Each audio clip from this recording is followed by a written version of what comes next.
Cheng Yan vowed with unwavering determination, "I shall continue my pursuit of immortality." Having traversed to a fantastical realm since childhood, Cheng Yan inadvertently activated a teleportation array while exploring the library, leading him unexpectedly to the Western Mountains. There, he encountered a gravely injured cultivator in a state of unconsciousness. Maintaining his true essence, Cheng Yan tended to the cultivator, however. Despite his efforts, it was futile. In the final moments of his life, the cultivator imparted the secrets of cultivation to Cheng Yan. Thus began Cheng Yan's journey along the legendary path of a cultivator from a distinguished family. Chapter 1. Xianxia Village. Xianxia Village, an isolated hamlet, is enveloped by verdant mountains, crystal-clear waters, azure skies, and fluffy white clouds. The villagers live a self-sufficient existence, basking in the tranquility as the sun sets. Children with golden hair and flowing locks frolic about, their laughter echoing in the serene atmosphere. The population of Xianxia Village stands at 666, with 222 households. The village is constructed in a traditional north-facing layout, its simplicity accentuating its seclusion from the outside world. At this moment, a group of children play joyfully near the library situated on the back mountain of Xianxia Village. Occasionally, they chase each other in small groups, while others sit in the shade, perusing bamboo scrolls and absorbing a myriad of knowledge. At the pinnacle of the library, the most enigmatic part of Xianxia Village, an unexpected gathering of visitors arrives. Move with caution. With this cautionary remark, Cheng Yan and a few companions stealthily made their way to the 9th floor of the library. To evade detection by adults and others, they assigned a lookout on the 3rd, 5th, 7th, and 8th floors. Out of prudence, Cheng Yan even set up a bell mechanism at the staircases leading to the 8th and 9th floors, designed to alert them of any intrusions. Guided by Cheng Yan, they gradually ascended to the library's highest level, the 9th floor. This floor bore no distinction from the others, its unadorned simplicity lacking any remarkable features. Wooden shelves filled with bamboo scrolls and various tomes dominated the space.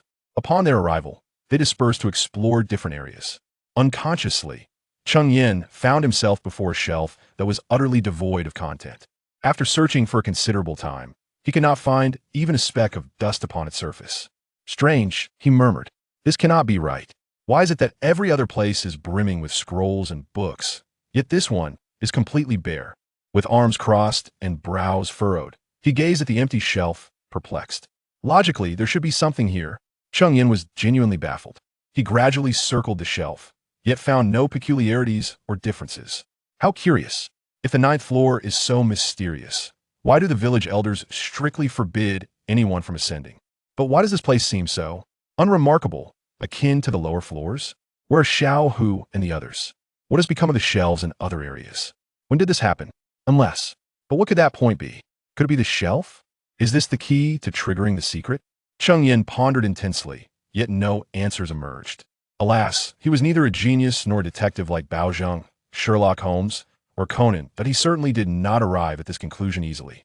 Now, Cheng Yan could affirm, with a degree of certainty, that this was not a mechanism. The reasons were manifold. Firstly, the elements involved in a typical trap are exceedingly intricate, with trigger points often concealed in shadows.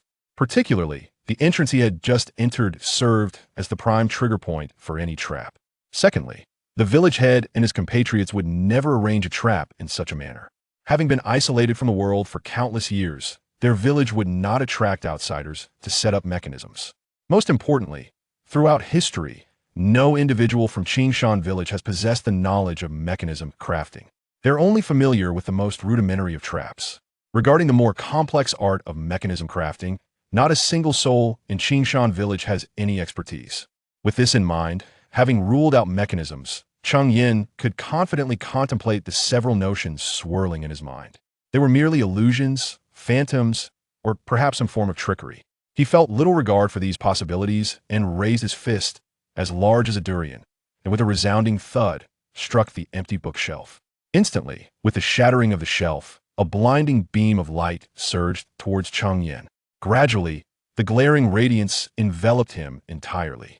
As the intense light began to wane, Cheng Yan cautiously opened his eyes. Gazing at the environment before him, a place both familiar and alien, could hardly believe it, and, in astonishment, closed his mouth tightly. Goodness, is this not the Westback Mountain? The Westback Mountain was a forbidden territory, spoken of in hushed tones by the elders of every household in Xianxia village. No, no, this was a place even more strictly prohibited than that. Furthermore, the Westback Mountain was shrouded in mystery, often yielding astonishing creatures. Within its depths lurked ferocious beasts such as wolves, tigers, leopards, wild boars, and black bears. Encountering a tiger or leopard might be deemed fortunate. If one could maintain composure and execute a deft maneuver, they might escape unscathed. However, those who managed to flee would potentially become mere sustenance for the natural world. Comparatively, the threat posed by tigers and leopards was not as dire. Yet, should one find themselves amidst a pack of wolves or a herd of wild boars, the situation would indeed be grave. It cannot be said that such individuals were merely unlucky, rather, they would be exceptionally unfortunate to the point of despair. In such scenarios, the likelihood of escape is almost non-existent. 99.9999999999999999999 improbable. Thus, even the most seasoned hunters in Xianxia village would hesitate to venture into the Westback Mountain. At most, they would only hunt at its fringes. As Cheng Yan surveyed the eerily silent depths of the forest, he cautiously advanced away from the setting sun. To be frank, he would willingly traverse any other part of Xianxia village, as the only perilous area nearby was the Westback Mountain, with other locales rarely harboring large predators. His astonishment. What began as an ordinary exploration of the library transformed into a grand adventure in the wilderness of the Western Back Mountain. It was indeed a most ludicrous turn of events. The perilous nature of the Western Back Mountain was well known, as evident to all. As the son of a competent hunter, Cheng Yan had been raised on tales of caution from his father, who frequently warned him about the dangers lurking in that region. Once, he had even endured a grievous injury, which served to further impress upon Cheng Yan the treacherous reputation of the Western Back Mountain. Surely, his father would not deceive him if the elder spoke of dangers in the depths of the mountain. Then it undoubtedly warranted caution. Moreover, his father had once borne the scars of a serious wound, which only deepened Cheng Yan's understanding of the mountain's risks. At present, Cheng Yan, though merely 12 years of age, possessed a remarkable composure that set him apart from his peers. Instead of exhibiting the typical rebelliousness of youth, he heeded his parents' words and often took on necessary household responsibilities. This was perhaps a consequence of his past life as a traveler from Blue Star, where he had known no family or ties, living a solitary existence. Now, in this unfamiliar world, he was determined to cherish the precious familial bonds he had unexpectedly found. Chapter 2. The Western Back Mountain. In this strange and enchanting landscape, Cheng Yan cautiously ventured forth. Initially filled with curiosity, his demeanor gradually shifted to one of heightened vigilance as he traversed the terrain. Especially upon arriving in a place he had never visited before, he found himself increasingly wary. Most individuals would still be grappling with their thoughts, their minds tethered to familiar surroundings. Although Cheng Yan treaded carefully, he could not help but marvel at the unfamiliar sights that unfolded before him. This area, deemed forbidden by the village elders, harbored uncertainties regarding its dangers. Surrounded by towering ancient trees and vibrant greenery, the lush and picturesque scenery was invigorating. Unable to restrain his admiration, Cheng Yan mused aloud, "The scenery here is delightful, and the air is refreshingly pure. It is indeed quite splendid." Suppressing his curiosity, Cheng Yan stealthily continued his exploration. As he walked, he suddenly noticed a mushroom growing beneath a large tree, its bright red cap and white stem presenting a striking spectacle that captivated his attention. Remarkably, he recognized this peculiar fungus, not merely recognized, but it savored its delectable taste on several occasions. His father had once taken him to the outskirts of the Western Back Mountain to gather such mushrooms. Not only were they exquisite in flavor, succulent and tender, they melted in one's mouth, a culinary delight indeed. Regrettably, their scarcity meant he had only enjoyed them a few times. Even his father, after years of hunting near the mountain's edge, had encountered them only once. However, now that he had stumbled upon this treasure, he was determined to seize the opportunity. Since he had ventured this far, he certainly could not return empty-handed. After all, it would be impolite to accept a gift without offering something in return. Thus, Cheng Yan exuberantly arrived beneath the towering tree, diligently excavating the mushrooms that thrived at its roots. Once he completed his task, he meticulously covered the holes he had dug, ensuring no trace remained, and he finally exhaled in relief. Such mushrooms, without a doubt, were exceedingly precious, warranting careful handling. After finishing, however, Cheng Yan did not make his immediate departure. Instead, he began to survey his surroundings. Typically, these mushrooms do not grow in isolation on a single tree. They often flourish in clusters of 3 to 4 on one tree, with several more sprouting nearby. Indeed, my anticipation was not unfounded. Cheng Yan mused, securing the freshly gathered mushrooms, his eyes suddenly gleaming with excitement as he gazed in a particular direction. Not far from where he stood, he discovered several more identical mushrooms beneath another tree. Furthermore, at a distance, he spotted 3 more. Ha! Just as I suspected, it seems my intuition was correct. Cheng Yan slowly approached the mushrooms, plucking them one by one.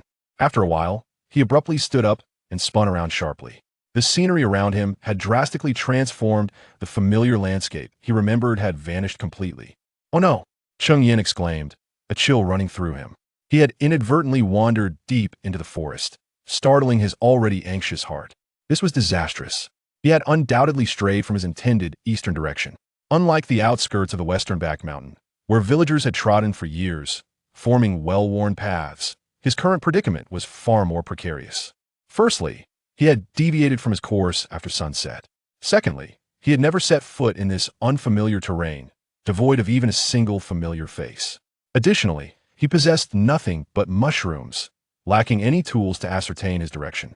To complicate matters further, the night sky was overcast, remaining stationary for an entire day, and night might not guarantee the sighting of a single star. Now, with no knowledge of the celestial or terrestrial, and without any means, he felt utterly helpless. Alas, he sighed, since I am lost, rather than waiting idly, it would be prudent to press forward. Cheng Yan raised his gaze to the boundless, dark clouds, letting out a resigned breath. This way, at least he could seek a path to survival. Remaining here would inevitably lead to doom. The night was dark, the wind howled, and silence enveloped the surroundings. Under the dim moonlight, Cheng Yan's heavy footsteps echoed slowly through the vast forest. Gradually, he became even more disoriented within the woods. Initially, fear gripped him, causing him to wander aimlessly, which only compounded his confusion. However, Cheng Yan's state of mind eventually stabilized. After all, he was, in no small measure, a traveler from another realm. As a sojourner from the Blue Star world, it was only natural that he would need time to acclimate. With patience, he began to adapt. Indeed, based on the knowledge that Cheng Yan has traversed from another realm, he finds himself ill-equipped to navigate his current predicament, let alone to swiftly acclimate to the unsettling turmoil within his mind. His father, a native of this land, had imparted wisdom to him during his formative years, specifically when he was around 7 or 8 years old, in how to conduct oneself when lost. The first principle was to maintain composure and poise, followed by keen observation of celestial bodies, such as the North Star, planets, tree stumps, and anthills. However, in this moment, Cheng Yan is painfully aware that he possesses none of these guiding factors. The absence of tools amplifies his challenges, rendering his situation increasingly dire. Moreover, the foundational knowledge he once held has faded, and even if it remained, it would offer little solace in his current state of despair. Regret consumes him entirely. He is overwhelmed by a profound sense of remorse. If only he had foreseen the consequences, he would not have eagerly ventured to gather mushrooms. Had he known, he would have refrained from whimsically exploring the vacant bookshelf. If he had anticipated this predicament, he would never have succumbed to his curiosity by probing the forbidden 9th floor of the library. Alas, it is too late for such reflections. Overwhelmed by fear, regret, and anxiety, tears glisten like delicate snowflakes in his eyes, though he steadfastly suppresses them, stubbornly darting through the woods. He cannot afford to surrender his fate to the unknown like a headless fly. He flits about in search of a glimmer of hope. Slowly, time seems to stretch into oblivion. Has it been merely an hour? A day? Cheng Yan cannot discern, nor does he know where his aimless wanderings have taken him. In a moment of reckless determination, he parts a dense thicket, and suddenly the landscape opens before him. Unlike the usual verdant foliage, this time, amidst the thicket, lies a figure sprawled on the ground. Chapter 3. A life saved. Surveying the disordered vegetation surrounding him, as well as the ground marred by numerous uneven impressions, Cheng Yan felt compelled to proceed with utmost caution. Moving stealthily, approaching closer, he beheld a motionless figure sprawled upon the grass, a man of middle age, whose resolute features were framed by a slight stubble. At that moment, the man's head rested against a small stone covered in moss. His complexion was pallid, and he appeared haggard, with a breath so faint it seemed almost ephemeral. Blood continued to seep from the wounds on his arm, yet the faint rise and fall of his chest provided evidence of his lingering life. However, without prompt and effective medical attention, his survival seemed precarious at best. Alas, such grievous injuries suggested that death might not be far off. Cheng Yan observed the man from a distance, his brow furrowed in concern. After a struggle within himself and a prolonged hesitation, he ultimately sighed in resignation, choosing to adhere to the conviction of his heart. With resolve now firmly established, the fear that once gripped him dissipated, allowing him to overcome his trepidation. Recollections of his father's teachings flooded his mind. He recalled his father's counsel, which urged that should one encounter traps set by other hunters in the wilderness, they must not be disturbed or tampered with. It was wiser to evade them. Furthermore, if one happened upon another hunter or an individual in distress, they should offer assistance where possible, striving to save lives as a means of fostering goodwill. Although indifference could circumvent 95% of trivial matters, who could truly guarantee they would never find themselves in need of aid?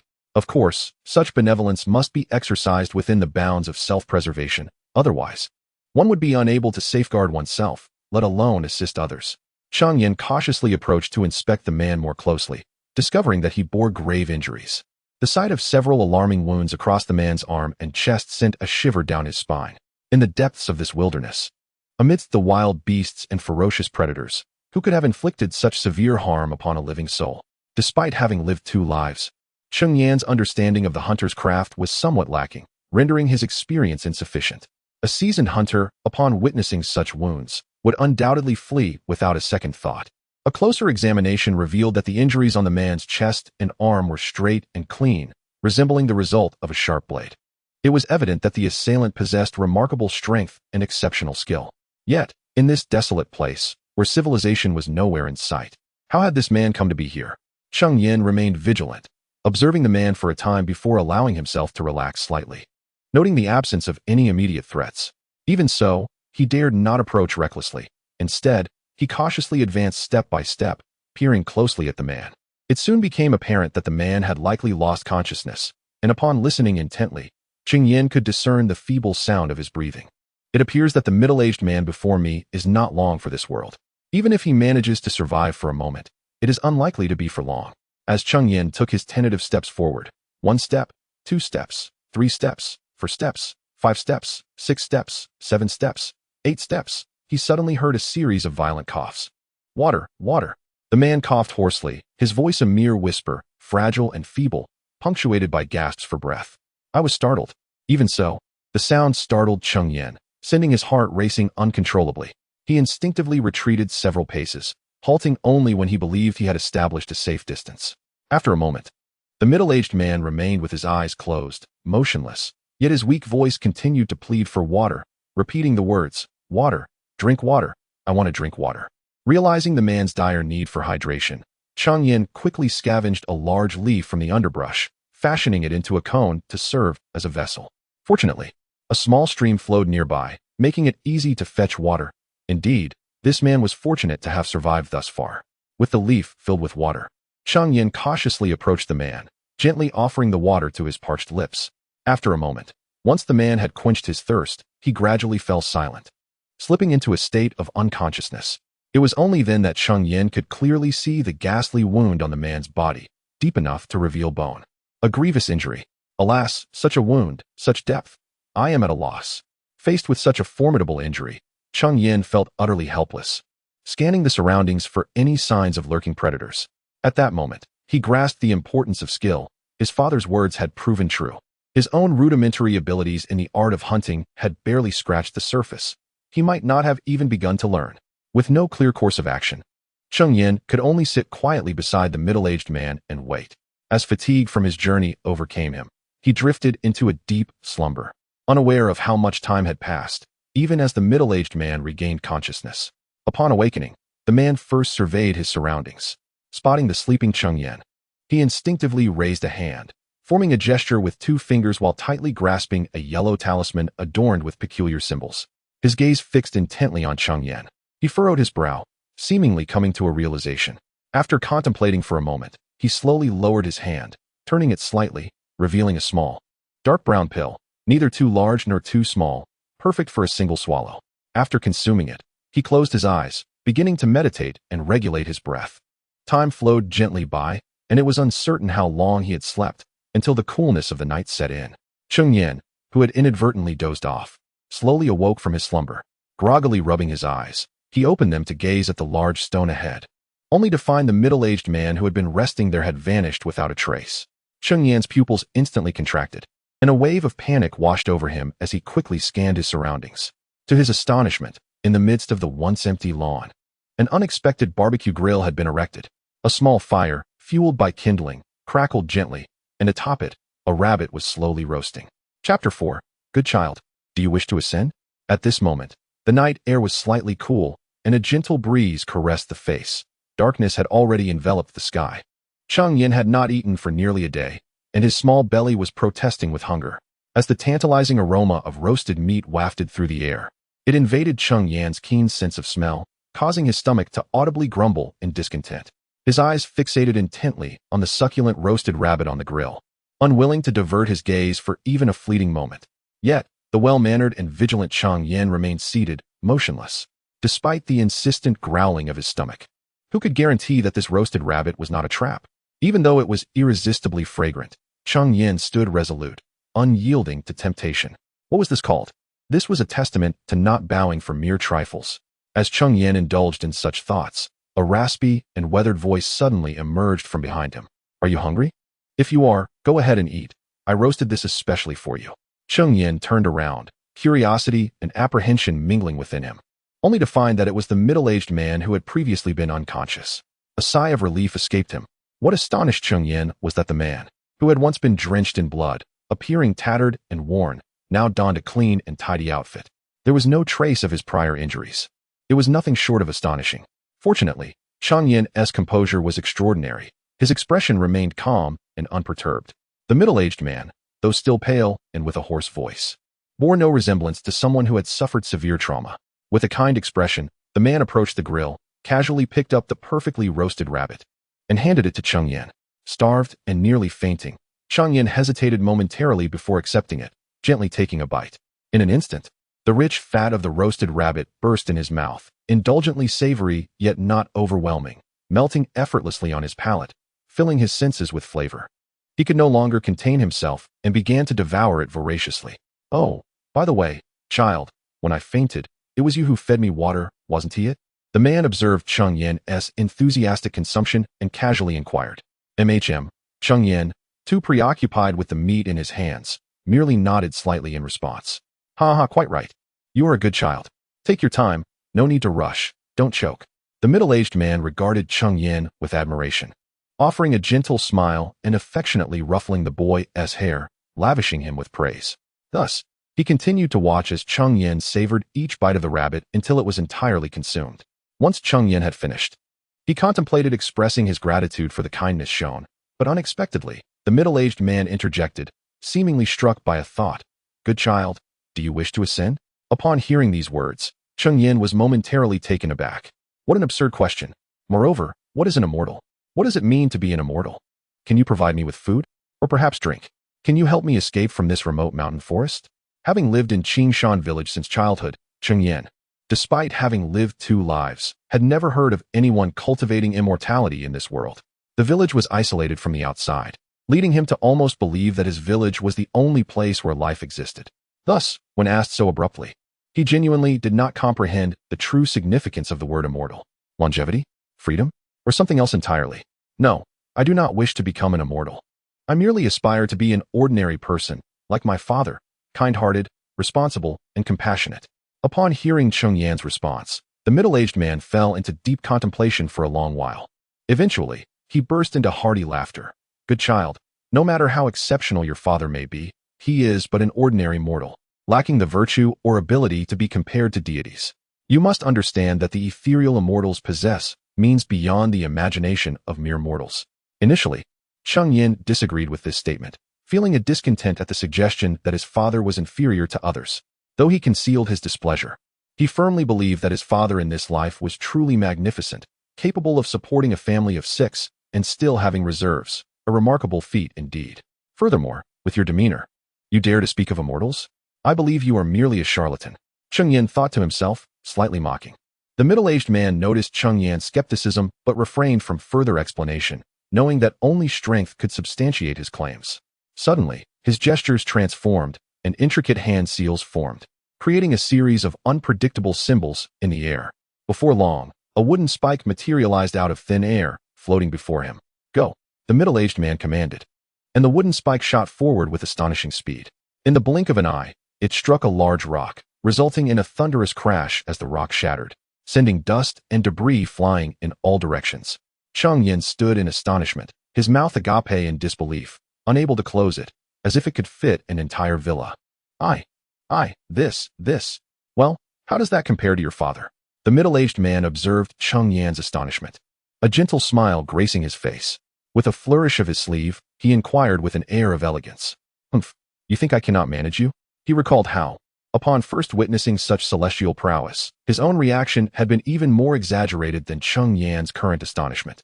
Master, I humbly bow before you. Without a moment's hesitation, Cheng Yan knelt down and knocked his head 3 times on the ground with a resounding thud. How foolish it would be not to recognize the moment. Let us set aside the formidable power of this wooden spike for a moment. The sheer unpredictability of such a spell is astonishing in itself. Moreover, the sudden strike capable of shattering immense boulders is enough to leave Cheng Yan utterly astounded. The magnitude of this wooden spike's force clearly indicates that the individual before him is far from ordinary. Even if he is not a celestial being, he is likely to be very close to one. Should he become this person's disciple, mastering the enigmatic techniques would undoubtedly grant him unparalleled prowess in the western back mountain. Indeed, it seems he could even traverse it with ease. The implications are chilling upon reflection. It is utterly terrifying. Acquiring such formidable celestial arts would ensure that, even if he cannot stride confidently through the western back mountain, he might at least do so in Qingshan village. At the very least, his later years would be secure. In Qingshan village, as well as in the past life of the Blue Star world, it is customary for those wishing to learn a craft to perform a formal apprenticeship, which includes 3 respectful bows. Chapter 5. Could it be that my apprenticeship is merely a formality, an act of verbal homage? The ritual of apprenticeship and the 3 bows can indeed be simplified, much like the manner in which Cheng Yan has just demonstrated. Thus, without hesitation, Cheng Yan promptly performed the ceremonial bowing. With each of the 3 resounding bows, he felt a mysterious force inscribing itself upon his heart. Now that you have taken me as your master, I shall refrain from further discourse and accept you as my disciple. However, my time is limited, and it seems I shall not have the opportunity to instruct you in detail. Yet, I perceive a benevolent nature within you, a keen insight, and a mindset that transcends that of ordinary children, suggesting a remarkable innate talent. Ahem. Furthermore, I am reluctant to let my skills and knowledge fade into obscurity, which compels me to impart all that I have before my impending demise. Demise. Is the situation truly that dire? Cheng Yan gazed at the man before him, who, despite his pale visage, appeared remarkably spirited, utterly devoid of the appearance of one on the brink of death. In fact, Cheng Yan could not even discern the wounds upon him. How curious it is that such a significant gash on his arm could vanish without a trace. Wait, what of the severe wound on his chest? That injury, perilously close to the heart, should not have simply disappeared. Such a profound wound, if not healed, could lead to grievous consequences. To say nothing of the 2 wounds, it would take no less than 4 to 5 months for them to heal, especially since they were previously bleeding profusely. Thus, the truth is evident. Cultivators are indeed different from mere mortals. It is not surprising to possess elixirs capable of healing injuries, yet this individual has spoken of his final arrangements. His injuries must be extraordinary. Alas, it is somewhat embarrassing. Having traversed the realm of cultivation for over a century and having saved countless lives, I find myself unable to heal my own wounds. External injuries may be easily treated, but internal ones are far more challenging to mend, and the root cause remains elusive. Presently, my dantian is damaged, and my injuries are severe. The spiritual energy within me is gradually dissipating, making it difficult to sustain myself. Once my spiritual energy completely disperses, sigh. Enough of this. You would not comprehend these matters now. The path ahead is long, and you must tread it slowly, gaining insight and understanding bit by bit. Come, extend your left hand. I shall test your spiritual root attributes and ascertain your potential. He had spoken at length, clearly noting the bewilderment etched upon Cheng Yan's face. Therefore, he chose to refrain from further elaboration, cherishing the remaining moments, preparing to bequeath his legacy before indulging in one final carefree escapade. In truth, he was not without regret.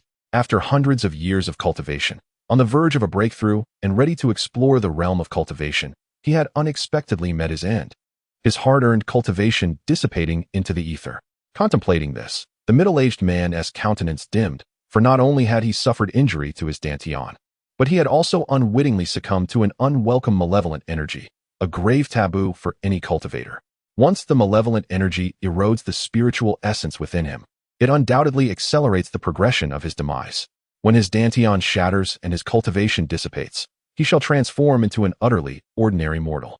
Given his advanced age of over 100 years, the most likely outcome is that he will meet his end on the spot. Listening to the middle-aged man's discourse, Cheng Yan could grasp the words, yet his mind remained in a state of bewilderment. Concepts such as dantian, cultivation, spiritual roots, and spiritual energy were merely a jumble of terms he could decipher individually. But when strung together into a sentence, he comprehended only 8 words: extend your hand, and seize the opportunity. Faced with such an unexpected stroke of fortune, having not endured the harsh realities of the 21st century, he eagerly approached and extended his left hand.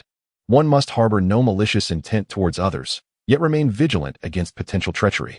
With his right hand clutching a stone, Cheng Yan cautiously turned his back to the middle-aged man. Should any unusual disturbance arise, he would swiftly hurl the stone towards the man's face. As the old adage goes, Confucius once said, "Is it not a joy to have friends come from afar?" Indeed, one might even use a brick in self-defense. Let it not be chaotic. Aim true and strike firmly, should the need arise. After defending with the left hand, one could then do so with the right, ensuring a decisive blow. Regardless of the circumstances, this would be deemed justifiable self-defense, a means of alleviating his conscience. Indeed, this is a comforting tactic for the soul. Cheng Yan silently commended his own cleverness, feeling quite proud of his wit. Spiritual roots are the very foundation for entering the realm of cultivation. They are essential for every cultivator. Only those possessing attribute-based spiritual roots can aspire to become celestial beings soaring through the skies. Furthermore, spiritual energy and spiritual power are essentially what most cultivators strive to convert into usable spiritual force, thereby enhancing both the quality and quantity of their own power, thus significantly amplifying their strength. Concurrently, various techniques and methods employed by cultivators require spiritual power, while the dantian serves as the reservoir for one's spiritual essence. Coughing intermittently, the middle-aged man spoke, albeit with a weakened demeanor. After a moment of respite, he conjured a transparent orb from thin air and placed it in Cheng Yan's palm. Upon hearing the man's explanation, Cheng Yan found himself engulfed in new queries. After such an extensive discourse, he understood the concept of a cultivator, and the term immortal was also clear. However, what exactly was this ethereal notion of a true immortal? Upholding the virtues of a diligent student and embodying the spirit of inquiry, Cheng Yan promptly voiced his curiosity. "Are you an immortal?" "Me? I aspire to attain immortality, yet I am merely a novice in the practice of qi. What merit do I possess to be called an immortal? Perhaps I can only be regarded as a mysterious immortal in the tales spun by mortals.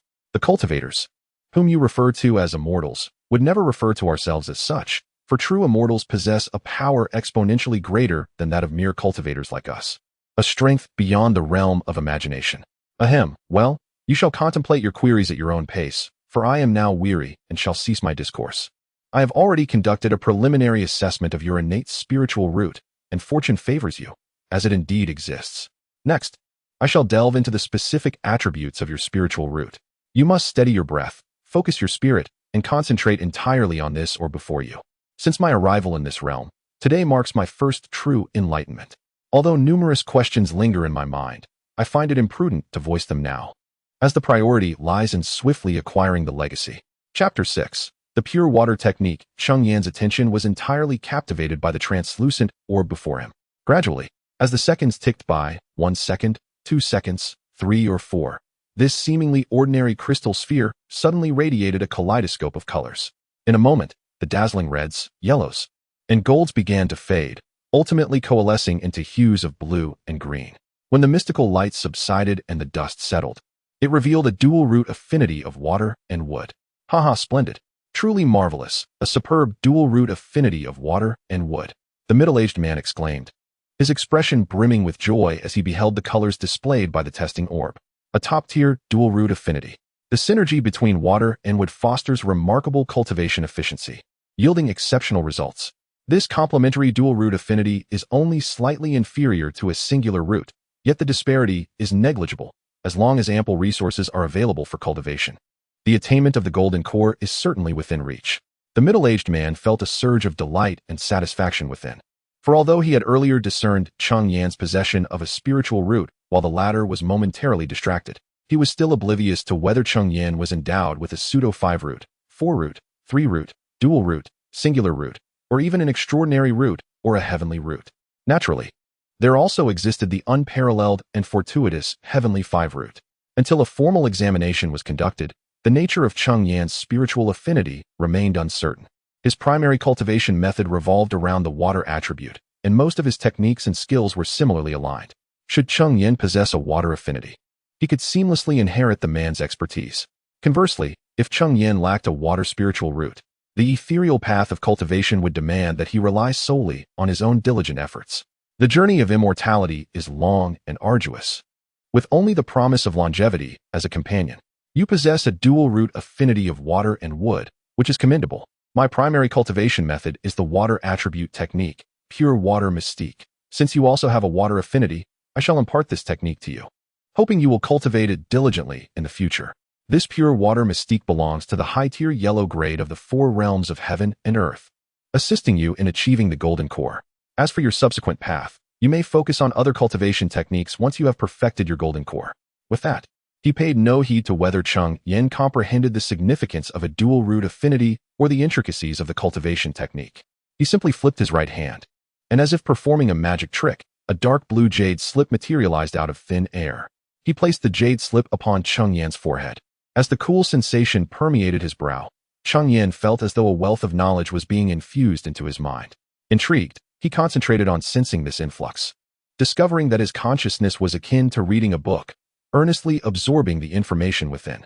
Remarkably, although he could not decipher the characters before his eyes, he was able to grasp the content effortlessly. After a brief moment of surprise, Cheng Yan quelled his curiosity, though the concept of enlightenment through a jade slip sounded astonishing. He had heard of it in his past life and had encountered it in animated tales. What Cheng Yan did not comprehend was that these jade slips were specifically crafted for individuals like him who were illiterate. The realm of cultivation could be vast, stretching infinitely, with the paths of the world all leading to immortality. Yet, it could also be minuscule, akin to a single grain in the ocean, solely dedicated to the pursuit of longevity, while the journey towards immortality remained elusive, rendering it nearly impossible to traverse the entirety of the cultivation world throughout one's life. In the days before the advent of jade slips, various cultivation techniques were indeed documented in bamboo scrolls and on paper. However, as the cultivation world evolved over time, certain rapidly developing sects discovered that not everyone possessed the ability to read or to swiftly learn the written word. Furthermore, upon accepting disciples into their ranks, they not only had to instruct them in the histories and techniques of cultivation, but also invest time in teaching them literacy, an endeavor that inadvertently squandered precious training time. In a realm where every moment counted in the quest for advancement, this was akin to jesting with one's future. Thus, it was not long before the major sects, through collaboration and exchange, gradually invented these jade slips that even the illiterate, like Cheng Yan, could understand. Of course, although Cheng Yan had traversed from Blue Star for nearly 12 years, he was not entirely illiterate. However, he did indeed struggle with many obscure characters. In conclusion, these jade slips were immensely beneficial, leading to their widespread acceptance within the cultivation community. Moreover, there existed various grades of these slips. The one held by the middle-aged man was the most rudimentary in the cultivation realm. This was only fitting, as a mere chi refinement practitioner could hardly expect to possess anything of higher caliber. The fact that he had acquired a jade slip for passing down knowledge was already quite commendable. With a slight focus of his mind, Cheng Yan could accurately discern the contents within. Some advanced jade slips, however, required merely a thought or a fragment of spiritual awareness to comprehend their contents. If one's spiritual awareness was insufficiently strong, they might even fail to grasp the information contained within. Furthermore, without the owner's consent, even with profound understanding, one could not unlock a jade slip. This delineates the harsh and clear hierarchy of the cultivation world, where opportunities and fortunes largely depended on one's own efforts, devoid of any tricks or shortcuts. Of course, aside from Cheng Yan, there were a few fortunate souls. Cough, cough. Within this jade slip, alongside the recording of the clear water technique, there existed a detailed compendium of fundamental knowledge regarding the cultivation world. This wealth of information was considerable, making it impossible to digest in a short span. Moreover, my time is dwindling, so allow me to impart some final instructions. The remaining foundational knowledge you may explore at your leisure upon your return. Should you wish to revisit the contents of this jade tablet in the future, you need only to close your eyes and concentrate your mind upon it. Fortunately, your comprehension is remarkable, and I harbor no concerns regarding your ability to understand it later. This grants me a sense of ease, as Cheng Yan was deeply engrossed in unraveling the mysteries of the clear water technique. An unexpected force abruptly pulled him from his meditative state. It was the middle-aged man who had removed the jade tablet. Just as Cheng Yan exhibited a look of confusion, he heard the man mention an urgent matter that required his attention, prompting Cheng Yan to promptly gather his thoughts and adopt a listening posture. Chapter 7. Dawn breaks. It is time for you to return home, child. You must remember that from this day forth, you have stepped into the realm of cultivation.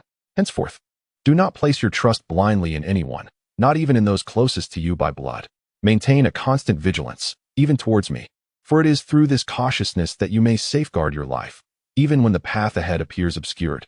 As he spoke with earnest gravity, the middle-aged man's expression bore a hint of bitterness. Had he foreseen this day, he might have acted differently. In his earlier days, he had been overly benevolent, offering no reservations to family and friends, lacking any sense of caution.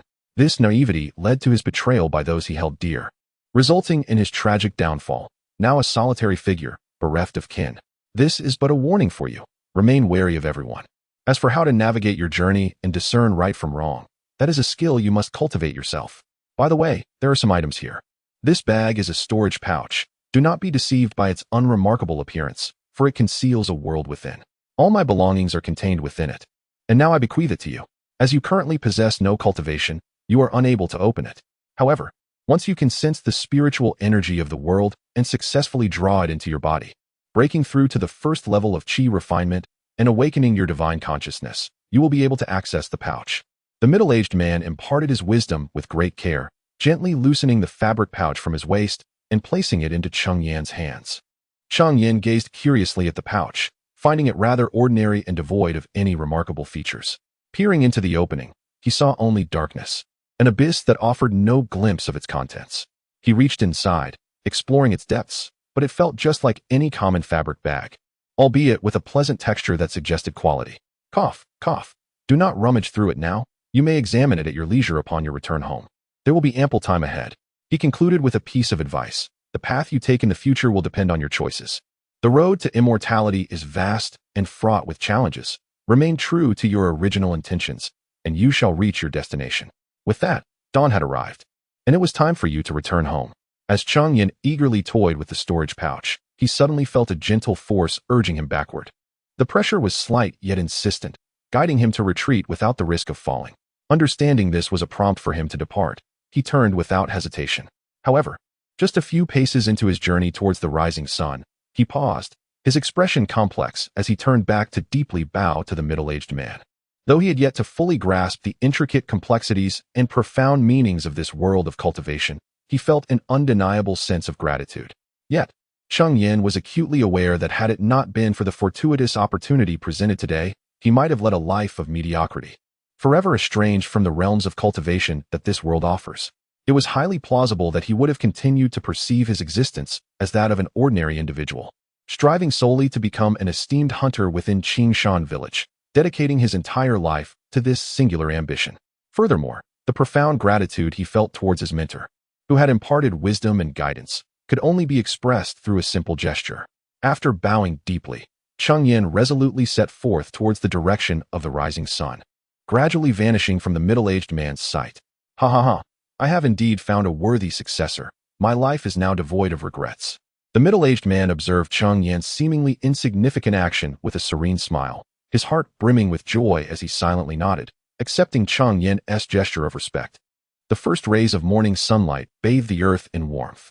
At that moment, the air was fresh and the scenery delightful, marking the perfect time for the heavens to unveil their morning glow. Shortly after Cheng Yan departed, the middle-aged man, seated beneath the tree, began to experience a visible transformation. His hair turned white at an astonishing rate, spreading throughout his entire being. Gradually, his face became adorned with age spots, wrinkles, and signs of decay, swiftly transforming him from a robust middle-aged man into a frail, near-death elder. After a candle's worth of incense, as he lost the final vestiges of his spiritual energy, his dantian shattered, and he underwent rapid aging, collapsing to the ground, his head tilting as he drew his last breath. The wind ceased, the trees stood still, and the surroundings fell into an eerie silence, save for a solitary leaf drifting gently onto him. Mountains rose one after another, shrouded in mist, enveloped in profound silence. At this moment, Cheng Yan had only just departed the original location, cautiously exploring a new forest. Alas, I wonder how he is faring, he thought, remembering the aging man. Tears welling in his eyes. The bond formed through mentorship was something he would forever cherish, a gift capable of altering the course of his life. Enough of this sentimental musing. I must first navigate my way out of here. In the western rear mountains, the peaks soared high and the forests were dense, with clouds and mist swirling about. At its highest point, the mountain rose over 3,000 zhang, stretching north and south for more than 80,000 li. In the very center of the western rear mountains, the spiritual energy was exceptionally rich. Cheng Yan surmised that he was situated at the edge of these mountains, though the distance to Qingshan village remained uncertain. Based on his observations of the flora, fauna, and weather conditions over the past few days, he meticulously assessed his surroundings. Fortunately, the edge of the western rear mountains posed a relatively low level of danger.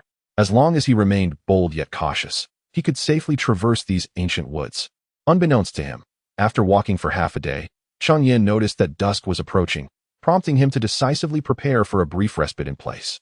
As he took a few gentle sips of the morning dew he had collected, Cheng Yan retrieved the roasted rabbit jerky he had secretly stashed in his bosom.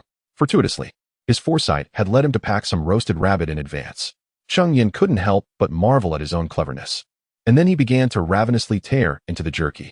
After satisfying his hunger and thirst, he took advantage of the remaining daylight to quietly note the cardinal directions around him. Recalling the cultivation methods imparted to him by the middle-aged man, Cheng Yan slowly commenced his practice. First, he focused on gathering his energy and calming his spirit, closing his eyes to center his mind, and then silently reciting the incantation for cultivation. Following the techniques recorded in the jade slip within his mind, he sat cross-legged, allowing his hands to hang naturally with palms facing upward, merging body and spirit as he evenly adjusted his breath with each inhale and exhale. As Cheng Yan emptied his mind and harmonized with the cultivation technique, he guided the flow of spiritual energy within and around him through the power of his thoughts. Chapter 8. The Trials of Cultivation. The arduous journey of cultivation. For Cheng Yan, who was embarking on his maiden experience of this profound practice, it was evident that he was still unacquainted with the foundational steps. He struggled even with the most rudimentary technique of guiding qi into his body and subsequently storing spiritual energy. However, this was hardly unexpected. Few individuals can effortlessly achieve the infusion of qi on their first attempt. Aside from the prodigies, who among the common folk can claim such extraordinary prowess, not everyone is destined to become a celestial genius in cultivation. Despite the setbacks of his initial endeavor, Cheng Yan remained undeterred, his spirit buoyed with excitement. He had genuinely sensed the ethereal qi that lingered in the air, a testament to the reality of ascension. Yet, the path to immortality was undeniably challenging. Fortunately, as a dual-element cultivator of water and wood, he faced no significant hindrance in his progress. The sole aspect requiring his attention was his comprehension. The understanding of cultivation techniques relied solely upon his own efforts. With renewed vigor, Cheng Yan eagerly resumed his practice. Having tasted the enigmatic essence of cultivation, he was impatient to advance to the first layer of qi refinement. He was determined not to squander a single moment of his training time. As the sun dipped below the horizon and the moon ascended in the southeast, a gentle breeze swept through the surroundings, ushering in the night. Lost in his cultivation, Cheng Yan was jolted back to reality by the rumble of his stomach. As a novice in seated meditation, he was still adjusting to the stillness required for focused practice. Gradually, he rose, stretching his strong arms and loosening his limbs. Before he realized it, night had enveloped the land. Exhaling a deep breath, he retrieved some roasted rabbit jerky and indulged in a hearty meal. Once satiated, he temporarily halted his training, seeking refuge in the sturdy branches of an ancient tree. There, he found a comfortable spot to recline, and as the stars twinkled faintly in the sky, he drifted into slumber. Time flowed swiftly, and in the blink of an eye, 2.5 years had passed. Despite traversing vast distances, Cheng Yan had yet to escape the confines of the western back mountain. Ultimately, he came to realize that his perceptions of the mountain's periphery were significantly at odds with reality. Over these years, he had grown accustomed to the ceaseless wandering, akin to a rootless reed scuttling about the western back mountain. After all, how could he have ventured for 2.5 years without breaking free from its grasp? A year prior, he had already grasped the enormity of the western back mountain, vast enough to contain a whole pot. One fine morning, as the sun ascended in the east, Cheng Yan, clad in tattered garments, sat cross-legged on the branch of a sturdy tree, facing the rising sun. His eyes were tightly closed, his expression serene, as he absorbed the first wisps of the morning's purplish chi. This moment could be described as the purest essence of spiritual energy, manifesting as the dawn broke, a gift from the heavens. As the sun gradually ascends, Cheng Yan suddenly opens his eyes, his hands performing intricate martial arts gestures, his gaze intently fixed upon the rising red orb. The first breath of fresh morning air dances in the wind, purifying the entire world. After the passage of a single incense stick's duration, Cheng Yan closes his eyes, a wisp of mysterious light emanating from the crown of his head, slowly merging into his being. After 2.5 hours, he finally opens his eyes, gently exhaling a pure white mist, a glimmer of mystical light flashing in his gaze, and a radiant smile gracing his somewhat pale face. Alas, this ephemeral primordial purple energy, bestowed by the rising sun, can only be thoroughly absorbed within 2.5 hours after dawn. At this rate of daily gathering, who knows when I will complete my collection and ascend to the third layer of chi refinement, thereby becoming a true cultivator. Cheng Yan gazes blankly at the book in his hands, Essays on Cultivation, and speaks to himself. Sigh, 2.5 years have passed, and now I am able to adeptly manipulate my cultivation techniques to gather purple energy for a quarter of an hour. Coupled with my ability to autonomously convert and refine this energy, I have made considerable progress, yet I must first solidify my foundation step by step. One day I shall. While meditating on an ancient tree, Cheng Yan resolutely sets a personal goal. After his meditation, he eagerly retrieves Essays on Cultivation and begins to peruse it with great interest. This book roughly chronicles the customs and traditions of the cultivation world. Through years of exploration, Cheng Yan has garnered a fundamental understanding of this realm. The world he inhabits is known as the Azure Blue Continent, which is divided into 5 great continents and 13 domains. Each of the 5 continents spans vast, boundless territories, and every state and region within the Azure Blue Continent is several times larger than Earth, particularly the 5 continents, which are at least 1,000 times more expansive. The 5 continents are known as Central Continent, Eastern Wilderness, Western Region, Southern Barbarians, and Northern Frontier. The 13 domains include Demon Domain, Northern Abyss, Southern Pole, Eastern Sea, xianxia, Devil's Gate, Righteous Path Alliance, Perching Wood Tree, City of All Things, Land of Witchcraft, 100,000 Great Mountains, Icy Wilderness, and 33 Heavens. Among these, the Central Continent is particularly notable, due to its geographical location at the heart of the human realm. It serves as the nexus for the other 4 continents and 13 domains, forming the very center of the Azure Blue Continent. Given its exceptionally unique geographic position, the Central Continent extends outward, connecting with the remaining 4 continents and 13 domains. The 4 continents and 13 domains tightly encircle the land of the Central Continent, resulting in an abundance of resources and spiritual energy. Through years of meticulous study, Cheng Yan has come to discern his own location with relative clarity. The easternmost part of the Central Continent lies at the very center of the border with the Eastern Wilderness, deep within the 100,000 Great Mountains. Indeed, one of the 13 domains, the 100,000 Great Mountains, marks the boundary line between the Central Continent and the Eastern Wilderness. This geographical area is undeniably intricate and complex. Moreover, as the territory of humanity, the Central Continent is densely populated, with numerous dynasties and empires flourishing. Thus, the various forces are restlessly stirring, engaging in mutual assaults, leading to perpetual warfare across the Central Continent. Moreover, all factions in the Central Continent also wage conflicts against the demon clans of the Eastern Wilderness. For the reason is clear. Since ancient times, humans and demons have been irreconcilable, with millennia of grudges difficult to resolve. Aside from the 36 kingdoms of the Western regions, which have been embroiled in continual internal strife and are thus incapable of venturing forth, the remaining powers, such as the various monarchies, kings, emperors, immortals, deities, and saints of the Central Continent, the barbarian tribes of the southern lands, and the demon clans of the Eastern Wilderness, engage in mutual confrontations every century. The rationale is simple. Not only can they expand their territorial domains, but they also acquire diverse resources while simultaneously diminishing the excessively abundant ranks of cultivators. This presents a multitude of benefits, and the paramount forces among the continents naturally acquiesce with enthusiasm. Beyond the central continent, the eastern wilderness and the other major regions also boast a myriad of factions. Here, I shall refrain from detailing each one individually. Chapter 9 Mother. Over the course of 2.5 years, Cheng Yan has diligently accumulated his strength, engaging in slow and steady cultivation day after day, year after year, laying a solid foundation. With no immediate path to escape, Cheng Yan could only helplessly continue his practice. As time progressed, after his training, he embarked on today's long journey. Heading eastward, in the vast expanse of the 10,000 Great Mountains, there lies a small peak on the eastern side. The mountains here stretch endlessly, spanning thousands of miles.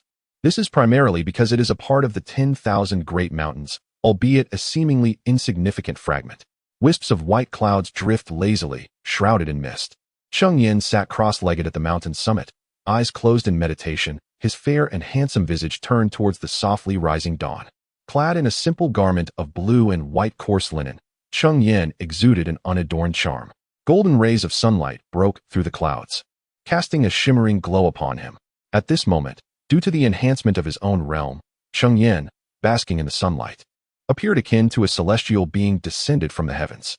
Breathing in deeply, as Cheng Yan inhaled, a faint morning light with a purplish aura gradually emerged from the void, slowly coalescing into a sphere. This then formed a delicate thread, gently flowing towards Cheng Yan's mouth. Suddenly, with his eyes still shut, Cheng Yan abruptly opened them. After 2 years and half a day, my arduous efforts have not been in vain. I have finally refined this purplish aura of breakthrough.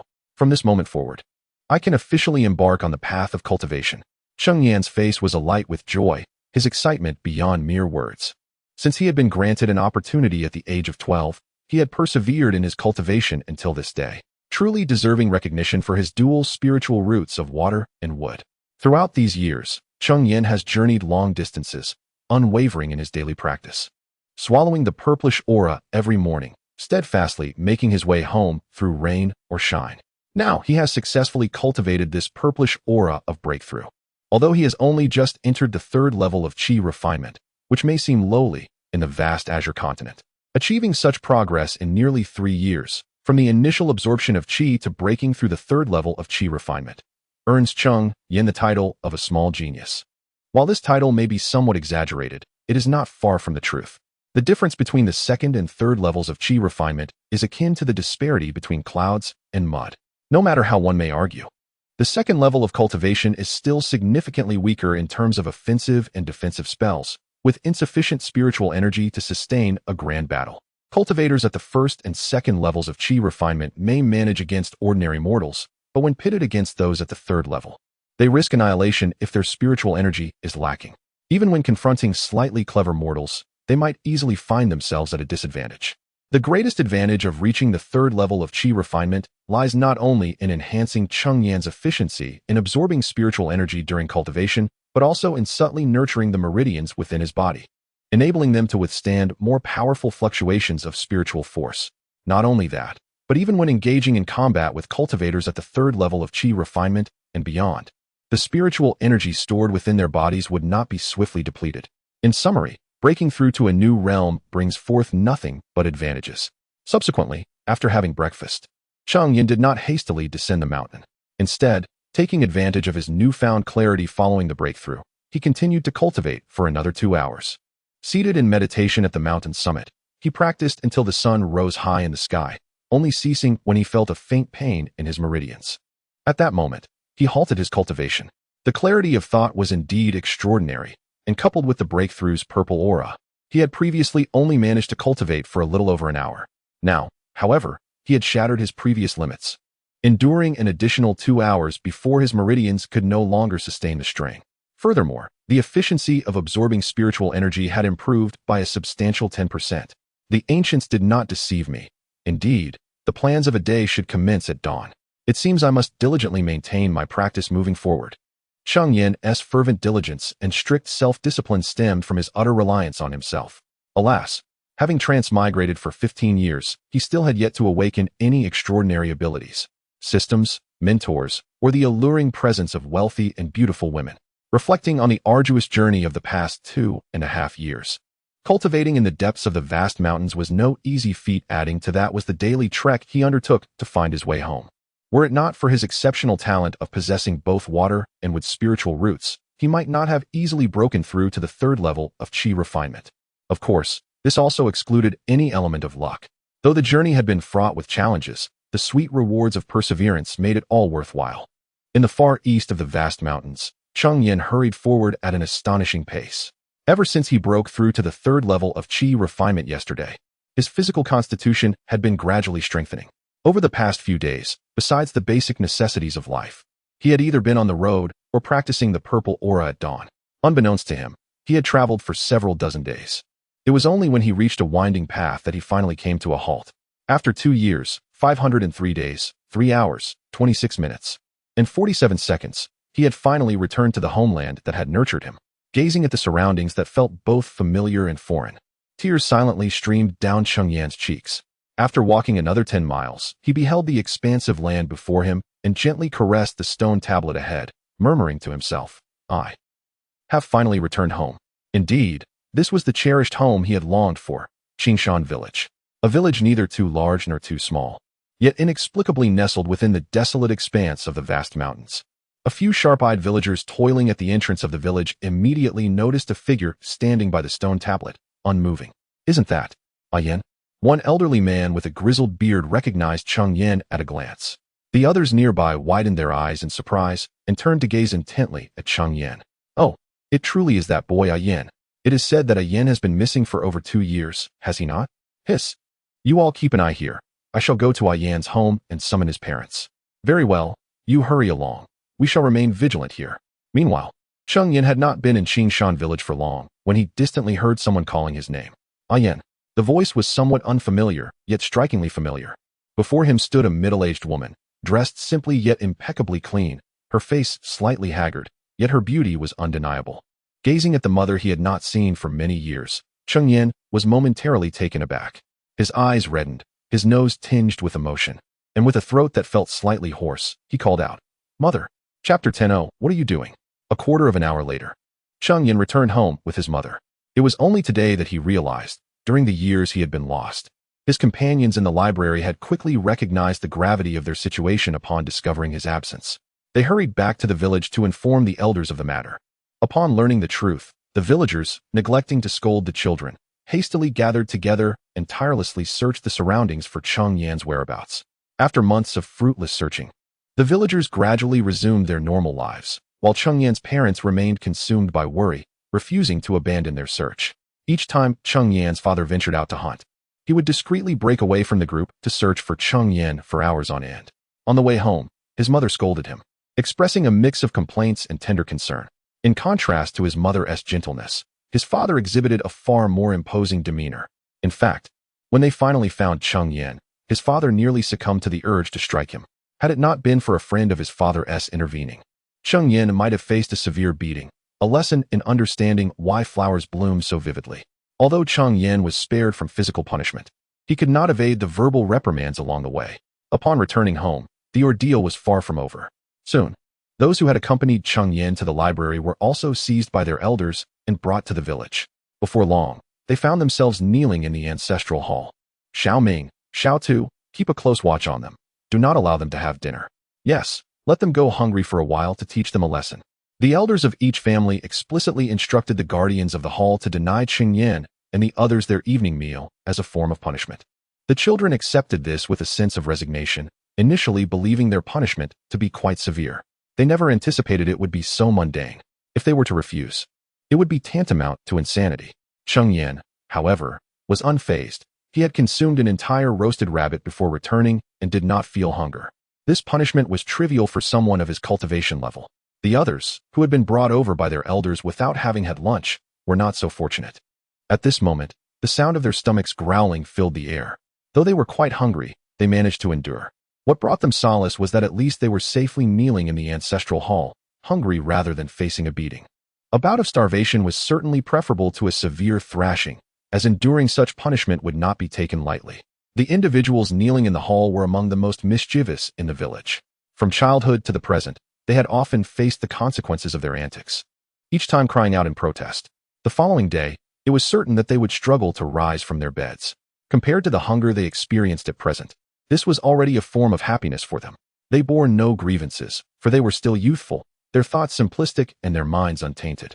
The moon hung bright amidst a sparse scattering of stars, casting a dim light. The few kneeling individuals blinked their eyes in a comical manner, as if their upper and lower eyelids were engaged in a playful skirmish. As the hour grew late into the night, their parents began to arrive one by one to escort them home. Among the kneeling group, one individual dared to quietly inquire about Cheng Yan's experiences following his disappearance in the western mountains. However, this inquiry was abruptly interrupted by his elder, who had been standing behind him, resulting in a swift reprimand. "Ouch! Why did you hit me? Who struck me?" "I did, what of it?" "Father, could you be a bit gentler?" Before he could finish his protest, he was unceremoniously pulled by the ear and taken home. Unless fate intervened, a thorough chastisement awaited him upon their return. Meanwhile, Cheng Yan, observing the unfolding scene with a sense of detachment, was suddenly met with a sharp slap upon his own person. The sensation was as mild as it was unremarkable.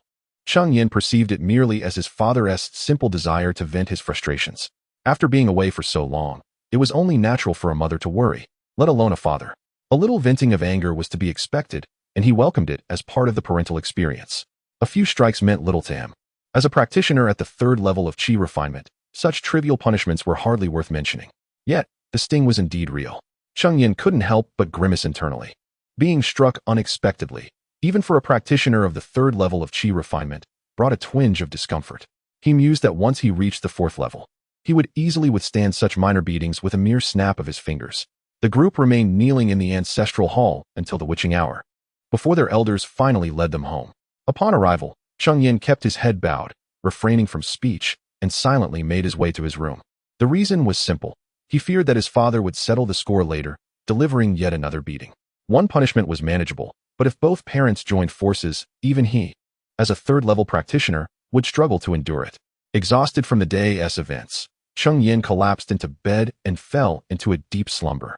The following day, whether it was the comfort of home or some other factor, Cheng Yan slept remarkably soundly and relaxed. In his dreams, he envisioned himself as an omnipotent celestial being. With a mere snap of his fingers, enemies disintegrated, mountains were moved, seas were filled, the sun and moon were swapped, and he soared freely through the skies, unrestrained and delightfully liberated. Just as he was indulging in this splendid dream, he was abruptly roused by an annoying call. Yen, are you awake? Would you like to go to the east of the village to catch some fish?" Upon focusing, Cheng Yan recognized the voice as that of Cheng Xiaohu, one of the companions who had also knelt in the ancestral hall the previous day. It was he who had impulsively suggested their visit to the library. In contrast, while others quickly forget their pains once their wounds have healed, he stands out as someone who, even before his scars have mended, seems to forget the hurt altogether, showing no sign of reform. Just yesterday, he spent half the night kneeling in the ancestral hall, only to return home to face a merciless beating from his parents. Yet today, he is already calling upon others once more, truly a peculiar character. Originally, Cheng Yan was still in a daze upon waking, but the mere mention of going fishing jolted him into full awareness. Not far to the east of the village lies a small stream, one of the few sources of water in Qingshan village. The stream is home to various small fish and crabs, with shallow waters posing little danger. It serves as a rare haven where the village elders allow the children to play freely. "Something has come up, I won't be going," Cheng Yan replied nonchalantly, without a moment's hesitation. Chapter 11. Cheng Yan. Upon hearing Cheng Yan's refusal, the man outside intended to say something further, but was suddenly startled by the sight of Cheng Yan's father, whose expression was dark as a storm cloud, standing in the courtyard. In a flash, he fled in haste.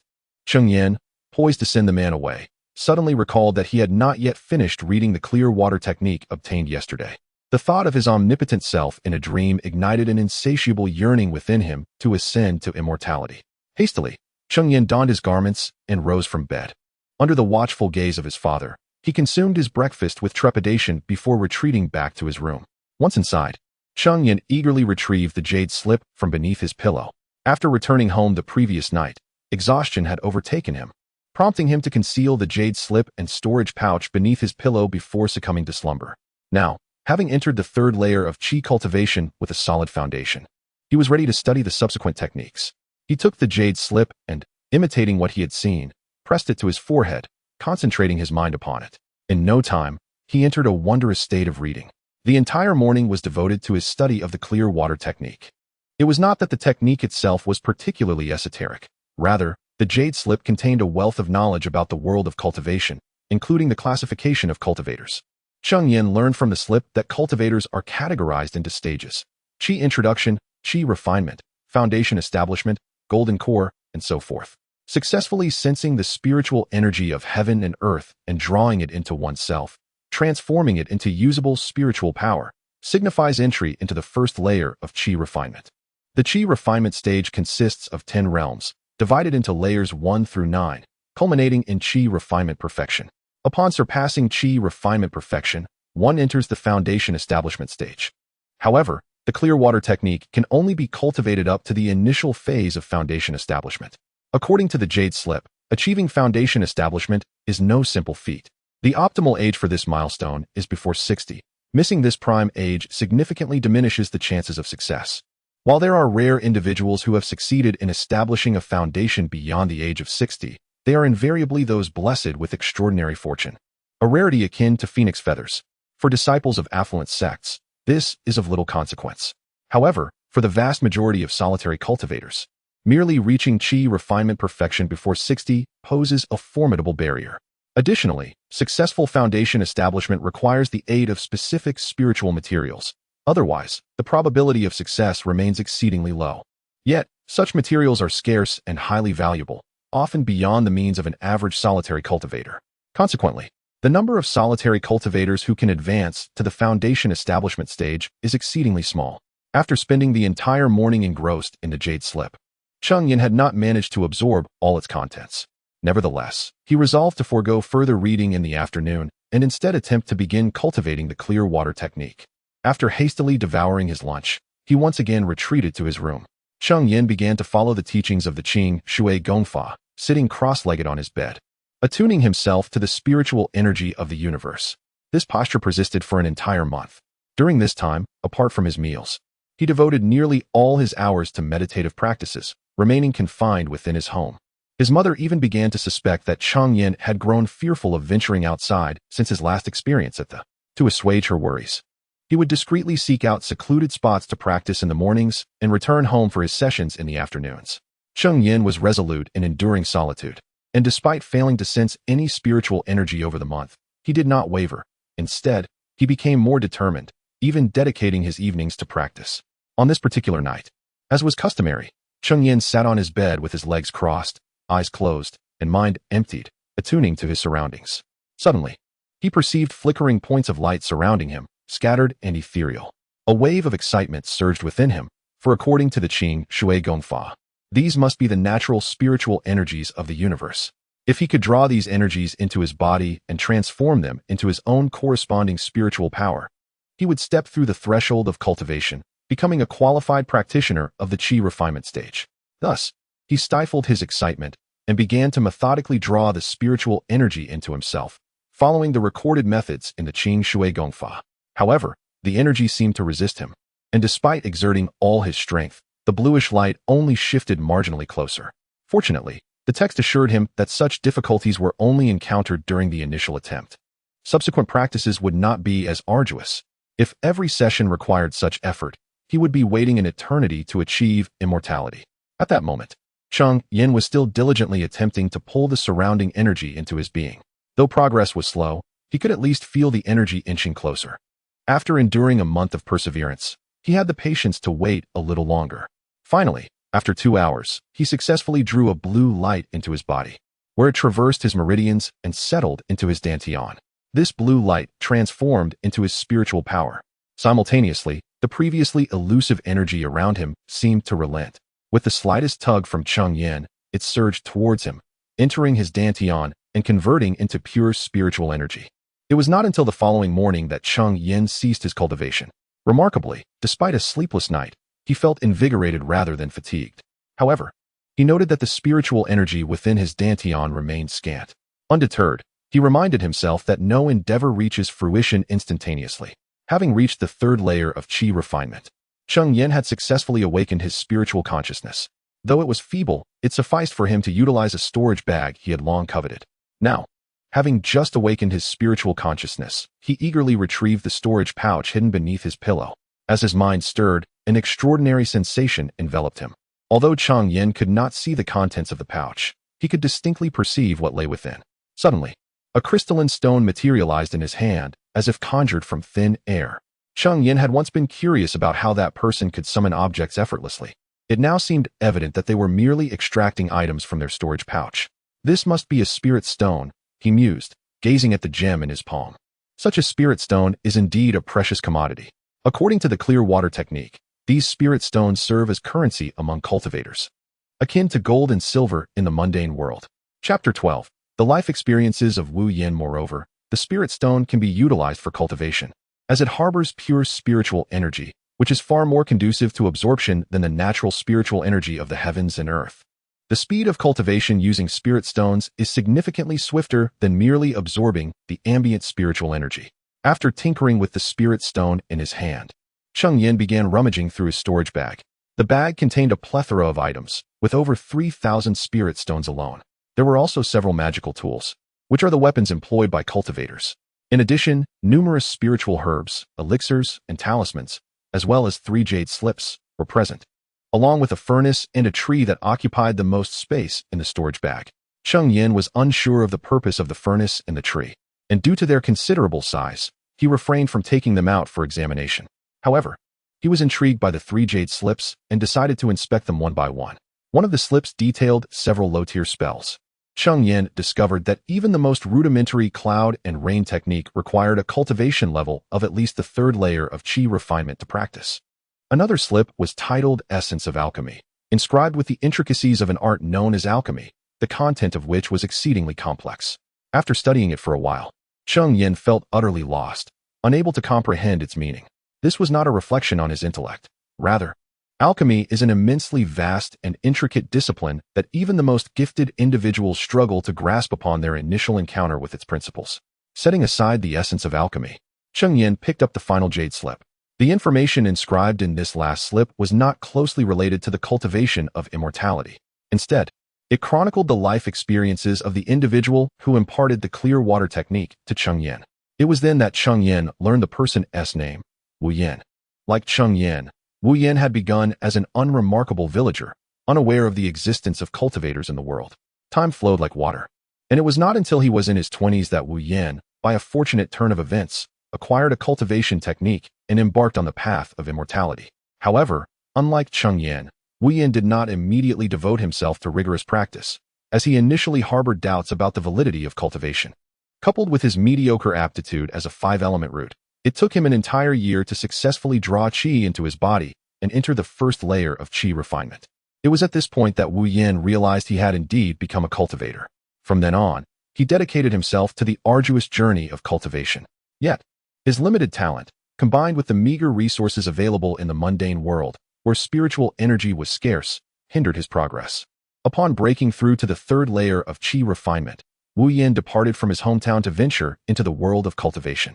Initially, due to his ignorance of this new realm, he fell victim to various cultivators who deceived him out of countless spirit stones and resources.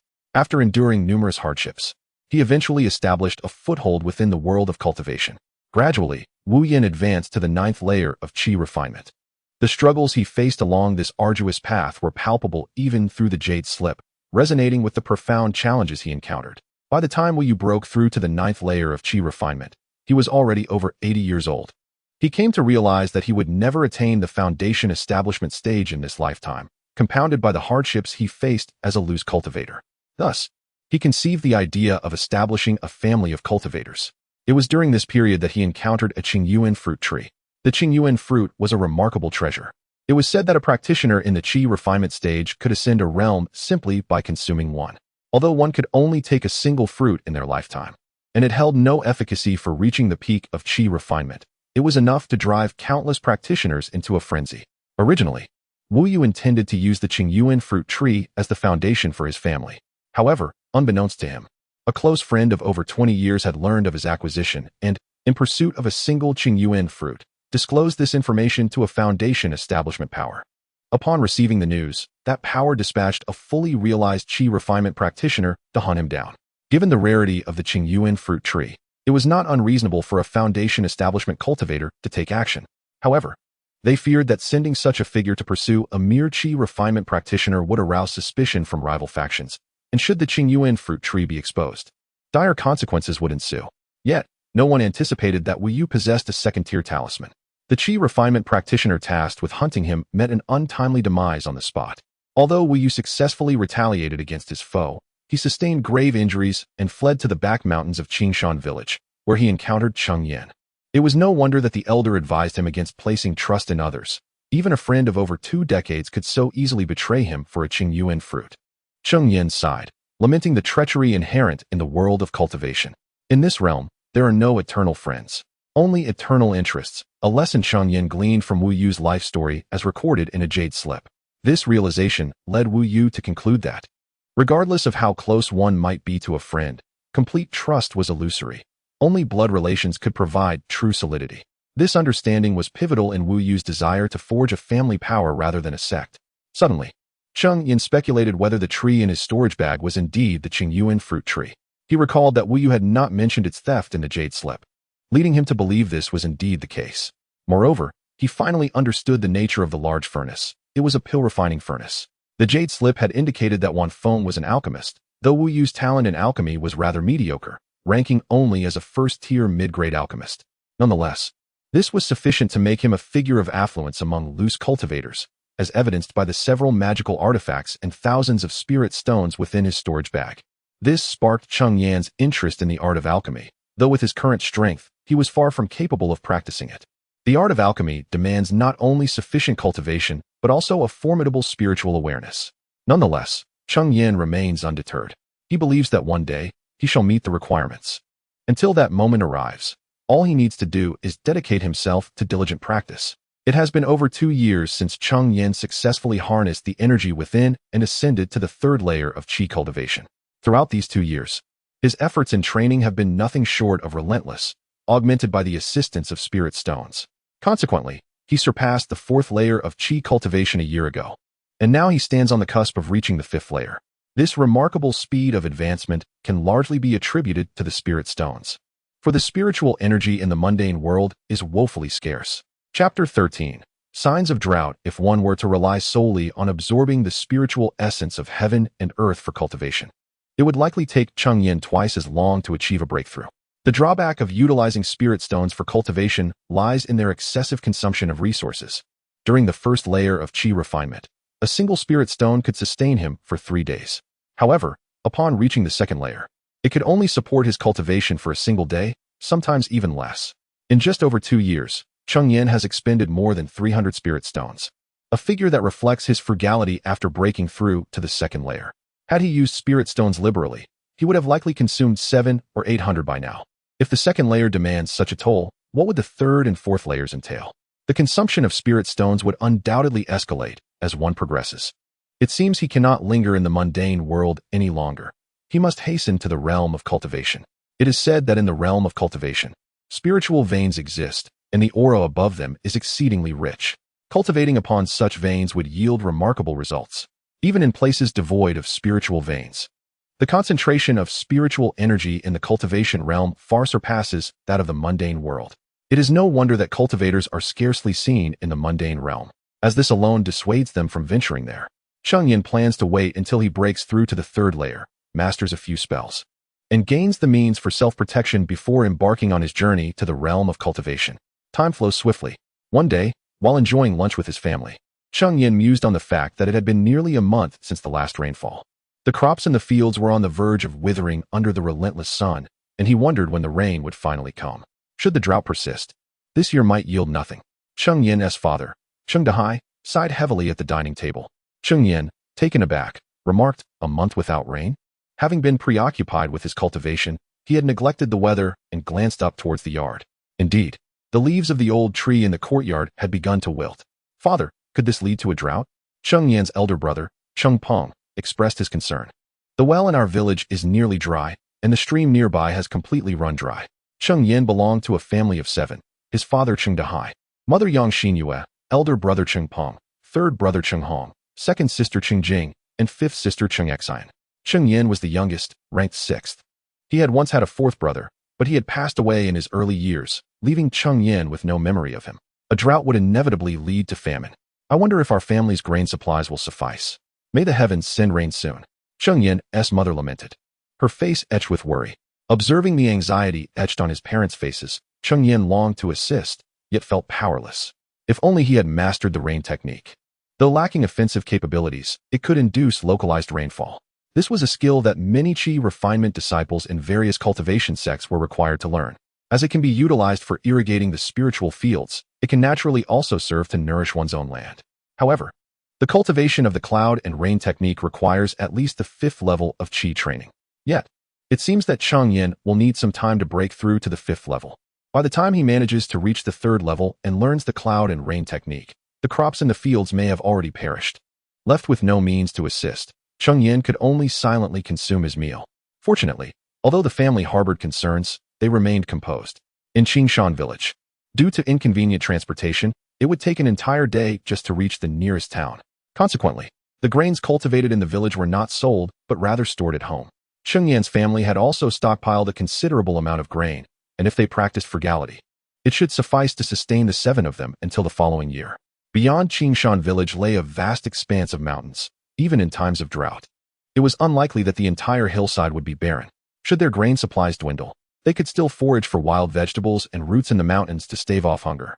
Droughts had previously afflicted the village, and during those times, the community relied on mutual aid and foraged for wild edibles when their food supplies ran low.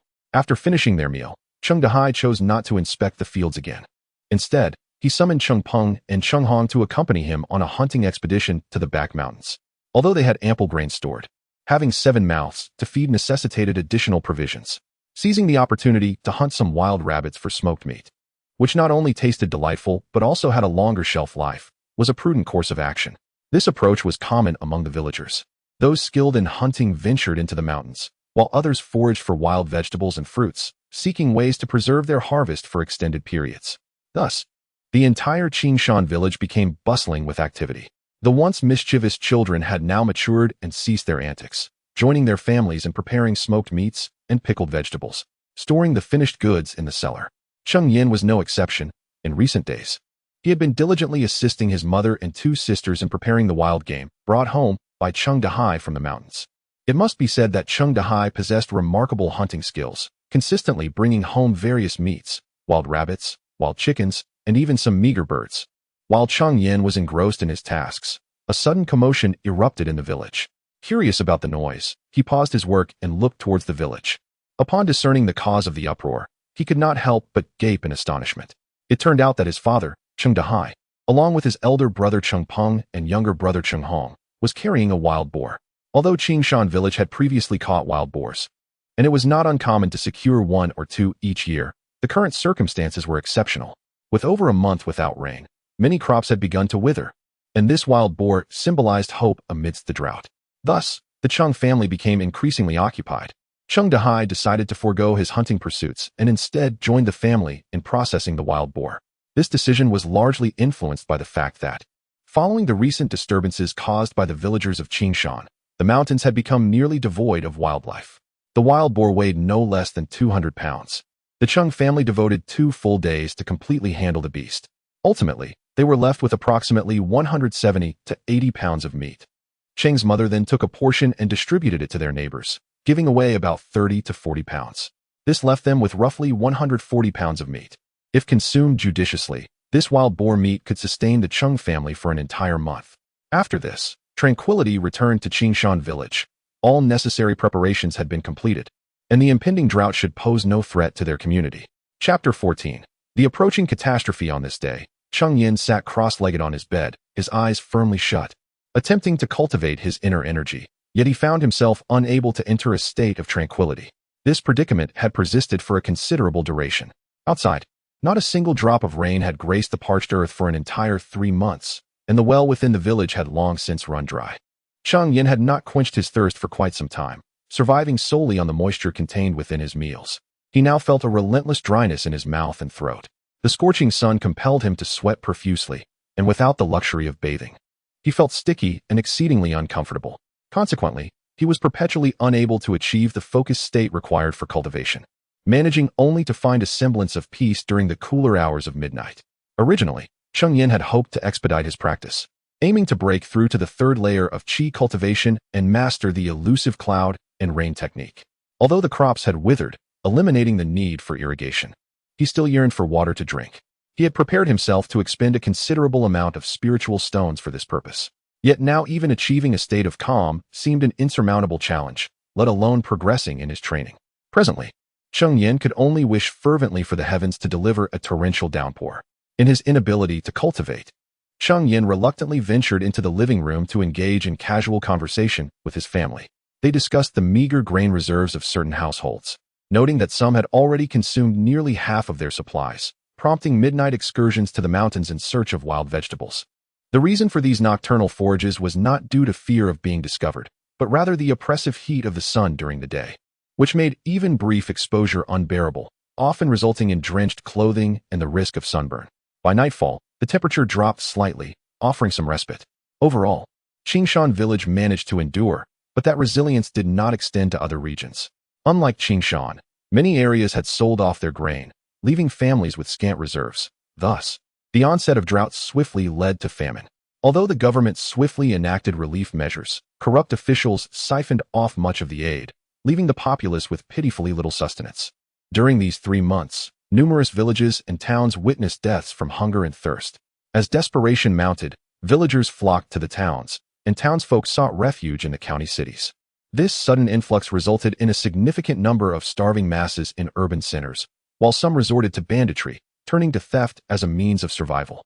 Witnessing others successfully acquire food through robbery, many joined their ranks, willing to resort to any means necessary to satiate their hunger. Thus, chaos ensued as banditry flourished, with rural towns and villages bearing the brunt of their plundering. Although the government had dispatched troops to quell the bandits, their efforts proved largely ineffective. The outlaws adeptly concealed themselves in the forests, exploiting their knowledge of the terrain to elude capture, which led the authorities to reluctantly ease their crackdown. Moreover, a more pressing issue emerged as uprisings began to take root across the land. These insurgents rallied under the banner of denouncing the government's corruption and incompetence as the root cause of the calamities, proclaiming that only through the overthrow of the ruling authority could they hope to endure the trials of nature. These individuals have undoubtedly faced the formidable wrath of the imperial court. Unlike the bandits, who merely wreak havoc in a limited area and pose little threat to the court's governance, the insurrectionists present a different dilemma altogether. Should they gain a foothold, they could significantly undermine the authority of the court. Nevertheless, the turmoil beyond the village bears little consequence for Qingyang village. Each household has diligently stockpiled provisions, ensuring that they will not suffer from shortages in the near future, and thus, the notion of raiding others for sustenance is entirely foreign to them. However, the villagers' refusal to pillage does not guarantee their safety from external threats. Amidst the tranquility of Qingyang village, a figure stealthily emerged at the village entrance. This individual furtively surveyed the village for an extended period, seemingly fixated on something unknown. Due to the sweltering heat, most villagers remained indoors, and the stranger went unnoticed. After a considerable time, the figure departed quietly, leaving no trace of their presence. That night, as the temperature cooled under the cloak of darkness, Cheng Yan prepared to meditate and cultivate. He retrieved a spirit stone from his storage pouch, clasping it in his hand as he settled into a cross-legged position on his bed to commence his practice. Meanwhile, outside Qingyang village, a group of 30 to 40 individuals had gathered, each brandishing a knife, their menacing demeanor betraying their unsavory intentions. "Are you certain there is grain in this village?" the leader inquired, wielding a sword nearly as tall as himself, a menacing scar resembling a centipede marring his face. A clear indication that he was not to be trifled with. "Rest assured, boss," replied one of his subordinates. "I observed the village from the entrance for quite some time this afternoon. The villagers all appear to be in good health, clearly not suffering from hunger. This village must certainly have a substantial supply of grain." Upon hearing this, the leader's interest was piqued. "Excellent. If this village indeed possesses grain, I shall reward you handsomely when we return." The subordinate's face lit up with excitement. "Thank you for your generous promise, boss." The leader's satisfaction was evident as he noted the joy on his subordinate's face. In times like these, possessing grain equates to power, and if there is also meat, one is elevated to the highest echelons of authority. Previously, The leader had served as a bodyguard for a wealthy household, skilled in martial arts. However, during a famine, the family deemed his upkeep a waste of resources and expelled him. Feeling aggrieved, he retaliated by killing the household's steward, subsequently becoming a fugitive sought by the authorities. He fled to this area, rallying a group of rogues to seize provisions and claiming a hilltop as his domain. As more followers flocked to his cause, he proclaimed himself the leader of the mighty Tiger stronghold, engaging in rampant thievery. With the county town far away and no soldiers to challenge them, they thrived in their lawlessness. Although the fierce bandits of the Tiger stronghold had plundered a substantial amount of grain, they were still a group of 30 to 40 individuals. It was not long before their provisions dwindled significantly, prompting thoughts of descending the mountain for another heist. However, they were not indiscriminate in their thievery. After all, if they raided a village with scant supplies, it would be a fruitless endeavor. Thus, the leader dispatched several men to scout for potential targets. Serendipitously, they discovered Xianxia village. The underling who was sent to observe reported that the villagers were robust and healthy-looking, their faces flushed, suggesting they were not suffering from hunger. He quickly concluded that Xianxia village must possess ample grain and hurried back to inform the chief. Upon receiving the news, the chief recognized the opportunity and gathered his men, planning to launch a night raid on Xianxia village under the cover of darkness. Chapter 15. The Escape Brothers. Tonight we shall embark on a grand venture, seizing provisions to indulge ourselves. The leader brandished a large blade, addressing his band of followers. Listen to the leader. Let us plunder them. The group echoed in enthusiastic agreement. Onward, my brothers. With a sweeping gesture, the leader led his entourage, shrouded by the cloak of night, towards the village of Xianxia. At that moment, Cheng Yan remained seated on his bed, struggling to attain a tranquil state of mind. Though the night was not particularly warm, he found himself unable to settle his thoughts. After a brief attempt at meditation, he conceded defeat, deciding against practicing that evening. Just as he prepared to lie down and succumb to sleep, he was suddenly startled by peculiar noises. Cheng Yan's curiosity piqued. It was the dead of night, and surely the villagers were asleep. What could possibly be amiss? The sounds did not resemble snoring. Rather, they seemed akin to the chopping of wood. Intrigued, Cheng Yan rose and peered through the window. After his breakthrough into the qi refinement stage, he sensed a significant enhancement in his perceptive abilities. With the aid of moonlight, he could discern the village's happenings. What he beheld sent a chill through him. Dozens of shadowy figures roamed the village, hacking at the doors of others' homes. Once they breached the doors, they would kick the slumbering inhabitants awake, tossing them into the yard before commencing their rampant looting. The commotion soon roused several nearby villagers, who ventured outside only to be swiftly overpowered, as more assailants surged in, continuing their pillaging. This is dire. There are bandits. The realization struck Cheng Yan like a thunderbolt. He hurried outside to awaken his parents. Upon learning of the intruders, Cheng Yan's parents were equally alarmed and swiftly roused the entire family. By the time everyone was awake, chaos reigned in the village. The startled villagers, confronted by the menacing bandits, were paralyzed by fear, scattering in all directions. Cheng Yan's mother, along with his second and fifth sisters, were rendered speechless by the news of the bandits' arrival, compounded by the distant sounds of destruction. Fortunately, Cheng Dahai remained composed, retrieving a hunting bow and a short knife from their home. Seeing this, Cheng Peng quickly followed suit, fetching his own hunting bow. These were the family's sole weapons. As the cacophony grew ever closer, it was evident that the bandits would soon reach Cheng Yan's home. Cheng Yan's father clenched his teeth and declared, "We cannot simply wait here. Everyone, grab some food from the cellar. We shall seek refuge in the back mountains." With the bandits approaching rapidly, it was clear that inaction would lead to a fate no different from that of those already victimized. Yet, they could not hope to fight back against such odds. Their only recourse was flight. The family hastened to the cellar, each member taking some provisions. Cheng Yan, however, was different. He possessed a storage bag. Before their very eyes, the food he had touched mysteriously vanished, all of it being discreetly stored away by Cheng Yan into his spatial pouch. However, the capacity of the pouch was limited, and soon it was filled to the brim, leaving behind a considerable amount of provisions that Cheng Yan could not carry. As he gathered the food, the individuals nearby were utterly astonished. To them, it appeared as though wherever Zhou Yang passed, the food inexplicably disappeared. Having lived for so long, they had never witnessed such an extraordinary phenomenon. There was no time for explanations. They needed to flee, and Cheng Yan would elaborate later. Observing their astonished expressions, Cheng Yan understood the situation clearly, yet the bandits were drawing closer, and if he took the time to explain the spatial pouch, they would likely miss their chance to escape. Thus, He hastily uttered a few words and led the way out of the cellar. Upon emerging from the cellar, the group ran towards the back mountain without looking back. Along the way, they encountered numerous villagers who had fled from the village, some heading outward while others, like Cheng Yan, made their way towards the back mountain. However, in the dead of night, devoid of moonlight, darkness enveloped them, and before long, the once crowded path became desolate. Fortunately, Cheng Yan possessed a heightened awareness, and with his enhanced senses, he navigated through the obscurity, guiding his family deeper into the mountains. After a considerable time, it seemed unlikely that anyone would pursue them, so they decided to rest. Cheng Yan surveyed their surroundings and nodded in approval before busily preparing the area. Despite the relative openness, larger beasts would surely not find refuge here. However, venomous snakes and insects could easily go undetected, so Cheng Yan scattered some insect-repelling powder he had brought along before his departure. Meanwhile, Cheng Yan gathered some firewood nearby and ignited a flame. With the flickering light, the group, having fled for their lives, finally felt a semblance of security.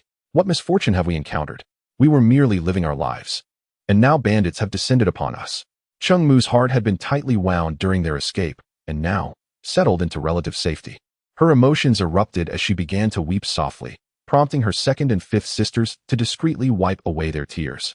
After such prolonged drought, it was evident that famine was rampant outside, leaving those desperate individuals with no choice but to resort to theft.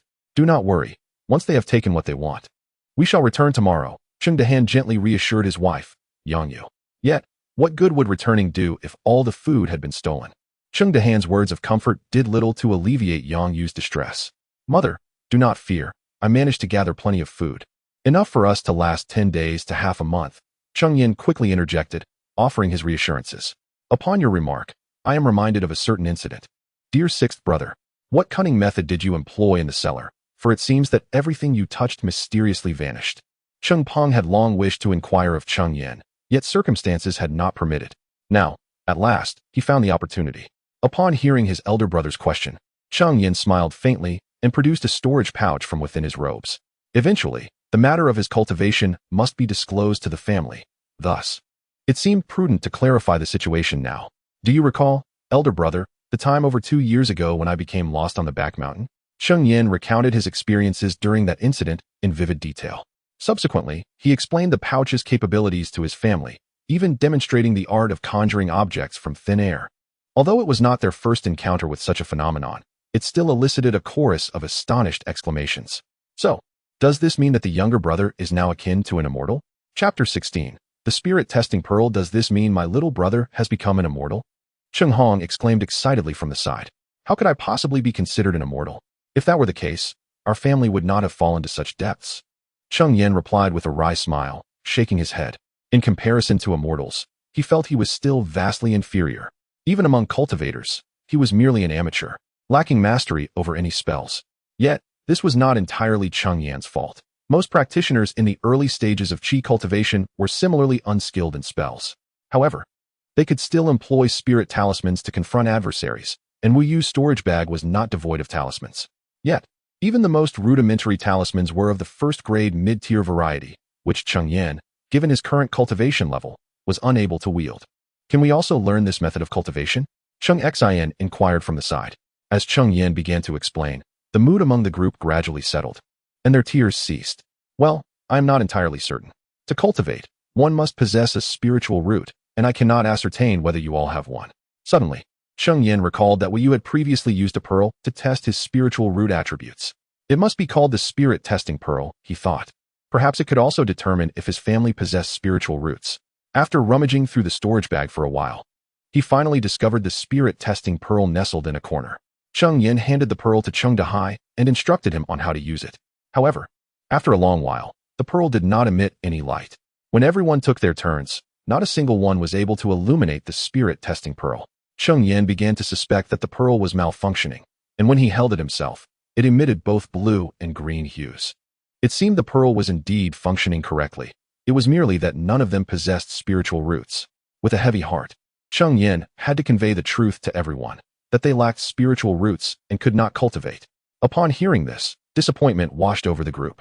However, Cheng Dahai remained remarkably open-minded, unconcerned about whether he could cultivate or not. Enough, enough. If Xiao Lu has the fortune to cultivate, that is his destiny. Even if we cannot, what of it? Moreover, the pressing matter at hand is what we should do next. Let us return to the village tomorrow morning. With so much grain there, those people may not have been able to take it all. They might have left some behind. Cheng Peng shared a similar sentiment with Cheng Dahai. This cultivation method was Cheng Yan's fortune. If he could cultivate, that would be splendid, but if not, it was of little consequence. Very well, then. We shall return to the village at dawn. It is still early. I will keep watch while you all rest.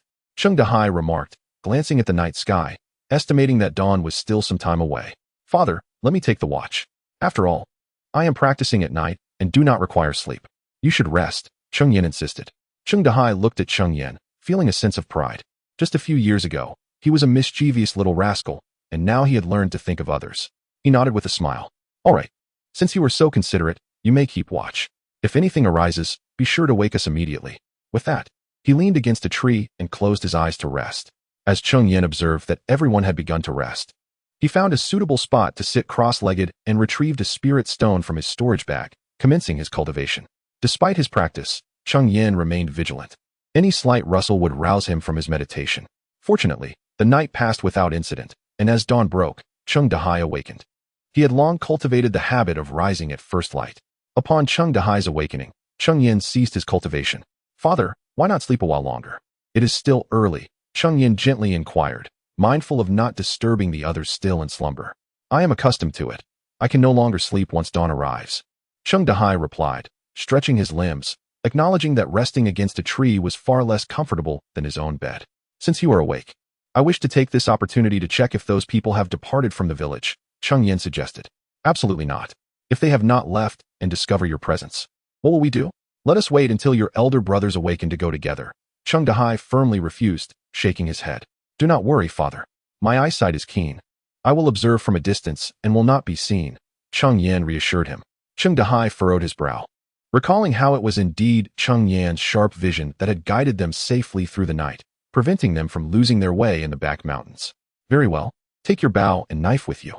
Should any danger arise, remember to flee immediately. Do not enter the village. Just take a glance from outside, Cheng Dahai conceded, recognizing the necessity of an advance check. It would be perilous for the family to enter the village only to find that the danger still lingered. Rest assured, father. I know what to do. With that, Cheng Yan slung his hunting bow over his shoulder, grasped his short knife, and proceeded toward the village. Before long, he stood at the outskirts of the back mountains, gazing into the village. The once serene Xianxia village lay in ruins, devoid of life.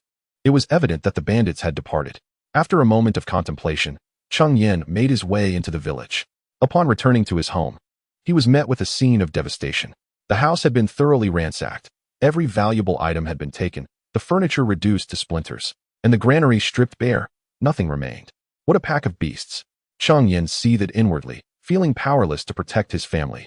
Had he possessed greater strength, he would have ensured those marauders would not return. After assessing the situation in the village, Cheng Yan returned to the safety of the back mountains. Realizing that there was no longer any reason to return to the village, there was not a grain of rice left. When he returned to the resting place of his family, everyone had already awakened. How was it? Did those people leave? Cheng Dahai inquired anxiously upon seeing Cheng Yan's return. They did leave, but they have emptied our granary. Not a single grain remains. Cheng Yan hesitated briefly before divulging the grim truth. He feared that his mother would be saddened by the news, but fortunately, Cheng Yan's mother exhibited only a slight shadow of gloom. Cheng Dahai, upon hearing Cheng Yan's words, furrowed his brow and remained silent, seemingly lost in thought. Father, I believe we cannot return to Xianxia village. We must consider other options. But the bandits have already departed. Why can't we go back? Cheng Yan had scarcely finished speaking when his mother, filled with urgency, interjected. Mother, Xianxia village has been completely plundered. Even if we return, there will be no food left. Once the supplies I have are exhausted, we would merely be awaiting our demise. Cheng Yan's words rendered his mother silent.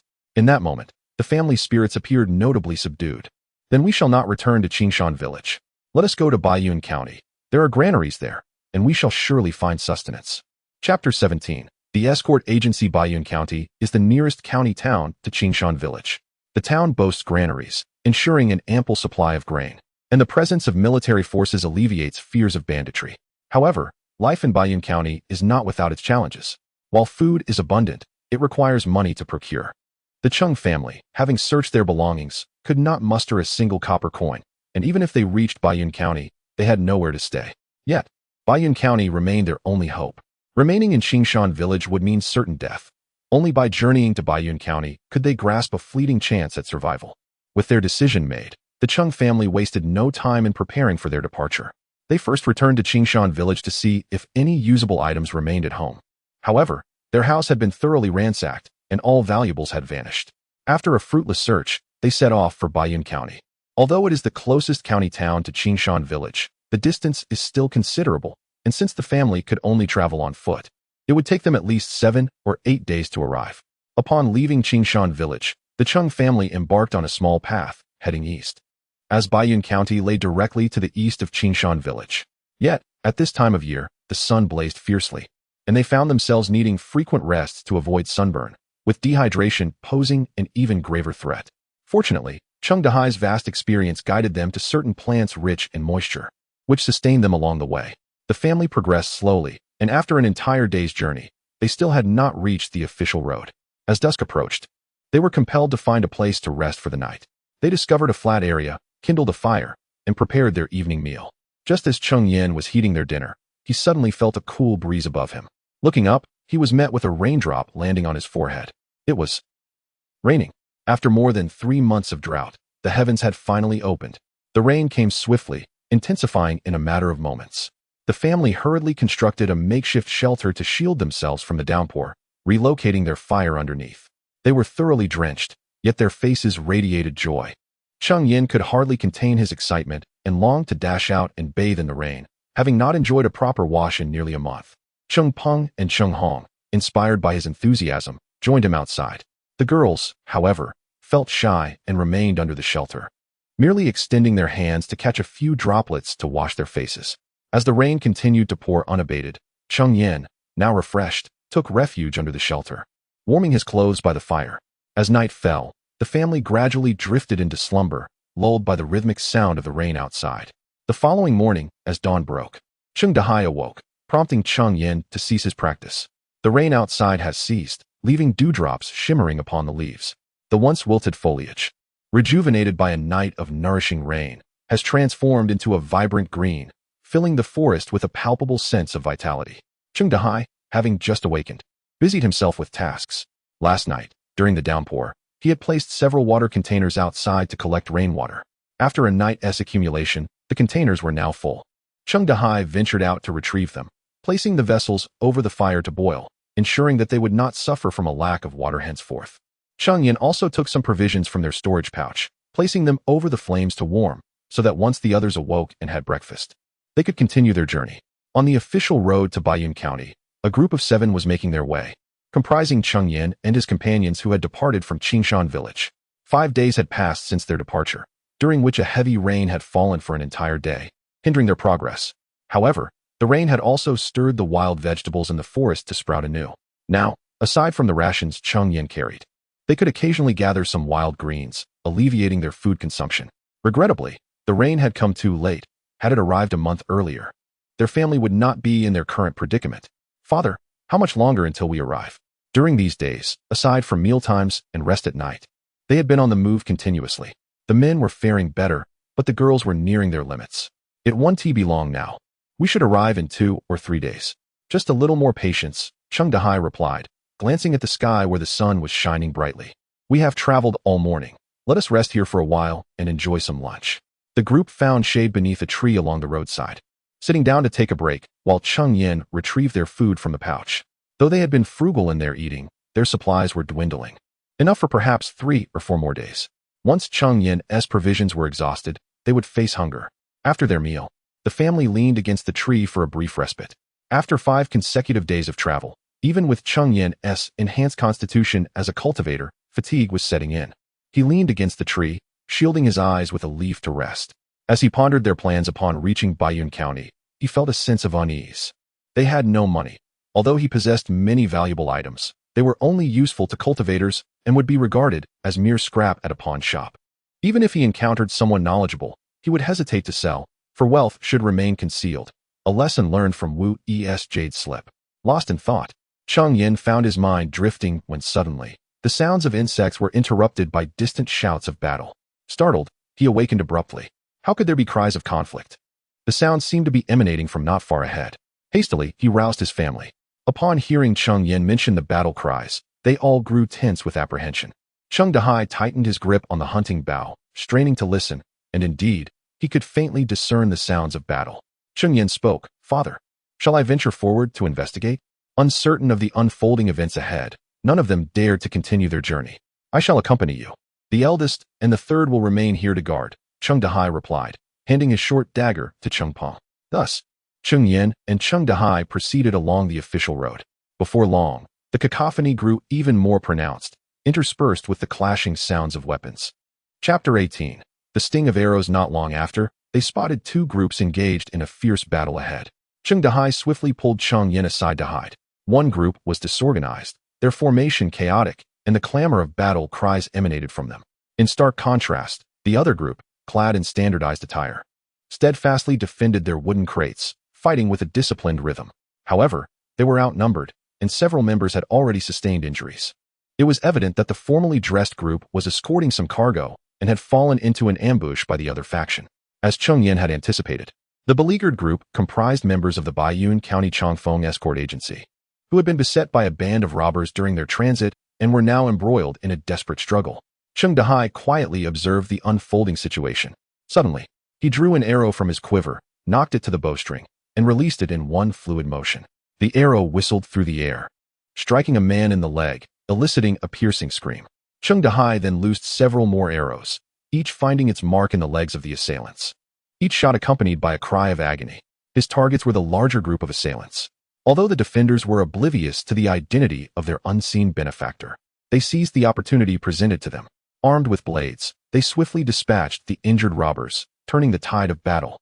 Several bandits fell to the ground, while the escort agency's personnel, despite their injuries, grew emboldened, pressing forward and forcing the robbers into a hasty retreat. After felling a few more adversaries, the remaining robbers seemed to be overcome by fear. One of them shouted, "The sting of arrows. Brothers, retreat."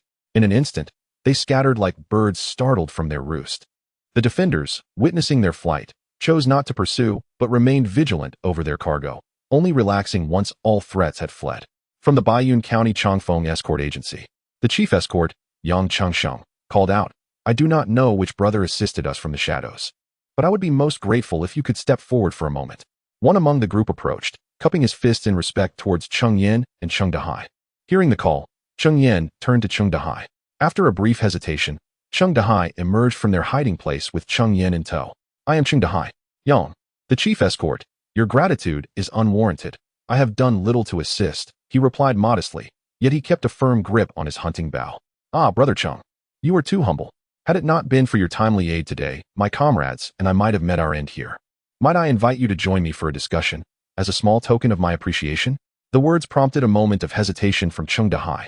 Although the opposing group bore injuries, none were severe, and if they harbored ulterior motives, both he and Cheng Yan could find themselves in peril. However, this group of individuals claims to be from the xianxia escort agency in Baiyun County. If they could forge an acquaintance, it would undoubtedly ease their journey when they arrive in Baiyun County. With this thought in mind, Cheng Dahai ceased to hesitate and approached with Cheng Yan. "Cheng, my brother, truly possesses remarkable archery skills, hitting the mark every time without fail." As Cheng Dahai and his companion drew near, Yang Chengxing hurriedly came forward. "You flatter me. Head escort Yang, may I inquire why you had a confrontation with that group?" Cheng, my brother, is unaware that those individuals are notorious bandits in Baiyun County, known as the Baiyun Thieves, who revel in ambushing traveling merchant caravans.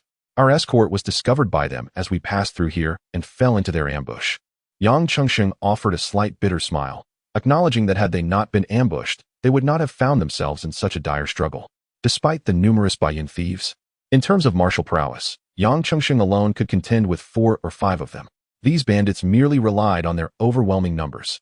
Is it truly so audacious that the Baiyun thieves would dare to ambush merchant caravans in broad daylight?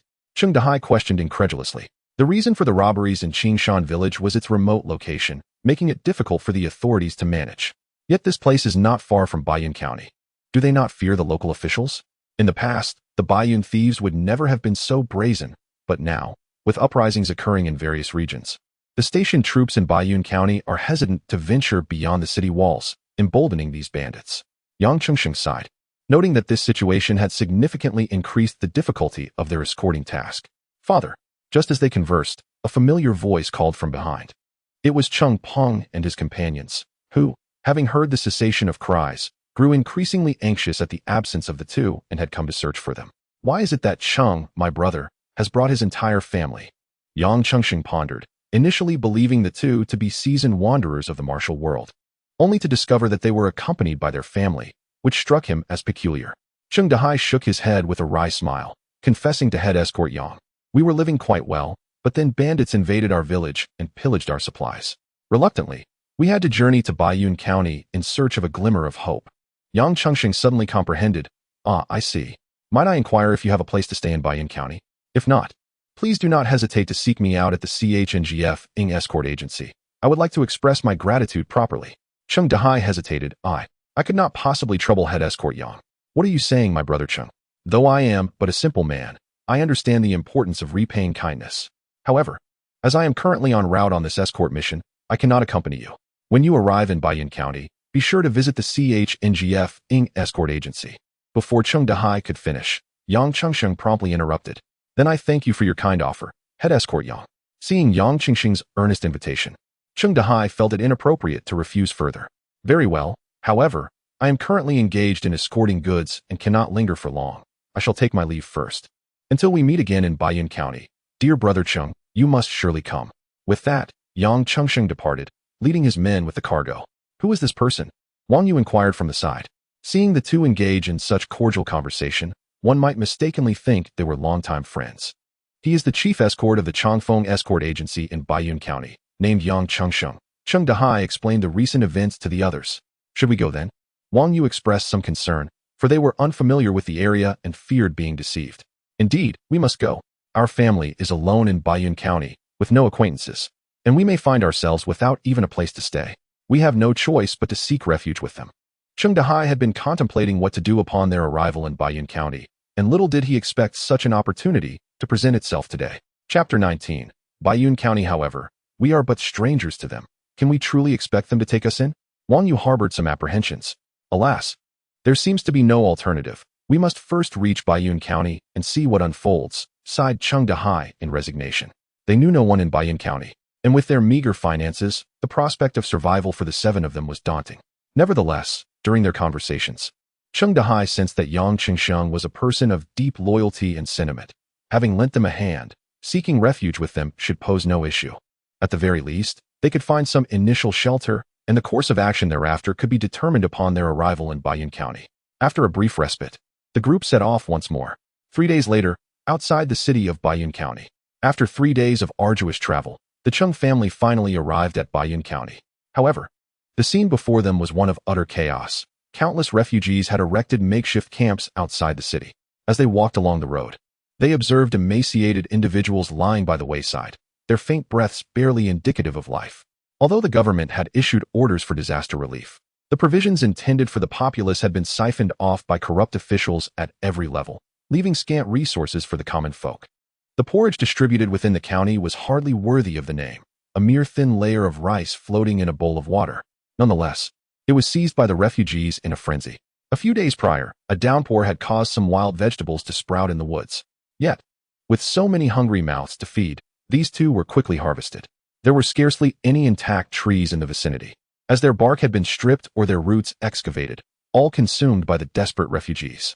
As the Cheng family traversed the path, they felt starkly out of place amidst the desolation surrounding them. The nearby individuals appeared gaunt and skeletal, while the Cheng family, in contrast, seemed vibrant and well-fed, their packs slung over their shoulders. Had it not been for the knife in Cheng Dahai's hand, they might have been accosted with the threat of weaponry. The Cheng family safely approached the city gates. However, upon reaching the entrance, they encountered yet another obstacle. The guards refused them entry, citing the need for an entry permit. Alas, the Cheng family possessed no such document and thus found themselves barred. "Mr. Cheng." Just as they pondered their predicament, a voice called out from within the city. Turning to investigate, Cheng recognized the figure immediately. It was a member of the Changfeng escort agency, who promptly exchanged words with the guard, resulting in their admittance. "I sincerely apologize, Mr. Cheng. In our haste, our chief forgot to provide you with the entry permit. He specifically instructed me to await you at the city gate." The escort member led the Cheng family forward, guiding them into the city. "Thank you for your assistance, young sir. But what exactly is this entry permit?" Cheng Dahai inquired, somewhat perplexed. Although he had never visited Baiyun County, he had indeed been to the towns surrounding Qingshan village and had not encountered any requirement for an entry permit. The entry permit was only introduced in the past 2 months, primarily to prevent refugees from infiltrating the city. Thus, every individual must obtain an entry permit at the city gate when leaving, and can only return with this permit. Without an entry permit, one must be accompanied by a local resident to gain entry. As the guide led Cheng Yan and his companions, he elucidated the situation. So that was the case. Cheng Dahai suddenly comprehended the rationale. There were indeed numerous refugees outside the city. Allowing them unrestricted access would undoubtedly lead to significant disorder in Baiyun County. Hence, the county magistrate devised such a strategy. However, the principal reason was not merely this. In a certain county town, the magistrate had, in a bid to showcase his benevolence and earn the affection of the populace, allowed the refugees to enter the city. Unbeknownst to him, among those refugees were insurgents who subsequently conspired to breach the town's defenses, resulting in the magistrate's tragic demise within the city. Since that incident, no county town dared to permit refugees entry again. Before long, the group arrived at a magnificent edifice. On either side of the entrance stood imposing stone lions, and a grand plaque above the door inscribed with the words Changfeng Escort Agency. However, aside from Cheng Yan, none of Cheng Dahai's party could read. They merely felt that the Changfeng Escort Agency was indeed extraordinary, with such an impressive entrance. The group was ushered into the hall, where Yang Chengsheng was already present. Upon seeing Cheng Yan and his companions, he promptly rose to greet them. "Brother Cheng, you have finally arrived. I was worried you might decline my invitation." "How could I refuse such an invitation from the esteemed Yang?" Cheng Dahai clasped his fists in acknowledgement. "Haha, let us set aside formalities. It happens to be lunchtime. I have instructed the kitchen staff to prepare some dishes for us to enjoy while we converse," Yang Chengsheng said, pulling Cheng Dahai to sit down. While Cheng Dahai exchanged a knowing glance with Cheng Yan, understanding the signal, Cheng Yan removed the cloth bundle from his back and opened it to reveal a wild boar's leg. "Brother Cheng, what is this?" Yang Chengsheng inquired, somewhat taken aback by the sudden appearance of the boar's leg. Cheng Dahai explained, "Yang, we possess little of value, but this wild boar leg is our most prized possession. It is quite timely for our meal and can add to the feast." This had been Cheng Dahai's instruction during their journey, to avoid revealing their storage pouch. Thus, Cheng Yan had taken it out along the way, wrapped in cloth and carried on his back. Yang Chengsheng feigned a stern demeanor, saying, "Brother Cheng, what kind of talk is that? The Changfeng Escort Agency has not yet reached the point where guests must provide their own ingredients." Wang Yu chimed in, "Yang, do accept it. It is a token of goodwill from our family." Yang Chengsheng replied, "Well, it seems I cannot refuse today. In that case, I shall not stand on ceremony with you, and it will be a treat for the brothers to enjoy some meat." Even in the ordinary days of Baiyun County, wild boar meat is a rarity, especially during this period of food scarcity. Even common pork has become quite uncommon. The Changfeng Escort Agency can only indulge in meat once or twice a month. After Cheng Dahai observed Yang Chengsheng accepting the boar leg, he instructed someone to take it to the kitchen before finally sitting down at Yang Chengsheng's invitation to engage in a conversation about mundane matters. As for Cheng Yan and the younger generation, they could only sit quietly in the background, uttering not a word. They would respond with a sentence or two only when directly addressed by Yang Chengsheng. Chapter 20. Settling in. So, does that mean Brother Cheng's family hails from a lineage of hunters? As Yang Chengsheng and Cheng Dahai engaged in casual conversation, their understanding of Cheng Dahai's family deepened. "We are but humble folk from the mountains, hardly deserving of such a title," Cheng Dahai replied, shaking his head. Indeed, while it was true that his family had subsisted on hunting since his grandfather's time in Qingshan village, the term lineage seemed far removed from their reality. Then surely Brother Cheng's 3 children possess remarkable archery skills like their father? Yang Chengsheng inquired. The enthusiasm behind Yang's invitation for Cheng Dahai to visit the escort agency stemmed not only from gratitude for a past rescue, but also from an appreciation for talent. After all, there is an old adage that states, "A visible spear is easily dodged, while a hidden arrow is hard to defend against." Having 1 or 2 sharpshooters within their ranks would greatly enhance their safety during escort missions. My eldest and 3rd sons have been learning to hunt since childhood, their archery skills rivaling my own. However, my youngest, the 6th, has been rather mischievous and hasn't acquired any such skills, Cheng Dahai admitted. Cheng Yan felt a twinge of embarrassment. Though he had indeed been playful as a child, he had not neglected his lessons in hunting. Yet, ever since he began his cultivation journey, he had not practiced hunting with Cheng Dahai, and thus his archery was certainly inferior to that of his elder brothers, Cheng Peng and Cheng Hong. As the conversation flowed, the kitchen began serving the dishes. The meal was modest, primarily consisting of vibrant green vegetables, with only a small portion of meat, the most substantial being the leg of wild boar brought by Cheng Yan and his brothers. Given the current scarcity of food, particularly meat, having anything to eat was a blessing. Brother Cheng, now that you have arrived in Baiyun County, do you have any plans? As they dined, the conversation continued. To be honest, we are strangers here, with no acquaintances to turn to, Cheng Dahai replied with a faint smile of resignation. In that case, why not let your family stay with us at the escort agency? We have 2 vacant rooms, though it may be a bit cramped, Yang Chengxing suggested. Upon hearing Yang's offer to provide shelter, Cheng Dahai quickly rose, expressing his profound gratitude. I am already immensely thankful for your willingness to accommodate us. There is no question of inconvenience. Please, Brother Cheng, do sit down. It is merely a couple of empty rooms, and they might as well serve a purpose. You may stay for as long as you wish, Yang Chengxing urged, gesturing for Cheng Dahai to take a seat. After the meal, Yang instructed someone to escort Wang Yu and her daughters to their room for rest. He himself took Cheng Dahai, along with Cheng Peng and Cheng Hong, to the training ground, eager to observe their archery skills. Meanwhile, Cheng Yan found an excuse to slip away. His meager archery skills were hardly worth showcasing, and he deemed it more prudent to return to his room for cultivation. Time passed swiftly, and 3 months had elapsed since Cheng Yan's family arrived in Baiyun County. In the past 3 months, the weather has returned to normal, and the drought has been successfully weathered. Furthermore, 2 months ago, the insurgents were decisively quelled. Subsequently, the court ordered the punishment of several officials who had embezzled disaster relief grains to appease the populace, thereafter opening the granaries to distribute food to the people. This famine has been navigated with relative stability, and it is anticipated that come spring of the following year, the common folk will resume their agricultural endeavors. Merely a few days after Cheng Yan's family settled at the Changfeng escort agency, Cheng Dahai took Cheng Peng and Cheng Hong to join the agency. After all, it felt inappropriate to remain dependent on the hospitality of others for several days. Despite the suppression of the insurgents, banditry remained rampant across various regions. Thus, the escort agency was thriving with business. By joining the agency, Cheng Dahai and his family not only alleviated their sense of indebtedness, but also earned some silver. Even Wang Yu and a few other young women assisted in the kitchen.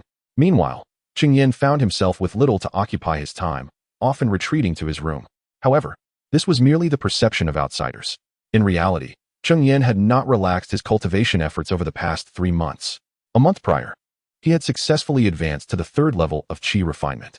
The cost of this breakthrough was a significant depletion of nearly 100 spirit stones from his storage pouch. Furthermore, after reaching the 3rd level, Cheng Yan selected a spell from a jade slip for study, known as the water spike technique. This spell allows the conjuration of a sharp spike made of water, which, once launched, could penetrate trees and even leave a dent in stone, showcasing considerable power. Cheng Yan could now truly be regarded as a cultivator. Creak. Just as Cheng Yan sat cross-legged on his bed in meditation, the door suddenly swung open. He opened his eyes to see Cheng Dahai and his second brother Cheng Hong, carrying his elder brother Cheng Peng into the room. At that moment, Cheng Peng was drenched in blood, with thick bandages wrapped around his waist. Even so, the bandages were soaked through and stained crimson. Father, what happened? How is my brother so severely injured? Seeing the grave condition of his brother, Cheng Yan hurriedly leapt from his bed and approached to inquire about the situation. The escort was ambushed. Your brother was stabbed, Cheng Dahai replied, his countenance darkened. They had deliberately chosen a route for the escort that avoided dangerous areas, making the ambush unexpected. Noticing the sorrow etched on his father's face, Cheng Yan dared not press further and turned to his 3rd brother Cheng Hong. Through his second brother's account, he learned the full story. It turned out that 2 days prior, the Changfeng escort agency had accepted a shipment to deliver to another county. However, the owner of the goods insisted there was no urgency, as long as they arrived safely.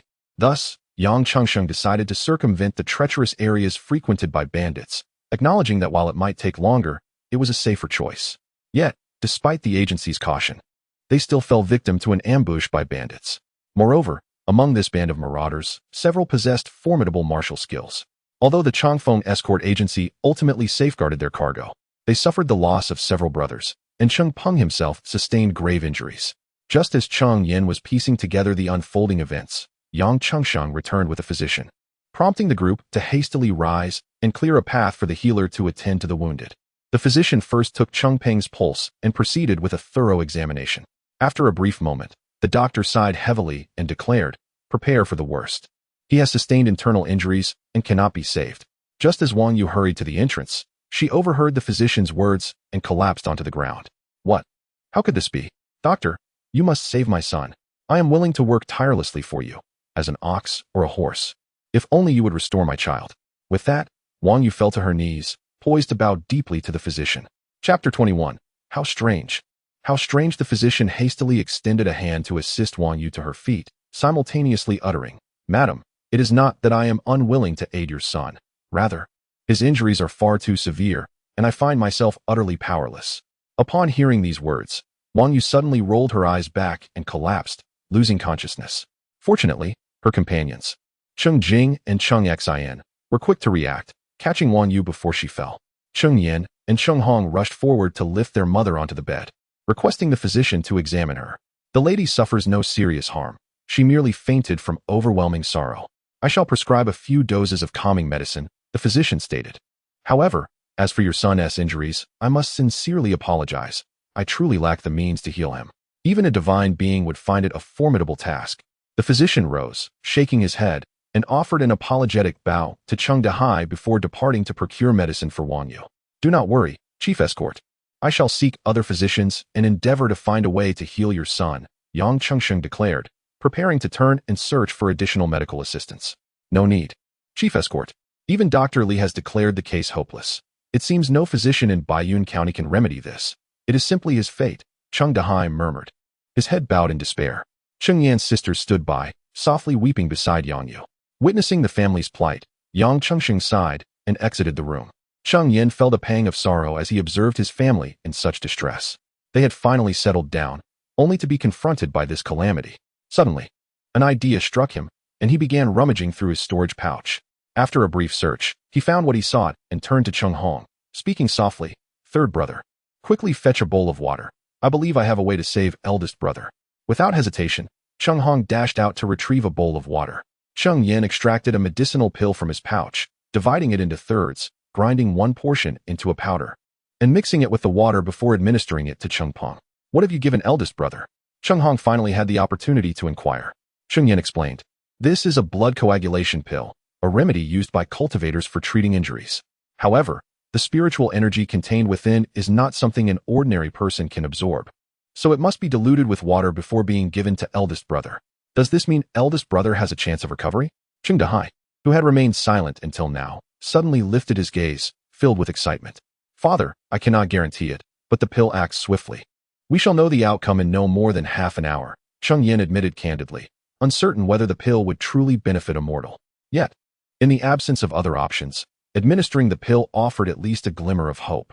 "Good, good, good," Cheng Dahai repeated 3 times before slowly sitting down. Although Cheng Yan expressed uncertainty regarding the pill's efficacy, at least there was a flicker of hope. Time passed slowly as the anxious group awaited the results.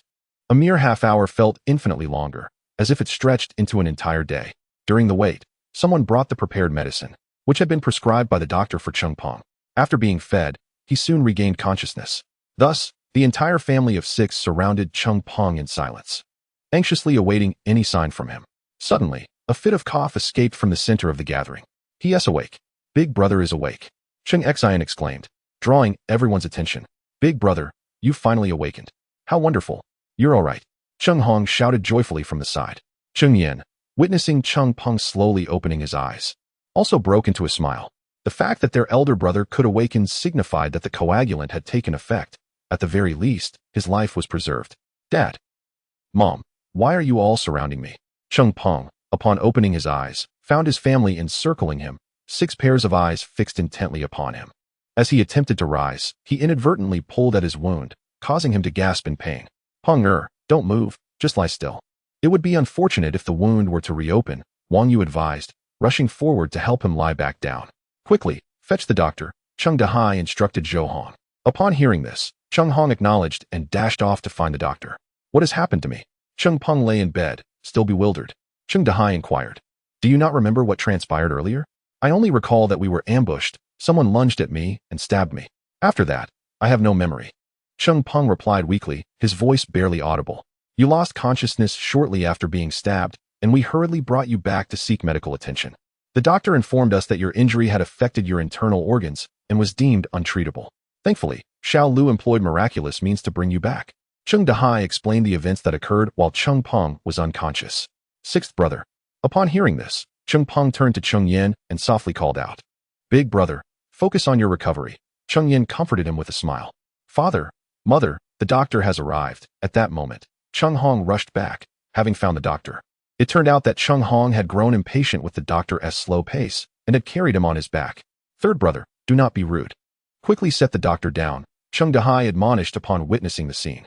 Cheng Hong, embarrassed, complied and gently released the doctor. "I sincerely apologize, esteemed doctor. No need for concern. Let me first examine your son's injuries." The doctor interrupted before Cheng Dahai could finish his sentence. Upon hearing this, the family quickly rose and made way for the doctor to attend to Cheng Peng. Thus commenced a thorough examination. Strange, remarkable.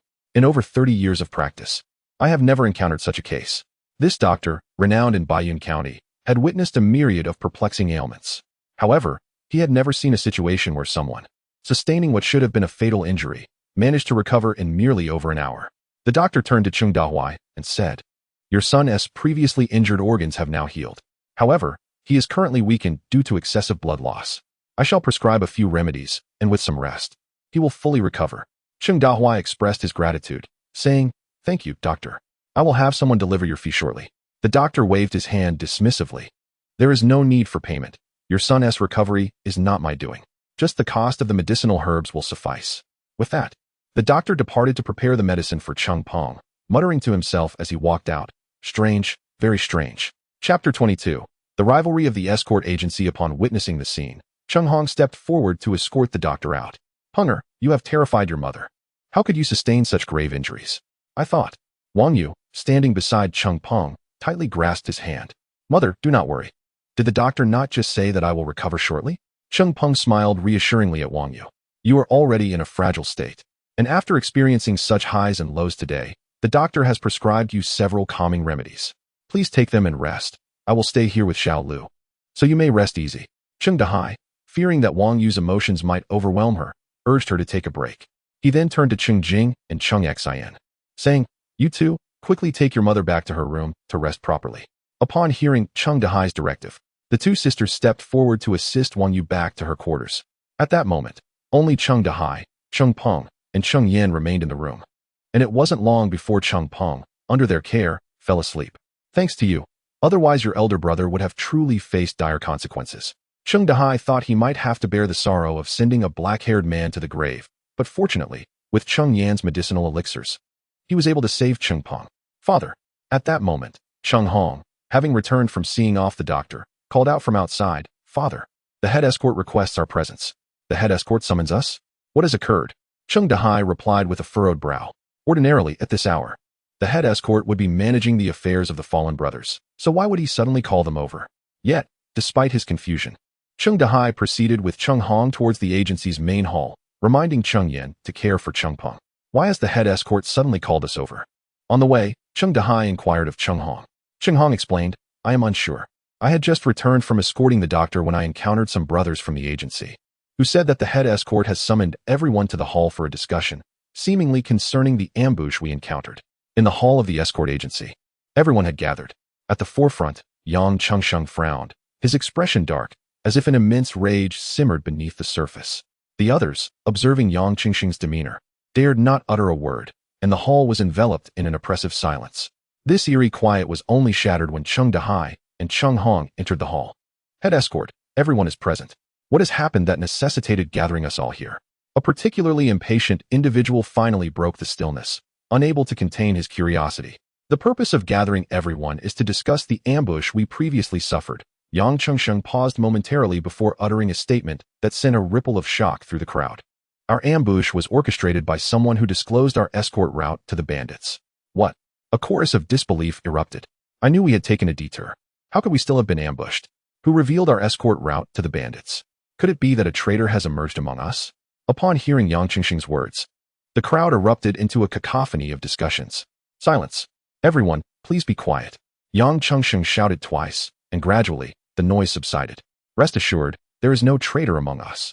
It is another person who informed those bandits of our escort route. Do you recognize this object?" This is a token I found on the few bandits we killed. As he spoke, Yang Chengsheng produced an iron token, one side inscribed with the characters Longwei. Is this the token of the Longwei Escort Agency? What? The Longwei Escort Agency? Could it be that they divulged our route to those bandits? That cannot be. Chief Escort, how could the Longwei Escort Agency possibly know our route? We only finalized our path after setting out. Look at this as well. Upon hearing this, Yang Chengxing revealed another item wrapped in paper. He unwrapped it to reveal a small insect, resembling a bee, albeit smaller and entirely black, appearing to be lifeless. What is this? A bee? It certainly resembles one. Yang Chengsheng explained. This is a larva of the mother insect, discovered among the goods we were transporting. To my knowledge, Chen Shan, the chief of the Longwei Escort Agency, keeps several mother insects. So it is a mother insect. No wonder the Longwei Escort Agency is aware of our route. A voice in the crowd exclaimed in sudden realization. What exactly is a mother insect? How does having mother insects enable the Longwei Escort Agency to ascertain our route? Another asked, perplexed. The earlier speaker clarified, clearly, you are not well informed. It is said that as long as the mother insect is within a 2-mile radius of the larva, it can sense the larva's location. Therefore, if the Longwei Escort Agency knows our position, it is tantamount to knowing our route. The Longwei Escort Agency is truly despicable, attempting to lead us to our demise. Previously, there was only one escort agency in Baiyun County, namely the Changfeng Escort Agency. However, due to incessant banditry in the region, merchants seeking to transport goods required the assistance of escort agencies, resulting in a surge in business. Some, seeing a lucrative opportunity, established their own agencies. The Longwei Escort Agency was founded merely 2 months ago. Being a newly established agency, it struggled to compete with the Changfeng Escort Agency, which had flourished in Baiyun County for over a decade. Thus, most people preferred to engage the Changfeng Agency, leading to a lackluster performance for Longwei. Naturally, the Longwei Escort Agency was dissatisfied with this situation. Now that peace has been restored, it is a prime time for escort business to thrive. Once the court regains its focus and begins to eradicate banditry, the agency's business will likely revert to its previous state. If they do not seize this opportunity to profit handsomely, the agency risks incurring significant losses. Consequently, the Longwei Escort Agency has begun to target the Changfeng Escort Agency at every turn. However, it was utterly unexpected that the Longwei Escort Agency would divulge the transport routes of the Changfeng Escort Agency to the bandits, as if they were intent on annihilating Changfeng Escort. Chief Escort, this matter cannot simply be overlooked. Indeed, it is the Longwei Escort Agency that has breached the rules first. Rest assured, my brothers, for the Longwei Escort Agency's treachery has cost us several comrades, and we shall not let them escape unscathed. Tomorrow, I shall report this to the county magistrate. They must pay the price for their actions. The crowd below was filled with righteous indignation. For many had served in the Changfeng Escort Agency for several years, forging deep bonds. Thus, their fury towards the Longwei Escort Agency needs no further elaboration. Would it not be a disgrace to allow the county office to punish them? In my view, dealing with such insidious villains should involve nothing less than their utter demise. Chapter 23. What? Cheng Peng's injuries have healed? But didn't the doctor say? Indeed. It would be better to storm their escort agency and sever their heads to honor our fallen brother spirits. Esteemed colleagues, allow me to speak. Although our escort agency may be considered a semi-Zhenghu force, we remain under the jurisdiction of the imperial court and must therefore act in accordance with its laws. I am acutely aware of the anger that resides in your hearts, for I share the same sentiment. The brothers we lost have stood by my side for many years. Yet, I urge you to refrain from reckless actions. It would be a grave mistake to sacrifice ourselves for the sake of the Longwei Escort Agency. The laws of the court are stringent, particularly regarding crimes that involve taking lives, where the principle of retribution holds, a life for a life. Should you take a life, you must pay with your own. This was the reason that the bandits from Qingyang village, despite their ferocious reputation, ultimately did not kill anyone. Upon hearing this, the crowd fell silent. If given the choice, they would undoubtedly prefer to take revenge upon their enemies. However, they are not the type to wander the Jianghu as isolated individuals, disregarding the laws of the court. Should they act impulsively today and kill the people from the Longwei Escort Agency, the repercussions would extend beyond themselves, affecting their families as well. Let us leave this matter for now. Rest assured, I will not easily let the Longwei Escort Agency off the hook. Everyone may disperse. I would like to speak privately with Lao Cheng and Cheng Yan. Yang Chengsheng, sensing the silence among the crowd, understood their thoughts. He too harbored a desire to personally avenge their fallen brothers. However, such actions could jeopardize the entire Changfeng Escort Agency. Once the others departed, Only Yang Chengsheng, Cheng Dahai, and Cheng Yan remained in the hall.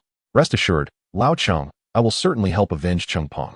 Yang Chengsheng kept the two behind to convey to them that once one becomes part of the Changfeng escort agency, regardless of the duration, they are considered one of its own. Initially, he believed the ambush was solely the work of the bandits, whose elusive movements made them difficult to eradicate, complicating any quest for vengeance. Now that he was aware of the Longwei escort agency's involvement, he was determined to assist in avenging Cheng Peng. Thank you, Chief Escort. However, Cheng Peng's injuries have already healed. Cheng Dahai, who had previously worn a worried expression due to Cheng Peng's condition, now revealed a smile. What? Cheng Peng's injuries have healed? But didn't the doctor say Yang Chengsheng was taken aback? Although he had previously vowed to find a way to treat Cheng Peng's injuries, as a martial artist himself, he understood the significance of the injuries Cheng Peng had sustained. Thus, hearing Cheng Dahai declare that Cheng Peng's condition had improved was indeed astonishing. Indeed, our family possesses a medicinal pill passed down through generations. It is said that no matter how severe the injury, as long as one draws breath, it can restore life. Initially, I found this hard to believe. Surely, such an extraordinary pill could not exist in this world. However, in that moment of anxiety, he could only treat a dead horse as if it were a living one. To his astonishment, he managed to save Xiaoping. Cheng Dahai believed that it was best not to reveal Cheng Yan's identity as an immortal cultivator. After all, the allure of immortality is something that few could resist. If word spread, it would undoubtedly bring considerable trouble to their family. Thus, Cheng Dahai chose to keep this matter concealed, merely attributing the rescue of Cheng Peng to a family heirloom pill. A pill? Could it be an elixir? Upon hearing Cheng Dahai's explanation, Yang Chengsheng was even more astonished. Such a miraculous pill could not possibly be crafted by mere mortals. It could only have been concocted by an immortal. What is an elixir? Cheng Dahai's heart sank at the thought. Had Cheng Yan's status as an immortal cultivator been discovered? Although Cheng Dahai was taken aback internally, he maintained a composed demeanor, feigning slight bewilderment. Yang Chengsheng elucidated, an elixir is, of course, a medicinal pill refined by immortals. Immortals? Do such beings truly exist in this world? Cheng Dahai's heart raced with trepidation. Had it not been for Cheng Yan producing the elixir to save Cheng Peng, he would have remained oblivious to its existence.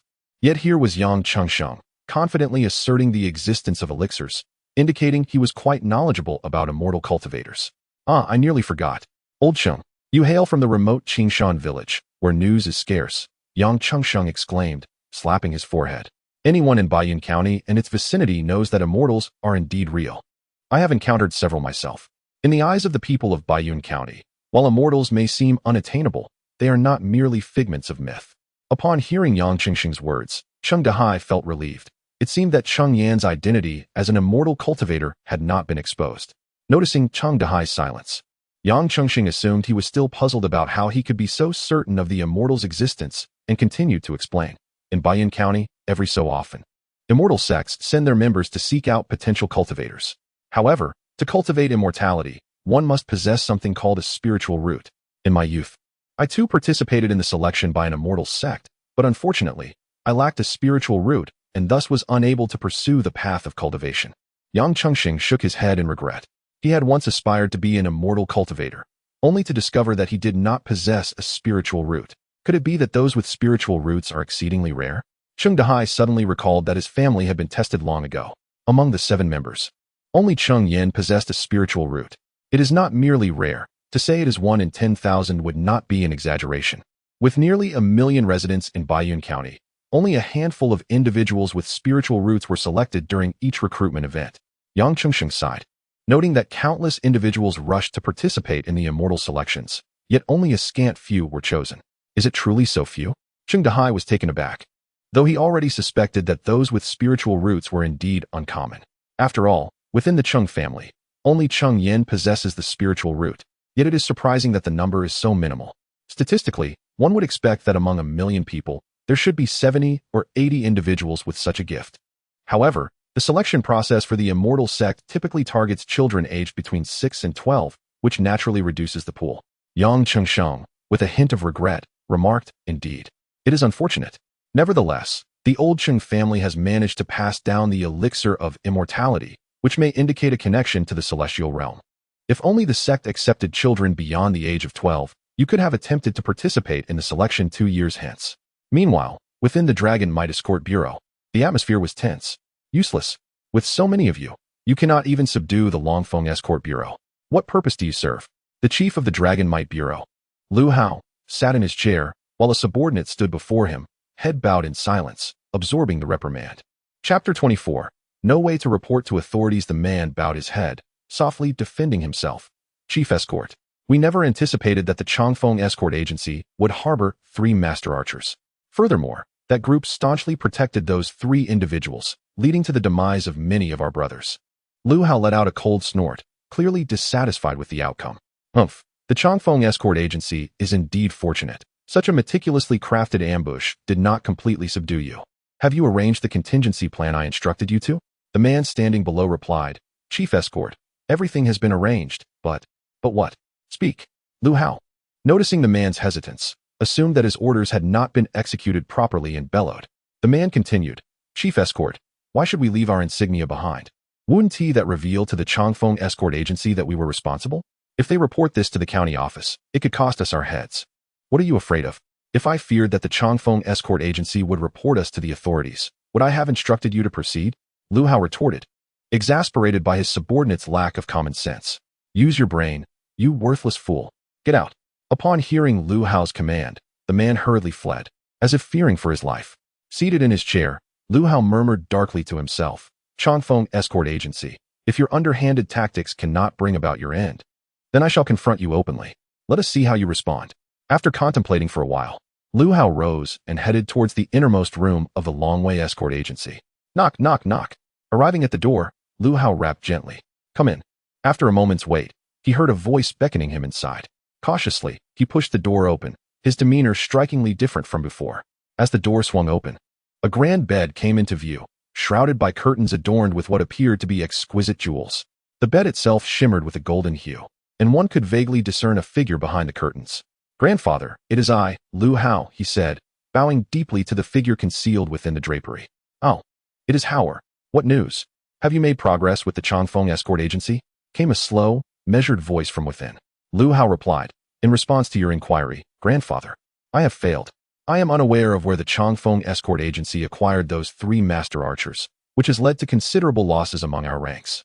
It seems we must rely on your intervention once more. The voice responded, I warned you from the start. They are merely mortals. I could have dealt with them effortlessly. Yet you insisted on handling it yourself, and now, it appears I must step in after all. Though the figure referred to himself as grandfather, his tone did not reflect the frailty of old age. Despite the reproachful words, there was a hint of affection in his voice. Grandson, I merely wish to share the burden with you. Lu Hao had completely shed his earlier ruthless and arrogant demeanor. From behind the bed curtain, a voice spoke. It is commendable that you wish to share the burden with your grandfather. He bears you no ill will. However, you must handle the forthcoming matters with utmost diligence. I cannot act freely within the city, so I need you to lure the individuals from the Changfeng Escort Agency outside the city. Lu Hao respectfully replied, Rest assured, Grandfather, I have already made the necessary arrangements. Since you have taken care of it, that is well. Now, I must focus on my cultivation. You may leave. As soon as the words were spoken, the figure behind the curtain gradually faded away until it vanished completely. Observing this, Lu Hao bowed respectfully before turning to exit. The following morning, Yang Chengsheng had prepared evidence and headed to the county office to report the matter. However, upon emerging from the office, his face bore an expression of grave displeasure, mirrored by the anger of the 2 companions who accompanied him. One of them indignantly remarked, Chief Escort, I believe that Li Jianyuan is in cahoots with the Dragon Escort Agency. We presented irrefutable evidence before him, yet he still favors the Dragon Escort Agency. It turned out that just moments earlier, Yang Chengsheng and his companions had reported to the county office, accusing the Dragon Escort Agency of secretly colluding with bandits, ambushing them during their escort missions, which had cost several brothers of the Changfeng Escort Agency their lives. They had even produced sufficient evidence to condemn the Dragon Escort Agency, or at the very least, compel its members to confront them publicly. To their astonishment, the magistrate insisted that the evidence was insufficient and instructed them to await the county office's investigation before returning to the escort agency. Yang Chengsheng struggled to contain his fury. Initially, he had believed the matter should be left to the authorities. However, it now seemed that either the Dragon Escort Agency had powerful backing, making the magistrate hesitant to provoke them, or that there existed an inexplicable connection between the magistrate and the Dragon Escort Agency. Yang Chengsheng leaned towards the latter, reasoning that Baiyun County was not a large jurisdiction, And if the Dragon Escort Agency truly had significant figures behind them, they would likely not be operating in such a minor locale. Upon returning to the escort agency, the trio promptly summoned all members. Yang Chengxing recounted their experience at the county office. As anticipated, everyone displayed indignation. Even Cheng Dehai furrowed his brow. Although Cheng Dehai and the others had not been with the Changfeng escort agency for long enough to feel a strong sense of belonging, the fact that Yang Qingsheng had taken them in was a tangible truth. Moreover, should the Changfeng escort agency encounter difficulties, their only refuge in Baiyun County could vanish. The purpose of gathering everyone was to deliberate on how to address the situation with the Dragon Escort Agency. Initially, Yang Chengsheng had hoped to leverage the county office against them, given the solid evidence at his disposal. However, the county office's unwillingness to engage was a setback. In my view, we might as well march directly to the Dragon Escort Agency's doorstep and see how they can continue to act so brazenly. Some, with fiery tempers, were eager to storm into the Dragon Escort Agency. It is unwise. The county magistrate and the Longwei Escort Agency are clearly in collusion. If we were to storm the gates of the Longwei Escort Agency, it is likely that not only would we fail to inflict any damage upon them, but we might also provoke the county office to turn against us. Some individuals of a more composed disposition believe this course of action to be ill-advised. Yang Chengsheng furrowed his brow. As the previous speaker had articulated, an outright assault on the Longwei Escort Agency was undoubtedly inadvisable. The subsequent speaker did present some valid points. Yet, no substantial suggestions were offered. Is there truly no means to contend with the Longwei Escort Agency? At this moment of collective uncertainty, Cheng Dehan unexpectedly posed a question. Chapter 25. Luring the snake from its hole. The Longwei Escort Agency had only been established for a few months. Apart from their chief escort, Lu Hao, who possessed a modicum of prowess, the rest were merely practitioners of rudimentary martial arts. Each member of our agency could contend with two opponents. Old Cheng, why do you inquire about this? Do you perhaps have a scheme in mind? Despite its formidable name, the Longwei Escort Agency is known primarily for Lu Hao's modest reputation within the martial world. The majority of its members possess only basic skills, falling short of the seasoned veterans from the Changfeng Escort Agency. If the Longwei Escort Agency's strength is indeed lacking, I have a potential strategy, though its efficacy is uncertain. Oh, what is this method? Pray, share your thoughts. Yang Qingxing's eyes brightened at this revelation. Cheng Dehai spoke slowly. As the chief escort mentioned, we cannot simply storm the gates of the Longwei Escort Agency, but if we could entice them outside the city, we would have the freedom to confront them as we see fit. Upon hearing Cheng Dehai's words, Yang Chengxing initially felt a surge of hope, only to have his brow furrow once more as another thought crossed his mind. He asked, how can we possibly lure the members of the Longwei Escort Agency outside the city? Cheng Dehai replied, do they not consider us a thorn in their side? If we were to appear outside the city, they would likely follow us out, but I cannot guarantee this approach will succeed. To be fair, Cheng Dehai was reluctant to confront the Longwei Escort Agency. He yearned for a more stable existence, wishing to shield his children from further harm. However, they had yet to firmly establish themselves in Baiyun County. They were, in essence, intertwined with the fortunes of the Changfeng Escort Agency. Should misfortune befall the latter, their survival in Baiyun County would be jeopardized. In truth, Cheng Dehai had contemplated returning to Qingshan village a month prior. Although the village had suffered damage from bandits, it was not irreparable. A few repairs would suffice. Over the past few months, they had managed to save some silver, which should sustain them through the year. Nevertheless, Cheng Peng and Cheng Hong were reluctant to leave Baiyun County, eager to carve their own paths. Thus, upon hearing their father express a desire to return to Qingshan village, they hesitated, unsure of how to respond. As their father, Cheng Dehai could easily discern their thoughts. Yet, it was natural for his children to have their own aspirations. Ultimately, he decided to remain in Baiyun County, waiting until his sons could establish themselves before revisiting the idea of returning to Qingshan village.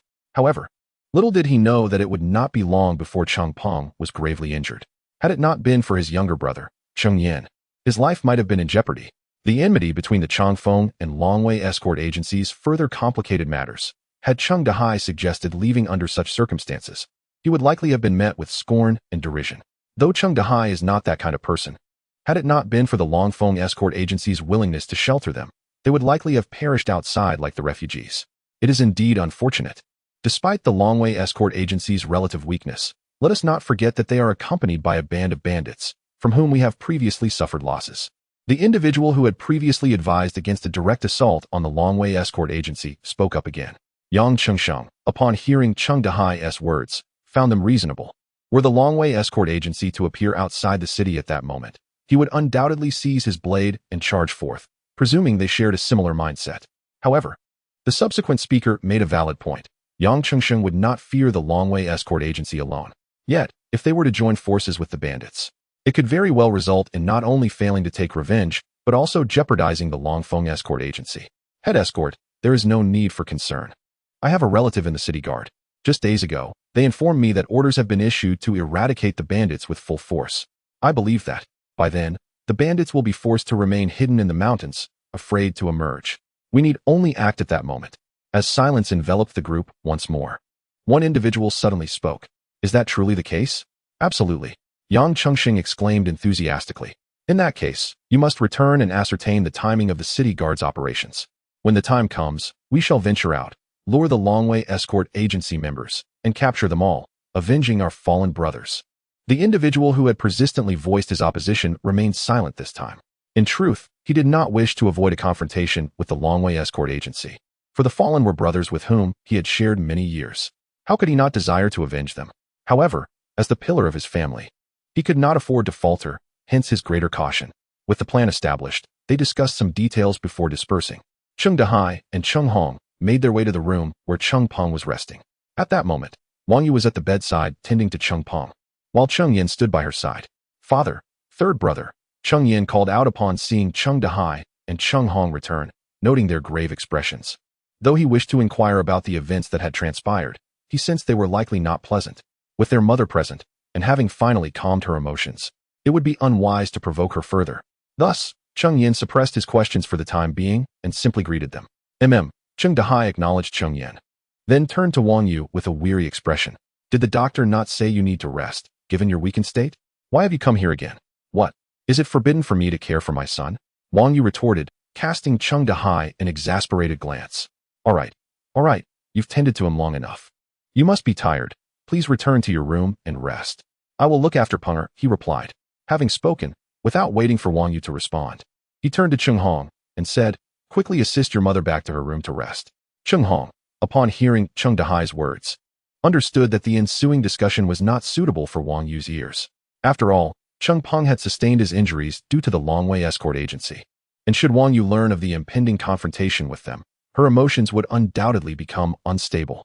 Thus, Cheng Hong hurriedly helped Wang Yu back to her room. Father, what has transpired? Were the matters regarding the Longway escort agency unresolved? Cheng Yan inquired as Wang Yu was led away. Cheng Dahai nodded and explained to Cheng Yan, yes. Today the chief escort went to the county office to report the incident, but the county magistrate was unwilling to take on the case. The chief escort suspects a collusion between the magistrate and the Longway escort agency. Chapter 26. The power of the cultivator. Indeed remarkable. Is the head escort still planning to confront the Longway escort agency? Cheng Yan was astonished to discover that the Longway escort agency had colluded with the county magistrate.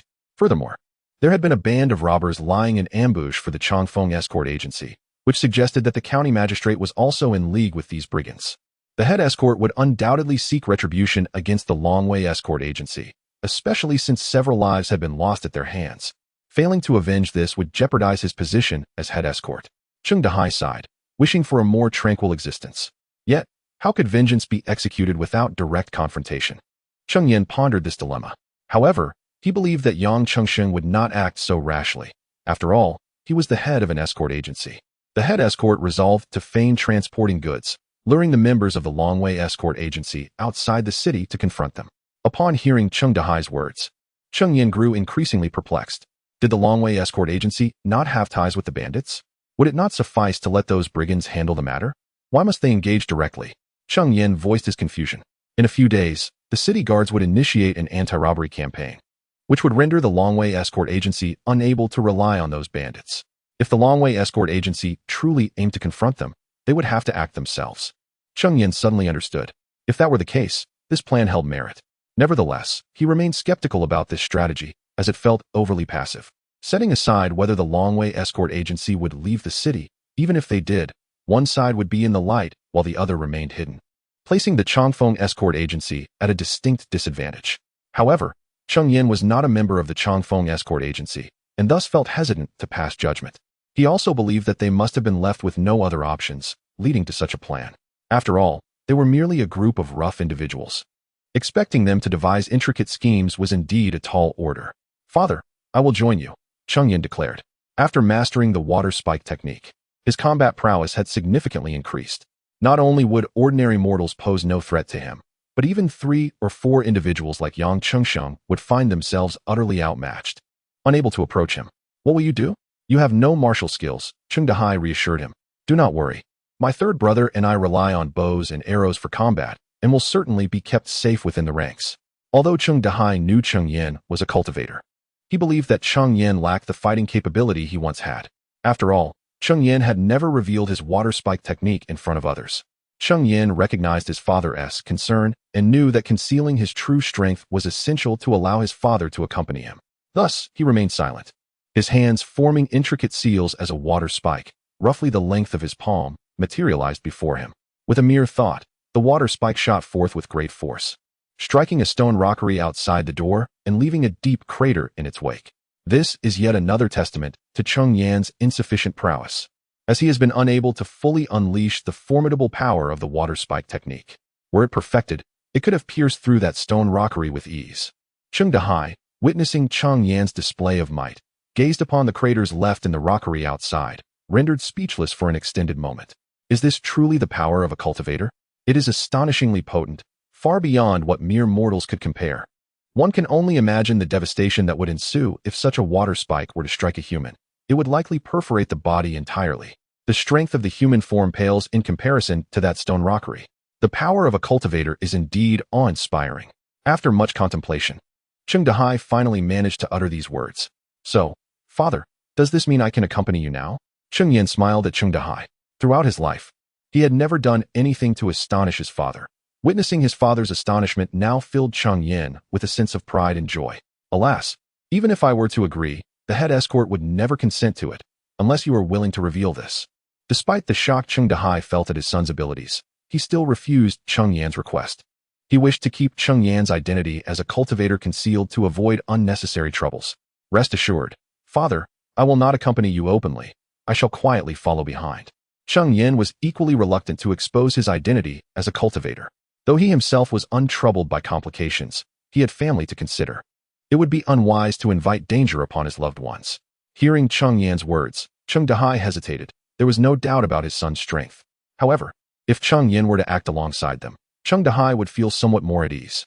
Yet, the thought of Cheng Yan acting alone left him in a state of concern. No matter how powerful Cheng Yan was, he was still but one individual. Should he be surrounded by adversaries, it would undoubtedly be a formidable challenge. "Let me accompany you, father. If anyone is injured, I can use my elixirs to assist in their recovery." Cheng Yan understood that Cheng Dahai was worried for him, but he too harbored concerns for his father and the others. Were it not for Cheng Dahai and Cheng Hong being at the Changfeng escort agency, Cheng Yan would have been indifferent to the matter. "Very well, even if I were to deny you, you would find a way to follow. If you are determined to come, then so be it. But do not stray too far. Should you encounter any peril, call out loudly for us to come to your aid." Cheng Dahai shook his head in resignation, fully aware of his son's stubborn nature. No amount of persuasion would deter Cheng Yan from following. 5 days later, the day of the city guard's expedition to exterminate bandits arrived, and many merchants were filled with joy. Due to the bandit threat, they had been compelled to seek the assistance of escort agencies for transporting their goods. However, hiring an escort agency was a significant expense. If the city guard could eliminate the surrounding bandits, they would save a considerable sum. Even though they were unable to completely eradicate the bandits, the level of danger on the roads would be significantly diminished. In due course, they could leverage this situation to negotiate lower prices with the escort agency, thereby securing greater profits for themselves. Simultaneously, the personnel of the Changfeng escort agency were also in high spirits. After several days of anticipation, the day of the city guard's campaign against the bandits had finally arrived. Next would be their opportunity to exact vengeance upon the Longwei escort agency. During these past few days, a palpable tension had built up within them. First, a brother from the agency had been slain, followed by their frustrations encountered at the county office. They were in dire need of an outlet for their pent-up emotions, and the target of their ire was naturally the Longwei escort agency. After the city guards exited the city, the Changfeng escort agency embarked on their journey with their cargo. To outsiders, this was merely a routine escort mission. However, the news of the Changfeng escort agency's departure soon reached Lu Hao's ears. Chapter 27. The introduction: is it true that the Changfeng escort agency has departed the city with their cargo? At this moment, within the Dragon Escort Agency, Lu Hao occupied the seat of authority, surrounded by several key figures of the agency, all of whom possessed considerable martial prowess, unlike others who merely exhibited rudimentary skills. Indeed, Chief Escort, I witnessed them escorting the goods out of the city with my own eyes. Among the group, one individual stepped forward to speak. Have the mother and child insects been placed within their cargo? Lu Hao inquired with anticipation. Rest assured, Chief Escort. Amidst the chaos, I discreetly introduced the mother and child insects into their goods, the man replied. This individual was not a member of the Dragon Escort Agency, but rather someone Lu Hao had hired to surveil the Changfeng Escort Agency. As most of the Dragon personnel were familiar with the members of Changfeng, taking advantage of the moment when the Changfeng agents were transporting their goods out of the city, he stealthily inserted the insects into Changfeng's cargo. The diminutive size of the mother and child insects made them nearly undetectable, thereby allowing the Changfeng Escort Agency to remain oblivious to their presence. Even if the Changfeng Escort Agency were to discover the insects, they would not eliminate them, as their purpose for leaving the city was to confront the Dragon Escort Agency. Ha ha ha, splendid. Changfeng Escort Agency. You forsake the path to heaven and instead choose the gates of hell. My subsequent strategies have yet to be unleashed, yet you have conveniently delivered yourselves to my doorstep. Do you believe that without those individuals, I would be powerless against you? Lu Hao was well aware of why the Changfeng Escort Agency had chosen this day to venture forth. They were merely responding to the city guard's expedition against bandits, unable to act in concert with those marauders. Yet, how could they fathom that the mere Changfeng Escort Agency had never been regarded with any seriousness by Lu Hao? Go. Summon all the experts from the agency. We shall pursue them. I intend for this day next year to become a day of mourning for the Changfeng Escort Agency. Having given his orders, Lu Hao proceeded deeper into the agency, arriving at the door of a previously visited room, where he gently knocked. Grandfather, the people from the Changfeng Escort Agency have departed the city, Lu Hao announced respectfully after knocking. Yes, I am aware. You take your men and intercept them. I shall intervene in due course, came the voice from within after a brief pause. Lu Hao acknowledged with a nod, performed a respectful bow, and turned to return to the agency to continue making arrangements for the upcoming events. Meanwhile, the Changfeng Escort Agency, laden with cargo, traversed the official road, not far from Baiyun County. Here, the Dragon Escort Agency dared not act, allowing everyone to maintain a sense of ease. Amidst the crowd, Cheng Dahai was scanning the surroundings, evidently searching for the figure of Cheng Yan. At that moment, Cheng Yan was stealthily trailing behind the Changfeng Escort Agency, leveraging his keen awareness to remain closely aligned with their path without being detected. As they exited the city, the members of the Changfeng Escort Agency appeared somewhat disorganized, and Cheng Yan even briefly wondered if any of them truly resembled Avengers. However, once they departed from the main road and ventured onto a narrow path, their previously scattered formation began to coalesce. Just as Cheng Dahai had stated, the two individuals endowed with long-range combat capabilities, Cheng Dahai and Cheng Hong, found themselves encircled by their companions, all of whom positioned their hands near their weapons at their waists, bracing for an imminent confrontation. After traversing the small path for nearly 2 hours, the chief escort inquired. It has been almost 2 hours. The sun is about to set, and yet we have yet to catch a glimpse of the Longway Escort Agency. Could it be that they are too intimidated to show themselves? Though they were seasoned escorts, they had never experienced such tension throughout a journey. Some of the more impatient individuals had already begun to exhibit signs of irritation. Yang Chengsheng, though uncertain if the Longway Escort Agency would indeed arrive, had heard tales of their arrogant chief, Lu Hao. As they boldly made their way along the path, it was likely that Lu Hao would not overlook such an opportunity. At that moment, Cheng Yan, who was trailing behind, suddenly sensed a group concealed within the nearby woods not far ahead. Even with the naked eye, he could not discern them, yet under the scrutiny of his spiritual awareness, they were rendered visible. Just as he contemplated how to alert his companions, Yang Chengsheng abruptly raised his hand, signaling for everyone to halt. Cheng Yan emitted a soft exclamation. Could it be that Yang Chengsheng had detected the ambushers ahead? How had he become aware? It seemed that the Changfeng Escort Agency was not entirely unprepared after all. Chief Escort, why have we suddenly stopped? The bewildered members inquired. Yet Yang Chengsheng remained silent, fixated on the front for an extended period before finally calling out. Those ahead, do you intend to remain hidden? Upon hearing Yang Chengsheng's words, the other members of the Changfeng Escort Agency were taken aback, swiftly drawing their weapons and adopting a vigilant stance. Following Yang Chengsheng's proclamation, rustling sounds emanated from the woods nearby. Shortly thereafter, a contingent emerged from the thicket, It was indeed the members of the Longway Escort Agency. Impressive skills, Chief Yang. I am quite curious as to how you discovered us, Lu Hao inquired, stepping forth with his men, perplexed. Logically, they should have been well concealed. However, Yang Chengxing offered no response. Since Chief Yang is unwilling to divulge, so be it. You shan't remain long for this world. Once you are gone, I shall unearth the truth myself. Yet, I must commend your audacity, Chief Yang, to escort goods outside the city at such a time. Do you truly believe that without that band of inept individuals, you are no longer a match for the Changfeng Escort Agency? Lu Hao scoffed, regarding the agency as little more than insignificant insects in his eyes. After all, he had witnessed his grandfather's prowess firsthand. Manager Lu seems to be quite confident. How can you be certain that we did not intentionally lure you out? Yang Chengsheng was not angered by Lu Hao's words, but merely responded with a question. Ha. Manager Yang, do not jest with me. How can you be sure that I have not been patiently awaiting your exit from the city? Upon hearing Yang Chengsheng's remark, Lu Hao was initially taken aback, then burst into hearty laughter. He had originally believed that the Changfeng Escort Agency sought to take advantage of the city guard's campaign against bandits to transport a shipment and earn some money. After all, with that band of robbers lurking about, and coupled with Lu Hao's maternal instinct, the Changfeng Escort Agency hardly dared to accept any assignments. For doing so would undoubtedly lead them into an ambush by the Longway Escort Agency. Chapter 28. Confronting the enemy, rescuing father unexpectedly. The target of the Changfeng Escort Agency turned out to be them. If the Changfeng Escort Agency had any inkling of the adversaries they were about to face, they might have refrained from uttering such bold words. Upon hearing Lu Hao's remarks, Yang Chengxing's expression grew solemn. The only reason for Lu Hao to speak so confidently was that he had some form of assurance, believing he could easily subdue the Changfeng Escort Agency. However, regardless of the circumstances, they had reached a point of no return. Lu Hao, with a hint of amusement, proposed to Yang Chengsheng. How about this, Chief Escort Yang? Let us engage in a duel. If you emerge victorious, I shall spare the lives of 3 among you. What do you say? Humph. That is a proposition I should be making to you. With that, Yang Chengsheng drew his large blade and lunged forward to strike at Lu Hao.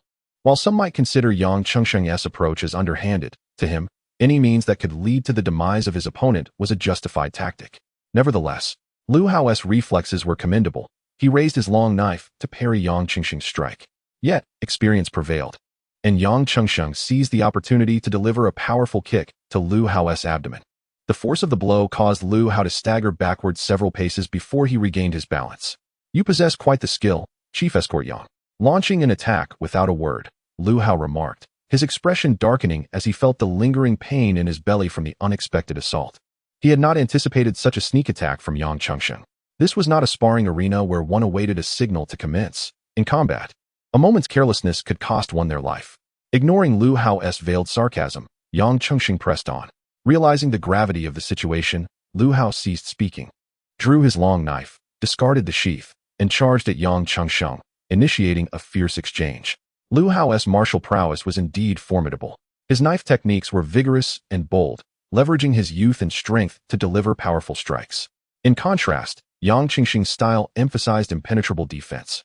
And despite Lu Hao's relentless attacks, he failed to inflict any significant harm on Yang Chengsheng. In a matter of breaths, the two engaged in several rounds of combat. The members of the Changfeng Escort Agency found themselves in a difficult position. Apart from the initial strike by Yang Chengsheng, he had been largely subdued by Lu Hao, forced into a defensive posture with little opportunity to counterattack. Conversely, the morale of the Longway Escort Agency was soaring. However, Cheng Yan, observing from the sidelines, shook his head, sensing that Yang Chengsheng was likely to emerge victorious. Though Yang Chengsheng appeared to be on the defensive, his guard was unyielding and adept. In contrast, Lu Hao, despite maintaining pressure on Yang Chengsheng, was exhausting himself with his aggressive and wide-ranging techniques. While others may not have noticed, Cheng Yan could distinctly perceive Lu Hao's breathing becoming increasingly labored. As anticipated, after the two engaged in combat for several dozen rounds, Lu Hao's strikes began to lose their vigor, his breathing growing increasingly labored. Yang Chengsheng could distinctly perceive that with each swing of Lu Hao's blade, the force behind it diminished further. Although Yang Chengsheng was also slightly out of breath, he was in far better condition compared to Lu Hao. It was now the moment for Yang Chengsheng to launch his counteroffensive. The previously defensive Yang Chengsheng's swordsmanship suddenly transformed into a fierce onslaught. Each angle of his strikes was meticulously calculated, and should Lu Hao be struck, he would likely suffer grievously.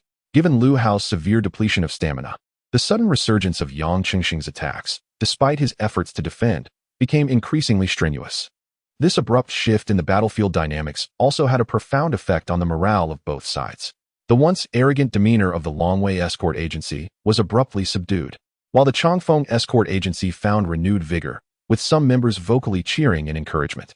With Lu Hao's defenses growing feeble under the relentless assault of Yang Chengsheng, an opportunity presented itself when Yang Chengsheng capitalized on a flaw in Lu Hao's defense, driving him back with a decisive blow.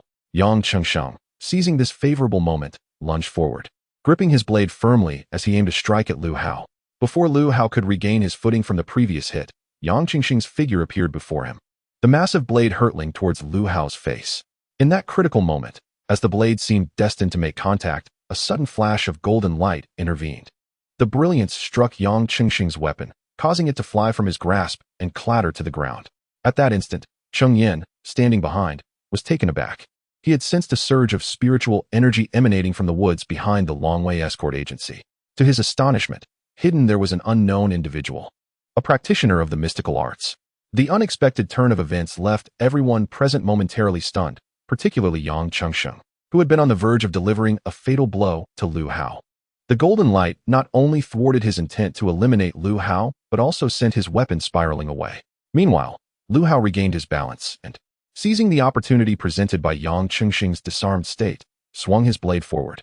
Cheng Yan, who had been vigilant in observing the unfolding scene, was poised to intercede with a water spike technique to save Yang Chengsheng, but was outpaced by another. An arrow flew through the air, striking Lu Hao's blade.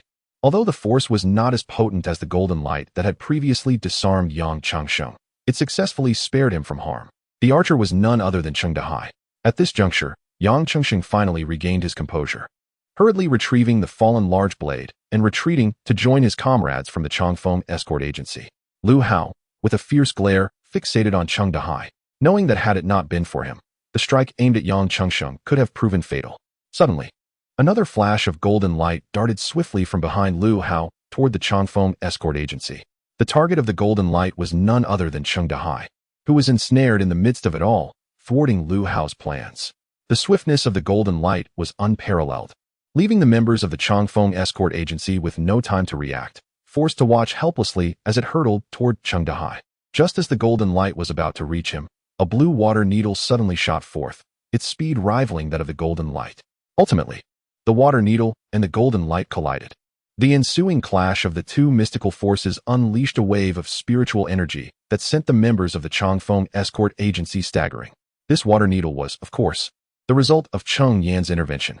Ever since he learned of the cultivators behind the Longwei escort agency, Cheng Yan had remained highly focused. As soon as the golden light appeared, he unleashed a water needle technique, ultimately saving Cheng Dahai from peril. Chapter 29. The first encounter with a cultivator who dares to show themselves? A voice thundered from behind the Longwei escort agency, and immediately, a wave of spiritual consciousness unfurled. At that moment, not only the Changfeng escort agency, but even Lu Hao from the Longwei escort agency stood in stunned silence. He recognized that golden light as emanating from his grandfather, but what about that blue water spike? Could it be that there were cultivators within the Changfeng escort agency as well? Hidden in the shadows, Cheng Yan sensed a spiritual presence sweeping over him. Realizing that he had been exposed, concealing himself further would serve no purpose, so he stepped out from the woods. As he advanced a short distance, he suddenly became aware of the cultivator's existence across from him. It turned out that his cultivation level was insufficient. His spiritual consciousness was not powerful enough to cover a wider range.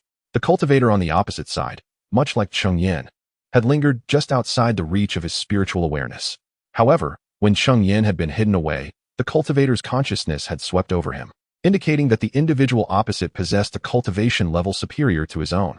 The moment Cheng Yan emerged, the members of the Changfeng escort agency were taken aback. They recognized him. The reclusive youth who seldom ventured beyond the confines of his home was, in fact, a cultivator? Only Cheng Dahai remained unfazed, fully aware that Cheng Yan had been following closely behind. Upon witnessing the water spike, Cheng Dahai understood that it was Cheng Yan's doing. Cheng Yan helped the stunned Cheng Dahai to his feet, inquiring, "Father, are you all right?" Cheng Dahai shook his head, signaling that he was unharmed. Meanwhile, Cheng Hong grimaced, rubbing his backside as he had landed squarely on the ground. Yang Chengsheng, rising to his feet, gazed at Cheng Yan with an air of admiration. "Well, young man, I initially thought it remarkable that your family produced 3 skilled archers, yet it appears you are the most concealed of them all. Thank you for your kind words. Head Escort Yang, Cheng Yan replied, before turning his attention to the Longway Escort Agency. Esteemed friend, do you still intend to remain hidden? Humph. As soon as Cheng Yan finished speaking, a cold snort echoed, and a figure stepped forward. Upon emerging, Lu Hao hurried over, intending to assist the individual, only to be met with a dismissive wave. The person was graced with silver hair, yet their visage bore no signs of age. Young man, with merely a cultivation level of the 3rd layer of qi refinement, I advise you to refrain from meddling in this matter and depart at once. I can grant you a path of escape. In truth, the moment Cheng Yan made his move, this individual had sensed his cultivation level, which was merely the 3rd layer of qi refinement. However, he himself was only at the 4th layer. Moreover, during their recent confrontation, he could distinctly feel that Cheng Yan's strength was not significantly inferior to his own. Thus, he lacked the confidence to subdue him. My friend, you jest. It would be wiser for you to lead the members of the Longway Escort Agency away, and let us part ways peacefully henceforth.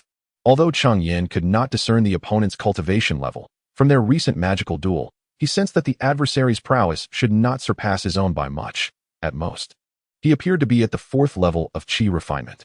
If that were the case, Cheng Yan felt little trepidation towards the foe. Young man, I advise you to be sensible and refrain from provoking trouble, the man said, his expression darkening. He had anticipated resolving the matter with a mere wave of his hand, only to discover that his opponent also possessed a cultivator. Fortunately, this cultivator lacked significant strength. Grandfather, there is no need for further discussion. We should simply eliminate them. Lu Hao exclaimed fiercely from behind the cultivator.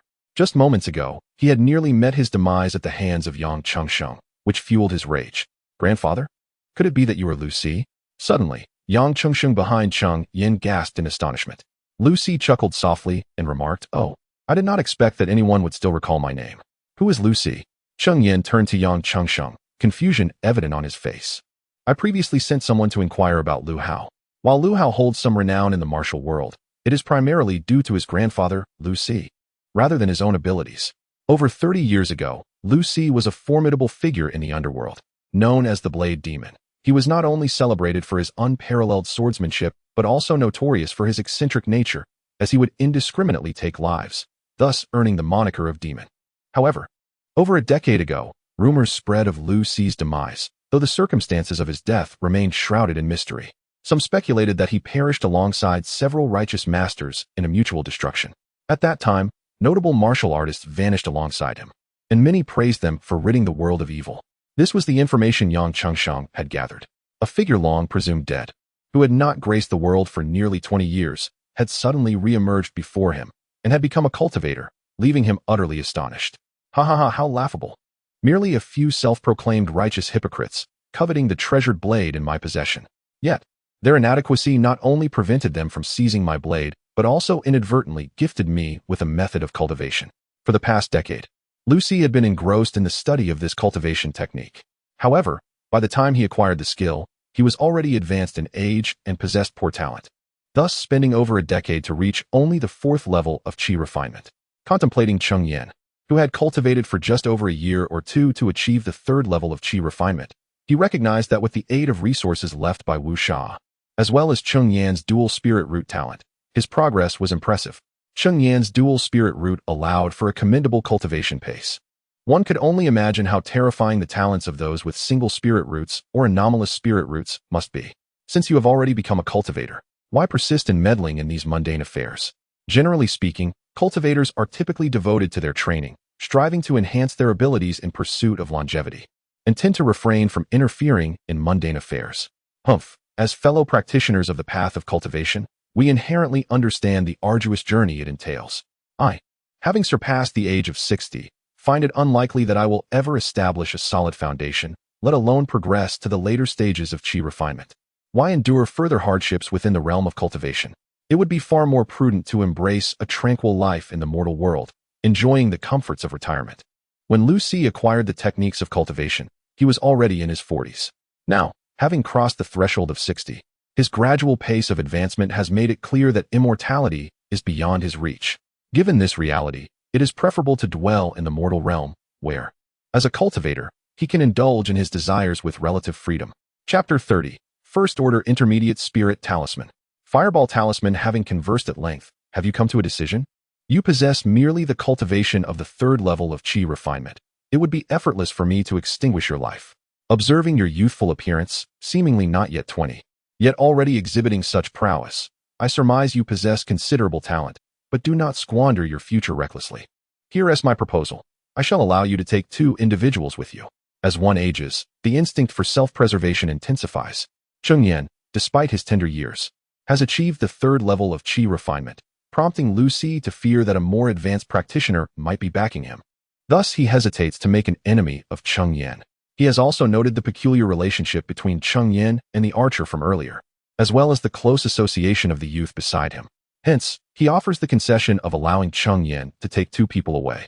Cheng Yan, however, remains silent, merely shaking his head, resolutely standing before the members of the Changfeng escort agency. Very well, if that is your stance, do not blame me for my lack of courtesy. It so happens that I have never slain a cultivator before. You shall be my first. Golden Needle Technique. Seeing Cheng Yan's unwillingness to retreat, Lu Si's temper flared. Regardless of whether Cheng Yan had a high-level practitioner supporting him, if he were to eliminate everyone present, who would ever know he was the perpetrator? As his words fell, a flash of golden light erupted once more. Naturally, Cheng Yan was not one to back down. He unleashed a water spike technique, and once again, the 2 spells collided in midair, resulting in a mutual cancellation. Although Lu Si possessed the 4th level of Qi refinement, it appeared that aside from the Golden Needle technique, he had no other spells at his disposal. Thus, their confrontation became somewhat tedious, a mere exchange of spells that neither could effectively harm the other. However, as time passed, Cheng Yan's disadvantage due to his lower cultivation level became evident. In terms of spiritual energy reserves, he could not compete with Lu Si's 4th level of Qi refinement.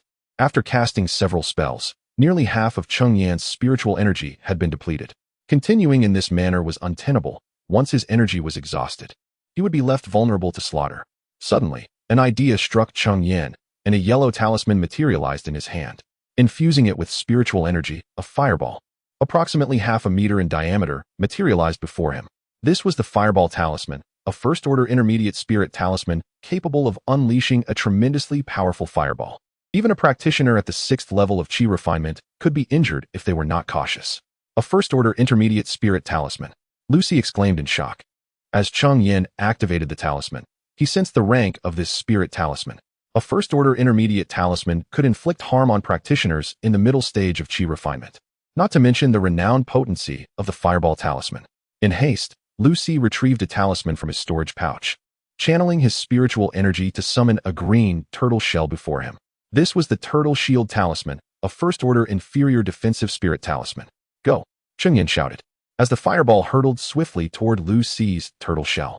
Upon contact, cracks began to appear on the surface of the shell. Realizing its imminent failure, Lu Si quickly produced another Turtle Shield Talisman from his pouch, layering an additional shell behind the first. However, the Turtle Shield Talisman is merely a low-grade first-tier spiritual talisman. How could it possibly withstand the formidable force of a top-tier Fireball Talisman, even among the mid-grade first-tier?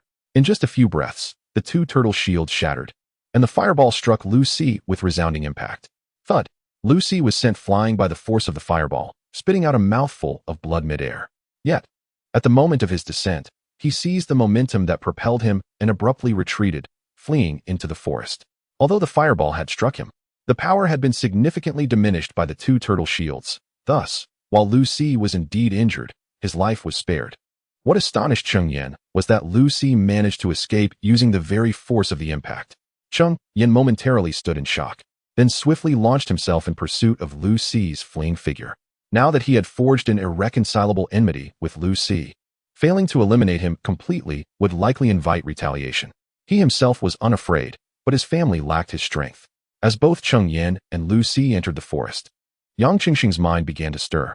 With Lu Si now driven away by Cheng Yan, it meant that the Longwei escort agency had lost its protection. If action was not taken now, when would it be? Brothers, to arms! Yang Qingxing bellowed, brandishing his large blade as he charged toward the Longwei escort agency. The remaining members of the Changfeng escort agency, witnessing their leader's advance, quickly followed suit, drawing their weapons and surging toward the Longwei escort agency. Meanwhile, Cheng Yan was diligently pursuing Lu Si. Fortunately, Lu Si was injured and his speed was compromised. Otherwise, given Cheng Yan's cultivation at the 3rd tier of Qi refinement, he might have struggled to keep pace. However, Lu Si seemed to possess some talisman that could enhance his speed. Despite his heavily wounded state, he was managing to maintain a pace comparable to Cheng Yan's. The two figures darted through the forest, with Cheng Yan's senses firmly locked onto Lu Si. After nearly half an hour of pursuit, Lu Si's speed suddenly decreased, likely indicating that his talisman had run out. Yet, Cheng Yan, wary of a potential ruse, also slowed his pace, keeping his distance from Lu Si. Fellow cultivator, spare me, and I shall relinquish all my wealth and spiritual items to you. Will you let me go? Lu Si, now at his wit's end, had exhausted his talismans and depleted his spiritual energy. Sensing Cheng Yan's relentless approach, he felt compelled to plead for mercy. Cheng Yan ignored him, steadfastly pursuing and gradually closing the gap. As the distance diminished, Lu Si entered the range of Cheng Yan's water spike technique.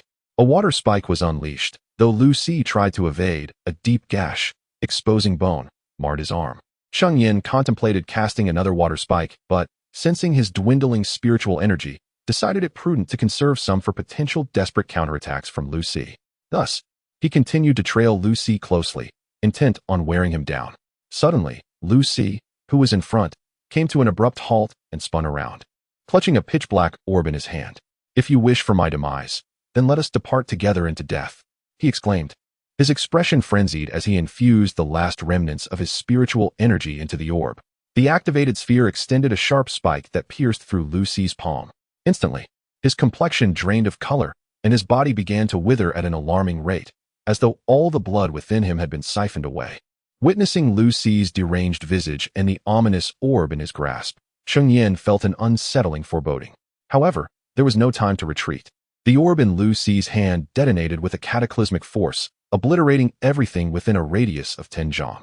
Chapter 31. The demise of Lu Si. The reverberations from the explosion toppled the surrounding trees, transforming the area into a veritable void when viewed from above. Cough, cough. In the aftermath of the blast, a cough echoed through the silence. At this moment, Cheng Yan was in a state of disarray. His garments lay in tatters from the shockwave, and in his hand, he clutched a used talisman, a trickle of blood staining his lips. Fortunately, Cheng Yan had reacted swiftly, retrieving a mid-tier gold shield talisman from his storage pouch just in time. The defensive prowess of this talisman surpassed that of Lu Si's turtle shield talisman by a considerable margin. Additionally, since Cheng Yan stood at a safe distance from the epicenter of the explosion, he managed to survive the cataclysm. Thankfully, he had refrained from employing the water spike technique earlier, conserving some spiritual energy. Otherwise, even with the talisman, he would have lacked the requisite power to activate it. Cheng Yan extracted a complete outfit from his storage pouch, donned it, wiped away the blood from his mouth, and made his way toward the heart of the explosion. The site where Lu Si had previously stood was now marked by a vast crater, a clear remnant of the explosion. Yet within this chasm, there was no trace of Lu Si.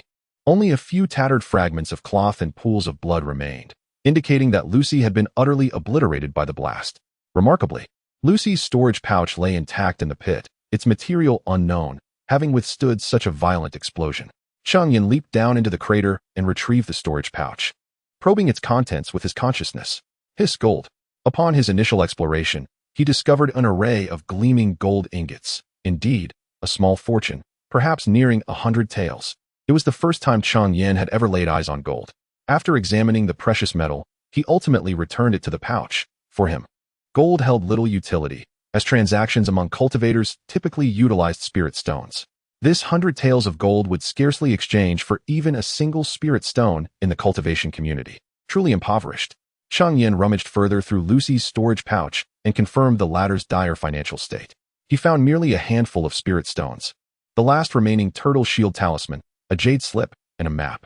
The jade slip contained Lu Si's cultivation method, a gold element technique, albeit incomplete, only allowing cultivation up to the latter stages of qi refinement, a far cry from Cheng Yan's current practice of xianxia.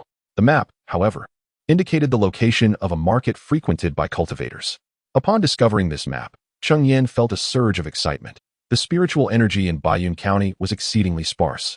Now that he had reached the third level of qi refinement, the daily cost of cultivation via spirit stones was exorbitant, prompting him to contemplate venturing into the cultivation world. Yet, he had long been at a loss for direction. Thus, stumbling upon an address to a market in Lu Si's storage pouch was indeed a serendipitous delight. After tidying up Lu Si's belongings, Cheng Yan began his journey back, having pursued Lu Si for quite some time. he remained oblivious to the situation at Changfeng Escort Agency. Meanwhile, the Changfeng Escort Agency was engaged in clearing the battlefield. The Longwei Escort Agency did not manage to withstand the assault for long. They were demoralized by Cheng Yan's formidable cultivation abilities. Additionally, Lu Hao had already fought against Yang Chengxing and was left with little fighting spirit. As soon as the battle commenced, Lu Hao contemplated fleeing amidst the chaos. He bore a striking resemblance to Lu Si, as both shared the inclination to abandon their comrades when faced with defeat. However, Lu Hao barely made it a short distance before Cheng Hong spotted him and swiftly ended his life with an arrow. Upon witnessing their leader's demise, the remaining members of Longwei Escort Agency lost their will to resist and scattered in all directions. Changfeng Escort Agency did not pursue them fervently. With Lu Hao and Lu Si deceased, the rest posed no significant threat. Yang Chengxing pondered deeply, anxious about Cheng Yan's progress, whether he had successfully apprehended Lu Si. If Lu Si managed to escape, the days ahead would likely be fraught with challenges. Once the battlefield was thoroughly cleared, Changfeng Escort Agency chose to remain in place, awaiting Cheng Yan's return. After nearly half an hour, they finally spotted Cheng Yan emerging slowly from the woods. "Yan, are you unharmed?" Cheng Dazai inquired urgently upon seeing Cheng Yan return. He had witnessed Lu Si's strength firsthand. Although ultimately driven away by Cheng Yan, Lu Si had initially matched him blow for blow. Naturally, this left Cheng Dazai apprehensive about any potential injuries Cheng Yan might have sustained during the pursuit. "Do not worry, father. I am fine," Cheng Yan replied with a gentle smile, reassuring his father of his safety. "Cheng Xianzhong, do you have any news of Lu Si?" Yang Chengxing asked, his tone tinged with urgency. Having recognized Cheng Yan as a cultivator, especially after witnessing his prowess, Yang Chengxing had altered his address to reflect newfound respect. "Yang Zongbiao, please continue to call me Cheng Yan. Referring to me as Xianzhong feels rather peculiar. Rest assured, Lu Si is dead," Cheng Yan responded, a wry smile gracing his lips. It was quite odd for someone of Yang Chengxing's age, comparable to Cheng Dazai, to address him as Xianzhong. "Excellent, excellent." Yang Chengxing exclaimed joyfully upon hearing that Lu Si had met his end. As a cultivator, Lu Si could have easily posed a significant threat to them. Had he escaped, the Changfeng Escort Agency would have been perpetually under the watchful eye of a cultivator, which would have rendered them incapable of operating safely. Thankfully, Lu Si had not survived.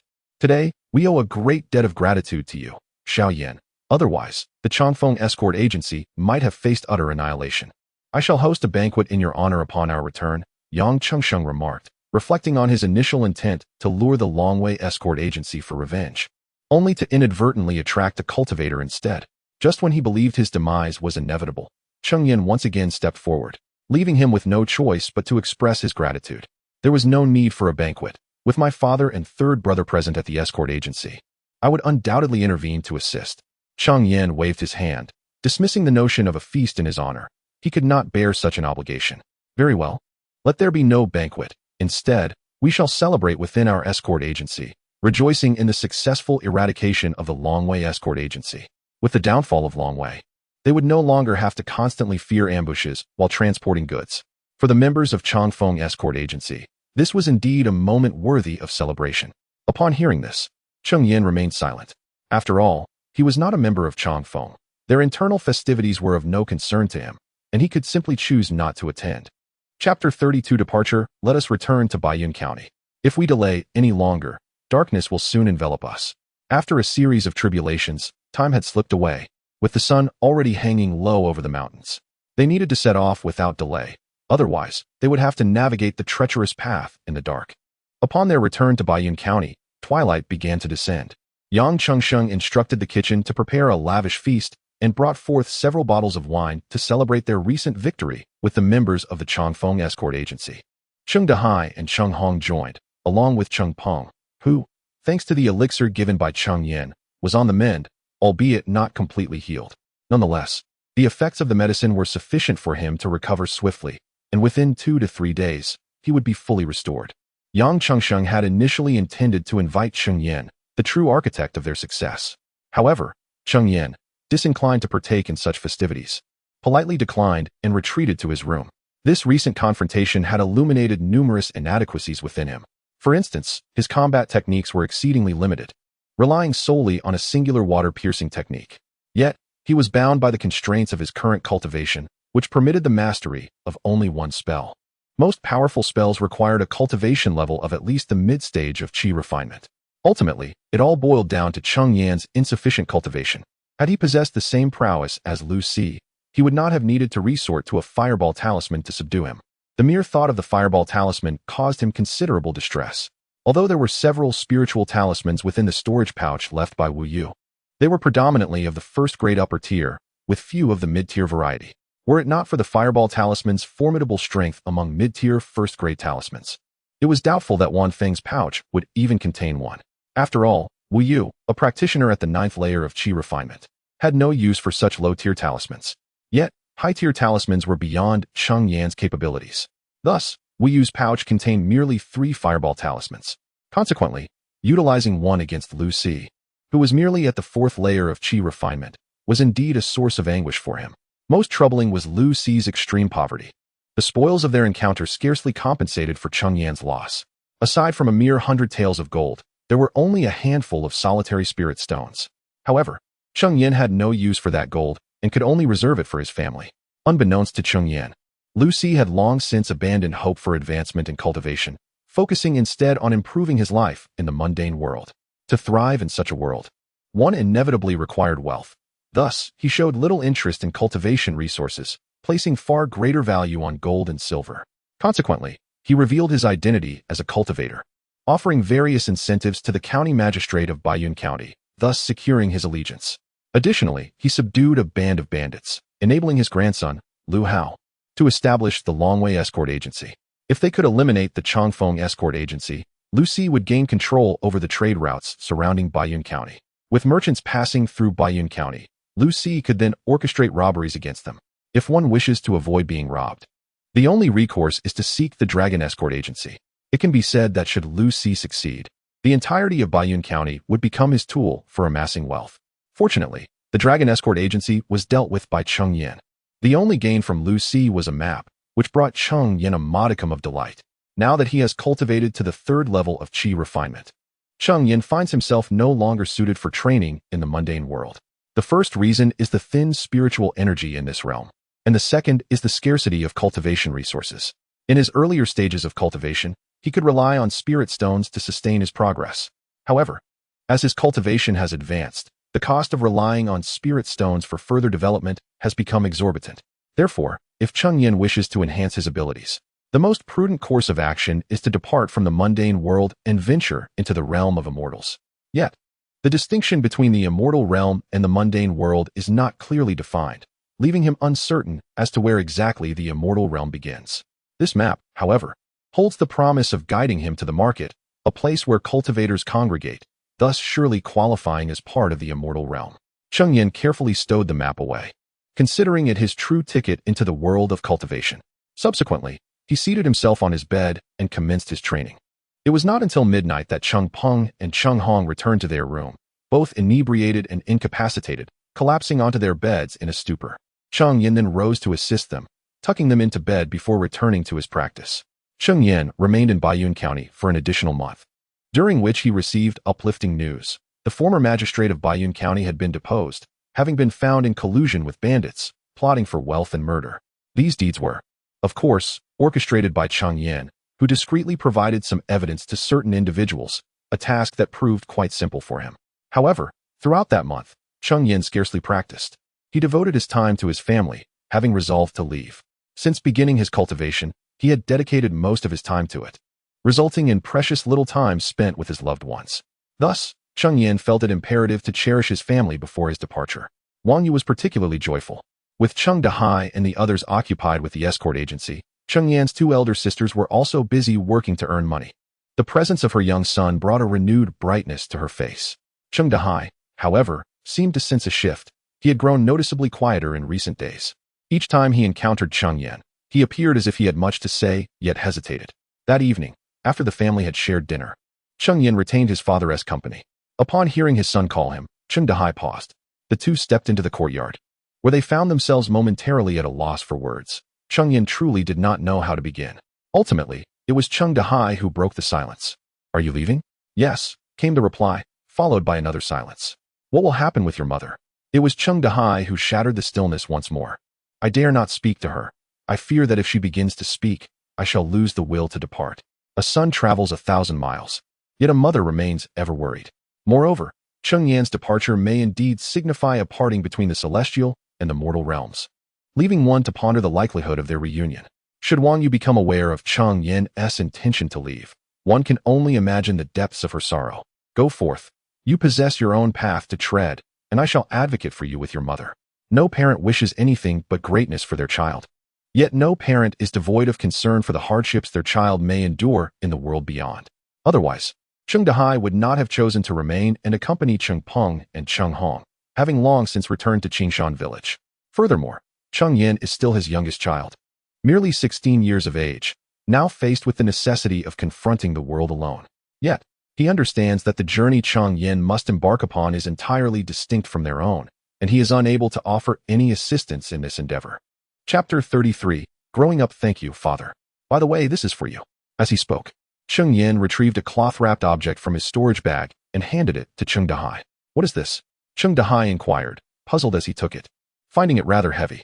Just open it, and you'll see, Cheng Yan replied with a slight smile, eagerly anticipating his father's astonished reaction.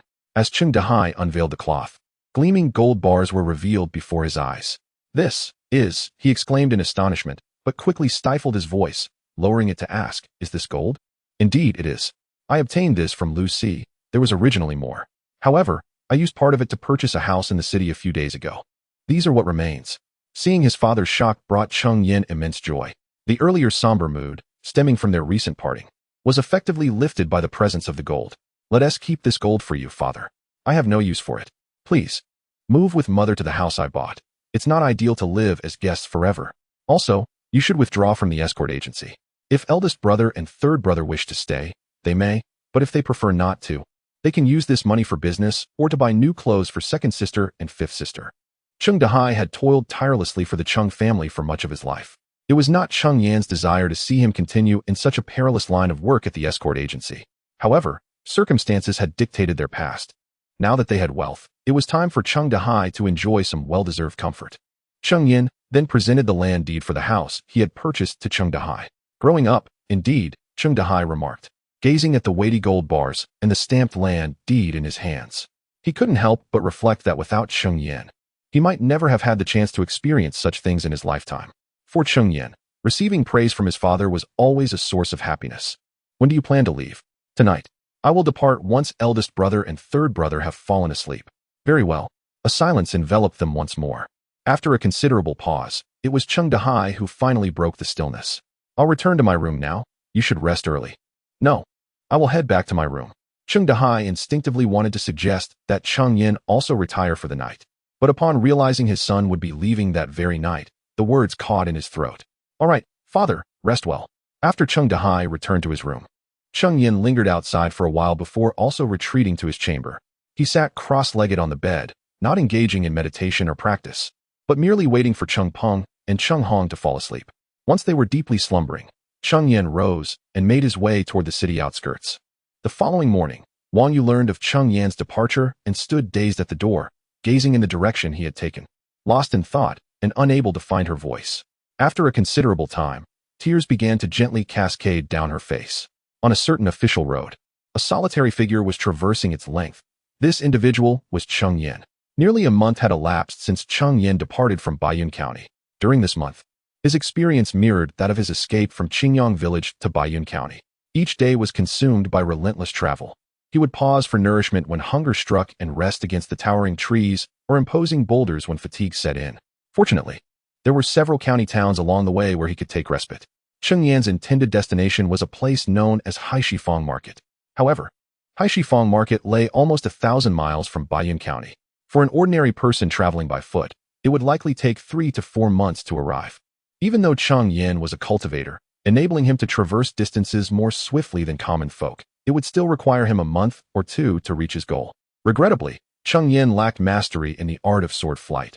Otherwise, this mere 1,000-mile journey could have been accomplished in just 3 or 4 days. It is not that sword flight is an exceptionally rare technique.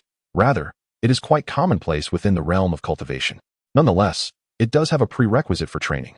One must reach at least the mid-stage of qi refinement to begin practicing it. Furthermore, since utilizing sword flight demands a continuous expenditure of spiritual energy. Typically, only those in the late stage of qi refinement can wield it with ease. Practitioners in the mid-stage of qi refinement would likely find themselves grounded in a short while, needing to recuperate their energy. Fortunately, according to the map, progressing further would lead him to Bayou County. Bayou County is not to be compared with Baiyun County. Its land area is nearly double that of Baiyun County, and its prosperity is unfathomably greater. Thus, Cheng Yan could take the opportunity to rest in Bayou County and perhaps seek out horses for sale. Walking was proving to be slow and exhausting. The county towns he had previously passed through were inferior to Baiyun County and offered no horses for sale. However, given Bayou County's affluence, it was reasonable to expect the availability of horses. After a brief interval, a grand city emerged before Cheng Yan's eyes. Thankfully, this time, upon entering the city, he encountered no obstacles akin to those faced in Baiyun County, allowing him to enter smoothly. Upon his arrival, he was greeted by bustling streets filled with throngs of people, with the sounds of vendors hawking their wares echoing from both sides. It is worth mentioning that during his time in Baiyun County, Cheng Yan rarely ventured outside and possessed little knowledge of its local customs and culture. Now, having arrived in the vibrant Bayou County, he was eager to explore. However, before indulging in sightseeing, Cheng Yan needed to secure a place to stay and have a meal. The fortune will suffice, he mused as he approached an establishment that boasted decent decor without being overly opulent.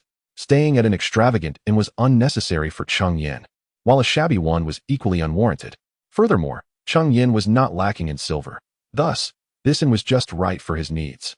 Esteemed guest, will you be dining or lodging? As Cheng Yan stepped inside, a young attendant approached him, inquiring promptly. Checking into the inn, I shall indulge in a morsel or two, Cheng Yan remarked as he surveyed his surroundings. Very well, esteemed guest, please follow me, replied the young waiter, who then led Cheng Yan to an unoccupied table. What would you like to eat? We offer braised pork, spicy and sour shredded potatoes, beef noodle soup, braised spare ribs, sauced beef, steamed fish, and sauerkraut fish. As the waiter continued to rattle off the names of the dishes, Cheng Yan, fearing the list would never end, hastily gestured for him to stop and said, Just bring me a selection of your signature dishes. Certainly, esteemed guest, please hold on a moment. With that, the young waiter made his way to the kitchen. Chapter 34, just a couple of taels of silver, is it? I shall make the purchase. Before long, the young waiter arrived, balancing a tray laden with dishes. As he prepared to depart after setting the food down, Cheng Yan called him back, producing a small handful of silver coins. Wait a moment, young man. I have a few inquiries to make. What is it, esteemed guest? Please, speak freely. I assure you, I shall divulge all that I know, the waiter replied, his eyes sparkling at the sight of the silver.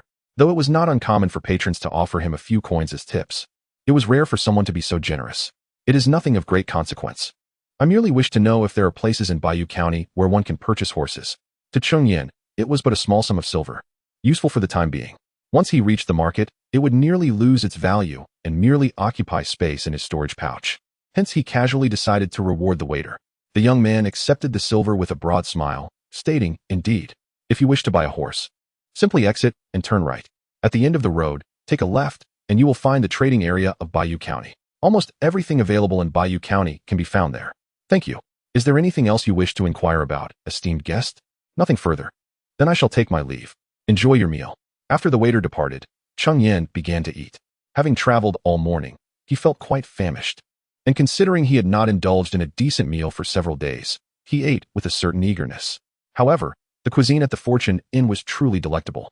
Once he finished his meal, Cheng Yan proceeded to complete the check-in formalities before exiting the inn and making his way to the trading area mentioned by the waiter.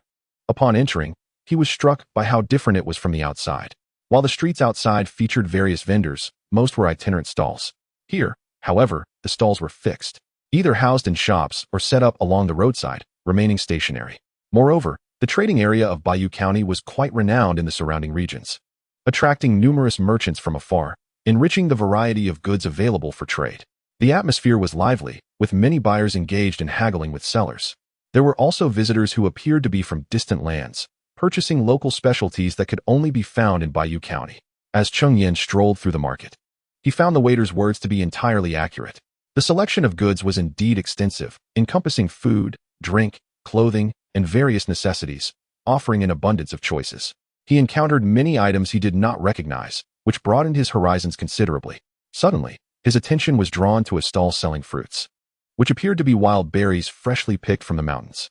Such wild fruits were favored by the affluent, and some varieties were cultivated by local farmers in Bayou County. However, there are always some affluent individuals who relish in their eccentricity, believing that the authentic wild fruits are the most delectable. Among this assortment of wild fruits, there exists one that stands out as particularly unique. While the other fruits are bunched together, this solitary specimen remains isolated on the stall. Of course, what draws Cheng Yan's attention is not merely the rarity of this fruit, but rather the aura of spiritual energy it emanates. It is likely a spiritual fruit. As its name suggests, a spiritual fruit possesses an essence imbued with vitality. Most spiritual fruits, when consumed directly, enhance the user's sensitivity to the ethereal energies of the universe, as well as their capacity to absorb such energies, thereby accelerating their cultivation process.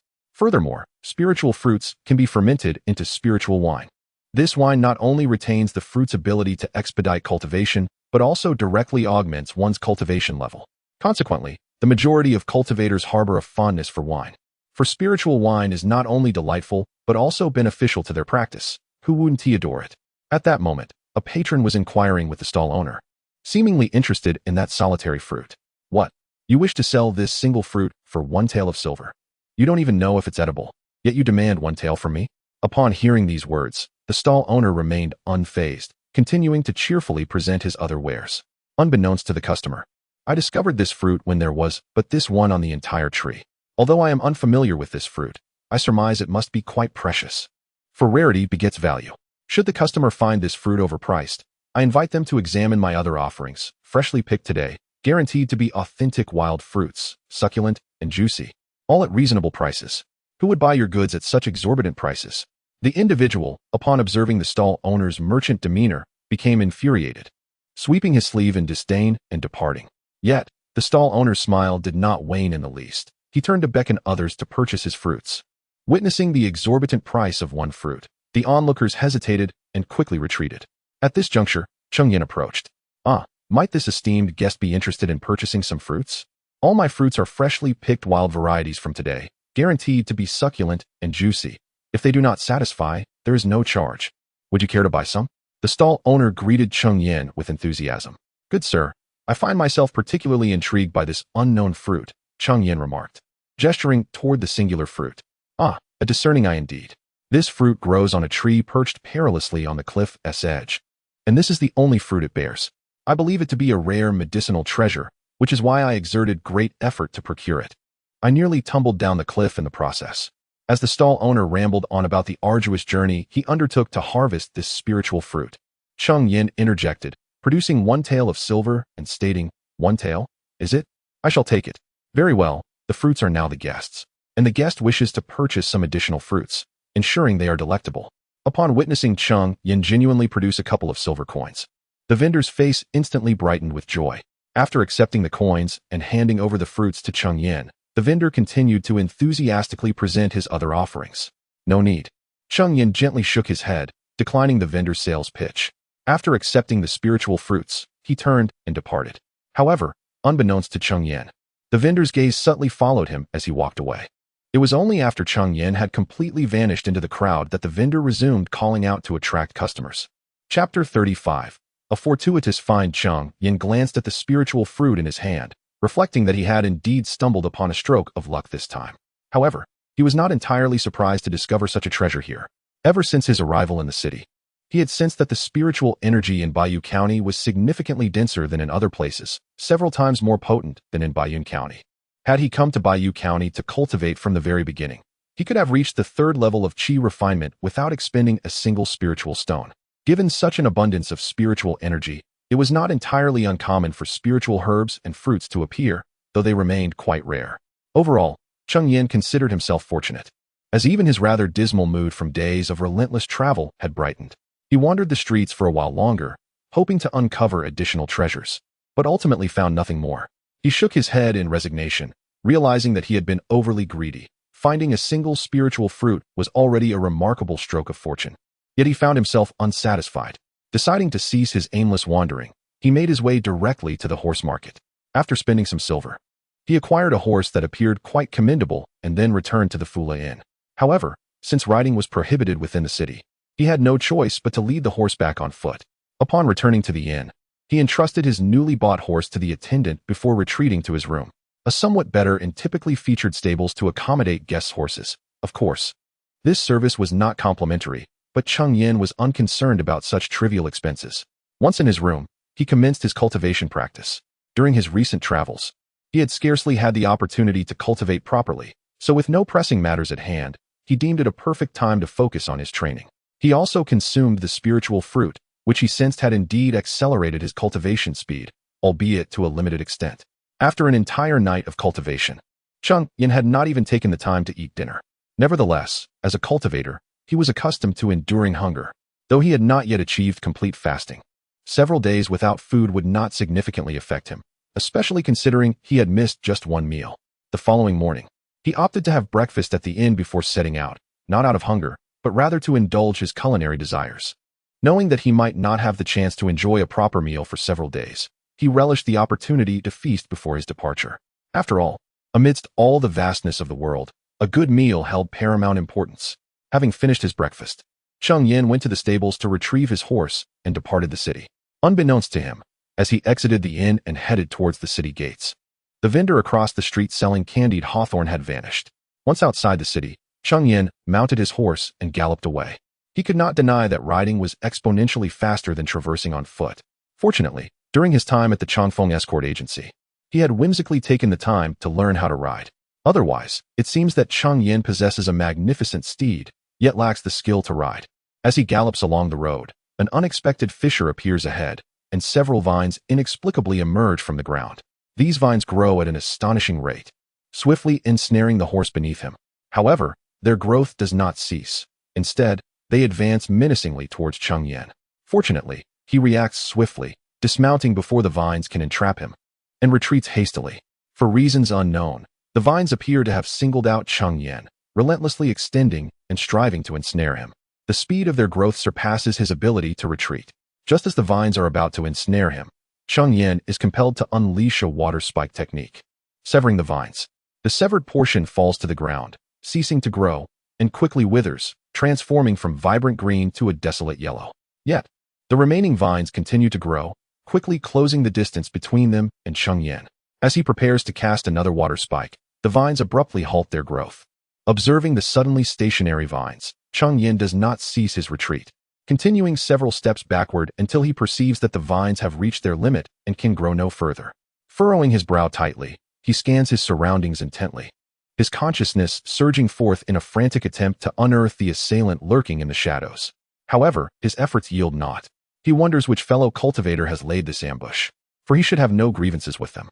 In that fleeting moment of the ambush, Cheng Yan is acutely aware that his attacker must be a cultivator, as no mere mortal possesses the capability to command such rapid vine growth or target him with precision. Yet, his words receive no reply. The previously vibrant vine steadily loses its vitality, fading into a dry, lifeless state. Nevertheless, Cheng Yan remains vigilant. Had he not reacted with such alacrity, he too would have been ensnared like the horse, which now lies contorted and unrecognizable. He shudders to think of what fate would befall him were he caught. It is indeed a pity for the horse he had only just acquired. Realizing he receives no response, Cheng Yan refrains from making any rash moves. The enemy lurks in the shadows, while he stands in the light. A single misstep could cost him his life. He remains motionless, biding his time, awaiting the enemy's next incantation. As soon as they cast a spell, Cheng Yan would be able to discern their position through the fluctuations of their spiritual energy. It seems the assailant has seen through his intentions, refraining from making a move.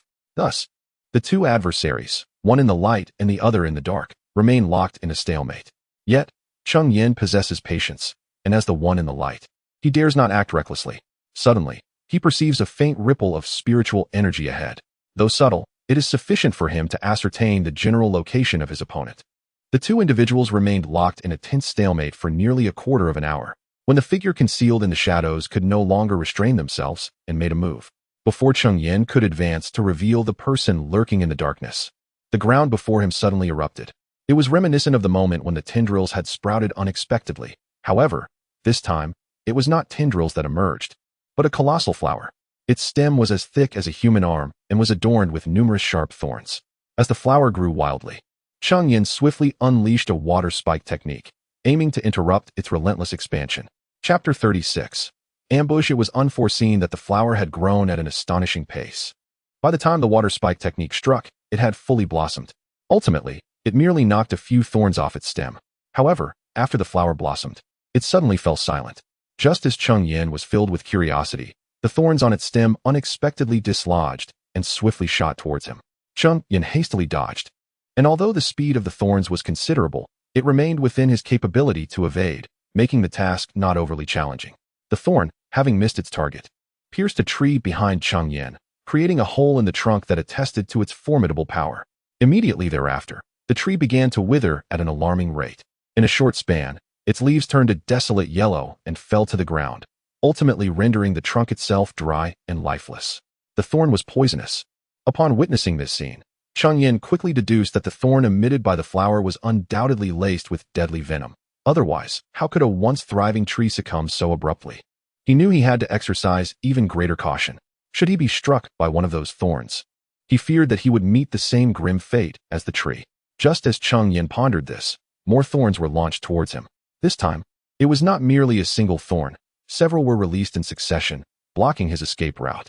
Realizing there was no place left to retreat, Cheng Yan unleashed a water spike technique, successfully striking down one of the thorns. Without pausing, he dashed towards the location he sensed the hidden figure was concealed. However, the figure lurking in the shadows would not allow Cheng Yan to proceed unimpeded. More thorns shot forth. The first thorn aimed just ahead of Cheng Yan, compelling him to halt. Another thorn targeted the very spot where he stopped, forcing him to retreat. Cheng Yan staggered back several steps, narrowly evading the onslaught of thorns. Yet, despite being forced to retreat, a smile emerged on his face. He had noticed a crucial detail. The thorns on the flower's stem appeared to regenerate continuously. However, this regeneration required a certain amount of time. They did not sprout instantaneously after being used. If Cheng Yan could devise a way to provoke all the thorns to launch in quick succession, the flower's offensive would fall into a vacuum period. With this window of opportunity, Cheng Yan was confident he could approach the hidden figure. Having formulated a plan, he immediately set it into action, stamping his right foot against the ground, propelling himself forward. As anticipated, in an effort to obstruct Cheng Yan, the flower incessantly discharged thorns, which he adeptly dodged. However, after evading all the thorns, Cheng Yan did not cease his advance. Instead, he quickly steadied himself and continued sprinting towards the concealed figure's location. The flower, compelled to retaliate, was forced to keep unleashing its thorns to hinder Cheng Yan's progress. After 3 repetitions, the thorns on the flower stem were completely exhausted, yet new ones had yet to sprout. Cheng Yan silently acknowledged the opportunity. He dashed towards the hiding place of the individual with utmost speed. With the thorns no longer obstructing his path, his progress became remarkably smooth. At that moment, Cheng Yan finally sensed the presence of his opponent within his awareness. The person was concealed atop a tree, camouflaged by the leaves. As Cheng Yan approached, he quickly reached the base of the tree within mere breaths. However, upon his arrival, he noticed that the other displayed no signs of tension. In fact, a triumphant smile graced his face. Cheng Yan's heart sank.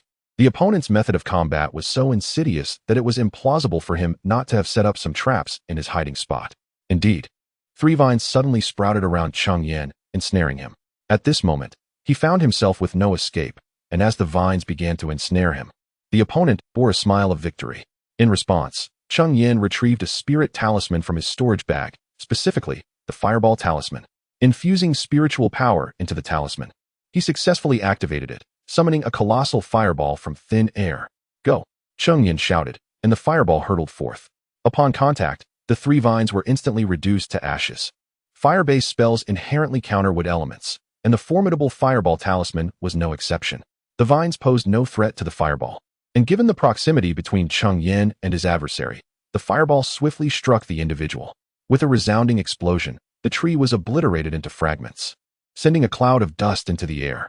When the dust settled, the once standing tree was no more, leaving behind only a charred stump. Nearby lay a corpse, resembling a piece of charred wood. Had it not retained a humanoid shape, Cheng Yan might not have recognized this as the ambusher. The individual had completely lost all signs of life, utterly deceased. Though this person had been exceedingly treacherous, never confronting Cheng Yan head-on, he ultimately underestimated him, believing that Cheng Yan, ensnared by vines, was doomed. Yet, who could have anticipated that a mere Qi refining stage 3 cultivator could wield such a formidable fireball talisman?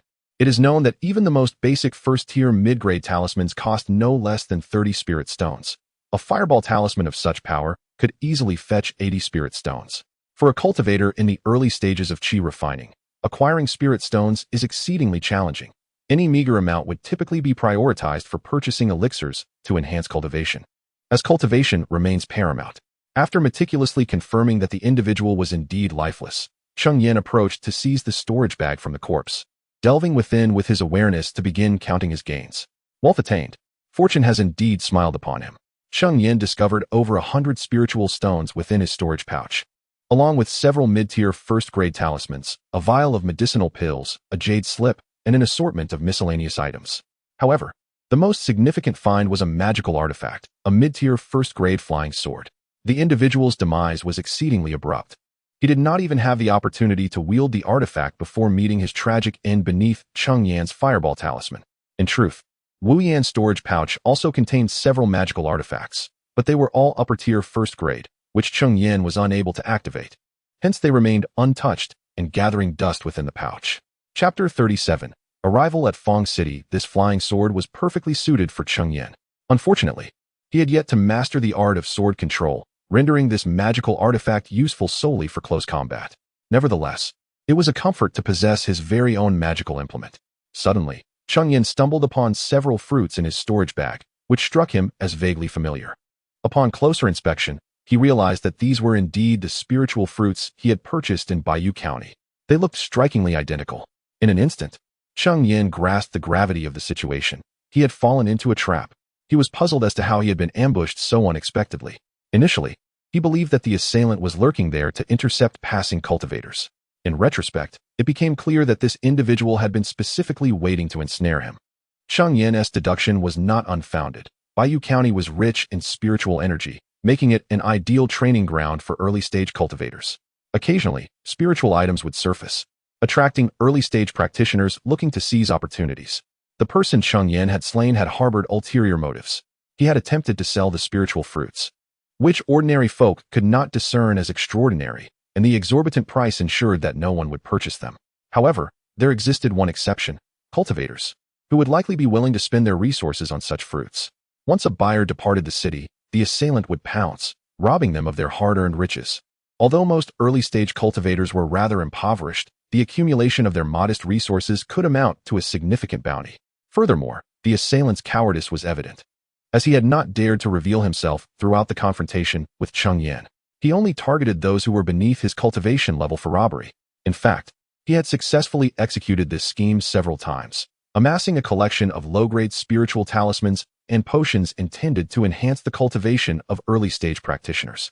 He had planned to execute one final heist before returning to Fong City to sell his spoils, but fate had intervened with Cheng Yan's unexpected emergence.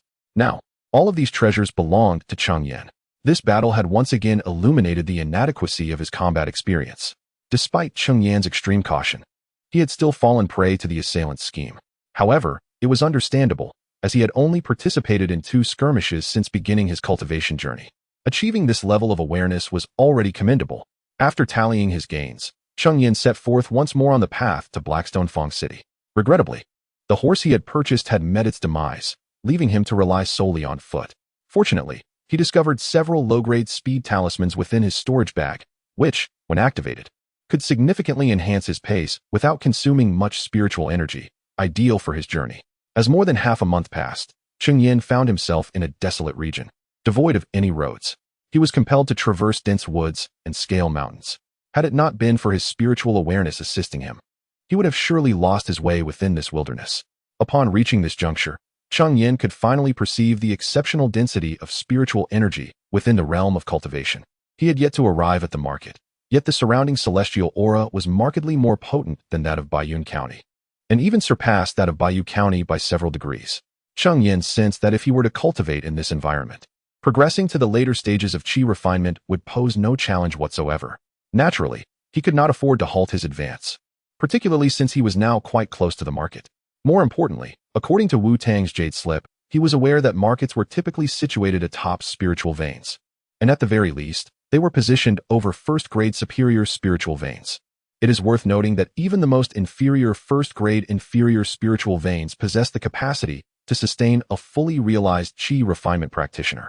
If Cheng Yan could cultivate on a first-grade superior spiritual vein, the speed of his progress would be unfathomable. With this thought in mind, Cheng Yan quickened his pace, even resorting to his last swift foot talisman, which further enhanced his speed. At long last, after traversing for over 2 hours, the visage of the market emerged before Cheng Yan. It bore some resemblance to the cities of the mundane world, enclosed by a wall. However, the market's wall was rather low, unlike the towering fortifications of ordinary cities, which often soared several meters high. The wall here was perhaps only 3 to 4 meters tall. This wall was not erected to fend off enemies, for cultivators possess numerous methods of flight. Indeed, even walls several dozen meters high would pose no obstacle to them. The primary purpose of the wall was to delineate the boundaries of the market, as the coverage of a spiritual vein is inherently limited. As Cheng Yan approached the market gate, he was halted by 2 guards. He was taken aback upon observing them, for he could not discern their cultivation levels, indicating that even the guards of Haishi Market possessed at least mid-stage qi refinement prowess. Esteemed friend, this is your first visit to Haishi Market, is it not? One of the guards inquired after stopping Cheng Yan. Cheng Yan was momentarily startled.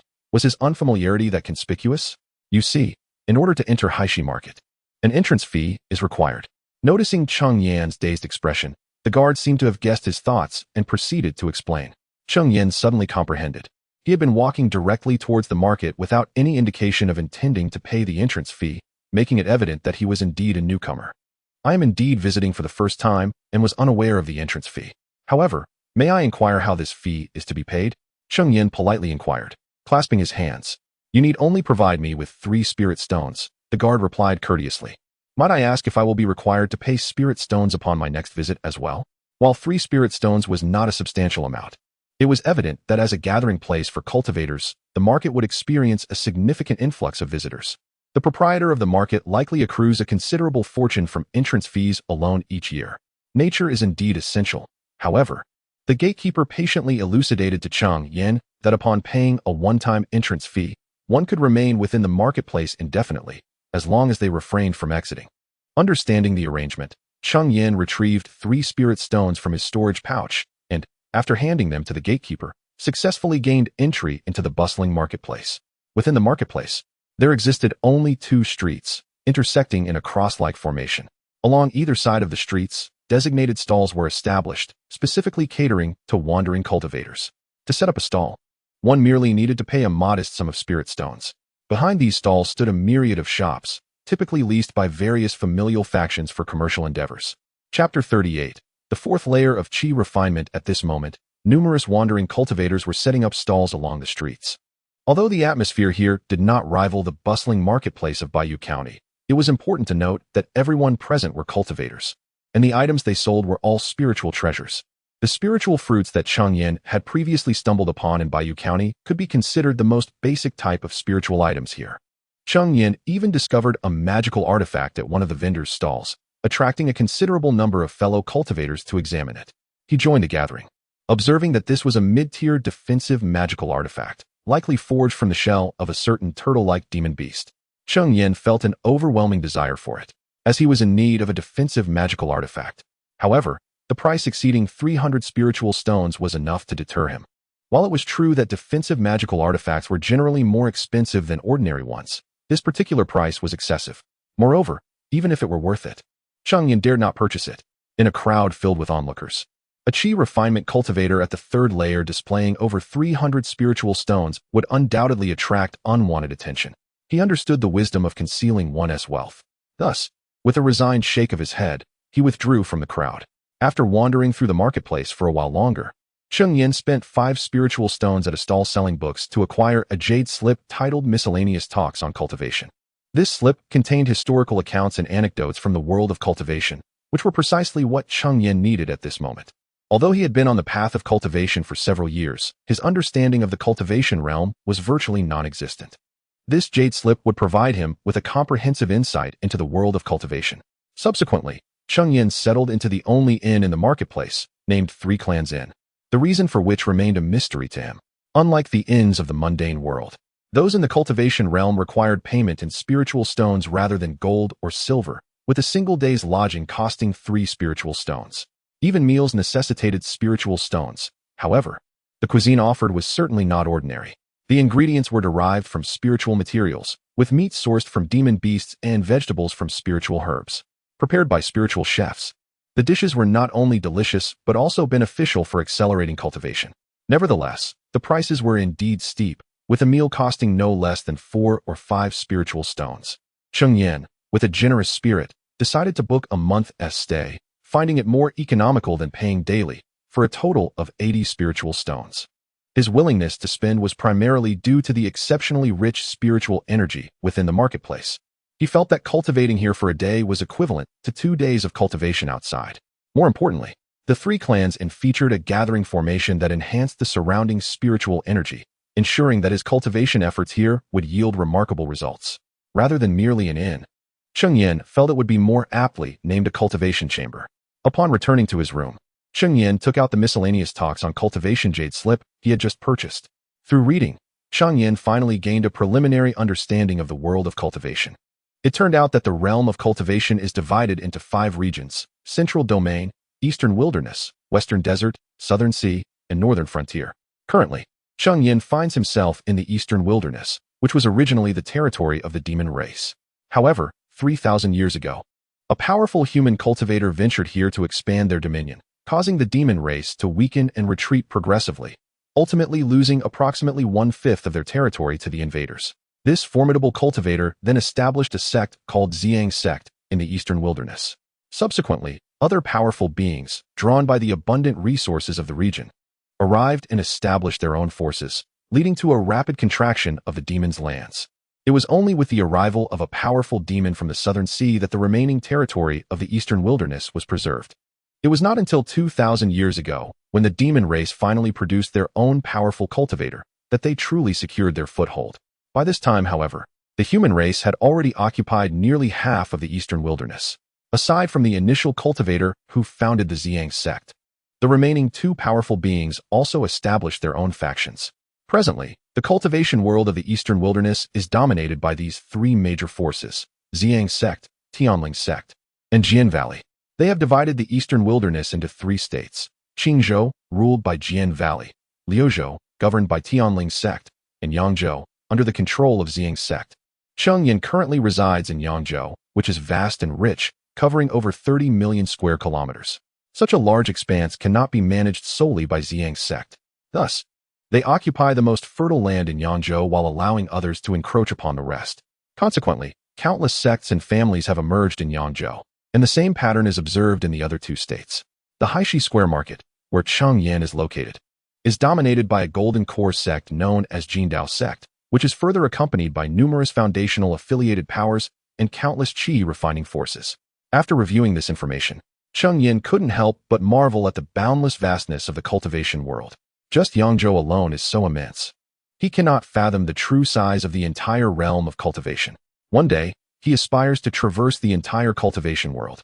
However, such concerns are beyond Cheng Yan's current considerations.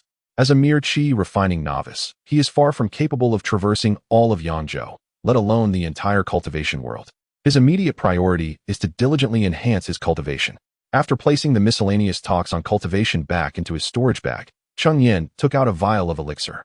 This was acquired from the cultivator who ambushed him on the road. Initially unfamiliar with this elixir, Cheng Yan later discovered its name and effects in True Alchemy Insights.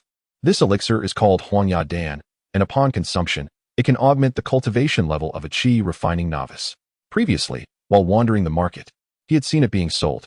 A vial of Huangya Dan contains 10 pills and costs 50 spirit stones, meaning each pill is worth 5 spirit stones.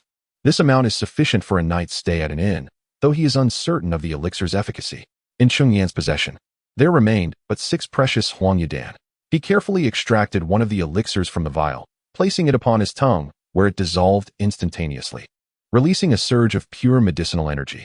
Observing this, Cheng Yan swiftly commenced his cultivation technique, channeling the essence into his own spiritual power. It was not until 3 hours had elapsed that he fully refined the Huangya Dan, as he sensed the burgeoning spiritual energy within his dantian. A flicker of joy illuminated his eyes. The ingestion of this single Huangya Dan felt equivalent to enduring half a month of arduous training. Alas, the elixir could not be consumed in excess, for each dose bore the burden of Dan poison, which, unless treated through special means, necessitated a period of self-purification by the body to eliminate the toxins. Chapter 39. The process of alchemy is notoriously tumultuous, particularly in instances of failure. Should an excessive amount of alchemical toxins linger within one's body, it could severely hinder any attempts at progression, potentially damaging one's foundational essence and rendering any future breakthroughs to the foundation establishment stage utterly unattainable. To cleanse oneself of these toxins naturally, a period of no less than 10 to 15 days is requisite. Thus, for the forthcoming fortnight, Cheng Yan would be left to rely solely on his own arduous cultivation. Fortunately, the aura here is remarkably rich, ensuring that even through solitary toil, his progress would not be sluggish. In this manner, an entire year slipped by amidst Cheng Yan's relentless endeavors, culminating in his successful advancement to the 4th layer of qi cultivation. His rapid progression was significantly bolstered by the Huanya Dan, which enabled him to achieve 2 months' worth of results within just a single month of training. Coupled with the fortuitous circumstances of cultivating in such an environment saturated with spiritual energy, Cheng Yan's growth was naturally expedited. However, this swift advancement came at a cost. Over the span of just 1 year, he expended a total of 1,500 spiritual stones. Merely residing at the inn for the year consumed over 900 stones. In addition, the occasional indulgence in spiritual cuisine further added to his expenses. Eventually, Cheng Yan deemed the cost of such meals exorbitant, and the marginal increase in his cultivation speed was hardly justifiable. Thus, he opted to procure a selection of fasting pills. Although devoid of flavor and lacking the appeal of exquisite spiritual dishes, a single pill would stave off hunger for 3 days at a fraction of the cost. Had Cheng Yan relied solely on spiritual food to satisfy his hunger throughout the year, he would have likely spent nearly 2,000 spiritual stones. Moreover, by the 3rd month, his supply of Huanya Dan had dwindled, prompting him to spend an additional 100 spiritual stones on 2 vials. When all expenses were tallied, his total reached 1,500 stones. Gazing at the dwindling supply of stones within his storage pouch, Cheng Yan felt a mix of pain and joy. The pain stemming from the precious stones themselves. How many fireball talismans could they have procured? Yet, his joy was rooted in the advancement of his cultivation level. At the very least, he could take solace in knowing that his expenditure had not been in vain, as it facilitated his ascension to the 4th layer of qi cultivation. Cheng Yan now stood as a mid-tier cultivator. In addition to his cultivation breakthroughs, Cheng Yan had also mastered 2 spells. The first was a defensive incantation that he had long desired to learn, the water shield technique. Upon casting this spell, a blue shield of water would coalesce before him. Despite its aqueous composition, the shield's defensive capabilities were formidable. With his current prowess, he could effortlessly withstand a full-force strike from a 4th layer qi cultivator. The second spell was the sword control technique, a skill Cheng Yan had yearned to acquire. This technique is more accurately referred to as object control. For mastering it does not confine one to wielding only swords. Any magical artifact can be manipulated through this technique. However, the majority of practitioners prefer to command swords, hence its nomenclature. With this newfound ability, the flying sword artifact he had previously acquired would finally see practical use. Throughout the year, in addition to his diligent cultivation, Cheng Yan also took the initiative to inquire about the founder of the Blackstone market and the surrounding factions. The creation of xianxia was not the endeavor of a singular force, but rather the collaborative effort of 3 prominent families, the Liu, Zhang, and Du clans. Each of these families boasted practitioners who had reached the pinnacle of qi refinement, with the Liu family possessing no fewer than 3 such adept individuals. The Zhang and Du families were equally formidable, each with 2 accomplished cultivators of the same rank. The inn where Cheng Yan resided was established jointly by these 3 families, not out of an extraordinary camaraderie or a shared desire to profit from spiritual stones, but rather due to the constraints imposed by the ley line beneath them. It was understood that only one gathering formation could exist atop a single ley line. The establishment of 2 such formations would result in a detrimental tug-of-war over the spiritual energy, leading to a markedly depleted area of qi. In severe cases, this could even compromise the ley line itself, diminishing its tier. Naturally, if the ley line were sufficiently potent and expansive, it might accommodate multiple gathering formations without interference. However, it was evident that this particular first-tier high-grade ley line lacked such breadth. Thus, the 3 families conferred and ultimately decided to establish the inn together, a decision that proved to be astutely lucrative. It is noteworthy that Cheng Yan alone contributed over 1,000 spiritual stones to the inn within the span of a year, not to mention the expenditures of other patrons. As for the origins of xianxia, it is said that many years ago, the Liu, Zhang, and Du families collectively discovered this first-tier, high-grade ley line. Yet, none of them wished to relinquish their claim to it. Subsequently, the Liu family proposed a bold idea. The three clans should join forces to establish a marketplace upon this ley line. Typically, only foundational forces possess the capability to create a marketplace, as the financial allure of such establishments draws the attention of less affluent foundational practitioners, potentially leading to predation without the protection of stronger cultivators.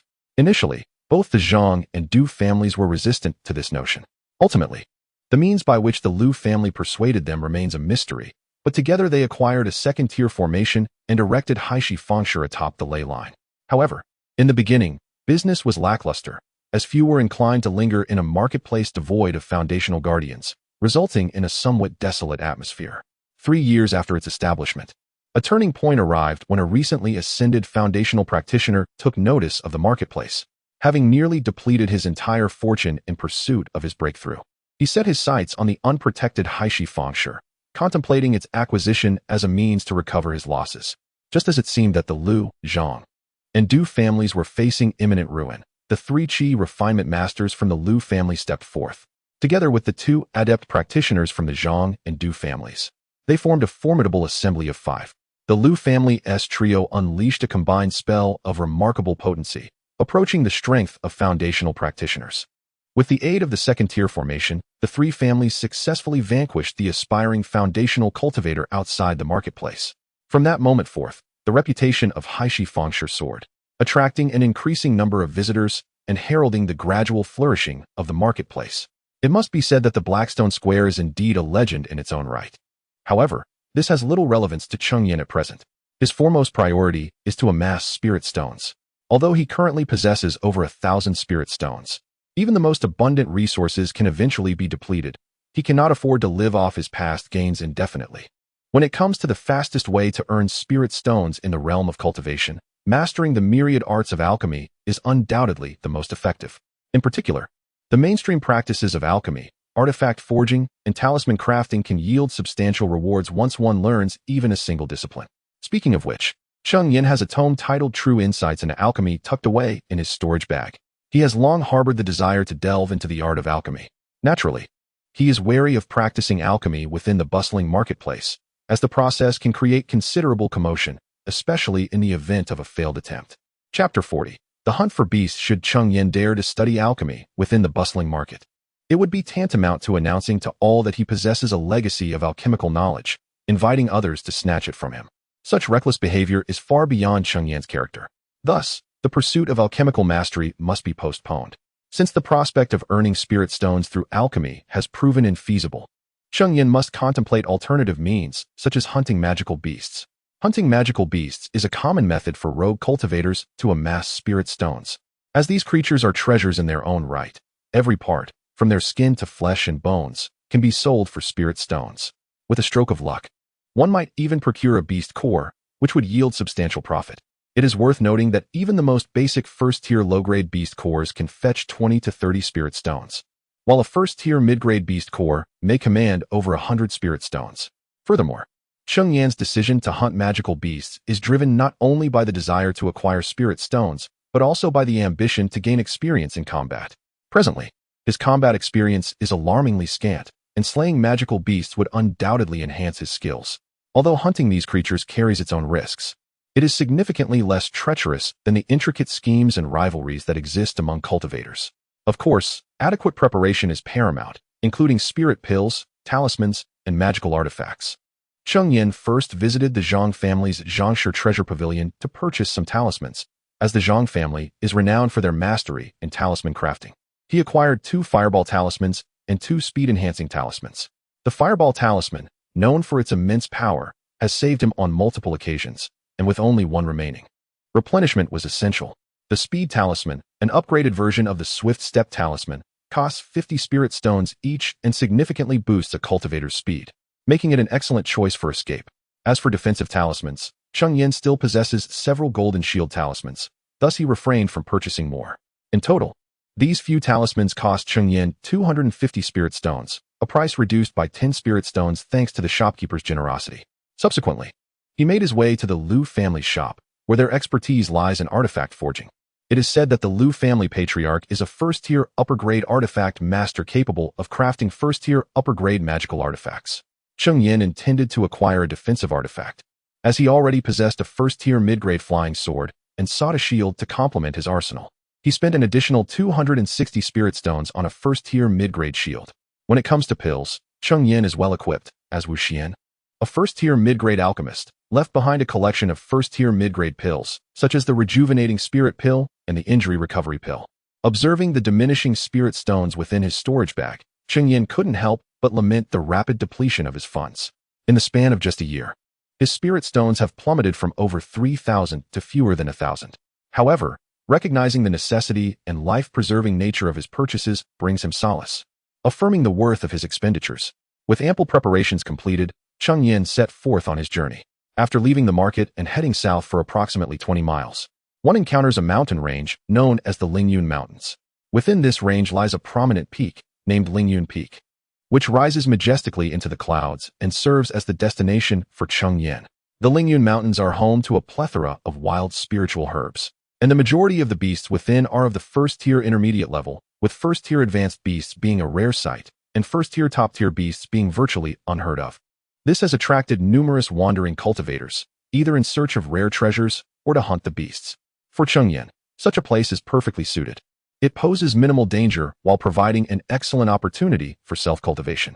Having mastered the art of sword control, Cheng Yan finally found himself able to fly. With his flying sword, he traversed the mere 20 miles in a quarter of an hour. Upon reaching the Lingyun Mountains, however, he dared not continue flying. Such ostentatious behavior would not only attract the attention of the beasts dwelling within, but could also draw the notice of treasure-seeking cultivators. After retracting his flying sword into his storage pouch, Cheng Yan began to walk. The periphery of the mountain range bore no spiritual entities. Any that might have existed had long been scavenged. Thus, Cheng Yan proceeded directly into the depths of the mountains. Gradually, he ventured deeper, spreading his consciousness while anxiously scanning his surroundings, fearful of any lurking dangers. It was not an overreaction on Cheng Yan's part. The mountains were indeed fraught with peril, a truth gleaned from the demise of countless cultivators. Moreover, as a novice, he could not afford to be too cautious. Suddenly, Cheng Yan's consciousness detected a low-tier deer demon approximately 100 meters ahead. The demon was grazing on the grass, utterly oblivious to Cheng Yan's slow approach. Deer demons are known for their heightened vigilance. Despite its seemingly careless munching, it would flee at the slightest rustle in the grass. Thus, Cheng Yan had to tread carefully as he inched closer. Once the deer demon was within his attack range, Cheng Yan retrieved his flying sword from his storage pouch. At that moment, the deer demon abruptly lifted its head, scanning the surroundings with suspicion.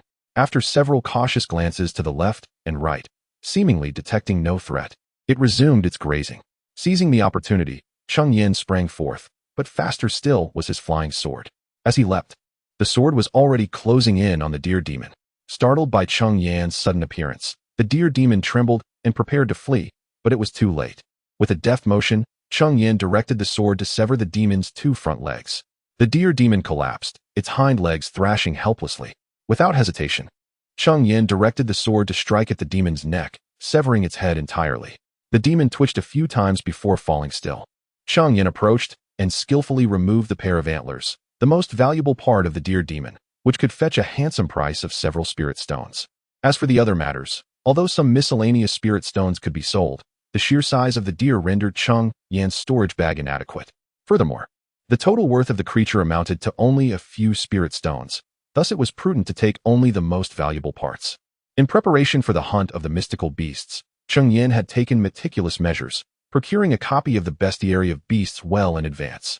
While he could not claim to be intimately familiar with these lower-tier beasts, he possessed knowledge regarding their varieties and the valuable attributes they held. Gazing at the deer antlers in his possession, a sense of confidence began to swell within him.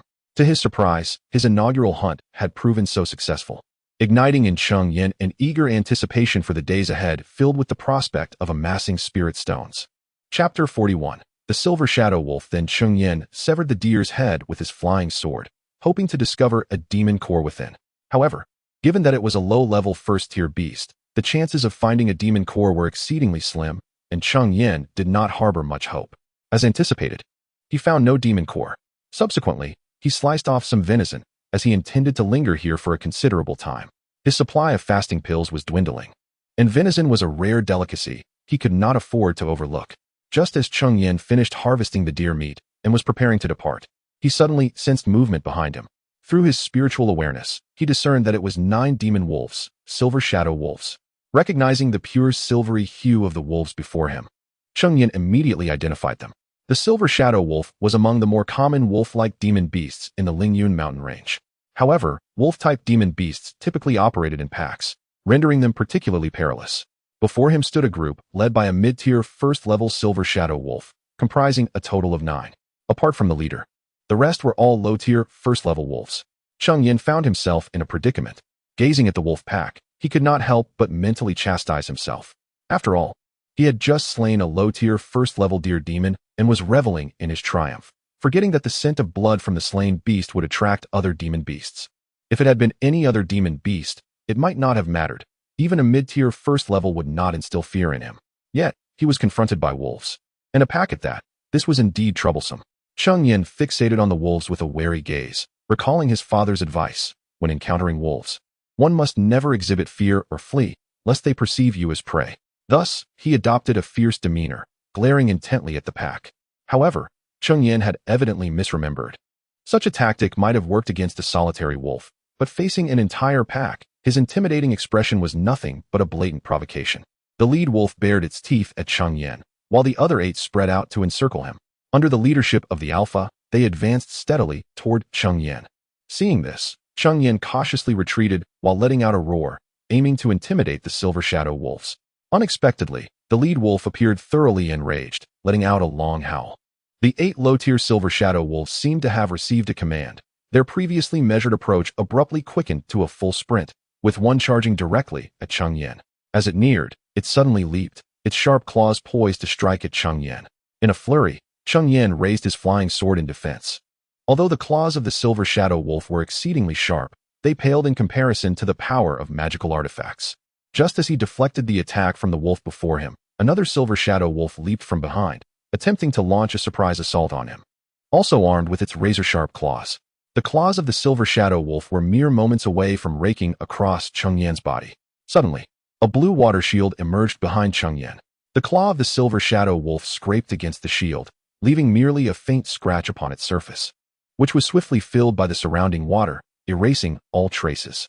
With its attack thwarted, the silver shadow wolf descended helplessly from the air. However, before it could regain its footing upon landing, Cheng Yan forcefully repelled the silver shadow wolf before him. He then employed his sword control technique, directing the flying sword towards the silver shadow wolf behind him. Having just landed, the wolf was unable to evade, and Cheng Yan's sword pierced its abdomen, delivering a fatal blow. For wolves, the abdomen is their Achilles heel. Although the silver shadow wolf was no ordinary creature, it still bore this vulnerability. Had Cheng Yan's sword struck elsewhere, it would have likely inflicted only superficial wounds, failing to be lethal. Yet, this thrust into the belly resulted in the wolf's demise. The remaining silver shadow wolves, witnessing their companion dispatched in the blink of an eye, halted in their tracks, hesitant to advance further. The leader of the mid-tier silver shadow wolves, observing the trepidation of its pack, let out a chilling howl and personally led the charge. However, with one wolf missing, the once complete encirclement now had a gap. Cheng Yan, wary of confronting the pack head-on, dashed towards the opening, seeking to escape their grasp. Nevertheless, his speed paled in comparison to that of the silver shadow wolves. The name silver shadow wolf aptly described their swiftness. When they sprinted, they appeared merely as a fleeting silver blur. Realizing he could not outrun them, Cheng Yan resorted to casting a water spike spell to obstruct their pursuit, yet the agile wolves deftly evaded his attempt. As the silver shadow wolves drew perilously closer, Cheng Yan had no choice but to ascend a tree, reasoning that wolves could not climb. However, the silver shadow wolf's velocity showed no signs of abating as it reached the base of the tree. With a flash of silver, its claws severed the trunk, causing the tree to sway violently and begin to topple.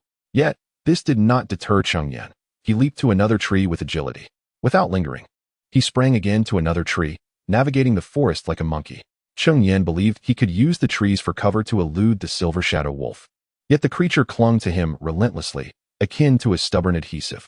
No matter how fervently Cheng Yan attempted to escape, the silver shadow wolf remained on his trail. It is well known that wolves harbor deep-seated grudges. In addition, Cheng Yan had slain one of its kin, allowing the wolf to remember his scent. Even if he fled to the ends of the earth, the wolf would be able to track him down. Thus, a relentless chase ensued, one man and one wolf, with Cheng Yan striving desperately, yet unable to shake off his pursuer. Thus, within the majestic peaks of the Lingyun mountain range, a solitary figure and a beast engaged in a relentless pursuit for nearly half an hour. This situation could not persist indefinitely, Cheng Yan mused inwardly, for the spiritual energy within him had dwindled to less than half. Yet, the silver shadow wolf exhibited no signs of fatigue. Its speed remained unwavering throughout. Should this continue, it seemed that in no more than half an hour, Cheng Yan's spiritual energy would be completely depleted. At that moment, however, Cheng Yan suddenly noticed that the several first-tier lower silver shadow wolves appeared unable to keep pace with them, having been left far behind and now obscured from view. Only the first-tier mid-level silver shadow wolf leader continued its pursuit of Cheng Yan.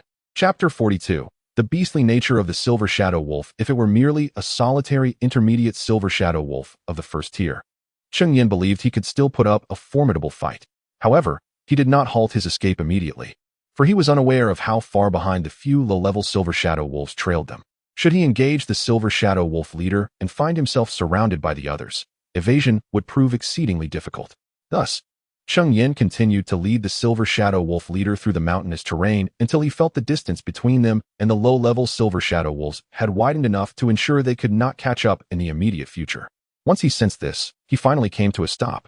Yet, the silver shadow wolf did not pause. With a sudden leap, it launched itself several meters into the air, baring its formidable jaws and aiming to bite Cheng Yan. Naturally, Cheng Yan would not remain passive. As he formed a hand seal, a jet of water darted towards the open maw of the silver shadow wolf. Should this water spike successfully penetrate its mouth, it could very well pierce through its body. The silver shadow wolf, sensing the potency of the water spike, twisted mid-air, altering its trajectory to narrowly evade the attack. Yet it could not counterattack Cheng Yan. After its failed assault, the wolf stood beneath a tree, baring its teeth and glaring at Cheng Yan above, but refrained from launching another strike. The silver shadow wolf could afford to delay, but Cheng Yan could not. If he failed to eliminate this wolf promptly, the others would soon be upon him, presenting a dire predicament. Hence, he commanded his flying sword to charge at the silver shadow wolf. Yet, the wolf's speed was astonishingly swift, making it impossible for Cheng Yan's sword to keep pace. He exerted all his strength to manipulate the sword, but it could only match the wolf's speed at best. The silver shadow wolf recalled how one of its kin had been slain by Cheng Yan's flying sword. Thus it was keenly aware of the weapon's lethal potential. Therefore, it consistently evaded a direct confrontation, skillfully dodging the assaults of the flying sword. Suddenly, the silver shadow wolf altered its course, racing directly towards Cheng Yan, then leaping with ferocity in an attempt to pounce upon him. Cheng Yan was taken aback by this unexpected turn of events. Only moments ago, he had been pursuing it with his sword, and now it was charging at him. However, at that moment, as he commanded his sword, it was too late to switch to a defensive water shield technique. He had yet to attain the level of mastery that allowed him to multitask seamlessly. Yet, this did not deter Cheng Yan. He swiftly retrieved a mid-grade shield artifact from his storage pouch and raised it before him in preparation for defense. But despite his readiness, Cheng Yan felt no impact from the silver shadow wolf's attack. Just as confusion began to cloud his thoughts, he realized that the wolf had not leaped towards him at all. Instead, it had landed upon a branch and, using it as a springboard, launched itself again, this time towards Cheng Yan's flank. Puzzled, Cheng Yan wondered why the creature did not engage him directly, but instead sought to flank him. As he contemplated this, he sensed an unusual disturbance emanating from his side. Cheng Yan turned to look, astonished to see the silver shadow wolf gathering its magic. However, by the time Cheng Yan realized it, it was already too late. The wind blade had coalesced with alarming speed, and there was no time for Cheng Yan to pivot and use his artifact for defense. Fortunately, as he had halted the use of his flying sword to employ his shield for protection, he was able to conjure the water shield technique. A cerulean shield enveloped him just as the wind blade struck. Yet, the blue shield did not completely thwart the attack. The wind blade sliced through it and struck Cheng Yan directly. Thankfully, during the brief moment the water shield had provided cover, Cheng Yan had managed to evade somewhat. Nevertheless, the blade still grazed his arm, leaving a wound half an inch deep and knocking him from the tree. A sharp gasp escaped Cheng Yan as the searing pain radiated from his arm. He had no time to inspect the injury, for the silver shadow wolf lunged at him once more, its razor-sharp claws aimed at his throat. Gritting his teeth against the pain, Cheng Yan raised his shield in defense. The wolf's claws struck the shield with tremendous force, intensifying the agony in his arm and nearly causing him to lose his grip on the artifact. Despite the wolf's reputation for speed, its strength was formidable. The claws, extraordinarily sharp, left a deep scratch on the mid-grade artifact, illustrating the wolf's immense power. Had Cheng Yan failed to block that strike, he might have been severed from his own head. He felt a wave of gratitude for the shield he had purchased with such resolve, though it had cost him over 200 spirit stones. Having just recently entered the Lingyun mountain range, the shield had already saved his life multiple times, making the expenditure worthwhile.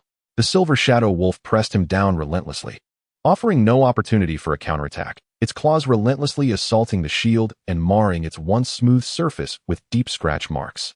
Hiding behind the shield, Cheng Yan braced himself against the onslaught, preventing the wolf from breaching his defenses. Each strike resonated with immense force, demanding every ounce of his strength to maintain his grip. With the injury on his arm, each exertion only heightened the pain, causing stars to dance before his eyes. He sensed that, with just a couple more blows, he would be unable to endure any longer. Suddenly, he recalled the flying sword he had left outside for defense against the silver shadow wolf's attacks. In an instant, his mind sparked with resolve. The sword emitted a sharp cry and soared towards the wolf. The silver shadow wolf, taken aback by Cheng Yan's tenacity despite being pinned down, had not anticipated such a counterattack. The beast, possessing limited intelligence, believed that pinning its prey meant it had extinguished any resistance. It only needed to shatter the bothersome shield to claim its meal. However, humans and demon beasts are fundamentally different. As long as Cheng Yan can still harness his spiritual energy, it signifies that he possesses the strength to resist. Yet, the demon beast, being what it is, inherently boasts superior physical attributes compared to the cultivators of humanity. Just as the flying sword approached the silver shadow wolf, the beast reacted swiftly, leaping in an attempt to evade the sword's assault. Nevertheless, the sword's speed was astonishing, and it launched its attack while the silver shadow wolf was caught off guard. Although the wolf endeavored to evade, it still sustained a wound on its hind leg, from which crimson blood flowed incessantly. Chapter 43. Repelling the silver shadow wolf. Upon witnessing the retreat of the silver shadow wolf, Cheng Yan hastily rose and retrieved a healing pill from his storage pouch, placing it into his mouth. Immediately, the medicinal properties surged into the wound on his arm, and he felt a tingling sensation as the injury began to mend. After consuming the pill, Cheng Yan was determined not to squander this fortuitous moment.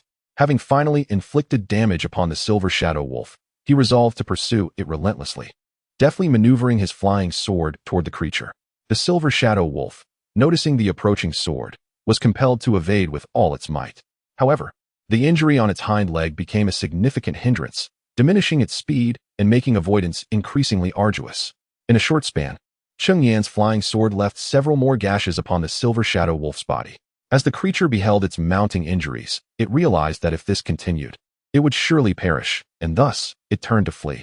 Wolves, being vengeful by nature, had shown their tenacity when the silver shadow wolf had relentlessly pursued Cheng Yan for nearly an hour. Yet, despite Cheng Yan's desire to chase it down and ensure its demise, he found himself constrained by the dwindling reserves of spiritual energy within him.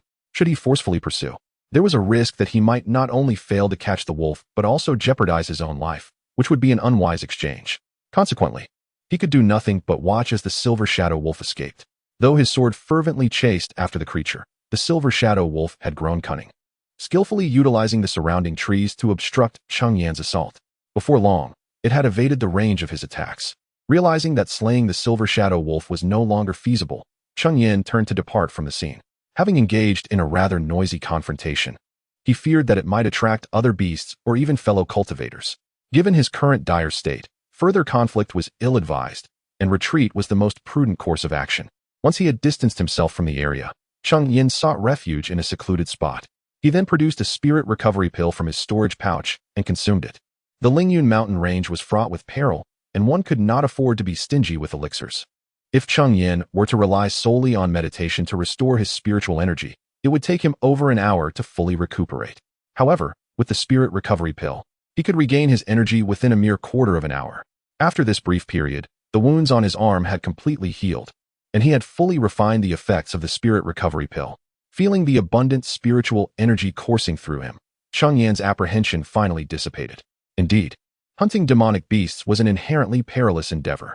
It was no wonder that the Lingyun mountain range was heralded as a treasure-laden paradise, while simultaneously being a realm rife with danger. Having only just entered the Lingyun mountain range, Cheng Yan had already encountered such a formidable threat. This predicament could largely be attributed to his lack of experience. Unlike other cultivators who swiftly dealt with the bodies of slain beasts to collect valuable materials before hastily departing, Cheng Yan had been rather slow, contemplating the prospect of carving off a piece of meat for sustenance. He could not help but lament the challenges faced by rogue cultivators. The vast majority of them, lacking specialized skills, had no recourse but to hunt demonic beasts to earn spiritual stones. At every moment, countless monks meet their demise at the jaws of ferocious beasts. However, disciples of various sects merely need to assist their factions with minor tasks to earn spirit stones, often accompanied by various allowances and rewards. While this may not yield as much profit as slaying beasts, it is undeniably safer and more stable. The aspiration of cultivators is, after all, to attain longevity. Who would wish to risk their life if they could cultivate in peace and security? With this thought in mind, Cheng Yan's desire to learn alchemy intensified. If he could master this art, acquiring spirit stones would not only become more convenient, but also safer. Yet, the pursuit of alchemy is not as simple as it seems. Setting aside whether Cheng Yan possesses the necessary talent, the resources required for the preliminary stages of alchemical study are beyond his current means. For now, it would be wise to continue hunting ferocious beasts. He could always learn alchemy once he accumulates sufficient spirit stones. After resting for a while, Cheng Yan resumed his search for beasts. In the Lingyun mountain range, Cheng Yan found himself engaged in battle with a low-level first-tier sharpfang rat, skillfully wielding his flying sword. He unleashed a flash of sword light, causing the rat to meet a grim fate beneath his blade. Swiftly, Cheng Yan approached to collect the rat's pair of fangs before departing the scene. A month had elapsed since Cheng Yan ventured into the Lingyun Mountains. During this time, he had hunted numerous beasts, the majority being low-level first-tier creatures.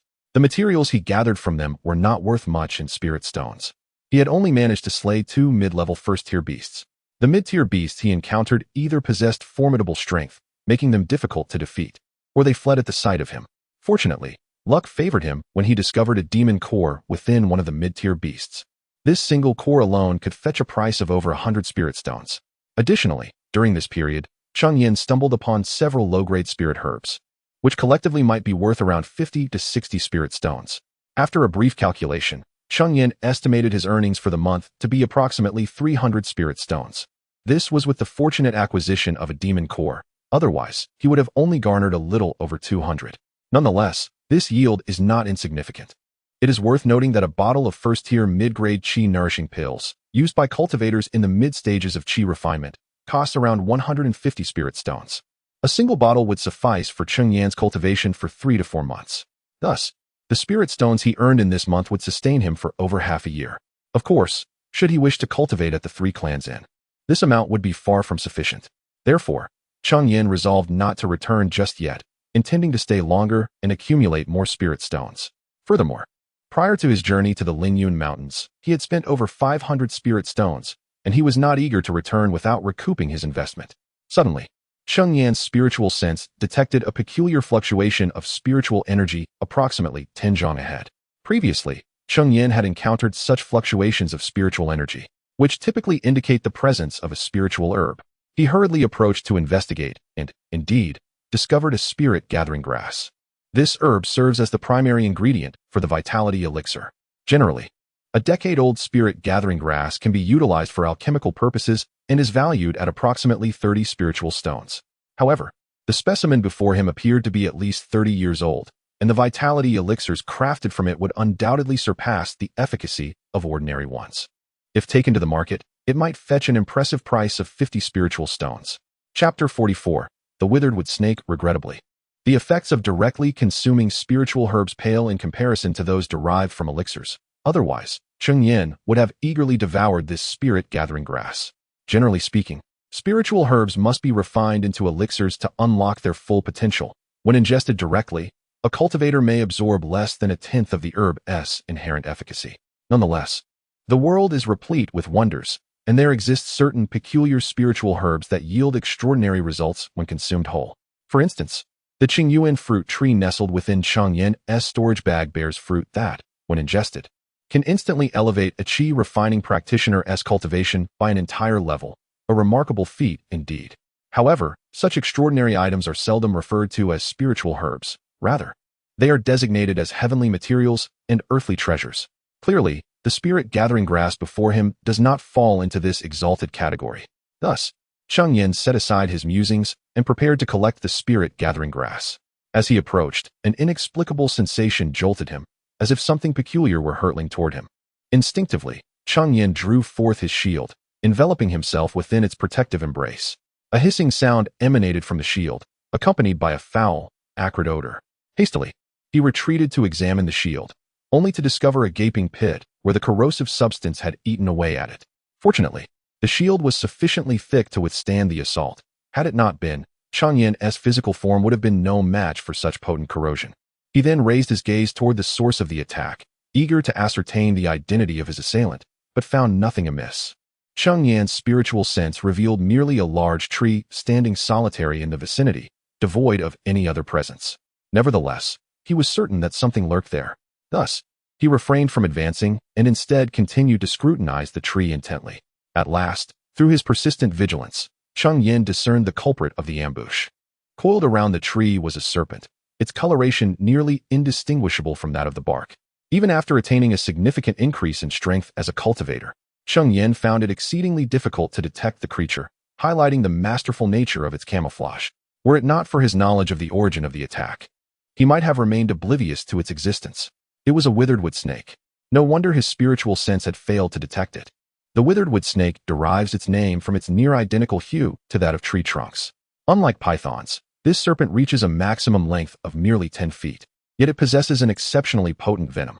The withered wood snake secretes two types of venom. The first, as seen moments ago, is sprayed forth and exhibits formidable corrosive properties. Cheng Yan's shield, being a mid-tier magical artifact, had previously withstood the razor-sharp claws of a silver shadow wolf, leaving only faint imprints. Yet, the venom of the withered wood snake was capable of corroding it, a testament to its ferocity. The second type of venom is injected into an enemy's body when the serpent bites, and this venom is highly toxic. Despite the fact that this particular withered wood snake is of mid-tier status, its lethality is not to be underestimated.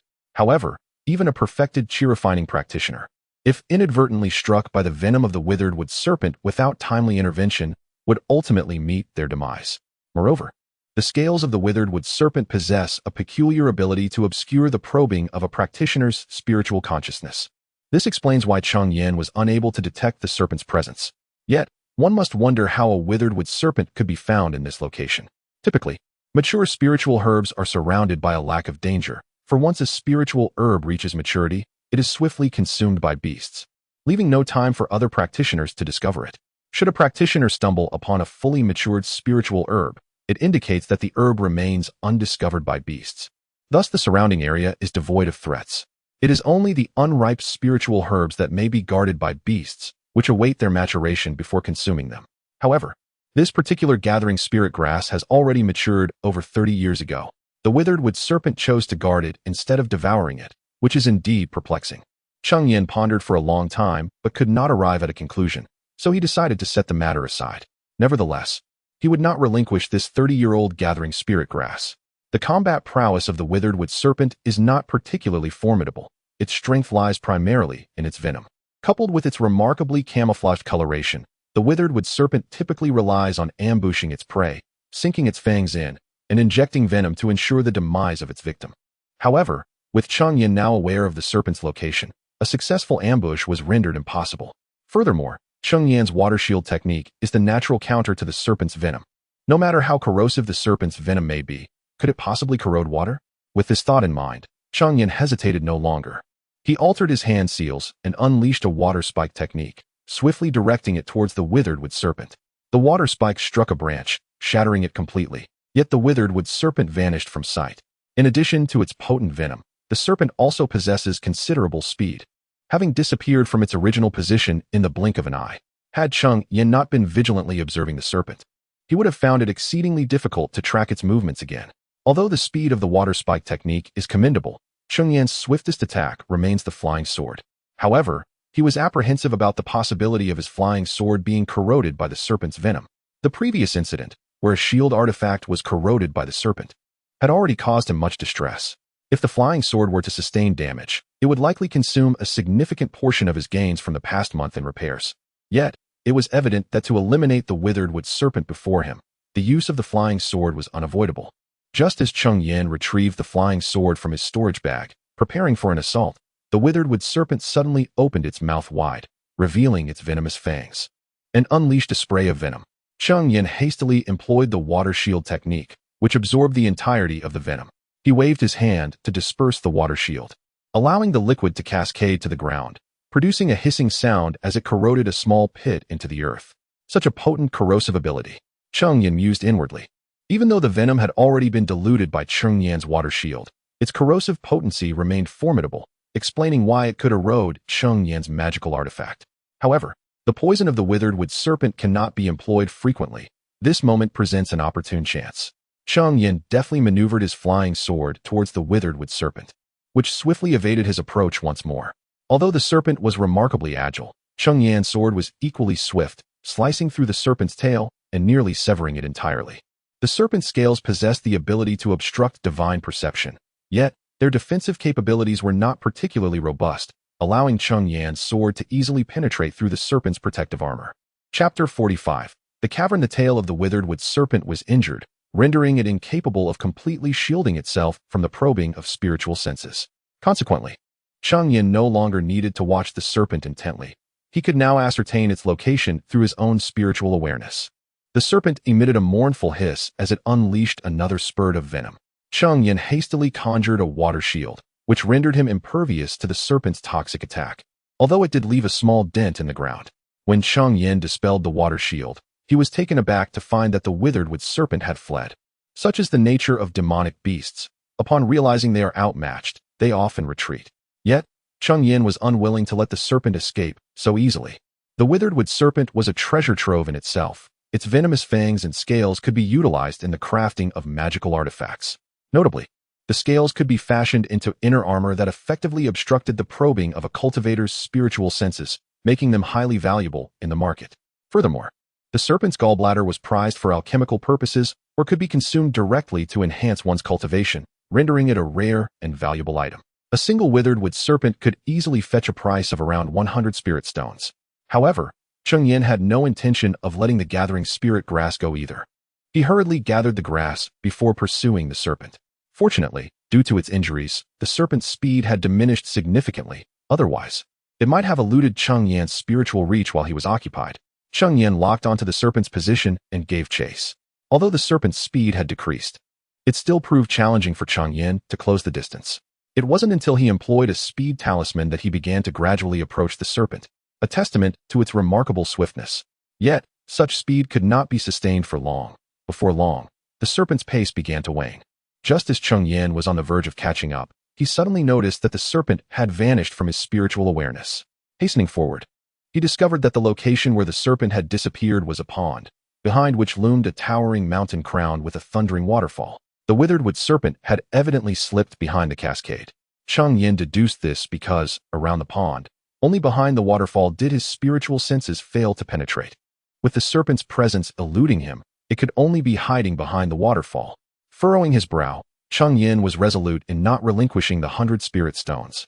He enveloped himself in the water shield and summoned his flying sword, advancing towards the waterfall.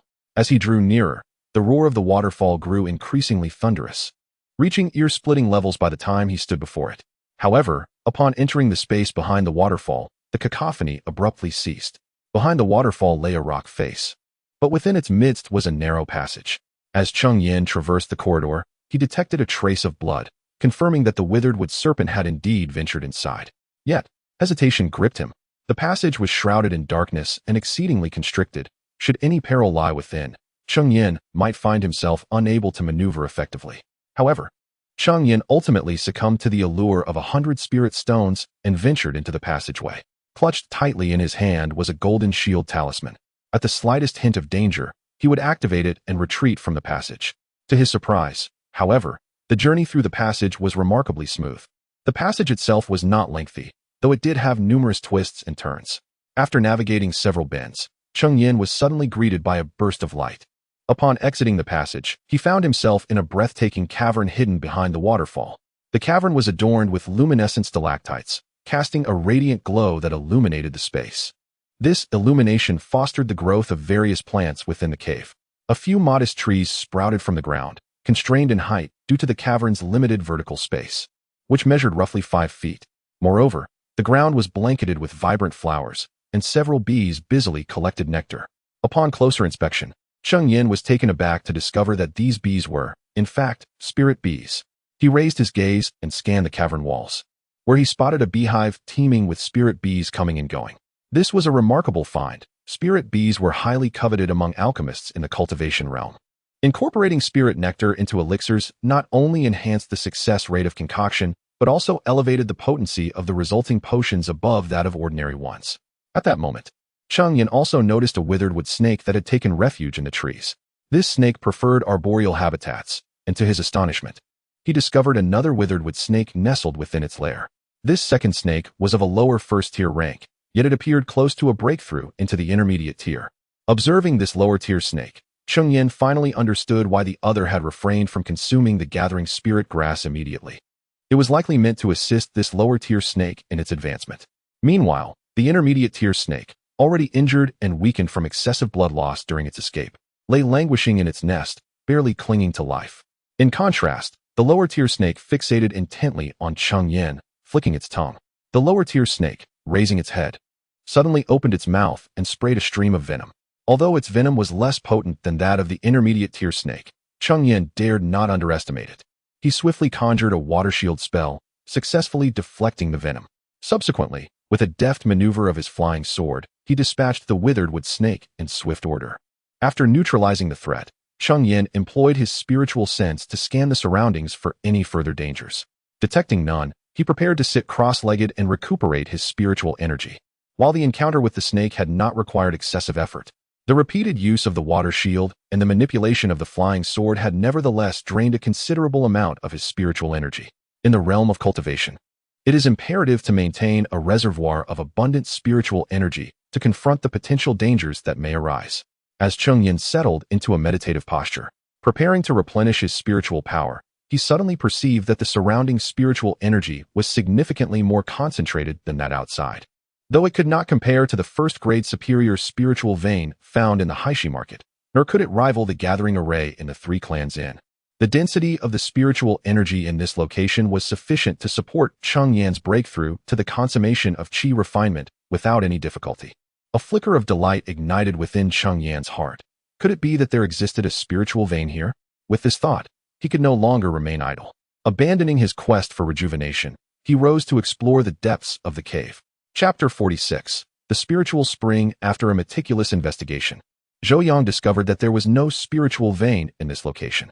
The elevated concentration of spiritual energy here was due to the presence of a spiritual eye within the cave.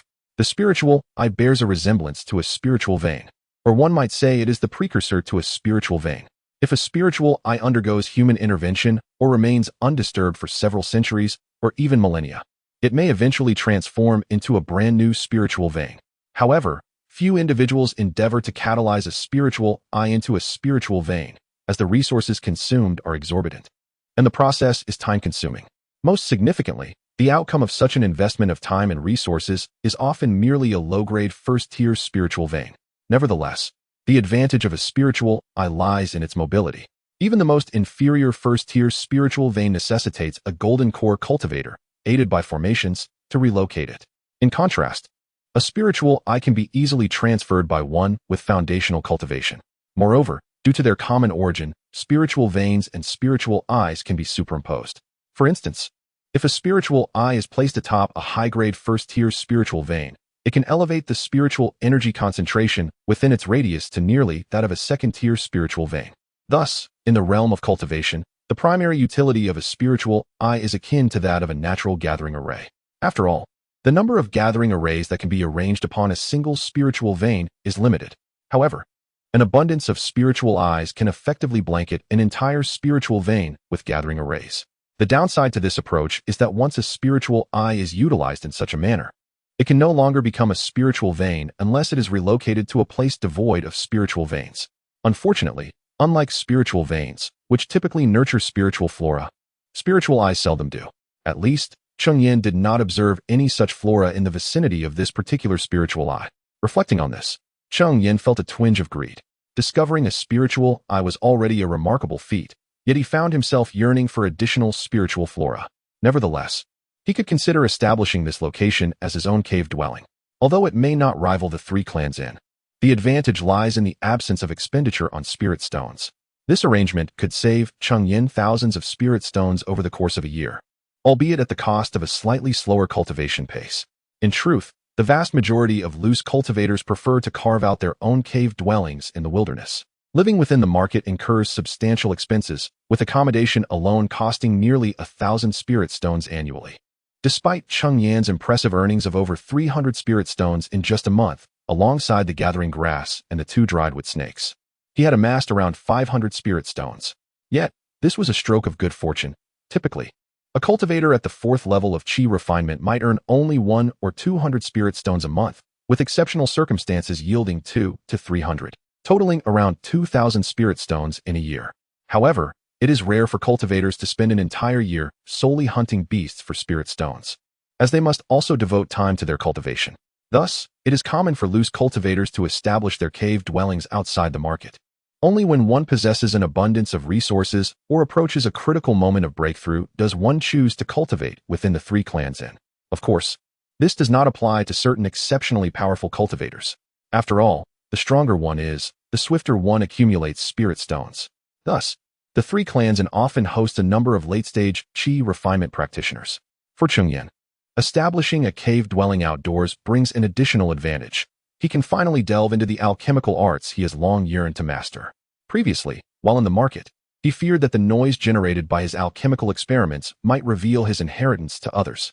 However, in this secluded location, he no longer harbors such apprehensions. Subsequently, Cheng Yan spent about 10 days thoroughly renovating the cave. He first constructed a small wooden cabin within, modest in size, primarily intended for his cultivation and rest. Next, he encircled the cabin with a fence. Given the fertile soil, it would be a pity not to cultivate something. Therefore, he planted the seeds from several spirit fruits he had previously consumed, hoping that in a few years, he might enjoy fresh spirit fruits once more. As for the small patch of blooming flowers, he chose not to disturb it, as it served as a food source for the colony of spirit bees he had tamed. These spirit bees, known as purple-wing bees, were named for their faintly purple wings. They are relatively gentle creatures with limited combat prowess, and their queen was merely a low-level first rank, making her easy to subdue. Regrettably, in his efforts to coax out the queen, Cheng Yan had to eliminate several spirit bees, even damaging the hive, which has yet to fully recover. After forging a blood contract with the queen, Cheng Yan successfully tamed the purple-wing bees. Eager to sample their honey, he procured some spirit honey. Although he had tasted honey before, this was his first experience with spirit honey. Upon consuming it, he found little difference from ordinary honey, save for a superior texture. However, he also discovered that direct consumption of spirit honey could enhance his cultivation, albeit minimally. Relying solely on spirit honey for cultivation would be rather extravagant. Once the cave dwelling was completed, Cheng Yan planned to return to Haishi Market. He intended to sell his belongings to exchange for spirit stones, seek out a craftsman to forge a weapon from the scales of the withered wood snake, and purchase some spiritual herbs to commence his alchemical studies. Upon exiting the cave, he made his way towards the Lingyun mountain range. After an hour, he successfully traversed the mountains. Along the way, he encountered a low-level first-rank monster, which provided him with a modest income of several spirit stones. Upon leaving the mountain range, Cheng Yan summoned his flying sword and, in a mere quarter of an hour, arrived at Haishi Market. After paying 3 spirit stones to the gatekeeper, he entered the marketplace. Upon returning to the Blackstone Market, Cheng Yan headed straight for the Liu family's shop. In the Blackstone Market, the Liu family was the sole proprietor of a blacksmith. Thus, if Cheng Yan wished to forge a magical artifact, he had no choice but to seek assistance from the Liu family. Upon entering the shop, he noticed several cultivators engaged in the purchase of magical items. Approaching the counter, the steward, upon noticing Cheng Yan's presence, inquired, "Esteemed friend, what might you wish to purchase?" Cheng Yan shook his head, indicating that he was not there to buy anything. "Please, follow me," the steward responded, leading Cheng Yan to a private chamber within the shop. Chapter 47. 510 spirit stones. What does the friend wish to sell? Inquired the steward once the two had taken their seats. Cheng Yan waved his hand to produce various beast materials and spiritual herbs from his storage bag.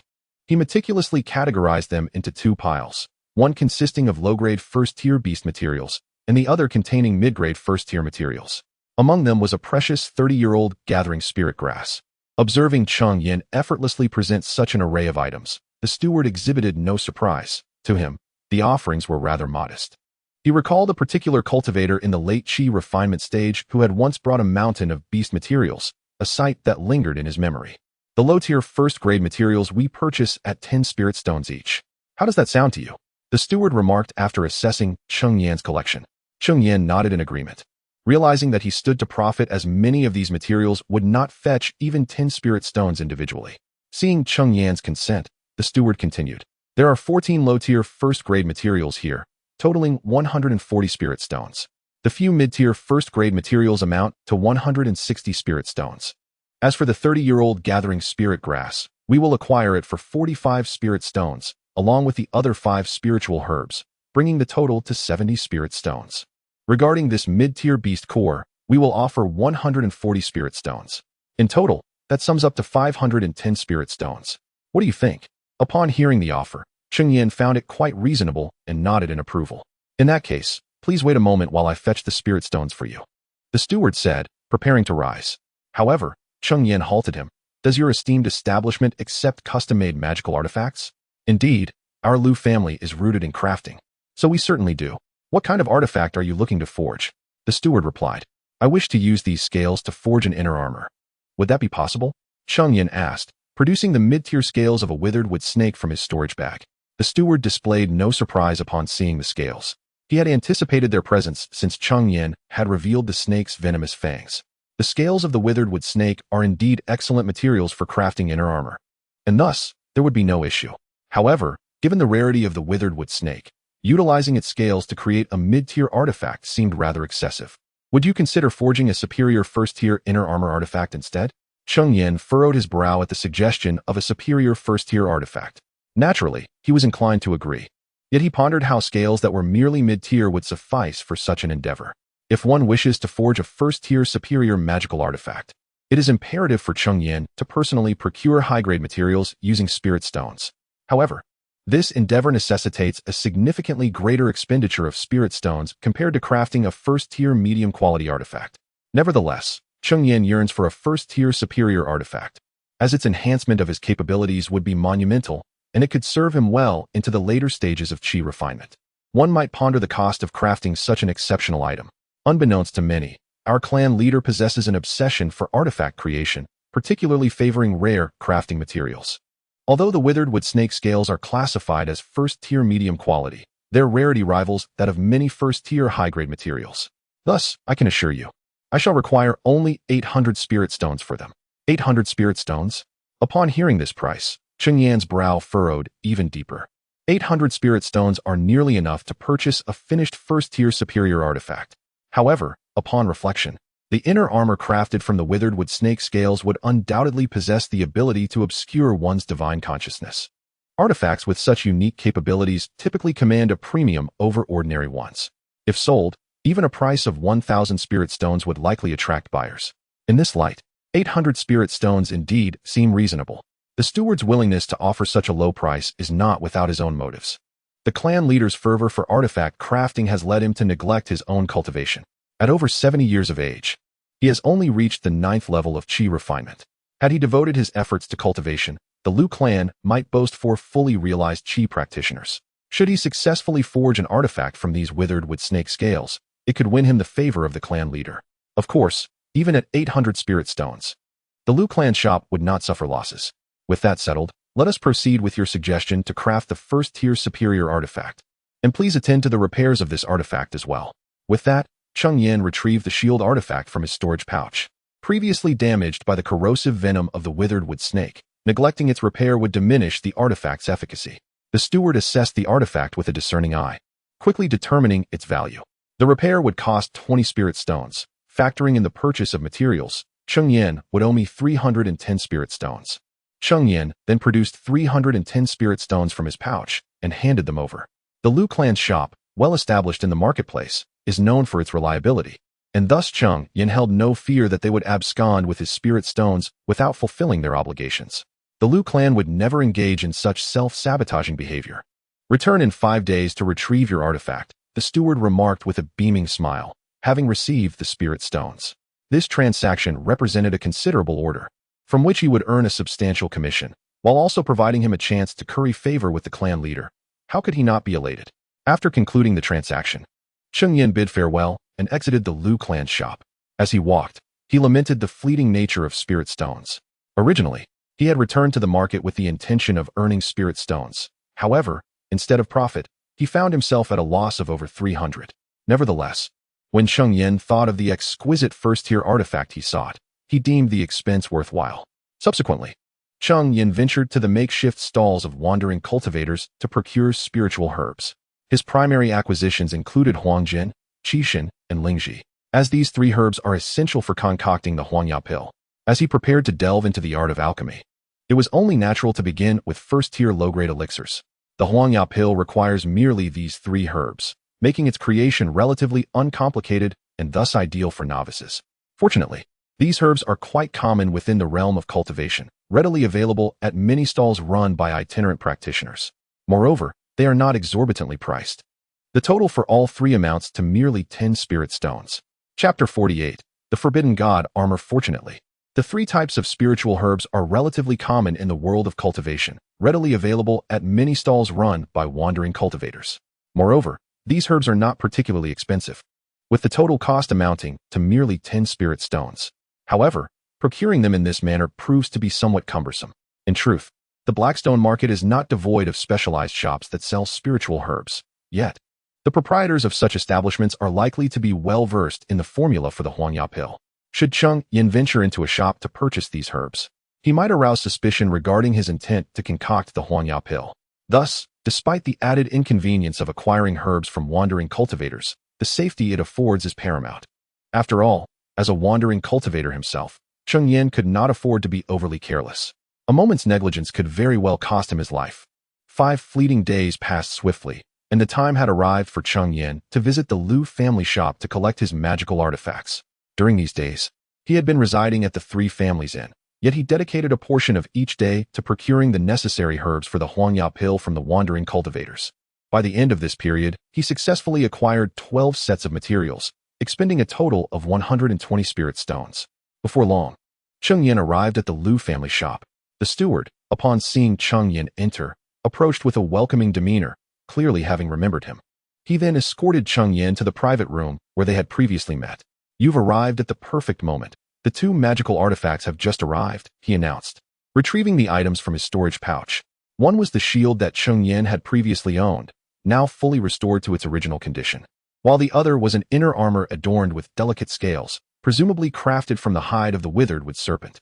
Cheng Yan held the scaled armor in his hands.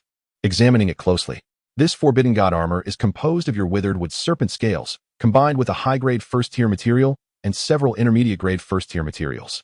In addition to its ability to shield against spiritual sense detection, its defensive capabilities are remarkably formidable. Even without the infusion of spiritual energy, it can easily withstand the full force of an attack from a 5th-layer Qi refining cultivator. When fully activated, even a 7th-layer Qi refining cultivator would find it impossible to breach. The provision of the withered wood serpent scales had allowed him to establish a connection with the clan leader, filling his heart with joy as he diligently described the artifact to Cheng Yan. "The Forbidden God armor, a splendid name indeed. My gratitude is owed to you." Cheng Yan, upon hearing this introduction, felt even more pleased. Ordinarily, it would be challenging for him to utilize a high-grade first-tier magical artifact due to the exorbitant amount of spiritual energy required. Otherwise, he would have several high-grade first-tier artifacts in his storage pouch, yet he had never employed them. However, the fact that this Forbidden God armor could be worn close to the body and possessed considerable defensive capabilities even without active use of spiritual energy was a delightful surprise for Cheng Yan. "You are too kind. Our transaction is fair and square, and there is no need for thanks. I merely hope that next time you wish to purchase or sell something, you will consider our Lu family shop first. It is only natural. Having acquired the magical artifact, I shall not disturb your endeavors any further and will take my leave." Cheng Yan clasped his fists and spoke. "Very well, take care, my friend." After exiting the Lu family shop, Cheng Yan made his way towards the outskirts of the market. Upon leaving the marketplace, he summoned his flying sword and soared towards his cave dwelling. Just as Cheng Yan departed, 2 individuals emerged in pursuit. "Are you certain that he is a big catch? He is merely at the 4th level of Qi training," one of them, a practitioner of the 5th level, inquired. The other, at the 4th level, responded, Brother, I witnessed it firsthand in the Liu family shop. As soon as that young man entered, the steward of the Liu family personally approached him. What could a mere fourth-level practitioner have that warrants such attention from the steward? He must possess something valuable. Had Cheng Yan been present, he would have recognized that this was a person he encountered while procuring the magical artifact, who had recently broken through to the fourth level and was also seeking to purchase an artifact. Unexpectedly, he crossed paths with Cheng Yan during his visit. Moreover, the stewardess' personal greeting signifies a high standing within the Liu family shop, second only to the shopkeeper. Given that Cheng Yan is merely a practitioner of the fourth level, his ability to receive such a reception undoubtedly suggests he spent a considerable amount of spirit stones. Thus, the assumption that Cheng Yan is indeed a big catch was formed. Let us pursue him, exclaimed the fifth-level practitioner, finding reason in this deduction. After all, if he is a big catch, he must not be allowed to escape. The two then utilized their magical artifacts to chase after Cheng Yan. However, after a prolonged pursuit, they could not discern his whereabouts. At that moment, the fifth-level practitioner suddenly halted. Something feels amiss. The fourth-level practitioner, about to inquire about the sudden stop, was startled by his words. Expanding his consciousness, he failed to detect any imminent danger. What seems to be wrong, brother? Everything appears fine. We have been pursuing for so long, yet have not caught a glimpse of him. How can a mere fourth-level practitioner possess such speed? Logically, given his abilities, trailing a fourth-level practitioner should be a trivial task. Yet, they found themselves unable to close the gap, raising doubts in their minds. Brother, perhaps he is utilizing a speed-enhancing talisman. Does this not further indicate he possesses something valuable? Only someone with precious items would opt to flee hastily. The fifth-level practitioner found some merit in this reasoning, though he still sensed something was amiss. Do not hesitate, brother. If we delay any longer, he will truly escape us. You are a practitioner of the fifth level, and we are 2 against 1. What do we have to fear from him? Urged the anxious fourth-level practitioner. Quickly, let us continue our pursuit. Upon hearing this, the cultivator at the fifth level of Qi refinement realized that he had been excessively cautious. What significant threat could a mere fourth-level cultivator pose? Thus, he and his subordinate continued their pursuit of Cheng Yan. However, despite their relentless chase, they were unable to catch a glimpse of Cheng Yan. Unbeknownst to them, Cheng Yan had already sensed their presence long before. After exiting the marketplace, he prudently activated a swift movement talisman, hastening towards his secluded abode. Yet, an unsettling feeling lingered within Cheng Yan. He suspected that his dealings at the Liu family shop had drawn unwanted attention. He was convinced that someone was trailing him with malicious intent. Chapter 49. The Treasure-Seeking Brothers. Thus, Cheng Yan activated the forbidden divine armor and sought refuge in a secluded spot. In truth, he was not entirely certain whether anyone was following him. His actions were merely a precaution. As a solitary cultivator, it is prudent to exercise caution. Initially, after hiding for a while, Cheng Yan began to feel that he might have been overly sensitive, for his dealings with the Liu family had always transpired within the confines of a private room. How could he possibly be discovered? However, after much contemplation, he opted to remain concealed for a bit longer. To his surprise, he soon discerned 2 individuals pursuing him. Fortunately, aided by the forbidden divine armor, he remained undetected. Cheng Yan noted that one of the pursuers was at the 4th level of Qi refinement, though his spiritual energy appeared unstable, suggesting a recent breakthrough. Moreover, it was evident that he had excessively consumed medicinal pills, a telltale sign that such individuals typically lacked formidable strength. The other person, while Cheng Yan could not ascertain his cultivation level, demonstrated the speed of a 5th-level Qi refinement practitioner through his manipulation of a magical artifact. Cheng Yan was determined not to let them escape unscathed. Those who sought to hunt others must be prepared for retaliation. Even if he were to be outmatched, he believed he could still flee. He activated the forbidden divine armor, remaining stationary, and fortunately, this first-tier superior artifact did not deplete his spiritual energy excessively. Nevertheless, during his concealment, it consumed nearly a third of his energy. As the two approached, Cheng Yan suddenly sprang into action. Clutched in his hand was a spiritual talisman, the Fireball Talisman. Infusing his spiritual energy into the talisman, he unleashed a massive fireball that materialized before him. The fireball soared forth, striking the 5th-level Qi refinement practitioner in an instant. Since this was a surprise attack, he intended to exert his utmost power, and the Fireball Talisman was his most potent weapon. Moreover, targeting the leader first would diminish the threat posed by the 4th-level cultivator. The two assailants had believed Cheng Yan to be ahead of them, fixated on catching up, completely unaware that he lay in wait, ready to ambush. However, having reached the 5th level of Qi refinement, the practitioner possessed commendable reflexes. In the moment Cheng Yan launched his attack, the practitioner reacted swiftly, conjuring a wooden barrier to intercept the fireball. Yet, fire magic inherently counters wood magic, and the wooden barrier could not withstand the onslaught of Cheng Yan's fireball for long, resulting in its swift incineration. Consequently, bereft of any obstruction, the fireball crashed into the practitioner with tremendous force. Big brother, the fourth-level cultivator, finally reacted, witnessing his brother struck by the fireball, and let out a desperate cry, coughing and gasping. As the smoke from the explosion dissipated, the figure of the fifth-level practitioner emerged, revealing himself. At this moment, he found himself in a rather precarious situation, his garments completely incinerated, leaving only a low-grade inner armor artifact visible beneath.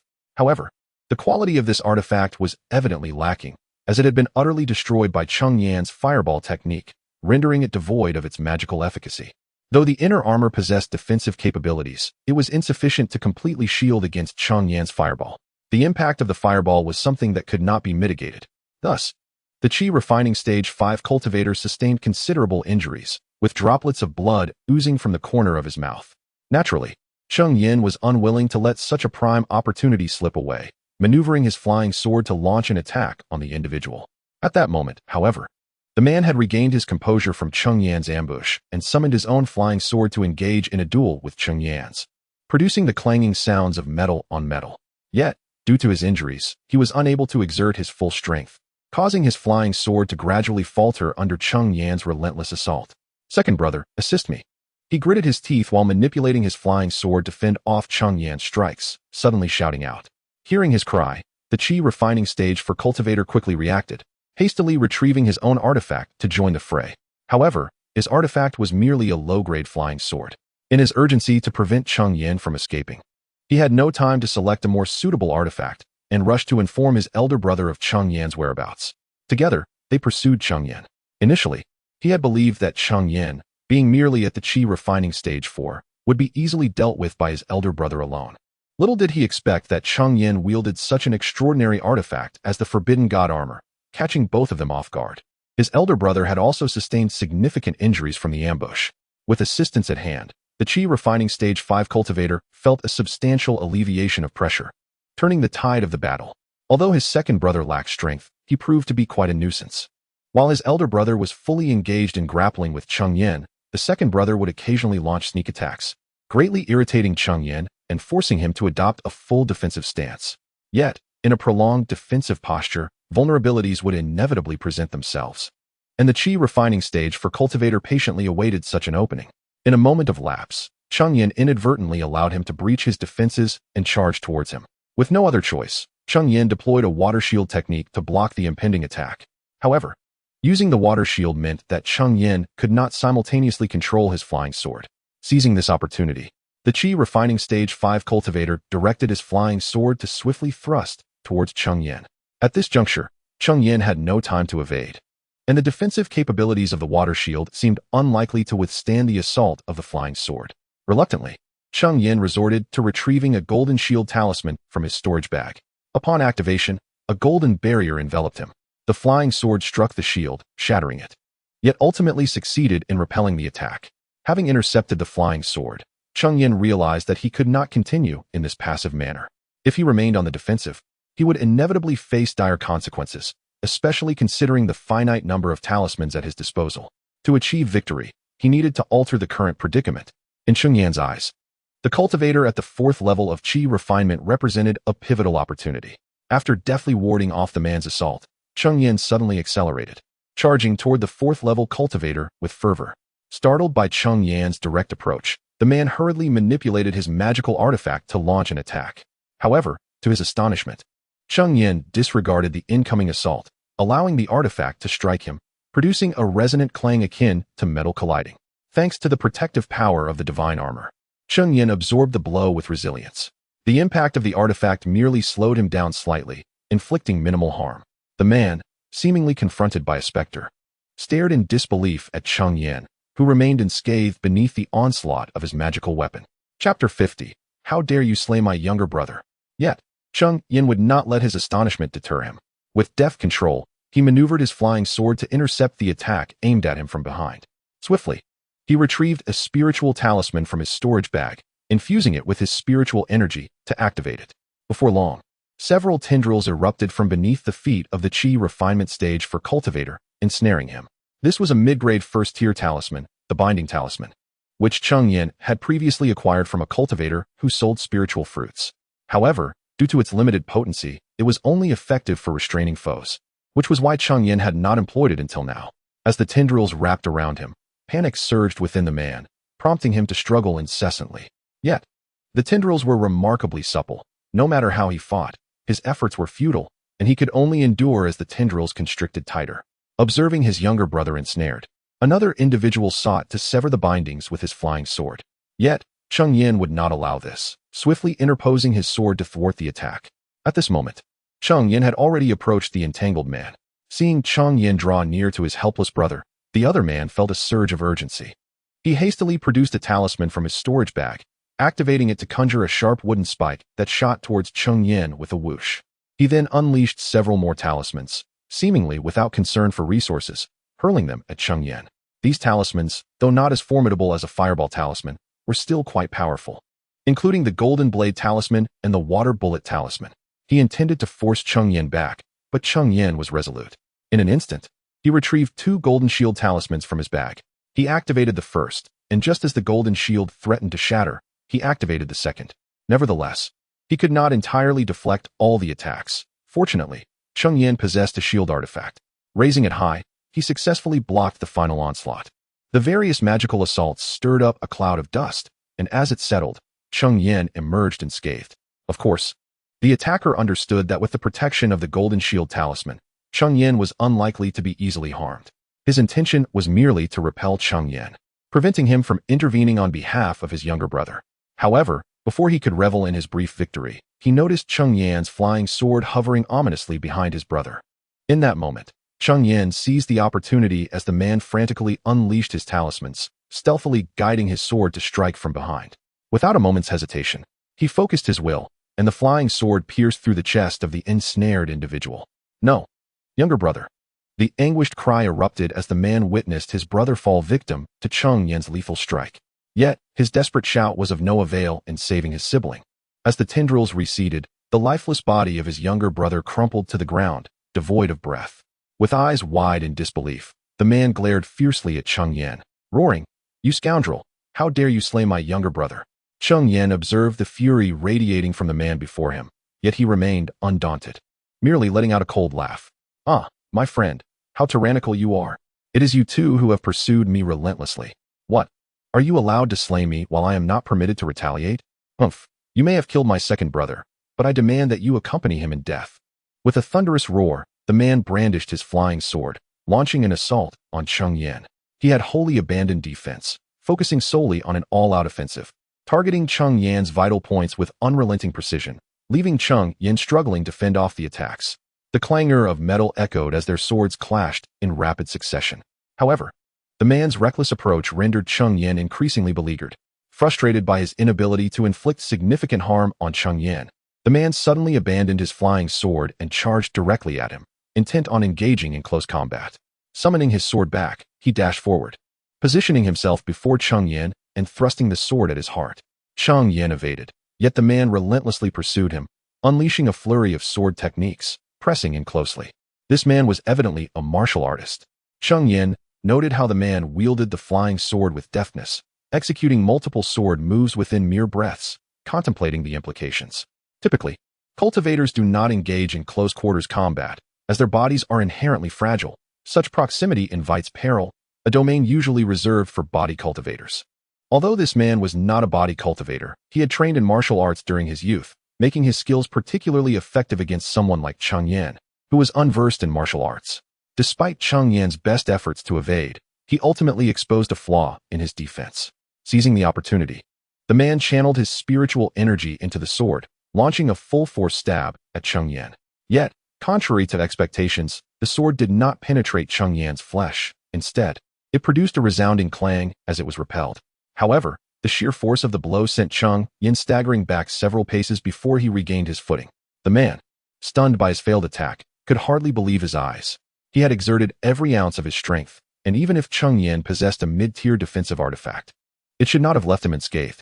Suddenly, a realization struck him, and he exclaimed in shock, You possess a high-tier artifact. Cheng Yan retorted fiercely, now that you know, I can no longer allow you to live. If he failed to eliminate this man, the news of his high-tier artifact would surely spread. Soon, it would attract not just mere Qi refinement stage 5 cultivators, but those in the later stages of Qi refinement might also be enticed. Observing that his opponent could not breach his defenses, Cheng Yan, emulating the man, discarded his own defense and charged at him without hesitation. At this moment, the seeds of retreat began to take root in the man's heart. With a first-grade superior magical artifact, Cheng Yan was an opponent he could never hope to defeat. Now, he was preoccupied with thoughts of how to preserve his own life. As for avenging his younger brother, that could wait for a more opportune moment. Thus, he cautiously defended against Cheng Yan's assaults while slowly retreating. Suddenly, he exerted his strength, deflecting Cheng Yan's flying sword, and retrieved a white pearl from his storage bag. Upon casting it into the air, it erupted in a dazzling explosion, enveloping the surroundings in a cloud of white smoke that obscured one's spiritual perception. Just as he intended to seize the opportunity to escape amidst the smoke, he was taken aback to find he could scarcely lift his legs. Upon glancing down, he discovered a vine had ensnared his feet, its presence unbeknownst to him until that very moment. Chapter 51. Caution and Prudence. The novice alchemist, it was revealed that Cheng Yan had long sensed the man's intention to flee. Seizing the opportunity when he was distracted, Cheng Yan discreetly employed a binding talisman. However, he did not immediately allow the vines to burst forth from the earth to ensnare him. Instead, he let them grow steadily underground, waiting for the moment when the man would let his guard down before ensnaring him. Upon discovering that his feet were entangled, the man attempted to slash the vines with his sword, but it was already too late. Cheng Yan had traversed through the mist, and the flying sword struck, piercing through the man's chest. The man wished to glance down at the sword that had penetrated him, but he was afforded no such opportunity. All he felt was a darkness enveloping him before collapsing lifelessly to the ground. Cheng Yan hurriedly approached and retrieved his storage bag, along with the other man's as well, before swiftly departing the scene. Upon returning to his cave dwelling, he promptly consumed a rejuvenating elixir. After a quarter of an hour, Cheng Yan's spiritual energy was fully restored. This confrontation had been fraught with tension, yet ultimately without peril, all thanks to the divine restraint armor. Without it, Cheng Yan would surely have been no match for the two adversaries. This reflection led Cheng Yan to feel that the spirit stones he had expended were indeed a worthy investment. It was rather fortuitous that the man had been so eager to escape, revealing a flaw. Otherwise, it would have been no easy feat to vanquish him. Now came the time for reaping the rewards. After dispatching the two foes, Cheng Yan hurriedly made his way back to his cave, refraining from lingering too long. Having not yet examined the contents of their storage bags, he retrieved one of the bags and opened it, sending his consciousness within. Lo and behold, a treasure trove awaited him. This bounty was substantial. Within this storage bag lay over 250 spirit stones, a partially used bottle of yellow sprout pills, 2 low-grade first-tier magical artifacts, and several low-grade first-tier talismans. Additionally, there were a few low-level materials from lesser demon beasts, which he estimated could fetch over 100 spirit stones. This bag likely belonged to the cultivator at the 4th level of Qi refinement. Next, Cheng Yan opened the second storage bag, which contained even more items. There were over 360 spirit stones. Though it seemed the previous owner had carelessly discarded all of his mid-grade first-tier talismans, leaving only a few low-grade first-tier ones. Included was a mid-grade first-tier flying sword artifact, an unused bottle of Qi-nourishing pills, a jade slip, and a collection of miscellaneous low-level materials. Remarkably, Cheng Yan also discovered a yellow root within this storage bag. With the surplus of Qi ginseng and lingji he had purchased earlier, Cheng Yan was able to compile yet another batch of yellow sprout pills. Truly, the spoils of conquest come with a price. It is no wonder that so many wandering cultivators are tempted to take risks in pursuit of treasures. As Cheng Yan surveyed his newfound riches, he could not help but exclaim. The two men possessed over 600 spirit stones combined. Cheng Yan had been running low on spirit stones after crafting the divine restraint armor, and these two had replenished his dwindling supplies. He then examined the jade slip, which contained a wood attribute technique capable of cultivating to the peak of Qi refinement. After a cursory glance, he dismissed it into his storage bag. It paled in comparison to his own clear water technique. After tallying the harvest, Cheng Yan retreated to his humble wooden cabin for a much-needed slumber. Having just endured a fierce battle, he felt both physically and mentally exhausted and sought to rejuvenate himself in preparation for the upcoming study of alchemy. Upon awakening the following day, Cheng Yan retrieved the true explanation of alchemy and began to read it meticulously. This text represented a first-tier superior alchemical inheritance, containing 3 first-tier superior formulas as well as several middle and lower-tier formulas, including the Huangya Dan and Yangqi Dan. Cheng Yan decided to commence his studies with the Huangya Dan, thus he focused intently on its formula. It took him a full 3 hours to completely memorize the Huangya Dan recipe, to the point where he could recite it flawlessly. Unlike the offspring of powerful factions who might have access to dozens of materials at their disposal, Cheng Yan had only 13 pieces of material in total, compelling him to proceed with caution. He resolved to begin the alchemical process only when he felt he had fully grasped the formula. From his storage pouch, he extracted the alchemical furnace left by Wan Feng, a first-tier superior model. Infusing it with spiritual energy, he observed as flames erupted within. According to the true explanation of alchemy, the initial step in alchemy is to temper the furnace, which involves heating it. If one begins the alchemical process without properly tempering the furnace, the inadequate temperature could hinder the alchemist's control over the heat, an essential aspect of successful alchemy. After a while, sensing that the furnace had reached an adequate temperature, Cheng Yan prepared the materials for the Huangya Dan, placing them nearby for easy access. He took a Huangjian herb and placed it into the furnace, continuously channeling spiritual energy to control the flame's intensity. The temperature of the flame had to be just right. Too high, and the spiritual herbs would be incinerated, while too low would prolong the refining process, thereby dissipating the medicinal potency. This step, known as refining, aimed to eliminate impurities from the herbs and retain only their essence. Cheng Yan took a deep breath, striving to maintain a steady flow of spiritual energy into the furnace. Although he could recite the Huangya Dan formula with ease, the disparity between theory and practice was evident. It was his first attempt at alchemy without guidance, and it would be disingenuous to claim he was not anxious. As the spiritual energy surged, the Huangjian herb gradually transformed into a yellow liquid under the high temperature. Following this, he added the Qixin and Lingzhi herbs into the furnace in succession. Soon, 3 distinct liquids emerged within the furnace. At this juncture, Cheng Yan needed to utilize his spiritual consciousness to blend these 3 liquids in precise proportions. He carefully extracted portions from each liquid and merged them, repeating the process until he successfully created 3 new liquids. This step is referred to as the fusion of the elixir. Generally speaking, a proficient alchemist must successfully merge at least 5 new droplets of liquid during this phase. However, Cheng Yan has only managed to create 3, indicating that he had maintained an excessively low temperature during the prior refinement of the spiritual herbs, resulting in a significant loss of potency. The subsequent step involves solidifying the elixir, which poses a tremendous challenge to one's mental acuity. The alchemist must continuously envelop the 3 droplets of liquid with their consciousness, preventing any dispersion, while gradually lowering the temperature of the alchemical furnace until it cools and solidifies. As time passes, beads of sweat begin to form on Cheng Yan's forehead, not from heat, but rather due to the overexertion of his mental faculties. Nevertheless, he perseveres with gritted teeth, for the elixir is on the verge of taking shape, and he cannot afford to abandon his efforts now. Chapter 52. The success of pill condensation. As time elapsed, beads of sweat began to form on Cheng Yan's forehead, not from heat, but rather due to the overexertion of his spiritual consciousness. Nevertheless, he gritted his teeth and persevered. Knowing that the elixir was on the verge of completion, he could not abandon his efforts now. After a quarter of an hour, Cheng Yan finally exhaled, dispersing his spiritual awareness. Inside the alchemical furnace, 3 perfectly round pills lay quietly, indicating that the condensation had indeed succeeded. However, success in condensation did not guarantee the efficacy of the pills produced. There remained the possibility that they were worthless concoctions, much like the 3 Huangya pills he had just crafted. Cheng Yan opened the alchemical furnace and extracted the 3 pitch-black Huangya pills, which emitted a faintly acrid odor, signs of failure, as they possessed no medicinal properties and might even be toxic.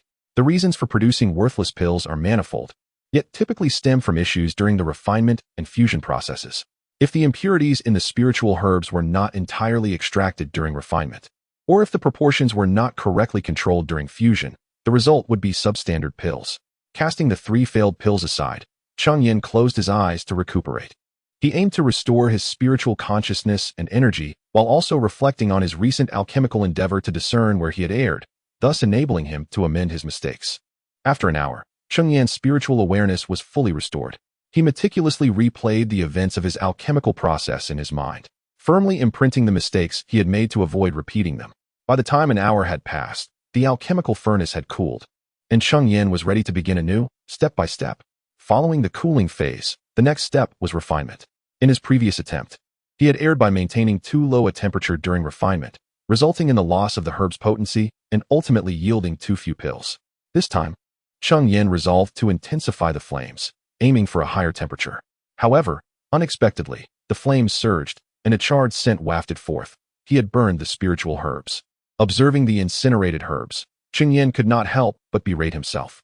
He was yet to master the creation of genuine pills and was already striving to enhance the fusion rate. Indeed, a case of ambition exceeding capability. Taking several deep breaths, he suppressed his restless emotions. Once he regained his composure, he retrieved another set of xianxia pill materials from his storage pouch. Channeling his spiritual energy into the alchemical furnace, he systematically introduced the spiritual herbs. This time, Cheng Yan was wiser. He resolved to prioritize stability over ambition. Following the refinement, he proceeded to the fusion stage. Once again, he merged 3 portions of medicinal liquid, then faced the most challenging phase, condensation. Enveloping the liquid with his spiritual awareness, he gradually reduced the input of spiritual energy, allowing the temperature to decline slowly. The liquid cooled and solidified, ultimately forming 3 pills. Cheng Yan opened the furnace and withdrew the 3 pills, casting a glance before letting out a sigh. Yet again, he was met with 3 worthless pills. The endeavor of alchemy was indeed no simple task. From 3 sets of materials, he had only produced 6 utterly ineffective pills. Casting aside 3 failed pills, Cheng Yan retreated to his modest wooden cabin for a well-deserved respite. Having engaged in alchemical pursuits throughout the day, he had already exhausted his resources by crafting 2 batches of elixirs, compounded by an initial failure that had consumed yet another set of materials. Fatigued from the day's labor, he deemed it prudent to rest, ensuring he would still have ample time for cultivation later in the evening.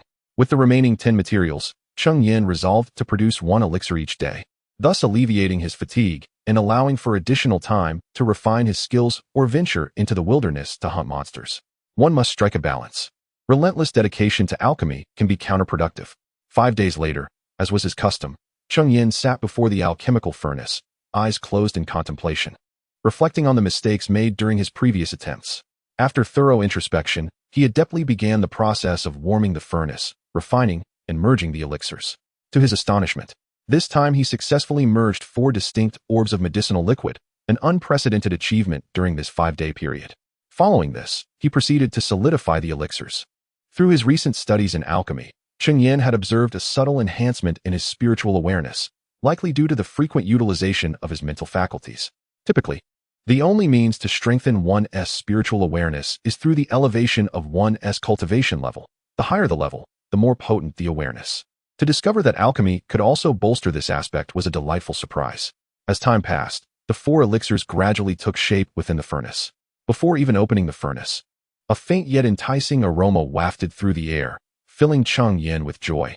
This time, he was certain of success. Upon opening the furnace, he found, as expected, that one of the elixirs was entirely different from the others. It was no longer the dark hue of failure, but a rich brown, smoother and glossier, exuding a gentle fragrance that uplifted the spirit. The xianxia pill. At long last, he had succeeded. Over the course of 5 days, Cheng Yan had expended 7 materials to finally craft a xianxia pill, marking a significant qualitative leap in his alchemical journey. He settled down to restore his spiritual awareness and energy, eager to seize the moment and attempt another batch. Once fully rejuvenated, he ignited the furnace anew. Again, he produced 4 orbs of medicinal liquid, and shortly thereafter, the elixirs took form, 1 successful pill alongside 3 failures. Gazing at the 2 round, vibrant elixirs he had created, Cheng Yan felt a surge of satisfaction, knowing his efforts over the past few days had not been in vain. Nevertheless, he recognized that he was not yet a proficient alchemist. After all, each batch required 10 spirit stones, while a single xianxia pill could only be sold for 3. Thus, to turn a profit, he needed to achieve a success rate of at least 40%, producing 4 successful pills per batch. Yet, with his newfound ability to create elixirs, how far could he be from achieving that success rate? After depleting the remaining 5 materials, Cheng Yan successfully elevated his success rate to 20%. However, the spiritual elixirs had been completely exhausted, compelling Cheng Yan to make another trip to the Blackstone market, where he began to incessantly procure spiritual herbs from wandering cultivators. This time, Cheng Yan spared no expense, investing a substantial 200 spirit stones to acquire the materials for 20 portions of xianxia dan. In the days that followed, He became ensnared in a relentless cycle of alchemy and cultivation. Though the days were monotonous, they were profoundly fulfilling. In the blink of an eye, 2 years elapsed.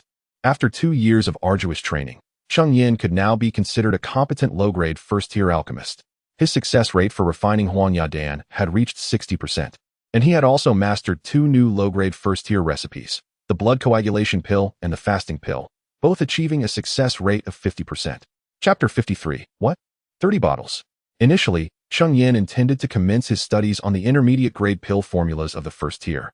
However, the majority of the spiritual herbs required for the nourishing qi pill were predominantly monopolized by the Lu, Zhang, and Du families. The dissemination among independent cultivators was exceedingly scarce. After 2 entire months, Cheng Yan had only managed to gather 3 sets. Reflecting on this, he couldn't help but feel a twinge of envy towards the progeny of those influential families. Had he possessed the backing of a clan, he might have already attained the status of an intermediate-grade alchemist by now. Nonetheless, the most significant achievement for Cheng Yan over the past 2 years had been the breakthrough in his cultivation. 2 months prior, while refining pills, he experienced a moment of enlightenment and stumbled upon the opportunity for a breakthrough. He promptly ceased his alchemical endeavors and embarked on the path of advancement, even sacrificing the materials in his cauldron. Yet, such a meager quantity of alchemical ingredients could scarcely compare to the monumental leap in his cultivation. Ultimately, he successfully ascended to the 5th layer of qi refinement. It was only after this breakthrough that Cheng Yan's success rate in pill concoction improved. Previously, his success rate for the Huanya pill had remained at a mere 50%. Regrettably, due to his prior low cultivation level, Cheng Yan had refrained from wholesale selling his pills. He typically sold the Huanya pill in modest quantities, presenting them as remnants from his own use or as spoils acquired from other cultivators. This practice was not uncommon among independent practitioners, many of whom genuinely sold leftover or pilfered pills, while Cheng Yan's were entirely self-made. However, this method of selling was exceedingly inefficient, leading to a significant accumulation of Huanya pills, over 30 bottles, alongside a considerable stock of blood coagulation pills. Cheng Yan had produced many fasting pills, primarily using them for his own consumption due to their low market value. The Huanya pills and blood coagulation pills in his possession were worth approximately 1,500 spirit stones. Despite the abundance of pills, Cheng Yan's spirit stones had dwindled to a mere 200 for emergencies. The majority of his remaining spirit stones had been allocated towards the purchase of cultivation-related pills or spiritual herbs. Were it not for his occasional hunts of demon beasts in the Lingyun Mountains to exchange for spirit stones, he might well have found himself entirely devoid of them. Now that he had achieved the 5th layer of qi refinement, it was indeed time for Cheng Yan to sell off his surplus pills. His previous reluctance stemmed from his insufficient strength. However, with his current cultivation level, he could even barely invoke some of the techniques left by Wu Zhan. He felt unafraid even in the presence of 6th layer qi refinement cultivators. Should he encounter a 7th layer cultivator, although he might not stand a chance in combat, fleeing would pose no difficulty. The enhancement of his strength naturally imbued Cheng Yan with the courage to sell his pills. With the prowess of a 6th layer cultivator, he could be considered a mid to high tier force within the Haishi market, where late-stage qi refinement cultivators were a rarity, most of whom hailed from the 3 prominent families. Younger late-stage independent cultivators typically opted to seek opportunities in larger locales. Only a few elderly cultivators, aware of their limited potential for further advancement, reside here in a state of retirement. Among the 3 prominent families, each possesses the formulas for first-tier low-grade elixirs, such as the Huanyadan and the Ningxua Wan. These formulas are widely circulated within the realm of cultivation, and most moderately sized factions are likely to have them. Even among solitary cultivators, they occasionally surface. For instance, the only first-tier intermediate alchemist in the Haishi trading market happened upon a Huanyadan formula in his youth and discovered a latent talent for alchemy, which ultimately led him to his current status. Thus, as long as Cheng Yan can convincingly portray himself as merely capable of concocting Huanyadan, he will likely evade the attention of the 3 families. However, this is but a fade. Regardless of Cheng Yan's efforts at deception, he would inevitably draw suspicion, primarily due to his rising strength. After emerging from his cave abode, Cheng Yan proceeded directly toward the Haishi trading market. Remarkably, he encountered no demonic beasts along the way. This route was one he had traversed countless times, and the beasts had long since been eradicated by him. Upon reaching the Haishi trading market, he made a beeline for the Lu family shop. Over the past 2 years, nearly all the materials harvested from slain beasts had been sold to the Lu family, rendering Cheng Yan quite familiar with their establishment. However, This time, he was not greeted by the usual steward from the Liu family, but rather by a youthful newcomer, seemingly in his 20s or 30s, yet possessing a cultivation level of the 5th layer of qi refinement. Upon hearing Cheng Yan's intention to sell goods, he promptly ushered him into a private room. "May I inquire what you wish to sell?" Cheng Yan retrieved a collection of demonic beast materials from his storage pouch, the majority of which were first-tier intermediate materials. These were obtained after his breakthrough to the 5th layer of qi refinement during his hunts in the Lingyun Mountains. Since reaching this new level, first-tier intermediate demonic beasts have rarely posed a challenge for him. Thus, in just 2 months, he had amassed a considerable quantity of materials, while he now regarded first-tier low-grade materials with disdain. Seeing the abundance of first-tier intermediate materials presented by Cheng Yan, the young man mused that although they were both at the 5th layer of qi refinement, Cheng Yan's combat abilities were likely formidable. He considered that he himself would struggle to hunt such a large number of demonic beasts, elevating his opinion of Cheng Yan. "Esteemed friend, these materials total 538 spirit stones. I shall make an exception and offer you 540 spirit stones. What say you?" Cheng Yan contemplated briefly and deemed this offer fair, nodding in agreement. "Very well, please wait a moment while I fetch the spirit stones for you." Upon agreeing, the young man prepared to retrieve the spirit stones, but Cheng Yan called out to him, "Please hold. I have another business proposition for you." "Oh, what else do you wish to sell?" "Elixirs." "Elixirs? What kind?" "Huang Dan." Upon hearing this, the young man's expression fell slightly with disappointment. He initially believed that Cheng Yan had called him over for a significant transaction, only to discover it was merely a few elixirs. He assumed Cheng Yan was like other wandering cultivators, merely selling off a handful of leftover pills obtained from other practitioners. Nevertheless, adhering to his professional demeanor, he smiled and inquired, "May I ask how many you wish to sell?" 30 vials. "What? 30 vials?" Upon hearing the figure uttered by Cheng Yan, the man was utterly astonished. Chapter 54. Collaboration. He had spent a considerable amount of time at the Liu family's shop. Yet the maximum quantity of Huang Yadan he had ever procured from scattered cultivators was merely 3 bottles at a time. Thus, when Cheng Yan boldly proposed 30 bottles, his astonishment was palpable. "Are you jesting, my friend? 30 bottles of Huang Yadan?" Cheng Yan remained silent, merely retrieving 10 bottles of Huang Yadan from his storage bag and placing them upon the table. Witnessing such an abundance, the man ceased his inquiries, for Cheng Yan's actions unequivocally demonstrated that he was not indulging in frivolity.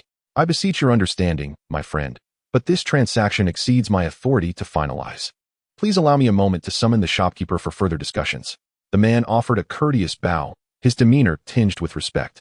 The fact that Cheng Yan could produce such a quantity of Huang Yadan suggested he was likely a renowned alchemist. The rarity of alchemists within the entire Haishifang city was underscored by the existence of only one known practitioner. "Very well," Cheng Yan replied with a nod. The man then turned and departed. Before long, footsteps echoed, and 2 individuals entered the private room. One was the young cultivator who had initially welcomed him, while the other was a familiar face, the manager who had previously attended to Cheng Yan. "Ah, it is you, my friend. I did not expect that in just 6 months. You have ascended to the rank of alchemist," the manager exclaimed. Their previous encounters had fostered a sense of familiarity, as Cheng Yan frequently sold materials from beast hunts. "Indeed, it is a pleasure to see you again. I must now address you as Manager Liu," Cheng Yan replied, recognizing the underlying motives in Liu's words. While ostensibly engaging in pleasantries, Liu was subtly probing the identity of the alchemist, Zhou Yang. Cheng Yan had no intention of concealing his identity. Even if he attempted to, it would eventually be uncovered.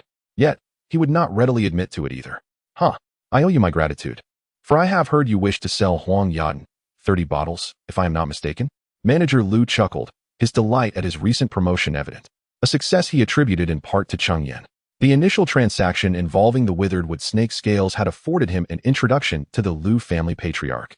And through diligent management, he had broken through to the 7th level of qi refinement 3 months prior, earning him the position of shopkeeper. It is worth noting that this role was highly coveted, with many late-stage qi refinement cultivators eyeing it enviously. So how could he not be pleased? "Indeed," Cheng Yan responded, producing the entirety of his Huang Yadan from his storage bag, alongside 5 bottles of blood condensation pills. However, he was cautious, ensuring that one of the bottles contained only 6 pills. "Perhaps you also concocted these blood condensation pills?" Manager Liu inquired, noticing the additional bottles. "Not at all. I acquired these from another source," Cheng Yan replied. Liu, hearing this, chuckled in response. "Another source? What could that possibly entail, if not the spoils of others?" Although it is not surprising for Cheng Yan to possess 5 bottles of blood coagulation pills, it is common for less affluent wandering cultivators to forego purchasing the more expensive Huayudan and opt for the more economical alternative. While the healing efficacy of blood coagulation pills may not compare to that of Huayudan, they are certainly preferable to having none at all. Thus, it is entirely reasonable for Cheng Yan to acquire several bottles. As for the 36 bottles of Huayudan, our shop is prepared to purchase them at 25 spirit stones per bottle, totaling 900 spirit stones. In regards to the blood coagulation pills, we offer 20 spirit stones for each bottle, although one bottle contains only 6 pills, thus priced at 12 spirit stones, making a cumulative total of 92 spirit stones. Altogether, this amounts to 992 spirit stones. What does fellow Taoist Cheng think? Manager Lu meticulously counted the pills presented by Cheng Yan and disclosed his offer. This price is quite fair, prompting Cheng Yan to forego any haggling and simply nod in agreement, indicating his acceptance. With the addition of fellow Taoist materials from demon beasts, the grand total reaches 1,532 spirit stones. Lu manager then produced a storage bag and handed it to Cheng Yan. Upon probing within, Cheng Yan confirmed the presence of exactly 1,532 spirit stones, neither more nor less. He then transferred all the spirit stones into his own storage bag and returned the one containing the stones to Manager Lu. It is worth noting that storage bags are not given away lightly. Even the smallest of them costs dozens of spirit stones, while better quality bags can demand several hundred or even over 1,000 spirit stones. With the transaction complete, Cheng Yan stood and clasped his fists in farewell, stating, "Since the exchange is concluded, I shall take my leave." "Not so fast, fellow Taoist. While your business with our Lu family has concluded, we still have further opportunities for collaboration," Manager Lu hastily interjected as Cheng Yan prepared to depart. "Oh, what business might that entail? To be direct, I will not beat around the bush. As an alchemist, you are surely aware that the spiritual herbs required for alchemy are not easily acquired, and we can supply you with these herbs in return for your assistance in refining them into pills." Manager Lu's proposition held merit. Although the spiritual herbs needed for Huayudan are relatively common, their availability can be highly unstable. Occasionally, Zhou Yang could procure over 20 portions of materials from wandering cultivators in a month, while at other times, it may take Cheng Yan an entire month to gather merely 5 or 6 portions. What, then, would I stand to gain? Naturally. We would not expect you to work for free. Our Lu family will provide you with 20 portions of Huayudan's materials each month. For every bottle of Huayudan you refine, we will compensate you with 8 spirit stones as remuneration. With 20 portions of materials and a success rate of 60% in your alchemy, you could produce 12 bottles. This would yield you 96 spirit stones in a month, amounting to nearly 1,200 spirit stones over the course of a year. Furthermore, after your breakthrough to the 5th layer of qi refinement, you could refine at least 5 furnaces of Huayudan each day, completing the process in 4 to 5 days, without hindering your own cultivation. Considering this, it certainly seems feasible. Lu, the shopkeeper, offers such generous terms that if I were to decline, it would indeed seem rather ungracious. Very well. However, since my esteemed friend has arrived unexpectedly, we find ourselves with only 10 portions of Huayudan materials remaining in our shop, alas. This month we may have no more than these 10 portions. Lu, the shopkeeper, then produced another storage bag, within which were the 10 portions of Huayudan materials. No matter, in light of this, I shall take my leave and strive to deliver the elixirs at the earliest opportunity. Cheng Yan accepted the storage bag and bid his farewells. Once Cheng Yan departed from Lu's establishment, the individual behind Lu spoke up, "Fourth uncle, that young man possesses alchemical skills. He may very well carry a legacy of alchemy. Perhaps we should consider." As he spoke, he made a gesture across his throat. Chapter 55, Profit Analysis. How foolish. Do you comprehend the rarity of alchemical legacies? Especially among solitary cultivators. In the entirety of Haishi Fengshe, aside from Old Li, can you name anyone else who possesses an alchemical inheritance? Moreover, Old Li toiled for 30 years, serving a foundational family, before he managed to acquire a formula for a nourishing essence pill. Otherwise, he would merely be a first-tier low-grade alchemist at present. Even if he possesses an alchemical legacy, it comprises at most a few first-tier low-grade formulas. Do we lack such resources within our family? Remember, some individuals are more valuable alive than dead. Seeing the man's actions, Manager Lu immediately scolded him for his foolishness. Yet, he seemed to realize his words were too harsh and softened his tone, saying, "Changming, I intend to pass the position of shopkeeper to you when I grow old. That is why I have brought you alongside me, hoping you would learn something. As a merchant, You must learn to be meticulous and avoid being blinded by profit.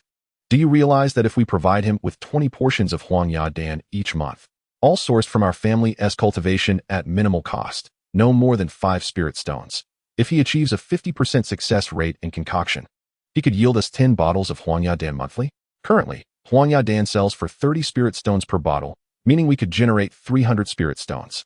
After deducting costs and his remuneration, we would earn 120 spirit stones monthly, totaling 1,400 spirit stones annually. This represents pure profit. Do you understand how much our shop's annual pure profit amounts to? It is just over 10,000, and with his contribution alone, we could elevate our profits by 1/10. But what if his success rate falls below 50%? Upon hearing Manager Lu's reasoning, Lu Changming acknowledged the validity of his argument. However, a new doubt arose. How could his fourth uncle be so certain of his success rate? Manager Lu, upon hearing his question, became irate and tapped Lu Changming on the head. You blockhead. Do you think I only provide him with 10 portions of spiritual herbs for no reason? Lu Changming yelped in pain, and upon hearing Manager Lu's explanation, enlightenment dawned upon him. Suddenly, a spark of inspiration ignited in his mind, and he eagerly sought to showcase his insight, feigning nonchalance as he remarked, I believe offering him 8 spirit stones per bottle of xianxia Dan is excessive. 5 would suffice, allowing us to earn even more. I was not mistaken in calling you a blockhead. Upon hearing Lu Changming's cleverness, Manager Lu was infuriated, puffing his cheeks and glaring, raising his hand as if to strike again. Lu Changming quickly raised his hand to shield himself. However, Manager Lu reconsidered, realizing that if he continued to hit him, he might render him utterly foolish, and thus lowered his hand. Today, I shall impart another lesson unto you.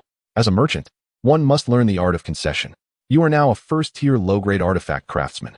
If I were to request that you forge 5 magical artifacts for me each month, providing the materials while offering you 50 spirit stones in return, would you be amenable to such a proposition?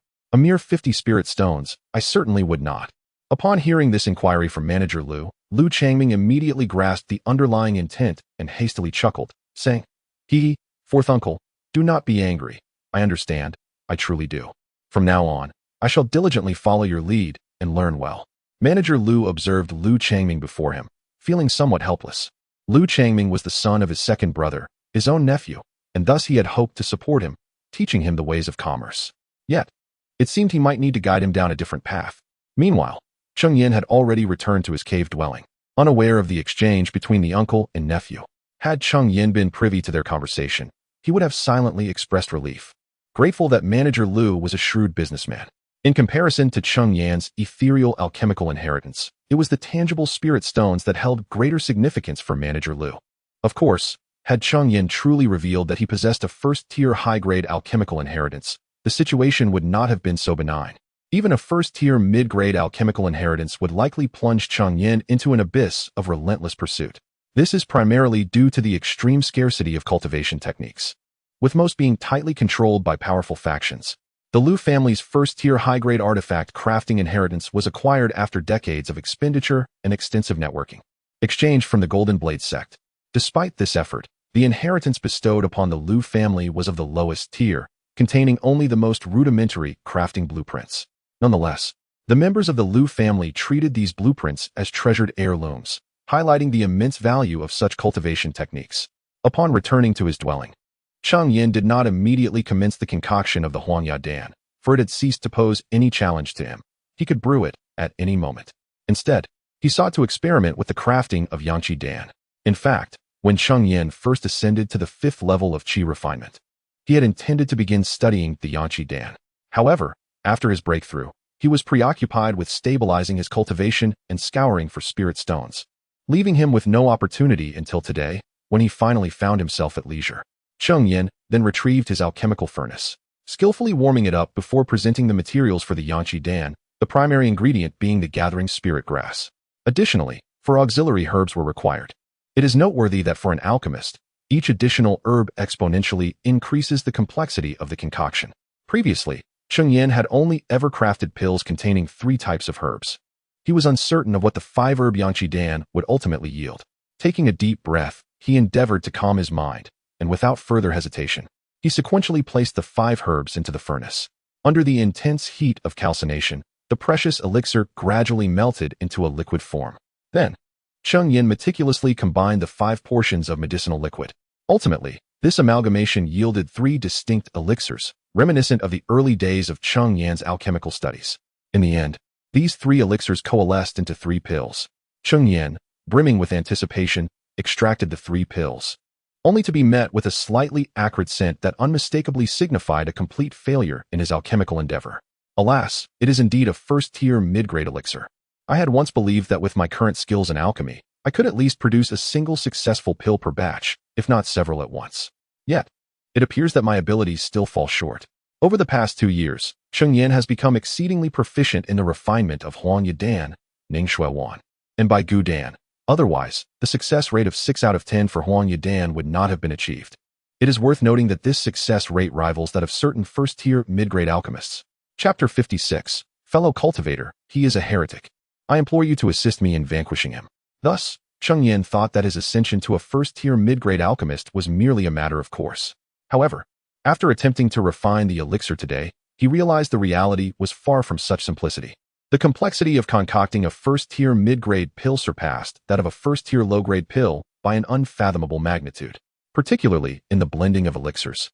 The more spiritual herbs that were introduced, the greater the likelihood of conflicting energies, necessitating Cheng Yan to exercise an even stricter control over the proportions of the medicinal concoction. Moreover, with each additional herb, the chance of error increased proportionately. Observing that he had only 2 sets of materials left for the qi-nourishing pill, Cheng Yan opted to abandon the endeavor and instead retrieve the storage bag belonging to Manager Lu, extracting the spiritual herbs to commence the refinement of the Huangya pill. 5 days later, Cheng Yan successfully completed the refinement of all 6 bottles of Huangya pills. He then made his way to the Blackstone market, delivering the pills to Manager Lu. Upon seeing the Huangya pills crafted by Cheng Yan and noting a remarkable success rate of 60%, Manager Lu was exceedingly pleased. He lauded Cheng Yan as a rare talent in alchemy and expressed his hopes that Cheng Yan would soon attain the status of a first-tier mid-grade alchemist. Cheng Yan, however, was not easily swayed and promptly lamented to Manager Lu about the arduous nature of acquiring alchemical heritage, implying that he might never have the opportunity to rise to the rank of a first-tier mid-grade alchemist. He subtly revealed that his high success rate with the Huangya pill stemmed from his exclusive focus on this particular elixir, which naturally led to better results. After a verbal exchange, Cheng Yan received 48 spirit stones. Subsequently, Manager Lu mentioned that the clan highly valued their collaboration and intended to enhance their partnership, promising to provide Cheng Yan with more spiritual herbs in the future. Cheng Yan could not help but scoff inwardly at the notion of clan importance, recognizing it as mere pretense. They were simply eager to profit from Cheng Yan's high success rate and the potential for greater gain. Nevertheless, Cheng Yan perceived the advantage, as earning more spirit stones would allow him to cultivate peacefully in his cave abode, no longer needing to hunt for monsters. After collecting his reward, Cheng Yan departed from Lu's shop and exited the Blackstone market. Once outside, he summoned his flying sword and soared towards his cave. However, midway, he sensed a violent fluctuation of spiritual energy ahead, clearly indicative of a battle unfolding. Cheng Yan furrowed his brow, deciding it best to avoid entanglement in such troublesome affairs and prepared to circumvent the conflict. To his astonishment, one of the combatants seemed to have detected his presence, charging directly towards him while shouting, "Fellow cultivator, he is a heretic. I beseech you to aid me in slaying him." A heretic? Cheng Yan's frown deepened upon hearing this. The term heretic referred to practitioners of sinister arts, whose methods, while enabling rapid cultivation, were fundamentally self-serving and detrimental to others. For instance, the practices of siphoning yin to supplement yang, or vice versa, or even the sinister act of consuming the blood of others for cultivation, are undeniably malevolent techniques. Moreover, those who engage in such nefarious practices are characterized by their bizarre actions and malicious hearts, committing deeds that transgress the natural order. Consequently, the majority of cultivators vocally denounce these wicked practitioners, declaring that they must be eradicated. However, in truth, few are willing to engage closely with them. Cheng Yan is no exception. He finds such malevolent beings to be troublesome and prefers to avoid entanglements with them. Yet, the individual before him moved with remarkable speed, reaching Cheng Yan in just a few breaths, leaving no time for him to escape. "Friend, the wicked must be vanquished. I implore you to assist me," the man exclaimed, having swiftly approached Cheng Yan, with the malevolent practitioner closely trailing behind. Upon seeing the two standing together, the malevolent figure halted a few paces away and warned, "I advise you not to meddle in affairs that do not concern you. or you shall meet your end alongside him. This malevolent practitioner possessed a cultivation level of the 6th stage of qi refinement, while the man pursuing Cheng Yan was only at the 5th stage. Originally, he had been intent on pursuing the other man, and although he felt no fear of Cheng Yan, he was reluctant to escalate the situation and thus issued a threat. Cheng Yan, recognizing the malevolent practitioner's 6th stage cultivation, wished to avoid further entanglement and replied, "I am but a passerby and have no desire to interfere in your disputes." "Clever of you, young one. Leave swiftly, and I may spare your life," the malevolent practitioner retorted. Cheng Yan frowned slightly at the harshness of the words, reflecting that such wicked practitioners indeed possess an unpleasant manner of speaking. Nevertheless, he concluded that it was best not to linger. Just as Cheng Yan prepared to depart, the man who had been pursuing him suddenly changed his expression, realizing that, with his 5th stage cultivation, he was no match for the malevolent practitioner. He had initially thought that encountering Cheng Yan might provide assistance. However, the unexpected desire of Cheng Yan to leave left him disheartened. After a moment's contemplation, he gritted his teeth and declared, "Do not depart, my friend. This man possesses a treasure from the blood-refining sect, and it is precisely because I learned of this that I have been pursued. If you can assist me in vanquishing him, I shall gladly entrust the treasure to you." Upon hearing this, Cheng Yan sighed, realizing that he could not escape now. Knowledge of the treasure would render him a target for the malevolent practitioner, regardless of his belief in the man's words. As anticipated, the malevolent practitioner's expression darkened, and he proclaimed, "Young man, you can no longer flee. But do not blame me for this predicament. You may lay the blame on him for dragging you into this mess. Please, trust me. This man has escaped from the blood-refining sect and carries a significant treasure. If you can dispatch him, that treasure shall be yours."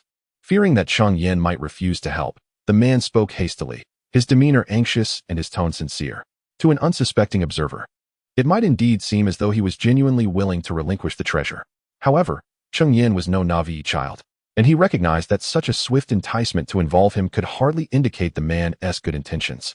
It is now evidently impossible for Cheng Yan to extricate himself. Neither party is willing to release him easily. The malevolent cultivator fears that once Cheng Yan departs, the news of his invaluable treasures will spread. Meanwhile, the other cultivator requires Cheng Yan's assistance. Cheng Yan finds himself in a predicament, compelled to wade through this murky situation. As for the treasures, they can be addressed after dealing with the wicked cultivator. Thus, Cheng Yan retrieves his flying sword from his storage pouch, letting it hover beside him. Upon seeing the sword, the cultivator realizes that Cheng Yan will not be leaving, and his expression brightens with joy. He then speaks, "Rest assured, my friend. As long as you assist me in vanquishing this foe, everything he possesses shall be yours. Not a single spirit stone will be withheld." Chapter 57. Ah, what audacity! Do you truly believe that 2 mere practitioners at the 5th level of qi refinement can vanquish me? Prepare to receive my attack. Before Cheng Yan could utter a word, the malevolent cultivator spoke up. With a swift motion, he began to manipulate a series of hand seals, conjuring forth a fiery serpent out of thin air. This was the fire serpent technique, a formidable fire attribute spell capable of summoning a serpent of flames. However, the fiery serpent summoned by this dark cultivator was particularly sinister in nature. Its flames glowed a ghastly crimson, exuding a malevolent aura that was disconcerting to behold. The ominous fire serpent lunged forward, baring its fangs at the cultivator. In a hurry, the latter produced a mid-grade first-tier shield artifact to fend off the serpent's assault. Yet, given that the malevolent cultivator was at the 6th level of qi refinement, the fiery serpent he commanded was not so easily repelled. Despite the advantage of the artifact, the cultivator struggled to maintain his defense, and it was evident that within a short span, his defenses would inevitably be breached. "Friend, I can barely hold on much longer. I beseech you to act swiftly." The cultivator gritted his teeth, urging Cheng Yan as he noticed the latter's inaction. Unmoved, Cheng Yan remained a spectator. While the malevolent cultivator seized the opportunity to mock, "It seems your ally is rather reluctant to assist you." Upon hearing these taunts, a flicker of malice crossed the cultivator's face, yet he persisted, "Friend, I truly am on the verge of collapse. This dark cultivator possesses the prowess of the 6th level of qi refinement. Only our combined efforts can prevail. If I perish, it is likely you shall meet a similar fate." His tone was earnest, as if he were genuinely concerned for Cheng Yan. Nevertheless, Cheng Yan remained indifferent, merely observing the cultivator as he strained to fend off the relentless attacks. Moments passed, and the cultivator fell silent, not from lack of desire to speak, but from sheer exhaustion. Having depleted his strength in defense, Cheng Yan noted several perilous moments for the cultivator, yet he refrained from intervening. The fire serpent's potency waned as it continued its assault. Recognizing that the time was ripe, Cheng Yan altered his hand seals and unleashed a water spike technique. This spell, being one of the most fundamental in the water attribute repertoire, paled in comparison to the fire serpent technique. However, given Cheng Yan's current cultivation at the 5th level of Qi refinement, the power of his water spike had significantly increased since its earlier use. Moreover, water attribute spells inherently counter fire attribute spells, and with the fire serpent's power diminishing from its continuous onslaught on the cultivator, Cheng Yan's water spike managed to dissipate the serpent entirely. The cultivator, witnessing the fire serpent's disappearance, felt an immediate sense of relief. His artifact was already riddled with cracks. With just a few more attacks, it would surely be rendered completely useless. As he gazed at his nearly ruined artifact, a flicker of resentment toward Cheng Yan stirred within him. Had Cheng Yan intervened sooner, his artifact would not have suffered such damage. However, regardless of the resentment he harbored towards Cheng Yan, he knew he had to maintain a facade, as he still required Cheng Yan's assistance. Thus, he spoke. I am grateful for your aid, my friend. Had it not been for your intervention, my life would surely have been lost here. Upon finishing his words, he feigned a look of lingering dread. Cheng Yan furrowed his brow, observing this individual with growing displeasure. How could someone be so theatrical in their speech?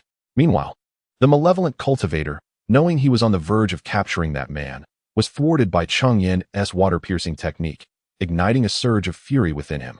He retrieved a flag-shaped magical artifact from his storage pouch. Upon seeing the artifact, Cheng Yan's pupils constricted in shock. It was a high-grade first-tier artifact, the Blood Spirit Flag. Before Cheng Yan could inquire about the nature of the Blood Spirit Flag, he witnessed the malevolent cultivator suddenly infuse spiritual energy into the flag, subsequently waving it vigorously. A torrent of blood erupted from the Blood Spirit Flag, coalescing into a grotesque creature. The being, humanoid in form, towered at approximately 30 feet, exuding a nauseating stench of blood. To perish beneath my blood spirit is a privilege you both should cherish. Upon summoning the blood spirit, the malevolent cultivator's expression grew frenzied, and he relentlessly wielded the flag, directing the blood spirit closer to the two men. Observing the approaching monstrosity, the cultivator beside Cheng Yan panicked, hastily drawing a flying sword and launching it at the blood spirit in an attempt to halt its advance. To his astonishment, the blood spirit did not evade. It absorbed the blow, resulting in one of its arms being severed. The dismembered limb fell to the ground, pooling into a mass of blood.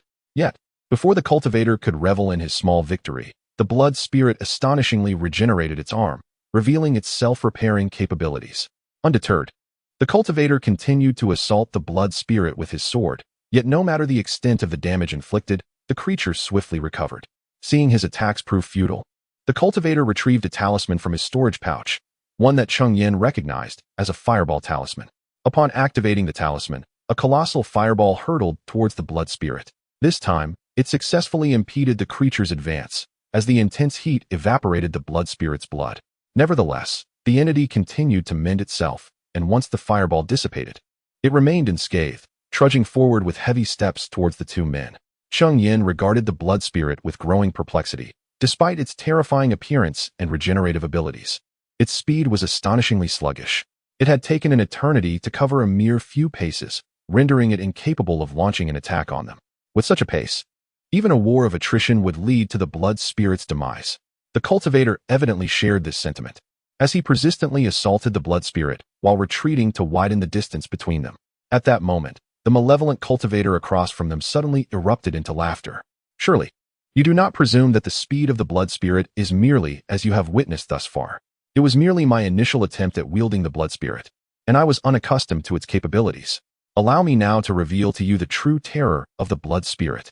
The malevolent cultivator abruptly brandished the blood spirit banner, and in an instant, the blood spirit surged forth, leaping directly before the cultivator.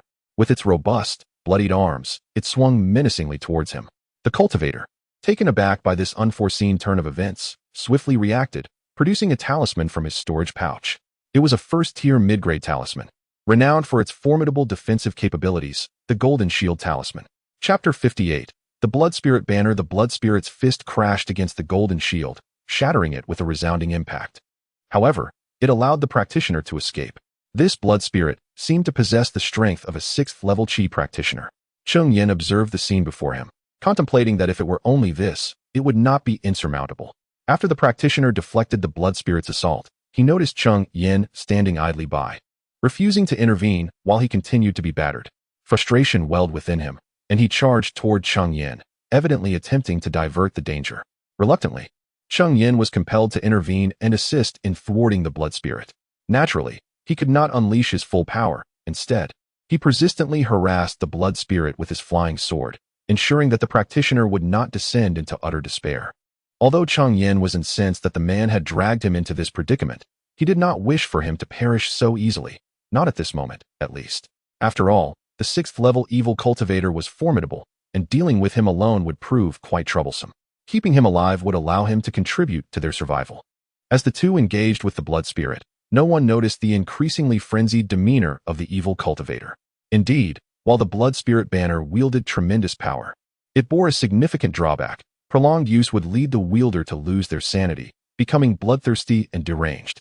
However, for these evil cultivators, this was hardly a concern. Each of them held countless lives in their hands. Even without the blood spirit banner side effects, they were inherently bloodthirsty. In the midst of his struggle with the blood spirit, Cheng Yan gradually sensed something amiss.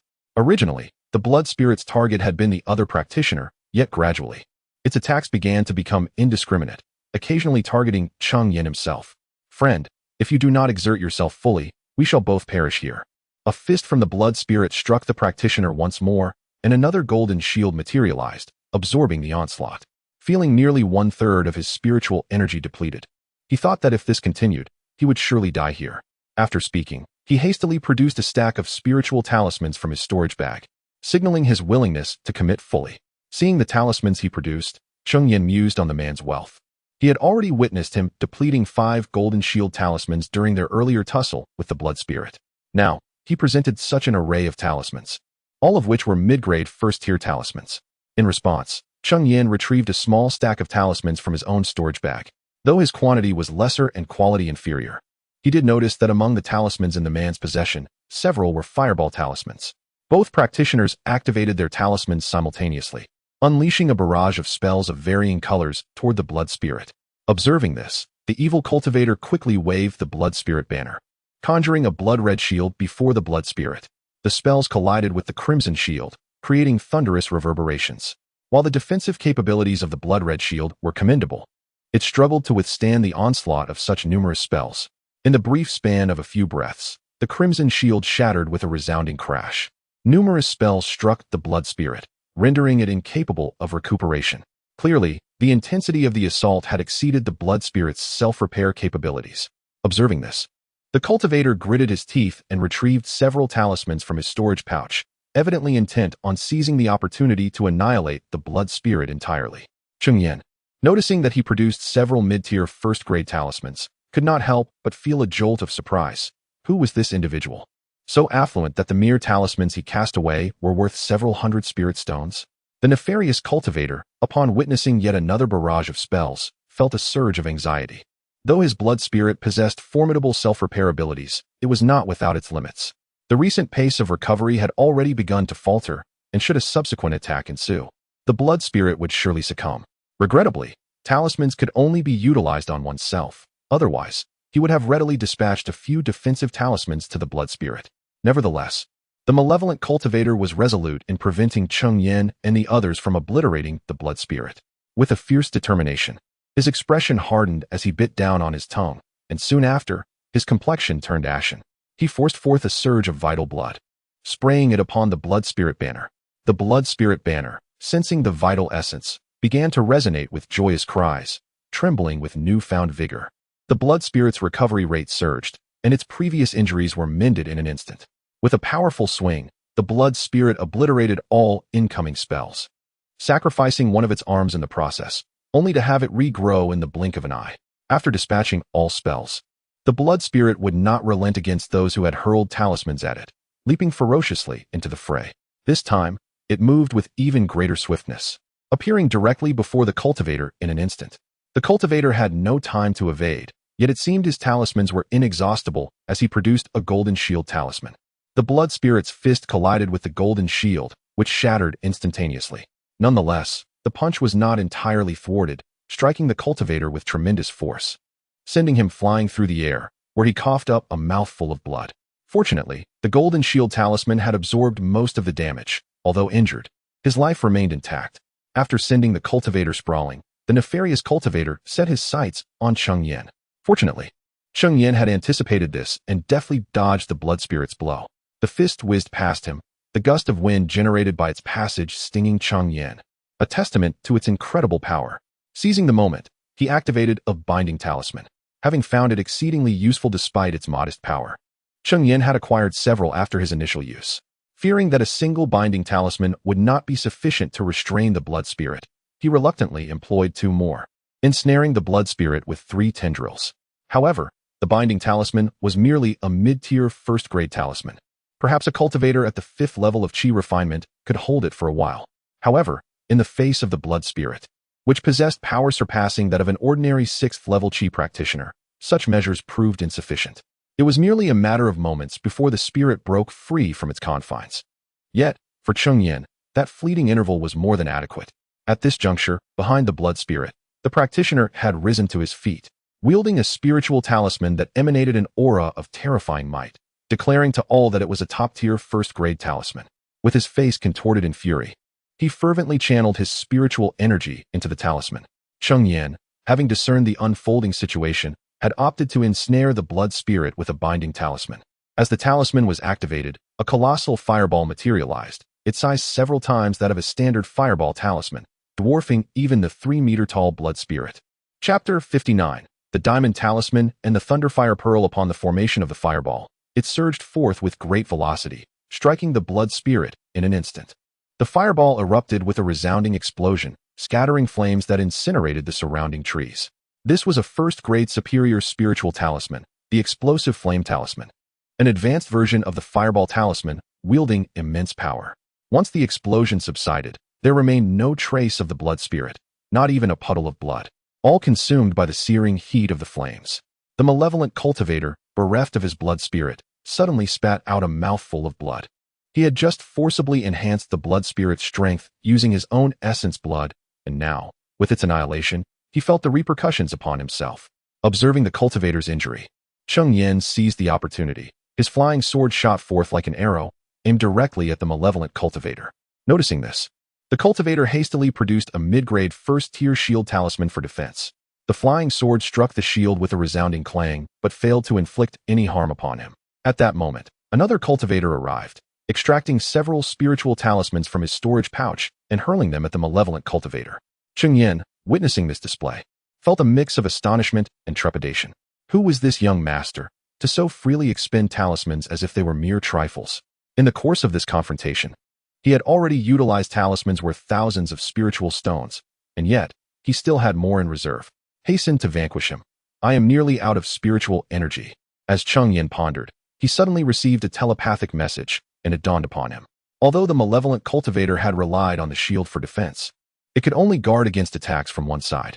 With the other cultivator persistently assaulting him with talismans, Cheng Yan could maneuver his flying sword to strike from behind. Stealthily, Cheng Yan guided his flying sword to conceal itself behind the malevolent cultivator, refraining from attacking in haste.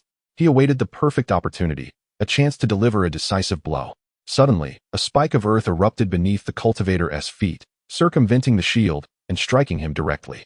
Left with no choice, the malevolent cultivator deployed a defensive talisman. Seeing this, Cheng Yan's eyes brightened. Now was the moment. The flying sword pierced forth in an instant, and before the cultivator could react, his heart was pierced through. The shield, deprived of the cultivator's spiritual energy, shattered instantaneously under the assault of the other cultivator's talismans. Subsequently, a barrage of spells descended upon the malevolent cultivator, reducing him to a mangled mess, utterly lifeless. Yet, the other cultivator showed no signs of restraint. He unleashed 2 more talismans until the malevolent's remains were pulverized. Muttering incantations, "Dare to strike me? Humph. I, xianxia, have never suffered such grievous wounds since childhood. Do not assume that death concludes our conflict. I shall ensure you are left with nothing but fragments." Once the malevolent cultivator was thoroughly obliterated, xianxia took a deep breath, calming his tumultuous emotions. He then turned to Cheng Yan with a smile. "I thank you, my friend, for your assistance. Had it not been for your support, I would not have triumphed over this malevolent being today. Rest assured, I stand by my previous words. Although the malevolent's body is no more, His storage pouch surely remains. Feel free to claim it. Then I am truly grateful. The malevolent cultivator possessed a cultivation level of the 6th layer of Qi refinement. He undoubtedly had numerous valuable possessions, including the treasures from the so-called blood refining sect, which Cheng Yan was not inclined to overlook. However, at the very moment Cheng Yan turned, a smirk emerged on Zhang Shixiang's face.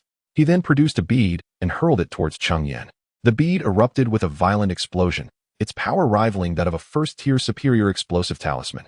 A mere Qi refinement 5th layer loose cultivator dying beneath the Thunderfire Pearl would indeed be a stroke of fortune, Zhang Shixiang remarked derisively, observing the sight of the explosion. Yet, as the dust began to settle, his laughter faltered.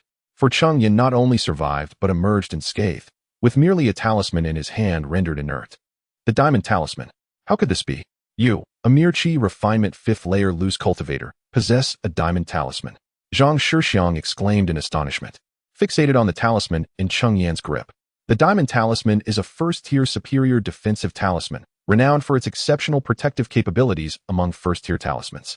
Such talismans are rare in the Blackstone market, predominantly held by the 3 great families.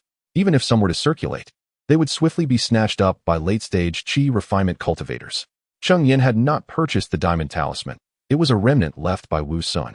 The market where Wu Sun resided was incomparable to the Blackstone market, being a bustling hub guarded by foundation establishment cultivators, far surpassing the latter in prosperity. It was no surprise that Wu Sun's storage pouch contained several diamond talismans. At this moment, Cheng Yan's expression darkened.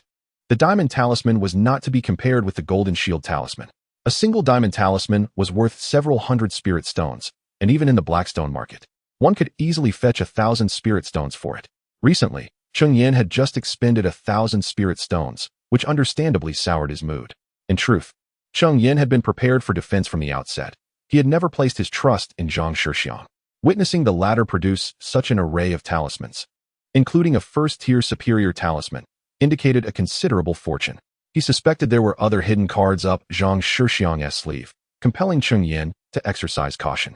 Thus, he had chosen to feign trust momentarily, allowing for adaptability. Just as Cheng Yan anticipated, his adversary still possessed a Thunderfire Pearl. The Thunderfire Pearl, a first-tier superior magical artifact, was unique in that it was a consumable item. Upon activation, it would unleash a tremendous explosion after a brief delay. Even a cultivator at the 9th layer of Qi refinement could sustain injuries if caught off guard. Fortunately, Cheng Yan had refrained from exposing Zhang Shixiang's intentions, or else the latter would certainly have hesitated to employ such a tactic. If the opponent were to conceal the Thunderfire Pearl, they could first employ a talisman to disturb Cheng Yan, compelling him to activate his protective talismans.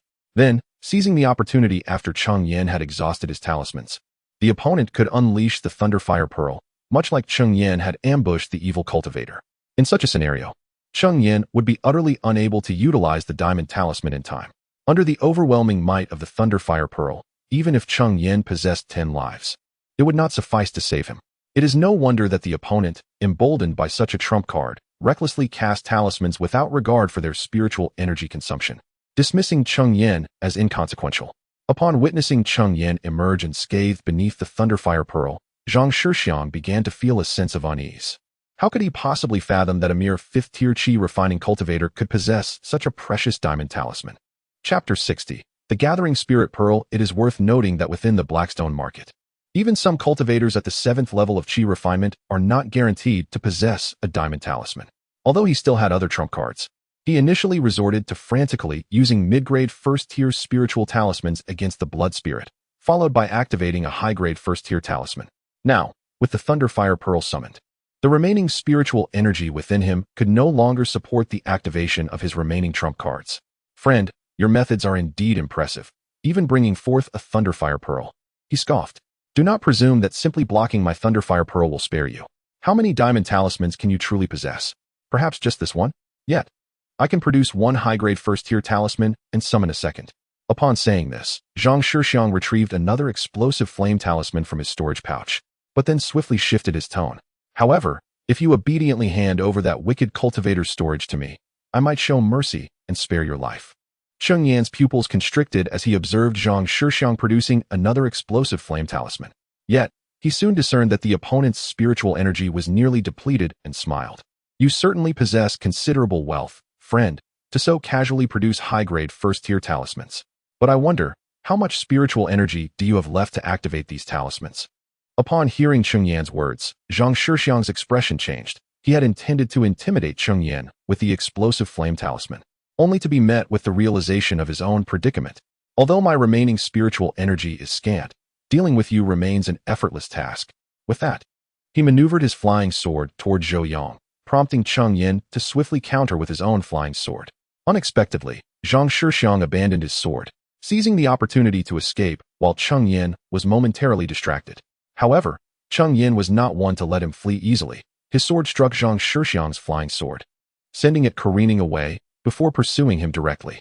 In his flight, xianxia activated a speed talisman, increasing his velocity dramatically. Observing this, Cheng Yan promptly did the same.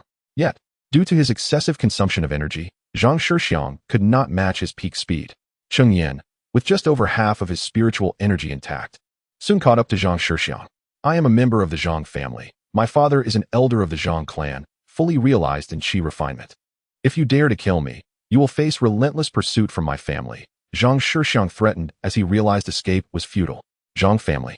Cheng Yan frowned at the revelation of xianxia's identity, yet did not slow his pace.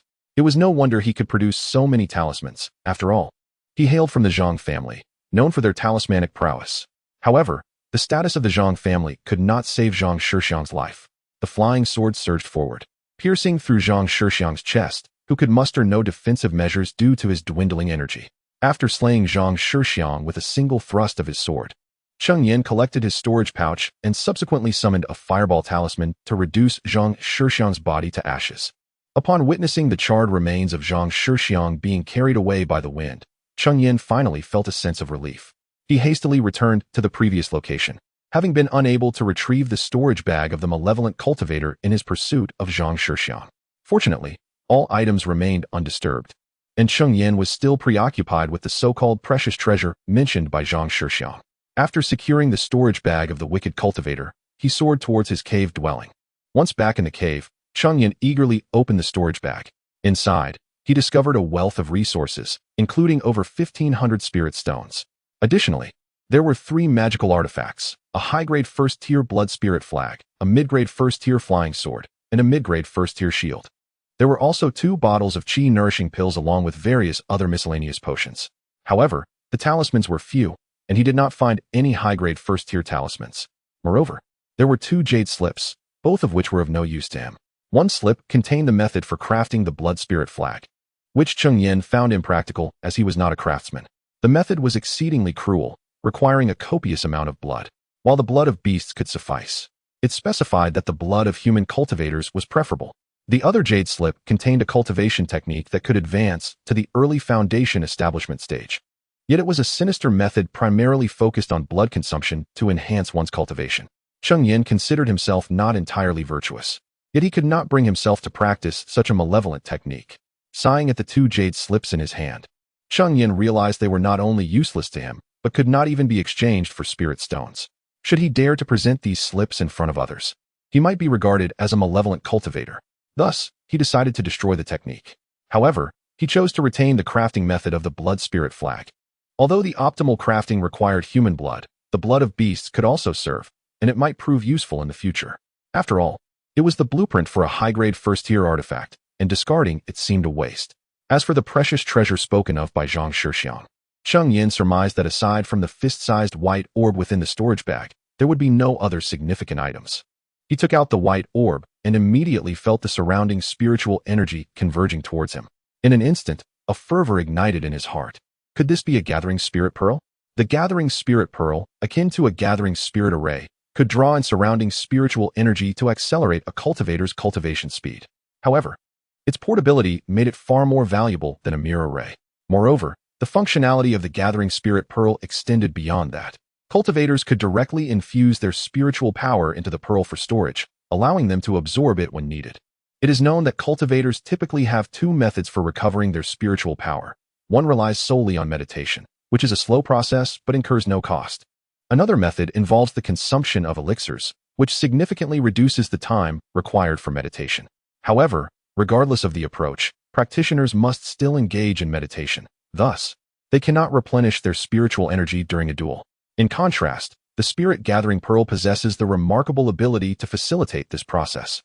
The spiritual energy contained within the pearl originates from the practitioner themselves, merely stored temporarily within the pearl. Consequently, the absorption of this energy encounters no obstacles, nor does it necessitate meditation for refinement, as with elixirs. This is where the true terror of the spirit-gathering pearl lies, in the midst of a confrontation. When one's spiritual energy is depleted and the opponent assumes victory, one can instantaneously restore their energy and turn the tide of battle. Chapter 61. Over half a month later for cultivators, the loss of spiritual energy equates to the loss of life itself. One need only look at xianxia, who was effortlessly slain by Cheng Yan, to understand this truth.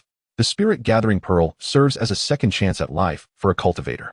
The pearl in Cheng Yan's possession is of inferior second-tier quality. If filled with spiritual energy, it can restore a nascent soul cultivator to a state of full vitality. Such an extraordinary capability would undoubtedly entice even those at the mid-stage of foundation establishment. Only those at the late stage of foundation establishment find the restoration it offers too meager to warrant interest. With Cheng Yan's cultivation level resting at merely the 5th layer of qi refinement, it can be said that he essentially possesses an inexhaustible supply of spiritual energy. This implies that he can effortlessly employ the various techniques left behind by Wan Feng without the looming dread of depleting his energy reserves. This, undoubtedly, represents a significant enhancement to Cheng Yan's overall power. Regrettably, the spirit-gathering pearl's highest tier is limited to the inferior second tier, as the method of its crafting has long been lost to time. Moreover, the creation of the spirit-gathering pearl necessitates a rare pearl from the deep-sea giant clam, a species that has been extinct for tens of thousands of years. Even in ancient times, the number of spirit-gathering pearls was exceedingly scarce, with the highest tier reaching only the inferior 3rd tier. The deep-sea giant clam resides at the ocean's depths, and its rarity renders it nearly impossible for cultivators to capture. Thus, the highest quality pearls could only achieve the inferior 3rd tier enhancement. After countless millennia, the few remaining spirit-gathering pearls are lamentably few, with the highest quality now reduced to mere inferior 2nd tier. Had it not been for Cheng Yan's diligent study of the cultivation world in recent years, he might have failed to recognize the significance of the spirit-gathering pearl, resulting in a tragic fate of possessing such a treasure without understanding its true value. Cheng Yan placed the spirit-gathering pearl into his storage bag, mindful that such a treasure should not be displayed carelessly. He pondered the origins of the malevolent cultivator who possessed it. Could it have been stolen from the blood-refining sect, as suggested by the Zhang family cultivator? Next, Cheng Yan retrieved Zhang Shixiang's storage bag, reasoning that, as a member of the Zhang family, it would undoubtedly contain valuable items. Upon inspection, he discovered a plethora of spirit talismans, 3 superior 1st-tier talismans, 1 explosive flame talisman, and 2 indestructible talismans. Having previously used 1 explosive flame talisman, this individual possessed a remarkable total of 4. Is this what a family cultivator possesses? Despite being only at the 5th layer of qi refinement, their wealth surpasses that of many at the later stages of qi refinement. The primary reason for this affluence lies in having a prominent father, a perfected qi refinement cultivator, who is already among the elite in the vicinity of Haishi Fengshi. Apart from the superior 1st-tier talismans, the remainder are all of mid-tier 1st-class quality, with not a single inferior 1st-tier talisman in sight, alongside over 1,000 spirit stones and 3 magical artifacts. In addition to the ubiquitous flying sword and shield that nearly every cultivator possesses, there is also a mid-tier 1st-class talisman brush, several blank talisman papers, and a vial of spiritual ink. It seems this individual was indeed a talisman master, otherwise they would not possess such items. Unfortunately, Cheng Yan found no talisman inheritance within the storage bag, nor did he discover any cultivation methods. Indeed, whether it be the transmission of martial arts or the techniques of immortality, such matters hold immense significance. Aside from solitary cultivators like Cheng Yan, who else would carry such invaluable treasures? After meticulously sorting through the items, Cheng Yan settled into a meditative posture to replenish his spiritual energy. Once his energy was fully restored, he first dispersed the energy of the malevolent cultivator within the spirit-gathering pearl, subsequently infusing it with his own essence. However, given that Cheng Yan was merely at the 5th layer of qi refinement, even after pouring all his spiritual energy into the pearl, it amounted to but a mere fraction. He found himself compelled to continue meditating to recover his energy. After repeating this process thrice, Cheng Yan grew weary of the slow pace of meditation and consumed a spirit recovery pill. In a mere quarter of an hour, his energy was entirely revitalized, allowing him to infuse more into the spirit-gathering pearl. After taking 5 additional spirit recovery pills, he finally paused. Although at this point the pearl was still far from half filled with energy, it sufficed for Cheng Yan's current needs. Crucially, his supply of spirit recovery pills was dwindling, and it was prudent to retain some for emergencies. Otherwise, he might find himself in dire straits when truly in need. Next, Cheng Yan ingested a qi-nourishing pill and commenced his cultivation. Over the course of half a month, today marked the day he had arranged with the Lu family shop to collect the spiritual herbs. Thus, he summoned his flying sword and made his way to the Blackstone market. However, he found the market unusually desolate today. The streets were predominantly populated by cultivators at the 3rd and 4th layers of qi refinement, while those at the 5th and 6th layers were notably fewer. Cheng Yan felt a twinge of curiosity but did not halt his stride, resolving to inquire with manager Lu later. Upon arriving at the Lu family shop, he found Lu Changming busy at the front desk. Upon noticing Cheng Yan's arrival, he escorted him to a private room. Shortly after, manager Lu entered the chamber. "Fellow Taoist Cheng, it has been quite some time. How have you been?" Lu inquired before even taking a seat. "Thanks to your kindness, I have been faring well these past few days," Cheng Yan replied. Indeed, aside from an initial encounter with a malevolent cultivator, he had spent the remainder of his time diligently cultivating within his cave abode. With the aid of his spiritual eye and the spirit-gathering pearl, he effectively cultivated atop a spiritual vein. "This month's spiritual herbs have been procured. I petitioned my family, and we are pleased to provide you with a total of 30 portions this month," manager Lu announced, presenting a storage bag to Cheng Yan. Upon inspection, Cheng Yan's divine sense confirmed that it contained 30 portions of Huang Yadan spiritual herbs. With 30 portions of herbs, Cheng Yan could concoct 18 bottles of Huang Yadan, calculating that each bottle would yield him 8 spirit stones. Those 30 portions could potentially earn him 144 spirit stones. Although Cheng Yan was already a wealthy individual with over 3,000 spirit stones, he understood that such resources could eventually run out. Moreover, refining Huang Yadan was a straightforward task for him at present, and the ease of acquiring spirit stones was simply too enticing to overlook. "Thank you sincerely, manager Lu. However, I find myself puzzled about one matter. Might you be able to enlighten me?" Cheng Yan asked. "Oh, what is it that troubles you? Please speak freely, fellow Taoist Cheng," manager Lu replied. "Today, I ventured into the bustling market, only to find it remarkably desolate, which left me somewhat perplexed, uncertain of the cause behind this unusual occurrence." Upon hearing Cheng Yan's words, shopkeeper Lu was taken aback. In his view, such a significant event should not have escaped Cheng Yan's notice. Observing the expression on shopkeeper Lu's face, Cheng Yan proceeded to elucidate. "I have been in secluded cultivation these past few days, and thus I am indeed unaware of the happenings in the outside world." Realization dawned upon Lu, who then remarked, "While you were in seclusion, a momentous event transpired. The Tiger Howl Manor has engaged in warfare with the blood refining sect." Chapter 62. Has the Tiger Roar Mountain Manor gone to war with the blood refinement sect? Astonished, Cheng Yan pondered the news. He was familiar with the Tiger Roar Mountain Manor, a well-known foundational power in the vicinity, reputed to house no fewer than 6 foundational cultivators, with a late-stage foundational master overseeing the manor. However, this blood refinement sect was entirely new to him. In truth, it wasn't Cheng Yan's first encounter with the sect. He had previously slain a member of the blood refinement sect, but had little understanding of its nature. It was reasonable for a fellow cultivator to be unaware of the blood refinement sect, as it was an evil sect, notorious within the cultivation world, often hunted down by others. They were adept at concealing their existence. Nevertheless, the blood refinement sect possessed formidable strength, boasting 5 foundational cultivators, with its leader being a late-stage foundational master. Overall, its might was only slightly inferior to that of the Tiger Roar Mountain Manor. As the shopkeeper Lu recounted the events that transpired during Cheng Yan's days of cultivation, Cheng Yan began to grasp the gravity of the situation. It turned out that the leader of the blood refinement sect, in a desperate bid to achieve perfection in foundational cultivation, had resorted to sacrificing disciples from the Tiger Roar Mountain Manor for his own advancement, resulting in the brutal slaying of numerous elite disciples from the manor.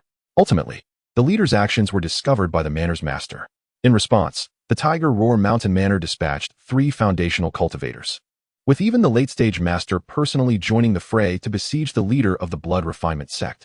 However, the leader proved formidable and wielded a blood escape technique, enabling him to outrun even late-stage foundational masters. Not only did he manage to escape, but he also severely injured a mid-stage foundational cultivator from the Tiger Roar Mountain Manor. Of course, the leader of the blood refinement sect paid a hefty price for his escape, sustaining grave injuries in the process.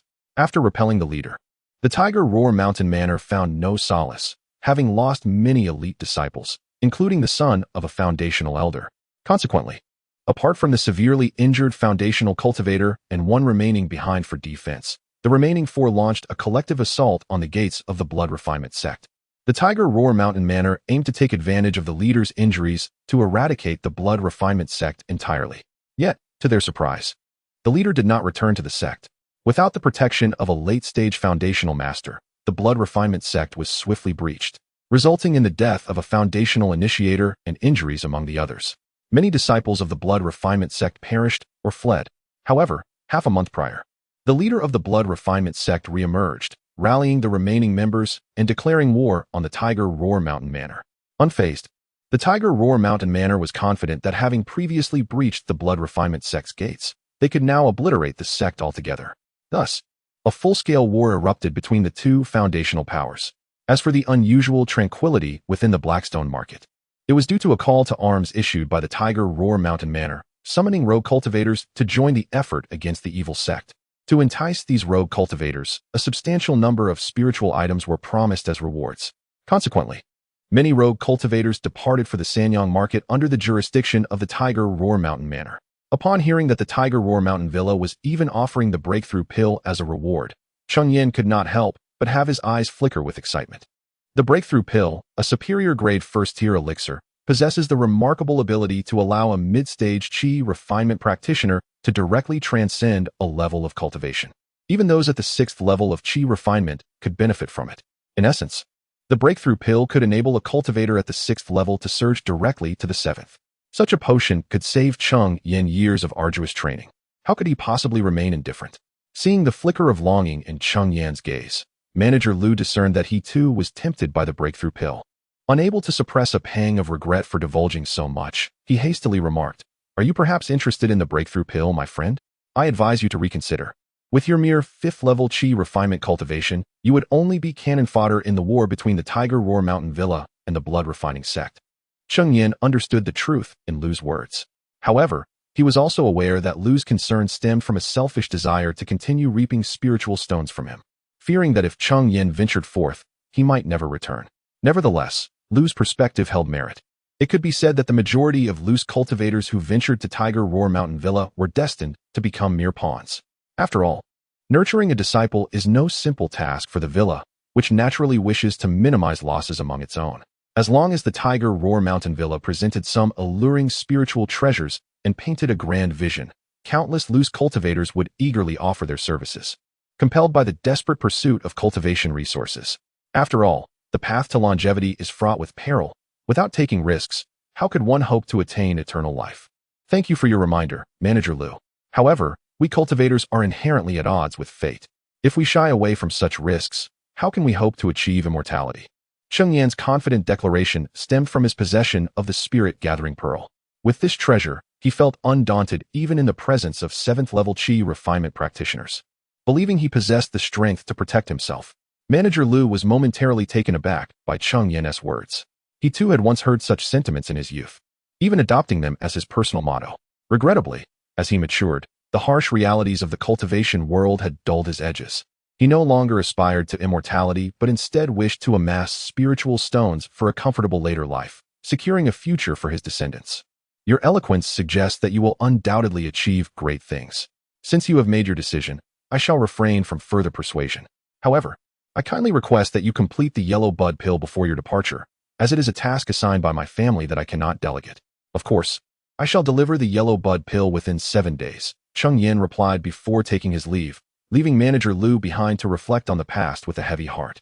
7 days later, Cheng Yan successfully concocted the yellow bud pill and subsequently retrieved a spirit beast pouch, into which he carefully placed the nest of purple-winged bees. This spirit beast pouch had been purchased earlier at the market specifically for transporting the bees. After all, he had resolved to journey to the Sanyang market, and he could not ascertain when he might return. Although Cheng Yan's secluded cave abode was well hidden, there remained an inherent risk of discovery. The few spirit fruit trees posed no significant concern, yet the purple-winged bee was a treasure that must be kept close. After securing the purple-winged bee in his spirit beast pouch, Cheng Yan approached Manager Lu with the 18 bottles of refined yellow teeth, successfully receiving his allotted 144 spirit stones. Esteemed Taoist Cheng, your journey is undoubtedly fraught with peril. I wish you a safe return. I am most grateful for your kind words, dear Taoist. With your blessing, I shall surely turn misfortune into fortune and return safely, Cheng Yan replied, clasping his fist in respect towards Manager Liu before departing. Chapter 63. The tiger roars at the mountain manor upon exiting the Blackstone Market. Cheng Yan followed the guidance of the map towards the Sunlit Market. The distance from the Blackstone Market to the Sunlit Market was considerable, even with his sword flight. It would take nearly 10 days to arrive. Fortunately, the journey was remarkably tranquil, devoid of any unforeseen incidents. After 10 days, Cheng Yan successfully reached the Sunlit Market. The Sunlit Market was situated atop a second-tier mid-grade spiritual vein, its concentration of spiritual energy vastly superior to that of the Blackstone Market. Even within the Triclan Inn, the spiritual essence was far less potent than in the Sunlit Market. Moreover, the Sunlit Market scale surpassed that of the Blackstone Market by several fold. Its streets were well organized and bustling. Perhaps due to the summons from the Tiger Roar's Mountain Manor, the market was teeming with cultivators, creating an atmosphere of slight congestion. This surge in visitors undoubtedly delighted the merchants operating within the Sunlit Market, as a higher footfall meant greater profits. Furthermore, with the impending conflict between the Tiger Roar's Mountain Manor and the Blood Refinement sect, many cultivators sought to procure life-preserving items. As Cheng Yan ambled through the streets, he marveled at the grandeur of the large market. Throughout his journey, he had not encountered a single cultivator below the mid-stage of qi refinement. Those in the late stage were ubiquitous. He even discerned several individuals whose cultivation levels were inscrutable, likely at the perfected stage of qi refinement. The spiritual items available in the Sunlit Market were exceedingly abundant, and their quality surpassed that of the Blackstone Market. The stalls set up by wandering cultivators rarely exhibited items of lower than mid-grade first-tier quality. Cheng Yan even stumbled upon 2 superior-grade first-tier magical artifacts displayed by a late-stage qi refinement cultivator at one of the booths. Such artifacts, if positioned within the Blackstone Market, would serve as the prized treasures of a Liu family shop. Yet here in the Sunlit Market, they were merely laid out for sale by a wandering cultivator. As Cheng Yan continued to marvel at the prosperity of the Sunlit Market, he suddenly noticed a gathering of cultivators ahead. Intrigued, he approached the throng. It turned out that a wandering cultivator's stall showcased a remarkable first-tier premium magical artifact. This artifact was a jade pendant, accompanied by a sign that boldly proclaimed heart-guarding jade. Detailing its function, it could withstand a single attack from a cultivator at the initial stage of foundation establishment. No wonder so many were drawn to it. This heart-guarding jade was a life-saving talisman capable of deflecting an attack from a foundation establishment cultivator. Moreover, the treasure operated passively.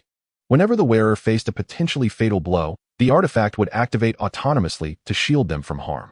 In the realm of cultivation, ambushes were a common occurrence, and possessing the heart-guarding jade provided a significant safeguard against such treachery. Yet, despite its merits, the price was indeed exorbitant, set at a staggering 4,000 spirit stones. It was no surprise that, while many were gathered, none dared to purchase it.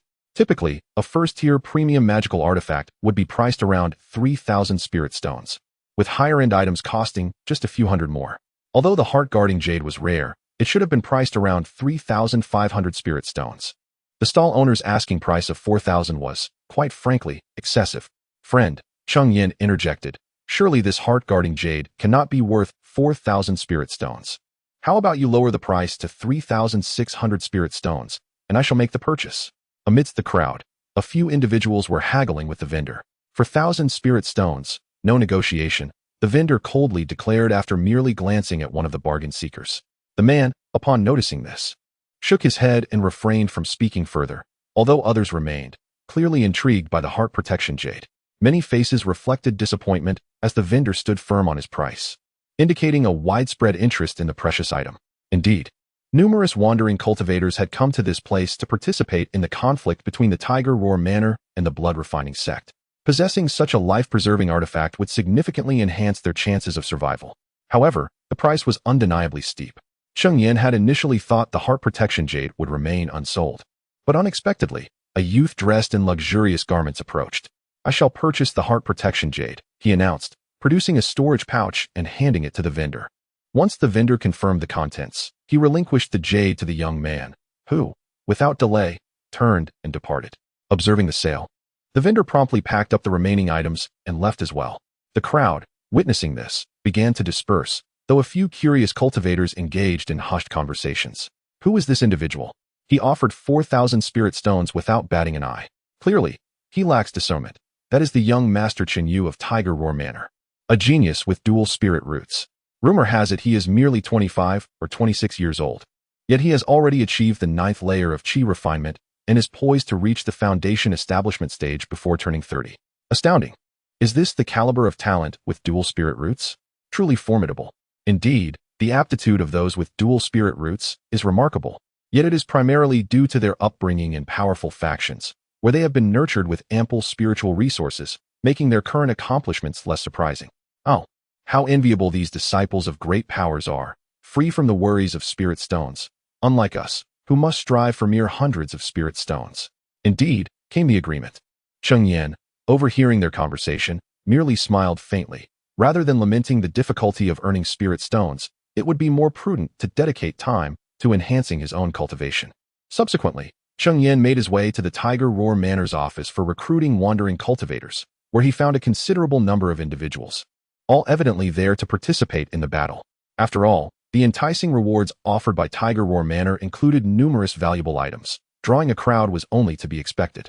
Soon, it was Cheng Yan's turn to register, and he soon realized that the elder overseeing the registration appeared to be a fully realized Qi refinement cultivator, a testament to the might of a foundation establishment faction. What is your name? Cheng Yan. What is your cultivation level? 5th layer of Qi refinement. What skills do you possess? I have some knowledge of alchemy. 1st tier mid-grade alchemist? 1st tier low-grade. Upon hearing Cheng Yan's admission of being a 1st tier low-grade alchemist, the elder's disappointment was palpable. Here you go, this is your identity token, which will record your current achievements in battle. In the future, should you wish to exchange for spiritual objects, this token will be required. It contains your identity information, and only your personal presence will render it useful. Be sure not to lose it. Thank you. Cheng Yan accepted the token with a word of gratitude. The token indeed serves to record the holder's identity, primarily to prevent mutual slaughter among rogue cultivators. If anyone could simply present the token to exchange for spiritual objects, many would undoubtedly resort to hunting down those with battle achievements, leading to a cycle of mutual destruction, leaving no one to contend with the disciples of the blood-refining sect. Cheng Yan carefully stored the token, for it was not merely his credential for exchanging spiritual objects. It would also allow him to find accommodation within the marketplace, as it was unthinkable for so many individuals to sleep on the streets. Chapter 64. Assembly and Commencement of Battle. Cheng Yan, armed with a token, secured accommodation at an inn. Although both parties had declared war, actual hostilities had yet to fully erupt. Only minor skirmishes had occurred thus far. War is no trifling matter, and both sides required a measure of preparation time. However, Cheng Yan surmised that within a couple of days, it would be their turn as loose cultivators to take the stage. Indeed, on the 3rd day, his token began to vibrate vigorously, indicating that the Tiger Roar Mountain Manor was assembling the loose cultivators. Upon arriving at the management office, Cheng Yan found a considerable number of individuals already present. He had neither arrived too early nor too late. After a quarter of an hour, it appeared that the assembly was complete, and one individual stepped forward. Cheng Yan, the young master of Tiger Roar Mountain Manor, whom Cheng Yan had encountered a few days prior. Fellow Taoists, Cheng Yan began, I am Cheng Yan, a disciple of Tiger Roar Mountain Manor. I have gathered you here today because we have discovered a hideout of the blood-refining sect disciples. According to reliable intelligence, there exists a 1st-tier superior spiritual vein at this location, protected by a 1st-tier superior formation. Within, there is one perfected Qi refinement cultivator, 5 late-stage Qi refinement cultivators, and over 20 mid-stage Qi refinement cultivators. The formation and the perfected Qi refinement cultivator will be dealt with by us at Tiger Roar Mountain Manor. As for the remaining late-stage and mid-stage Qi refinement cultivators, we shall rely on your assistance. Should this mission be successfully completed, mid-stage Qi refinement cultivators may earn 50 merit points, late-stage Qi refinement cultivators 80 merit points, and additional merit points for successfully eliminating the blood-refining sect disciples. Cheng Yan observed that among the loose cultivators present, there were 6 late-stage Qi refinement cultivators and 30 mid-stage Qi refinement cultivators. Coupled with the 3 late-stage Qi refinement cultivators from Tiger Roar Mountain Manor, this force was indeed formidable. However, Cheng Yan was curious about how they intended to confront the 1st-tier superior formation and the perfected Qi refinement cultivator. Young Master Chun, it is not that we doubt you, but if you do not clarify how we are to contend with the 1st-tier superior formation and the perfected Qi refinement cultivator, we cannot help but feel uneasy. Clearly, Cheng Yan was not the only one harboring such concerns. After all, these loose cultivators were vying for cultivation resources, not seeking to court death. Both the first-tier superior formation and the perfected Qi refinement cultivator were formidable adversaries. And should they arrive only to discover that Tiger Roar Mountain Manor was ill-equipped to confront them, it would be too late. Chen Yu understood that loose cultivators primarily prioritized their own interests, fearing for their lives. If he did not present some means of assurance, it would be challenging to gain their trust. Thus, he retrieved a spiritual talisman from his storage bag and displayed it for all to see. This is a first-tier superior formation-breaking talisman. I trust you all understand its significance, so I shall not elaborate further. With this talisman in hand, the first-tier superior formation shall not impede us. Upon witnessing Chen Yu produce the formation-breaking talisman, the assembly felt considerably reassured, though some loose cultivators still harbored lingering unease. The formation had a countermeasure, but how would they deal with the perfected Qi refinement cultivator? Cheng Yan noted that the speaker was a mid-stage Qi refinement cultivator. I shall personally handle the perfected Qi refinement cultivator. Isn't young Master Chen a tad too arrogant? I observe that he possesses merely the cultivation of the 9th layer of Qi refinement, yet he dares to claim he can contend with a fully realized Qi refinement practitioner. I suggest young Master Chen seek out another fully realized practitioner, for I do not wish to entrust my life to someone who cannot see their own limitations. As soon as Chen Yu's words fell, one among the scattered cultivators spoke up. This individual was of late-stage Qi refinement and could articulate Chen Yu's cultivation level, suggesting he was at least of the 8th layer. To everyone's surprise, Chen Yu merely turned his gaze towards the practitioner, and then Cheng Yan heard a faint sound akin to a tiger's roar, followed by a muffled groan. The late-stage Qi refinement practitioner staggered back several steps, a trickle of blood escaping from the corner of his mouth. Gasp! Witnessing the injury of the late-stage practitioner, the scattered cultivators collectively inhaled sharply. After all, this was a late-stage Qi refinement cultivator who had been effortlessly wounded in an instant. Is this the famed Tiger Roar technique of Tiger Roar Mountain? Truly terrifying. Prior to arriving, Cheng Yan had inquired about Tiger Roar Mountain, learning that the Tiger Roar technique was their ultimate skill, an exceedingly powerful sound wave spell. Upon its execution, it produces a deafening roar, its might unparalleled among those of the same level. Moreover, Chen Yu's mastery of the Tiger Roar technique was nothing short of extraordinary. Typically, sound wave attacks are area of effect strikes, indiscriminate of friend or foe. Yet, Chen Yu managed to wield the Tiger Roar technique with precision, targeting only a single adversary, a testament to his profound skill. Thank you, young Master Chen, for your mercy. The injured practitioner finally regained his composure, wiping the blood from his mouth and clasping his hands in respect towards Chen Yu. Does anyone have any objections? Chen Yu merely cast a glance at him, offering no response, and addressed the assembled scattered cultivators instead. This time, none dared to voice any dissent, for Chen Yu had demonstrated his strength through decisive action. Since there are no objections, let us depart. With that, Chen Yu produced a ship-shaped magical artifact from his storage pouch, which floated above the bustling streets of Sanyangfang City. A flying artifact, he announced. Our destination is not near, and relying solely on our sword flight would be too slow. Thus, I have requested this first-tier premium flying artifact, the cloud-piercing boat, from the sect. Please, everyone, board the vessel. The crowd followed Chen Yu onto the flying boat. Once aboard, Cheng Yan curiously surveyed his surroundings, marveling at this being his first encounter with a flying artifact. Prior to this, he had only heard tales of such wonders. The cost of flying artifacts is exceedingly high, especially for a large one capable of carrying multiple passengers.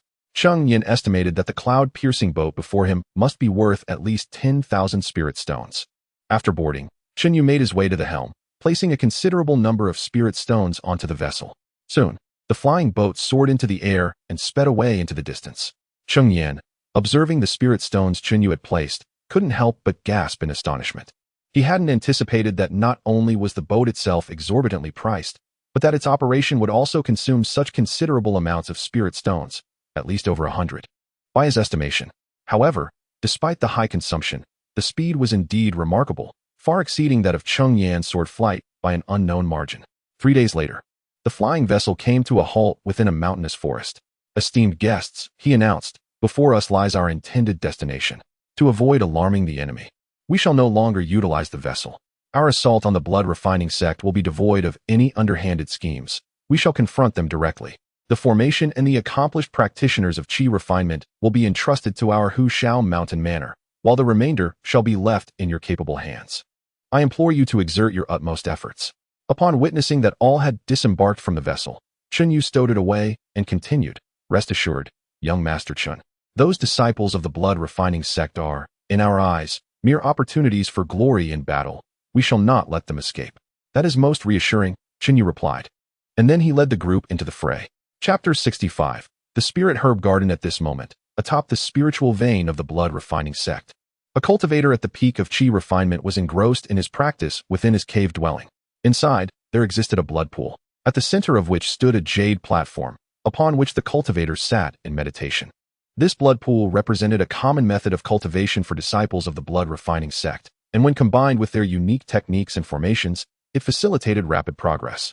However, the sheer volume of blood in the pool revealed the extent of his lethal exploits. Aside from a portion derived from beasts and fellow cultivators, the vast majority originated from mortals, for in this world, it is indeed mortals that abound the most.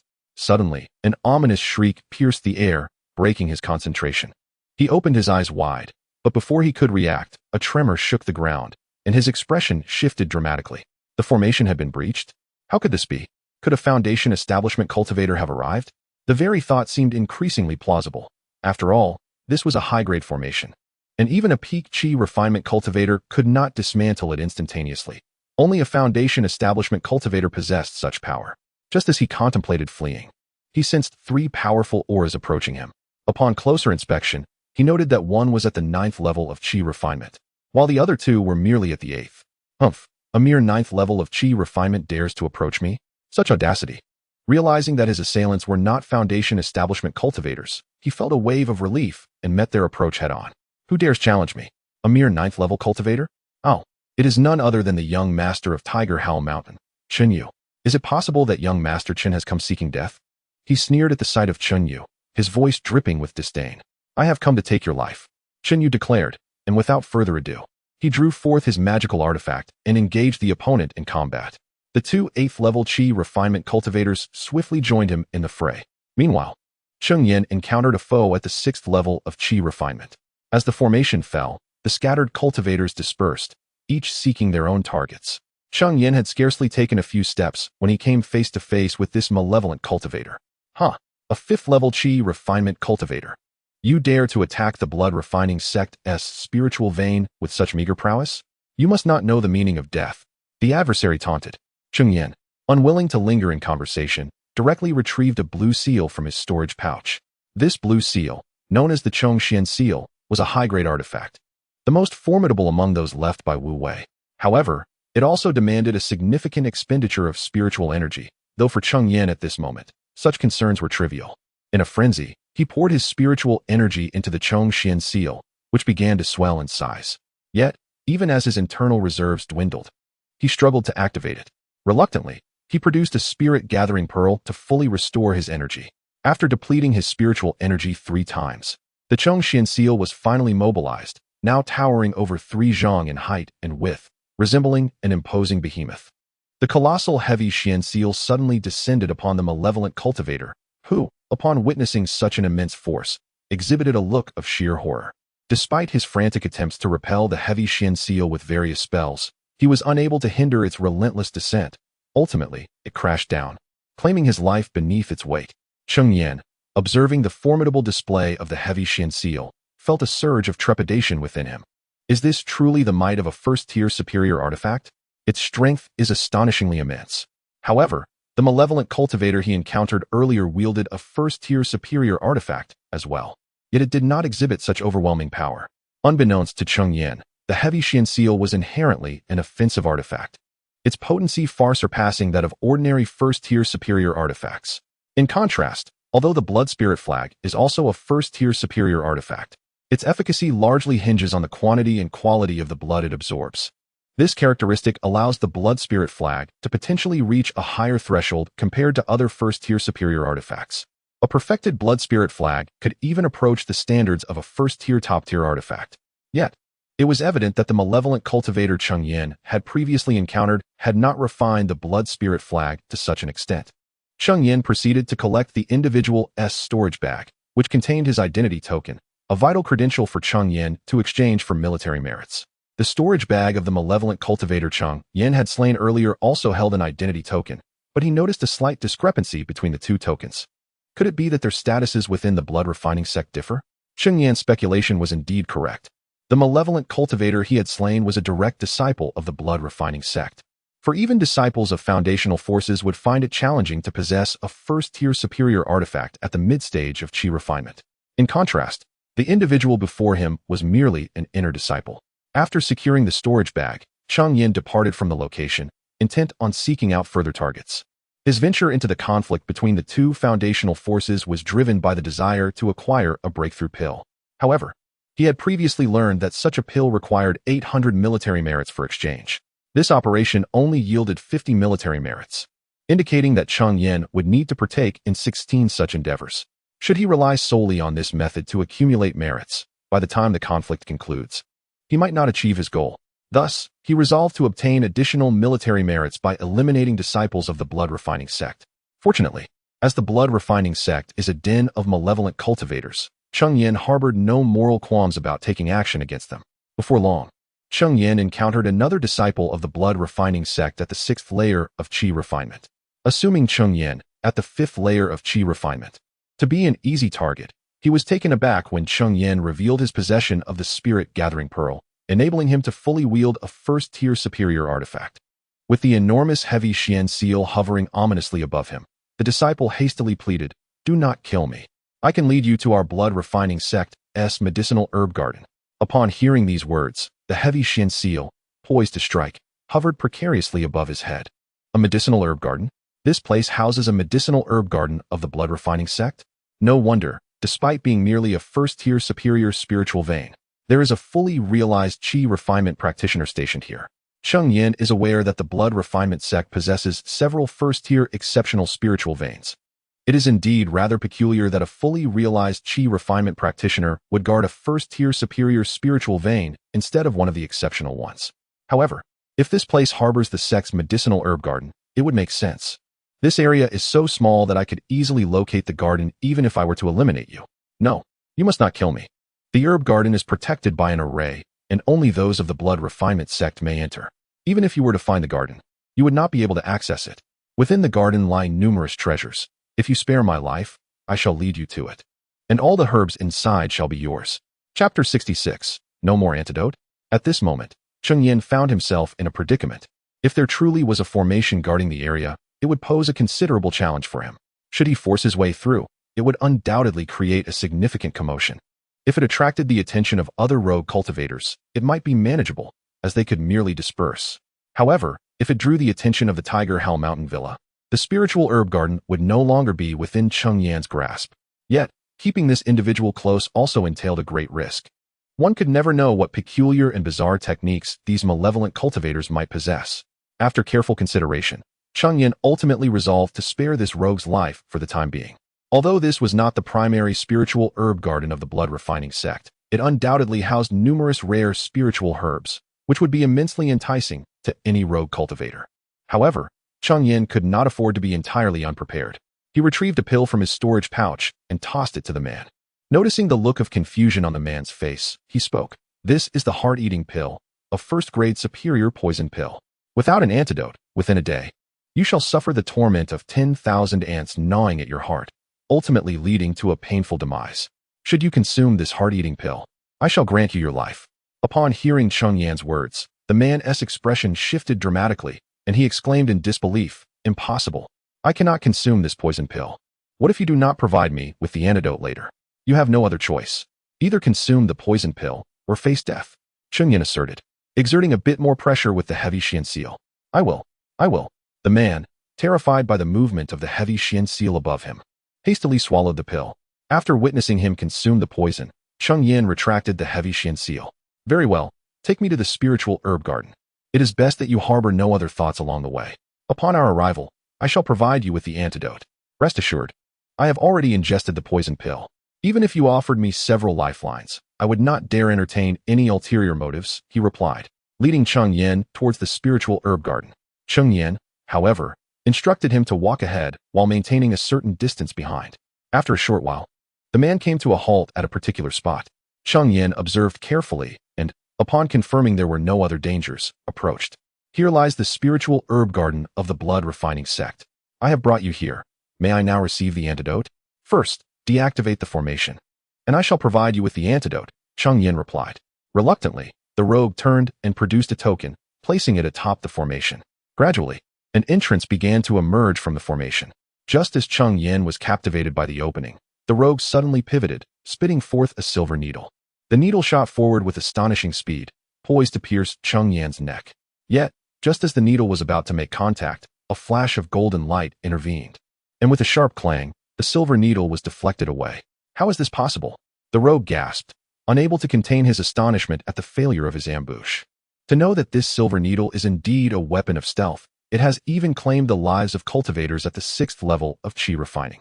However, today it has fallen into the hands of a mere 5th level qi refiner. Please do not kill me. I implore you, spare my life.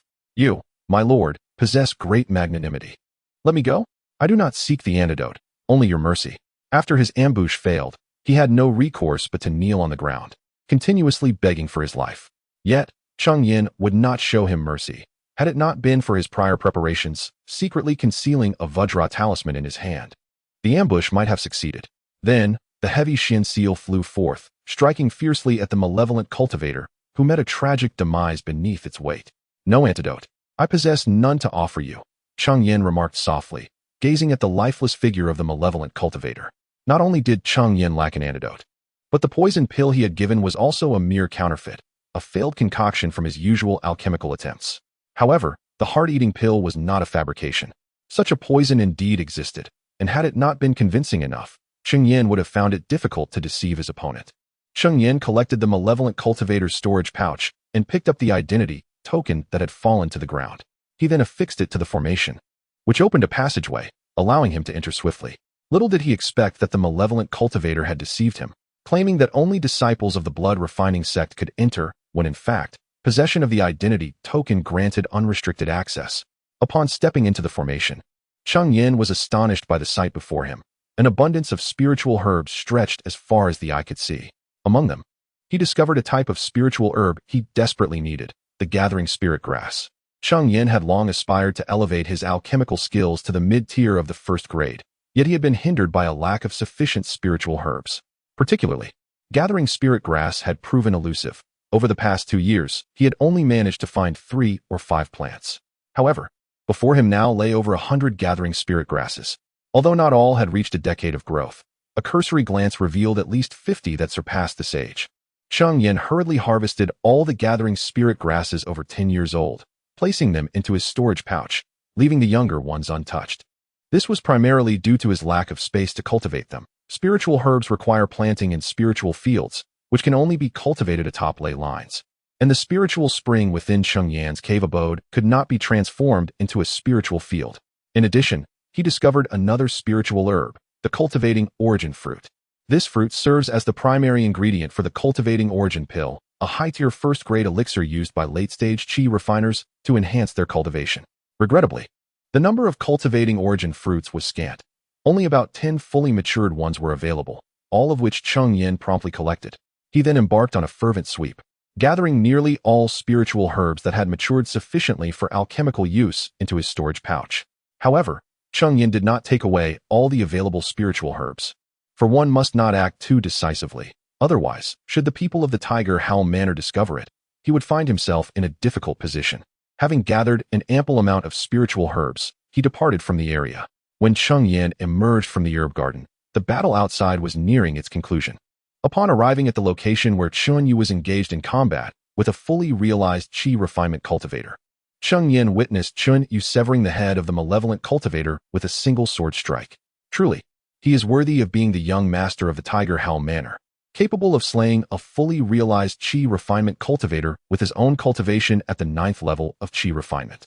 At that moment, a wandering cultivator who had arrived slightly earlier could not help but exclaim softly upon witnessing Cheng Yu's remarkable prowess. It is merely relying on the power of magical artifacts. If I were to possess 3 superior 1st-tier magical artifacts, I too could easily achieve victory over foes of a higher rank. Chapter 67. Breakthrough in Alchemy. Upon hearing the words of the wandering cultivator, another individual interjected, his tone tinged with a palpable sense of envy. Yet, With your cultivation at the 7th level of qi refinement, how effectively could you wield even a top-tier magical artifact? The man scoffed in response. Just as it seemed the two were on the verge of an altercation, Cheng Yan approached, causing both to instantly fall silent. In just a few days, Cheng Yan had established considerable prestige among the wandering cultivators through his prowess. After all, for these cultivators, only strength could command their respect. Cheng Yan surveyed the surroundings and noted that not all the wanderers had arrived. He then leaned towards one of his junior disciples to whisper a few words. The disciple nodded and departed.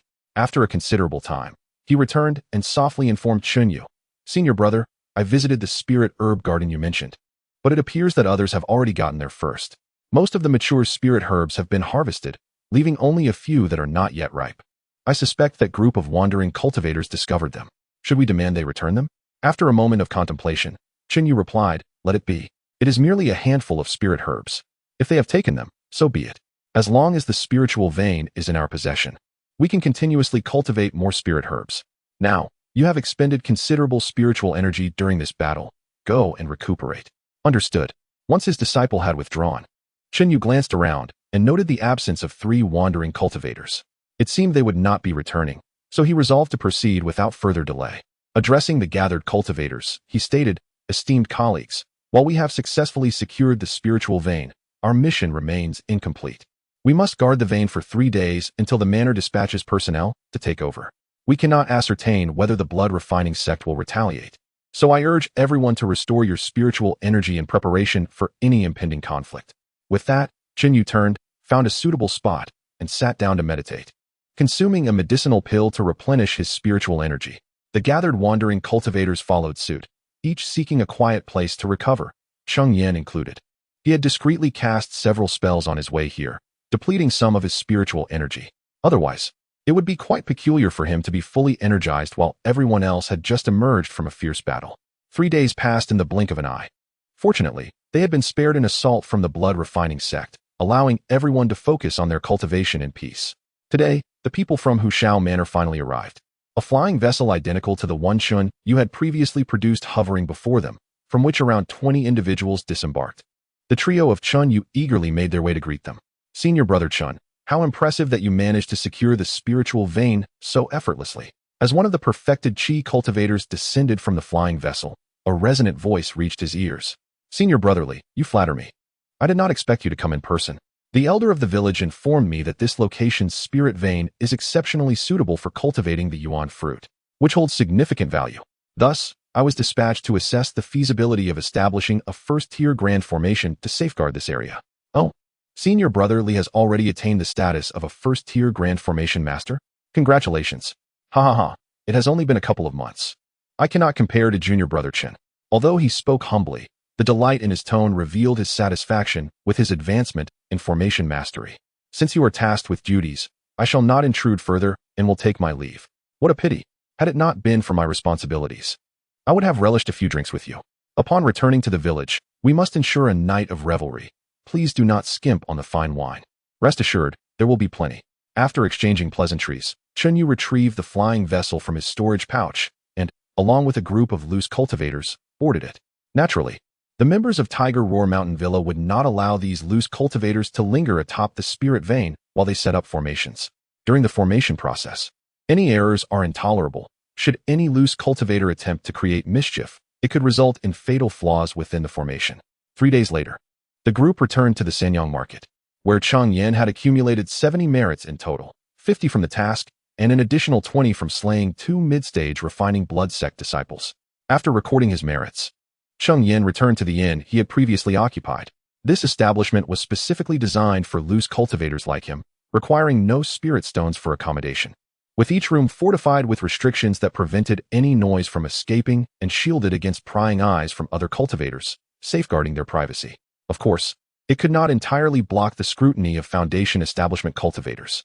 However, who among them would take the time to spy on a group of Qi refiners? Thus, this place offered a relatively private sanctuary for Cheng Yan.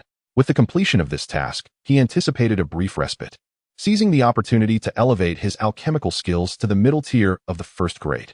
Having acquired a substantial amount of spirit-gathering grass, he was well equipped for his endeavors, and he had also obtained several auxiliary herbs from the spirit herb garden, bringing forth the alchemical furnace. He skillfully infused it with spiritual energy and commenced the warming process. He adeptly extracted the spiritual herbs, fused the elixirs, and condensed them into pills, all steps he had mastered thoroughly. Yet, this batch ultimately yielded only 3 defective pills. Nevertheless, Cheng Yan remained undeterred. It is entirely commonplace for alchemists to produce waste. Each failure provided him with invaluable experience, enabling him to avoid previous mistakes in his future endeavors. After a series of profound reflections, Cheng Yan commenced his second round of alchemical refinement, executing a seamless and fluid series of motions. Ultimately, he succeeded in producing 3 elixirs. This time, a smile graced Cheng Yan's countenance, as a delicate fragrance of medicinal herbs wafted from the cauldron. It was evident that he had successfully concocted a qi-nurturing pill. Upon retrieving the 3 pills from the alchemical furnace, he found that, aside from 2 failed attempts, one was indeed the successful qi-nurturing pill. Seizing the momentum of his success, Cheng Yan proceeded to initiate another round, yielding the same outcome, 1 qi-nurturing pill and 2 failures. Chapter 68. Brother Chen. Although Zhou Yang's success rate in refining elixirs is merely 10%, he has indeed ascended to the rank of a first-tier intermediate alchemist. However, such a status is not recognized by others due to his dismally low success rate, which fails to even recoup the costs of the spiritual herbs. Unless Zhou Yang can devise a method to enhance the efficacy of the qi-enhancing elixir, he will struggle to sell each elixir for a greater sum of spirit stones, thereby offsetting his losses.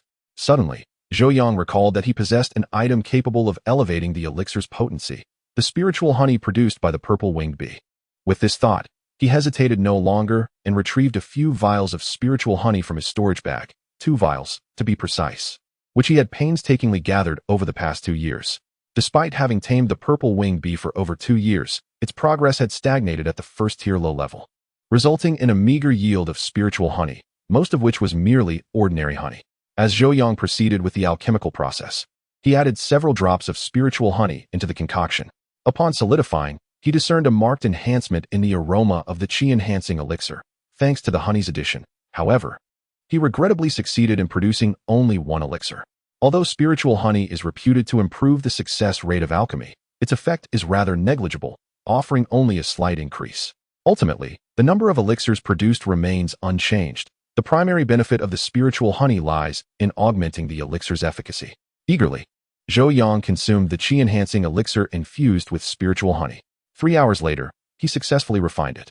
Upon sensing the fluctuations of spiritual energy within his dantian, a glimmer of delight sparkled in his eyes. The elixir enhanced with spiritual honey boasted a potency greater than that of a standard qi-enhancing elixir by 10%. Yet, the most significant advantage was that the toxic residue was notably reduced.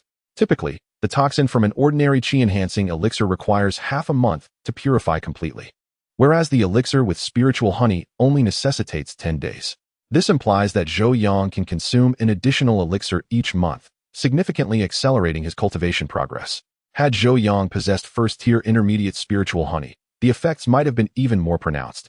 Regrettably, the honey produced by the purple-winged bee is constrained by its own tier, and it may take considerable time for the bee to advance to the first-tier intermediate level.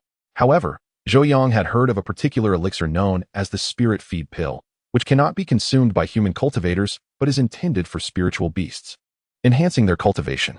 Spiritual beasts and demon beasts are fundamentally similar. Spiritual beasts are simply demon beasts subdued by human cultivators, created to distinguish them from their wild counterparts. It seems prudent to procure some spirit feed pills for the purple-winged bee, in hopes of facilitating its advancement to the first-tier intermediate level. Nonetheless, there is no urgency regarding the purple-winged bee, for even if Zhou Yang were to elevate it to the first-tier intermediate level, he lacks a suitable environment for the bee to gather pollen.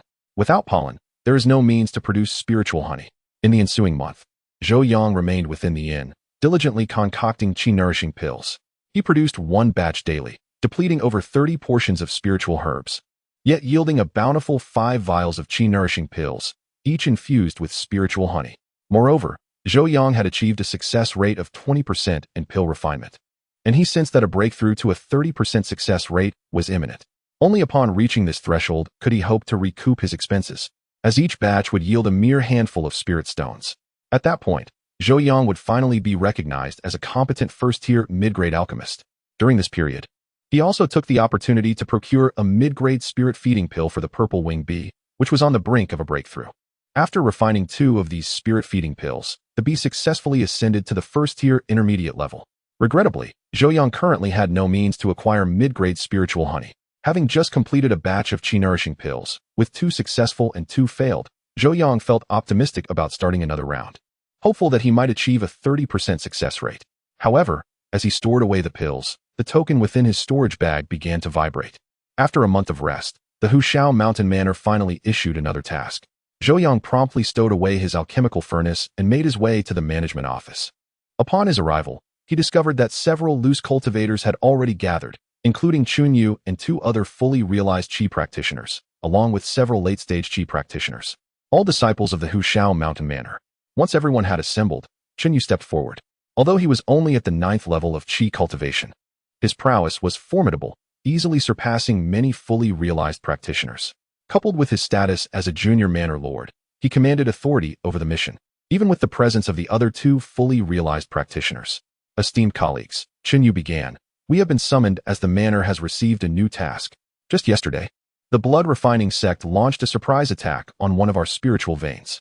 They dispatched several fully realized practitioners, while we have only 2 stationed at the spiritual vein. Thus, the manor has tasked us with providing support. This mission carries greater risks, yet the rewards for valor will also be more substantial. All mid-stage qi practitioners will earn 80 merit points, while late-stage qi practitioners will receive 120. As before, any kills of blood-refining sect disciples will yield additional merit points. Do any of you harbor objections? Seeing no dissent among the gathered crowd, Chunyu wasted no time. He retrieved a flying vessel from his storage bag. Since there are no objections, let us depart. As the group boarded the flying vessel, it ascended from the ground and set forth towards its destination. The location lay within the jurisdiction of the Hushao Mountain Manor, hence it was not far. The journey would take merely a day. However, after only 6 or 7 hours of flight, the vessel abruptly came to a halt. A group of wandering cultivators found themselves perplexed as the flying vessel came to an unexpected halt. It seemed premature for such a cessation, as they had yet to reach their destination.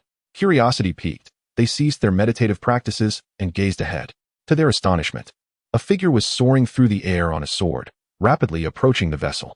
Initially, the scattered cultivators braced themselves for a potential assault, their anxiety palpable, until Chunyu reassured them that it was an ally. Only then did their tension ease, though vigilance remained. Is that you, junior brother Chen? The voice echoed even before the swordsman reached the vessel. It was none other than Brother Du, however. One might wonder why Brother Du was not stationed at the spiritual vein during such a critical time. I fled because 5 perfected qi refinement practitioners from the blood-refining sect have been dispatched. We stood no chance against them, he explained. The mention of 5 perfected qi refinement practitioners sent a shiver through the group. Had the spiritual vein already fallen? Chapter 69. The deserter. Upon hearing the words of Brother Du, Chunyu furrowed his brow.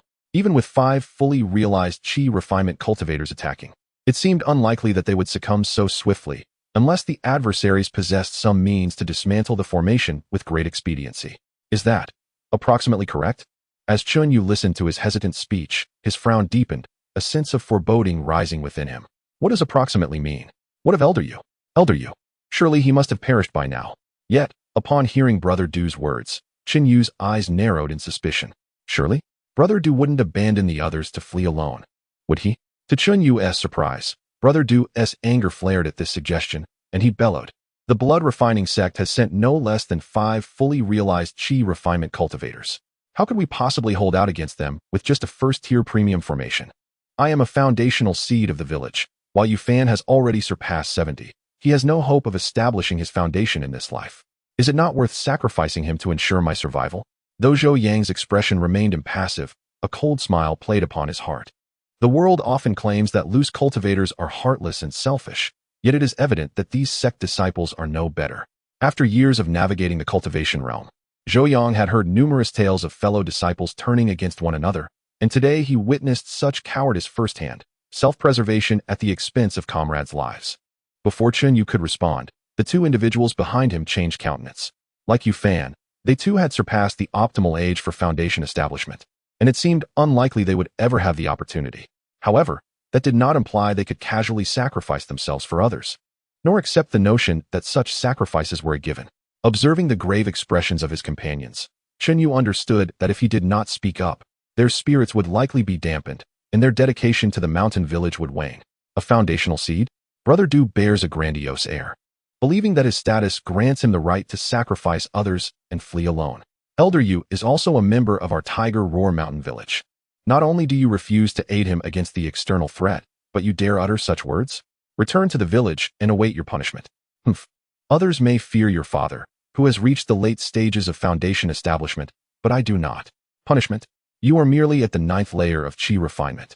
You lack the qualifications to compete for a foundation establishment pill, let alone the authority to punish me.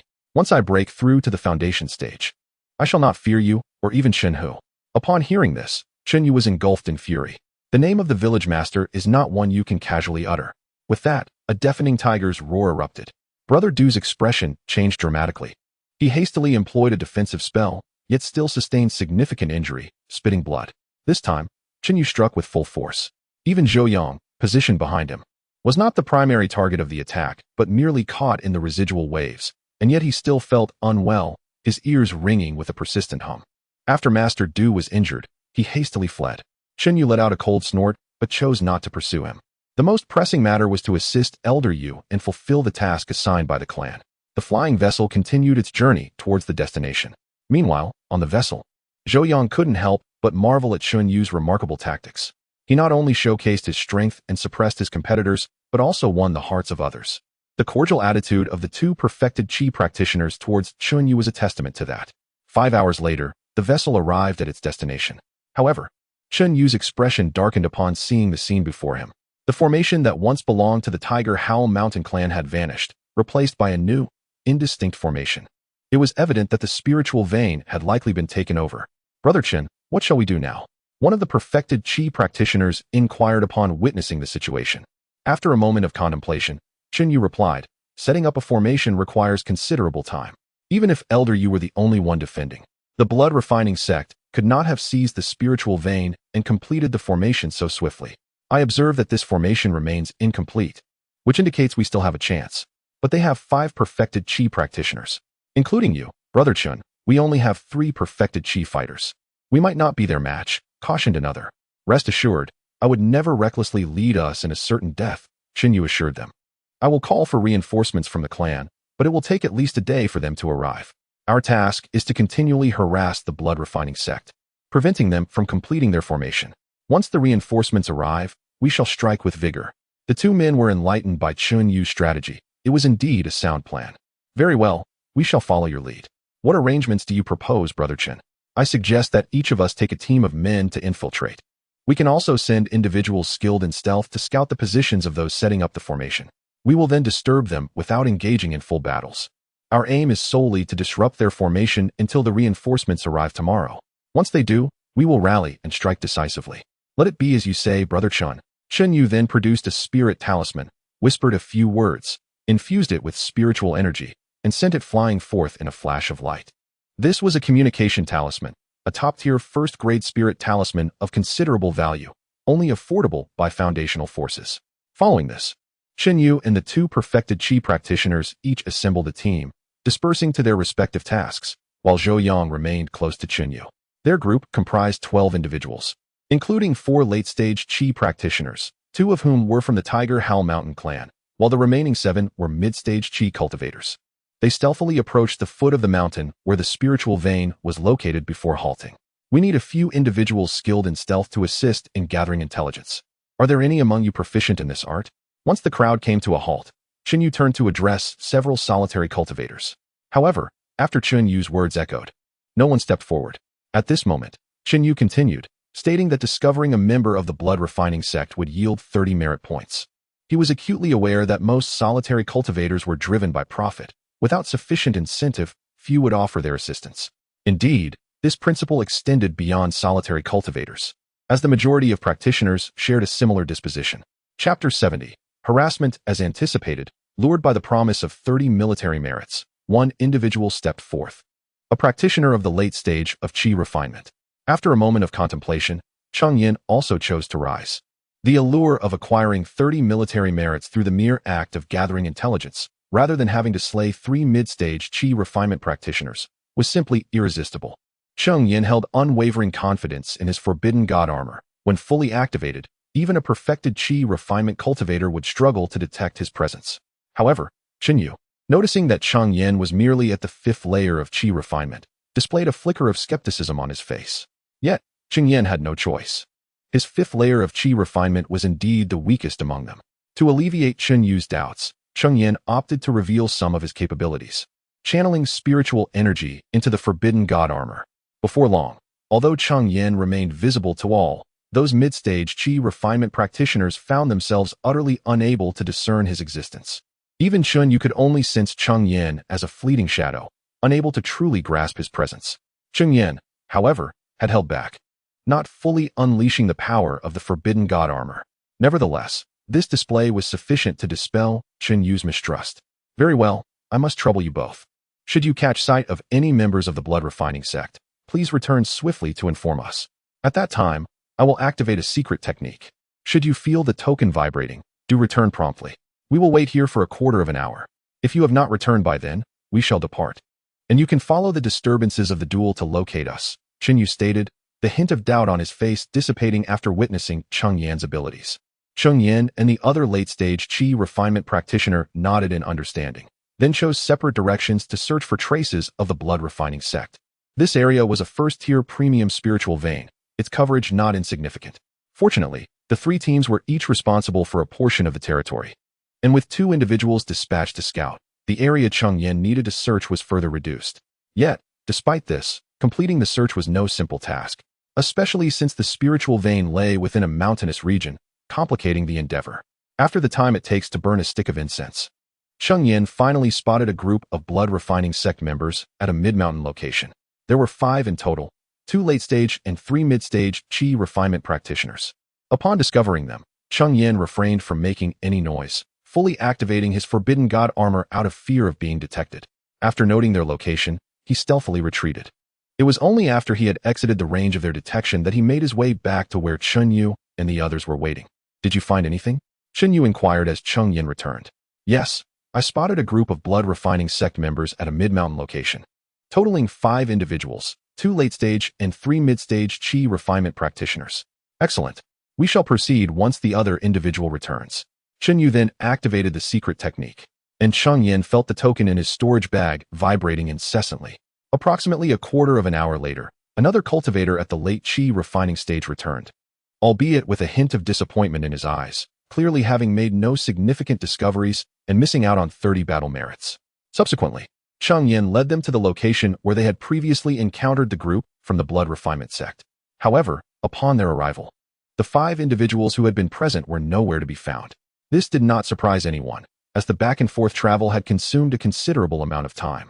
Moreover, it was entirely reasonable for the blood refinement sect members to have vacated the area after swiftly arranging their formation bases. Nevertheless, Cheng Yan remained undeterred.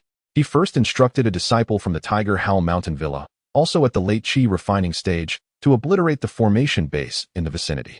Then, with a swift motion, he summoned a spirit beast from his pouch. As the spirit beast materialized, it began to sniff around the ground before darting off in a particular direction. Observing this, Cheng Yan quickly beckoned the others to pursue. In a short span of time, they caught up with the 5 members of the blood refinement sect, who were now congregated as a group. Given that not everyone possessed the ability to conceal their presence, they were soon detected.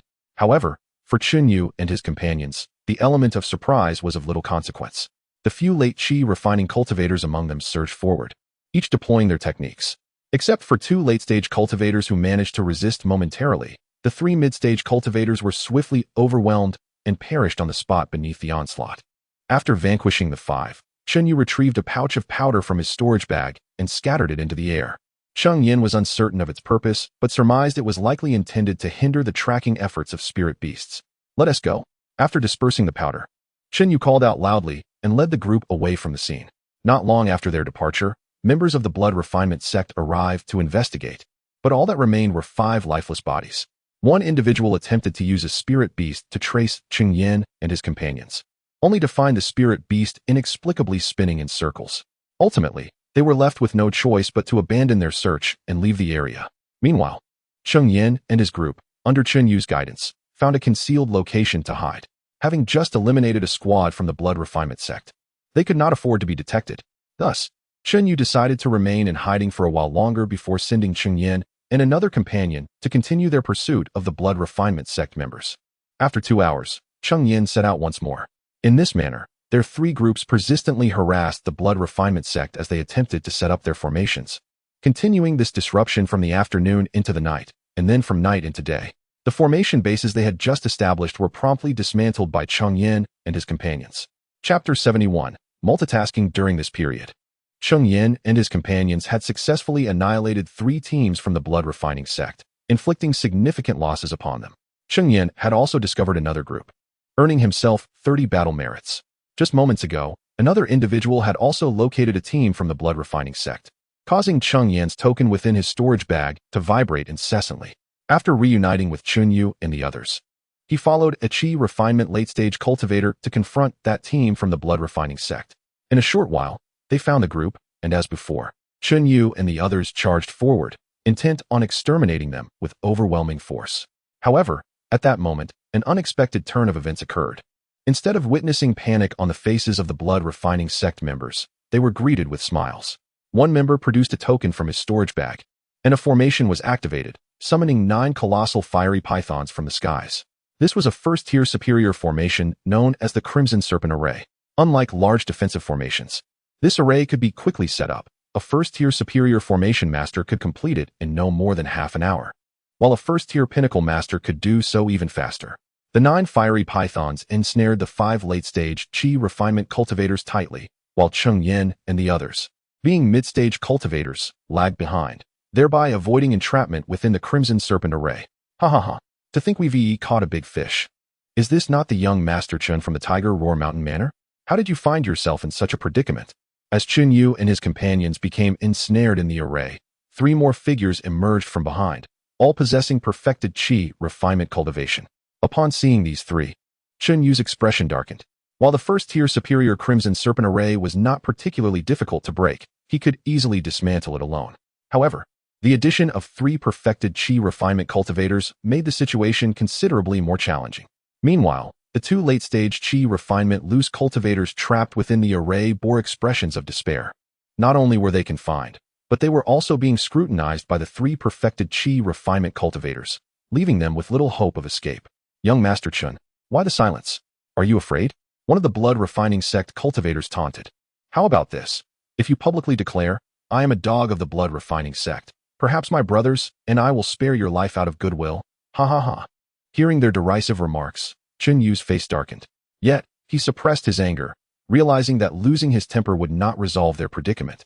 Instead, he turned to the 2 loose cultivators and said, I have employed a secret method to notify my 2 senior brothers.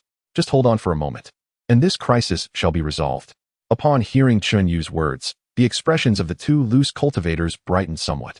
However, the mocking words from the 3 members of the blood refining sect quickly darkened their faces once more.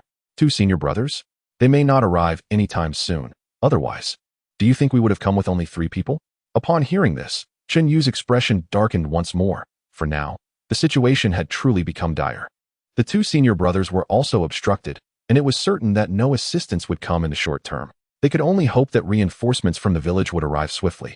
At this moment, the most crucial task was to swiftly stabilize the mindset of the 2 loose cultivators. If they wished to survive, they would need the help of these 2. Nevertheless, those 2 had navigated the world of cultivation for decades, encountering countless crises along the way. Even though 3 perfected Qi refinement cultivators stood nearby, it was not enough to completely extinguish their fighting spirit. First, break the formation. At that point, the 4 of you can deal with 1, while I will handle the remaining 2, Chun Yu shouted as he saw the 2 adjust their attitudes. He then took the initiative to strike, beginning to dismantle the formation.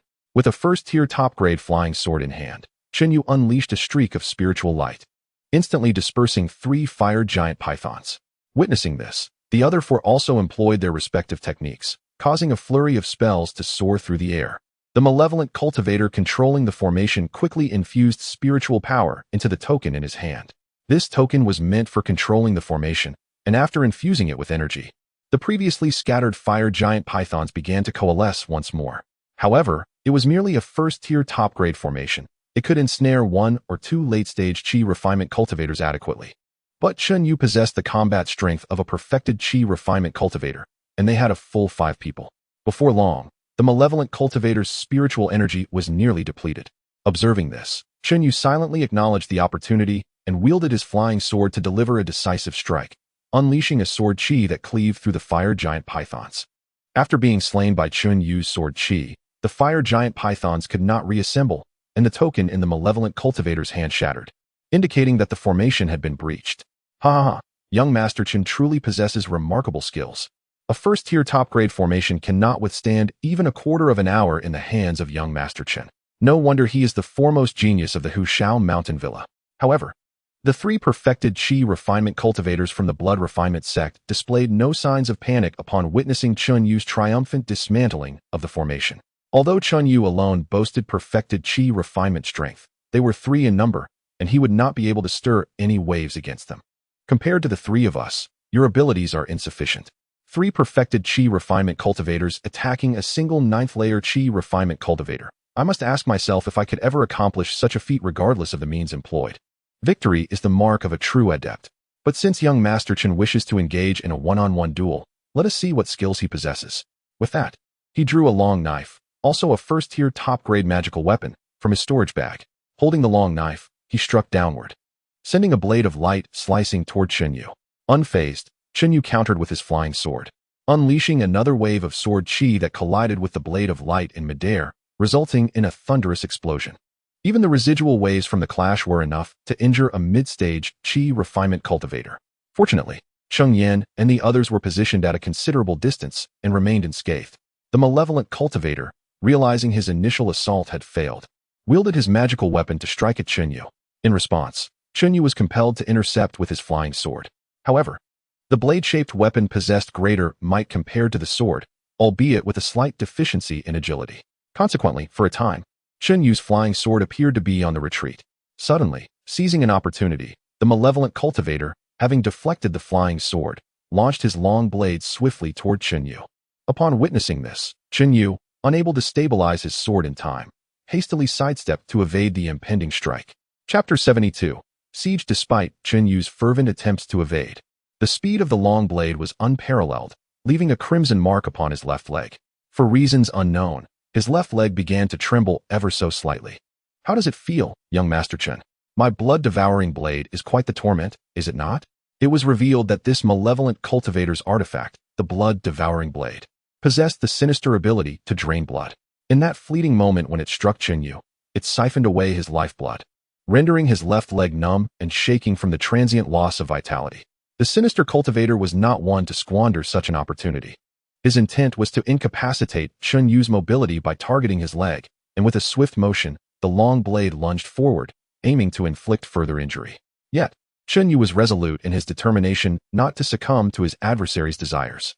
With a powerful roar, reminiscent of a tiger's might, he unleashed a sonic wave that forcefully halted the long blade in its tracks. But the spectacle did not end there. Cheng Yan then retrieved a flying sword from his storage pouch, a first-tier exquisite artifact, and directed both swords toward the malevolent cultivator. Multitasking, the onlookers stood in awe as they witnessed Cheng Yan deftly manipulate 2 flying swords simultaneously. Typically, cultivators in the Qi refinement stage could only wield a single artifact at a time. It was only those in the Foundation establishment stage who could command multiple artifacts through their formidable spiritual awareness. Even among Foundation establishment cultivators, it was rare to see them operate multiple artifacts at once, as such exertion could be immensely draining. Yet, there existed a select few with extraordinary talent who could indeed multitask, managing 2 artifacts even in the Qi refinement stage. And doing so required less spiritual energy than forcing the artifacts through sheer will. As the 2 flying swords surged towards the malevolent cultivator, he could only hastily maneuver his long blade to intercept. However, a single blade was no match for 2 swords, and the long blade began to falter, while the flying swords relentlessly advanced upon him. In a moment of desperation, Cheng Yan engaged one flying sword to entangle the malevolent cultivator's long blade, while the other soared directly towards him. This maneuver left the malevolent cultivator cornered. If he withdrew the long blade to block the encroaching sword, the other would be free to strike. Help me. Faced with the imminent threat of the flying sword, the malevolent cultivator bellowed for aid from his fellow disciples. Upon hearing his cries for assistance, the 2 onlookers each produced their own artifacts. One dashed forward to intercept the flying sword aimed at the malevolent cultivator, while the other directed his artifact toward Cheng Yan. Support junior brother Chun. The two disciples from Tiger Roar Mountain, witnessing the unfolding chaos, shouted in unison as they hastily drew their own artifacts, intent on thwarting the approaching threat. Yet, being merely in the later stages of Qi refinement, they were ill-equipped to withstand the full force of a perfected Qi refinement cultivator's strike. Their artifact was swiftly repelled upon collision. The other two late-stage Qi refinement cultivators, recognizing the dire situation, rushed to intervene. Cheng Yan was their strongest asset in battle, and losing him would spell doom for them all. Under the assault of four late-stage Qi refinement cultivators, the man's magical artifact was finally intercepted. Subsequently, a fierce battle ensued, with Cheng Yan facing two fully realized Qi refinement practitioners alone, while the remaining four late-stage cultivators besieged a singular fully realized cultivator. At this moment, Cheng Yan and his companions found themselves encircled, two late-stage and three mid-stage Qi refinement cultivators opposing them, while only 7 mid-stage cultivators stood on their side. Fortunately, one of the late-stage cultivators, having expended much of his spiritual energy to stabilize the formation, could now only exert the power equivalent to a 6th-layer Qi refinement. Another late-stage demonic cultivator faced off against 3 mid-stage rogue cultivators, while the remaining 3 mid-stage demonic cultivators each found their adversaries, leaving only Zhou Yang unoccupied. Naturally, Cheng Yan's opponent was the late-stage cultivator with dwindling spiritual energy. Their strategy was sound. Cheng Yan, being the weakest among the rogues at the 5th layer of Qi refinement, was deemed an easy target despite the late-stage cultivator's weakened state. The plan was to swiftly eliminate Cheng Yan and then assist the others, systematically wearing them down. However, upon engaging, the late-stage cultivator discovered that Cheng Yan was far from weak. Although Cheng Yan was being pressured, he proved difficult to dispatch quickly. Cheng Yan, feeling frustrated, was unable to unleash many of his techniques due to the multitude of onlookers, relying solely on conventional methods. His strength was merely equivalent to an average 6th-layer Qi refinement cultivator, resulting in his continued subjugation and vexation. Suddenly, after evading a spell from his opponent, Cheng Yan turned and fled without a backward glance. The cultivator, already irate at his inability to subdue a mere 5th-layer practitioner, was unwilling to let Cheng Yan escape and immediately pursued him. The two dashed through the forest, yet the late-stage demonic cultivator, with his superior cultivation, was significantly faster than Cheng Yan. Even after utilizing a speed talisman, Cheng Yan found himself slightly lagging. Within less than 15 minutes, he sensed the demonic cultivator closing in, followed by a violent surge of spiritual energy.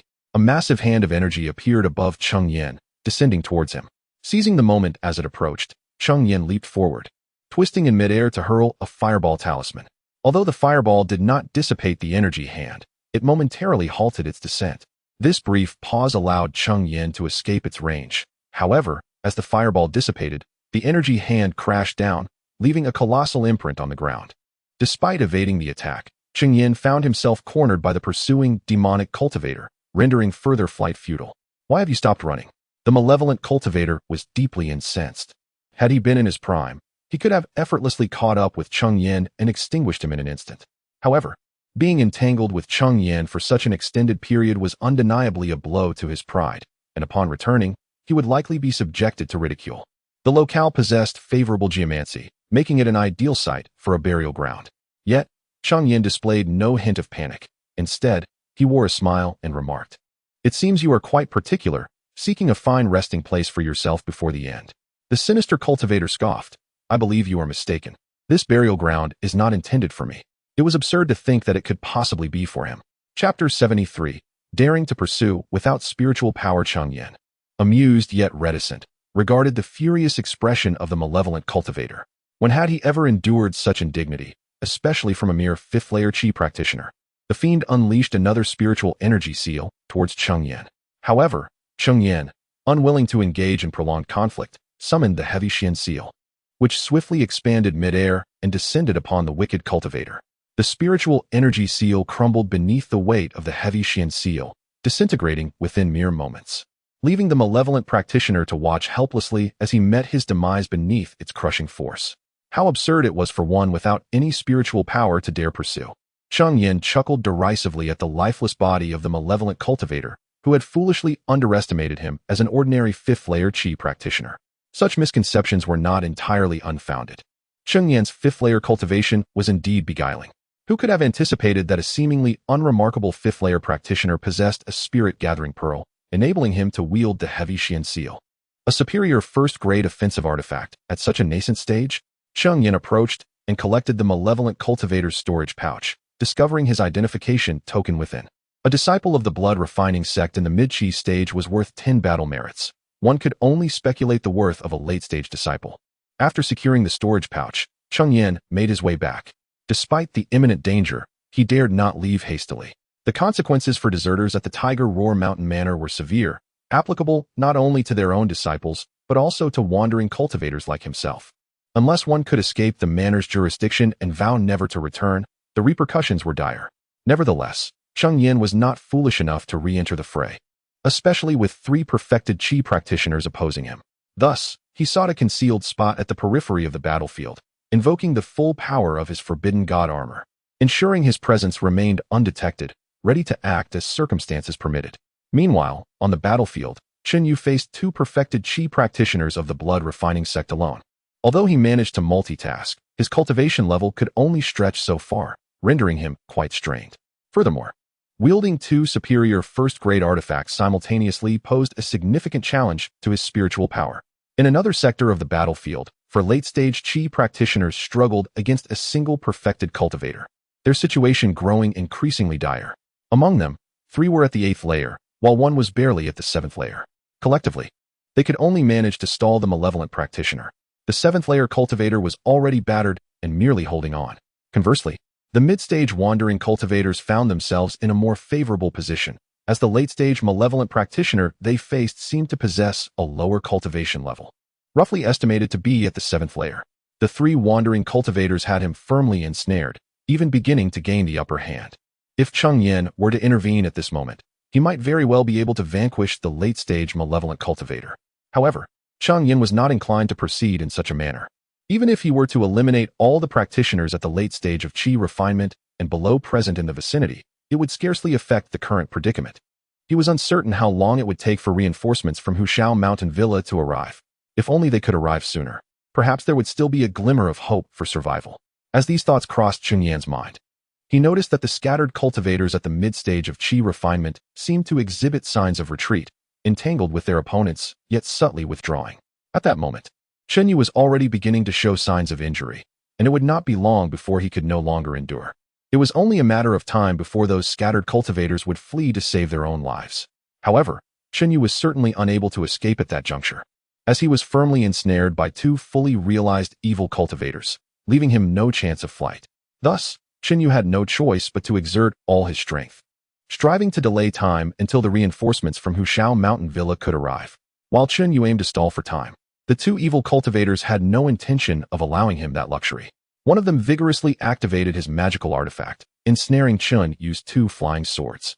The other, freeing his hands, unleashed a spell that manifested a colossal spiritual handprint above Chen Yu's head. This spiritual handprint bore a resemblance to the one used by the individual pursuing Cheng Yan previously, yet its might was incomparably greater. Furthermore, the handprint was a ghastly crimson hue, radiating a chilling aura capable of unsettling the mind. The extent of its influence was contingent upon the firmness of one's mental resolve. Those with weak wills would find themselves unable to resist, succumbing under the weight of the blood-red handprint. Nevertheless, Chen Yu was not one to possess a fragile mind. The impact of the blood-red handprint on him was negligible, yet he did not dare to underestimate its formidable power. At that moment, while maneuvering his 2 flying swords, he was too preoccupied to divert his attention toward countering the blood-red handprint. Gritting his teeth, he resolved to ignore the ominous handprint above him, instead channeling greater spiritual energy into his swords. With a swift motion, the 2 swords cleaved through the air, unleashing twin waves of sword energy directed at the evil cultivator wielding the long knife. Upon witnessing this, the evil cultivator's countenance paled in alarm. He was in no position to intercept the 2 sword energies. He could not help but cry out for aid. The other cultivator's expression also darkened, but he had no choice but to dissipate the blood-red handprint and turn to assist his companion. It was not out of deep camaraderie, but rather a hesitation regarding whether his strike would be sufficient to vanquish Chen Yu, let alone inflict serious injury. After all, as the young lord of Hushao Mountain Villa, Chen Yu was likely equipped with numerous life-preserving artifacts, given that he had a father in the late stage of Foundation establishment. Should his attack fail to wound Chen Yu, and should he lose a comrade in the process, dealing with Chen Yu afterward would prove troublesome. Their combined efforts had only managed to keep Cheng Yan at bay. Alone, neither could hope to match him. Thus, he had no option but to return and rescue his ally. The young Lord of Chun truly exhibited remarkable decisiveness, employing such reckless tactics. After the malevolent cultivator rescued another individual, he coldly declared, "One life exchanged for another, I incur no loss."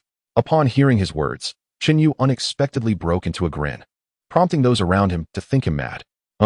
I hope the young Master Chun can still utter such words in the times to come. Although the malevolent cultivator spoke with bravado, he dared not entangle himself with Cheng Yan alone as he had before. Another adversary launched a fierce assault against Cheng Yan, leaving them with no choice but to continually deplete his spiritual energy. Chapter 74. What? How is this possible? On the surface, Cheng Yan appeared composed, yet internally, a sense of urgency began to arise. After all, he was merely at the 9th level of Qi cultivation, his spiritual power inferior to that of his adversaries. Moreover, he was alone in wielding 2 first-grade supreme magical artifacts, having already executed several energy-draining sword Qi attacks, leaving him with less than a third of his spiritual energy. If he continued to entangle himself with them, he feared he would exhaust his energy before reinforcements from the village arrived, ultimately falling prey to the 2 assailants.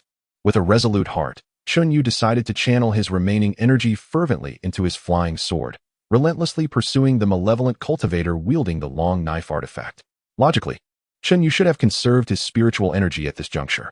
However, rather than economizing, he inexplicably intensified his expenditure of spiritual power, a most peculiar decision. Initially, the 2 malevolent cultivators were puzzled by Cheng Yan's reckless consumption of energy. Yet, as time elapsed and they observed his frenzied demeanor, they merely concluded that he was making a desperate final stand, attempting to leverage the scant remnants of his spiritual power to eliminate one of them. It was evident that he was fixated on attacking the cultivator with the long knife. Nevertheless, both adversaries were seasoned practitioners of full Qi cultivation and were resolute in ensuring that Cheng Yan's last-ditch effort did not take one of them down. Thus, they exerted their utmost to wield their artifacts, continuously defending against Cheng Yan's relentless sword strikes.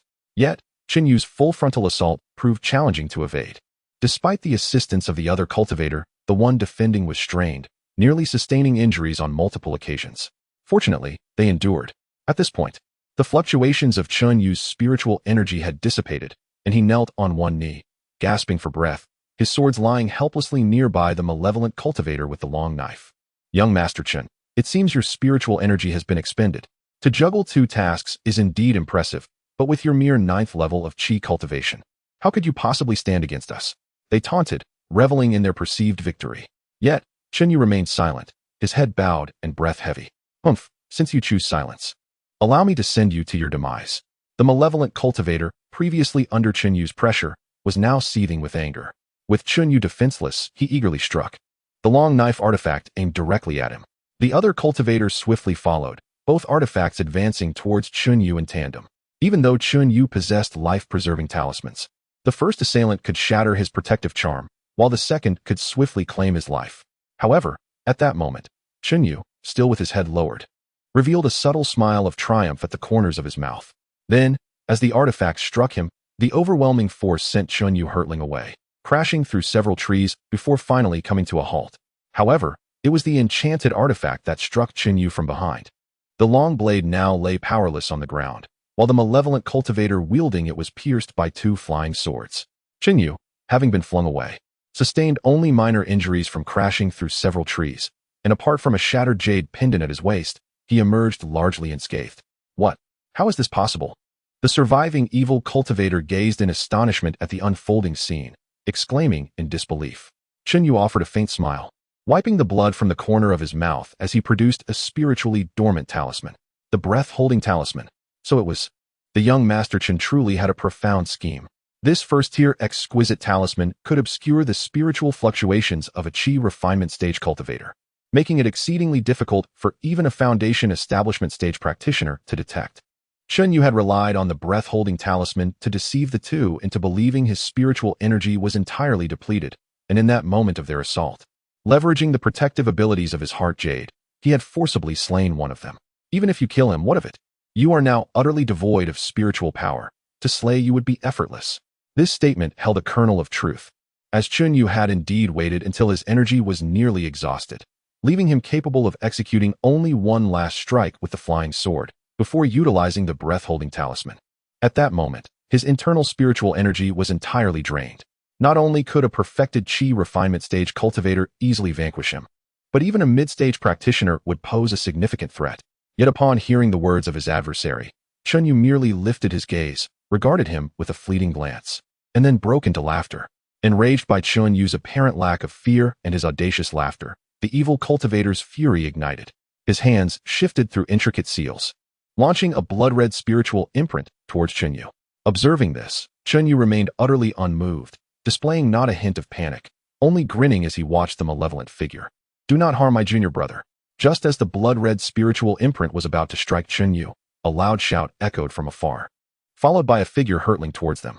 The moment he landed, a powerful tiger's roar resounded, the forceful sonic wave shattering the spiritual imprint. "At last, you have arrived, senior brother," Cheng Yan weakly uttered from behind. His earlier confidence stemmed from sensing his senior brother's arrival. "Junior brother, you truly are remarkable, facing two adversaries and still managing to slay one. Had I arrived even a moment later, I fear I would have lost you forever." Cheng Yan replied with a wry smile. "Do not worry, junior brother, I shall handle the rest. Focus on recovering your spiritual energy." Nodding, Cheng Yan retreated a short distance, consumed a medicinal pill, and began to restore his energy. The evil cultivator, witnessing this, was unwilling to let Cheng Yan escape unscathed. After all, he was now utterly defenseless. If he could not slay Cheng Yan then, he might never have another opportunity. However, how could Cheng Yan's senior brother allow such an event to unfold? As the evil cultivator made his move, he charged forth, engaging the adversary in a fierce battle. After an intense battle, the malevolent cultivator had already suffered considerable depletion of strength. Furthermore, Cheng Yan Sr., a formidable warrior, was successfully suppressing the dark practitioner. Meanwhile, Cheng Yan found himself embroiled in a fierce confrontation with several mid-stage malevolent cultivators. The moment Cheng Yan Sr. arrived, he had dispelled his god-restraining armor and swiftly rushed into the fray. With Cheng Yan's participation, the pressure on the malevolent cultivators significantly intensified. Before long, casualties among them began to mount. By the time Cheng Yan's spiritual energy had been restored, the battle had already reached its conclusion. Chapter 75. Grandfather of the remaining two fully realized Qi practitioners. One was slain by Cheng Yan's senior brother. The other, upon witnessing this, hastily fled, while the rest were annihilated. Ultimately, from three fully realized Qi practitioners, two in the late stages of Qi cultivation, and three in the mid-stages, only a single fully realized Qi practitioner survived. "Senior brother, two of my companions were ambushed by the blood-refining sect. We must hasten to their aid." Cheng Yan, having just regained his spiritual energy, spoke with urgency. These two individuals were under his guidance, and the division of forces to harass the blood-refining sect was his suggestion. Should anything befall them, he would bear the weight of remorse. "Do not worry, assistance is already en route to them. I trust they will return shortly." Such as well. Cheng Yan felt a sense of relief upon hearing this. Indeed, it was not long before they arrived. However, was it not the case that junior brother Du and elder Yu were stationed here? How could this place have fallen so swiftly? Humph, that fellow Du, upon seeing five fully realized Qi practitioners, was gripped by fear and abandoned elder Yu to flee alone. What? He fled alone? How dare he act so brazenly? Does he disregard the rules of our sect? Cheng Yan's senior brother seethed with anger. As for the master he referred to, it was none other than Cheng Yan's father. Little did they know, Cheng Yan revealed a bitter smile upon hearing this. With elder Du's protection, he likely would not face severe punishment. Upon hearing this, Cheng Yan's senior brother felt a sense of helplessness. Elder Du was one of the foundational elders of the Tiger Howl Mountain Manor, possessing mid-stage foundational cultivation, and had long surpassed that threshold, boasting considerable strength. However, this alone was insufficient to instill fear in the two practitioners. The primary concern lay in the other mid-stage foundational elder who was allied with Elder Du, alongside a junior foundational elder who belonged to their faction. Were it not for Cheng Yan's father, Chen Hu, who maintained dominance due to his late-stage foundational cultivation, it is likely that the Tiger Howl Mountain Manor would no longer bear the Chun name. Such is the lamentable reality of sect power dynamics, susceptible to factional conflicts. Will senior brother be stationed at the spiritual vein? No need. Others can guard the spiritual vein. My primary purpose this time is to assist my junior brother. In that case, senior brother should accompany me back. Cheng Yan's senior brother readily agreed, and thus, the group set forth on their return journey. However, this time, they had entered with over 30 individuals, yet returned with merely 20, having lost two late-stage Qi practitioners in the fray. As their flying vessel traversed the route, a frail figure emerged ahead, blocking their path. The individual appeared to possess only the cultivation of the fourth layer of qi. Should the vessel collide, survival would be improbable. Please, I beseech you to save my grandfather. Upon witnessing this, Cheng Yan swiftly maneuvered the vessel to a halt. Fair maiden, what compels you to halt the flying vessel of the Tiger Howl Mountain Manor? Upon hearing Cheng Yan declare their affiliation with the Tiger Roar Mountain Manor, the young lady's eyes sparkled with hope. She hastily exclaimed, I am a member of the Chen family, an affiliated force of the Tiger Roar Mountain Manor. Recently, our clan was besieged by the malevolent practitioners of the blood refinement sect, leading to our downfall. Only my grandfather managed to shield me during our escape. However, just moments ago, we were pursued by the sect's minions, and my grandfather bravely confronted them to allow my escape. He is merely at the 8th level of qi refinement. And how can he stand against 3 malevolent practitioners at the 9th level? I beseech you to save my grandfather. Fearing Cheng Yan might refuse, she swiftly produced a storage bag. This contains all the savings of my family. If you are willing to rescue my grandfather, I shall gladly offer it to you. Please, I implore you. With that, she knelt down in earnest supplication. Cheng Yan hurried to assist her in rising. Since you are a member of the Tiger Roar Mountain Manor's affiliated forces, we cannot remain indifferent to your plight. Please guide us to your grandfather. The young lady, overjoyed by Cheng Yan's agreement, promptly pointed the way, and he summoned a flying vessel to follow her direction. Upon reaching her grandfather, they witnessed him being struck by a member of the blood refinement sect, sent hurtling backward, spitting blood, and collapsing to the ground, barely clinging to life. Grandfather, the young lady cried out in alarm, rushing towards him. Why have you returned? Did I not instruct you to flee? To her surprise, her grandfather's expression was not one of joy, but rather reproachful. I have brought help, grandfather. We are saved. It is the young master of the Tiger Roar Mountain Manor. Hearing her words, the elder finally noticed Cheng Yan and his companions. The malevolent practitioners were already vanquished, easily dispatched by Cheng Yan and his brothers, who proved far superior to the mere 9th level qi refinement foes. Thank you. Cough cough. As the elder attempted to rise to express his gratitude to Cheng Yan, he inadvertently aggravated his injuries, coughing up more blood. There is no need for such formality. Your injuries are of utmost concern. Cheng Yan then produced a healing elixir and administered it to the elder. The elder's wounds visibly began to mend, and soon he was able to move with relative ease. I am grateful for your assistance, young master. May I inquire your esteemed name? I am Cheng Yan. Cheng Yan, could you be the young master of the manor? The elder exclaimed in surprise, then quickly rose to bow deeply. Thank you for saving my life, young master. Please rise. You are of elder status. Such a profound bow is unwarranted.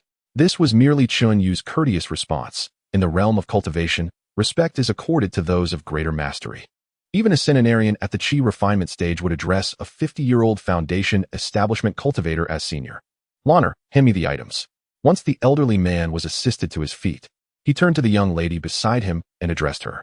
The maiden, known as Lanner, upon hearing his words, produced the previously mentioned storage bag and presented it to the old man. I am utterly unable to repay the life-saving grace bestowed by the young master. This is the accumulated wealth of my Chen family over the years. I humbly request that the young master does not disdain it. Absolutely not. As an elder, the failure to protect your family's legacy is a grave oversight on the part of my Xianxia Manor. How could I dare to accept anything from you? After a round of modest refusals, Cheng Yan ultimately declined the elderly man's storage bag, insisting that the elder could utilize these savings to rebuild his family. Seeing that Cheng Yan was resolute in his refusal, the old man ceased his insistence, repeatedly expressing that the young master was indeed a good person. Chapter 76. 7th layer of qi training. What plans might the elder have next? Alas, with our family's stronghold now besieged, returning alone would render me unable to defend it. Thus, I considered taking refuge in Sanyangfang City for a time before devising a strategy. In this case, elder, might we journey together? It coincides perfectly, as we also intend to visit Sanyangfang City. How could this be a burden, especially to the young master? It is merely the addition of 2 companions, which poses no inconvenience. In that case, I extend my gratitude to the young master. Subsequently, the flying vessel set forth once more, heading towards Sanyangfang City. Cheng Yan, observing from the side, felt a deep sense of reflection. Throughout his years in the realm of cultivation, he had mostly encountered schemes and betrayals. Yet today, witnessing a willingness to sacrifice for the sake of one's descendants was a first for him. Perhaps this is the essence of family among cultivators. 2 years swiftly passed. At this moment, Cheng Yan found himself in an inn within Sanyangfang City. This establishment was equipped with a spirit-gathering array. and Cheng Yan had expended a considerable amount of spirit stones to secure a room. Seated cross-legged within his chamber, he closed his eyes tightly, his brow furrowed, and his face adorned with an expression of gravity. Within Cheng Yan's dantian, a pure surge of spiritual energy roamed tumultuously. He diligently channeled his cultivation technique, striving to absorb this essence and transform it into his own spiritual power. However, the magnitude of this energy was immense, making the absorption process exceedingly time-consuming. After a full day, the spiritual energy was nearly depleted. At this juncture, the energy within Cheng Yan's dantian had reached a critical threshold. Even the slightest excess would cause it to burst. With a flushed face, he thought, "This is my opportunity," and guided the energy towards an unseen barrier. The energy collided against the invisible wall, causing Cheng Yan's already reddened face to tinge with purple. Yet, the barrier remained remarkably sturdy, trembling only slightly under the assault of his spiritual force, without yielding easily. Seeing this, Cheng Yan gritted his teeth and mentally roared break. He then unleashed his energy in full force towards the barrier. Under the full impact of his effort, the invisible wall finally shattered, and Cheng Yan's dantian began to expand continuously. As his dantian grew, the external spiritual energy converged towards him, subtly forming a vortex of spiritual power. Had there been an onlooker, they would recognize this as a sign of breakthrough. Ravenously, Cheng Yan absorbed the incoming energy, steadily filling his newly expanded dantian until he finally halted. Once the vortex dissipated, he slowly opened his eyes and exhaled a breath of turbid air. At that moment, the fluctuations of spiritual energy emanating from Cheng Yan unmistakably indicated that he had attained the 7th layer of Qi training. 3 months prior, he had accumulated sufficient military merit to exchange for a boundary-breaking pill, a reward he had earned through tremendous effort. Over the past 2 years, Cheng Yan initially elevated the success rate of the Qi-nourishing pill to 30%. Subsequently, he shifted his focus to the blood resurgence pill. The necessary spiritual herbs for crafting the blood resurgence pill had been partially acquired from his previous apothecary garden. After considerable effort, Cheng Yan successfully improved the success rate of the blood resurgence pill to 30%. He then proceeded to the management office of the scattered cultivators at the Tiger Howl Mountain Manor to undertake alchemical tasks. The demand for healing elixirs like the blood resurgence pill was substantial for the Tiger Howl Mountain Manor. Relying solely on their own alchemists was insufficient. Thus, they sought the assistance of skilled alchemists among the scattered cultivators, offering military merits as compensation. However, the manor required a minimum success rate of 40%, compelling Cheng Yan to initially invest his own resources to supplement the insufficient elixirs. Yet, with an abundance of spiritual herbs at his disposal, he swiftly raised the success rate to 40%. By aiding the Tiger Howl Mountain Manor in producing blood resurgence pills, Cheng Yan amassed a considerable amount of military merit. Additionally, he occasionally accompanied members of the manor to assault spiritual veins, which further contributed to his earnings. It was 3 months ago that he accrued 800 military merits, allowing him to exchange for a breakthrough pill.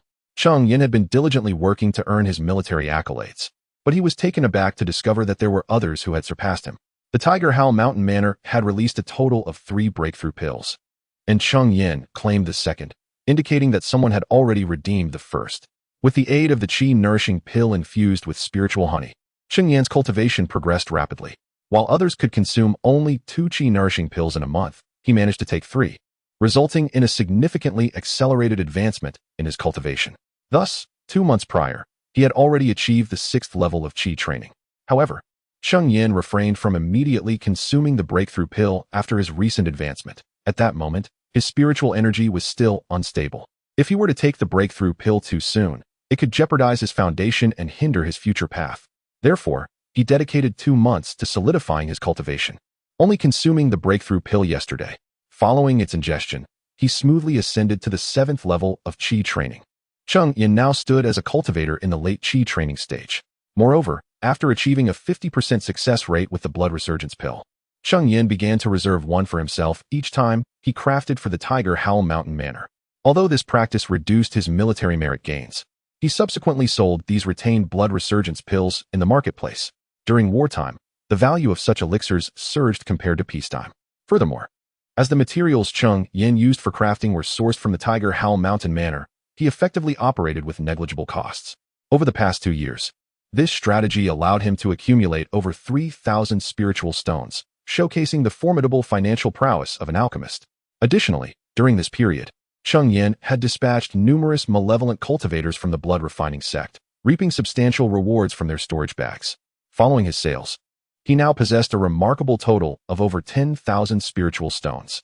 With such an abundance of spirit stones, it would suffice for Cheng Yan to acquire 2 or 3 first-grade exquisite magical artifacts. Alas, the recent decline in the merit points earned from refining the Huayu Dan has left him yearning to amass additional merit through this craft, in order to exchange for some useful spiritual items, such as the Peiyuan Dan. Now that Cheng Yan has reached the late stage of qi refinement, the nourishing qi Dan is of no further use. He must resort to consuming the superior grade Peiyuan Dan. However, a single vial of Peiyuan Dan commands a staggering price of 1,000 spirit stones, rendering it exceedingly costly.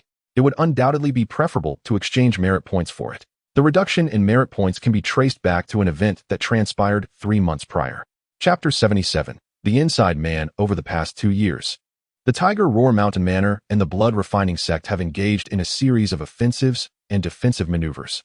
However, these confrontations have predominantly involved disciples at the qi refining stage, with only occasional skirmishes involving Foundation establishment cultivators, which typically ended with a swift retreat. In the clashes between these two factions, significant warfare seldom ensues unless a decisive blow is struck. A mere oversight allowing a Foundation establishment cultivator to escape could provoke a furious retaliation. While the higher echelons of both forces remain unperturbed, they cannot ignore the ire of their disciples. Disciples at the qi refining stage are no match for those at the Foundation establishment stage, and thus both factions strive relentlessly to annihilate each other's upper ranks. Consequently, prolonged conflicts spanning 2 to 3 years have become commonplace. This status quo was expected to persist for some time. However, 3 months ago, a disciple from Tiger Roar Mountain Manor was discovered to have clandestinely communicated with the Blood Refining Sect. In response, the Blood Refining Sect dispatched 3 Foundation establishment cultivators to launch a surprise attack on the Sanyangfang market, with the traitorous disciple facilitating their entry. Remarkably, this individual was none other than the deserter, Brother Du, whom Cheng Yan had encountered before. It is said that upon learning of Brother Du's betrayal, the manor's master, Chen Hu, intended to impose disciplinary measures according to the sect's regulations. Yet, Elder Du, Brother Du's father, fervently defended him.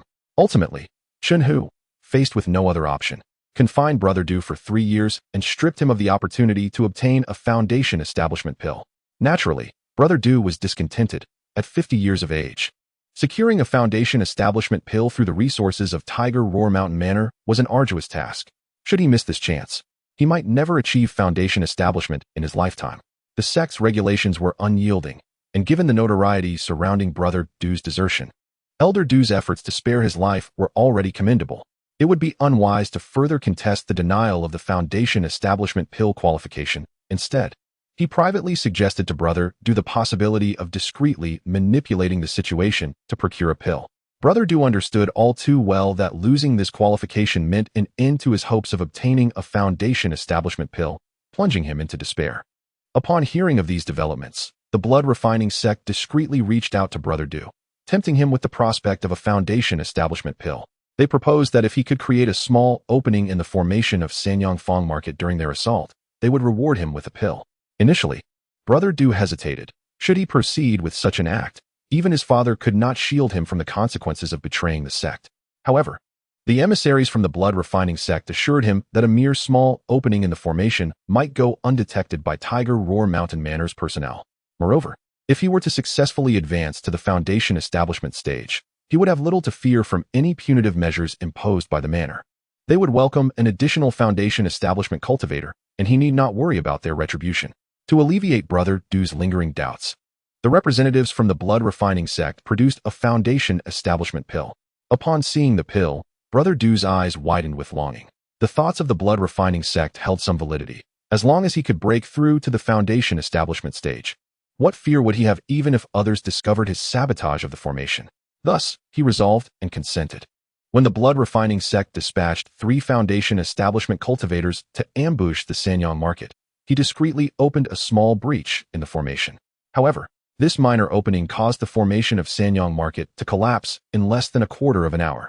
Subsequently, the 3 Foundation establishment cultivators entered in succession, while Sanyang market was guarded by only a single mid-Foundation establishment cultivator.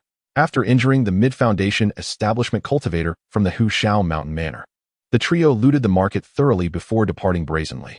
It was rumored that countless loose cultivators perished that day, but fortunately, Cheng Yan was attacking a vein of spiritual energy with the Hushao Mountain Manor at that time. Otherwise, he might have met a tragic end in Sanyang Market. Ultimately, Brother Du failed to achieve foundation establishment. It was said that the blood-refining sect had given him a counterfeit pill.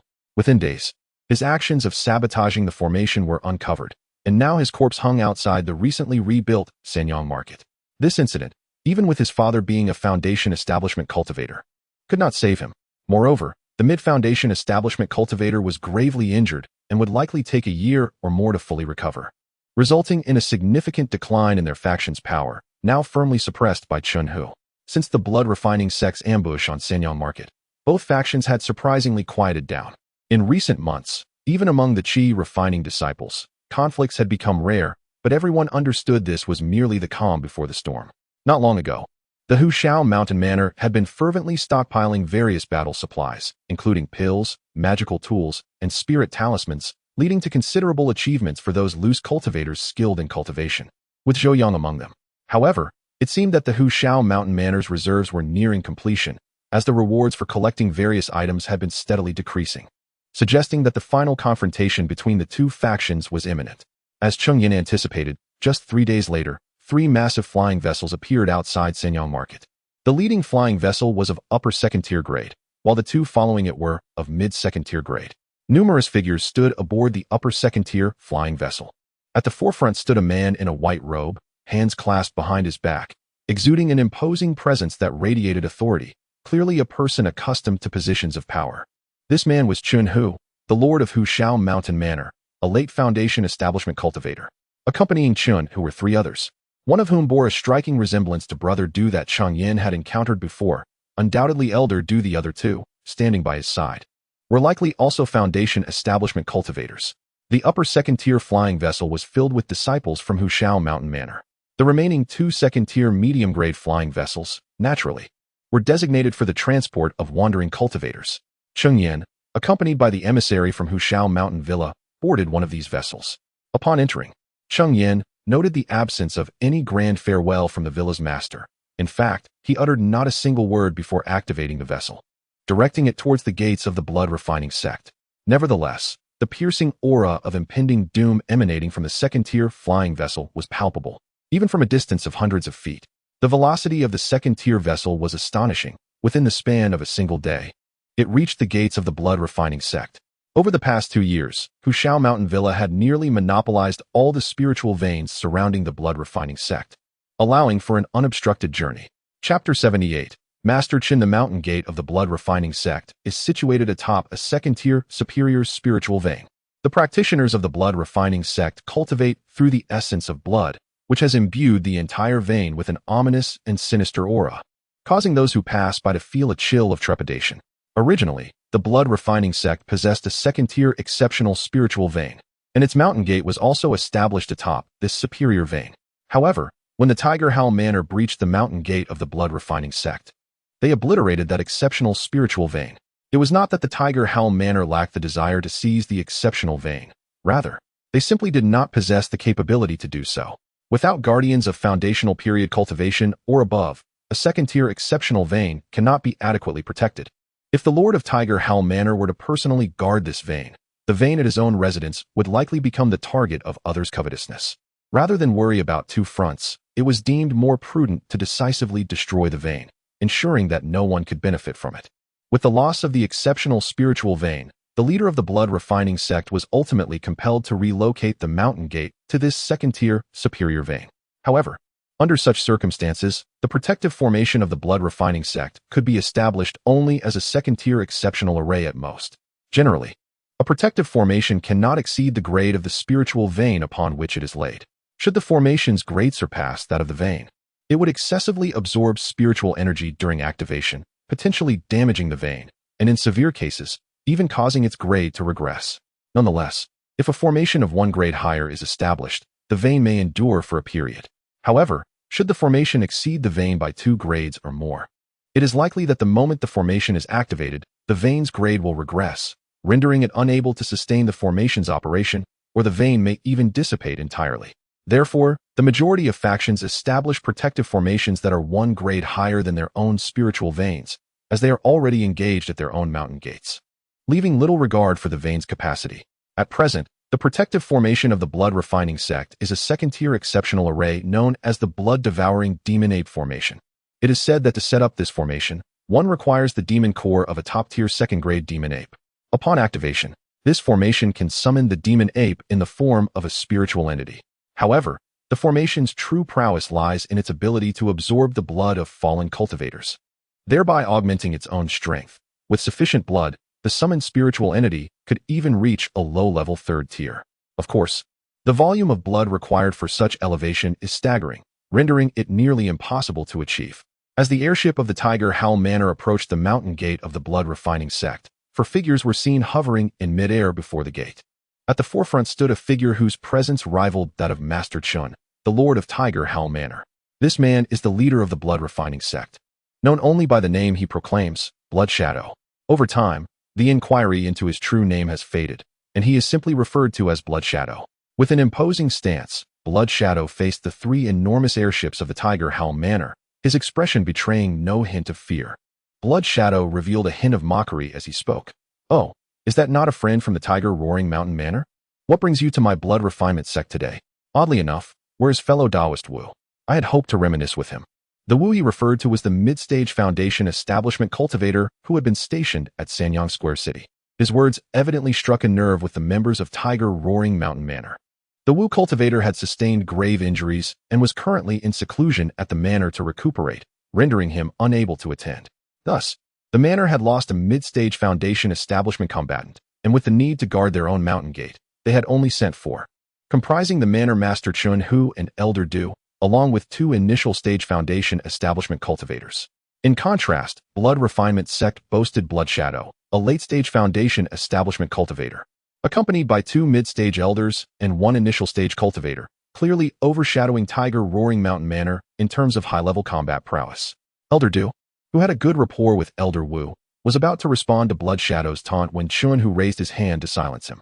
Elder Wu informed me before our departure that the Blood Refinement Sect is but a band of clowns. Even without him, they can be effortlessly suppressed. Hence, Elder Wu remained at the sect and did not come. Upon hearing this, Blood Shadow shook his head with a sigh of regret. What a pity. I had intended to offer my apologies to fellow Taoist Wu. It was my elder's lack of restraint in our previous spar that led to his injuries. Then, Blood Shadow shifted the conversation. Elder Du, I wonder if young friend Du has accompanied you this time. Recently, he rendered a great service to my Blood Refinement sect, and I must express my gratitude. Elder Du nearly choked on his anger at Blood Shadow's words, which merely reopened his wounds. Blood Shadow, do not think to gain the upper hand with mere words. If you have the ability, come and face me in combat. Today shall mark the end of your Blood Refinement sect. Upon hearing this, Blood Shadow's laughter grew increasingly derisive, his grin stretching almost to the back of his head. Very well, then I shall engage in a battle with Elder Du. Elder Du felt his breath catch. As a mid-stage Foundation establishment cultivator, he was no match for Blood Shadow, and ultimately, he could only huff in frustration and fall silent. How about I take on the challenge instead?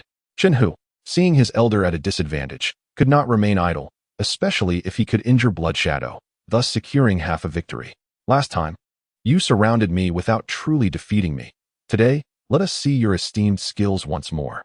Without waiting for Chun Hu's response, Blood Shadow began to weave intricate hand seals, and soon a blood serpent, 3 zhang in length, materialized behind him. With a roar, the blood serpent raised its head. The Blood Refinement sect's techniques, spells, and even artifacts relied heavily on blood, leaving one to wonder how many lives Blood Shadow had claimed to conjure such a creature. Master Chun, receive my blood serpent technique. With that declaration, the blood serpent surged towards Chun Hu. Upon witnessing this, Chun Hu remained undaunted, forming several intricate seals with his hands. Suddenly, behind him emerged a formidable tiger spirit, marking the second phase of the Tiger Roar technique. In contrast to the technique employed by Chun Yu and his companions, which relied on vocal mimicry of a tiger's roar, though still powerful, it lacked a certain essence. This advanced form, achievable upon reaching the Foundation establishment stage, allowed one to harness immense spiritual energy to manifest a genuine tiger spirit. This resulted in a roar that was not only authentic, but exponentially more potent. As the tiger's spirit materialized, a deafening roar echoed through the air. Chapter 79. confrontation and retreat. Cheng Yan remained aboard the flying vessel, shielded by a formation. Yet the resounding roar of the tiger still left him dizzy. Within the ship, several low-level cultivators struggled to maintain their footing. Under the influence of Chun Hu's tiger roar, the blood flood dragon momentarily froze, only to witness the tiger demon leap forth, pouncing upon the blood flood dragon and sinking its teeth into it, creating a gaping wound. At this juncture, Blood Shadow finally regained his senses from the effects of the tiger roar and hastily commanded the blood flood dragon to ensnare the tiger demon, engaging in a fierce struggle. However, the blood flood dragon had lost the initiative to the tiger demon. Even as it reacted and entangled the tiger demon, it was still no match, falling victim to the tiger demon's voracious bites, scattering into a cloud of spiritual energy that vanished into the air. After devouring the blood flood dragon, the tiger demon let out another thunderous roar, as if proclaiming its triumph. Blood Shadow, witnessing the demise of his blood flood dragon, let out a muffled grunt, realizing that he had already been at a disadvantage before the battle had truly begun. The power of Chun Zhuangzhu's tiger roar has undeniably increased, he remarked with a somber expression. Yet, the blood flood technique of the blood sect shows little improvement. Let that Chun Zhuangzhu taste my whip. No sooner had he spoken than Blood Shadow retrieved a long whip from his storage bag, which resonated with the unmistakable aura of a high-grade second-tier magical artifact. With a swift motion, he brandished the whip, conjuring a luminous shadow that surged forth with tremendous force towards the tiger demon. The whip struck the tiger demon, dispersing it instantly. Seeing the success of his first strike, Blood Shadow swiftly followed up with another lash, this time directing the whip towards Chunhu himself. Unfazed by the impending attack, Chunhu drew forth a flying sword from his storage bag, which too was a high-grade second-tier artifact. He began infusing it with spiritual power, causing the sword to swell dramatically into a massive blade 3 yards long. Chunhu wielded the colossal sword against the advancing whip shadow, which faltered and shattered under the might of the blade without even a moment's resistance. Yet, this was not the end. The giant sword did not pause after cleaving through the whip shadow, but continued its trajectory towards Blood Shadow. Realizing the threat, Blood Shadow did not dare to underestimate his opponent. With a vigorous flick of his wrist, he extended the long whip to ensnare the giant sword, then forcefully pulled downwards, altering the sword's course towards the ground. The sword struck the earth, sending up a cloud of dust. As the dust settled, a deep fissure, measuring a foot in depth, marred the ground, showcasing the sword's formidable power. Seeing his initial strike thwarted did not surprise Chunhu. He simply raised his hand, causing the giant sword, which had fallen to the ground, to soar back into the air, ready to strike again. Blood Shadow, taken aback, had not anticipated that Chunhu would possess such follow-up maneuvers. However, there was no time to evade. He could only draw forth a second-tier high-grade shield artifact to defend himself. The Blood Shadow raised the shield artifact before him, infusing it with spiritual energy, which manifested a crimson protective barrier enveloping him. The colossal sword descended from above, striking the blood-colored shield, yet it failed to breach the Blood Shadow's defenses. The might of the great sword gradually diminished, ultimately reverting to its original form as a flying sword. As the massive blade shrank back to its initial state, the protective barrier surrounding the Blood Shadow shattered with a resounding crash. Had the giant sword persisted a moment longer, the Blood Shadow would have found himself in peril. Observing that the effect of his great sword technique had concluded, Chunhu summoned the flying sword back, executing a series of swift strikes in midair, unleashing multiple streams of sword energy towards the Blood Shadow. Noticing the rapidly approaching sword energies, the Blood Shadow hastily lashed out with several whips in an attempt to intercept them. Although he managed to block the attacks, it was evident to any discerning observer that the Blood Shadow had now fallen to a disadvantage. Indeed, as the Lord of Tiger Roar Manor, Chunhu was adeptly maintaining the upper hand against the Blood Shadow, who was also at the late stage of foundational establishment, a scattered cultivator aboard the flying vessel. Witnessing Chunhu's superior skill, could not help but exclaim in admiration. You may not be aware, but Lord Chun gained renown during his mid-foundational stage for contending against late foundational cultivators. Now that he has advanced to the late foundational stage, his strength has become formidable. It is already remarkable that the Blood Shadow has managed to endure for so long under Lord Chen's assault. Beside him, another individual, a scattered cultivator well acquainted with Chunhu's exploits from his long stay in the Sanyang Square Market, remarked, "What? He could contend with a late foundational cultivator while still in the mid-foundational stage." The listener was taken aback, understanding the significant disparity between the foundational stage and the chi refining stage. In the latter, as long as one's techniques were potent and one possessed quality artifacts, Surpassing realms in battle was not excessively challenging. However, once one reached the foundational stage, each minor realm became a formidable chasm, only traversable by true prodigies. Clearly, Chun Hu was one such talent. Despite witnessing his sword energies being successfully intercepted, Chun Hu remained undeterred. He swiftly altered his hand seals, summoning a colossal sword forged from condensed spiritual energy above his head. Falling sword technique. Go, he commanded, as the immense sword plummeted from the heavens, aimed directly at the Blood Shadow. Upon seeing the descending spiritual giant sword, the Blood Shadow's expression turned grave. The falling sword technique was a formidable spell employed by sword cultivators, and should it strike him, he would likely suffer severe injury or worse. In response, the Blood Shadow retrieved a gourd artifact from his storage bag, emanating a foul, sanguine aura, with the gourd itself appearing a deep crimson. As the blood-red gourd was uncapped, a torrent of blood gushed forth, releasing an overwhelming stench that permeated the air. Even those far from the battlefield, such as Zhou Yang and others, could easily detect the nauseating odor. A veritable deluge of blood flowed from the gourd, coalescing into a pool above the Blood Shadow's head. As the blood flowed increasingly from the gourd, the blood pool gradually expanded. Suddenly, the Blood Shadow clenched his fist, and the blood pool enveloped the colossal sword entirely. Blood burial technique. Break. With a resounding shout, the Blood Shadow commanded the blood pool to contract incessantly, ultimately shattering the spirit sword into fragments. As the spirit sword disintegrated into a swirl of ethereal energy dispersed in the air, the blood pool also shattered, transforming into a rain of crimson droplets that fell to the ground. Observing the blood-colored gourd in the Blood Shadow's hand, Chun Hu remarked, "The blood sect leader possesses impressive techniques. However, I wonder how many innocent lives must be sacrificed to forge such a blood gourd?" Chapter 80. The actions of the demon. They are merely a group of mortals. To slay them is a trivial matter. If they can assist me in forging a blood gourd, it would indeed be their honor. Humph, the actions of a demon. A demon? Ha ha ha. I find that appellation quite delightful. Unyielding and obstinate. Today I shall act on behalf of heaven and eradicate you. The demon. As soon as the words left his mouth, Chun Hu formed another seal, summoning a colossal sword of spiritual energy that descended from above.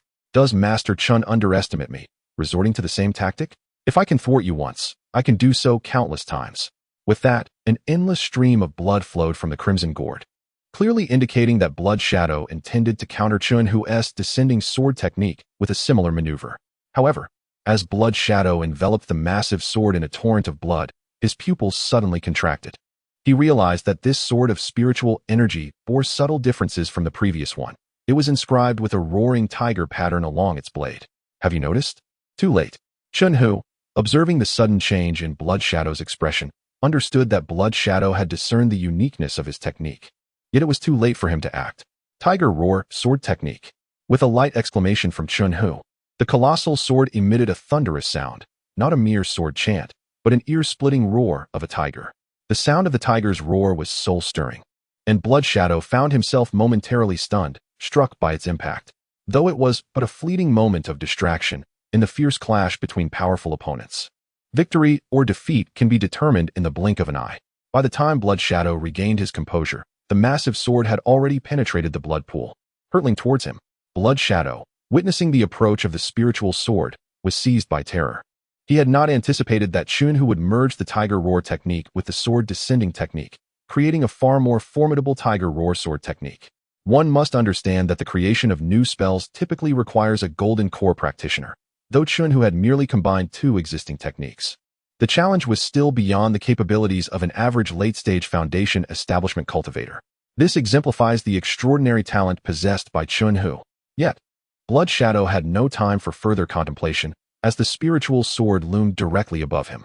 He hastily summoned his shield artifact, desperately pouring spiritual energy into it, as if his life depended on it, forming a thick barrier for protection. When the spiritual sword struck the shield, it faltered momentarily, and then Chun Hu forcefully pressed down with a wave of his hand. Blood Shadow felt an immense pressure bearing down upon his shield. Crack! The shield held for less than 10 breaths before he heard a sound of splintering. Turning towards the noise, Blood Shadow noticed a faint crack forming on the surface of the shield. Soon, that crack began to spread outward, and in the blink of an eye, it covered the entire shield, which then shattered into a burst of spiritual light. With the barrier gone, the colossal sword crashed down upon Blood Shadow, driving him into the ground and creating a massive crater. As the swirling dust began to settle, the formidable spirit sword lost its potency, dissipating into a wisp of ethereal light. Just as the onlookers awaited the outcome with bated breath, a sudden crimson glow burst forth from the haze, darting directly towards the gates of the blood-refining sect. The speed of this sanguine light was astonishing. It vanished in a mere flash, and once the dust cleared, no trace of it remained. Clearly, that crimson luminescence was the blood shadow employing the blood escape technique to flee. Chen Hu, observing the direction in which the blood shadow had escaped, mused that his recent strike must have inflicted considerable injury upon it, for otherwise, it would not have retreated in such haste. Regrettably, he had failed to sever the blood shadow with his blade. Elder Du, witnessing the blood shadow's flight, seized the moment to exclaim, "The sect master of the blood-refining sect has fled. Let us join forces to breach the gates." He then charged ahead, racing towards the blood-refining sect's entrance, closely followed by 2 other cultivators of initial Foundation establishment.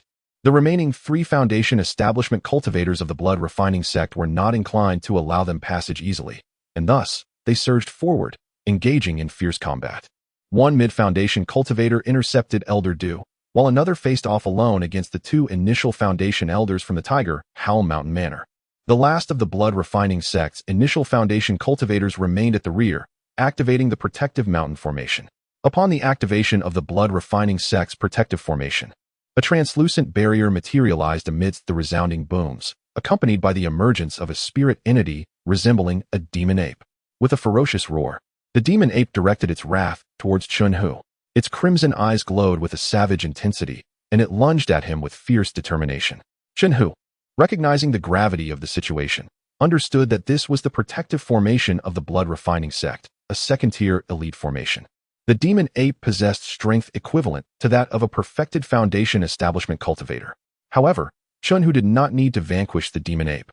He merely needed to stall for time until the spiritual veins of the blood-refining sect became overburdened, causing the formation to collapse of its own accord.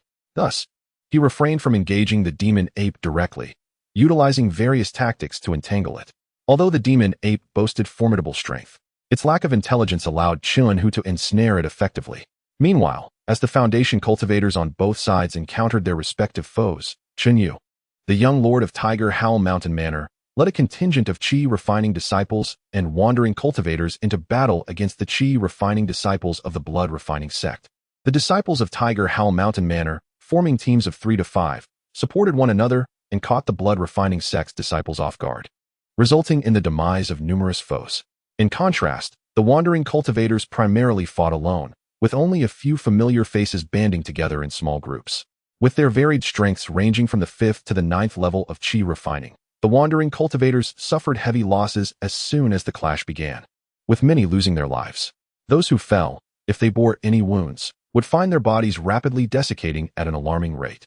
His entire being was drenched in blood, which had evidently been absorbed by the blood-devouring demon ape formation. As time gradually passed, an increasing number of lives were extinguished, and the ground became strewn with desiccated corpses, including those of disciples from the blood refinement sect, all drained of their essence. After Cheng Yan achieved a breakthrough to the 7th layer of Qi refinement, his strength experienced a qualitative leap as he had ascended to the late stage of Qi refinement.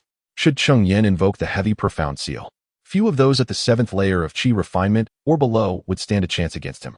Chapter 81. Indeed, a treasure. However, employing the heavy mysterious seal would be too conspicuous in this battleground.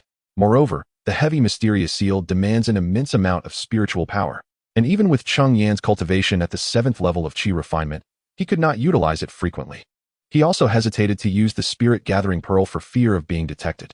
Thus, Cheng Yan resorted to wielding a first-tier superior flying sword, one of the magical artifacts left behind by Wan Feng, which spared Cheng Yan the expenditure of numerous spirit stones. With a swift motion, Cheng Yan's sword claimed the life of a 6th-level Qi refinement disciple from the blood refinement sect, after which he promptly advanced to collect the storage bag. Prior to this, Cheng Yan had engaged in fierce combat with 2 7th-level disciples from the blood refinement sect, ultimately slaying them. His performance was indeed remarkable among the scattered cultivators. Yet, the most striking figure was none other than Chen Yu, the young master of the Tiger Roar Mountain Manor. At this moment, Chen Yu had achieved the consummation of Qi refinement, though it appeared he had only recently broken through, and his cultivation had yet to stabilize fully. Charging at the forefront of the battlefield, Cheng Yan single-handedly wielded 2 first-tier premium flying swords. Even a 9th-level Qi refinement cultivator would find it difficult to withstand a single strike from Cheng Yan, who moved like a god of war, leaving no survivors in his wake. It was only when the blood refinement sect dispatched 3 fully realized Qi refinement cultivators that Cheng Yan was finally impeded. Due to his dazzling performance, Cheng Yan attracted the attention of an 8th-level opponent, who approached not in vengeance for his sect, but with a glimmer of greed in his eyes. You, who have slain 2 of our 7th-level disciples, must possess some sort of treasure, he spoke, his gaze fixated on Cheng Yan, licking his lips in anticipation. This individual had observed Cheng Yan's effortless dispatching of their comrades and surmised that Cheng Yan must be in possession of a formidable artifact. After all, how could a solitary cultivator dispatch peers of his level so effortlessly? One only needed to look at the scattered cultivators struggling against their equals to realize the improbability. Without allowing Cheng Yan any opportunity for rebuttal, the malevolent cultivator raised his hand, unleashing a crimson spiritual energy handprint towards him. This spell was perhaps one of the more common techniques of the blood refinement sect. Cheng Yan had encountered 3 disciples of the blood refinement sect employing this very spell. However, due to its widespread use, its potency was not particularly formidable, otherwise it would not be so frequently practiced. As the blood-red handprint surged toward him, Cheng Yan formed several hand seals, conjuring a square water prison to contain the blood-colored imprint. This was the water prison technique. Cheng Yan had realized some time ago that his repertoire of spells was woefully limited. Throughout his cultivation journey, he had primarily relied on talismans and magical artifacts, seldom relying on his raw strength to vanquish foes. While talismans and artifacts are indeed the means of an immortal cultivator, acquiring additional spells could only serve to enhance his capabilities. Thus, over the past 2 years, alongside his cultivation breakthroughs, Cheng Yan had also learned several new spells, with the water prison technique being among them. The arcane arts, of course, originate from the jade slip left by Wan Feng. However, the majority of its contents pertain to rudimentary spells, with the water prison technique being among the more advanced incantations, accessible only to cultivators in the late stages of Qi refinement. Initially, the water prison technique was merely a means to ensnare an adversary. Yet, having recently observed the duel between Xue Ying and Chen Hu, Cheng Yan was inspired and conceived a novel application for it. He conjured the water prison to envelop the blood-red handprint, causing it to constrict, thus distorting the handprint's form. Subsequently, it was forcibly shattered, transforming into a wisp of spiritual light that dissipated into the ether. This innovative use of the water prison technique was a result of Cheng Yan's contemplation following his observation of Xue Ying's blood funeral technique. Nevertheless, the power of Cheng Yan's water prison was significantly inferior to that of Xue Ying's blood funeral. Despite this, Cheng Yan felt a sense of satisfaction. The water prison was no longer solely a tool for containment, but now possessed a degree of offensive capability, potentially yielding unforeseen results. His prowess was indeed commendable, explaining why he was able to slay 2 disciples of the blood refining sect, both at the 7th layer of Qi refinement. The malevolent practitioner, witnessing his blood-red handprint being dispelled by Cheng Yan, exhibited no surprise. He had merely been testing the waters and had not exerted his full strength. However, what was to come next would undoubtedly be formidable. As soon as he finished speaking, the dark sorcerer swiftly formed several hand seals, summoning a blood-red blade-like apparition above his head. Blood blade technique. With a resounding shout, the malevolent practitioner directed the spectral blade toward Cheng Yan. The might of this blood blade far surpassed that of the previous handprint, prompting Cheng Yan to abandon any reservations. He summoned the heavy xianxia, infusing it with spiritual energy, causing it to enlarge and descend upon the blood blade apparition. Though the blood blade's power was considerable, it could not withstand the onslaught of the heavy xianxia, disintegrating into motes of spiritual light. Truly, a treasure. To Cheng Yan's astonishment, the malevolent practitioner, upon witnessing the heavy xianxia, did not react with fear but rather with greed, his eyes fixated on the artifact. It was known that even among artifacts of the same rank, there existed distinctions in quality. The heavy xianxia in Cheng Yan's possession boasted power comparable to that of many superior first-tier artifacts, stirring the dark sorcerer's covetousness. Observing the avaricious gaze directed at his heavy xianxia, Cheng Yan let out a cold chuckle, declaring, "Do you desire my heavy xianxia?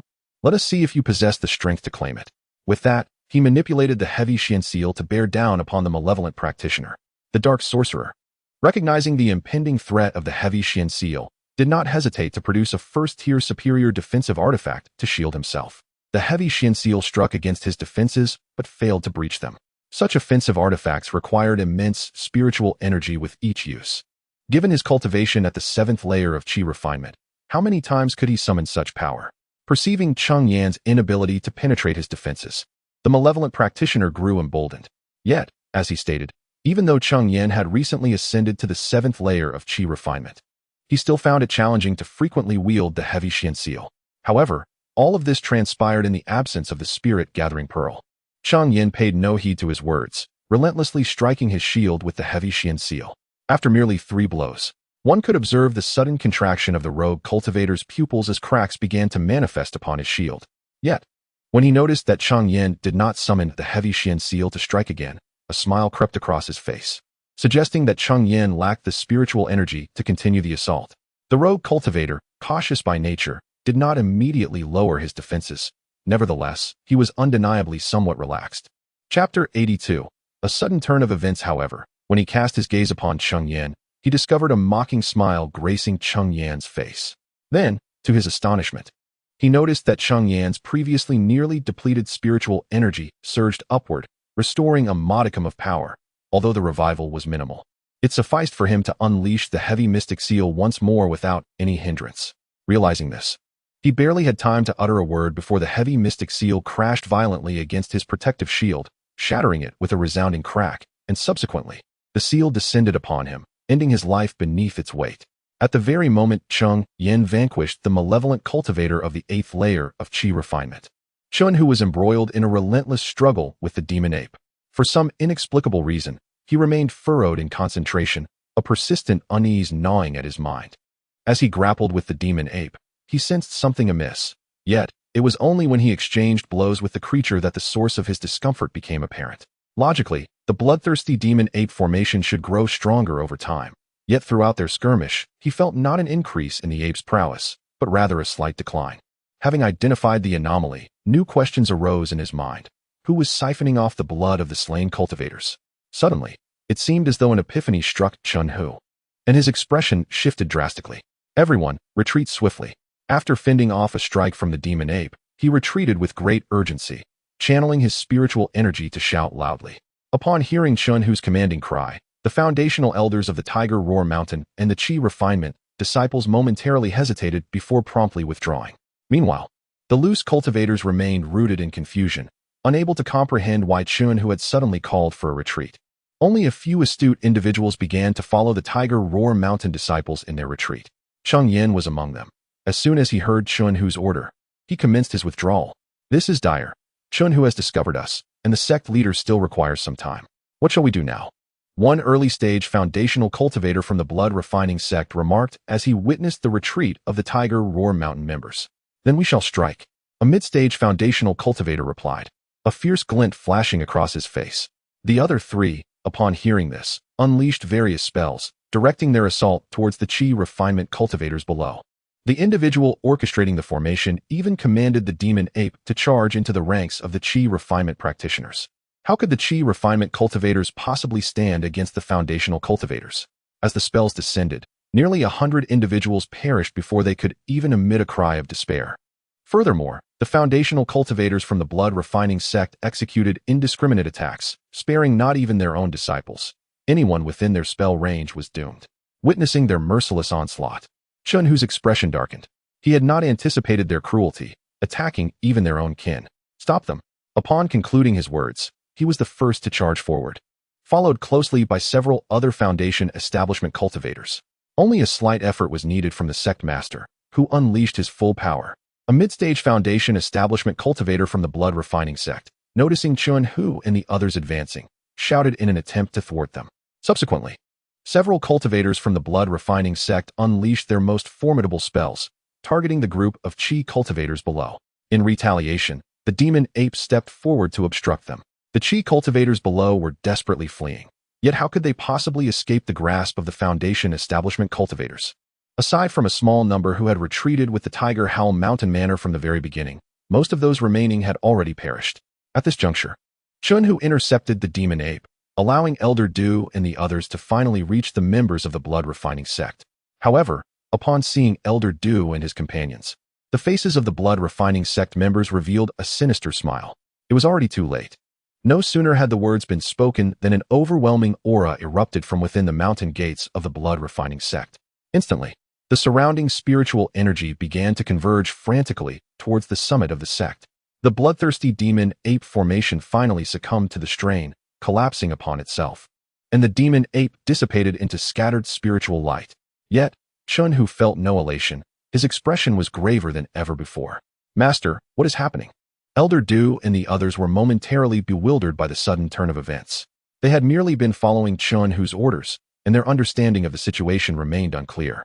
Cheng Hu, however, did not respond, his gaze fixed intently on the summit of the blood-refining sect. Atop the summit, a thin veil of mist had begun to envelop the area, a result of the vast accumulation of spiritual energy. Gradually, this mist coalesced into a vortex, an unmistakable sign of someone breaking through. As the mist slowly dissipated, the astonishing aura intensified, ultimately surging forth in a manner that startled even Cheng Hu. As the mist cleared, the summit of the blood-refining sect settled into a calm state. Suddenly, a flash of crimson spiritual light flickered, and in the blink of an eye, a figure appeared on the battlefield. It was none other than the Blood Shadow, who had previously been repelled by Cheng Hu. However, observing the flow of spiritual energy around him, he bore no semblance of having been defeated. In fact, he had evidently reached the consummate stage of foundation establishment. What a profound scheme by the Blood Sect Master. Cheng Hu realized, to conceal the bloodthirsty absorption formation beneath the guise of the bloodthirsty demon ape formation, feigning retreat while secretly advancing in cultivation. The individuals behind Cheng Hu, upon hearing this, suddenly grasped the gravity of the situation, and their astonishment at Blood Shadow's cunning grew.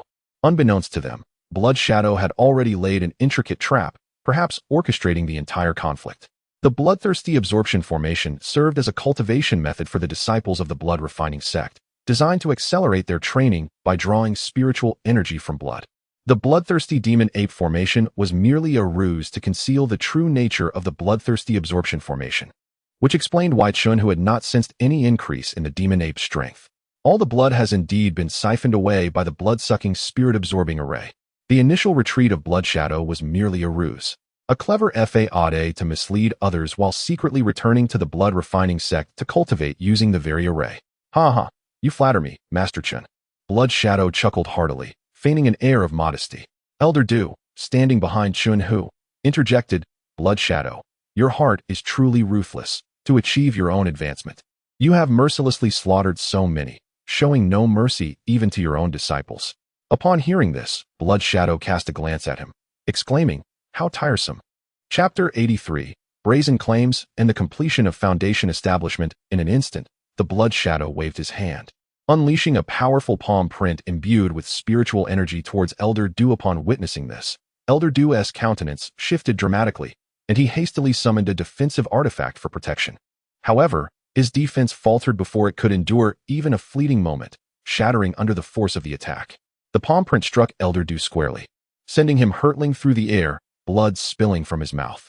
"Do you not perceive my status as a malevolent cultivator? Yet you dare to utter such words to me." Beside them, Cheng Hu, observing Blood Shadow's assault, felt his pupils constrict in alarm. Although he had intended to intervene, he found himself too late. Elder Du had already been sent flying by the strike. Nevertheless, he remained confident, believing he could withstand such a blow if it were to land upon him. "Master Cheng, allow me to discipline a few of your loquacious subordinates. I trust you would not take offense," Blood Shadow remarked, turning to Cheng Hu after dispatching Elder Du. "Our clan members are not subject to your reprimands." Cheng Hu retorted, "Master Cheng, face reality. I have now achieved the pinnacle of foundation establishment, and you are no longer my equal. Whether or not I am your equal can only be determined through combat." With that declaration, Cheng Hu's hands began to weave intricate seals, summoning a colossal sword of spiritual energy adorned with tiger patterns that descended from the heavens. Tiger's Roar Sword Technique. Cheng Hu shouted, and the massive sword emitted a thunderous roar akin to a tiger's cry as it plunged towards Blood Shadow. Yet, Blood Shadow remained unfazed by the cacophony, instead offering a disdainful smile. A ferocious roar echoed overhead as a blood serpent materialized above Blood Shadow, now grown to an impressive length of 5 zhang. Its might far surpassing that of the previous blood serpent technique he had wielded. With a swift flick of its tail, the blood serpent struck the giant sword, which could not withstand such overwhelming force and shattered under the assault. After obliterating the tiger's roar sword technique, the blood serpent surged directly towards Cheng Hu. who regarded the approaching creature with an expression of grave concern. In response, he retrieved a new flying sword from his storage pouch, its aura indicating it was a second-tier top-grade artifact. Chunhu infused the flying sword with a powerful sword technique, directing it to cleave at the blood serpent. The might of the second-tier top-grade flying sword executing the sword technique was unparalleled compared to its lower-tier counterparts. With a single strike, it severed the blood serpent in two. However, the technique had exhausted all its power, reverting the weapon back to its original form. It appears Master Chun possesses such formidable artifacts. The Tiger's Roar Mountain Manor is indeed prosperous. Yet, after this battle, all that belongs to the Tiger's Roar Manor shall rightfully belong to my blood-refining sect. Second-tier top-grade artifacts are not commonplace. They are typically found only among long-established Foundation establishment forces or among powerful cultivators who have reached the pinnacle of Foundation establishment. The blood-refining sect does not possess a single second-tier top-grade artifact within its entire sect.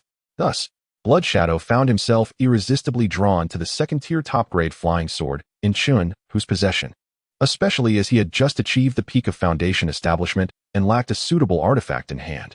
Such audacity! As the words fell from his lips, a multitude of flying swords materialized around Chunhu, each of which was of no lesser grade than the second tier, the lowest being of the second-tier low grade. A sword formation. Rise. With a gentle command from Chunhu, the numerous flying swords aligned seamlessly, forming a colossal new sword. At the tip of this giant sword lay the singular second-tier supreme flying sword. Fall. Chunhu uttered another word, and the massive sword, forged from dozens of flying swords, surged towards the Blood Shadow. The sword formation? Upon witnessing the giant sword composed of numerous flying sword artifacts, a grave expression graced Blood Shadow's countenance for the first time. Clearly, the power of this sword formation was sufficient to impact him. Blood Shadow produced his crimson gourd, from which an endless stream of blood poured forth. Once every last drop from the gourd had been exhausted, an infinite blood pool formed above his head. Subsequently, this blood pool coalesced into a 10-jong-tall humanoid monstrosity made of blood. The creature swung a fist, striking the tip of the giant sword. As the tip of the giant sword met the fist of the blood creature, a powerful wave emanated from the point of contact, sending the chi-refining cultivators on the ground reeling. This was merely the residual force from the clash of spells. One could only imagine the magnitude of power at the heart of the confrontation, likely beyond the endurance of even Foundation establishment cultivators. As the giant sword and blood creature engaged, they found themselves locked in a stalemate. Both Chunhu and Blood Shadow fervently channeling their spiritual power in an attempt to overpower the other's spell. However, Chunhu was at a slight disadvantage, being one minor realm lower than Blood Shadow. In no time, the numerous flying swords began to tremble slightly, signaling the onset of disarray.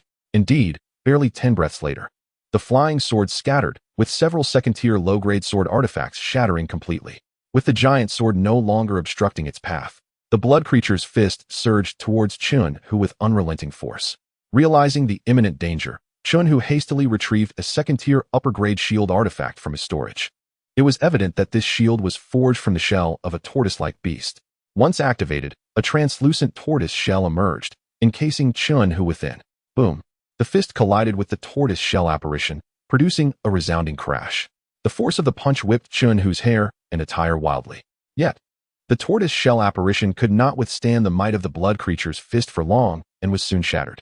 The fist then descended upon the actual tortoise shell shield.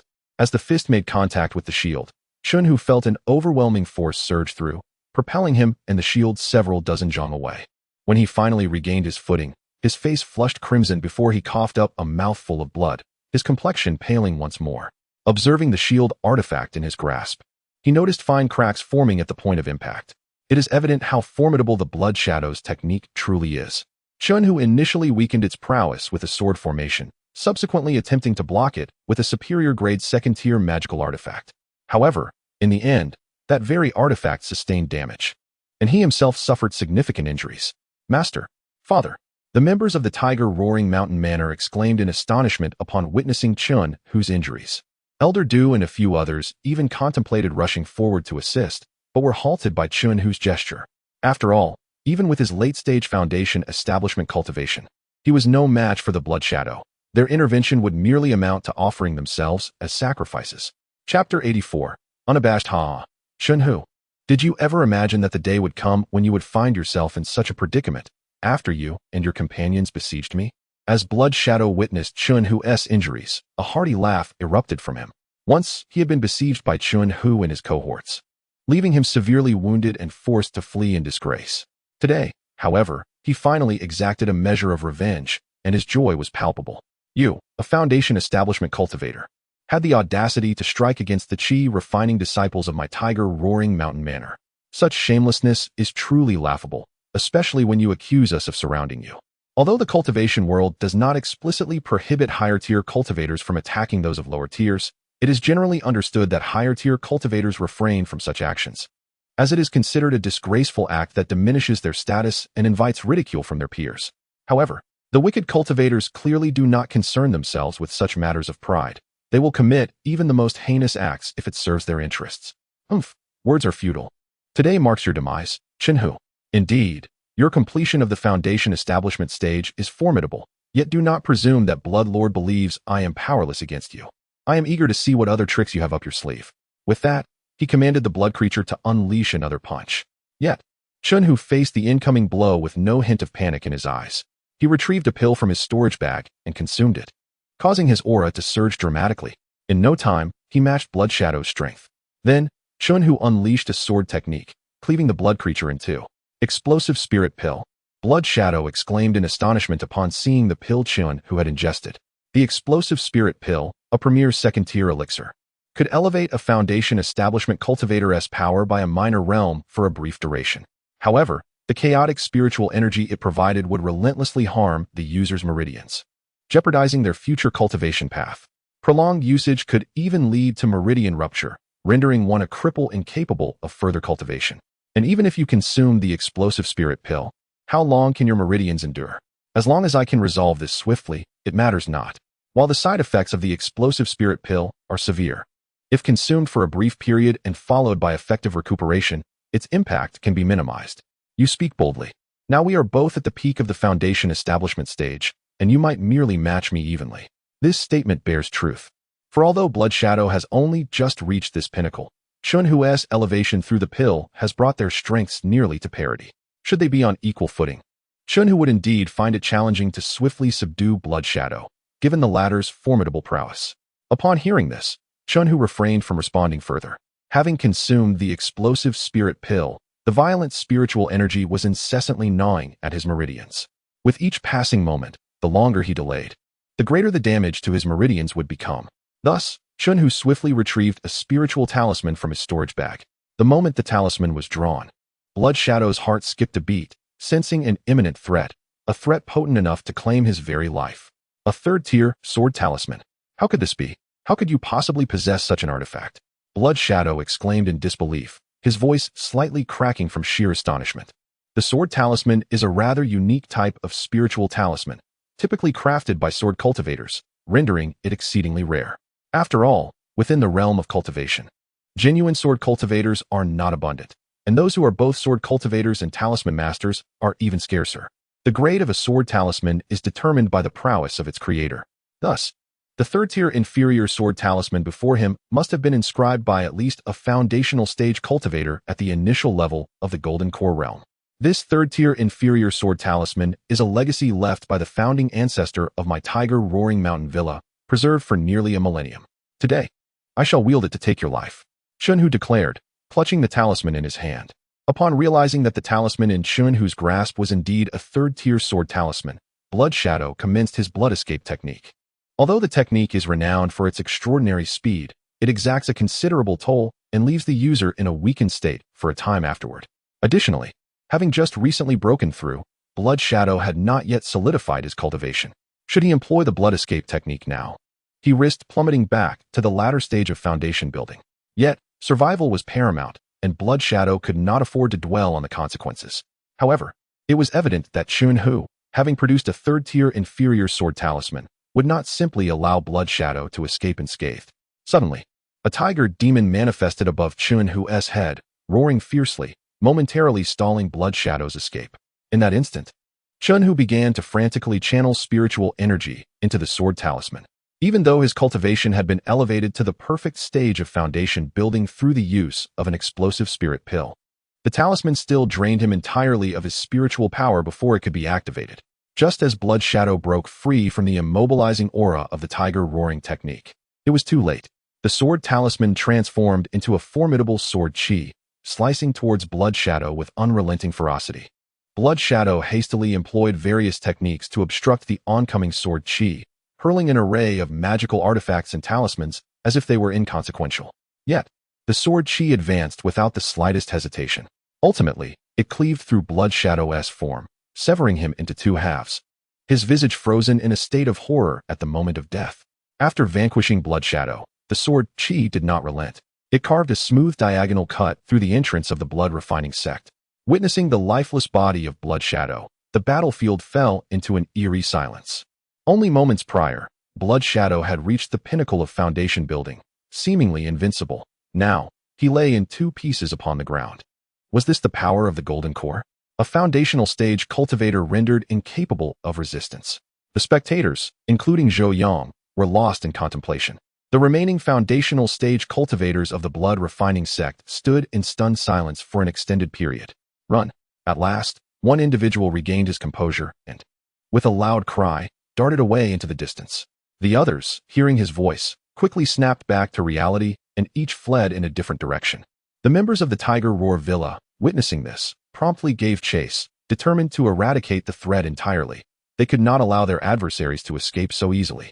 However, Chun Hu, having exhausted his spiritual energy, was unable to pursue them. Instead, he returned to his disciples, seeking a quiet spot to consume a pill and commence his meditation. After all, having taken the explosive spirit pill, even though the duration was short, he knew that failing to properly recuperate could lead to lingering consequences, potentially jeopardizing his path in cultivation. Chapter 85. The final redemption of achievements at Tiger Roar Mountain. 3 days have elapsed since the decisive battle between Tiger Roar Mountain and the blood-refining sect. Reports surfaced that several foundational cultivators from Tiger Roar Mountain pursued their counterparts from the blood-refining sect. Notably, after a period of meditation, Chun Hu personally joined the chase, ultimately slaying 3 foundational evil cultivators after a relentless day and night of pursuit. However, one mid-stage foundational cultivator managed to escape. Subsequently, a bounty was issued by Tiger Roar Mountain, offering a second-tier upper-grade magical artifact as a reward for the head of the escaped evil cultivator.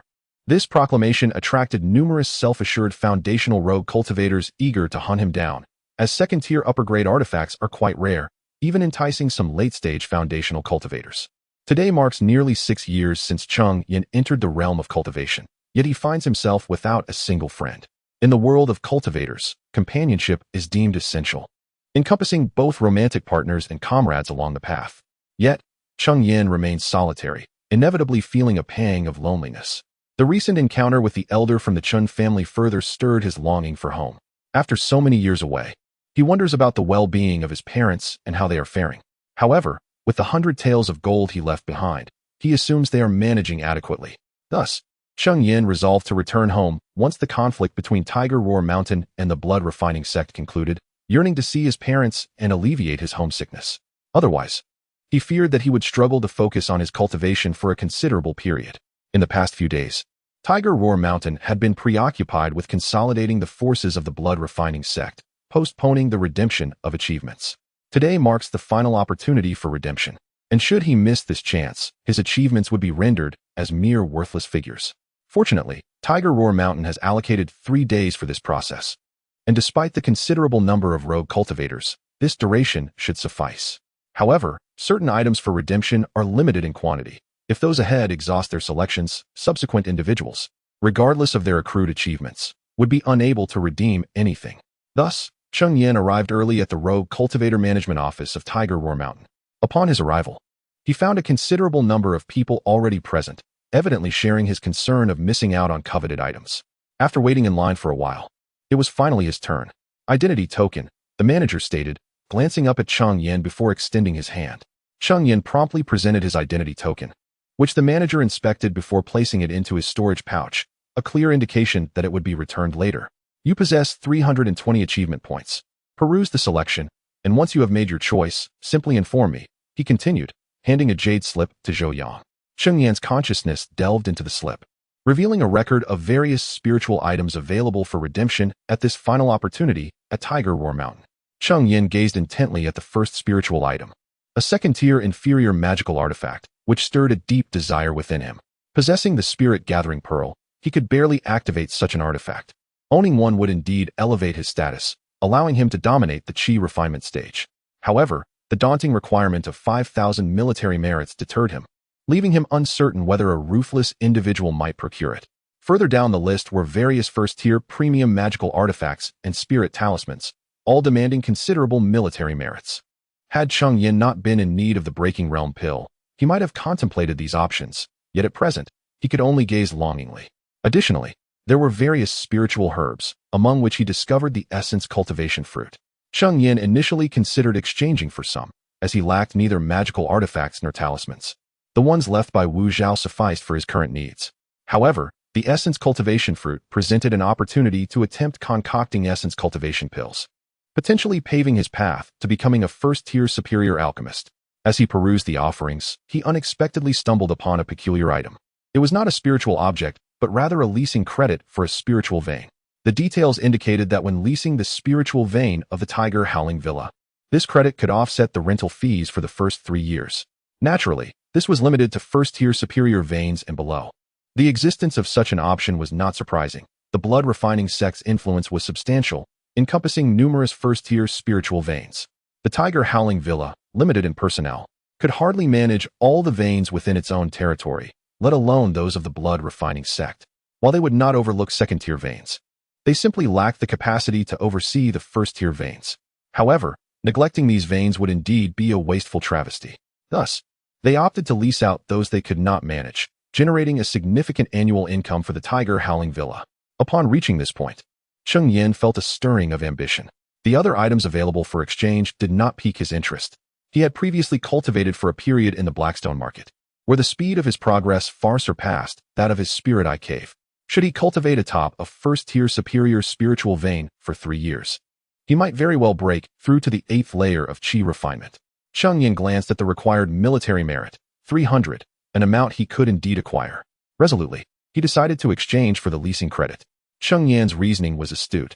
By expending 300 military merits, he effectively secured 3 years of free access to a first-tier superior spiritual vein. Regardless of whether he achieved a breakthrough to the 8th layer of chi refinement during this period, he would not renew the lease, thereby incurring no costs whatsoever. However, he pondered whether, after enjoying 3 years of cultivation atop the spiritual vein, he could still tolerate the sluggish pace of the spirit eye cave. Subsequently, the steward presented Cheng Yan with a token. This is your voucher. When the time comes for you to lease the spiritual veins, you may use this to waive 3 years' rent. However, this voucher is only valid for 1 year and will become void thereafter. Cheng Yan accepted the token.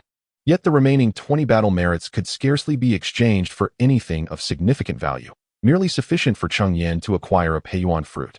Ultimately, Cheng Yan departed from the loose cultivator management office with a token and a Peiyuan fruit in hand. Nevertheless, he did not hasten to lease the spiritual veins. In recent days, during his meditation and cultivation, he found it increasingly difficult to focus. Each time he closed his eyes, the image of that elder from the Chun family would materialize before him, his resolute determination to hold off the blood-refining sect's pursuers, sacrificing his life to ensure his granddaughter's escape. Chapter 86. The Wealth, Companionship, Laws, and Land. It has been nearly 6 years since he embarked on his journey in the realm of cultivation, yet he remains devoid of a single friend. Cultivators emphasize the significance of wealth, companionship, laws, and land. The term companionship refers not only to a partner on the path, but also to friends who share the same journey. However, Cheng Yan finds himself entirely alone, inevitably feeling a profound sense of solitude. Moreover, the encounter with the elder from the Chun family has stirred a longing for home within him. Having been away for so long, he wonders how his parents are faring and whether they are living well. With the 100 taels of gold he left behind, it is likely that they are managing adequately. Thus, Cheng Yan resolves to return home once the conflict between the Tiger Roar Mountain Manor and the blood-refining sect concludes, to visit his parents and alleviate his homesickness. Otherwise, he fears that he will be unable to cultivate in peace for a considerable time. As for the matter of renting a spiritual vein, he can attend to that upon his return, as he has a year at his disposal. Before heading home, however, Cheng Yan intends to visit the treasure pavilion at Tiger Roar Mountain Manor. He seeks to purchase an invisibility formation, intended for concealing his spiritual eye cave dwelling. When he initially departed from the Blackstone market, He had hoped to employ an invisibility formation to hide the cave, but alas, such formations were unavailable in the market, leaving him to rely on the cave's inherent concealment.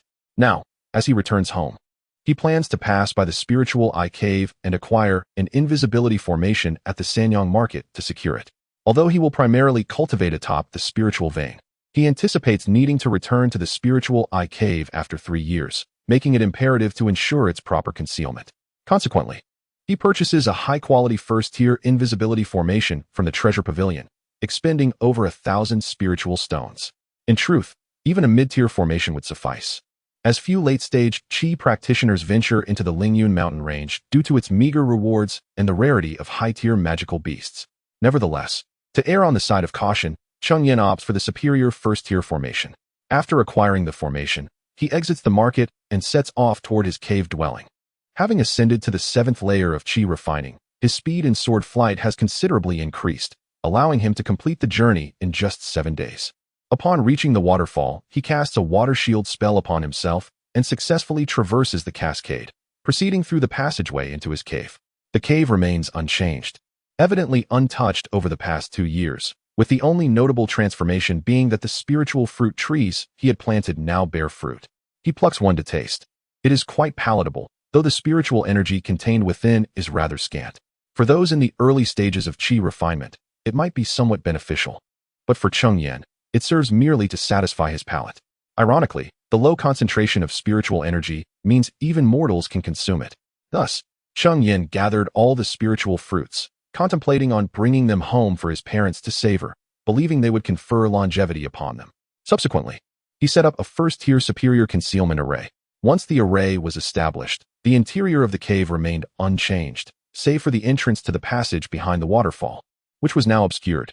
Unless one were to reach out and touch it, neither the naked eye nor spiritual perception could reveal the existence of this passage. Of course, a fully realized Qi refining practitioner could detect it, yet it was unlikely that any such practitioner would venture into this secluded locale, allowing Cheng Yan to rest assured that his spiritual eye would remain undiscovered. Moreover, before departing, he had placed a stone to block the entrance, ensuring that even if someone were to reach out, the passage would remain concealed. Once Cheng Yan was confident in the impenetrability of the concealment array, he embarked on his journey home. Eager to return, Cheng Yan soared on his sword, and within a mere 3 days, he arrived at Baiyun County. Over the course of 6 years, Baiyun County had not undergone drastic changes, yet it was noticeably more prosperous, with a significantly increased flow of people on the streets. Following the familiar path etched in his memory, he arrived at the residence he had purchased for his family upon his departure. Standing before the door, he hesitated to raise his hand to knock. Throughout his journey, he had anxiously anticipated returning home, yet now that he stood at the threshold, a wave of trepidation washed over him. He wondered if his mother was well, whether she would reproach him for his abrupt departure. He pondered if his siblings still remembered his visage or if they had long forgotten what he looked like. He was uncertain if his father would take pride in his accomplishments or view them with disdain. Taking a deep breath, Cheng Yan suppressed his tumultuous thoughts and slowly lifted his right hand, poised to knock. "Esteemed sir, why do you stand before my home?" A familiar voice called from behind him. Just as Cheng Yan was about to strike the door, he heard that recognizable voice, one he had not heard in 6 years. Yet, he instantly recognized it, for it had not changed, though it now bore a tone of calmness. Turning slowly, he found himself face to face with his elder brother, Cheng Peng. Upon recognizing Cheng Yan, Cheng Peng was momentarily stunned, then bewildered, followed by a surge of joy. In the span of mere moments, his expression transformed thrice, revealing a hint of humor in the rapid succession of emotions. "Sixth brother, is it truly you?" When Cheng Yan had departed home, he was merely 16, a youthful and naive boy. Now, 6 years later, the innocence had faded from his features, replaced by a rugged determination, his demeanor markedly altered. Consequently, even his elder brother, Cheng Peng, initially failed to recognize him. However, after a brief moment of surprise, Cheng Yan's visage began to align with that of the boy from his memories. "Elder brother, it is I? Ah, my younger brother has grown up," Cheng Peng remarked as he surveyed Cheng Yan. Now, Cheng Yan stood at the same height as Cheng Peng. After enduring numerous trials and tribulations in the realm of cultivation, he had developed a demeanor imbued with a sense of composure, indeed giving off an air of maturity. Yet, in truth, Cheng Yan was merely 22 or 23 years of age. Come, let us enter first," he said, leading Cheng Yan into the residence. Although Cheng Yan had never resided there, The decor and furnishings were all chosen by him at the time. Thus, he held a recollection of the house. Yet he was taken aback to discover that the interior remained exactly as he had arranged it, showing no signs of change whatsoever. Chapter 87. Returning to Xianxia village yet. It is perplexing that the residence stands devoid of any inhabitants. Elder brother, where are our parents? 3 years ago, we relocated to Xianxia village, leaving this house behind. Mother said that whenever she misses you, she would come here to stay for a few days. All these belongings were purchased by you. She believes that staying here feels akin to being with you. It is indeed a curious coincidence that you have returned just in time, as I am here in Baiyun County attending to some matters. Had you arrived a day earlier or later, we would have missed each other. As Cheng Peng guided Cheng Yan into the house, he spoke. However, Cheng Yan abruptly halted. Since our parents are not here, let us return to Xianxia village today. I understand your eagerness to see them, but we cannot rush. Even on horseback, the journey from Baiyun County to Xianxia village takes considerable time. It is already late. Let us set off tomorrow instead. Cheng Peng looked at Cheng Yan with a hint of helplessness. He understood Cheng Yan's urgency, having not seen their parents for several years. However, with dusk approaching, embarking now would mean traversing the night. Brother, have you forgotten that I am a cultivator? This distance is nothing. Cheng Peng, upon hearing this, could not help but smile wryly. Indeed, you may be a cultivator and unconcerned with such distances, but I am not. You cannot possibly carry me through the skies. To Cheng Peng's surprise, a peculiar smile emerged on Cheng Yan's face upon hearing his words. A sense of foreboding washed over Cheng Peng. Surely, you jest, you wouldn't actually fly me, would you? Moments later, a piercing scream echoed through the skies of Baiyun County, imbued with sheer terror. The cry was fleeting, leaving many to wonder if they had misheard. Meanwhile, Cheng Yan was soaring through the air on his sword, Cheng Peng in tow. With Cheng Yan's presence, Cheng Peng was safe. Yet he had only ever galloped on horseback and had never experienced such velocity. As they ascended, Cheng Peng's screams filled the air, but as he acclimated to the sensation, those cries transformed into laughter. Under Cheng Yan's skillful sword flight, they reached Xianxia village in a mere hour. From the sky, Cheng Yan gazed down at the transformed Xianxia village. The area had expanded significantly, and the former back mountain had been converted into a flourishing orchard. Along the way, Cheng Peng recounted numerous events that had transpired at home over the years, enlightening Cheng Yan about the orchard's origins. Shortly after Cheng Yan departed, the court intensified its crackdown on banditry, adversely affecting the business of the escort agency. Subsequently, Cheng Yan's third brother, Cheng Hong, withdrew from the agency, intending to utilize the funds left by Cheng Yan to venture into business. To everyone's surprise, Cheng Hong possessed a keen business acumen and, within 2 years, amassed a substantial fortune. During one of his visits to Xianxia village, he discovered that the back mountain of Xianxia village was exceptionally suitable for fruit cultivation. Thus, Cheng Hong transformed the mountains behind the village into a flourishing orchard. Coupled with his initial foray into the winemaking industry, he began to ferment the fruits into exquisite fruit wines. To his astonishment, the wines produced from the fruits of Xianxia village's mountains were far superior in taste to others. Eventually, Xianxia village's fruit wine gained immense popularity, and Cheng Hong not only amassed considerable wealth for himself, but also uplifted the villagers of Xianxia, leading them toward prosperity. The villagers in question were the original inhabitants of Xianxia village. After the calamity of banditry, as drought and famine receded, people gradually returned to their beloved village. After all, nostalgia is inherent in human nature, particularly for those who have resided in a place for generations. The longing to return was palpable. Cheng Yan's parents were no exception, having also returned to Xianxia village. Cheng Yan did not soar directly to his home on his sword, as that would be excessively ostentatious and might attract unwanted attention. Instead, he halted just outside Xianxia village.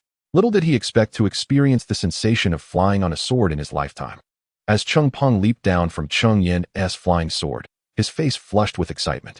For mortals, flight is a distant dream, and to experience it firsthand was indeed exhilarating. If you enjoy it, I shall take you flying again, Cheng Yan remarked, observing his brother's animated expression. For him, sword flight was a trivial affair. No, I fear that if I indulge too often, I shall regret my inability to cultivate, Cheng Peng replied. Cheng Yan opened his mouth, momentarily at a loss for words, for none in their family, aside from him, possessed spiritual roots. Even if he could not transcend to foundation establishment in this lifetime, he would still enjoy a lifespan of 120 years. Should he break through, he could live for 240 years, in stark contrast to the average mortal lifespan of merely 70 years. All right, let me take you inside. The changes in Xingshan village over the years are quite significant, and you may struggle to find your way, Cheng Yan said. Cheng Peng, witnessing his brother's demeanor, smiled brightly and shifted the topic, leading Cheng Yan towards the village. As he had noted, Xingshan village had undergone a remarkable transformation. Even inns and taverns had emerged. It was no longer the quaint hamlet it once was. Yet, as he approached his childhood home, everything felt profoundly familiar, memories flooding his mind. This was the place he had called home for over a decade. Cheng Peng stepped ahead, pushed open the door, and called out, "Father, Mother, look who has returned." At that moment, a woman approached, exclaiming, "Elder brother, why have you returned today?" Her face was a mask of surprise. However, upon noticing Cheng Yan behind Cheng Peng, her jaw dropped in astonishment, as if it could accommodate an egg. Fifth sister. Before me stands Cheng Yan's fifth sister, xianxia. However, as soon as Cheng Yan calls out to her, she suddenly turns and rushes into the house, shouting as she runs, "Father, Mother, sixth brother has returned. Sixth brother has returned." Cheng Yan, trailing behind, finds himself both amused and bewildered by his sister's sudden departure without a word. Just as he prepares to follow her, a woman hastily emerges from the house. Upon seeing her, Cheng Yan is momentarily frozen in place, tears welling up and spilling forth, his legs buckling as he kneels down. Bowing his head, "Mother, your unfilial son has returned home after such a long time." Yang Yu, witnessing this, quickly rushes forward to help Cheng Yan to his feet, tears streaming down her face as she reassures him, "It's all right. It's just wonderful that you are back." Chapter 88 Reunion. After Wang Yu helped Cheng Yan to his feet, she grasped his hand, scrutinizing him from head to toe as if she could glean the experiences he had endured over the years. "Yenner, you've grown taller and matured into a young man." At that moment, Cheng Dahai and Cheng Hong, unbeknownst to him, emerged from the house. "Well, look who finally decided to come home." Yet, although Cheng Dahai spoke with a tone of reproach, an uncontainable smile adorned his face. "Father, third brother," Cheng Yan exclaimed upon seeing Cheng Dahai and Cheng Hong approach. However, Wang Yu was less than pleased and remarked, "What are you saying? Yenner has returned after such a long time, and you speak like that?" She then turned to Cheng Yan, asking, "Have you had dinner, my dear? Are you hungry? I shall prepare something for you." Cheng Yan quickly interjected, insisting he wasn't hungry and that he could not bear to see his mother toil so soon after his return. Nevertheless, Wang Yu was undeterred, and in a flurry of activity, she prepared a grand feast of dishes that Cheng Yan had cherished during his childhood. Although consuming mundane fare might disrupt Cheng Yan's cultivation, he relished the meal, for it was infused with his mother's love. During the meal, his married elder sister was summoned back, and the family gathered to enjoy a delightful dinner together. After dining, they congregated around the table, sharing tales of family matters. Though most of the evening was spent listening to Cheng Yan recount his adventures over the years, he chose to share only the pleasant aspects, glossing over the perils he had faced, as he wished to spare his parents from undue worry. As midnight approached, noticing that his parents were weary, Cheng Yan assisted them back to their room, and only then did the rest of the family retire for the night. Cheng Yan enjoyed a restful sleep, filled with beautiful dreams. In his slumber, he found himself transported back to his childhood, frolicking with friends in Xingshan village, accompanied by the familiar admonishments of his parents, which brought a blissful smile to his face. The following morning, at the first crow of the rooster, Cheng Yan awoke from his dreams. As he rolled out of bed, he discovered that his mother had already risen and was preparing breakfast for the family. Given their current wealth, it would have been no issue to hire servants. However, his parents, being of humble farming origins, were unaccustomed to a life of being waited upon, and thus had not done so. They had, however, engaged a cook, and now, at over 50 years of age, Cheng Yan's mother was at an age to enjoy some leisure. Cheng Peng and the others would certainly not allow their mother to concern herself with cooking. The family had grown considerably, with both the eldest and third brothers now married. The eldest had 2 children, and the third had 1. With the Zhou family, including Cheng Yan, the household numbered 12, making the task of preparing meals quite substantial. Yet, having returned home only the previous night, his mother was overjoyed and had not objected to the bustling activity in the kitchen. Nonetheless, Cheng Yan resolved that he could no longer allow his mother to labor over breakfast. Hastily, he approached his mother, exclaiming, "Mother, why are you up so early? You should rest a little longer." "Ah, my dear Yan, you are awake. Just wait a moment. I shall prepare your favorite congee with century egg and lean pork from your childhood." "Mother, please do not trouble yourself. Allow me to make breakfast for you. You should return and rest a while longer." With that, Cheng Yan gently pulled his mother out of the kitchen, turning back to close the door behind him. Wang Yu, feeling somewhat helpless, retreated to her room, her heart brimming with happiness, reflecting on how her child had grown to show concern for her well-being. Upon returning to the kitchen, Cheng Yan retrieved some spiritual rice from his storage bag. This rice was of the first-tier quality, suitable even for mortals. He also gathered some low-grade spiritual herbs and meat from lesser magical beasts, preparing to concoct a pot of porridge. Midway through, his elder brother and third brother, having heard that the younger brother was cooking, entered to assist him. When they learned that Cheng Yan was using spiritual rice and herbs, they chuckled, declaring that they were in for a treat. Smiling at their enthusiasm, Cheng Yan took out several spiritual fruits from his storage bag, sending a few with his third brother to their parents. When Cheng Hong returned, he held a half-eaten spiritual fruit in hand. However, upon hearing Cheng Yan mention that these fruits could enhance one's physique and extend life, he began to regret not saving them all for their parents, lamenting that they should have been kept for them. Cheng Yan laughed heartily, assuring him, "Fear not, third brother, I have plenty of spiritual fruits. Enjoy them without hesitation." Reassured, Cheng Hong resumed munching on the fruit, remarking that if these fruits were brewed into wine, it would surely be delightful. Regrettably, Cheng Yan did not possess the recipe for brewing wine. Although it was possible to produce spiritual wine using mortal methods, the effects would be significantly diminished compared to the original fruits. After the three brothers busied themselves in the kitchen for a while, they brought forth a pot of spiritual rice porridge, and the family gathered around the table, joyfully partaking in the meal. Following the consumption of the spiritual fruits and the porridge, Cheng Dehai and Wang Yu visibly regained vitality, with Cheng Dehai's voice noticeably elevated. Having spent many years hunting in the mountains, he had accumulated numerous hidden injuries. In his younger days, he had been robust, but now, with age catching up to him, he often felt aches throughout his body. Remarkably, after just one meal, his back no longer ached, and his legs felt invigorated, prompting the elderly couple to exclaim in wonder. After the meal, the family gathered to converse, and Cheng Peng called over his two sons. "Howard, Chinger, come greet your sixth uncle." Cheng Peng had two sons. The elder named Cheng Yuhao, aged 5, and the younger named Cheng Yuqing, merely 2 years old, still struggling to articulate his words clearly. "Sixth uncle," the two children called out in their sweet, childlike voices. Cheng Yan, hearing their calls, felt a surge of joy and affectionately ruffled their hair. "Sixth brother, I have summoned these two individuals primarily to seek your assistance in determining whether they possess spiritual roots and if they can embark on the path of cultivation alongside you." As Cheng Peng uttered these words, he exhibited a hint of bashfulness. Aware that he himself is incapable of pursuing cultivation, he harbors the hope that his children might possess the innate talent for it. However, the situation is such that Cheng Er is still quite young and thus unable to ascertain whether he has spiritual roots. In the realm of cultivation, the assessment of spiritual roots typically occurs when a child reaches the age of 6, as it is at this juncture that their spiritual roots and meridians have fully developed. Once spiritual roots are identified, they can commence their training without delay. Chapter 89. The initial scale of the Cheng family and the testing of spiritual roots. It is possible to detect the presence of spiritual roots in children as young as 4 or 5 years old, as long as they have not yet reached the age of 6. However, if they are any younger, detecting spiritual roots becomes impossible. It is important to note that such early tests may yield inaccuracies, as a child may possess spiritual roots that go undetected.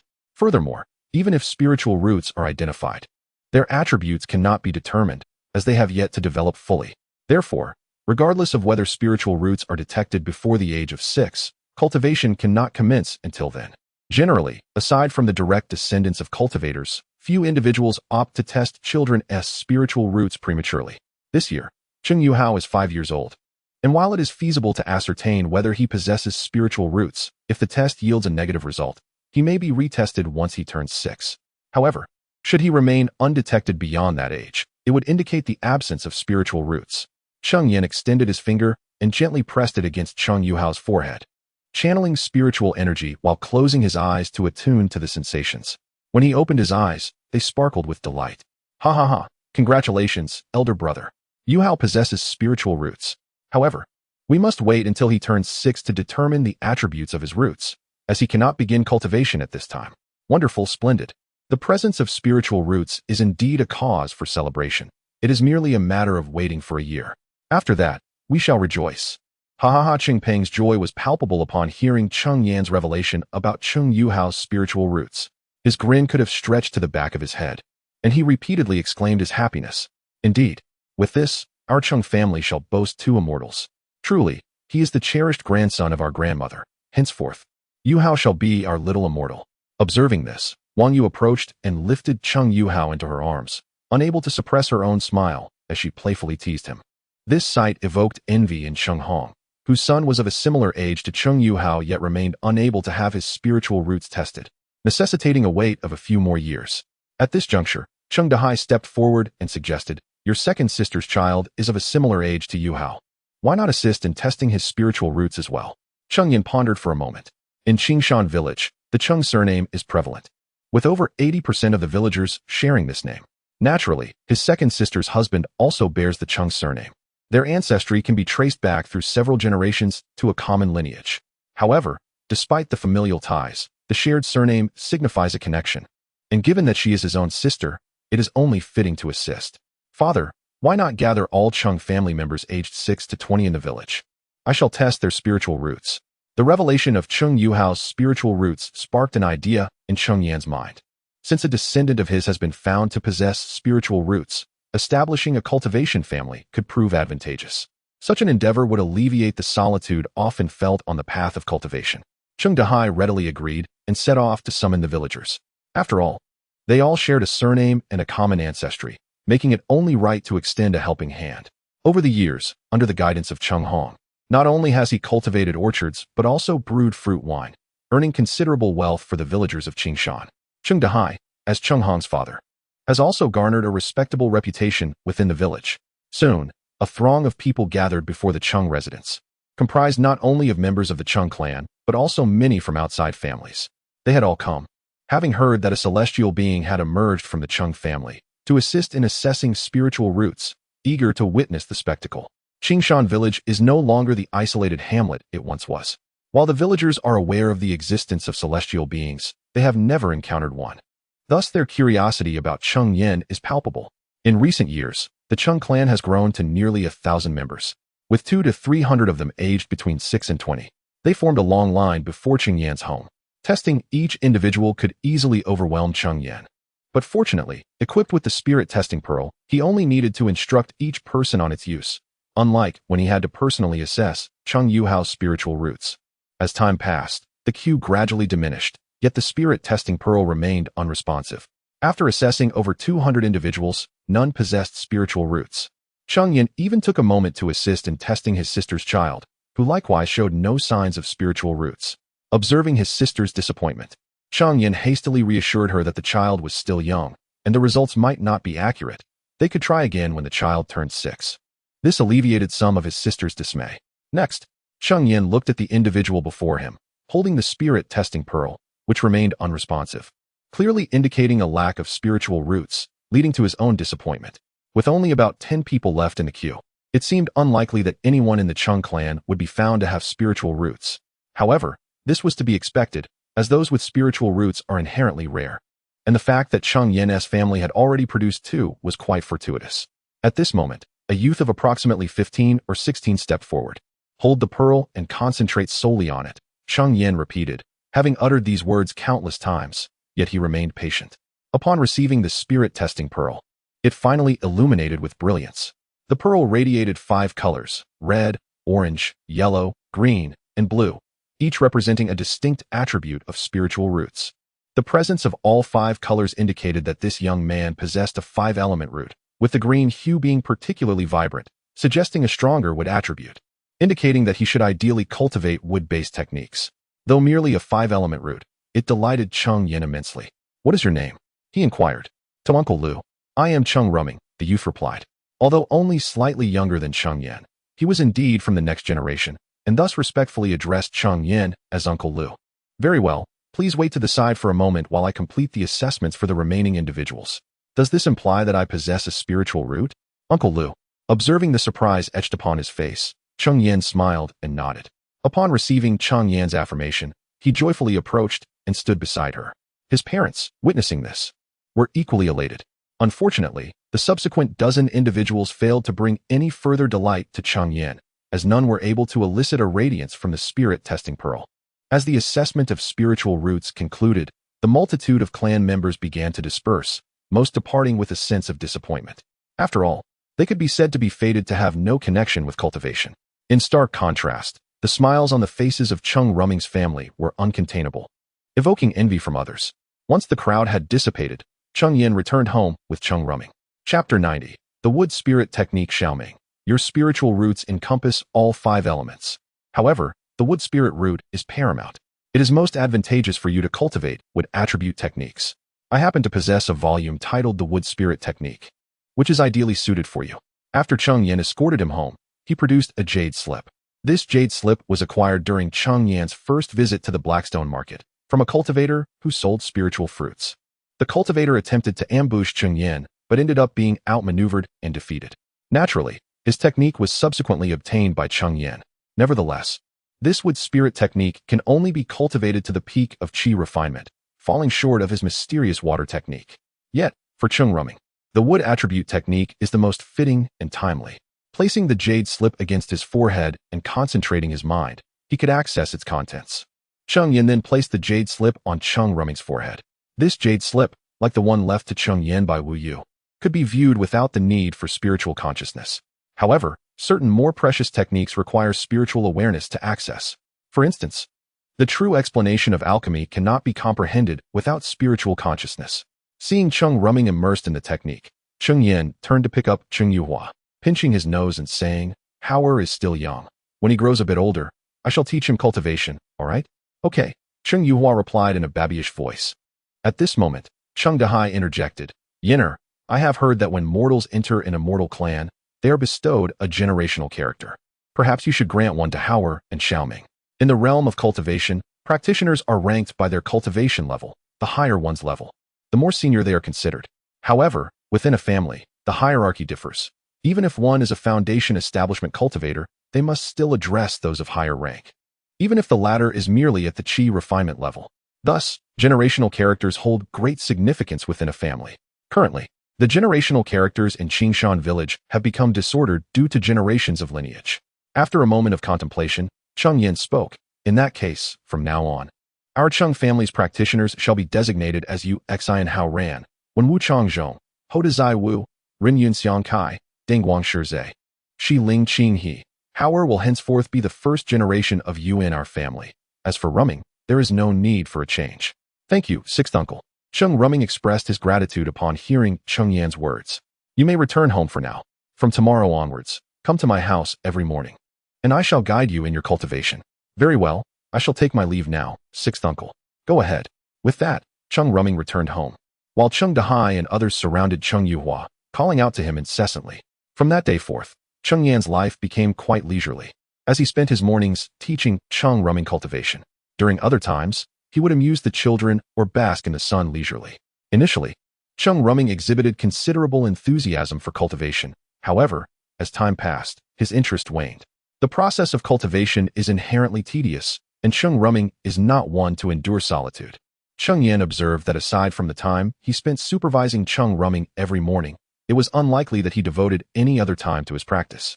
Cheng Yan frequently urged him to cultivate patience with solitude, believing it essential for progressing further along the path of cultivation. Yet, Cheng Rumming would readily agree in the moment, only to forget entirely a few days later. This lack of commitment resulted in him failing to successfully channel spiritual energy into his body for an entire 3 months. Although cultivators with 5 spiritual roots possess lesser innate talents, and the spiritual energy in Qingshan village is notably sparse, it was still surprising that he could not achieve this basic milestone within 3 months. Moreover, Cheng Yan had provided him with a spirit-gathering pearl to amass the surrounding spiritual energy. On occasions when he noticed Cheng Rumming diligently practicing, he would even crush a spirit stone to enhance the concentration of spiritual energy around him. Cheng Rumming's cultivation environment was far superior to what Cheng Yan had experienced, supplemented by Cheng Yan's attentive explanations of the cultivation techniques, which saved him from numerous missteps. Nevertheless, Cheng Rumming still struggled to channel energy into his body. While Cheng Yan had accomplished this in just 1 month, Cheng Yan had initially intended to rent a spiritual vein from the Sanyang market once Cheng Rumming successfully reached the first layer of qi refinement. He planned to bring both Cheng Yuhua and Cheng Rumming to cultivate at the vein and, during this time, spend more moments with his parents. However, what he had not anticipated was that 3 months would pass without any progress. Thus, Cheng Yan resolved to no longer wait, deciding to secure the rental of the spiritual vein first and then return to fetch the 2 of them. After bidding farewell to his parents, he urged Cheng Rumming to diligently practice during his absence. He He anticipated that his endeavor would take about a month, hoping that upon his return, Cheng Rumming would have successfully channeled energy into his body and advanced to the first layer of qi refinement. Following this, Cheng Yan spent 10 days traveling to Sanyang Market. Since the conclusion of the war between the Tiger Howl Manor and the blood refining sect, Sanyang Market had grown increasingly vibrant. Upon arriving at the spiritual vein rental office of Tiger Howl Manor, a female cultivator approached him. "Are you here to rent a spiritual vein?" she inquired. "We offer rentals for first-tier premium and lower-grade spiritual veins. May I ask which tier you wish to rent?" Cheng Yan's rental voucher, obtained through his military merits, was only applicable for first-tier superior veins and below. Thus, he replied, "I would like to rent a first-tier superior spiritual vein." Upon hearing this, the female cultivator retrieved a map. "Please take a look. The map indicates the unclaimed first-tier superior spiritual veins currently available at Tiger Howl Manor, from which you may choose." Cheng Yan accepted the map and, upon unfolding it, was surprised to find no fewer than 8 first-tier superior spiritual veins. After careful consideration, he ultimately selected one that was situated relatively close to the Haishi market. After all, one must be well acquainted with the Blackstone market and the various forces that reside therein. "I shall choose this particular spiritual vein," Cheng Yan declared, pointing to the vein he had selected. "Very well. The annual rental fee for a first-tier superior spiritual vein is 3,000 spiritual stones, with a minimum lease of 5 years. May I inquire how long you intend to lease it?" 5 years. Goodness, what a ruse. Cheng Yan inwardly cursed, but upon reflection, it was indeed plausible. How could the Tiger Roar Mountain Villa allow one to occupy a spiritual vein without compensation for 3 years? Even for someone like Cheng Yan, who possessed the right to lease a spiritual vein, they would still expect to earn at least 2 years' worth of rental fees, which could help replenish the resources depleted by war. Yet, Cheng Yan found himself in a predicament, for if he wished to establish a family, securing a spiritual vein was imperative. One could hardly create a nomadic clan, could they? Chapter 91. Leasing the spirit vein. I shall lease it for 5 years. Indeed, I have this as well. With that, Cheng Yan presented the token of the spirit vein leasing rights to the receiving cultivator of the Tiger Roar Mountain Manor. After accepting it, she first employed a secret technique to ascertain the token's authenticity, then smiled and spoke. "Fellow Taoist, you may offset 3 years of rent. Yet you must still pay for 2 years, amounting to a total of 6,000 spirit stones." Cheng Yan suppressed her pang of regret and produced the 6,000 spirit stones, handing them over to her. Had it not been for the considerable spirit stones she had earned during the war between the Tiger Roar Mountain Manor and the blood refining sect, she would have found it difficult to afford this sum. After counting the stones and confirming their accuracy, the cultivator retrieved another token and presented it to Cheng Yan. "This is your leasing certificate. Present this token to the disciples stationed at the Tiger Roar Mountain Manor, and they shall grant you access to the spirit vein." Cheng Yan accepted the token, clasped her fists in gratitude, and turned to depart. Subsequently, Cheng Yan ventured into the treasure pavilion, where she sought to purchase a protective mountain formation. Ultimately, she acquired a top-tier first-grade formation known as the Surging Waves Array. Upon activation, this formation could unleash successive waves of water to strike at enemies, each wave stronger than the last, proving difficult even for perfected qi refinement cultivators to withstand. Moreover, as a water attribute formation, it harmonized with Cheng Yan's cultivation method, enhancing its potency when she activated it. However, the formation required a considerable sum of 4,000 spirit stones. Generally, a top-tier first-grade formation would cost around 3,000 spirit stones, but protective mountain arrays are significantly more expensive, making the 4,000 spirit stones quite reasonable. Thus, Cheng Yan purchased it, leaving her with a dwindling supply of spirit stones. Were it not for the additional yuan cultivating pills in Zhou Yang's possession, her subsequent cultivation endeavors would likely become arduous. After acquiring the formation, Cheng Yan exited the Sanyang market and set her course towards the spirit vein she had leased. The spirit vein lay to the south of the Blackstone market. Traveling by sword flight, it would take about a day to reach. The Sanyang market, situated to the north of the Blackstone market, required Cheng Yan 8 days of travel to finally arrive at the spirit vein. Most spirit veins are located in mountainous regions, and the one Cheng Yan leased was no exception. This mountain, known as Jiuyu Mountain, earned its name from a tale over 2 millennia ago when a nascent soul cultivator, in pursuit of a 4th-tier flying beast, passed through this area and caused 9 feathers to fall from the beast, which landed upon this mountain. At present, the spirit vein was guarded by disciples of the Tiger Roar Mountain Manor, and Cheng Yan could not simply intrude. Otherwise, she might be treated as an invader. Furthermore, The area was protected by the manor's formation, making any attempt to breach it futile. Thus, Cheng Yan channeled her spiritual energy and called out loudly, "I beseech the disciples of the Tiger Roar Mountain Manor to come forth." Her voice echoed through the mountains, and shortly thereafter, a cultivator at the 8th layer of Qi refinement emerged. Upon seeing Cheng Yan, he inquired, "May I ask what brings this esteemed Taoist here?" Cheng Yan clasped his fists and spoke, "I have leased this spiritual vein from the Tiger Roar Mountain Manor and have come to transfer its stewardship with my fellow cultivator. Might I inquire if you possess the necessary token?" "Indeed, I do. Please take a look," he replied, handing the token to the cultivator from the Tiger Roar Mountain Manor. The latter activated a secret technique to verify the token's authenticity before returning it to Cheng Yan. "The token is valid. However, I kindly ask you to wait a moment while we dismantle the formation here. You may then assume control of the spiritual vein." "Very well," Cheng Yan acknowledged, and the man turned to leave. Before long, the radiant glow of the formation enveloping Jiuyu Mountain began to dim, eventually vanishing entirely. It was evident that the disciples of Tiger Roar Mountain Manor had successfully withdrawn the formation.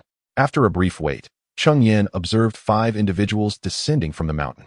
Apart from the leader, who possessed an 8th layer Qi refining cultivation, the other 4 were all at the 7th layer. The leader, wearing a smile, addressed Cheng Yan, saying, "Esteemed fellow cultivator, the formation has now been dismantled. This spiritual vein now rightfully belongs to you." His cheerful demeanor suggested he was in good spirits. For the disciples of Tiger Roar Mountain Manor, guarding such a spiritual vein was hardly an enviable task. Although a first-grade superior spiritual vein would not hinder their cultivation, it paled in comparison to their own manor's second-grade premium spiritual veins.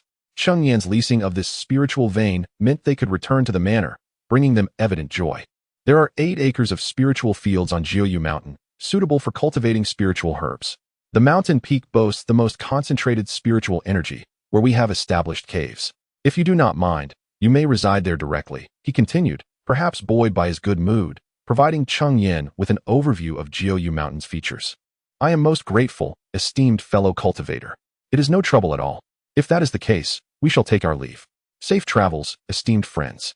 With that, the 5 individuals took flight on their swords and departed.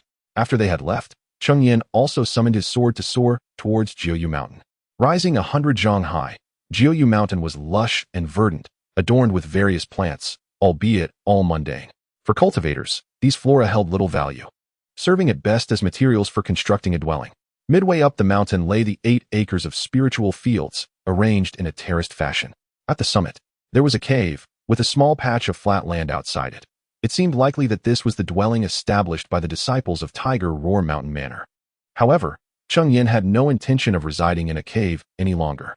He envisioned constructing a wooden house on the flat land outside the cave, creating a small garden to nurture flowers for his violet-winged bees.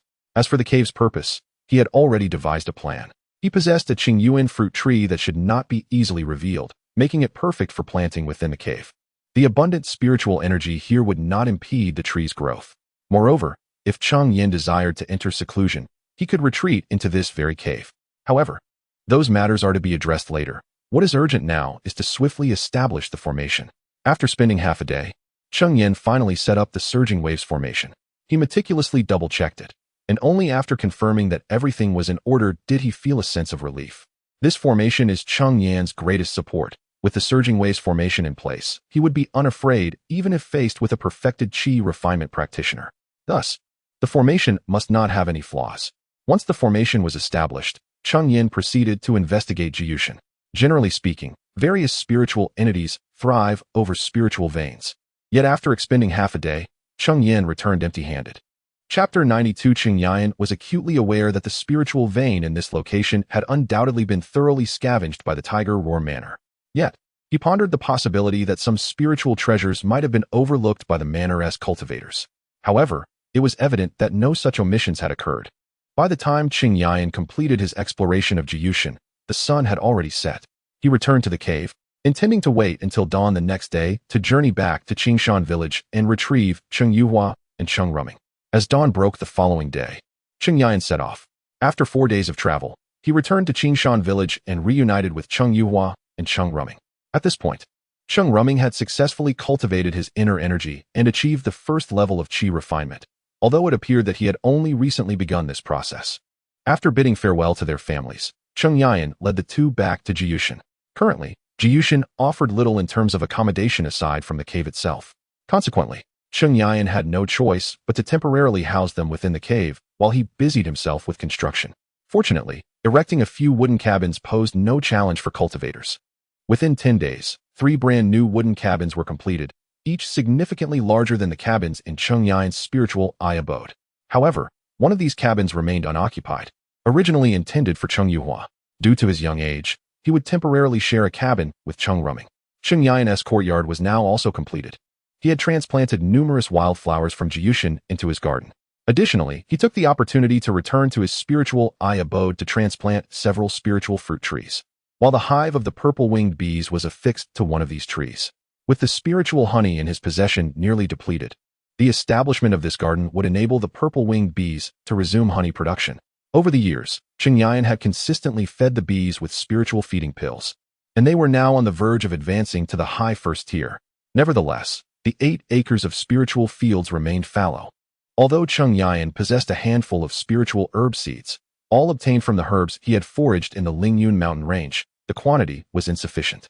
Not only would he be unable to fully cultivate 8 acres, even 1 acre would be challenging to plant. Thus, Cheng Yan planned to visit the Haishifang market to purchase additional spiritual herb seeds and discuss potential collaborations with the Lu family. Given that his supply of spiritual stones had dwindled, he recognized the necessity of devising strategies to accumulate wealth, particularly as he aspired to establish a family. Continuing his partnership with the Lu family, with whom he had previously collaborated, represented a reliable means of generating spiritual stones. Moreover, having reached the later stage of qi refinement, Cheng Yan no longer felt the trepidation he once did. Expanding his collaboration with the Lu family seemed entirely feasible. Fortunately, the Haishifang market was not far from Jiyushan, requiring only 2 days for a round trip. With protective formations safeguarding his home, Cheng Yan felt secure in his decision to leave. Before departing, he deemed it necessary to inform the 2 companions. Thus, he summoned them to his side. Once the 2 individuals arrived, Cheng Yan conveyed his intention to be away from home for 2 days, urging Cheng Rumming to diligently cultivate and take good care of Cheng Yuhao. Subsequently, Cheng Yan produced a storage pouch and handed it to Cheng Rumming. This storage pouch possesses its own space. By probing your consciousness within, you can ascertain its contents and freely place or retrieve items. I present it to you as a gift. Inside, I have placed a low-grade first-tier flying sword artifact, 3 low-grade first-tier spirit talismans, and a vial of Huangya Dan, as a reward for your advancement to the first layer of qi refinement.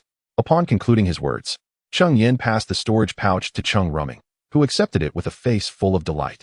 Under Cheng Yan's meticulous guidance, Cheng Rumming had long transcended the status of a novice cultivator. He was well aware of the significance of artifacts, talismans, and elixirs. The mere presence of that low-grade first-tier flying sword was sufficient to support him through the entirety of the early stages of qi refinement. "Thank you, Uncle Lu," Cheng Rumming exclaimed joyously as he began to explore the contents of the pouch, taking items out and putting them back in with exuberance. Meanwhile, Cheng Yuhao, observing the wondrous pouch, clamored for one of his own.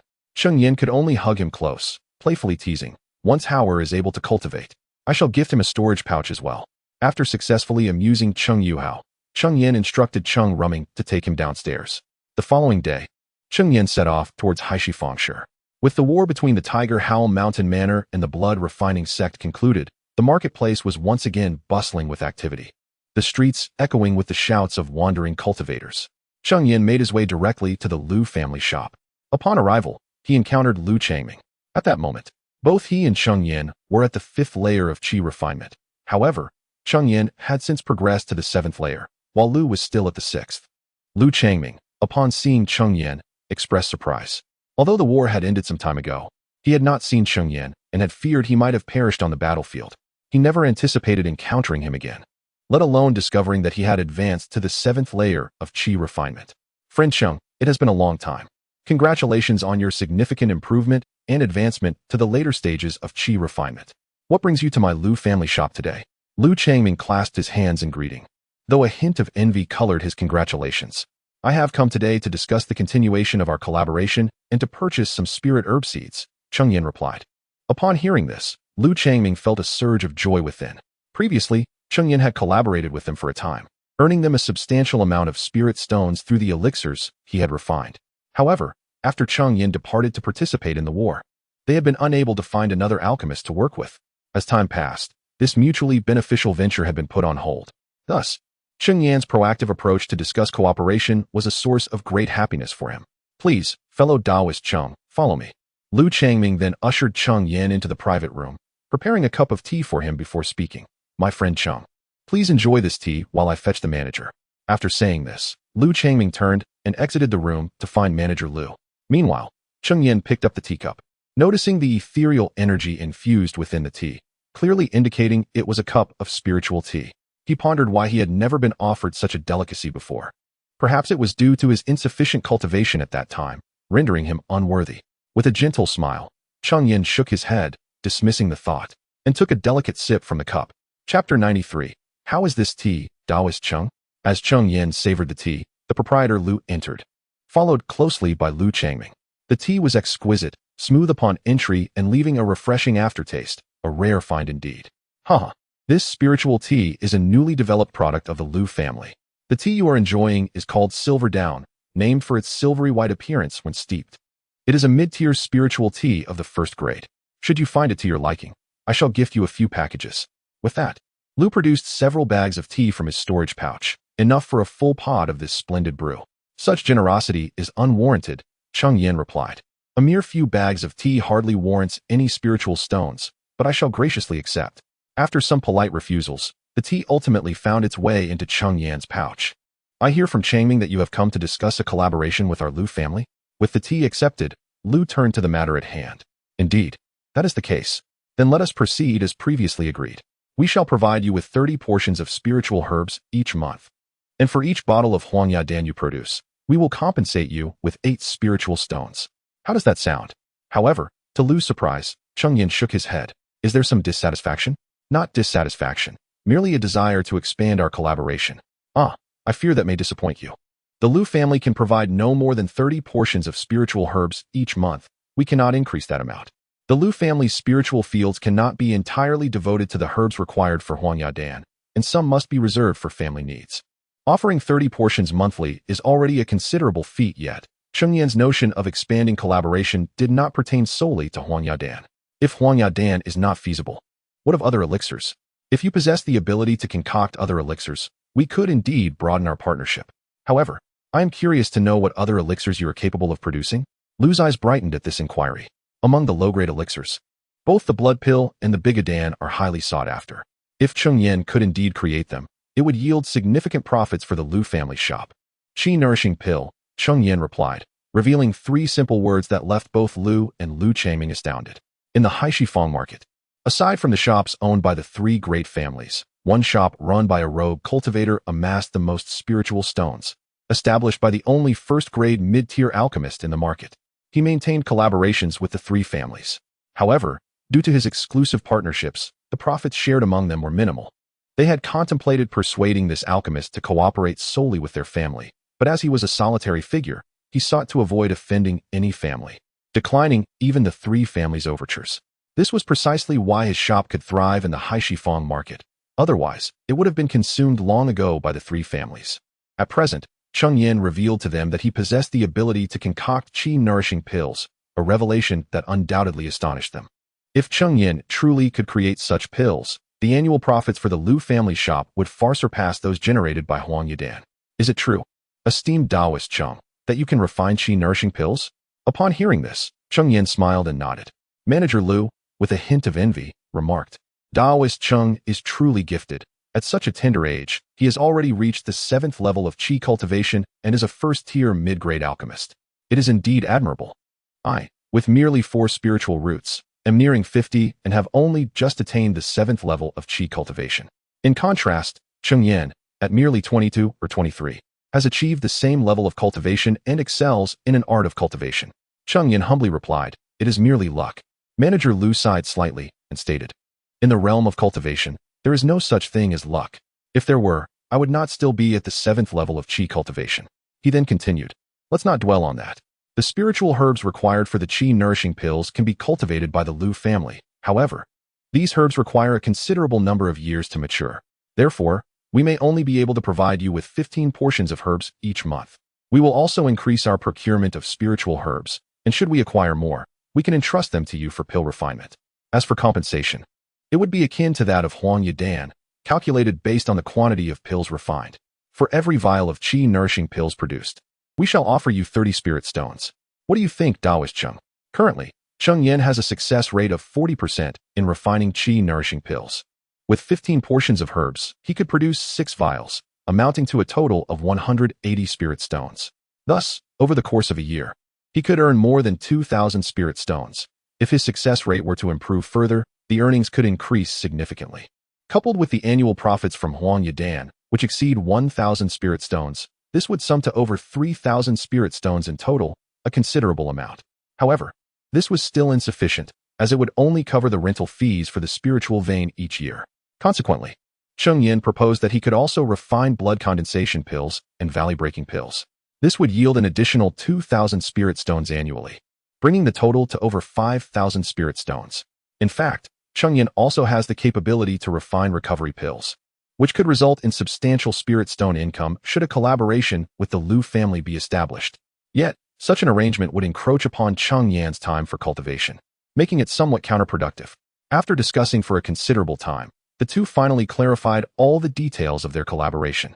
Cheng Yan could collect spiritual herbs from the Lu family shop every 3 months, while delivering the pills he had refined in the preceding 3 months, receiving compensation based on the quantity produced.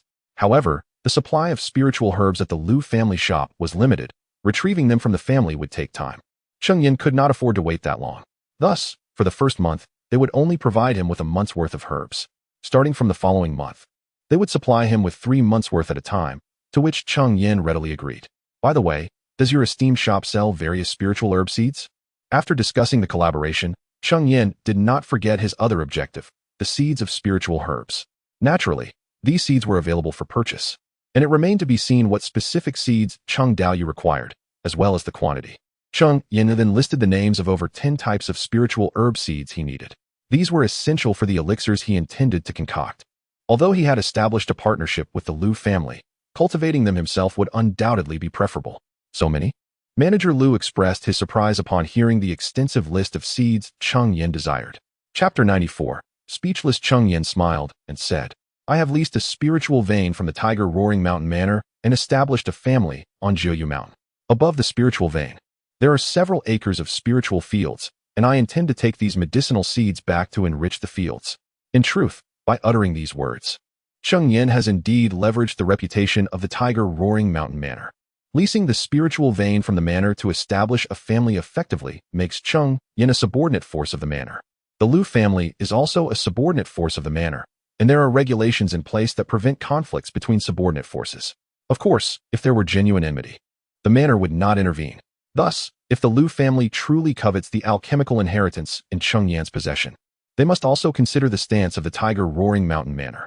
Naturally, even if the Lu family disregards all caution and seeks to seize Cheng Yan's alchemical legacy, he would have little to fear unless a fully realized qi refinement practitioner were to come after him, even against a 9th-layer qi refinement practitioner. While Cheng Yan might not be able to defeat them, he could certainly escape. If he returns to Jiuyu Mountain, even a fully realized practitioner would find it challenging to breach his defenses. Ah, I see. From now on, I shall address you as clan leader Cheng, remarked Manager Lu. You flatter me. Please wait a moment, clan leader Cheng. Changming, go fetch the medicinal herbs and seeds for clan leader Cheng. Manager Lu instructed, turning to Lu Changming. Shortly thereafter, Lu Changming entered with a storage bag containing the medicinal herbs and seeds Cheng Yan required for the month. How many spirit stones do these seeds require? Cheng Yan inquired. These seeds are not expensive, totaling 200 spirit stones, Lu Changming replied. Cheng Yan acquired a considerable number of seeds for a modest sum of 200 spirit stones, which was indeed a reasonable price. The affordability of these seeds was due to their nature. They were not derived from wild spiritual herbs like those Cheng Yan possessed. Once matured, those could yield more seeds indefinitely. However, these seeds had undergone special treatment and would not produce new seeds upon maturity, necessitating further purchases from the Lu family shop for continued cultivation. Cheng Yan accepted the storage bag from Lu Changming and handed over 200 spirit stones to Manager Lu. However, this transaction reduced Cheng Yan's spirit stones to a mere 2 digits. After procuring the medicinal herb seeds, Cheng Yan exited the Lu family shop. Once he left, Lu Changming turned to Manager Lu and said, "Fourth uncle, I know what you wish to say, but it is already too late." Manager Lu interrupted. "How can it be too late? He must possess an alchemical legacy. If fourth uncle can seize it, such an accomplishment might even warrant a reward from the family sufficient for you to break through to the 9th layer of qi refinement." Lu Changming argued.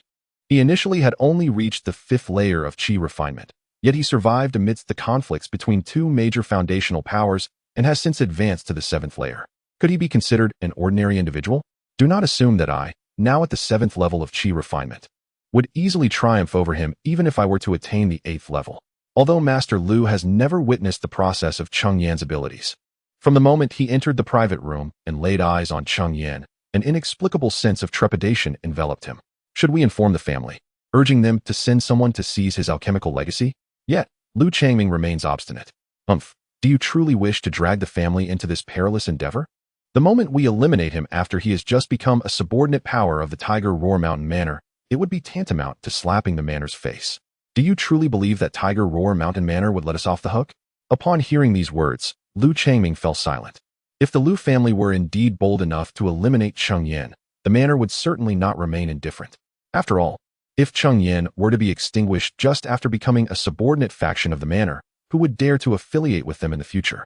Must we simply watch the alchemical legacy slip away from our grasp? Alas, the alchemical legacy is destined to elude the Lu family. Meanwhile, Cheng Yan remained oblivious to their conversation.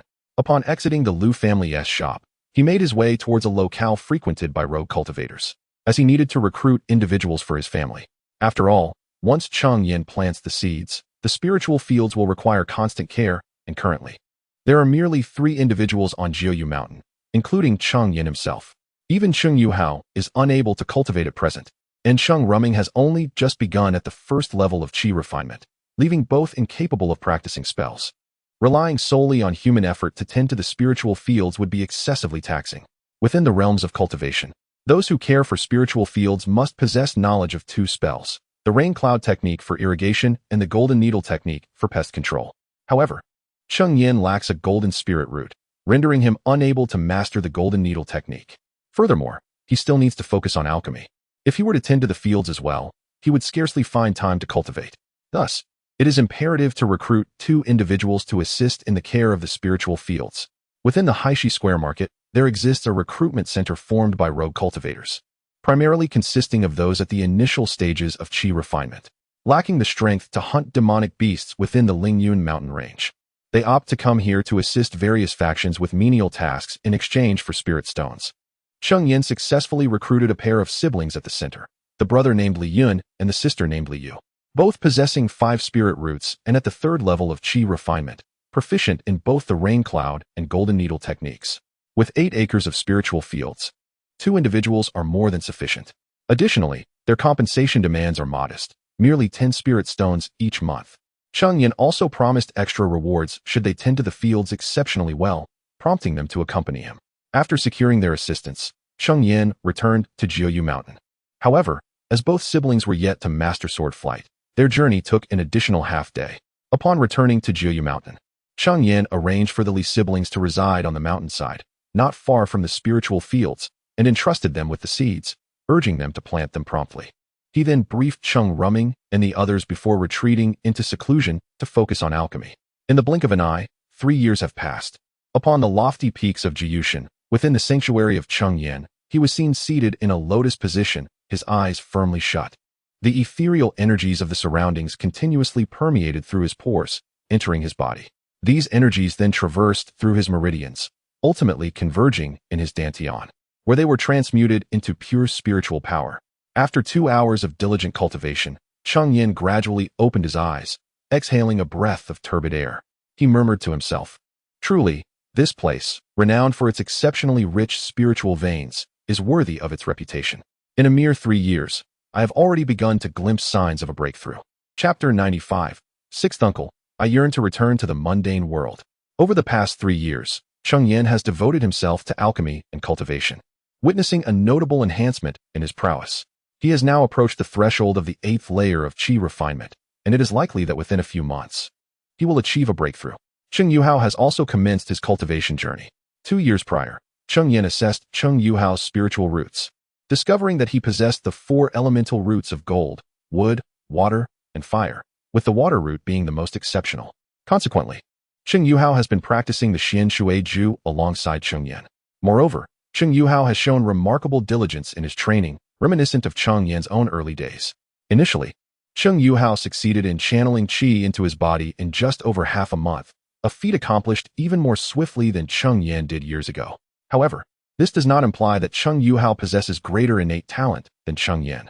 The primary factor lies in Cheng Yuhao's cultivation environment, which is vastly superior to what Cheng Yan experienced in his youth. Had Cheng Yan cultivated in an upper-grade spirit vein, he is confident that he could have channeled qi into his body in no more than 10 days. Now, after more than 2 years of arduous practice, Cheng Yuhao, at not yet 9 years of age, has already attained the second layer of qi refinement. In contrast, Cheng Rumming has languished in his progress. 3 years have passed, and he remains at the first layer of qi refinement.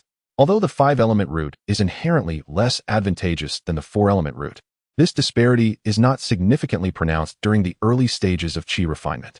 Ultimately, it is Cheng Rumming's own lack of diligence that hinders his advancement. Cheng Yan has imparted advice to him, yet with little effect. Only when he witnesses the Li siblings perform spells does he feel a fleeting spark of envy that drives him to practice diligently for a day or two. Otherwise, he tends to oscillate between periods of effort and idleness. Currently, the Li siblings have reached the 3rd layer of qi refinement. Unlike Cheng Rumming and Cheng Yuhao, they do not have the continuous supply of elixirs provided by Cheng Yan. Additionally, 2 years ago, Cheng Yan established a spirit gathering array at the mountaintop, where the concentration of spiritual energy rivals that of an upper-grade spirit vein, naturally facilitating their cultivation. The Li siblings, meanwhile, earn spiritual stones from tending to their spiritual fields, which merely sustains their normal cultivation pace, leaving little room for rapid advancement. The siblings have, however, tended their fields exceptionally well. Among the 8 acres of spiritual fields, 1 acre is dedicated to cultivating low-grade spiritual rice, which yields approximately 800 pounds annually. Yet, under the care of the Li siblings, they consistently harvest an additional few dozen pounds each year. The remaining fields are sown with various spiritual herbs, and the herbs required for the Huangya Dan, which take 3 years to mature, have now ripened. Cheng Yan has refrained from refining these herbs into elixirs, instead employing them for Cheng Yuhao and Cheng Rumming. He wishes to ascertain whether they possess any talent for alchemy. Regrettably, they squandered a considerable amount of spiritual herbs, ultimately failing to produce even a single Huangya Dan.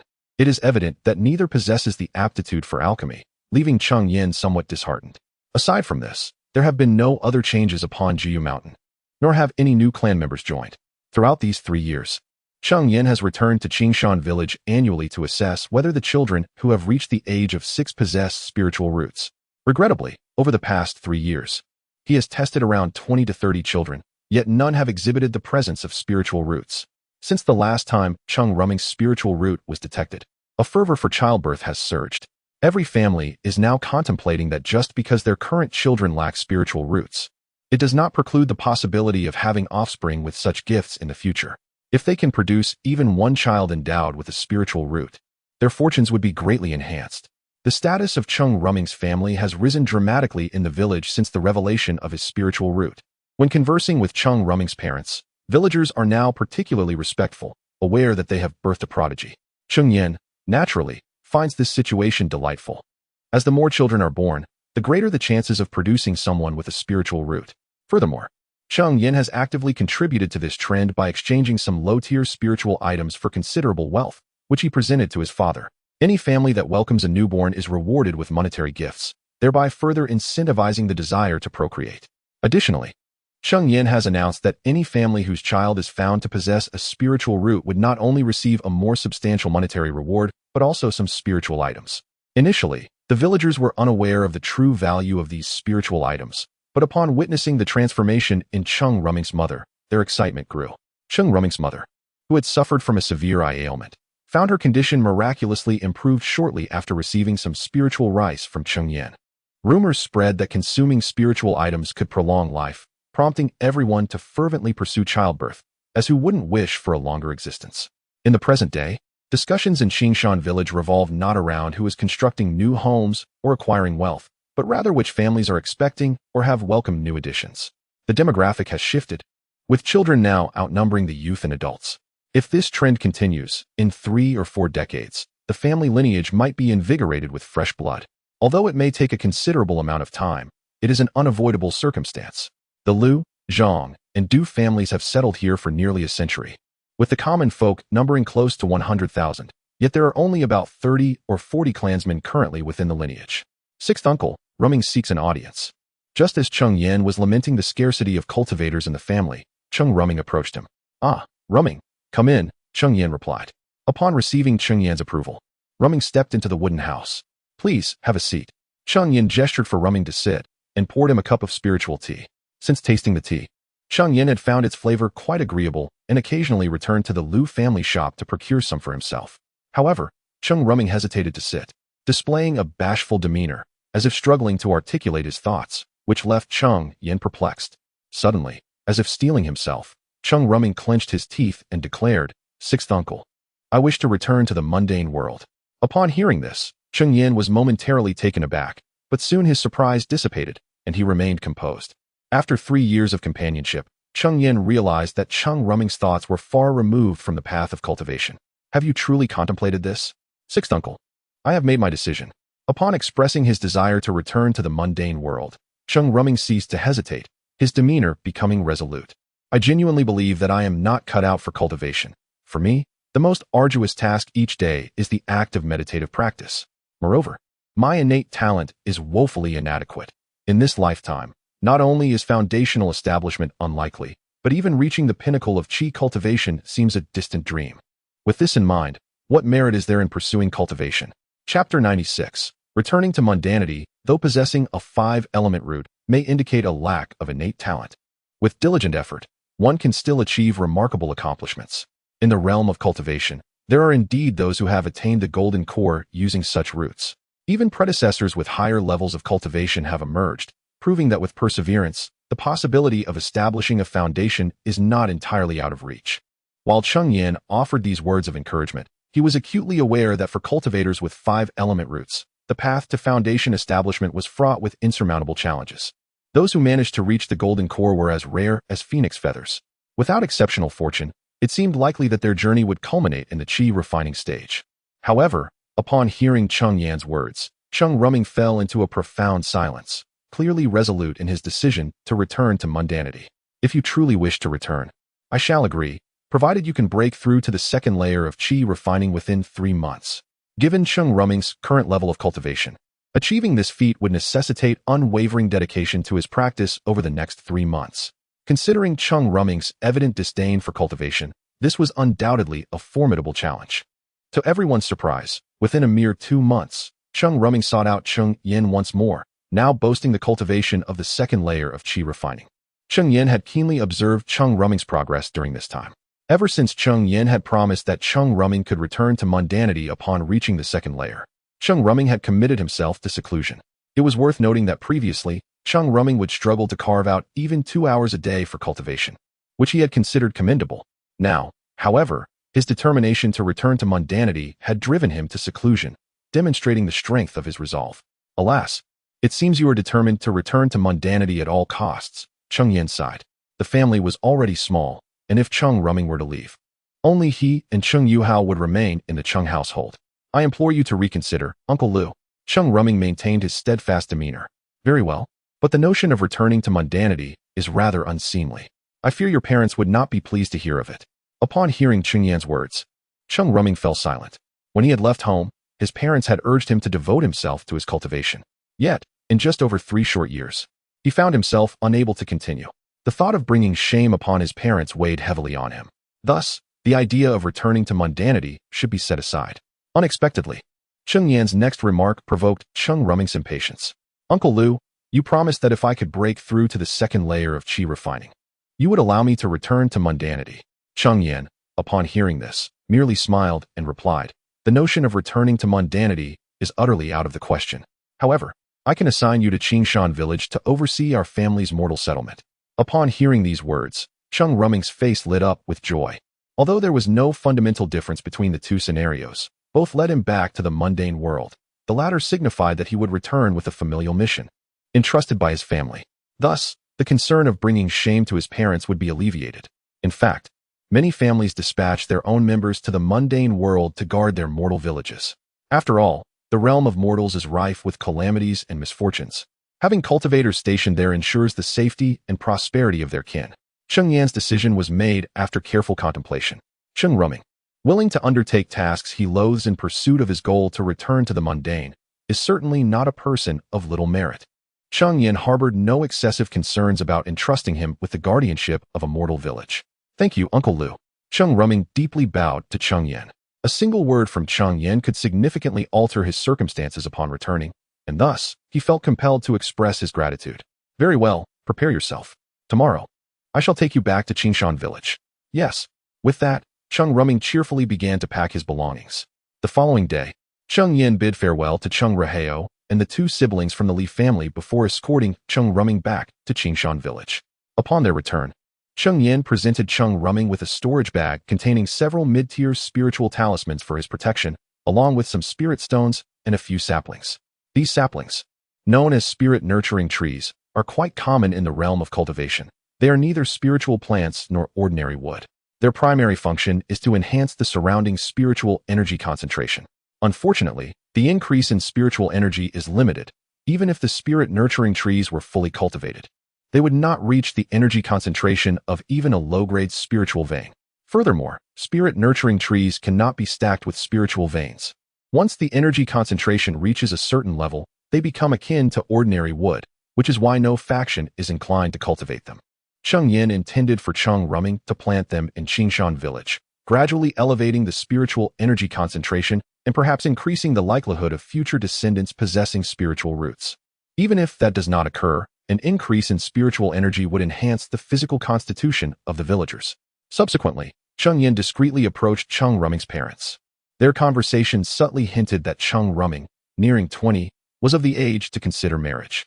Cheng Yan's parents readily agreed, eagerly anticipating the prospect of grandchildren. Alas, poor Cheng Yan remained blissfully unaware of the arrangements being made on his behalf. Possessing spiritual roots, even a union with a mortal would significantly increase the probability of their offspring inheriting spiritual roots compared to two mortal parents. Perhaps in a decade or so, the Cheng family would witness the emergence of their second generation of cultivators. This was also a reason Cheng Yan consented to Cheng Yan's return to Qingshan village. The number of cultivators within the family was exceedingly scarce, and solely relying on the minuscule probability of spiritual roots appearing among mortal descendants would take far too long. Having arranged matters for Cheng Yan, Cheng Yan returned to Jiyu Mountain. However, upon his arrival, the two siblings from the Li family sought him out. Uncle Lu, Li Yun and Li Yu request an audience. The two siblings from the Li family, after all, are not of the Cheng lineage. Thus they are unable to visit Cheng Yan's residence. They can only rely on Cheng Yuhao to convey their message. Take me to see them, Cheng Yan requested. The area behind his residence is home to the Qingyuan fruit trees, making it imperative to restrict access to outsiders. Consequently, Cheng Yan accompanied Cheng Yuhao and met the Li siblings at his abode. What brings you to me? Is there trouble with the spiritual fields, clan leader? Upon hearing these words, Cheng Yan's heart sank. The spiritual fields are of paramount importance to every family. Moreover, the fields currently contain numerous spiritual herbs nearing maturity. And should calamity strike, the losses would be considerable. Chapter 97. Demonic Aura. Thus, Cheng Yan hastily inquired, what has happened to the spiritual field?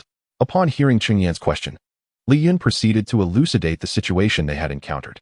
A few days prior, while tending to the spiritual field, the siblings from the Li family inadvertently discovered a discrepancy in the number of spiritual herbs.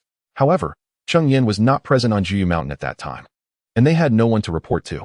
Since then, several spiritual herbs had mysteriously vanished each day, leaving them quite perplexed. They took turns guarding the field, even through the night, yet ultimately detected no anomalies. Upon seeing Cheng Yan return to Jiyu Mountain today, they hurried to inform him. After listening to their account, Cheng Yan too found the matter peculiar.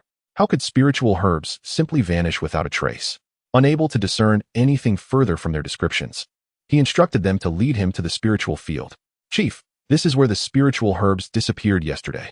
Following Li Yun's gesture, Cheng Yan observed a conspicuous gap in the center of the field. Surrounding it were neatly arranged spiritual herbs, but this particular spot was conspicuously vacant, creating an unsettling impression. Demonic aura? In that vacant area, Cheng Yan sensed a faint trace of demonic energy. The so-called demonic aura is essentially the essence of demonic beasts. which typically do not conceal their presence. Human cultivators often rely on this aura to track such creatures. However, given the limited spiritual awareness of Li Yun and his companion, it was understandable that they had failed to detect this faint energy. Upon sensing the demonic aura, a hypothesis formed in Cheng Yan's mind. He withdrew his flying sword and began to excavate the spiritual soil of the vacant area. Beneath the soil lay a tunnel, approximately the diameter of a human calf. This was likely a burrow created by a demonic beast adept at earth evasion, which had been stealing the spiritual herbs directly from beneath the field. It was no wonder that the two had been unable to detect it. Demonic beast? Li Yun and his companion were both taken aback. The presence of a demonic beast atop a spiritual vein was not particularly surprising. What was astonishing was that such a creature existed in a vein occupied by human cultivators. Generally, once human cultivators claim a spiritual vein, they conduct thorough investigations, resulting in the extermination or subjugation of any existing demonic beasts, leaving no room for wild ones to persist. Yet, here on Juyu Mountain, a demonic beast had indeed concealed itself, and had it not been for its theft of the spiritual herbs, Cheng Yan might have remained oblivious.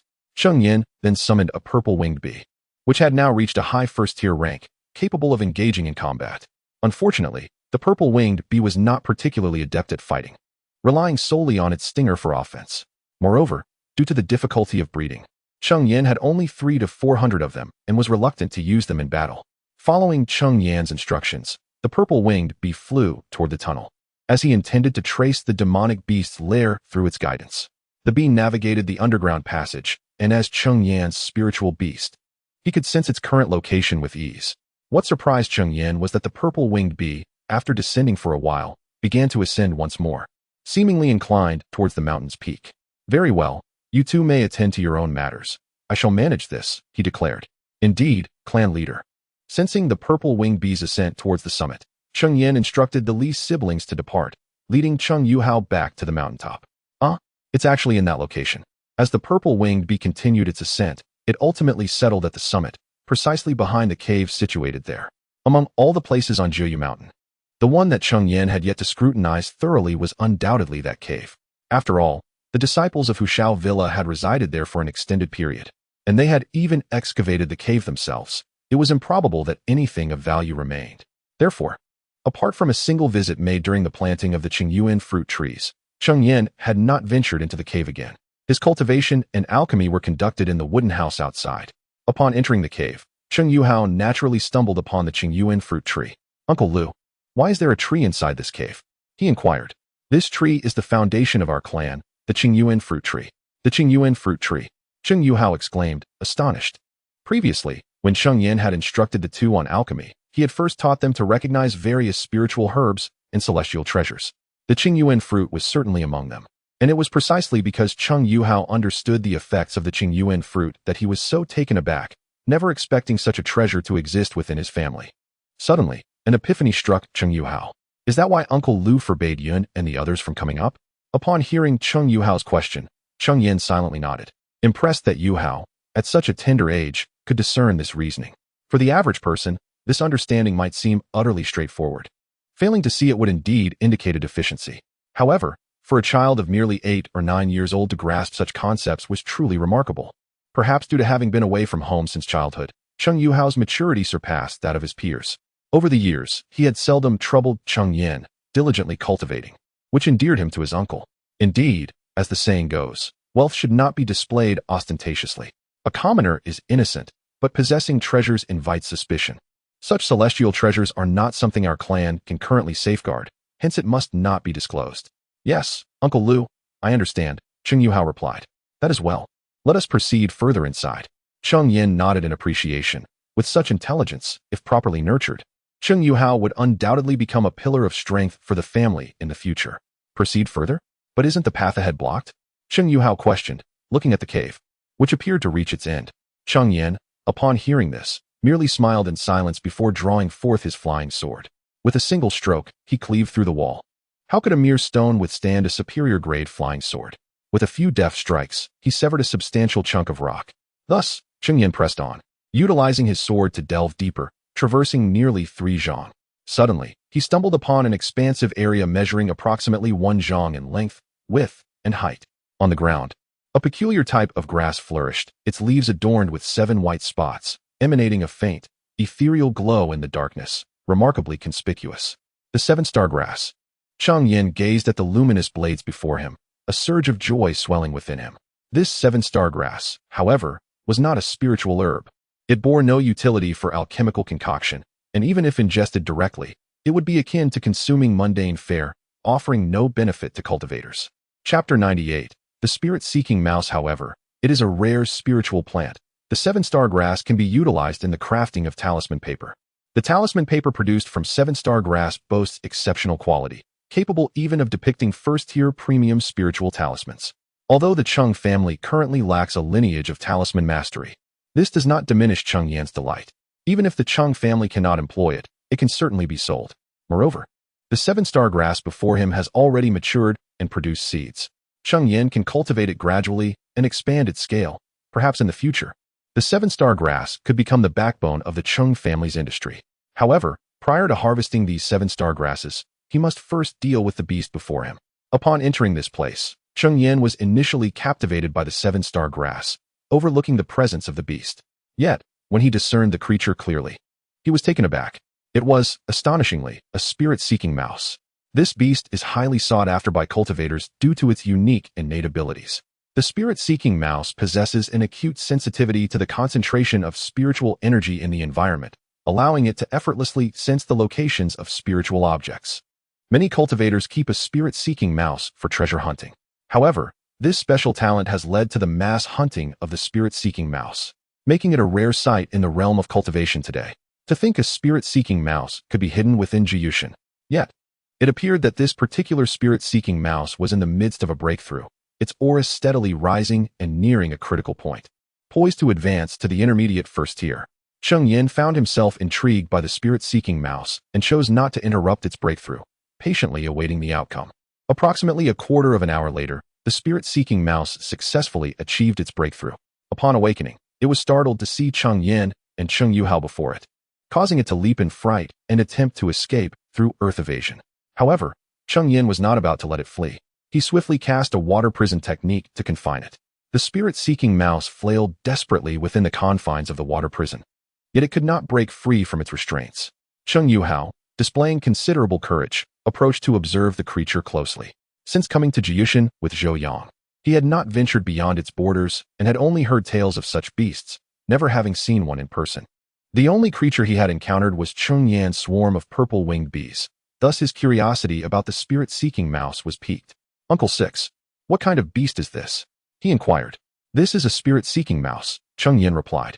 "This one is just recently broken through to the intermediate first tier, and I am confident that my water prison technique can keep it securely contained."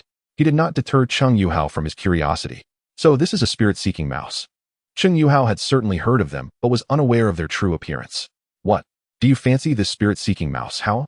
If you like it, you may tame it as your spiritual companion," Cheng Yan remarked, noticing the gleam of fascination in Cheng Yuhao's eyes as he gazed at the spirit-seeking mouse. In this light, bestowing him with a spirit beast is indeed not without merit. While the spirit-searching mouse possesses the remarkable ability to locate treasures, it is not without its flaws. Its lifespan is lamentably brief, typically averaging around 50 years.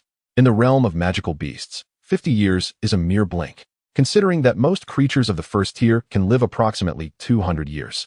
Even among tortoise species, which are inherently long-lived, lifespans can extend to 3 or 4 centuries. Moreover, constrained by its bloodline and longevity, the spirit-searching mouse rarely ascends beyond the advanced first tier, with the utmost reaching the peak of the first tier. Thus, although Cheng Yan harbors an interest in the spirit-searching mouse, it is not to the extent of necessity. Furthermore, Cheng Yan is usually occupied with either cultivation or alchemy, previously accompanied by Cheng Rumming and Cheng Yuhao. Now that Cheng Rumming has returned to Qingshan village, Cheng Yuhao finds himself alone. Having a spirit beast as a companion would indeed be a pleasant change. Upon hearing Cheng Yan's words, Cheng Yuhao's eyes sparkled with excitement as he fixed his gaze intently on the spirit-searching mouse. Cheng Yan could not help but smile, recognizing the childlike wonder that, regardless of maturity, still shone through when confronted with something beloved. "It is already ensnared. You need only establish the blood pact," he reassured. "Thank you, Uncle Lu," Cheng Yuhao exclaimed. The spirit-searching mouse, utterly ensnared by Cheng Yan, was unable to resist as Cheng Yuhao effortlessly forged the blood pact. Once the pact was established, Cheng Yan released the creature. The moment it broke free from the confines of the water prison technique, it began to circle around Cheng Yuhao, eliciting peals of laughter from him. However, in its gaze towards Cheng Yan lingered a hint of animosity, a clear reminder of the earlier confinement. Having successfully tamed the spirit-searching mouse, Cheng Yan turned his attention to harvesting the 7-star grasses. Upon counting, he discovered a total of 26 plants, each bearing 3 to 5 seeds, culminating in over 100 seeds. After completing the harvest, Cheng Yan led Cheng Yuhao out of the cave and summoned the Li siblings, informing them that the matter of the spiritual field had been resolved. He entrusted them with the seeds of the 7-star grasses, instructing them to plant them accordingly. Once these tasks were accomplished, Cheng Yan returned to the cave, seeking to enter a period of seclusion. At present, Cheng Yan's cultivation was but a step away from breaking through to the 8th layer of qi refinement. This time in seclusion was intended to solidify that advancement. After consuming a Peiyuan pill, he plunged into his meditative practice. In the midst of cultivation, time seemed to slip away swiftly. Before he knew it, 3 months had passed. Atop Jiu Mountain, the stone door to the cave, which had remained sealed for 3 months, finally creaked open once more. Cheng Yan emerged, now embodying the prowess of the 8th layer of qi refinement. After 3 months of rigorous cultivation, he had successfully achieved his breakthrough. Moreover, his aura was notably subdued, indicating that he had only emerged after thoroughly solidifying his newfound strength. What Cheng Yan did not anticipate, however, was that upon his emergence, he would soon have visitors.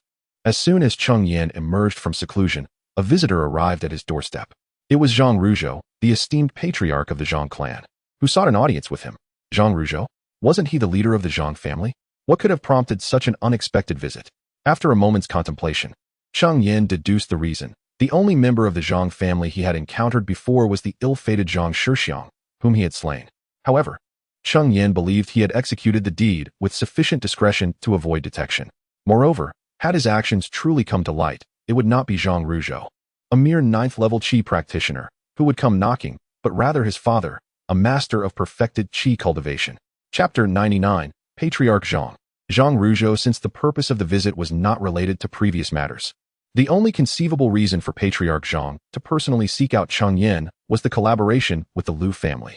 Ever since Cheng Yan established a stable partnership with the Liu family, their shops had begun to offer a considerable quantity of medicinal pills for sale, resulting in a substantial increase in annual profits.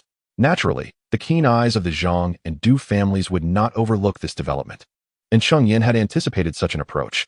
Ah, it is indeed Patriarch Zhang. I have long admired your reputation. Please, come in. Though thoughts raced through his mind, Cheng Yan's words were tinged with dissatisfaction. Upon hearing Zhang Ruzhou's voice, he opened the formation to allow him entry. However, there was no grand hall to receive guests atop Jiu Mountain, so he could only escort Zhang Ruzhou to an unadorned wooden cabin. While humble, it was the only option available. It seemed he would need to construct a dedicated building for receiving guests in the future. Zhang Ruzhou, however, displayed no sign of disdain for Cheng Yan due to the simplicity of his accommodations. However, pour a cup of tea for Patriarch Zhang, Cheng Yan instructed as he led Zhang Ruzhou into the wooden cabin. The two took their seats facing each other, and Cheng Yan turned to direct Cheng Yuhua to serve tea to Zhang Ruzhou. Upon hearing this, Cheng Yuhua promptly poured a cup of tea for Zhang Ruzhou and returned to stand obediently behind Cheng Yan. Patriarch Cheng, your younger generation shows great promise. At such a tender age, he has already reached the 2nd level of qi refinement. Haha, you flatter me, Patriarch Zhang, Cheng Yan chuckled, feeling a sense of joy at the praise bestowed upon his descendant. In our first meeting, I have not prepared anything elaborate.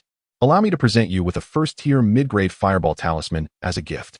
After commending Cheng Yuhua, Zhang Ruzhou produced a fireball talisman and offered it to the young man. Cheng Yuhua, upon seeing this, did not dare to take it upon himself and turned to look at Cheng Yan. Since it is a gift from Patriarch Zhang, you should accept it. With Cheng Yan's approval, Cheng Yuhua extended his hands to receive the spiritual talisman. Thank you, Patriarch Zhang, Cheng Yuhua expressed politely. Zhang Ruzhou smiled and shook his head, signaling that no thanks were necessary. Patriarch Zhang, your visit today must not solely be to commend my junior, is it? You truly possess a discerning eye, Patriarch Cheng. I have come primarily to discuss the matter of medicinal pill collaboration.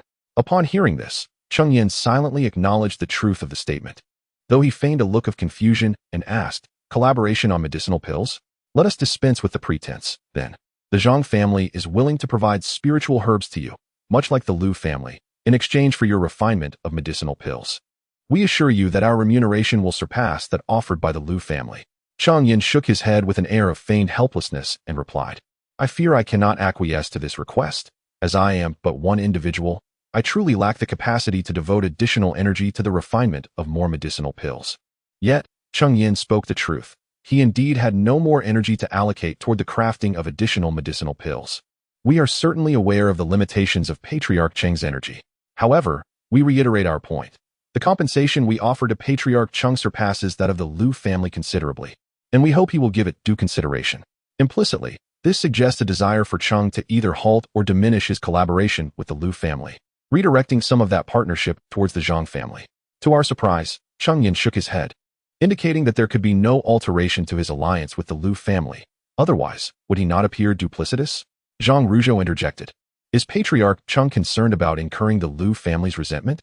Rest assured, with the Zhang family backing you, the Lu family would not dare to take action against you. I have no doubt regarding the Zhang family's strength, yet the collaboration concerning elixirs remains impossible. However, I do possess another business proposition to discuss with Patriarch Zhang. Although the Zhang family is formidable, their power is still somewhat inferior to that of the Lu family. Cheng Yan had no desire to offend the Lu family on behalf of the Zhang family, leading him to decline the collaboration. Yet, he was also reluctant to easily alienate the Zhang family. Thus he shifted his tone, suggesting that other forms of cooperation could be explored. "Oh, what business do you have in mind?" Cheng Yan responded, "On my Jiuyu mountain, I have several acres of spiritual fields, cultivated with spiritual herbs. A batch is nearing maturity, and the elixirs crafted from them could be sold to the Zhang family. Currently, the Cheng family is understaffed and unable to establish a shop in the market. Therefore, the elixirs produced will likely end up being sold to the Lu family. If that is the case, selling to the Zhang family would yield similar results. However, how could the limited production from my spiritual fields satisfy the Zhang family?" As soon as Cheng Yan finished speaking, he noticed Zhang Ruzhou furrowing his brow. "Patriarch Cheng, the growth of spiritual herbs is inherently slow, and relying on your spiritual fields. It seems unlikely that you can provide a steady supply of elixirs." Cheng Yan acknowledged. "I know that the spiritual fields on Jiuyu Mountain cannot meet the Zhang family's demands, but I possess another item." While speaking, he produced a 7-star grass from his storage pouch. The 7-star grass. As a family renowned for their spiritual talismans, the Zhang family was well aware of its significance and had cultivated several spiritual plants for the production of talisman paper. Yet, they could only refine mid-grade talisman paper of the first tier, and even high-grade first-tier talisman paper required external purchase. However, possessing 7-star grass would eliminate their limitations regarding talisman paper, potentially allowing them to cultivate a top-tier first-grade talisman master. Thus, Zhang Ruzhou's excitement upon seeing the 7-star grass was entirely understandable. "Patriarch Cheng, how many 7-star grass do you possess?" "A total of 26 plants." At this moment, Zhang Ruzhou regained his composure. While 26 plants were indeed precious, the quantity was rather meager. Those 20 or so 7-star grasses might only yield around 20 talisman papers, which was insufficient. Zhang Ruzhou shook his head. Cheng Yan remarked, "Although the quantity is not substantial this time, there are still many 7-star grasses growing in the spiritual fields of Jiuyu Mountain." "Patriarch Cheng, you jest. 7-star grass takes a decade to mature. Who knows when we will see the next harvest?" Zhang Ruzhou had yet to articulate another thought, that the Lu family had likely amassed considerable wealth over the years. Although his visit this time ostensibly concerned a potential collaboration with Cheng Yan, the primary aim was to curb the Lu family's expansion. Even if he could not entirely hinder their progress, he sought to ensure that the Cheng family kept pace with them and did not lag behind.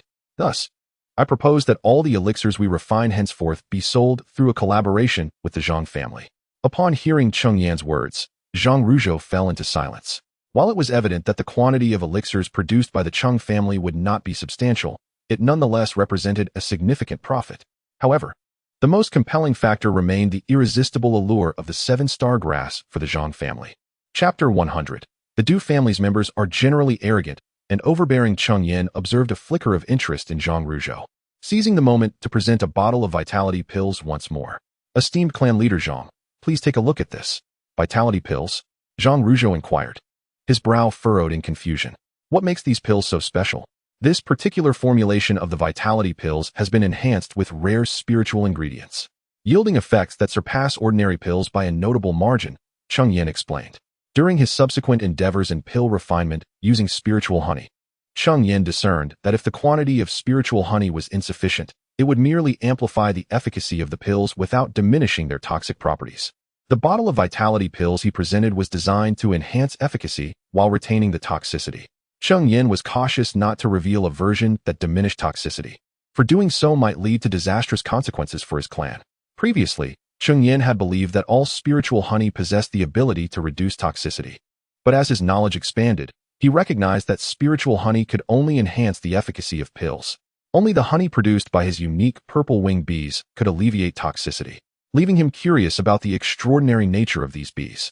Regrettably, high-grade spiritual honey could solely increase efficacy and could not further mitigate toxicity. Is what you say truly the case? I would never deceive clan leader Zhang, Cheng Yan asserted. Upon hearing this, Zhang Ruzhou lowered his head, pondering for a moment before responding. If what clan leader Cheng claims is accurate, and these vitality pills indeed possess a 10% greater efficacy than ordinary pills, I shall represent the Zhang clan and agree to collaborate with you, provided that these are the pills we procure in the future.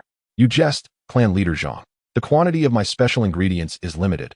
I can offer no more than 50% of these high-efficacy pills. 80%. At most, 60%. 70%. Cheng Yan shook his head in refusal. No more than 60%. That is already the maximum I can accommodate, given my limited yield of spiritual honey. Very well, we have a deal. After a moment of contemplation, Zhang Ruzhou acquiesced. With these high-efficacy pills, they could establish a reputation that would attract more customers, thus enabling them to amass greater quantities of spirit stones. Of course, the catalyst for this collaboration was primarily the seven-star grass. Its allure to the Zhang clan was immense. Securing a stable supply would yield significant spirit stones annually. More importantly, it presented an opportunity to cultivate a first-tier exceptional talisman master, which was of paramount significance. Clan leader Cheng, may our collaboration be fruitful. Following the agreement, Zhang Ruzhou appeared in high spirits, clasping his hands in greeting as he smiled. Clan leader Cheng, may our partnership thrive. Since our collaboration is established, I shall not impose further on your time. I bid you farewell for now. Safe travels, clan leader Zhang. Yet, no sooner had Cheng Yan seen Zhang Ruzhou off than members of the Du family arrived, and their demeanor was evidently unfriendly. Cheng Yan, open the formation at once. Upon hearing the voice, Cheng Yan's brows knitted together in concern. In the realm of cultivation, it is considered an act of profound disrespect to address others by their names unless they are close acquaintances. The individual before him displayed a remarkable lack of courtesy, speaking in a tone that bore a hint of command, as if to bully the Cheng family, which was currently lacking in notable figures. He recognized the newcomer as Du Guangquan, an elder from the Du family, who had reached the 9th level of qi refinement. Given the blatant disrespect shown towards Cheng Yan, it was only natural for Cheng Yan to respond with equal disdain, refusing to grant him entry into the formation. From behind the barrier, Cheng Yan coldly inquired, "What brings Elder Du to the Cheng residence?" The elder's retort was dripping with scorn. Is this how the Cheng family treats its guests, by casting them out? Yet, Du Guangquan did not elaborate on his purpose, merely scoffing. You jest. Elder Du hospitality is reserved for those who understand decorum, not for the uncouth. Are you not afraid of the Du family's retribution, given your treatment of me? Cheng Yan recalled hearing tales of the Du family's arrogance and disdain for others, and seeing it firsthand confirmed those stories. The Du family had developed later than the Liu and Zhang families. Initially, they were only marginally better off than the current Cheng family, boasting 5 or 6 cultivators. However, fortune smiled upon them when they discovered a vein of red copper within their territory, a material commonly used in forging. After decades of secretive development, they had amassed their current strength. Yet, perhaps the years of enduring humiliation had fostered a sense of entitlement among the Du clan, causing them to act with haughtiness and disregard for smaller families, resembling newly affluent individuals. You, Cheng, dare to insult the Du family so brazenly. If you willingly surrender the alchemical inheritance, I may spare your life. Unlike the Zhang family, who sought collaboration with the Chengs, the Du family's intentions were singular, to seize the alchemical knowledge possessed by Cheng Yan. The Du family, having developed later and lacking any inherited cultivation techniques, unlike the Liu family with their forging or the Zhang family with their talisman crafting, had relied solely on that red copper vein for their rise. Yet, such resources have their limits, and thus, the Du family was eager to acquire various cultivation techniques. If Elder Du has come solely for the alchemical inheritance, then I invite you to leave, Cheng Yan declared, preparing to disregard him and turn away. Do you truly believe that this formation can hinder me? Since you refuse to relinquish the inheritance willingly, I shall take it by force." With that proclamation, Du Guangxuan changed his hand seals, summoning a fire serpent that lunged towards the barrier. Fortunately, the formation's defensive capabilities were robust enough to withstand such an attack. A single fire serpent could not breach it. However, the elder's offensive was unmistakably a provocation against the Cheng family. Cheng Yan was not one to endure such indignities passively. He would not simply engage in placid conversation when faced with aggression. Thus, he summoned all his strength to activate the formation, conjuring a wave of water that surged towards Du Guangxuan. In response, the elder unleashed another fire serpent, and the two spells clashed violently, ultimately neutralizing each other. However, just as Du Guangxuan managed to halt a wave of heavy water, another formidable surge approached. In its wake followed successive waves, each more powerful than the last. Witnessing this, Du Guangxuan's expression shifted dramatically, and he hastily unleashed a variety of spells in an attempt to fend off the relentless onslaught. Yet, the first-tier premium formation proved to be a formidable barrier, and his spells were swiftly obliterated. With no other recourse, he was compelled to summon a first-tier superior defensive artifact, channeling all his energy to create a protective barrier of spiritual power. The surging waves relentlessly battered against the barrier, which, unfortunately, did not endure for long, as cracks began to appear before it ultimately shattered with a resounding crash. Chapter 101. First Grade Supreme Array. The relentless waves crashed against the spiritual barrier, which did not withstand for long before it began to fracture, ultimately shattering with a resounding crack. Without the protection of the barrier, the waves struck Du Guangxuan directly, the immense force propelling him through the air. As he steadied himself, Du Guangxuan's complexion flushed crimson, a metallic sweetness rising in his throat, compelling him to swallow the fresh blood that surged forth. A first-grade supreme array. What a formidable lineage the Cheng family possesses. Initially, he had presumed that a family as modest as the Chengs would only have access to a first-grade upper-tier array, which had emboldened him. However, he was taken aback to discover that the Cheng family's array was indeed a first-grade supreme one, leaving him with considerable injuries. Fiercely, Du Guangxuan declared, "Do not think that your Cheng family's first-grade supreme array can safeguard you from the wrath of the Du clan. Prepare to face the fury of my family." With that, without waiting for Cheng Yan's response, he fled. Knowing the Cheng family possessed such a powerful array, he feared that a confrontation would leave him at a disadvantage. Cheng Yan observed as Du Guangxuan spat his threats and turned to flee. He made no attempt to pursue. A cultivator at the 9th level of Qi refinement focused solely on escape would be challenging to catch. Moreover, if Cheng Yan were to eliminate Du Guangxuan, it would irrevocably forge a deadly enmity between their families, and the Cheng family was not yet strong enough to contend with the Du clan. As for the threats uttered by Du Guangxuan, Cheng Yan did not take them to heart. As long as there was a cooperative relationship with the Liu and Zhang families, the Du clan would not dare to act against the Chengs lightly. Meanwhile, at the Du family's spiritual vein, after a frantic escape, Du Guangxuan finally returned home. Upon his arrival, he sought out the family patriarch, Du Guangyu, to recount his encounter with the Cheng family. Gritting his teeth, he said, "Patriarch, Cheng Yan is truly arrogant. Disregarding our Du family, I propose we take decisive action to annihilate the Chengs. Enough of the Cheng family for now. In 3 years, the Jindao sect will host its decennial auction. I have learned that foundational elixirs will be available. We must focus all our efforts on amassing spirit stones to bid for these elixirs. Then we should secure the alchemical heritage of the Cheng family. With such knowledge, our Du family would undoubtedly accrue more spirit stones, thereby enhancing our chances of acquiring the foundational elixirs." Du Guangxuan felt a surge of impatience upon hearing Du Guangyu's dismissal of the Cheng family. If they let Cheng Yan go unpunished, would his injuries not be in vain? If we act against the Cheng family, the Liu clan will surely intervene. For now, we must prioritize the auction in 3 years and avoid unnecessary complications. The Cheng family, with their alliance with the Liu family, brings substantial spirit stones to them yearly. They will not easily permit harm to befall the Chengs. If the Du family truly strikes the Chengs, the Liu family will undoubtedly come to their aid. Du Guangxuan's heart simmered with discontent. He was accustomed to dominating lesser families, and the humiliation he suffered at the hands of the Cheng family today had kindled a deep-seated resentment. He harbored a fervent desire to see Cheng Yan utterly crushed. Let us first secure the foundation establishment pill. Once we obtain it, when my elder brother successfully establishes his foundation, the mere Cheng family will be effortlessly extinguished. The elder brother that Du Guangyu refers to is none other than Du Guanglin, the foremost of the Guang lineage within the Du family, who has attained the pinnacle of Qi refinement. As for another practitioner at the same level within the Du family, he belongs to the older generation and is nearing 90 years of age, having long surpassed the optimal age for foundation establishment. In contrast, Du Guanglin is merely in his 50s, still possessing the potential for foundation establishment. However, enough of the Cheng family. Let us focus solely on the foundation establishment pill. You may leave now. Du Guangxuan wished to voice further thoughts, but was interrupted directly by Du Guangyu, leaving him no choice but to depart in frustration.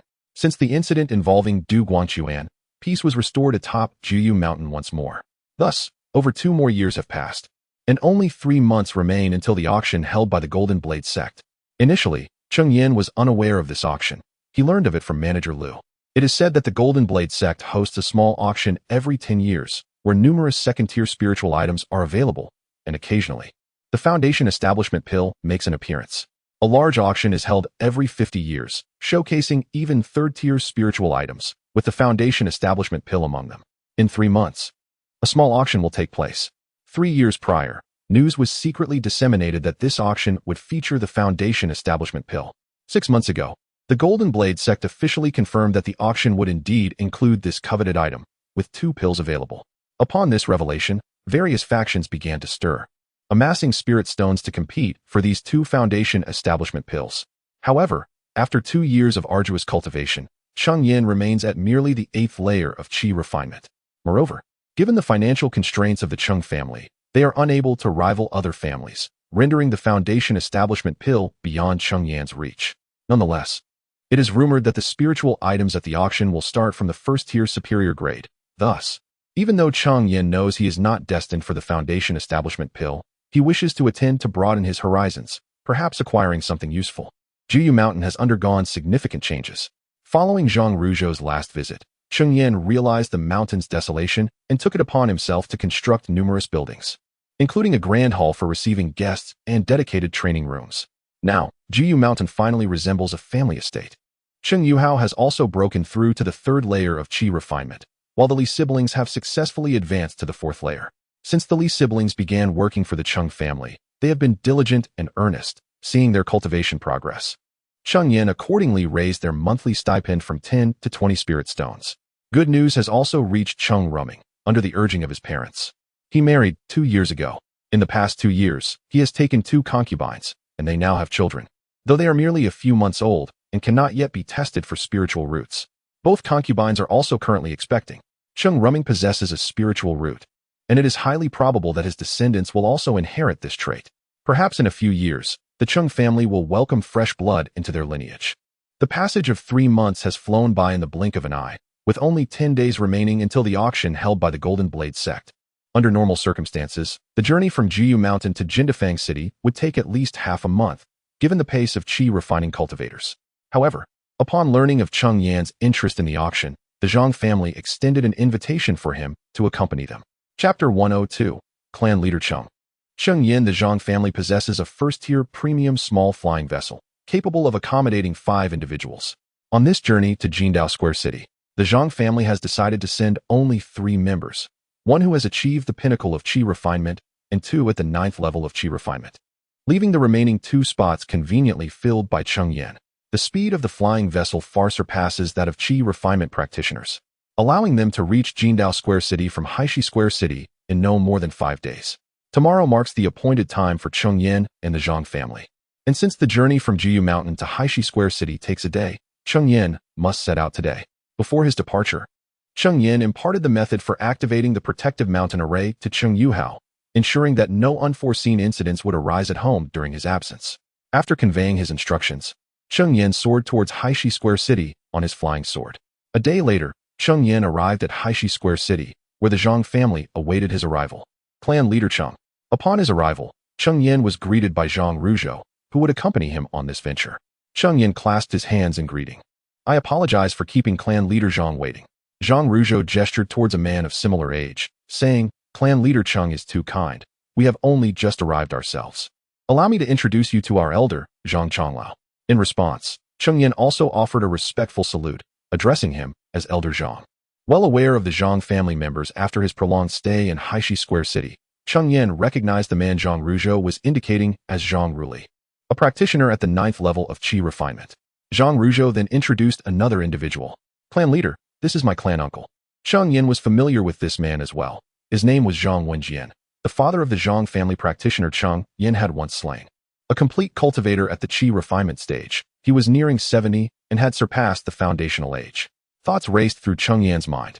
Given that the Zhang family had not sought him out all these years, it implied they had not discovered the identity of Zhang Shixiang's murderer, thus compelling him to remain vigilant and composed. He addressed Zhang Wenjian, Senior Zhang. Although both Cheng Yan and Zhang Wenjian were at the qi refinement stage, the latter was Zhang Ruzhou's clan uncle. Given their relative standings, it was appropriate for Cheng Yan to address him as senior. Zhang Wenjian acknowledged Cheng Yan with a mere nod, choosing not to engage in further conversation. The upcoming auction for the Foundation establishment pill promised to be fraught with peril. Thus, the Zhang family had wisely refrained from sending any of their members qualified for Foundation establishment, opting instead for Zhang Wenjian to lead this expedition. Zhang Ruzhou, sensing the awkwardness in the atmosphere following the silence since his uncle's son had perished without justice, sought to shift the mood. Since clan leader Cheng has arrived, we should set forth. He promptly produced the flying vessel, and once everyone boarded, he inserted a spirit stone to activate it. Though both vessels belong to the first tier of exquisite flying boats, the one belonging to the Zhang family pales in comparison to the larger craft of the Tiger Roar Villa, not only in size, but also in speed. Albeit the differences are not excessively pronounced given they both are of the same esteemed rank. Once the vessel was set in motion, Zhang Wenjian quietly closed his eyes to rest, while Zhang Ruzhou, after entrusting the navigation to another, approached Cheng Yan. Is this your first visit to the Golden Blade Workshop Market, clan leader Cheng? He inquired. Indeed, Cheng Yan replied. Allow me to provide you with an introduction to the Golden Blade Workshop Market. Established nearly a millennium ago, the Golden Blade sect currently boasts 3 formidable Golden Core true persons. As the largest market under the aegis of the Golden Blade sect, the Golden Blade Workshop Market is undoubtedly bustling with activity, situated atop a third-tier low-grade spiritual vein. Within the Golden Blade Workshop Market, second-tier spiritual materials are frequently encountered, and on occasion, third-tier spiritual items may also make an appearance. However, the most captivating aspect of the market is undoubtedly the auction events. Once Zhang Ruzhou began to speak, he became quite animated, traversing topics that ranged from the Golden Blade sect to the entirety of the Eastern Wilderness. Cheng Yan, unable to interrupt, resigned himself to the role of a listener, occasionally nodding in acknowledgement. Fortunately, amidst his discourse, Zhang Ruzhou occasionally revealed valuable insights, enhancing Cheng Yan's understanding of the Golden Blade sect. Thus, the 5 days passed in the cadence of Zhang Ruzhou's voice. Cheng Yan had never noticed this loquacious trait of Zhang Ruzhou during their previous business dealings. Upon arriving at the Golden Blade Workshop Market, they found accommodations at an inn. No sooner had they settled in than Zhang Ruzhou appeared once more, insisting that Cheng Yan, being a newcomer, must explore the market to witness its splendor. Cheng Yan, genuinely intrigued, accompanied Zhang Ruzhou through the bustling market. As he had described, the Golden Blade Workshop Market was indeed vibrant, with a dazzling array of second-tier spiritual items that left Cheng Yan in awe. However, the exorbitant prices deterred him. Nevertheless, he observed that many casual cultivators were selling the spiritual herbs required for the cultivation of the nourishing essence pill. Cheng Yan contemplated purchasing some, as his success rate in refining first-tier intermediate-grade pills had stabilized at about 60%, making it an opportune moment to attempt crafting first-tier superior-grade pills. Yet, he hesitated, fearing that his actions might arouse Zhang Ruzhou's suspicion regarding his possession of superior-grade alchemical heritage.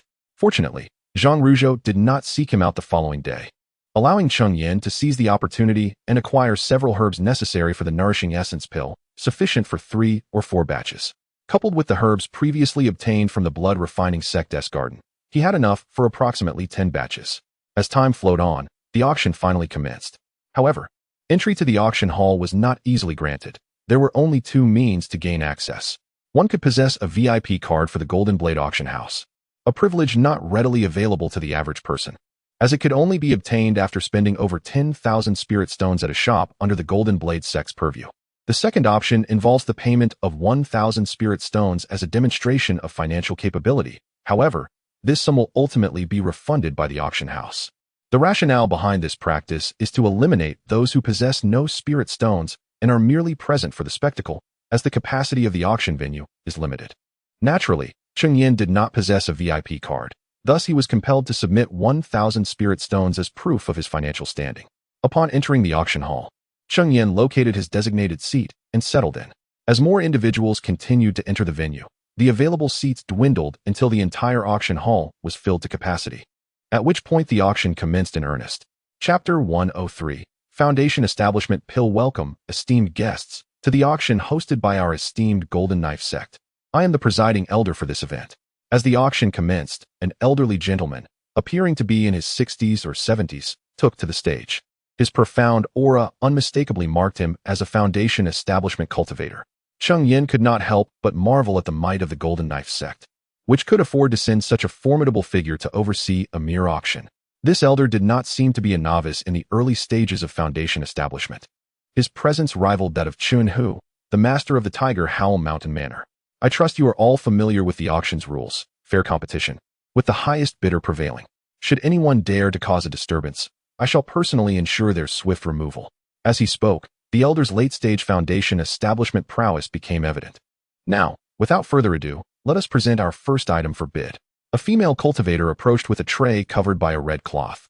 The elder stepped forward, unveiling the cloth and introducing the item.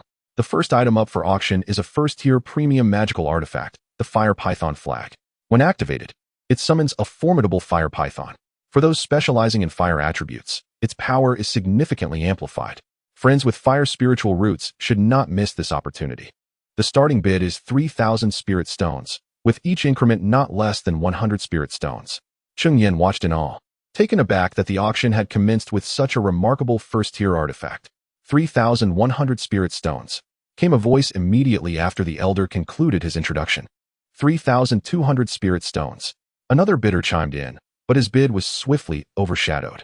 The bidding escalated in a spirited exchange, culminating in the Fire Python Flag being acquired by a perfected Chi refinement cultivator for 3,800 spirit stones. Cheng Yan privately lamented the wealth of these cultivators. While the Fire Python Flag was indeed impressive, it was worth at most 3,400 spirit stones, yet it had been driven up by several hundred spirit stones.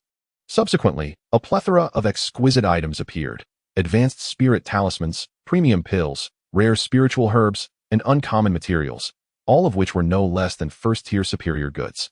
In fact, most were first-tier premium items, each fetching prices above market value. Next item, please. With the host's announcement, another item was presented. The host lifted the red cloth, revealing a black orb, roughly the size of a fist. The Xian Water Pearl, a first-tier premium magical artifact, when activated, weighs as heavy as 1,000 pounds and possesses immense power, making it ideal for those who cultivate water attributes.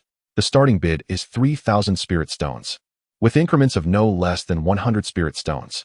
After perusing so many items, at last, there was something that Cheng Yan desired. Ever since he utilized the heavy xianxia, he had developed a fondness for these weight-based magical artifacts. As Cheng Yan's cultivation progressed, the xianxia began to show signs of fatigue. Upon encountering the xianxia pearl, Cheng Yan was determined not to let this opportunity slip away. The bidding begins now. 3,100 spirit stones. No sooner had the elder finished speaking than someone called out a higher bid, clearly eager for the xianxia pearl. Just as Cheng Yan was. 3,500 spirit stones. Cheng Yan was aware that items at auction typically exceeded their market value. However, he had no intention of spending extravagantly.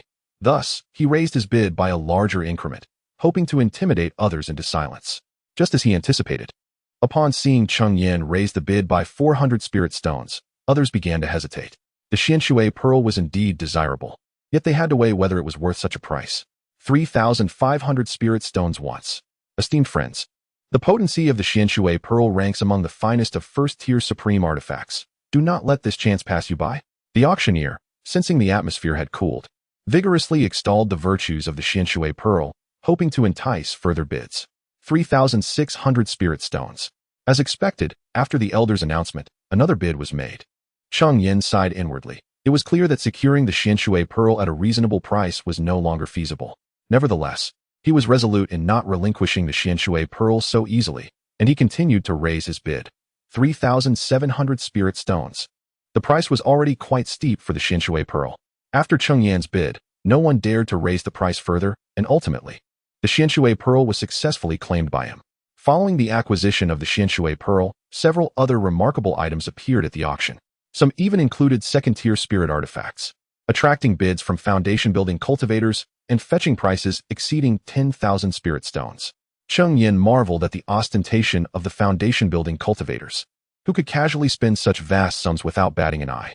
Although numerous enticing items surfaced, none captured Cheng Yan's interest, or rather, he found himself short on spirit stones.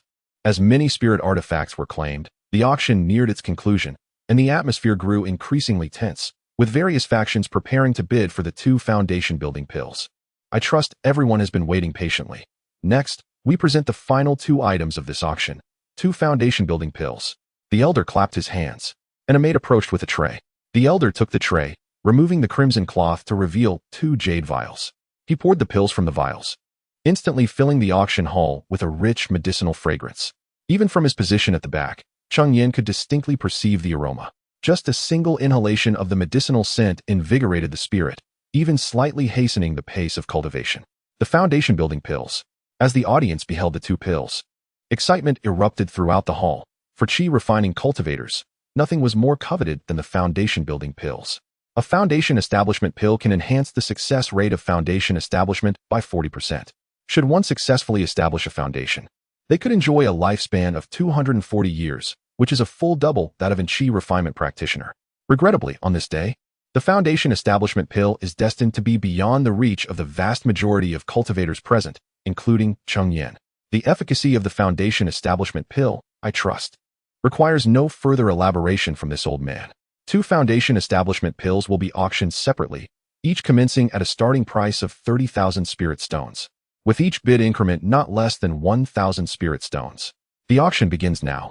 33,000 spirit stones. As the elder concluded his announcement, someone eagerly raised their bid. Chapter 104. The auction, a heated affair. Cheng Yan turned at the sound and was surprised to see the patriarch of the Du family, Du Guangyu. However, he did not spot Du Guangchuan among them, suggesting that he had not accompanied them. 35,000 spirit stones. As soon as Du Guangyu called out his bid, it was immediately surpassed by another, a person unknown to Cheng Yan. 38,000 spirit stones. Seeing his price outbid, Du Guangyu promptly raised the bid again, evidently determined to secure this foundational elixir. 40,000 spirit stones. 42,000 spirit stones. The bidding voices rose and fell in a continuous din, and before long, the price of the foundational elixir reached 50,000 spirit stones. Generally speaking, a foundational elixir is valued around 50,000 spirit stones. 55,000 spirit stones. Du Guangyu raised his bid once more, this time by a substantial 5,000 spirit stones, which indeed intimidated many present. 60,000 spirit stones. This auction was attended by the Liu, Zhang, and Du families. However, the Liu and Zhang families had remained silent until now. Finally, a member of the Liu family spoke up, raising the bid by another 5,000 spirit stones. A murmur of astonishment rippled through the crowd upon hearing the Liu family's offer. Previous auctions had seen foundational elixirs, yet they typically fetched just over 50,000 spirit stones. However, the Liu family's initial bid of 60,000 spirit stones had already surpassed the elixir's worth. 62,000 spirit stones. The Liu family, having finally made their presence felt, raised the bid by an additional 5,000 spirit stones. The Du family members were incensed, yet for the sake of the foundational elixir, they reluctantly continued to bid. Those 62,000 spirit stones was already their limit. 65,000 spirit stones. To their astonishment, the Liu family appeared remarkably composed, as if bidding 65,000 spirit stones was as trivial as 650 spirit stones. Liangyu, Du Guangyu, feeling his price outbid once again, stood up in frustration, pointing at the Liu family member. However, as he rose, an immense pressure descended upon him, forcefully compelling him back into his seat. Kindly adhere to the rules of our auction house. The source of this pressure was none other than the elderly man present, whose formidable aura of late-stage foundational cultivation bore down on Du Guangyu, reddening his face and rendering his breaths labored. Once the elderly man dissipated his oppressive presence, Du Guangyu was finally able to breathe again. Patriarch, there is still another foundational elixir. We need not let the Liu family provoke us. At this moment, a member of the Du family beside him offered a word of counsel. Humph. Du Guangyu snorted in response, but dared not make any further movements. What kind of power is this, to possess such wealth? I know, it is the Liu family from Xianxia. It is said that the Liu family is exceptionally strong, boasting 3 perfected chi refinement cultivators in their ranks, and they have even slain foundational cultivators. Goodness, such strength. It is no wonder they possess such abundant resources. As the Liu family began their bidding, a wave of murmurs swept through the crowd, with many eager to discern the true power behind the Liu clan. Cheng Yan, observing from the sidelines, felt a surge of anxiety. It appeared that the Liu family was prepared to gamble everything.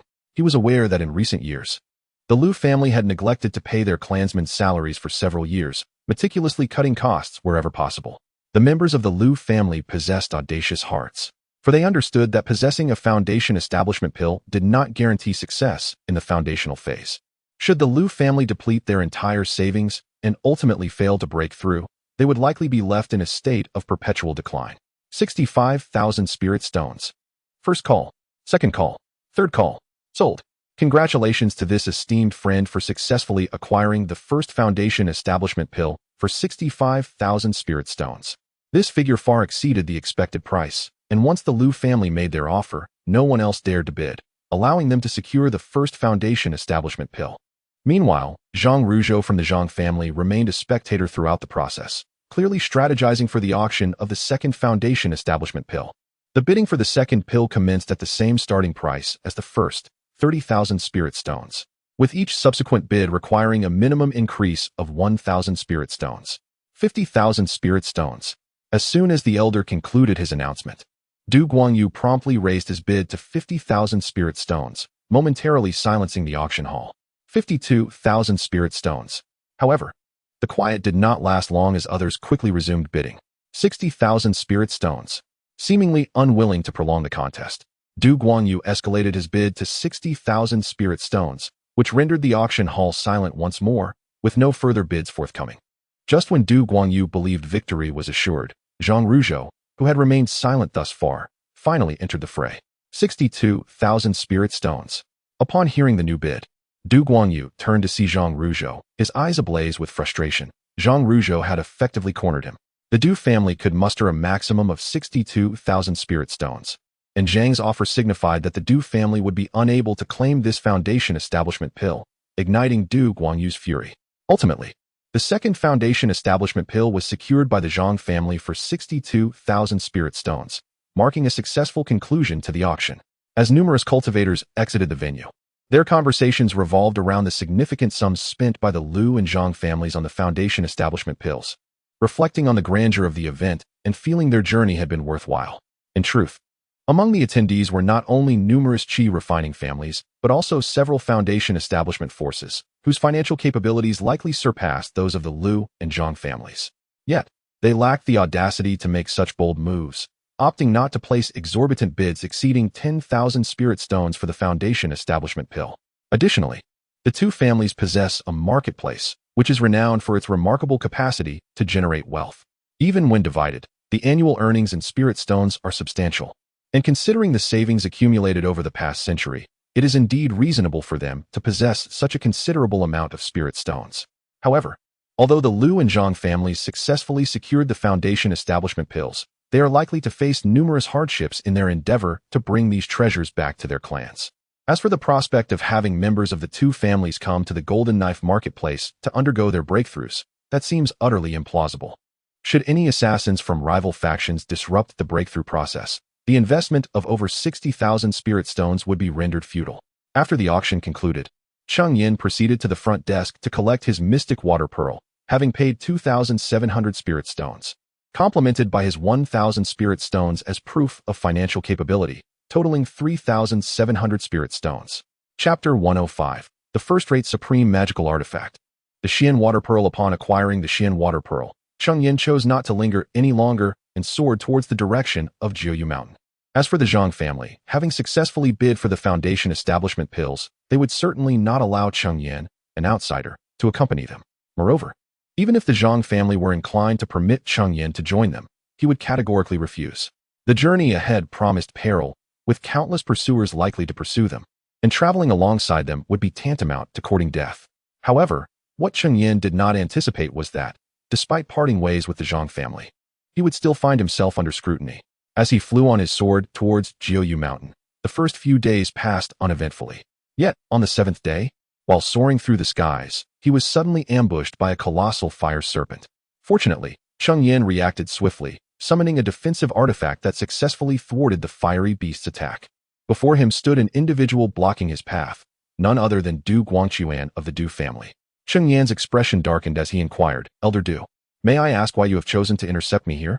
No traveler would maintain a pleasant demeanor after being ambushed. "Surprised, are you, Cheng Yan? I intentionally declined my family's invitation to attend the auction at the Golden Blade Workshop, solely to wait for you here." It turned out that ever since Du Guangquan had suffered a setback on Jiyu Mountain, he had harbored a grudge against Cheng Yan. However, due to the family's preparations for the auction, he had been unable to exact his revenge. Upon learning that Cheng Yan would also attend the Golden Blade auction, he seized the opportunity to refuse his family's arrangement and secretly departed to lay an ambush along Cheng Yan's inevitable route back. This was not merely revenge. It was a matter of settling an old score. "Without the assistance of formations, let's see how arrogant you remain," Du Guangquan taunted. "Do you truly believe that without formations, I cannot easily subdue you? Humph. With merely an 8th level Qi refinement cultivation, had it not been for your advantage of formations back then, I would have long since dispatched you. Today, without your formations, this place shall be your grave." With a loud proclamation, Du Guangquan took the initiative to strike. Formulating a hand seal, he summoned a fiery serpent. "Fire serpent technique. Go," he commanded, as the flame serpent lunged towards Cheng Yan with its gaping maw. Unfazed, Cheng Yan deftly altered his hand seals, conjuring a water blade. This was the water blade technique, a spell inscribed within the jade slip left by Wan Feng, akin to the fire serpent technique in its commonality. Once the water blade materialized, Cheng Yan waved his hand, sending it hurtling towards the fire serpent. The fire serpent clamped down on the water blade, its immense biting force rendering the blade ineffective. However, water spells inherently counter fire spells, and ultimately, the water blade cleaved the fire serpent in two. Yet, the blade, having expended all its power, dissipated into a cloud of vapor in the air. "No wonder you exude such confidence. It appears you possess some degree of strength. However, if that is all you have, today you are destined to meet your demise." Upon witnessing his fire serpent technique intercepted by Cheng Yan, Du Guangquan let out a cold chuckle and spoke. Following this, Du Guangquan retrieved a crimson spear from his storage pouch, which, judging by its aura, seemed to be a first-tier superior magical artifact. As Du Guangquan grasped the spear, he continuously infused it with his spiritual energy. With each infusion, the spear expanded in the air, ultimately transforming into a weapon nearly 10 feet in length. Gripping the spear firmly, Du Guangquan hurled it with great force toward Cheng Yan. The red spear morphed into a streak of crimson spiritual light, trailing flames that enveloped it entirely, charging swiftly toward Cheng Yan with tremendous might. Upon seeing this, Cheng Yan dared not be negligent. The power of this fiery spear was formidable. Truly, he was up against a practitioner at the 9th level of Qi training. And Cheng Yan had to respond with utmost caution. He took out the xianxia pearl from his storage pouch, continuously channeling his spiritual energy into it. With a sudden, forceful throw, the xianxia pearl swelled in size as it traveled, eventually becoming a sphere with a diameter of approximately 5 feet. The xianxia pearl transformed into a jet of black flowing light, colliding with the fiery spear. However, how could a first-tier superior magical artifact compare to a first-tier pinnacle magical artifact? The fiery spear held out for only a brief moment before its flames began to flicker in the wind, showing signs of extinguishment. Ultimately, the flames surrounding the spear were snuffed out by the might of the xianxia pearl, which sent the spear flying away. The xianxia pearl, having lost its obstruction, maintained its speed and continued hurtling towards Du Guangquan. A first-tier pinnacle magical artifact. Du Guangquan exclaimed in shock as he beheld the xianxia pearl approaching him. Yet, he had no time for further contemplation. The pearl was already upon him. He could only raise a first-tier superior shield artifact, channeling all his might to conjure a barrier of spiritual energy that enveloped him completely. The xianxia pearl struck against the shield. However, since it had been previously impeded by the fiery spear, its power was somewhat diminished, and it ultimately failed to breach Du Guangquan's defenses. To his astonishment, "You possess such a treasure." Du Guangquan gazed greedily at the xianxia pearl in Cheng Yan's hand. It is worth noting that first-tier pinnacle magical artifacts were exceedingly rare, with only 3 or 5 such items existing within his Du family. Moreover, despite being an elder of the Du family, he was not entitled to possess such an artifact. Only the 2 perfected Qi practitioners and the family patriarch could wield them. If he were to obtain the xianxia pearl from Cheng Yan, he would no longer fear confronting perfected Qi practitioners. Although the xianxia pearl was a water attribute artifact, and he primarily cultivated fire attribute techniques. Utilizing the pearl might diminish its potency somewhat. Nonetheless, it far surpassed his current first-tier superior fiery spear, and he found himself irresistibly drawn to Cheng Yan's xianxia pearl. Cheng Yan, observing the avaricious glint in Du Guangxuan's eyes fixated on his xianxia pearl, realized that Du Guangxuan coveted his treasure. He coldly remarked, "Do you desire my xianxia pearl? That will depend on your capabilities." "Humph. Do not presume that possessing a first-tier exquisite magical artifact renders me helpless against you.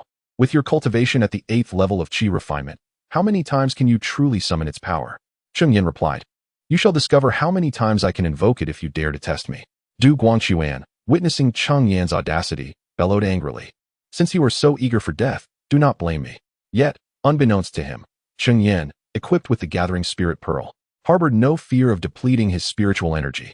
Then, they beheld Du Guangxuan continuously forming hand seals, summoning a colossal firebird that materialized above his head. Chapter 106. The Art of the Fire Phoenix. Since you are so confident, let us see if you can withstand my Art of the Fire Phoenix. Go. Chirp. Du Guangxuan bellowed, and immediately the firebird let out a tremendous cry, flapping its fiery wings as it soared towards Cheng Yan. Behind the firebird trailed a long, blazing tail. It was indeed the Art of the Fire Phoenix. Cheng Yan felt a surge of alarm within. This technique was far from the commonplace fire snake art. The Art of the Fire Phoenix was classified among the high-tier spells within the fire element, potent enough for even those at the foundation establishment stage. It was astonishing that the Du family possessed such a formidable spell. This was a stark contrast to the scattered cultivators, like Wu Yu, who had also reached the 9th level of qi refinement, but wielded only common spells of little remarkable strength. Cheng Yan, too, was not versed in any particularly powerful water-based spells. However, he did not allow fear to take root. He had yet to exert his full strength. Cheng Yan poured his spiritual energy into the xianxia pearl as if it were boundless, and the pearl swelled, growing larger than before. With a sudden burst of force, he hurled the xianxia pearl into the air, where it streaked across the sky as a black stream of light. This dark streak appeared to come alive, writhing and eventually forming into a colossal black python. The xianxia pearl nestled at the head of the black serpent, akin to its core. The massive black python twisted its formidable body, ensnaring the firebird, and opened its gaping maw to bite down upon the bird's wing. The firebird, in pain, thrashed its body, its sharp beak pecking at the black python, while its claws clung desperately to the serpent's form. Yet, despite the great power of the Art of the Fire Phoenix, Du Guangxuan was still only at the 9th level of qi refinement and could not fully unleash its might. Gradually, the black python began to gain the upper hand. In a mere quarter of an hour, the black python had bitten off one of the firebird's wings. Deprived of its wing, the firebird could no longer endure and transformed into a blazing inferno, dissipating into the air. With the firebird no longer obstructing its path, the black python twisted its massive form towards Du Guangxuan. Upon witnessing his firebird's defeat, Du Guangxuan's expression changed dramatically. He hastily retrieved his defensive artifact, pouring all his energy into it, hoping to withstand the onslaught of the black python. The black python opened its jaws wide and clamped down on the barrier protecting Du Guangxuan. With a powerful thrust, the serpent began to crack the spiritual barrier, which ultimately shattered with a resounding crash. However, the black python also expended all its remaining power, dissipating into the air. Du Guangxuan, seeing this, felt a surge of joy, believing he had successfully defended himself. But suddenly, a dark pearl appeared before him, the weighty xianxia pearl crashing into his chest like a ton of bricks. With a thud, the immense force jolted his organs, causing him to cough up a mouthful of blood. During the refinement of the xianxia pearl, the weapon master infused it with a top-tier first-grade water attribute Demon Beast's Demon Core. When fully activated, it could summon the spirit of the demon beast, significantly amplifying its destructive power compared to merely using the xianxia pearl as a blunt instrument. However, such full-force activation demanded a substantial expenditure of spiritual energy, making it impractical for frequent use unless one had achieved a complete mastery of qi cultivation. Even a cultivator at the 9th level of qi could only unleash it 3 or 4 times at most. As for Cheng Yan, whose cultivation was at the 8th level, the effort completely drained his spiritual energy. After Du Guangxuan suffered a blow from the xianxia pearl and found himself gravely injured, he contemplated fleeing. However, he soon realized that the spiritual energy fluctuations emanating from Cheng Yan had vanished entirely. It dawned on him that Cheng Yan had expended all his energy on such a powerful strike. Haha, your spiritual energy is depleted. In that case, prepare to meet your demise. Du Guangquan cackled triumphantly. A cultivator stripped of their spiritual energy is akin to a mere mortal. Although Du Guangquan was severely wounded, he still possessed enough spiritual energy to dispatch Cheng Yan with a simple spell. Suddenly, Cheng Yan's spiritual energy surged within him, rapidly restoring him to peak condition. Du Guangquan was taken aback by this unforeseen turn of events. He had never witnessed such a phenomenon. How could someone restore their spiritual energy so swiftly? Did Cheng Yan not require time to refine medicinal pills? Yet, he had not seen Cheng Yan consume any. These perplexing questions would remain unanswered, destined to be posed to the king of hell. Cheng Yan activated the xianxia pearl once more, striking Du Guangquan directly. Overwhelmed by his injuries, Du Guangquan collapsed to the ground, devoid of life. Cheng Yan then approached and retrieved Du Guangquan's storage bag before swiftly departing the scene. Shortly after Cheng Yan's departure, several cultivators arrived to investigate, evidently drawn by the commotion of their battle. However, Cheng Yan had already taken flight on his sword, leaving them with nothing but empty air. Days later, Cheng Yan finally returned to Jiyushan. Fortunately, no untoward incidents had transpired in his absence. Upon his return, he noticed Cheng Yuhua was engrossed in his cultivation. So Cheng Yan refrained from interrupting him and proceeded directly to the mountain peak. Once in his wooden abode, Cheng Yan opened Du Guangquan's storage bag. In his haste to return to Jiyushan, he had been preoccupied with concerns over potential mishaps or hidden ambushes, which had prevented him from examining the contents of the bag earlier. Upon probing into the storage bag, Cheng Yan couldn't help but lament its meagerness. It contained fewer than 2,000 spirit stones, merely 2 magical artifacts, a fire spear and a shield. The shield had sustained some damage from the assault of the xianxia pearl, diminishing its efficacy. There were also a handful of talismans, 2 vials of essence cultivation pills, some healing elixirs, and a jade slip. It is evident that the members of the Du family are facing considerable hardships in their pursuit of the Foundation establishment pill. However, the recent failure of the Du family to secure the pill in the auction raises concerns. Should the Liu and Zhang families indeed succeed in their Foundation establishment, the Du family may find it increasingly challenging to maintain their standing in the Haishi Fangshi. Among the contents of Du Guangquan's storage bag, the only item that piqued Cheng Yan's interest was a jade slip. As Cheng Yan retrieved the jade slip and probed into its depths with his consciousness, he was pleasantly surprised by the recorded content within. It detailed the remnants of an ancient cultivator's cave abode. Chapter 107. The Ancient Cultivator's Ruins. Upon thorough examination, Cheng Yan came to a complete understanding. The Ancient Cultivator's Cave was a serendipitous discovery made by Du Guangquan during his travels. However, the cave was safeguarded by a second-tier low-grade formation. At that time, Du Guangquan lacked the strength to breach the formation and, consumed by greed for the treasures within, he resolved to wait until he reached the pinnacle of qi refinement to attempt to unlock it. Should he still be unable to open it by then, he intended to report it to his family. Unfortunately, he never achieved that breakthrough and met his demise at Cheng Yan's hands. Consequently, the Ancient Cultivator's Cave ultimately fell into Cheng Yan's possession. The location of the Ancient Cultivator's ruins, as recorded in the Jade Slip, was not too distant from Jiuyu Mountain, requiring approximately half a month for a round trip. With this in mind, there was no time to waste. He decided to set off immediately. However, he regretted not informing Cheng Yuhao of his departure. If he left home again without notice, Cheng Yuhao might worry, thinking he had not returned. Thus, Cheng Yan left a sound transmission talisman for Cheng Yuhao, informing him of his brief return and that he was embarking on another journey, urging him not to fret. After leaving the talisman, Cheng Yan proceeded to the location noted in the Jade Slip. After a week of travel, he finally arrived at a dense forest, the site of the Ancient Cultivator's ruins as recorded. However, the spiritual energy here was exceedingly thin, even inferior to that of Qingshan village, which explained why it had remained undiscovered for so long. Such a desolate place would hardly attract any cultivators. It was a mystery how Du Guangquan had stumbled upon it. As Cheng Yan ventured deeper into the forest, he eventually located his destination. Before him stood a modest hill, only about 20 to 30 zhang high. From the outside, it appeared no different from an ordinary hill, clearly concealed by a cloaking formation. Moreover, this cloaking formation was far superior to the first-tier high-grade formation of Cheng Yan's cave. No matter how he exerted his spiritual sense, he could not discern any anomalies about the hill.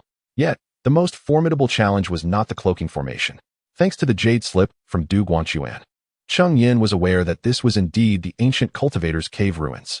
The real difficulty lay in the defensive formation. According to the Jade Slip, this formation was of second-tier low-grade, capable of withstanding attacks from early-stage Foundation establishment cultivators. Fortunately, the formation was not actively maintained, and through sheer persistence, Cheng Yan might still have a chance to breach it. Channeling the full power of the xianxia pearl, the black giant python reappeared, twisting its massive body towards the hill.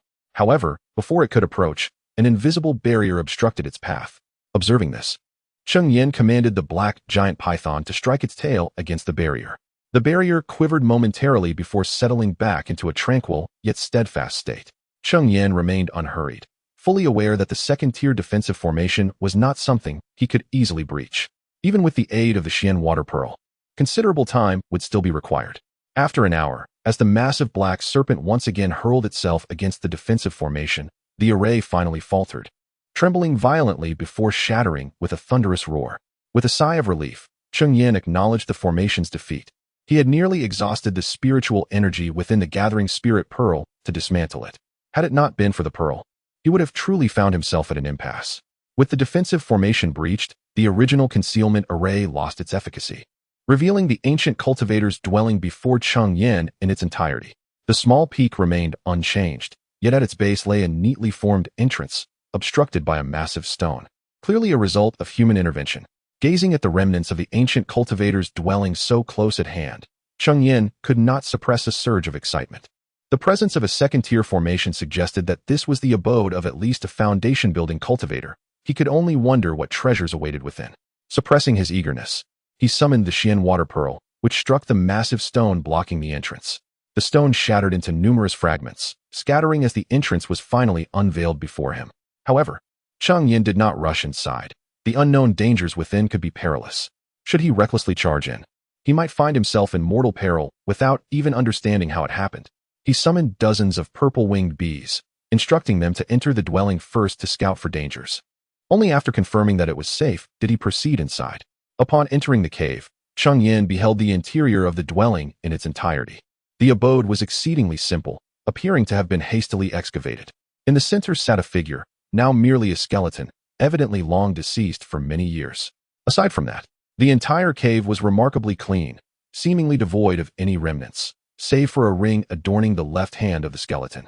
To avoid any potential hazards, Cheng Yan dared not approach directly. Instead, he summoned several purple-winged bees to retrieve the ring for him. Fortunately, the retrieval went without incident, and Cheng Yan successfully acquired the ring. Holding it in his hand, he examined it closely. The ring was a silvery hue, reflecting light in a delicate shimmer, exuding exquisite craftsmanship. Could this be a storage ring? Cheng Yan pondered as he scrutinized the ring in his grasp. A storage ring, also known as a spatial ring, serves a purpose akin to that of a storage pouch, designed for the preservation of items. However, storage rings are considerably more advanced than storage pouches, as they can be imbued with restrictions that prevent anyone other than the owner from accessing them. In contrast, any cultivator can effortlessly open a storage pouch. The storage ring is exceedingly rare in the eastern wilderness, for its creation necessitates a type of spiritual or buried deep beneath the sea. Consequently, such storage rings are typically more prevalent in the southern seas. Most cultivators in the eastern wilderness utilize storage pouches instead.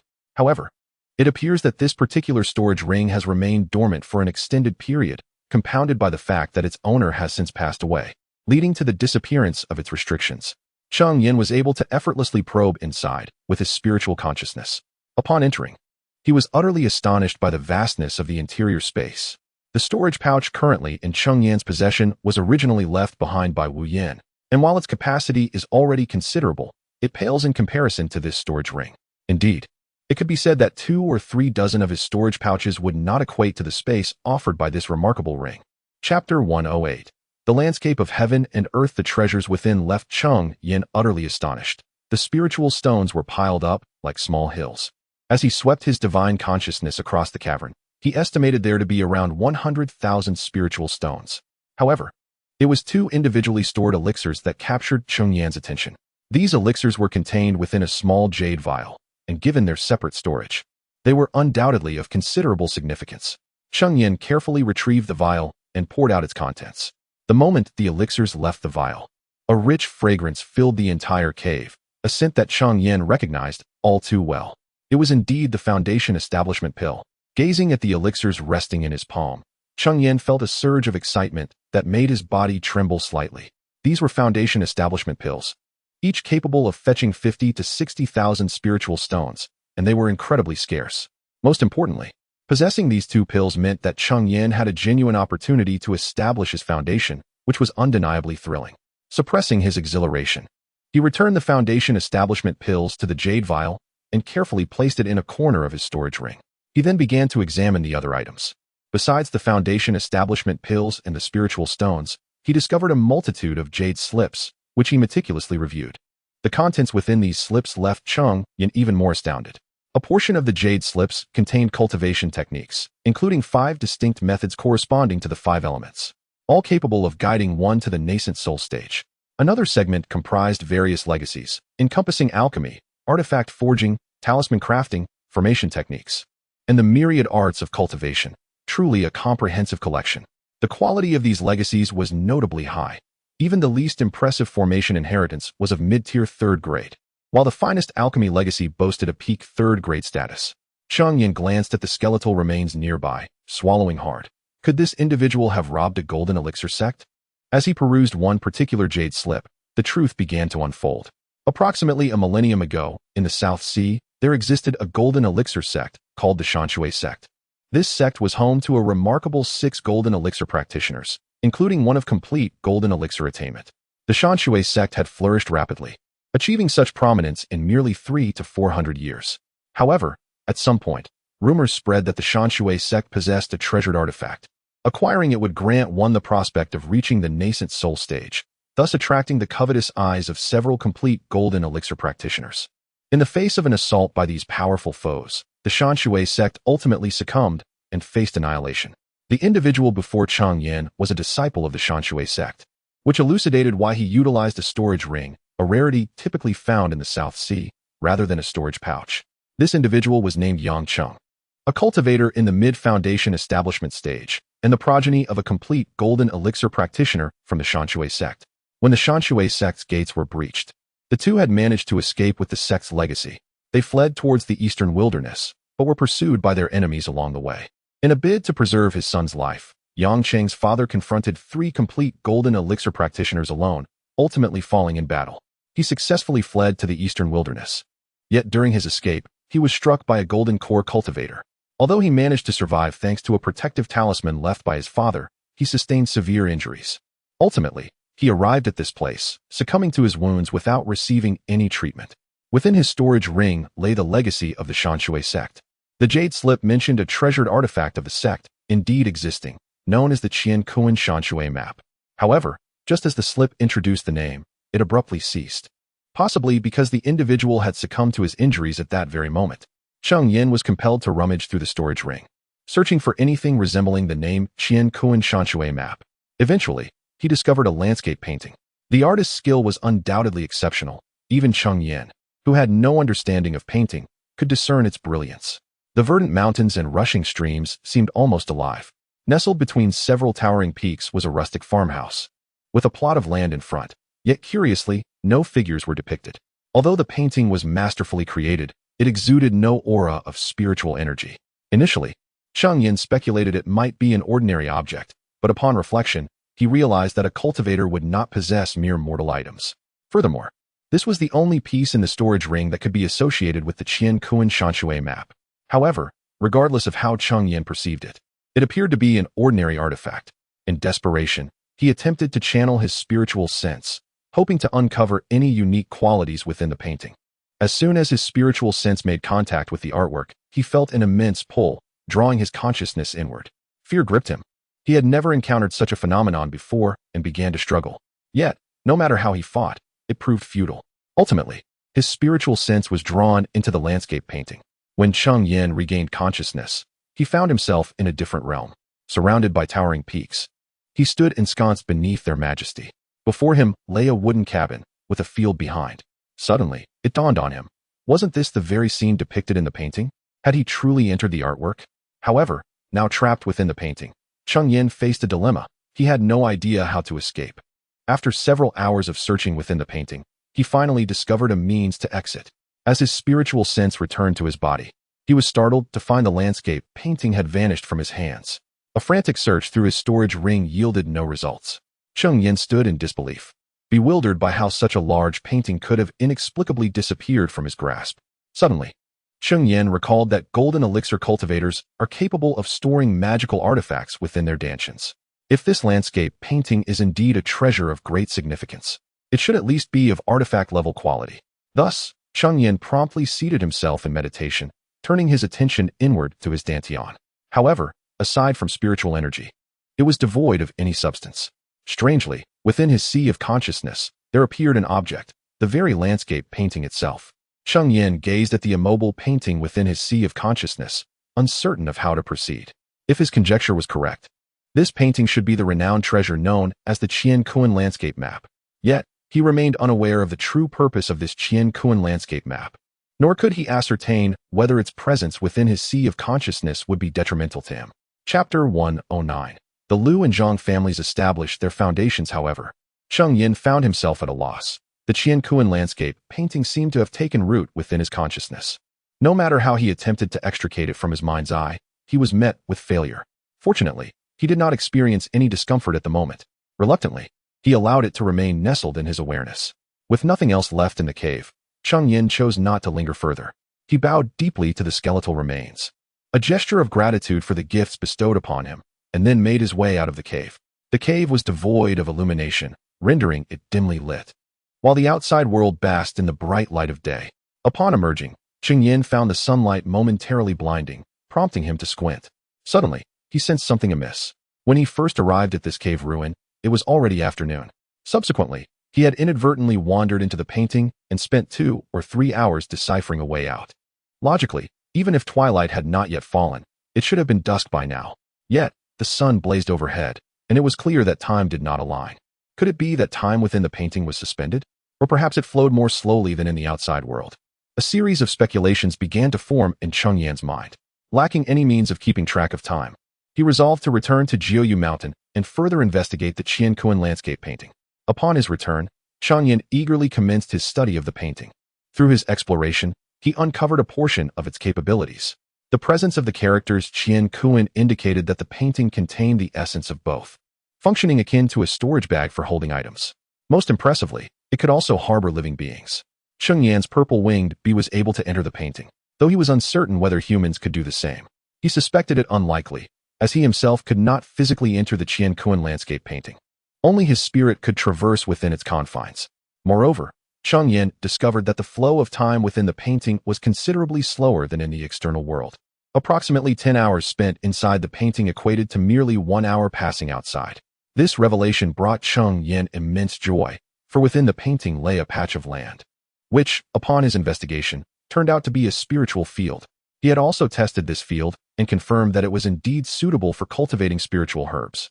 The growth rate of these herbs was dictated by the temporal flow within the painting. Thus, while a year transpired outside, the spiritual herbs within had matured for a full decade.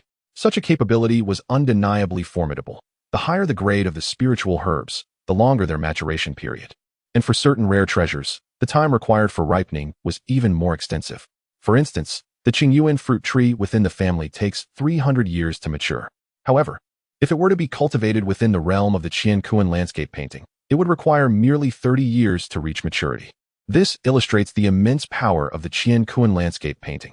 Thus, Cheng Yan unhesitatingly transplanted the Qingyuan fruit tree into the Qian landscape.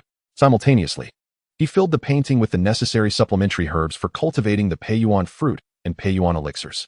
The Qian landscape encompasses 3 acres of spiritual fields, of which Cheng Yan dedicated 1 acre entirely to the cultivation of Peiyuan fruit. The remaining 2 acres, aside from a portion occupied by the Qingyuan fruit tree, were entirely sown with other supplementary herbs. After a mere 3 years, Cheng Yan anticipated harvesting a substantial quantity of Peiyuan fruit, which he intended to refine into elixirs. Coupled with his spiritual nectar that mitigates elixir toxicity, he boldly proclaimed that within 6 to 7 years, he would achieve consummate mastery in qi cultivation. Otherwise, the journey to reach such a pinnacle might extend to 8 or 9 years, or even over a decade. It is no wonder that the Mountain Water sect has developed so rapidly, producing a consummate golden elixir cultivator in just 300 to 400 years. The capabilities of the Qian landscape are truly formidable. Merely a month after Cheng Yan returned to Jiuyu Mountain, the Liu family unexpectedly sent someone to pay a visit.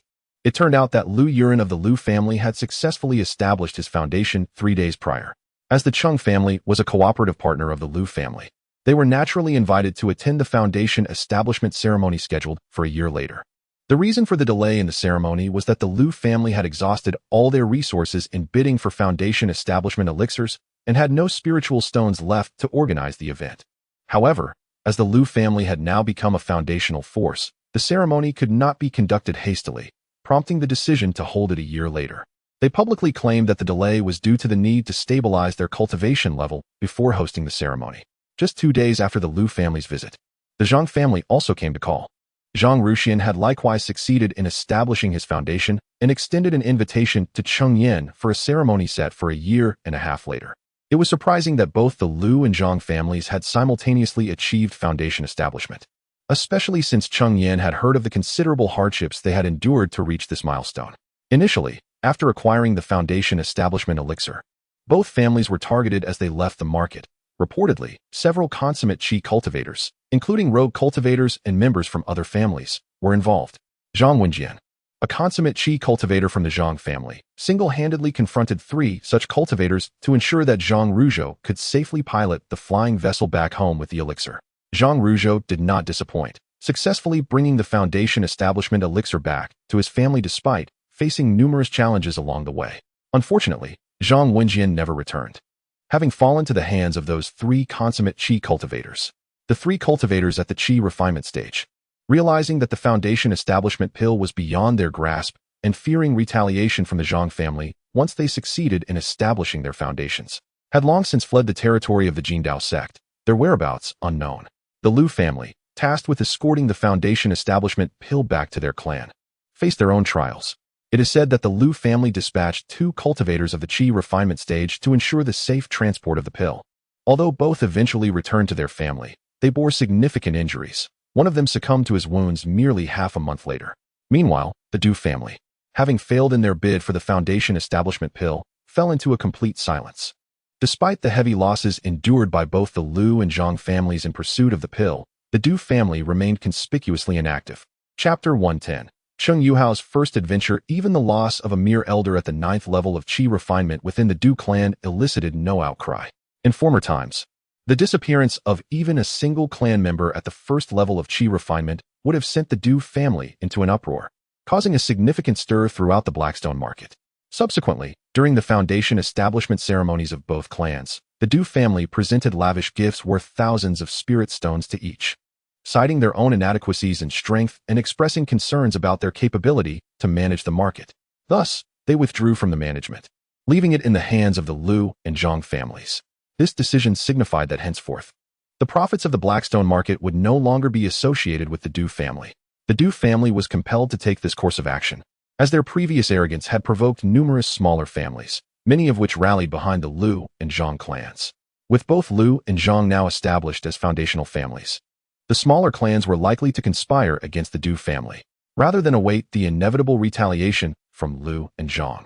It was wiser to concede and safeguard their own interests. Cheng Yan had also heard that the Du family, in their pursuit of foundation establishment pills, had depleted their copper or veins. Unless they encountered new opportunities, they would remain suppressed by the Liu and Zhang families, with little chance of resurgence. 3 years had elapsed since the Liu and Zhang families achieved their foundation establishment. Presently, both families were thriving, their earlier ceremonies filled with guests, even attracting representatives from venerable foundational forces like the Tiger Roar Mountain Manor. The losses they incurred while escorting the foundation establishment pills back to their clans had been compensated, and both clan leaders had successfully reached the pinnacle of qi refinement, with the potential for further advancement, both still under 60 years of age. However, despite their newfound status as foundational families, obtaining additional foundation establishment pills would prove exceedingly challenging. Besides the Liu and Zhang families, the Cheng family had also undergone significant changes. Nearly a decade had passed since Cheng Yan founded the Cheng family, and fresh blood had finally been introduced. This time, 2 individuals joined. Cheng Yuning, a girl of the Yu generation, endowed with a 5-element root, excelling in fire. 3 months prior, Cheng Yan had brought her into the family, and in just a month, she had successfully cultivated her qi, now at the 1st level of qi refinement. The other newcomer was Zhou Xinxin, the son of Cheng Ruming, also possessing a 5-element root.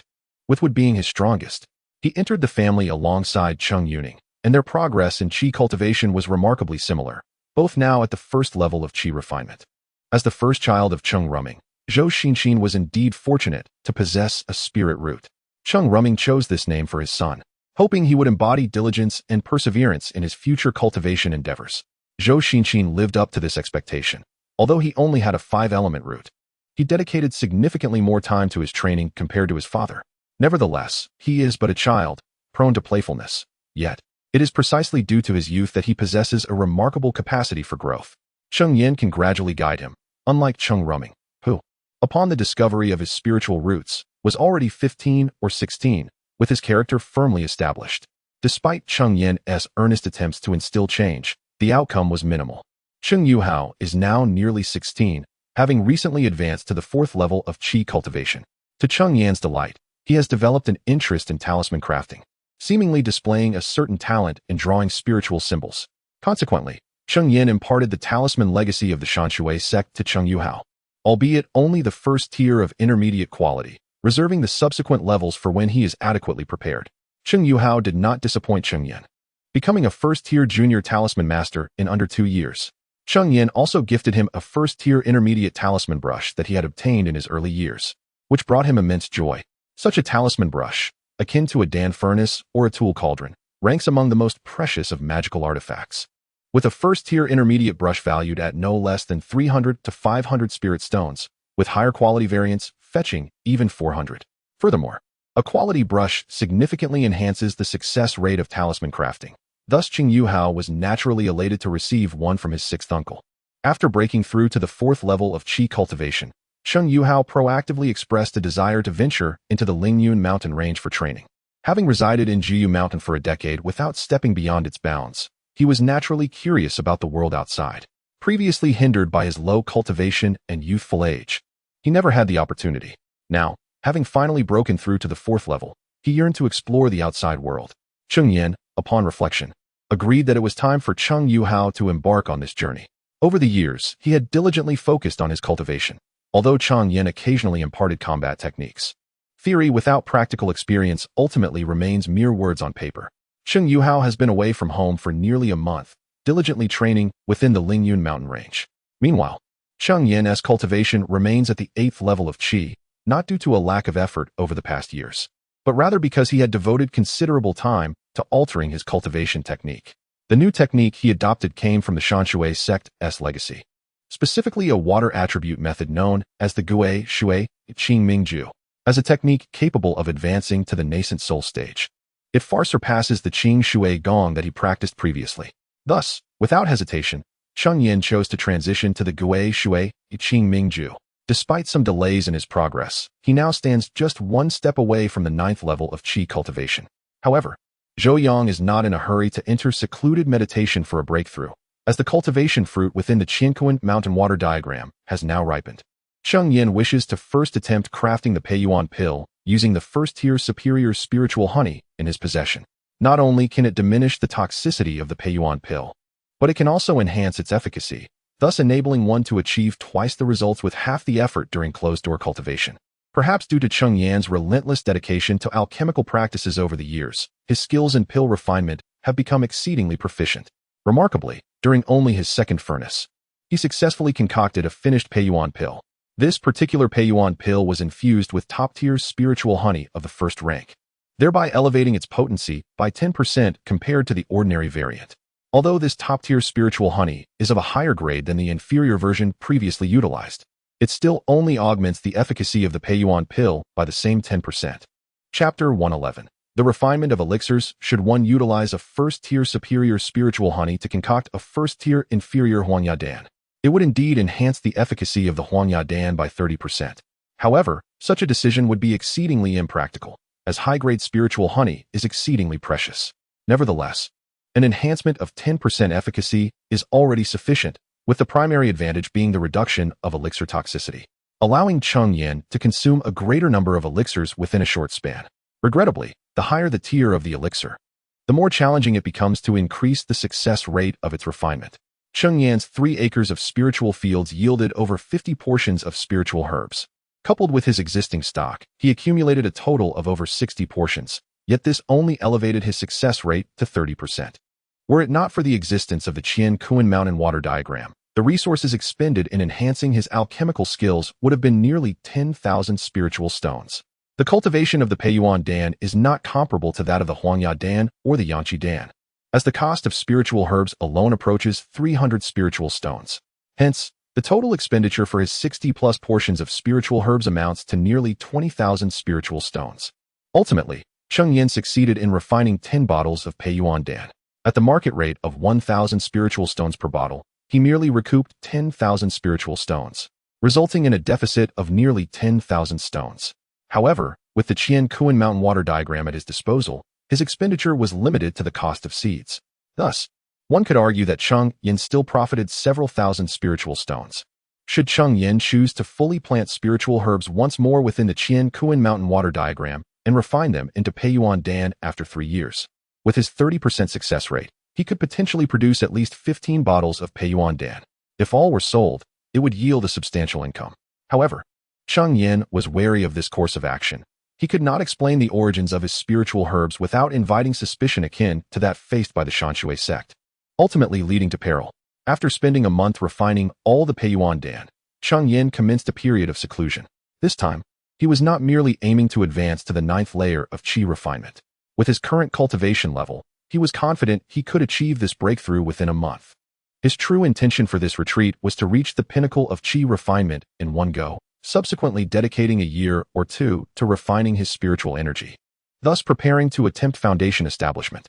Initially, Cheng Yan had no pressing desire to reach the pinnacle of qi refinement, for he was unaware of how to obtain foundation establishment pills. Even if he attained this pinnacle, the likelihood of a dual spiritual root talent, such as his breaking through to the foundation stage without these pills, was exceedingly low, leaving him temporarily at a standstill regarding the foundation realm. The foundation establishment pill he had previously acquired had ignited a fervent ambition within him. Furthermore, witnessing the spirited demeanor of foundation cultivators from the Liu and Zhang families during their foundation establishment ceremonies had only deepened his yearning, solidifying his resolve for this retreat. Yet, unexpectedly, an unforeseen complication arose during his seclusion. Since the foundation establishment of the Liu and Zhang families, the Du family had known nothing but hardship. Despite the Du family willingly relinquishing a considerable portion of their interests, they merely succeeded in slowing the pace at which the Liu and Zhang families sought to absorb them. The Liu and Zhang families, in their quest for foundation establishment, have suffered significant losses. Nevertheless, the Du family, having failed in their bid for foundational elixirs, has expended nearly no spirit stones. Should the two families manage to engulf the Du family, they could potentially restore some of their vitality. However, the Du family remains one of the illustrious trio of families from Europe, making it difficult for the Liu and Zhang families to unjustly attack them. Thus, they can only resort to a gradual encroachment. Currently, the Du family's shops in the market have dwindled to less than half, all acquired at low prices by the Liu and Zhang families under various pretexts. The Du family, powerless in the face of such circumstances, can only swallow their grievances. If this situation persists without intervention, it is feared that within a few years, the Du family will be wholly consumed by the Liu and Zhang families. At this moment, 2 perfected qi cultivators from the Du family, alongside the family patriarch, were engaged in discussions regarding this predicament. Du Guangyu expressed his concerns, saying, "We have lost yet another shop in Haishi Market. At this rate, our Du family is doomed." Third uncle, "Brother, what shall we do?" Du Guangqing, his elder brother and a promising perfected qi cultivator, retorted angrily, "The Liu and Zhang families are truly overstepping their bounds. I say we should confront them directly. That is not an option. We are not a match for the Liu and Zhang families at present. We would be outmatched even against either one of them alone. If we wish for the Du family to endure, we must refrain from impulsive actions and bide our time," cautioned Du Xianxia, the third uncle and another perfected qi cultivator of the Du family. In recent years, the Du family's once arrogant demeanor has vanished, with their more troublesome relatives confined within the clan to prevent any missteps that could provide leverage to the Liu and Zhang families. Third uncle, "We have endured for so long, yet we see no halt in the Liu and Zhang families' encroachment. If this continues, the Du family may soon lack even the strength to retaliate." Du Xianxia fell silent, fully aware of the Du family's dire straits, yet at this juncture, they had no alternative but to endure. A confrontation?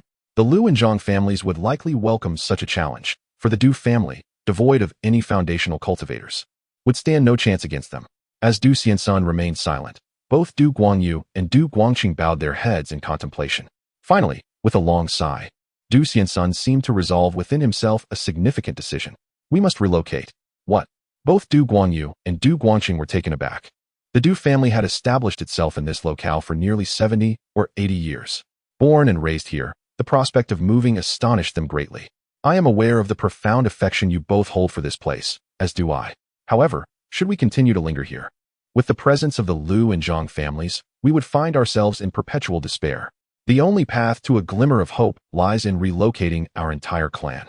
Du Guangyu and Du Guangqing fell into silence once more. Du Xianxuan's words bore wisdom. If they remained here, not only would there be no chance for resurgence, but in a few short years, the Du family might cease to exist in Haishifangshi.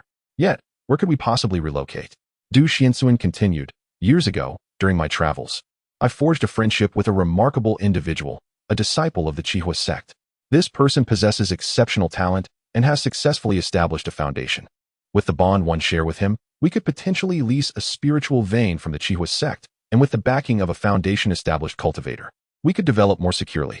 Chapter 112. Undercurrents and machinations. The Qihua sect is a venerable foundational power, its strength rivaling that of the Tiger Roar Mountain Manor. Friends? Can they be trusted?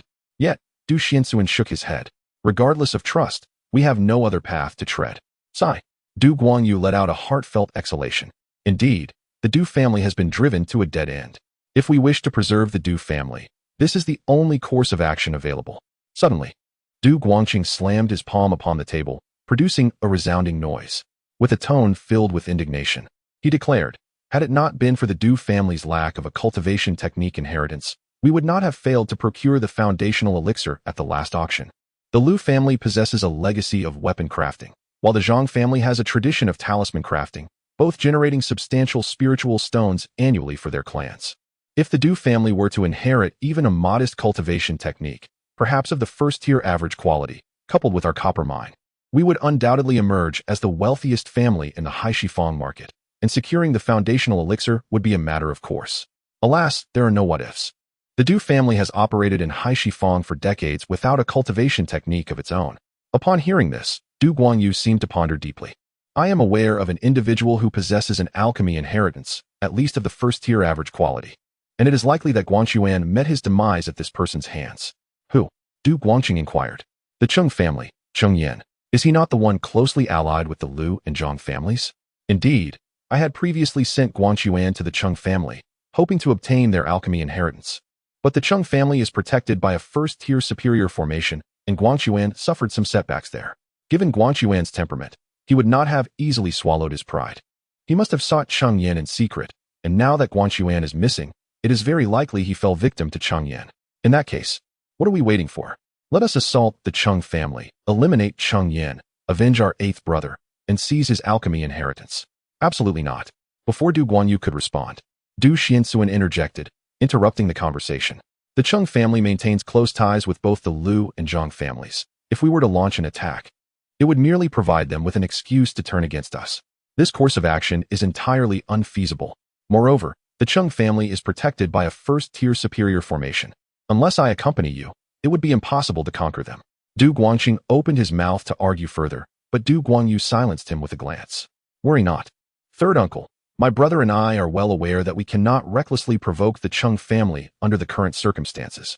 However, I have learned that the Cheng family has few members, which suggests that Cheng Yan places great importance on each of his kin. Coincidentally, I recently discovered that members of the Cheng family were venturing into the Lingyun Mountains to hunt ferocious beasts. As Du Guangyu spoke, a peculiar smile crept across his face.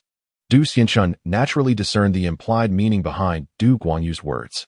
Since an attack on the Cheng family was out of the question, it would suffice to lure Cheng Yan out instead. But how could they accomplish this? The solution lay in leveraging the presence of a certain member of the Cheng family who was currently out in the world. Du Xianxun furrowed his brow in contemplation for a moment before ultimately shaking his head. No, what if he secretly sought help from the Liu and Zhang families? Third uncle, there is no rush. We can first withdraw our kin. Then you can lead them into the territory of the Qihua sect, while my elder brother and I remain behind to deal with Cheng Yan. At that time, we will station someone along Cheng Yan's path to the Liu and Zhang families. Should he indeed seek assistance from them, we will be immediately notified. And we can eliminate that member of the Cheng family and make our escape. Even if they are Foundation establishment cultivators, they would be unable to pursue us without knowledge of our whereabouts. Thus, even if we fail to obtain the alchemical legacy, we would still have avenged Guangquan. Upon hearing this, Du Xianxun found the plan to be plausible. Moreover, the Du family indeed required this alchemical legacy, as relocating to the Qihua sect would not yield the same fortune as their current situation. If they could uncover a vein of ore and acquire the alchemical legacy, the family's development would become significantly more attainable. Very well, we shall proceed as you suggest. However, should the situation take a turn for the worse, we will withdraw immediately. You two are the pillars of the Du family and must not come to harm. Rest assured, sixth uncle, we understand the gravity of the situation. Now, go prepare for the family's relocation. Du Guanyu and Du Guangqing acknowledged the directive and began their preparations for the move. At this very moment, Cheng Yan was in seclusion atop Jiyu Mountain, having recently broken through to the 9th layer of Qi refinement just a month prior. However, today, the communication talisman he had left behind began to vibrate incessantly. This talisman was intended for urgent matters, allowing family members to notify him promptly should anything arise. Upon hearing the contents conveyed through the talisman, Cheng Yan sprang to his feet in alarm. Cheng Yuhua had been kidnapped. Without a moment's hesitation, he abandoned his seclusion, opened the stone door of his cave, and made his way towards the Li siblings. According to the talisman, it was the Li siblings who had brought this distressing news. Cheng Yan arrived at the spiritual field halfway up the mountain and found the two siblings awaiting him. Chief, you have finally arrived. They both sighed in relief upon his appearance. What has transpired? Cheng Yan inquired, prompting them to explain the situation. It turned out that shortly before Cheng Yan had exited his seclusion, a cultivator had come to visit. At that time, Cheng Yan was in deep meditation, and Cheng Yuning and Cheng Xinqin were still too young to handle such matters. Thus, the responsibility of receiving the visitor fell upon the Li siblings. To their astonishment, the visitor had merely dropped a communication talisman and fled without another word. Upon hearing the message contained within the talisman, both siblings were taken aback, and they hastily activated the talisman that Cheng Yan had left behind, pulling him from his meditation. And the talisman? Cheng Yan asked. Right here. Li Yun produced a sound transmission talisman and handed it to Cheng Yan. Upon receiving it, Cheng Yan activated the talisman, and a voice emerged. Cheng clan leader, your kin are now in my possession. If you wish for their survival, make your way to the Lingyun mountain range, and remember to come alone. Should you dare to bring anyone else, your kin shall not escape with their lives. After hearing this, Cheng Yan furrowed his brow. Who could be behind this? He bore no enemies in the Haishifang city, save for a past grievance with the Du family. However, the Du family should be struggling to secure their own safety now. How could they possibly seek to confront him? Chapter 113. Cheng Yuhao has been kidnapped. Since he could not arrive at a conclusion, Cheng Yan decided to cease his pondering, to ascertain who sought to harm him. A visit to the Lingyun mountain range was in order. Furthermore, the fact that the adversary did not dare to directly assault the Zhou family indicated their strength was not formidable. At most, they had attained the pinnacle of Qi training. Should this be the case, Cheng Yan harbored confidence in his ability to confront them. Thus, Cheng Yan took to the skies on his flying sword, hastening towards the designated location inscribed within the sound transmission talisman. Upon his arrival, he discovered Cheng Yuhao. At that moment, Cheng Yuhao was bound to a tree, appearing to be unconscious, his head drooping without any signs of responsiveness. However, Cheng Yan sensed that Cheng Yuhao was still alive, which relieved him. As long as he was alive, there was hope. Beside Cheng Yuhao stood a figure. As Cheng Yan discerned the identity of this person, he recognized it was Du Guanyu, the patriarch of the Du family. So it was Patriarch Du who had gone to great lengths to lure him here. What could be the purpose of such an elaborate scheme? Patriarch Cheng has finally arrived. Had you come a moment later, you might have missed your kin, Du Guanyu remarked. It appeared that Patriarch Cheng was indeed a man of his word, having come alone. Yet, it remained to be seen whether he had brought the alchemical legacy along with him. Cheng Yan raised an eyebrow at the implication. He had not anticipated that Patriarch Du's intentions revolved around his alchemical heritage. If it is my alchemical legacy you seek, why not speak of it sooner? If you release my kin, I shall gladly bestow the alchemical heritage upon you. Do you truly believe I am a mere child of 3? Perhaps you should first present the alchemical legacy to me, and then I shall consider releasing your kin, Du Guanyu retorted, clearly skeptical of Cheng Yan's proposal. Cheng Yan was not so naive as to part with his alchemical legacy without assurance of Cheng Yuhao's safety. Are you not afraid that the Liu and Zhang families might seize this opportunity to exploit your Du family's vulnerabilities? Cheng Yan inquired, fully aware of the precariousness of his situation with Cheng Yuhao in Du Guanyu's grasp. This matter does not require your concern. Ultimately, I ask you this. Are you willing to surrender your alchemical legacy? Should you agree to release my kin, the legacy shall be yours. It seemed that an agreement was unattainable. In that case, I shall retrieve it personally. Du Guanyu, seeing Cheng Yan's refusal to relinquish the alchemical legacy, lost interest in further conversation. He believed that eliminating Cheng Yan would grant him everything the latter possessed. With a swift motion, Du Guanyu's hand formed intricate seals, his spiritual energy swirling as it coalesced into several gray, pointed spikes. The spikes glimmered with ethereal light, exuding a chilling aura, indicating their formidable power. Go, Du Guanyu bellowed, extending his right hand, fingers poised together, directing a finger towards Cheng Yan. The gray spikes shot forth with the swiftness of a released arrow, hurtling towards Cheng Yan, their speed accompanied by the faint sound of air being pierced. Cheng Yan gazed at the swiftly approaching gray spikes, not daring to show any signs of negligence. With a deft gesture, he summoned several arc-shaped water blades. He waved his hand, and the water blades shot forth rapidly, matching the speed of the gray spikes. As the water blades collided with the gray spikes in midair, they sent them flying, dissolving into a wisp of spiritual energy that dissipated into the atmosphere, while the water blades scattered into a puddle upon hitting the ground. Just as Cheng Yan's water blades intercepted the gray spikes, he sensed a wave of murderous intent emanating from the ground. Without hesitation, he infused his feet with spiritual energy and executed a backflip. At that precise moment, a sharp spike suddenly erupted from the ground, nearly grazing Cheng Yan as he leapt. Had he delayed even the slightest, that spike could have claimed his life. Evading the spike, Cheng Yan did not pause. He continued with another backflip, only to encounter another earthen spike emerging in his previous location. The spikes kept thrusting upward from the ground, compelling Cheng Yan to perform several backflips in quick succession before he launched himself high into the air, reaching a height of 3 zhang. As he ascended, the earthen spikes grew ever higher, seemingly intent on piercing him through. Seizing the opportunity while airborne, Cheng Yan unleashed a water blade technique aimed at Du Guanyu. Just as the earthen spikes were about to impale him, the water blade approached Du Guanyu, who was unwilling to risk his life in a trade. Left with no choice, Du Guanyu abandoned the spikes and conjured an earthen wall to deflect the water blades. It was no wonder he dared to attend the meeting alone, for he had already attained the 9th level of qi refinement. Cheng Yan's display of prowess laid bare his cultivation level. According to previous intelligence from the Du family, he was only at the 8th level. However, Cheng Yan's combat skills were formidable enough that even an average practitioner at the 9th level would struggle against him, which explained his ability to defeat Du Guanchuan. Now that Cheng Yan had broken through to the 9th level, his strength had naturally seen a considerable enhancement. Nonetheless, Du Guanyu remained undaunted as the head of the family. He still possessed several hidden trump cards. Yet, do not think that just because you have reached the 9th level of qi refinement, I am powerless against you. Today, I shall demonstrate to you that even among those at the same level, there exists a disparity. With a thunderous roar, Du Guanyu drew forth a yellow gourd from his storage bag. The gourd was adorned with mysterious engravings, radiating spiritual light, clearly indicating it was no ordinary object. Indeed, the yellow gourd was extraordinary. Its imposing aura revealed it to be a first-tier premium magical artifact. Grasping the gourd, Du Guanyu continuously infused it with his spiritual energy, causing fine golden sand to flow forth from within.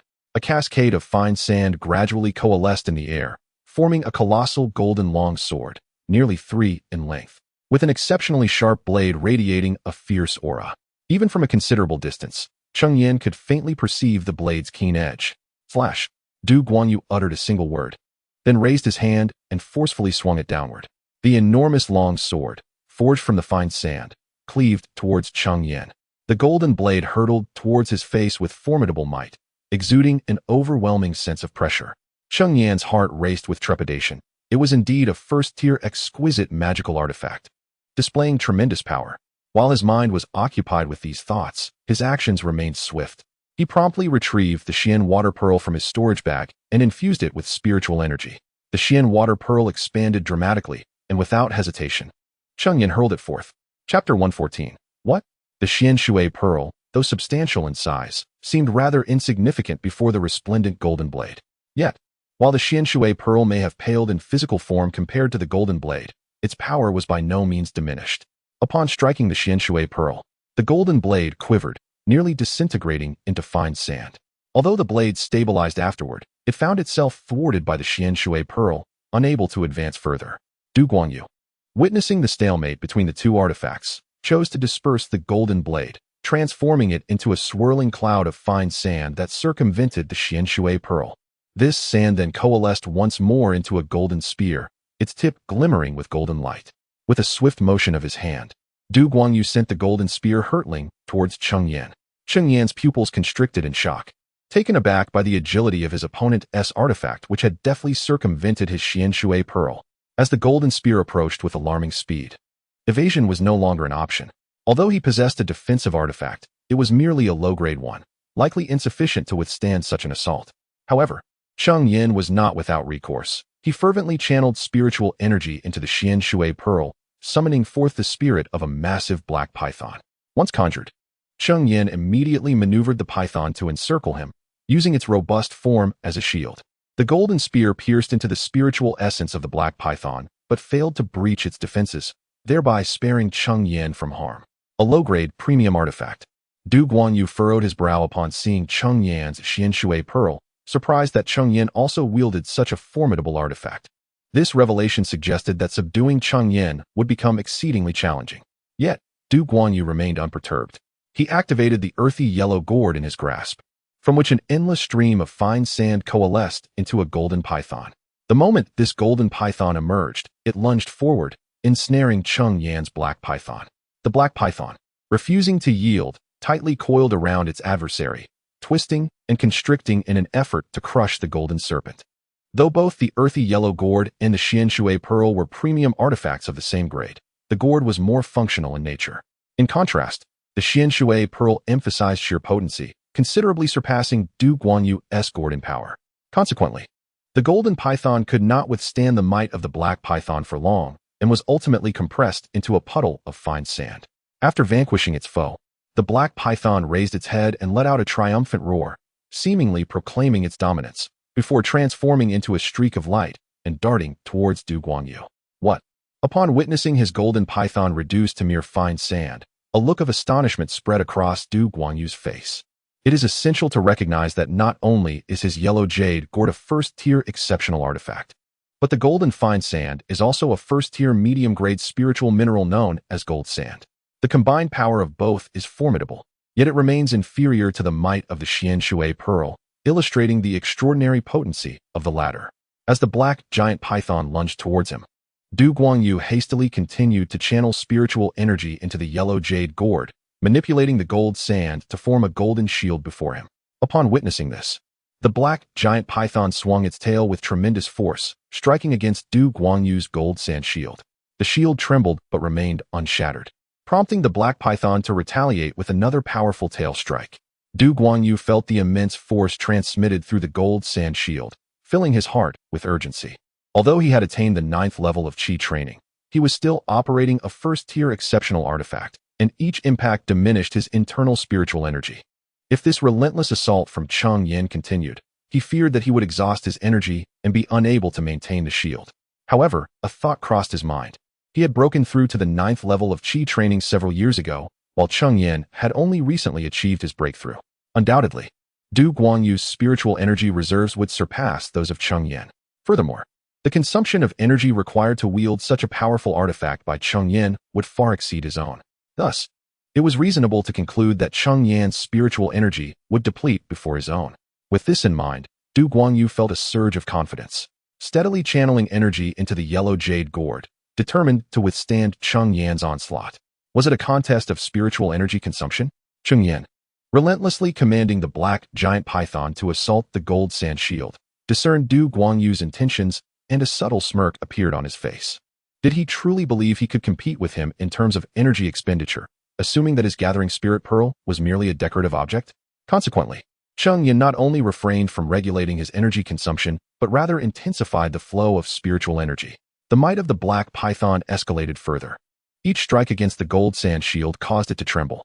Indeed, some grains of gold sand could not withstand such overwhelming force and fell away from the shield. Du Guangyu, who was tasked with defending against Cheng Yan's assault, found himself in a predicament. Although he initially intended to control his energy infusion, he had no choice but to increase it in response to the black python's growing power. If this continued, he feared he would not last much longer. Yet, He remained confident that Cheng Yan would be the first to exhaust his energy. However, contrary to his expectations, Cheng Yan's spiritual energy seemed inexhaustible, showing no signs of diminishing as the Black Python's prowess remained consistently formidable. In stark contrast, Du Guangyu's spiritual energy was rapidly depleting, making it increasingly difficult to maintain the gold sand shield. The Black Python executed another tail strike against the shield, causing a significant amount of gold sand to fall away. Realizing that his opponent was nearing his limit, Cheng Yan abruptly channeled energy into the xianxia pearl, raising the Black Python's tail high before delivering a powerful downward blow onto the gold sand shield. The golden sand shield finally succumbed, disintegrating into a pool of shimmering grains that cascaded to the ground. With the obstruction of the golden sand shield removed, the tail of the black serpent struck directly towards Du Guanyu. In Du Guanyu's eyes, the tail of the black serpent loomed larger and larger, instilling a profound sense of dread within him. He understood that should that tail make contact with him, his demise would be inevitable. "Save me, elder brother." With Du Guanyu's desperate cry, an answering call echoed in the air. Ka. Chapter 115. The unfolding of a fierce battle. A crimson light suddenly appeared in the sky, accompanied by a terrifying wave of heat descending from above. In the blink of an eye, this red luminescence reached the massive black python. At that moment, Cheng Yan finally discerned the true nature of the red light. It was, astonishingly, a gigantic firebird. With sharp talons extended, the firebird seized the black python, causing the serpent to miss its strike and fail to eliminate Du Guanyu. Accompanying the firebird was a figure whose intense spiritual energy fluctuations revealed his complete mastery of qi cultivation.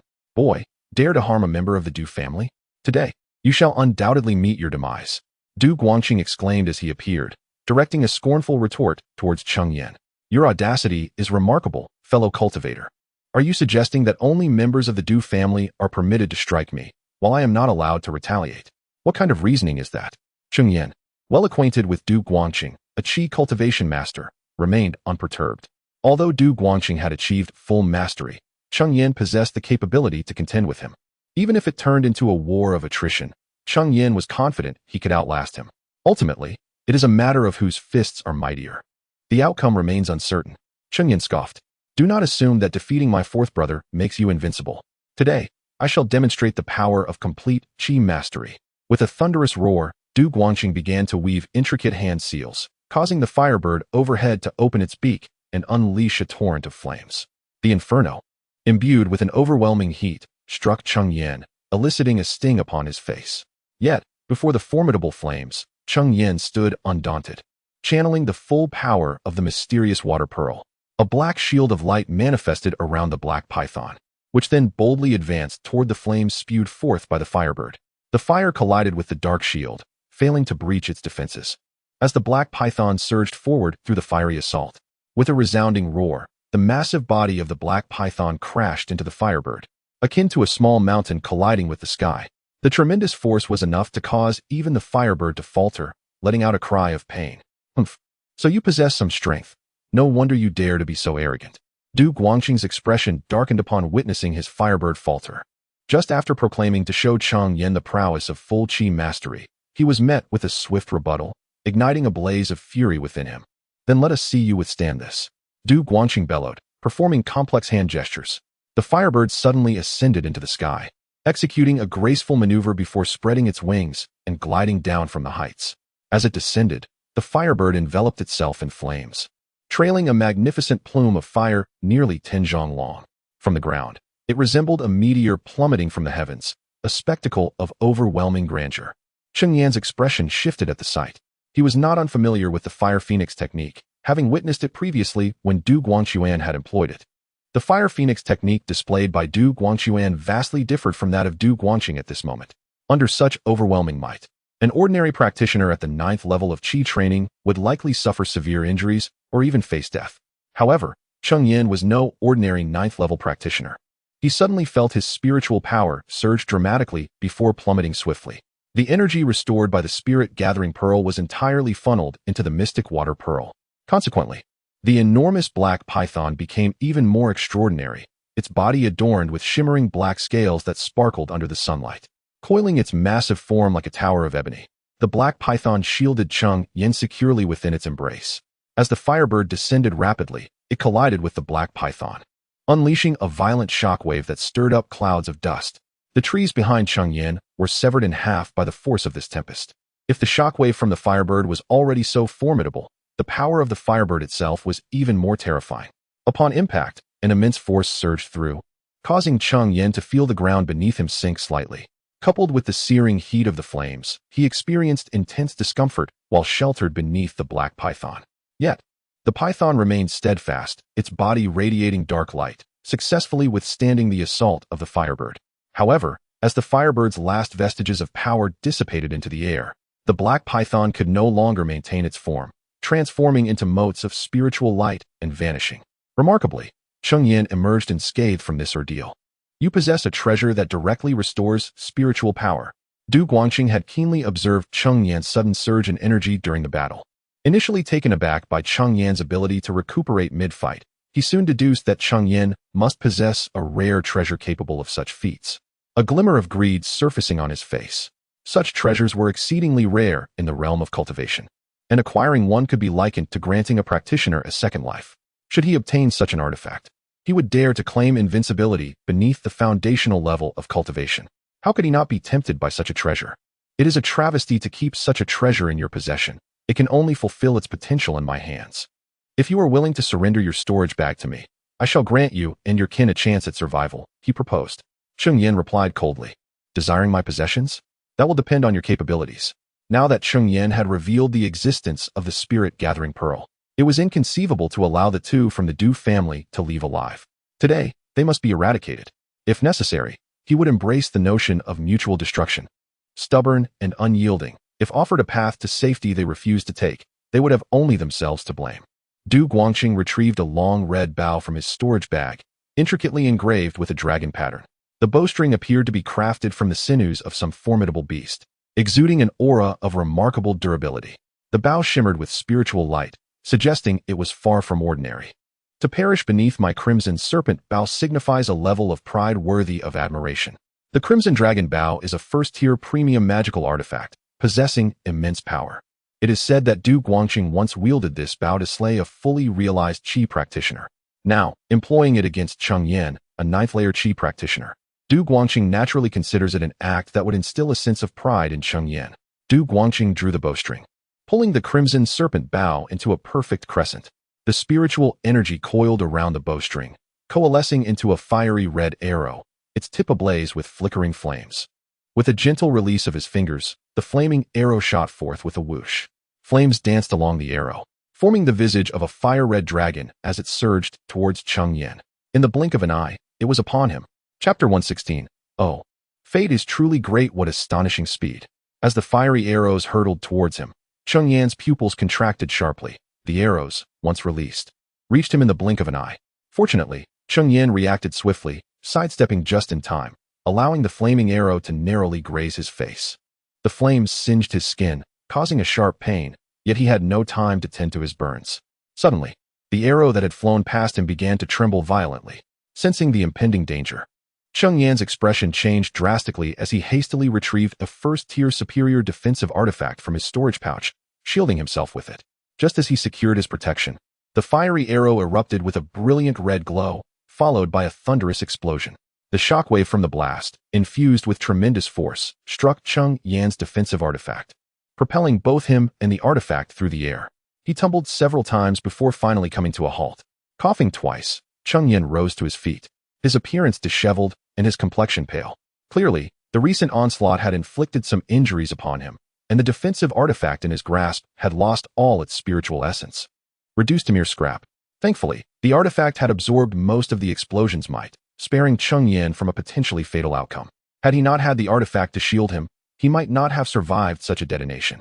The primary reason for his predicament lay in his failure to anticipate the arrow's explosive nature. Had he been adequately prepared, he would not have found himself in such a dire situation, nor would he have sacrificed a first-tier superior defensive artifact in the process. Alas, fate indeed plays a cruel hand. Du Guangqing clicked his tongue in disappointment. He had expected that this surprise attack would either slay Cheng Yan or at least leave him grievously wounded. In his past encounters with the Qishao Bao, this tactic had proven unfailingly effective. Often, when adversaries believed they had successfully evaded the arrows, the sudden second explosion would catch them off guard, leading to numerous victories. However, the failure lay in his own inability to wield the bow with precision. The true strength of the Qixiao bow resided in its speed. Yet this very speed also posed a challenge. Even Du Guangqing could not perfectly time the explosion of the arrows.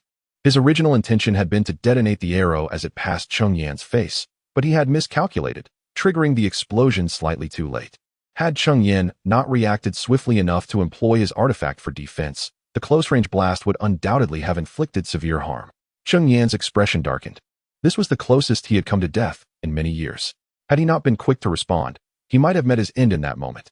A fire of anger simmered within him. He had never before encountered such a perilous situation. However, Du Guangqing's prowess is indeed formidable. With the current methods at Cheng Yan's disposal, it would be quite challenging to subdue him. Given this situation, it is imperative that Cheng Yan unveils something novel. After all, he had secluded himself for over 2 months, and besides achieving a breakthrough in his cultivation, he had also acquired additional knowledge. Previously, Cheng Yan often lamented the meagerness of his spells, relying heavily on external aids during confrontations. Even the spells he could cast lacked significant potency. When his cultivation was still nascent, they sufficed. However, as his cultivation advanced, those spells became seldom utilized. Yet, following an unexpected acquisition of the Mountain and Water Sect's legacy, which contained several immensely powerful spells, Cheng Yan selected one to study. Alas, after a month of diligent practice, he had only scratched the surface and found even the stable execution of the spell to be somewhat challenging. Nevertheless, Cheng Yan could no longer afford to hesitate. He needed to act swiftly and decisively to conclude the battle. Otherwise, should Du Guanyu recover his spiritual energy, Cheng Yan would find himself outnumbered, and it was likely he would not emerge from the Lingyun mountain range today. Consequently, the spiritual energy within Cheng Yan surged once more, his hand weaving intricate seals as his energy was continuously consumed, and the energy within the spirit-gathering pearl dwindled. In a short span, the energy in the pearl was reduced to less than half. Simultaneously, a water dragon, approximately 5 zhang in length, slowly coalesced behind Cheng Yan. With a mighty roar, the water dragon emerged, its head raised, unleashing a powerful dragon's cry that reverberated through the air, causing a tremor. Du Guangqing felt as if his eardrums might shatter, hastily channeling his spiritual energy to seal his ears for some relief. Water dragon technique. How is this possible? How could a mere member of the Cheng family possess such a spell? Du Guangqing's eyes widened in shock as he beheld the water dragon summoned by Cheng Yan. The water dragon technique ranks among the most potent of water-based spells. If the Du family's fire phoenix technique could be wielded even by foundational level cultivators, the water dragon technique demands a foundational cultivation level just to attempt it, as the energy required to execute this spell far exceeds that of mere qi practitioners. Such a spell is typically reserved for the powerful foundational sections. Not even the newly established foundational families like the Lu and Zhang clans could lay claim to such an incantation. Cheng Yan's choice to cultivate this spell stemmed from his possession of the spirit-gathering pearl, which provided the vast energy required for the water dragon technique, rendering the challenge trivial for him. Should he master this art, it would serve as a formidable trump card. However, Cheng Yan underestimated the difficulty of mastering the water dragon technique. After a month, he could barely stabilize its execution. Even now, although he successfully summoned it, its might was far inferior to that of the authentic water dragon technique. One must understand that a genuine water dragon could reach an impressive length of 33 zhang, while the dragon Cheng Yan conjured measured only a mere 5 zhang. However, for Cheng Yan, this was more than sufficient. Water dragon technique. Go! Cheng Yan bellowed, and the water dragon surged forth with astonishing might towards Du Guangqing. Upon witnessing this, Du Guangqing's expression turned to one of sheer terror as he hastily drew the Qixiao bow, unleashing a volley of fiery arrows. Yet, the once formidable flames of the arrows extinguished instantaneously upon contact with the water dragon, failing to halt its advance for even a fleeting moment. Realizing his attacks were futile, Du Guangqing retrieved a first-grade exquisite defensive artifact from his storage pouch, recklessly pouring an abundance of spiritual energy into it. At that moment, he disregarded the consumption of his spiritual energy, consumed solely by the desire to intercept the water dragon technique with all his might. Chapter 117. Victory. As Du Guangqing activated the shield artifact, a fiery crimson barrier enveloped him. Unsatisfied with merely relying on the protective shield, he positioned it in front of himself, hoping that if the fiery barrier failed to withstand the water dragon technique, this first-tier exquisite shield could still absorb some of the impact. However, Du Guangqing felt no sign of the water dragon's assault. Just as confusion began to settle in his mind, he suddenly realized that the water dragon had circled behind him. It turned out that the water dragon did not directly assault Du Guangqing's shield. Instead, it began to orbit him. Unfamiliar with the intricacies of the water dragon technique, having only heard of it without ever witnessing its true form, Du Guangqing was perplexed by its actions. As the water dragon continued to spin, its velocity increased, ultimately creating a formidable water vortex. The powerful vortex exerted an intense pulling force, and Du Guangqing's shield crumbled within mere moments. Faced with the water vortex, Du Guangqing's shield proved utterly ineffective, and he, along with the shield artifact, was swept up by the swirling waters. The overwhelming force of the vortex inflicted relentless harm upon him, eliciting cries of agony as the pain became insufferable. As time elapsed, Du Guangqing's screams diminished, ultimately fading into silence. The water vortex eventually ceased, leaving the surroundings in complete disarray, with sturdy trees snapped in half. In a pitiful state, Du Guangqing's garments were torn to shreds, his body marred with wounds, blood flowing ceaselessly from his injuries, rendering him a grotesque figure. His breathing was faint, a mere whisper of life threatening to extinguish at any moment. Brother, Du Guangyu, who had just begun to regain his spiritual energy, was horrified to see his elder brother on the brink of death. Was it you? He stammered, turning to face Cheng Yan, who stood unharmed. Overcome with fear rather than anger at his brother's condition, he realized that he and his brother were no match for Cheng Yan's strength. If Cheng Yan had inflicted such severe harm on his brother, how easy would it be for him to take Du Guangyu's life? Had Cheng Yan not exerted his full power during their previous confrontation? To kill another, one must be prepared to be killed. With that, Cheng Yan commanded the water dragon to deliver a powerful tail strike toward Du Guangyu. Seeing this, Du Guangqing's pupils constricted in terror, yet he refused to surrender. Drawing upon the spiritual energy he had painstakingly restored, he summoned the yellow jade gourd to form a golden sand barrier. However, the golden sand barrier lacked the strength to even momentarily halt the water dragon, disintegrating instantly into a puddle of golden grains. The dragon's tail then struck Du Guangyu, sending him hurtling through the air. Du Guangyu coughed up a mouthful of blood, which was mingled with fragments of his internal organs. This strike had shattered his very insides. Upon hitting the ground, he lost all signs of life, utterly lifeless. Beside him, Du Guangqing met a swift demise as Cheng Yan effortlessly severed his head with a blade of water. With this, both members of the Du family had perished.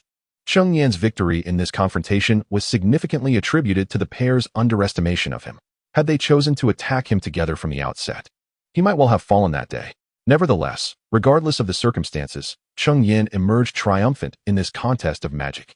After dispatching the two, he proceeded to collect their storage bags and then freed Cheng Yuhao, who had been bound to a tree. During the duel, Cheng Yan had intentionally avoided Cheng Yuhao. Otherwise, he too might have been swept up in the water vortex. Cheng Yan examined Cheng Yuhao, finding him merely unconscious with no severe injuries. After administering a healing pill, Cheng Yuhao gradually regained consciousness. Uncle 6. Upon waking, he saw Cheng Yan and the lifeless bodies of Du Guangyu and Du Guangqing. Recalling the events leading up to his binding, he understood that Cheng Yan had saved him. Uncle 6, I'm sorry for causing you trouble.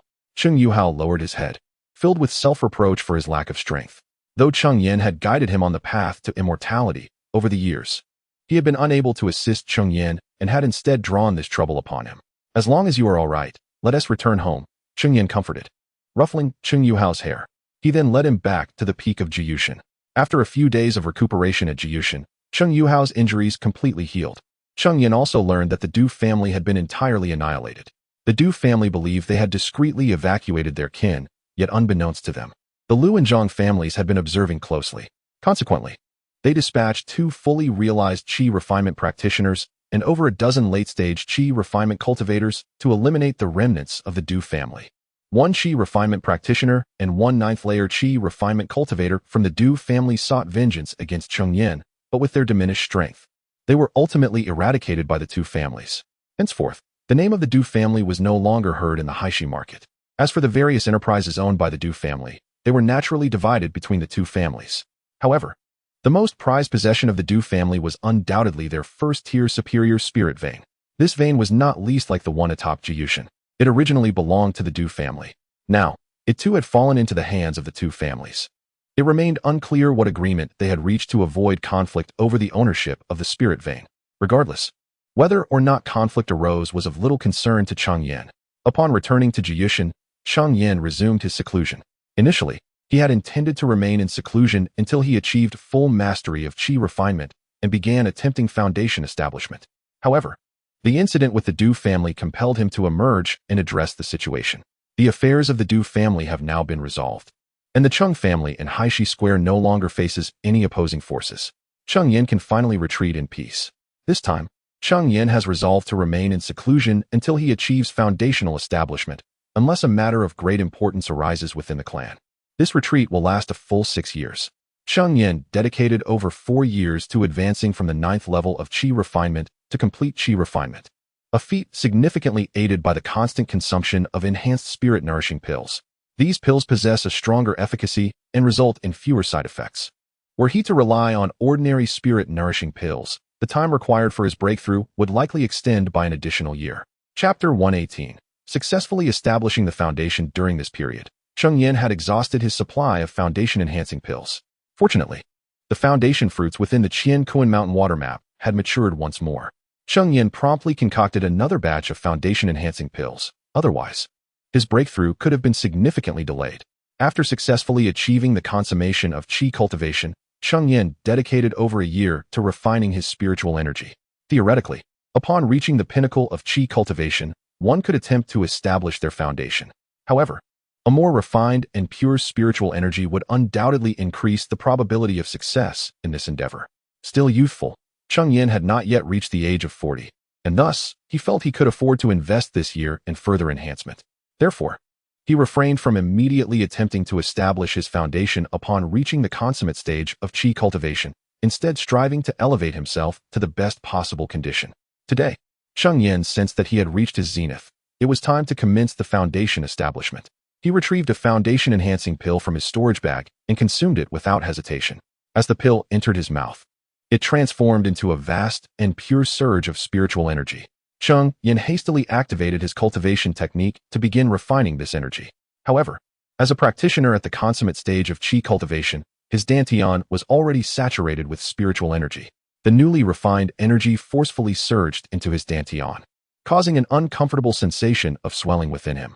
As Cheng Yan continued to refine the pill, the feeling of pressure grew increasingly pronounced, reddening his complexion.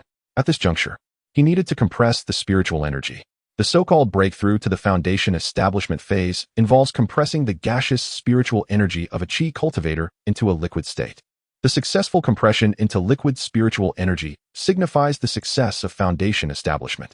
Yet, this process is fraught with immense difficulty and suffering, as compressing spiritual energy places a tremendous burden on the dantian. Moreover, the formidable medicinal power of the foundation-enhancing pill relentlessly coursed through Cheng Yan's meridians, expanding them while simultaneously inflicting great agony. As time elapsed, he began to sweat profusely, his garments drenched. The pain emanating from his dantian and meridians was excruciating. Yet Cheng Yan gritted his teeth, resolutely stifling any cries of distress. Thankfully, the foundation-enhancing pill inherently possesses protective qualities for the dantian and meridians. Otherwise, Cheng Yan might have sustained damage to both by now. This underscores the necessity for practitioners to consume foundation-enhancing pills during their breakthrough to the foundation establishment phase. Without the protection of such pills, a cultivator's dantian could be ruptured during the compression of spiritual energy, resulting in the loss of all cultivation or, in severe cases, death. Conversely, with the aid of a foundation-enhancing pill, even if the breakthrough fails, one can preserve their life and cultivation. Naturally, cultivators with heavenly spiritual roots, or single spiritual root practitioners, face no such dilemmas. Their spiritual energy is remarkably pure, allowing them to compress it with minimal pain and little strain on their dantian and meridians. The greater the variety of spiritual roots one possesses, the more complex the spiritual energy, rendering the breakthrough to foundation establishment increasingly arduous. In the realm of cultivation, practitioners endowed with 5 spiritual roots face an almost insurmountable challenge in advancing to the foundation establishment stage without the aid of foundation establishment pills. Even with such pills, the path remains fraught with difficulties. However, it is worth noting that there exist rare individuals among 5 spiritual root practitioners who have successfully reached this stage without relying on these pills. Such cases are exceedingly scarce, with perhaps only 1 in millions of cultivators. In contrast, practitioners with heavenly spiritual roots possess a remarkable 60% success rate in achieving foundation establishment. Even without the assistance of pills, rendering them as favored children of the heavens. Cheng Yan, gifted with dual spiritual roots, may not rival the extraordinary talents of those with heavenly roots, yet he undoubtedly surpasses practitioners with 4, 3, or even 5 roots. With the support of foundation establishment pills, he stands a substantial chance of success. At this critical juncture, Cheng Yan's dantian has reached a pivotal moment. The spiritual energy within has coalesced into a sphere, subtly manifesting a mist-like quality. Aware of the gravity of the situation, Cheng Yan understands the necessity of maintaining utmost focus to avoid jeopardizing his efforts. Consolidate. With a powerful shout, Cheng Yan commands the spherical mass of spiritual energy, which begins to compress further. The once fist-sized sphere diminishes in size, ultimately shrinking to the size of a thumbnail. Yet, its contraction does not cease. It continues to condense until it transforms into a droplet of liquid that falls into his dantian. As this droplet of liquid spiritual energy emerges, a surge of energy rushes towards the summit of Jiuyu Mountain. The practitioners, including Cheng Yuhao, who were in the midst of their own training, are abruptly awakened by this unforeseen phenomenon. They emerge from their chambers, gazing towards the mountain peak. Elder brother, what is happening? Isn't the summit where Uncle Lu is in seclusion? Could there be a problem with his cultivation? Cheng Yuning, having never witnessed such a spectacle, fears that Cheng Yan may have encountered a setback in his training. Cheng Xianxia, standing nearby, shares a look of confusion with Cheng Yuhao, while a new face also observes the unfolding events. However, Cheng Yuhao's expression starkly contrasts with that of Cheng Yuning and Cheng Xianxia. He gazes at the summit with palpable excitement. He is aware that Cheng Yan's seclusion is aimed at breaking through to the foundation establishment stage. The current phenomenon clearly indicates that Cheng Yan is nearing the final step of his breakthrough, with spiritual energy pouring in. Rest assured, Uncle Lu is in the midst of a breakthrough. Soon, our Cheng family will welcome a foundation establishment practitioner, he reassures. Cheng Yuning and Cheng Xianxian's faces light up with joy at his words, while the new observer displays more of an envious expression. At this moment, the Li siblings also arrive, evidently drawn by the spectacle of Cheng Yan's breakthrough. Notably, Liu chooses to stand beside Cheng Yuhao rather than her own brother. Meanwhile, as spiritual energy floods in, Cheng Yan's dantian continues to accumulate liquid spiritual energy, while a colossal vortex of spiritual energy forms above the summit. Nevertheless, the spiritual vein of Jiuyu Mountain is merely of the first tier and somewhat insufficient for Cheng Yan's breakthrough to foundation establishment. Consequently, he must retrieve 3,000 spirit stones from his storage pouch. A multitude of spirit stones floated around Cheng Yan, elevating the density of spiritual energy in his vicinity to an extraordinary level. After 3 hours, all the spirit stones surrounding Cheng Yan were completely absorbed, and the swirling vortex of spiritual energy gradually dissipated, signaling the end of the extraordinary phenomenon brought about by the influx of energy. At that moment, Cheng Yan's dantian brimmed with liquid spiritual power. He had successfully established his foundation. Ha ha ha. With the disappearance of the phenomenon, a hearty laugh resonated from the summit of Jiuyu Mountain, reflecting the joy and excitement of the individual. As the laughter subsided, a figure emerged, standing majestically atop the mountain, embodying the hallmark of a foundational cultivator, capable of hovering in midair through sheer spiritual power, no longer reliant on magical artifacts for flight. Chapter 119. The Grand Wedding of Cheng Yuhao. It is indeed rare for foundational practitioners to choose to fly without relying on magical artifacts, as such an endeavor consumes an excessive amount of spiritual energy, even for those who have attained the foundational stage. The individual in question is none other than Cheng Yan, who has successfully established his foundation. Congratulations to Uncle Lu on your successful foundation establishment. Congratulations to the clan leader on your successful foundation establishment. At the foot of the mountain, in the residence of Cheng Yuhao and others, upon seeing Cheng Yan hovering in the air, they all bowed and offered their heartfelt congratulations. Upon hearing their words, Cheng Yan gracefully descended from the summit and approached them. Very good. It appears that during my years of seclusion, you have all diligently continued your cultivation. With his own foundational cultivation, Cheng Yan was well aware of their progress. Currently, Cheng Yuhao had reached the 5th level of qi refinement, not far from the 6th level. Both Cheng Yuning and Cheng Xinqin had also broken through to the 3rd level of qi refinement.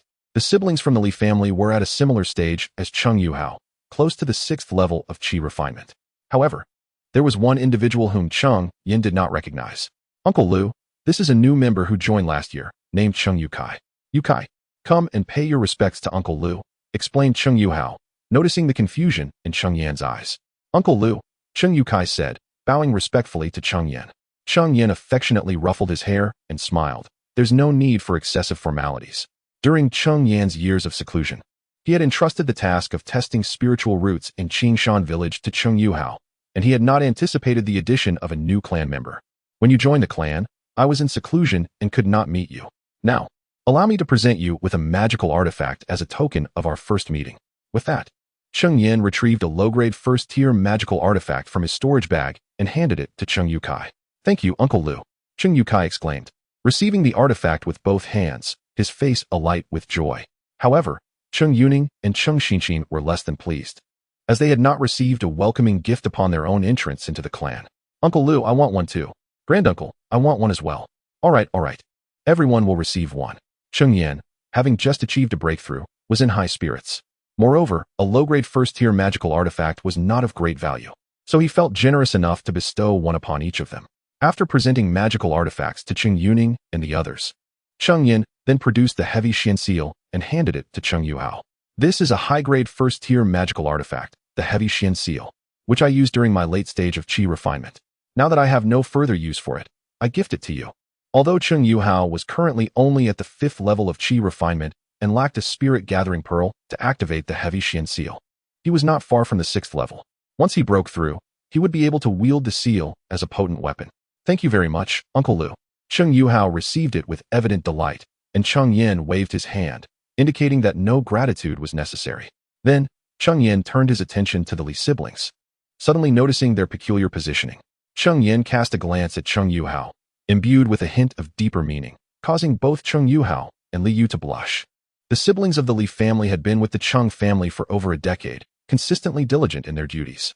Naturally, Cheng Yan could not neglect them, bestowing upon each a first-tier middle-grade magical artifact. Their faces lit up with joy, although life had improved significantly for them since joining the Cheng family. A first-tier middle-grade magical artifact still represented a considerable fortune. They repeatedly expressed their gratitude to Cheng Yan. There's no need for thanks. You two have managed the spiritual fields exceptionally well, and this reward is well-deserved. However, what is this all about? Cheng Yan waved his hand, indicating that the Li siblings need not thank him further, before turning his attention to the duo of Cheng Yuhao and Li Yu, who stood together. Upon hearing this, Cheng Yuhao gritted his teeth and knelt directly before Cheng Yan. Uncle, I wish to marry Li Yu. I implore you to grant us your blessing. After speaking, he bowed his head in reverence. Please, clan leader, support our union. Seeing this, Li Yu also knelt beside him, their expressions resolute, as if they would not rise until Cheng Yan granted his approval. Cheng Yan was momentarily taken aback. He had never stated that he opposed their union, yet they seemed to regard him as a hindrance to their love. What are you two doing? Please, stand up. I never said I would deny you. Upon hearing these words, Cheng Yuhao abruptly lifted his head, his face alight with surprise. So, does that mean you agree? When did I ever say I disagreed? Cheng Yan replied. Cheng Yuhao, sheepishly scratching his head, explained the misunderstanding. After a moment, Cheng Yan finally comprehended why they had acted thus. It turned out that Cheng Yuhao believed Li Yu was several years his senior, and according to societal norms, their union was deemed inappropriate. Thus, they assumed Cheng Yan would also disapprove. What does that matter? In the realm of cultivation, couples with 100 years age difference often come together. However, marriage is a significant affair. You must seek your father's approval first. Rest assured, uncle, I have already brought Li Yu back to Qingshan village, and my father and grandparents have stated that it is entirely up to you. As long as you agree, they will too. Cheng Yan felt a mix of amusement and exasperation. It seemed he was the last to be informed. In that case, let us choose an auspicious day for your wedding. I have already found the perfect date, uncle. The 6th of next month is ideal. Cheng Yan was momentarily dumbfounded. He was uncertain when he would emerge from his retreat. Yet, it appeared that Cheng Yuhao had diligently searched for suitable dates over the years, waiting for his opportunity. Cheng Yan remembered that Cheng Yuhao was not typically one to act impulsively. It was curious that he was so eager in this matter. Very well, let it be the 6th of next month. We shall return to Qingshan village to celebrate your wedding, and allow your parents to partake in the joy. Thank you, uncle. Thank you, clan leader. Upon hearing Cheng Yan's affirmative response, both individuals exchanged joyful glances and bowed in gratitude.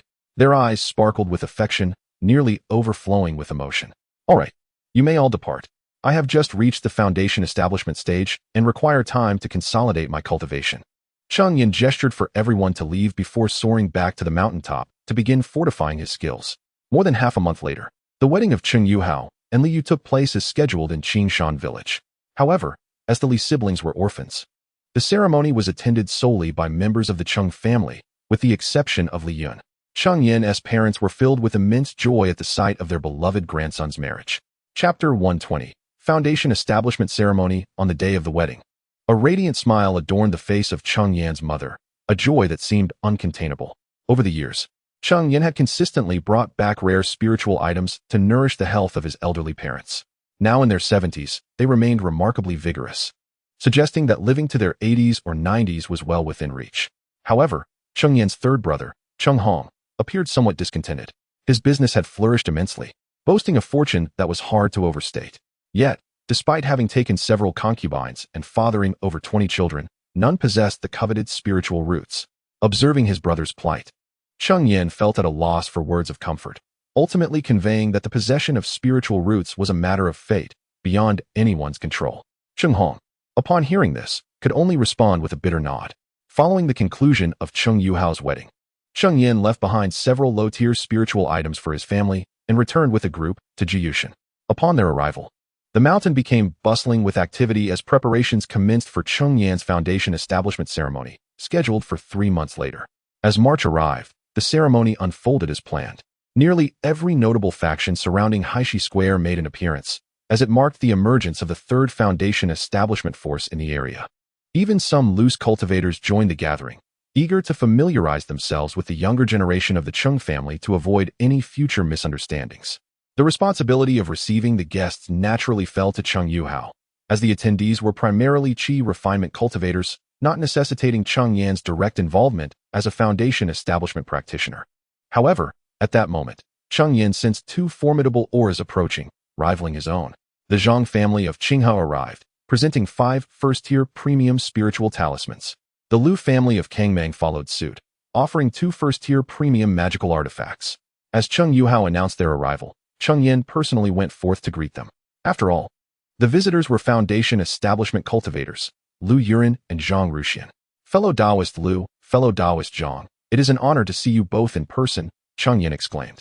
Haha, how could we miss the foundation establishment ceremony of fellow Taoist Cheng? They replied. Indeed, fellow Taoist Cheng has achieved foundation establishment at such a young age. We are truly envious. Please, both of you, come inside, Cheng Yan gestured, leading them to the elevated platform. As foundation establishment cultivators, it was only fitting that they did not sit among the qi refinement practitioners, preserving their dignity. The venue had been specially constructed by the Cheng family over the past 3 months for this momentous occasion. Once they were seated, Cheng Yan engaged in casual conversation with them when an announcement rang out. Elder Wu of Hushao Mountain Villa has arrived, presenting a second-tier inferior magical artifact. Hushao Mountain Villa? The Cheng family has garnered quite the reputation. They have sent a foundation establishment elder in person, murmured the assembled cultivators, intrigued by the significance of the occasion. What you may not know is that the spiritual veins of the Cheng family are currently rented from the Tiger Roar Mountain Villa, naturally making them an affiliated force of the villa.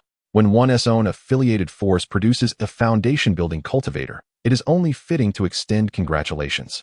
I see. Thank you for enlightening me, my friend. No need for thanks. Come, let us share a drink. At this moment, Cheng Yan, standing on the high platform, excused himself to Lu Yuran and stepped forward to personally welcome Elder Wu. Cheng Yan was familiar with Elder Wu, having encountered him during the battle between the Tiger Roar Mountain Villa and the blood refining sect. At that time, Elder Wu was merely at the early stage of foundation building, yet he had now advanced to the mid-stage. Cheng Yan clasped his hands together and courteously remarked, "It is truly an honor for my Zhou family to have Elder Wu grace us with his presence." Elder Wu replied, "Not at all. I must congratulate you, Taoist Zhou, on successfully establishing your foundation. Please, do come in." Cheng Yan gestured invitingly. Elder Wu reciprocated the gesture, indicating for Cheng Yan to proceed ahead. Though Elder Wu, being from the Tiger Roar Mountain Villa, possessed a higher cultivation level than Cheng Yan, it was, after all, Cheng Yan's foundation building ceremony, and he was the protagonist of the event. Thus it would be improper for Elder Wu to walk in front of him. Cheng Yan then led Elder Wu to the high platform to take a seat.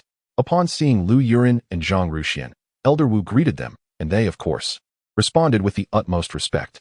After exchanging pleasantries with the two, Elder Wu remained silent, instead partaking of the spiritual wine and delicacies. The two did not wish to intrude upon his solitude with idle conversation, Subsequently, several qi refining families and loose cultivators arrived, bringing gifts that were not particularly valuable. In fact, some loose cultivators came empty-handed, merely seeking to partake in the banquet. Cheng Yan could not be bothered with such individuals. After all, those with such audacity were but a rare few. As the guests gathered, the foundation-building ceremony commenced in earnest. Traditionally, the first step of a foundation-building ceremony is to pay homage to one's ancestors. However, as the Cheng family had only been established for a little over a decade, if one were to inquire about their ancestors, it would lead only to Cheng Yan himself, who was very much alive and would not pay homage to his own self. Thus, the initial step of ancestor worship was promptly omitted. Next, Cheng Yan was required to don ceremonial attire and walk down the aisle amidst the guests, allowing them to behold the grace of a foundation-building cultivator. This foundation-building cultivator from the Cheng family is remarkably young, appearing to be scarcely in his 40s. Indeed, to have succeeded in foundation building at such a young age, I am already over 50 and have only attained the 7th layer of qi refining. It seems I shall never achieve foundation building in this lifetime. As Cheng Yan passed before the guests, his youthful appearance sparked a flurry of murmurs. Alas, even if one possesses perfected qi refining, how easily can one acquire a foundation building pill? Enough of such thoughts, let us drink. Once Cheng Yan reached the high platform where the ceremony was to be held, Cheng Yuhao produced a scroll and began to recite the proceedings. It primarily recounts the experiences of Cheng Yan. For instance, it mentions how Cheng Yan was born into a mundane existence, fortuitously received the legacy of cultivation, embarked on the path of immortality, and, after over 20 years of diligent practice, managed to establish a solid foundation. Naturally, it does not delve into any family secrets. Frankly speaking, much of it is merely formalities, attempting to glean insights into the secrets of other families, which is, of course, an impossible endeavor. Once Cheng Yuhao concluded his reading, the grand ceremony commenced. He expressed gratitude to everyone for taking the time out of their busy schedules to attend his foundation establishment ceremony. Cheng had prepared a modest feast and sincerely hoped that all would enjoy the food and drink. Chapter 121. The Auction Patriarch Cheng, you are far too courteous. This is the first time I have encountered such an abundance of spiritual delicacies.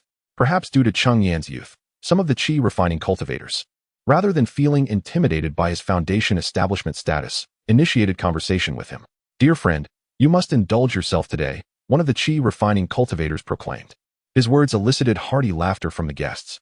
Cheng Yan took no offense. He was not one to shy away from jest, and besides, it helped to enliven the atmosphere.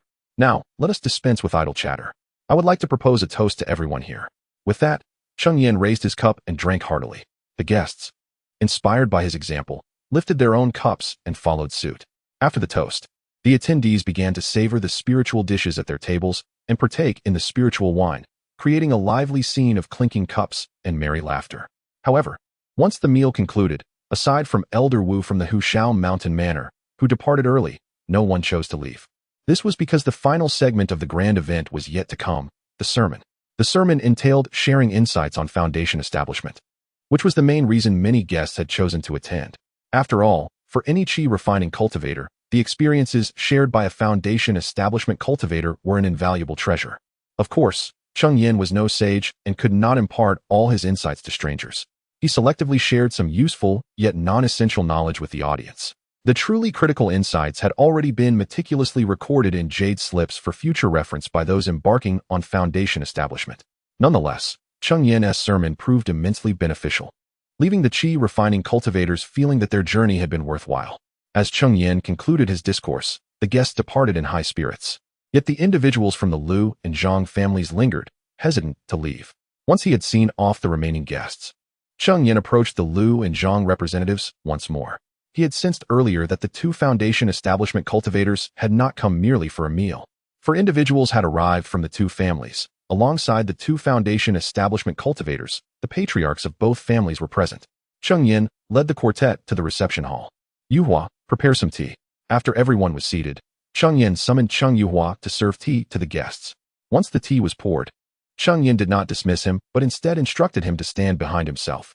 As Cheng Yan progressed in his foundation establishment, he would inevitably devote more time to cultivation, and management of family affairs would eventually fall to Cheng Yuhua.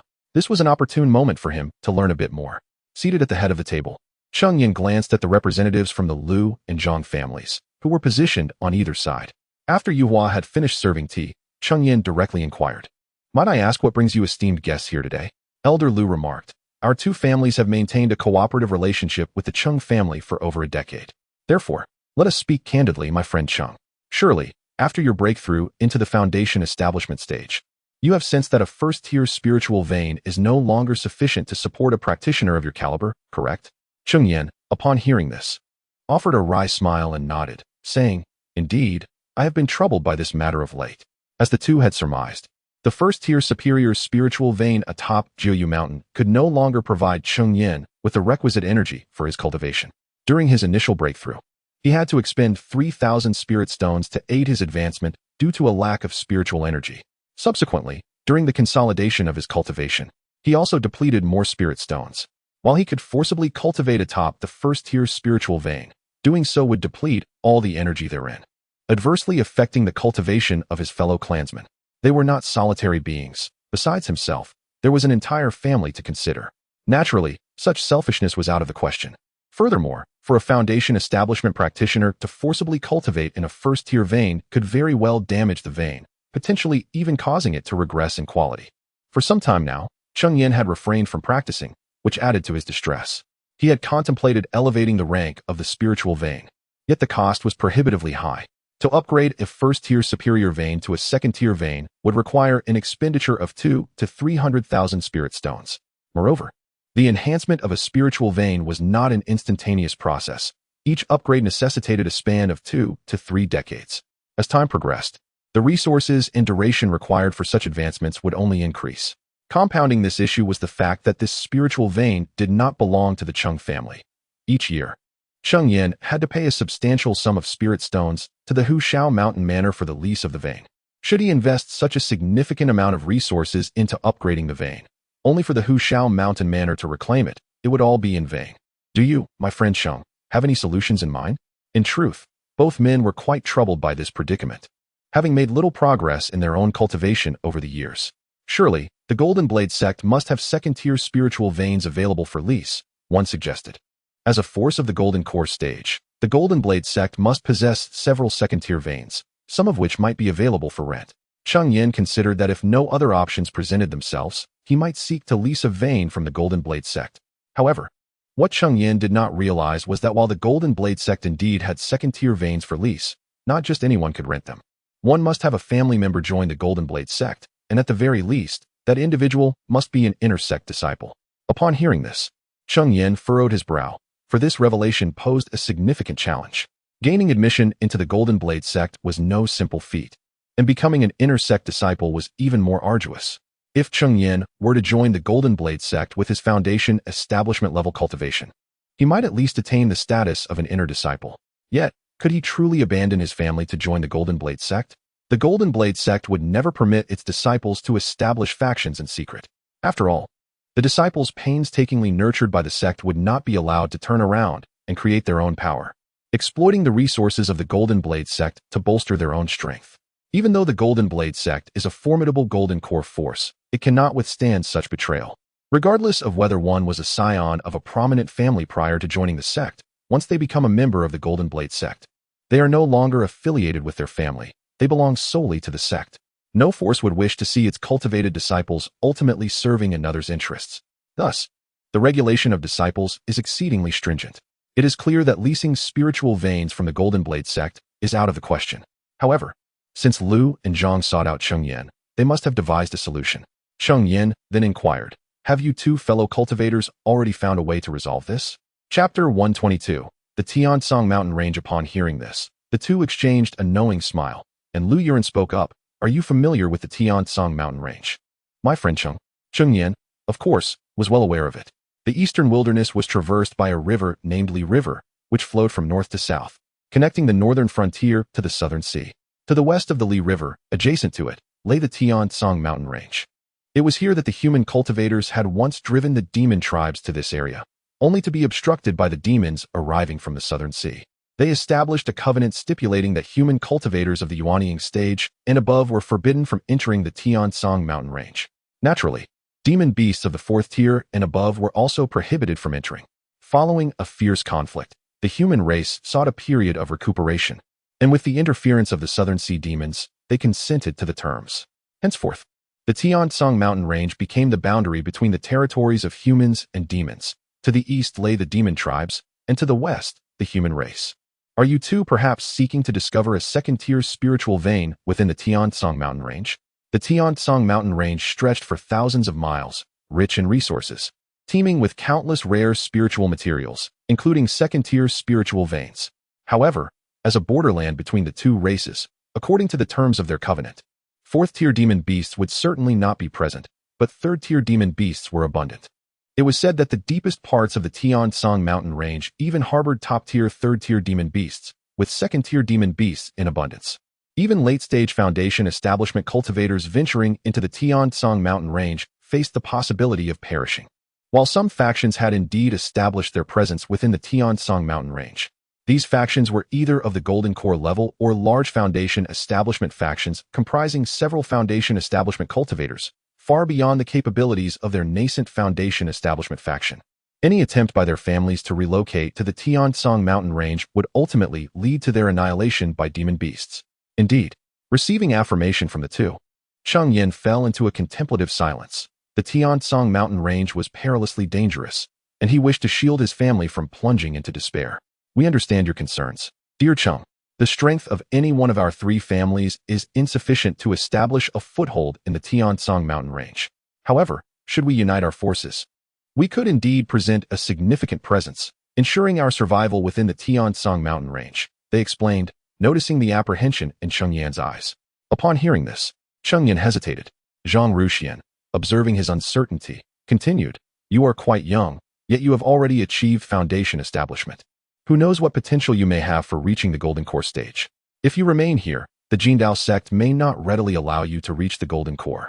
However, within the Xianxia mountain range, while the spiritual materials for Golden Core cultivation remain rare, opportunities do exist. This much is clear to you. The Jindao sect would not wish for a rival Golden Core faction to emerge on their territory, competing for the limited resources available, and would undoubtedly exert every effort to suppress any faction with the potential to reach the Golden Core. However, who among the cultivators does not aspire to advance their cultivation further? Cheng Yan is no exception.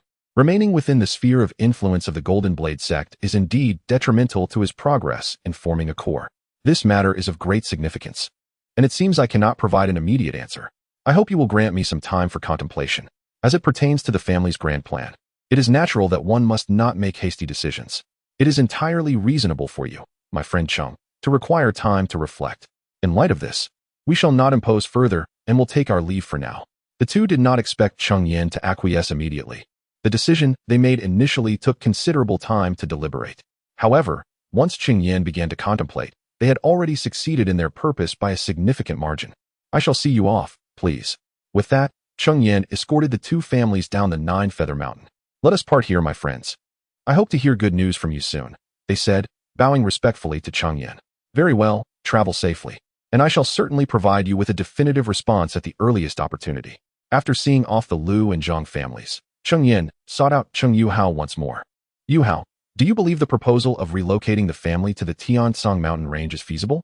Upon hearing this, Yuhao understood that his sixth uncle intended to test him, and he replied, "Uncle, I believe this proposal is indeed viable." Cheng Yan raised an eyebrow, surprised that Yuhao, still at the 5th level of Qi training, possessed such audacity. "Elaborate on your reasoning." Yuhao paused, organizing his thoughts before responding. "I see 3 reasons for this feasibility.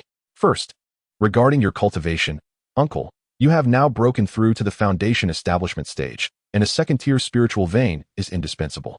Currently, most spiritual veins in the Eastern Wilderness human territory are claimed, so we must focus our attention on the Xianxia mountain range. The second point, as mentioned by the elders of the Lu and Zhang families, is that remaining here is exceedingly unfavorable for your future core formation, while there are no such limitations in the Xianxia mountain range." At this point, Yuhao felt somewhat parched and took a large sip from his teacup before continuing. "The third point concerns the family's development.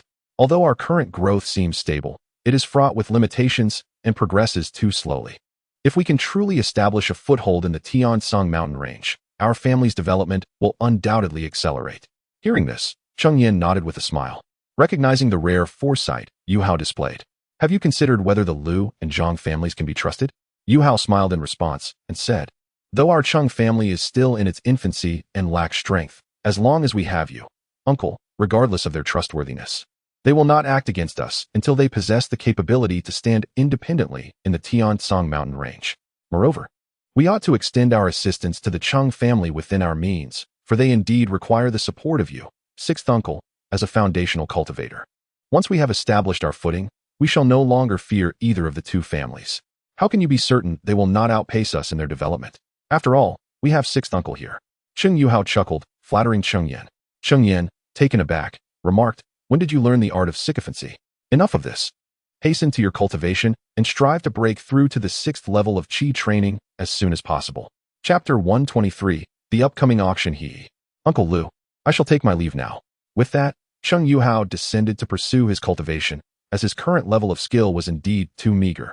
At present, the entire Cheng family was predominantly supported by Cheng Yan alone, and he yearned to elevate his abilities swiftly in order to contribute in any way he could. Once Cheng Yuhao departed, Cheng Yan found himself deep in contemplation regarding the matters proposed by the Lu and Zhang families. In truth, what Cheng Yuhao articulated mirrored Cheng Yan's own thoughts. While the Tiansong mountain range was fraught with peril, it also harbored opportunities. Should they manage to establish a foothold there, it would greatly benefit both Cheng Yan and the family. Yet, the Cheng family was currently too weak, and Cheng Yan was uncertain if they could withstand such upheaval. Suddenly, a long sigh escaped Cheng Yan, and his gaze grew resolute. When did he become so hesitant? In the past, even as a mere 5th-level Qi practitioner, he had dared to engage in conflicts with the two major foundational forces. How was it that, after breaking through to the foundation establishment stage, he had begun to exhibit such timidity? It was merely the Tiansong mountain range. What was there to fear in venturing forth? However, despite his newfound determination, Cheng Yan was not one to act recklessly. He understood the necessity of thorough preparation before embarking on any venture. Now that he had just broken through to foundation establishment, he lacked any suitable magical artifacts. The only item he possessed was a 2nd-tier inferior flying sword bestowed upon him by the Tiger's Roar Mountain Villa, which was rather unimpressive. It seemed he would need to find time to visit the Golden Blade Workshop Market to procure some artifacts that were more fitting for his needs. A few days later, Cheng Yan visited the Zhang family and met with Zhang Ruxian, after which they proceeded to the Lu family to meet Lu Yuren. There, Cheng Yan expressed his willingness to collaborate with both families. The two were overjoyed at his words. With 3 foundation establishment cultivators, they felt confident that they could secure a place within the Tiansong mountain range. Cheng Yan then mentioned that he had no suitable magical artifacts at hand and would need some time to prepare. Both Zhang Ruxian and Lu Yuren readily agreed. It was then that Zhang Ruxian reminded him that in half a year, the Golden Blade sect would hold its small auction, which jogged Cheng Yan's memory that nearly a decade had passed since his last visit to the Golden Blade sect. Thus, the 3 of them agreed to convene half a year later to attend the auction at the Golden Blade Workshop Market. For foundation establishment cultivators, 6 months was but a fleeting moment, and before long, the time had come. Cheng Yan, along with Lu Yuren and Zhang Ruxian, set out for the Golden Blade Workshop Market. As all 3 were foundation establishment cultivators, they chose to travel by sword flight instead of using a 1st-tier premium flying boat, reaching their destination in just 4 days. They had timed their arrival perfectly, as the auction was just commencing upon their arrival at the Golden Blade Workshop Market. This time, Cheng Yan, now a foundational cultivator, no longer required any financial proof and smoothly entered the auction house. The event even thoughtfully prepared a private box for a few attendees. The opportunity to access the box was afforded by the fact that this auction was merely a small-scale event, and there were no announcements regarding foundational pills, resulting in a modest turnout. Had it been a large auction, considering the early foundational cultivation stage of Cheng Yan and his companions, they would have had no choice but to sit among the crowd below. The environment within the box was indeed far superior to that of the floor, with a platter of spirit fruits laid out for guests to enjoy, allowing them to gaze down upon the entire auction venue. Before long, the auction commenced, but this time the host was not the elderly gentleman from the previous event. Instead, it was a beautiful female cultivator, albeit with only mid-foundational cultivation. It seemed that the absence of foundational pills diminished the significance of the auction in the eyes of the Jin Dao sect. The initial spirit items auctioned were primarily 1st tier, which did not capture Cheng Yan's interest. However, a breakthrough pill caught his attention, and he purchased it for 3,000 spirit stones. Though the breakthrough pill was merely a 1st-tier upper-grade elixir, such pills, which facilitate the transition between realms, are generally much more expensive than their peers. Moreover, the primary ingredient, snake blood herb, is is quite rare. It is said that this herb requires the blood of a top-tier first-grade serpent beast for at least 60 years before it matures. Thus, the high price of the breakthrough pill is indeed justified. Cheng Yan acquired this pill for Cheng Yuhao, who had just reached the 6th layer of qi refinement and was perfectly suited to consume it. Following the first-tier items, nothing further piqued Cheng Yan's interest. As the first-tier items concluded their auction, it was time for the second-tier items to be presented. The first item in this category stirred some excitement within Cheng Yan, a second-tier lower-grade magical artifact, the silver pattern mirror. When activated, this mirror emits a beam of white light, capable of immobilizing even a mid-foundational cultivator for a brief moment if they are caught off guard. In the realm of cultivators, battles can change in an instant, and possessing this artifact would undoubtedly provide an advantage in such confrontations. The starting bid for the silver pattern mirror was 6,000 spirit stones, with increments of no less than 300 stones. The bidding began. 7,000 spirit stones. As soon as the female host finished speaking, someone immediately raised the bid by 1,000 spirit stones. Upon hearing this, the host smiled graciously, a gesture that caused the male cultivators below to gaze in awe, longing to empty their pockets for the sake of that enchanting smile. Alas, many were left lamenting their lack of funds. 7,500 spirit stones. Cheng Yan, intrigued by the artifact, called out his bid. Fellow cultivator Cheng, are you interested in the silver pattern mirror? Lu Yuren inquired upon hearing Cheng Yan's bid. Indeed, Cheng Yan replied. Be wary of her words, fellow cultivator Cheng. While the silver pattern mirror may indeed immobilize a foundational cultivator for a moment, how often do cultivators stand still to be caught? Thank you, Taoist Lu, for your reminder. I am aware. Observing the knowing expression on Cheng Yan's face, Lu Yuren ceased to speak further. 7,800 spirit stones. While Cheng Yan conversed with Lu Yuren, another individual raised the bid. Upon hearing this, Cheng Yan furrowed his brow slightly. Generally, the price of a second-tier low-grade magical artifact hovers around 7,000 to 8,000 spirit stones, with superior items reaching 8,000 to 9,000. Only items such as alchemical furnaces, tool cauldrons, talisman brushes, and flying vessels can command prices exceeding 10,000 spirit stones. Indeed, as Lu Yuren noted, the claims made by the female cultivator were somewhat exaggerated. The silver pattern mirror would be fortunate to fetch 8,000 spirit stones. Thus, Cheng Yan resolved to raise the bid once more. Should another counteroffer arise, he would withdraw. Chapter 124. The Flying Boat. 8,100 spirit stones. Any cultivator capable of reaching the foundation establishment stage is far from being mediocre. They naturally comprehend the true value of the silver pattern mirror. Thus, after Cheng Yan raised the bid, no one in the audience dared to counter. Ultimately, Cheng Yan acquired the silver pattern mirror for the sum of 8,100 spirit stones. Following that, he spent 7,600 spirit stones to procure a second-tier inferior defensive artifact named the Copper Profound Bell, a bell-shaped item with formidable defensive capabilities. In truth, Cheng Yan had also set his sights on a more offensive artifact during the auction, but the price had escalated to 9,000 spirit stones, which he deemed excessive and subsequently relinquished. The next item up for bid was a second-tier inferior small flying boat, the Flowing Wind Boat, capable of accommodating up to 10 individuals. When fully activated, it boasted a speed rivaling that of mid-foundation establishment cultivators. With a starting bid of 8,000 spirit stones and a minimum increment of 300 spirit stones, the bidding commenced. A flying boat. Upon seeing the palm-sized azure vessel in the hands of the female cultivator hosting the auction, a flicker of delight graced Cheng Yan's face. During his previous visit to the Golden Blade Market with the Zhang family, he had envied their flying boat immensely. Regrettably, there had been no flying boats at that auction, so he was pleasantly surprised to encounter one today, especially a second-tier inferior model. 9,000 spirit stones. Since he had encountered it, Cheng Yan was determined not to let this opportunity slip away, directly raising the bid by 1,000 spirit stones. 9,500 spirit stones. A second-tier inferior flying boat is easily worth around 10,000 spirit stones, and Cheng Yan's bid of 9,000 spirit stones was insufficient to intimidate the crowd. Soon, several more bids were made, raising the price of the Flowing Wind Boat to 11,000 spirit stones, at which point only a few remained in contention. 12,000 spirit stones. In truth, 11,000 spirit stones was somewhat above the reasonable price for the Flowing Wind Boat. Nevertheless, Cheng Yan was exceedingly fond of this vessel, and he raised the bid by another 1,000 spirit stones, hoping to deter the other bidders. As anticipated, upon witnessing Cheng Yan's latest increase, the remaining bidders refrained from further offers. While the Flowing Wind Boat was desirable, it was not worth expending an additional 1,000 or 2,000 spirit stones to obtain it. After successfully acquiring the flowing wind boat for 12,000 spirit stones, Cheng Yan abstained from bidding on any further items. Meanwhile, Lu Yuren and Zhang Ruxian each procured a few items that caught their fancy, with the final second-tier superior artifact fetching an impressive 40,000 spirit stones. The auction concluded successfully. However, Cheng Yan and his companion's journey to the Golden Blade market was far from over. In addition to participating in the auction, their purpose for visiting the Golden Blade market was to purchase formations at the Gathering Treasure Pavilion of the Golden Blade sect.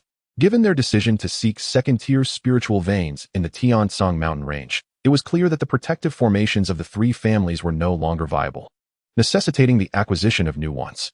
Upon arriving at the Gathering Treasure Pavilion and stating their intentions, the proprietor presented them with several second-tier superior protective formations. Ultimately, Cheng Yan selected an array known as the Mist Concealment Profound Killing Formation, a powerful combination of stealth, enemy confinement, defense, and offense. However, the price was considerable, amounting to 50,000 spirit stones for Cheng Yan. Once Cheng Yan had selected the formations he desired, Lu Yuren and the others also acquired their favored formations, and the group subsequently departed from the Golden Blade workshop, making their way towards the Blackstone workshop. This time, with the assistance of the flowing wind boat, the trio moved with remarkable swiftness. Even without exerting his full power to propel the flowing wind boat, Cheng Yan completed the return journey in merely 3 days. Upon their arrival at the Blackstone workshop, the three separated, each heading back to their respective families. Cheng Yan, however, chose not to return to Jiyu Mountain immediately, but instead made a visit to the Lingyun mountain range, recalling the presence of a spirit eye within. Now that Cheng Yan had attained the foundation establishment stage, he possessed the capability to relocate the spirit eye. Upon reaching the waterfall, everything appeared unchanged, suggesting that no one had discovered the spirit eye. Exercising caution, Cheng Yan opted to probe with his divine sense. This exploration revealed something unexpected. However, the discovery was not related to the spirit eye behind the waterfall, but emanated from the deep pool beneath it, where he sensed a chill at the bottom. Contemplating this, Cheng Yan encased himself in a water shield spell and unhesitatingly leaped into the depths, beginning his descent. As he continued to plunge deeper, he was astonished to find the pool's depth nearing 100 fathoms, explaining why he had failed to detect any anomalies previously. At that time, his cultivation was insufficient, and his divine sense could not cover such a vast area, thus eluding his notice. However, upon reaching a certain depth, he began to feel an excruciating cold. As he descended further, the chill intensified, causing even Cheng Yan, now a foundation establishment cultivator, to feel his face blanch and his teeth chatter. Nevertheless, he gritted his teeth and continued his descent, for such a remarkable phenomenon in the pool suggested the presence of some treasure. Having gone this far, he could not simply abandon his quest. Ultimately, just before his body succumbed to complete numbness, he successfully reached the bottom of the pool. There, amidst the depths, lay a gleaming crystal, roughly the size of a fist, from which all the cold emanated. The cold desolation crystal. Upon seeing this shimmering gem, Cheng Yan could not suppress his exclamation of delight. Had he not been protected by the water shield spell, he would have inadvertently swallowed a mouthful of water. Yet, his excitement was entirely justified. The cold desolation crystal was an exceedingly rare material for crafting water-type artifacts.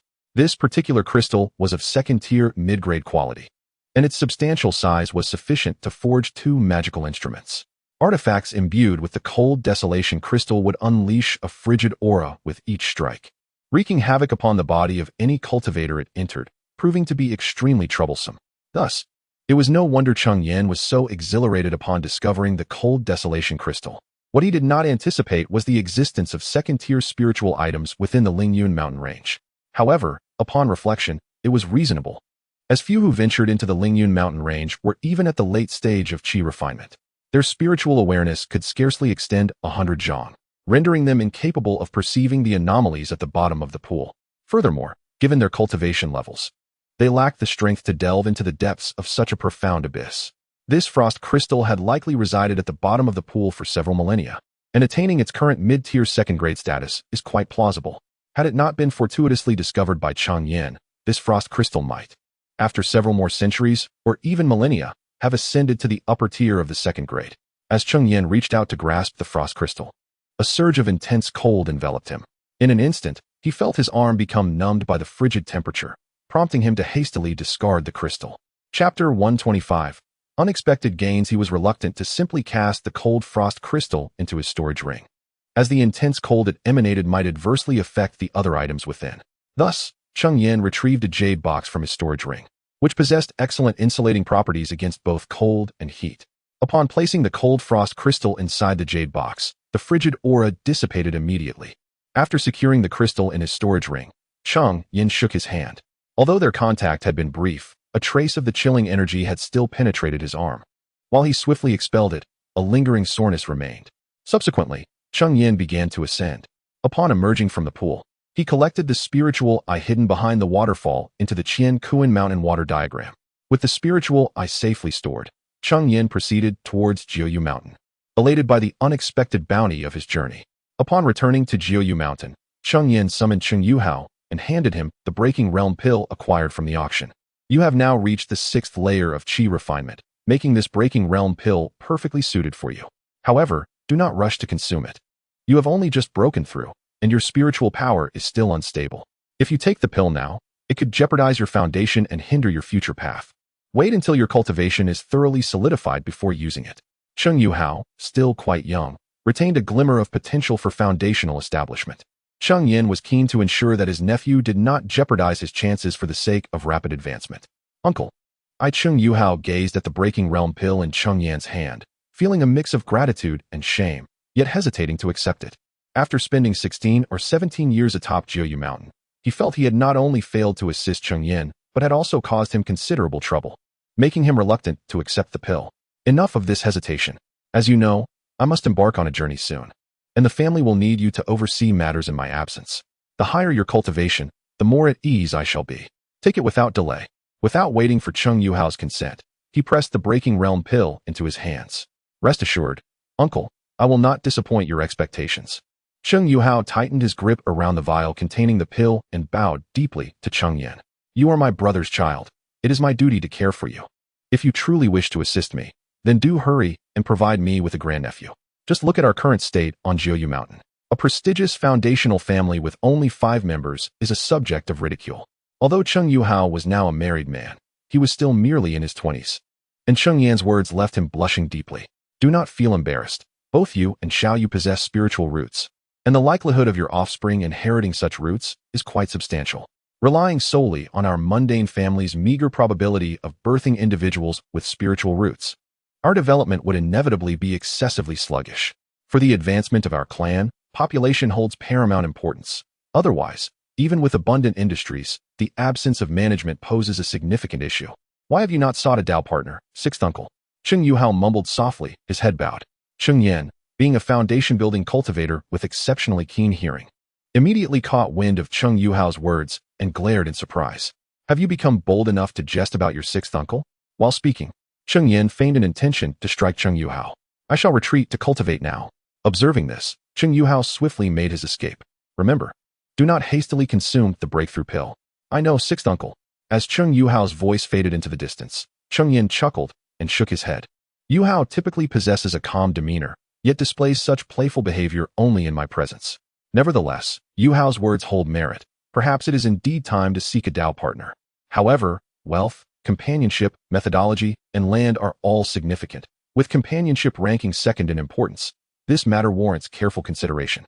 With Cheng Yan's current foundation-building cultivation, marrying a Qi refining female cultivator presents no obstacles.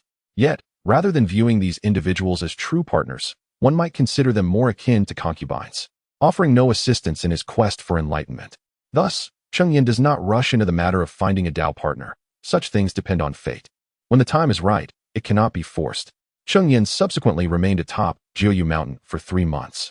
He had previously agreed with Lu Yuran and Zhang Ruxian that upon Cheng Yuhao breaking through to the 7th layer of Qi refining, they would venture together to the Tiansong mountain range. Although the Cheng family, as a foundation-building clan, holds a reputable name, it is wise to have a late-stage Qi refining cultivator guarding the family for added peace of mind.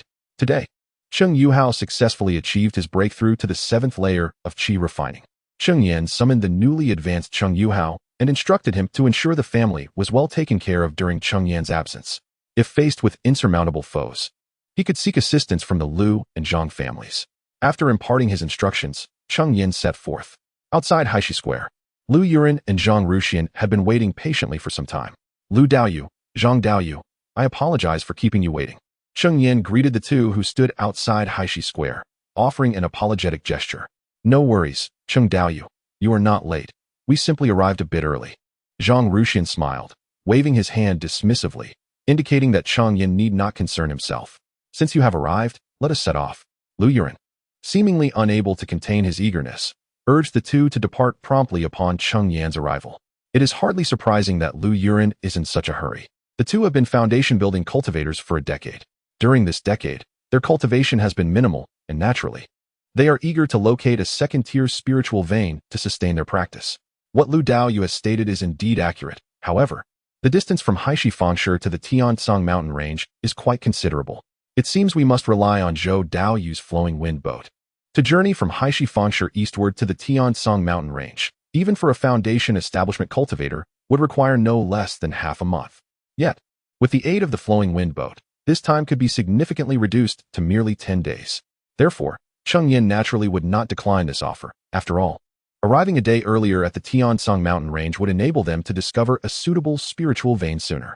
Cheng Yan summoned the flowing wind boat, channeling his spiritual energy to activate it. The originally palm-sized vessel began to swell dramatically, transforming into a flying boat measuring 8 zhang in length and 3 zhang in width. Chapter 126. This way, once the trio boarded the flying vessel, Cheng Yan placed several spirit stones within it, activating the craft, which then transformed into a streak of azure light, soaring towards the east. Within the vessel, after inserting hundreds of spirit stones, Cheng Yan allowed it to continue its journey while engaging in conversation with Lu Yuren. As they ventured to the Tiansong mountain range in search of spiritual veins, Cheng Yan sighed, a hint of worry evident in his voice. The Tiansong mountain range stretched for thousands of miles. While it was rich in resources, second-tier spiritual veins were not as abundant as cabbages strewn across the ground. Furthermore, the challenge was compounded by their need to locate 3 second-tier spiritual veins in close proximity to one another. Fear not, Taoist Cheng, behold this. Lu Yuren responded with a smile, producing a dark yellow disc. The disc was adorned with intricate black patterns, exuding an air of mystery. What is this? Cheng Yan inquired, scrutinizing the disc in Lu Yuren's hand. He searched his mind, but found no reference that matched the object before him, prompting his question. This is a spirit-seeking disc, a second-tier inferior artifact passed down from my Lu family's ancestors. Alas, it is not suited for battle. Its sole purpose is to locate spiritual veins. Lu Yuren explained upon seeing Cheng Yan's curiosity. Your clan possesses such a remarkable artifact, Cheng Yan remarked, his spirits lifting at the prospect of using it to expedite their quest in the Tiansong mountain range. However, Lu Yuren shook his head in response. The spirit-seeking disc does have considerable limitations. It can only sense spiritual veins within a radius of 3 miles and merely provides a general direction. It cannot pinpoint specific locations. And more importantly, it cannot discern the grade of the veins, only detecting those below the 3rd tier. Upon hearing this, a trace of disappointment flickered across Cheng Yan's face, though it quickly vanished. A 3-mile radius was still substantial, certainly far greater than their own spiritual awareness. As for the inability to ascertain precise locations, following the guidance of the disc would surely lead them to their destination. The only concern was that, after expending considerable time, they might end up locating merely a first-tier inferior spiritual vein. Nevertheless, Cheng Yan felt a sense of satisfaction. It was far better than aimlessly wandering through the Tiansong mountain range. At least they had a direction, which would undoubtedly save them a significant amount of time. For cultivators, 10 days passed in the blink of an eye, and soon the trio successfully arrived at the Tiansong mountain range. Within the mountains, 3 figures deftly navigated through the forest. Not far ahead, a second-tier low-grade silverhorn horse was desperately fleeing. The silver-horned horse was known for its incredible speed among demonic beasts. Yet this particular creature seemed to have injured its hind leg. Limping as it ran, its speed markedly diminished from its peak. Not long after, the silver-horned horse was pursued by 3 individuals. One of them produced a silvery mirror-like artifact, intricately adorned with incomprehensible patterns. Upon unveiling the mirror, a ghastly beam of pale light emanated from it, striking the silver-horned horse, which abruptly halted, as if immobilized. With the creature rendered motionless, a flash of crimson light darted past, and unbeknownst to the horse, a fiery red spear had been thrust into its neck. The silver-horned horse, pierced through, collapsed, and convulsed a few times before succumbing to death. The 3 individuals were none other than Cheng Yan and his companions, who had been traversing the Tiansong mountain range for 5 days. The renowned mountain range lived up to its reputation. Within this short span, They had already encountered two second-tier, demonic beasts. The previous encounter involved an intermediate second-tier beast, which they wisely chose not to provoke, opting instead to circumvent it, only to soon come across this silver-horned horse. The silvery horn atop the horse's head was an exceptionally valuable material for refining weapons, rivaling the worth of a demon core. And thus they were determined not to let this opportunity slip by. However, the silver-horned horse possessed a keen sense of vigilance, and the moment the trio made their move, it detected their presence. Despite its swift reaction, the horse sustained injuries to its hind legs, leading to a relentless chase until Cheng Yan utilized the silver-patterned mirror to immobilize it, allowing Lu Yuren to deliver the fatal blow with a spear. After dissecting the carcass of the silver-horned horse, they obtained a silver horn, and the entire body of the horse.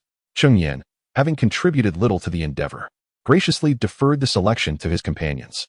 Following the demise of the silver-horned horse, it was time to distribute the spoils, and Zhang Ruxian spoke up first, acknowledging his lack of contribution to the kill and thus suggesting that Cheng Yan and Lu Yuren choose first. Lu Yuren echoed this sentiment, attributing their success to Cheng Yan's silver-patterned mirror, which had been instrumental in subduing the creature.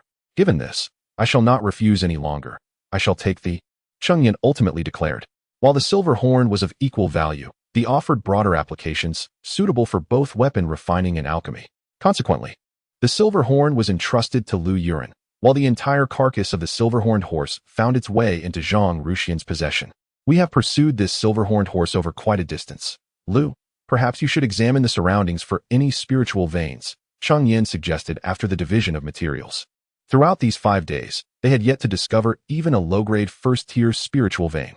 Hearing this, Lu Yuren retrieved the spirit-seeking disc and activated it, and finally, after 5 days of silence, the disc began to exhibit changes.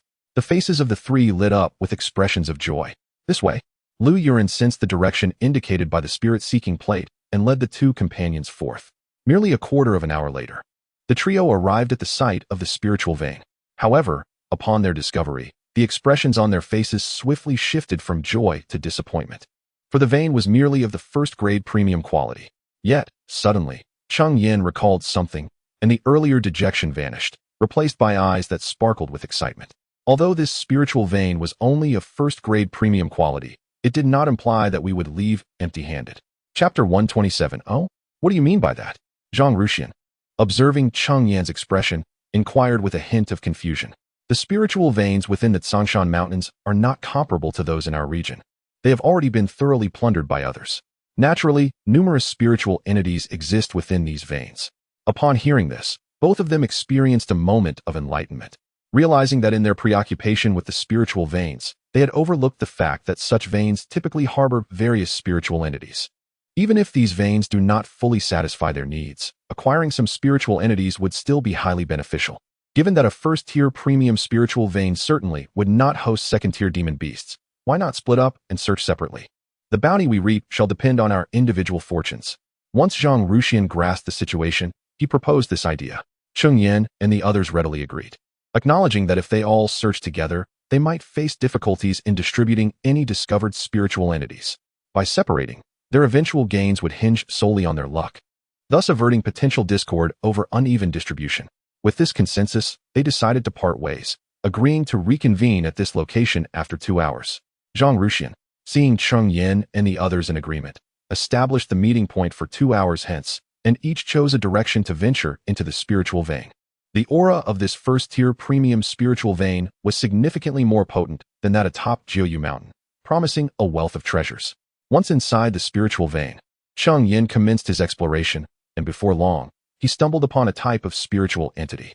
Before him stood 3 crimson trees, known as Qi Ling trees, which yielded a first-tier mid-grade fire attribute spiritual wood called Qi Ling wood, a material prized for crafting. Without hesitation, Cheng Yan uprooted the 3 Qi Ling trees and deposited them into the Qian Kuan mountain water diagram. With such a fruitful beginning, Cheng Yan's enthusiasm soared, and he began to traverse the spiritual vein with renewed vigor. It must be noted that the spiritual entities atop the vein were indeed plentiful. In a short span, Cheng Yan had already collected several varieties of spiritual herbs, though none were particularly rare.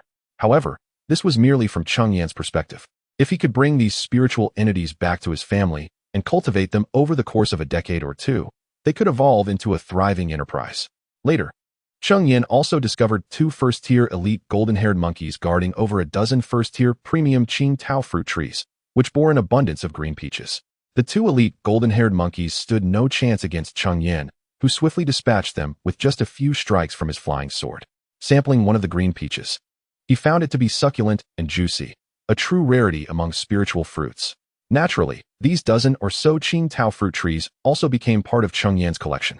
Recalling a recipe from the Mountain Water Sect's legacy for brewing a first-tier premium spirit using spiritual peaches, he realized that these green peaches would be perfect for cultivation back at his family. Confident that it would not be long before a new industry for spiritual wine emerged within their ranks.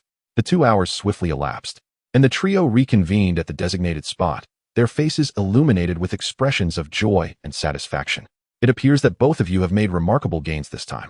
In truth, the spiritual entities above a first-tier exceptional spiritual vein only reach a maximum of first-tier excellence.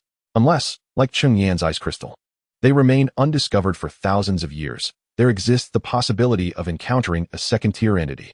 For the 3 of them, who are foundational cultivators, these spiritual entities hold little significance, yet for their respective families, they represent a considerable fortune. We owe our gratitude to fellow Taoist Cheng for the reminder, otherwise, we might have missed these opportunities, Zhang Ruxian said with a smile to Cheng Yan. You both were merely a bit anxious. I believe that even without my guidance, you would have quickly realized the situation, Cheng Yan replied, waving his hand in modesty, asserting that the true credit should go to Lu Yuren. After all, without his spirit-seeking plate, they would not have been able to locate a spiritual vein so swiftly. It seems there is nothing left on this spiritual vein. Therefore, let us continue our journey. Although they had gathered numerous spiritual entities, they had not forgotten their true purpose, to seek out a second-tier spiritual vein without lingering any longer. The 3 chose a direction and resumed their path. However, they dared not venture deep into the Tiansong mountain range, for the deeper one goes, the rarer the spiritual entities become, and the probability of discovering a second-tier vein significantly increases.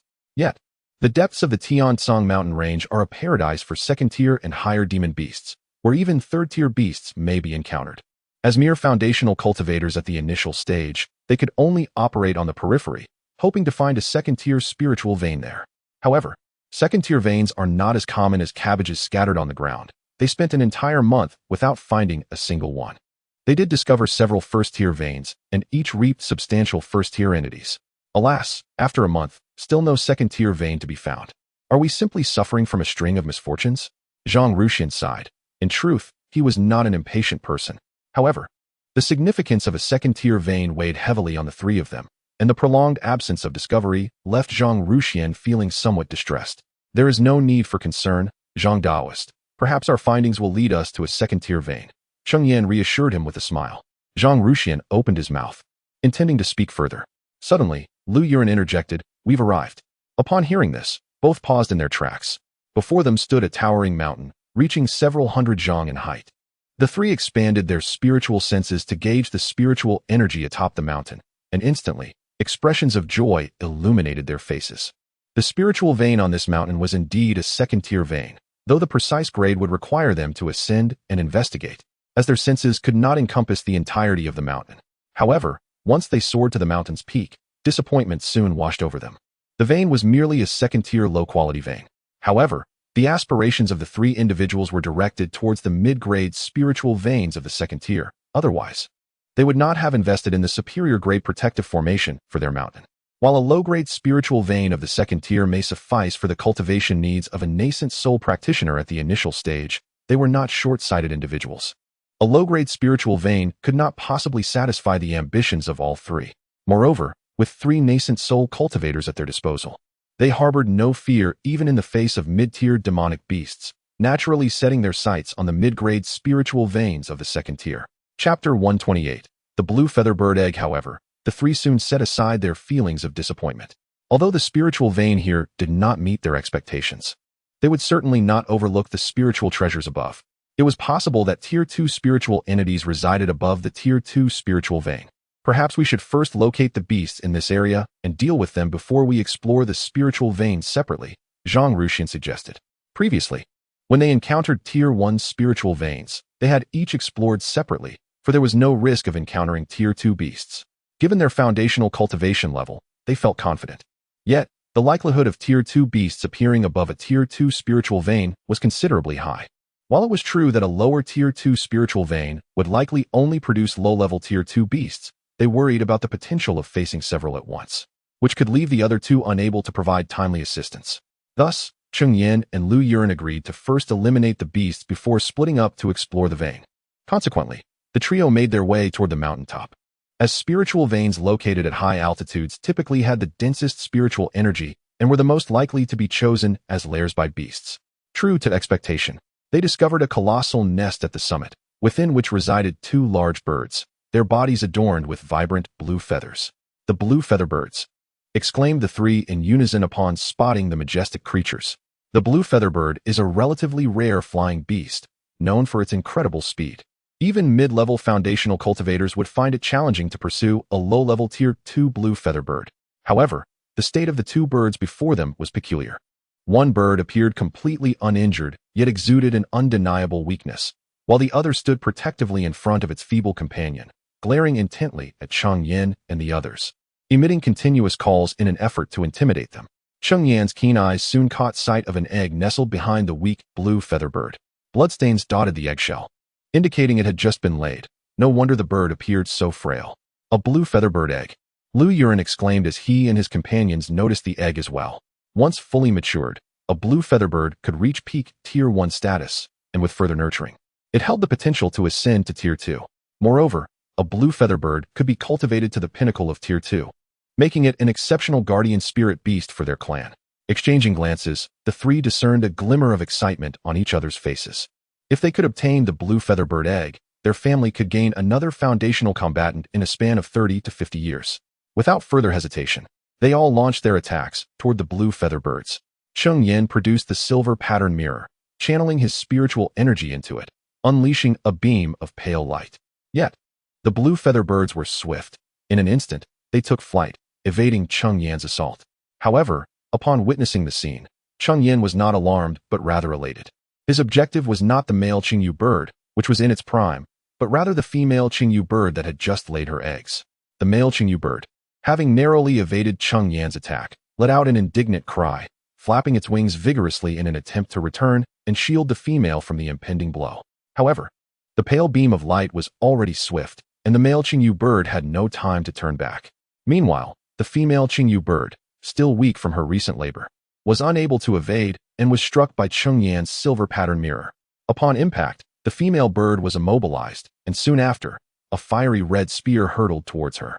At that moment, the male Qingyu bird finally turned around, its wings unfurling to an impressive length of 10 zhang, generating a fierce gust that sent nearby trees toppling.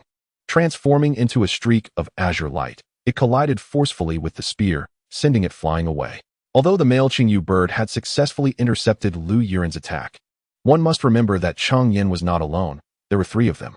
Following the spear, a soil-colored long knife was wielded by Zhang Ruxian, which expanded in the air to several zhang in length. With a single stroke, Zhang Ruxian severed the neck of the immobile female Qingyu bird, decapitating her effortlessly.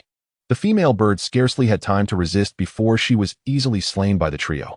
With a piercing cry, the male Qingyu bird witnessed the beheading of its mate, expressing its fury in a way that even the human Cheng Yan and his companions could perceive. The bird spread its wings in the air, its azure feathers glistening in the sunlight, then with a powerful sweep, unleashed 3 blades of wind, hurtling towards the three with overwhelming force. Before the wind blades even reached them, the sheer force had already destabilized the trio. The might of the wind blades was indeed formidable. Realizing the urgency, they hastily summoned their defensive artifacts to shield themselves. Yet, midway through, the wind blades converged, all aimed directly at Cheng Yan. As a second-tier demon beast, the Qingyu bird possessed considerable intelligence. Although it was ultimately Zhang Ruxian who delivered the fatal blow to the female, it understood that the true culprit was Cheng Yan. Had it not been for Cheng Yan's silver pattern mirror immobilizing the female, even in her weakened state, as a second-tier beast, she would not have fallen so easily. Thus, the Qingyu bird's wrath was directed solely at Cheng Yan, seeking vengeance for its mate. Seeing this, Cheng Yan was struck with alarm and summoned all his might to activate the copper mysterious bell, which expanded to several zhang in height, enveloping him within. The wind blade struck the copper mysterious bell, leaving 3 deep indentations, significantly diminishing its spiritual essence. Upon discovering the damage inflicted upon his bronze bell, Cheng Yan felt a surge of indignation. It is worth noting that he had acquired this bronze bell only recently, having utilized it but once. Yet it had already suffered such harm. Nonetheless, a wave of relief washed over him, for the bell's formidable defensive capabilities had spared him.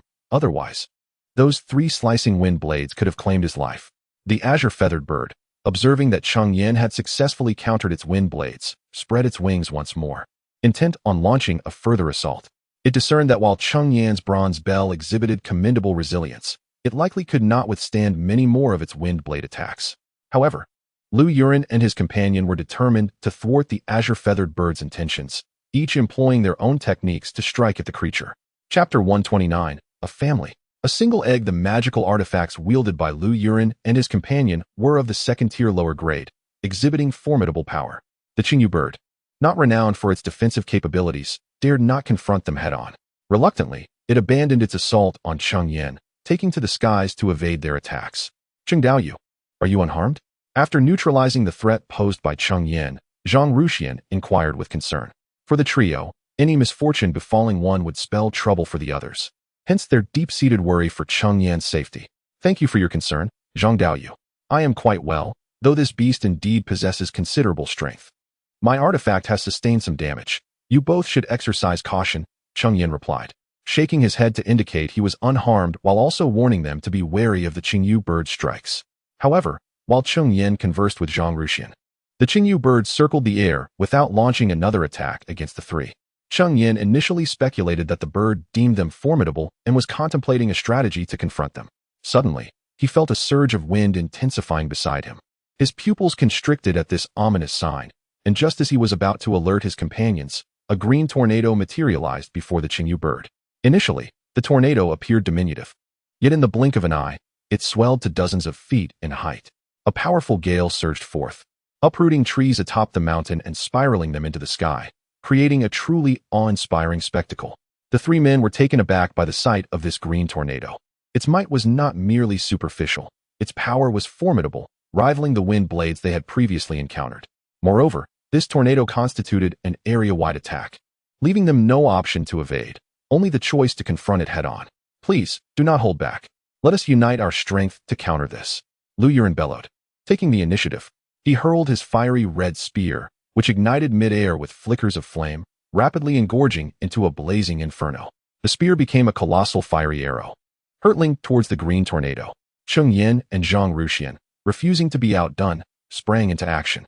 Zhang Ruxian fervently channeled his spiritual energy into his long blade, conjuring a massive spectral blade that shimmered in the air, exuding an extraordinary aura. He gripped the blade and cleaved it downwards towards the green tornado. Cheng Yan, equally determined, formed intricate hand seals, conjuring a water dragon nearly 20 feet long. As the water dragon surged forth, it let out a resounding roar. The inherent bloodline suppression among the demon races momentarily hindered the green tornado's advance.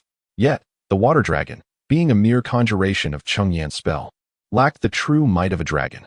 It only delayed the tornado for a fleeting moment before it regained its momentum. However, within that brief pause, their 3 attacks were already upon it. The azure tornado, formidable though it may be, was merely a manifestation of a second-tier, low-level beast. Faced with the full force of 3 foundational-level cultivators, it proved inadequate and was ultimately dissipated by their combined might. However, while the azure tornado was scattered, the trio's onslaught was not entirely thwarted. It surged forth with great momentum towards the azure-feathered bird. Yet, the bird, swift as the wind, deftly evaded the slowest of the attacks, a phantom blade, with ease. At that moment, Cheng Yan's water dragon had long been lying in wait. With a mighty roar, it unleashed a torrent of water that struck the azure-feathered bird. Although the force of the water was not overwhelming, it effectively washed away a considerable amount of the bird's plumage. Cheng Yan had achieved his goal. The bird's feathers were now soaked, significantly diminishing its flight speed. Just then, Lu Yuren's spear arrived as anticipated, being the fastest of the trio's attacks. The azure-feathered bird, hampered by its drenched plumage, could not outrun Lu Yuren's spear. Despite its desperate attempts to evade, the spear pierced through half of the bird's wing, leaving a gaping wound the size of a fist. Blood gushed from the injury, staining the wing crimson, causing the bird's flight to become erratic and precarious, as if it might plummet from the sky at any moment. Now, how will you evade this? Severely wounded, The azure-feathered bird was not to be spared by the trio. Cheng Yan once again produced the silver-patterned mirror, emitting a beam of pale light. With half of its wing incapacitated and its stability compromised, the bird could not escape the silver-patterned mirror and was struck by the beam, rendering it immobilized and starting its descent from the air. At this juncture, Zhang Ruxian's blade transformed into a streak of light, hurtling towards the azure-feathered bird. With a swift motion, Zhang Ruxian brought the blade down upon the bird, cleaving it in two. With the azure-feathered bird rendered lifeless, the three let out a long sigh of relief. This creature was indeed formidable, nearing the strength of a second-tier intermediate beast, Lu Yuren remarked, acknowledging the considerable effort expended in slaying the azure-feathered bird, noting that a typical second-tier low-level beast would not have posed such a challenge. Indeed, they were fortunate that another azure-feathered bird had just laid its eggs and was exceedingly weak. Otherwise, facing both birds simultaneously would have surely tested their limits. Zhang Ruxian concurred. Lu Yuren declared, regardless, we have successfully slain the azure-feathered bird. Let us now investigate the eggs. Cheng Yan smiled, indeed. I wonder how many eggs the azure-feathered bird has laid. The eggs were partially obscured by the corpse of the female azure-feathered bird, revealing only a hint, leaving the trio uncertain of the total count. The three individuals ascended to the nest of the azure-feathered bird, gently removing the lifeless body of the female. Before them lay 3 eggs, each the size of an adult's head, adorned with faint traces of blood. Upon sighting the trio of azure bird eggs, Lu Yuren erupted into laughter, exclaiming, "What a delightful coincidence! 3 eggs. Ha, one for each of our families." Cheng Yan and Zhang Ruxian exchanged glances, their faces brightening with smiles. The perfect number of eggs alleviated any potential discord among them over the coveted prize. After all, these might very well represent future foundational combat prowess, something none of them would relinquish lightly. In this fortuitous circumstance, all parties found joy. Chapter 130. The 3-on-3 Duel. Esteemed friends, since we are all witnesses to this matter, how about we share the 2 azure featherbird eggs among ourselves? Just as the 3 were about to secure the eggs, a voice echoed from the distance. With the sound, 3 figures descended from afar, halting not far from Zhou Yang and his companions. Observing the fluctuations of spiritual energy emanating from them, it was evident that they were 3 cultivators at the early stage of foundation establishment, likely drawn by the commotion caused by Cheng Yan and his companions' defeat of the azure featherbird. This is troublesome, Zhang Ruxian murmured. The trio had just emerged from a fierce battle and were not in their prime condition. With 3 equally matched adversaries appearing, they braced themselves for a grueling confrontation. The azure featherbird eggs were hard-won, and it seems we cannot share them with you, esteemed friends. Instead, how about we forego the spiritual treasures atop this second-tier spiritual vein and offer them all to you? The 3, sensing their own diminished state, hoped to appease their rivals by relinquishing some spiritual resources. Haha, you jest, my friend. Instead, why not hand over the azure featherbird eggs to us, while we leave the treasures of the spiritual vein for you? However, the 3 foundation establishment cultivators were far from foolish. While the treasures atop the second-tier spiritual vein were indeed rare, their combined worth paled in comparison to the 3 azure featherbird eggs. Although the 3 were wandering cultivators and might not find immediate use for the eggs, their value was undeniable. Moreover, they could sense that Cheng Yan and his companions were significantly weakened, their spiritual energy nearly depleted. They were confident they could overpower them. At that point, both the treasures of the spiritual vein and the eggs would be theirs. Brother, why waste breath on them? In my opinion, we should simply eliminate them, suggested a burly figure among the 3, his face marred by a 3-inch-long centipede scar, rendering him particularly fearsome. The leader of the trio, wearing a smile that belied his true intentions, remarked, "My younger brother has a rather volatile temperament. I advise you to hand over the azure featherbird eggs. Otherwise, I cannot guarantee what he might do. Do you think just because we are not at our best, you can easily take us down? If you desire the azure featherbird eggs, come and seize them yourself." Lu Yuren retorted vehemently. Upon hearing this, the leader narrowed his eyes, a glint of murderous intent flashing through. He was clearly a cunning individual, smiling on the surface while harboring deadly intentions within. Since you esteemed friends are unwilling to cooperate, do not blame us for what follows. Attack. With that, he launched himself forward, engaging Lu Yuren in battle. The other 2 followed suit, rushing into the fray. A man bearing a centipede scar across his face approached Cheng Yan with a sinister grin. "Kid, you seem to be the weakest here. Once I take care of you, I will assist my elder brothers." Cheng Yan had only recently advanced to the foundation establishment stage, while Lu Yuren and his companion had been cultivating for a decade. Although their cultivation time was limited, it was evident that Cheng Yan was indeed the weakest among them. Cheng Yan chose not to respond, recognizing that his opponent's underestimation might lead to overconfidence. Instead of rebuffing him, he relished the opportunity. However, the adversary misinterpreted Cheng Yan's silence as fear, and his malevolent smile widened. He retrieved a black iron rod from his storage bag and infused it with spiritual energy, causing it to soar into the air and enlarge into an enormous club. The burly cultivator embraced the massive rod with both arms and swung it towards Cheng Yan. Observing this, Zhou Yang swiftly produced the copper xian bell, activating it to shield himself within. The iron rod struck the copper xian bell with a resounding clang. Yet Cheng Yan emerged unscathed while the burly man let out a muffled grunt. This was another function of the copper xian bell. While it absorbed attacks, it also unleashed an invisible sound wave counterattack against the assailant. This was precisely why Cheng Yan had chosen to acquire the bell. Moreover, it was unlikely that anyone would anticipate the copper xian bell's offensive capability. Caught off guard, the burly cultivator suffered the consequences, just as he had before. However, the bell was primarily a defensive tool. Despite possessing some offensive power, it paled in comparison to instruments specifically designed for attack. Consequently, it failed to inflict significant damage on the burly man. Furthermore, the copper xian bell had already sustained damage from the Qingyu bird and had yet to be repaired. After absorbing another blow from the burly cultivator, its spiritual aura dimmed further. If it were to endure 2 more strikes, it would likely lose all its spiritual essence, becoming nothing but a heap of worthless metal, irreparable even if he attempted to restore it. How dare you ambush me? Today, you shall meet your demise. The burly cultivator's fury escalated after suffering an unexpected setback at Cheng Yan's hands. Although he was not gravely harmed, his anger flared, his eyes nearly ablaze. And he had already condemned Cheng Yan to death with his words.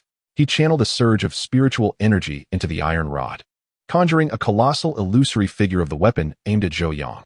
Previously, he had fallen prey to the copper xian bell's sound wave attack because he had been entirely unprepared for its effects. Now, fully aware of the bell's capabilities, he no longer feared its sonic onslaught and pressed forward without reservation. However, Cheng Yan retracted the copper xian bell, having invested over 7,000 spirit stones to acquire it. He could not bear the thought of allowing such a precious item to be destroyed so easily. To repair a second-tier inferior magical artifact, the costs typically range from 2,000 to 5,000 spirit stones, and given the extent of damage to the copper mystic bell, an expenditure of around 3,000 to 4,000 spirit stones would suffice. In comparison to the destruction of the artifact, procuring a new one would undoubtedly be more costly. Cheng Yan was well aware of this. Thus, he summoned a water dragon using the water dragon technique. As the water dragon emerged, it swiftly made its way toward the illusory iron rod, measuring nearly 20 zhang in length, comparable in size to the phantom of the rod.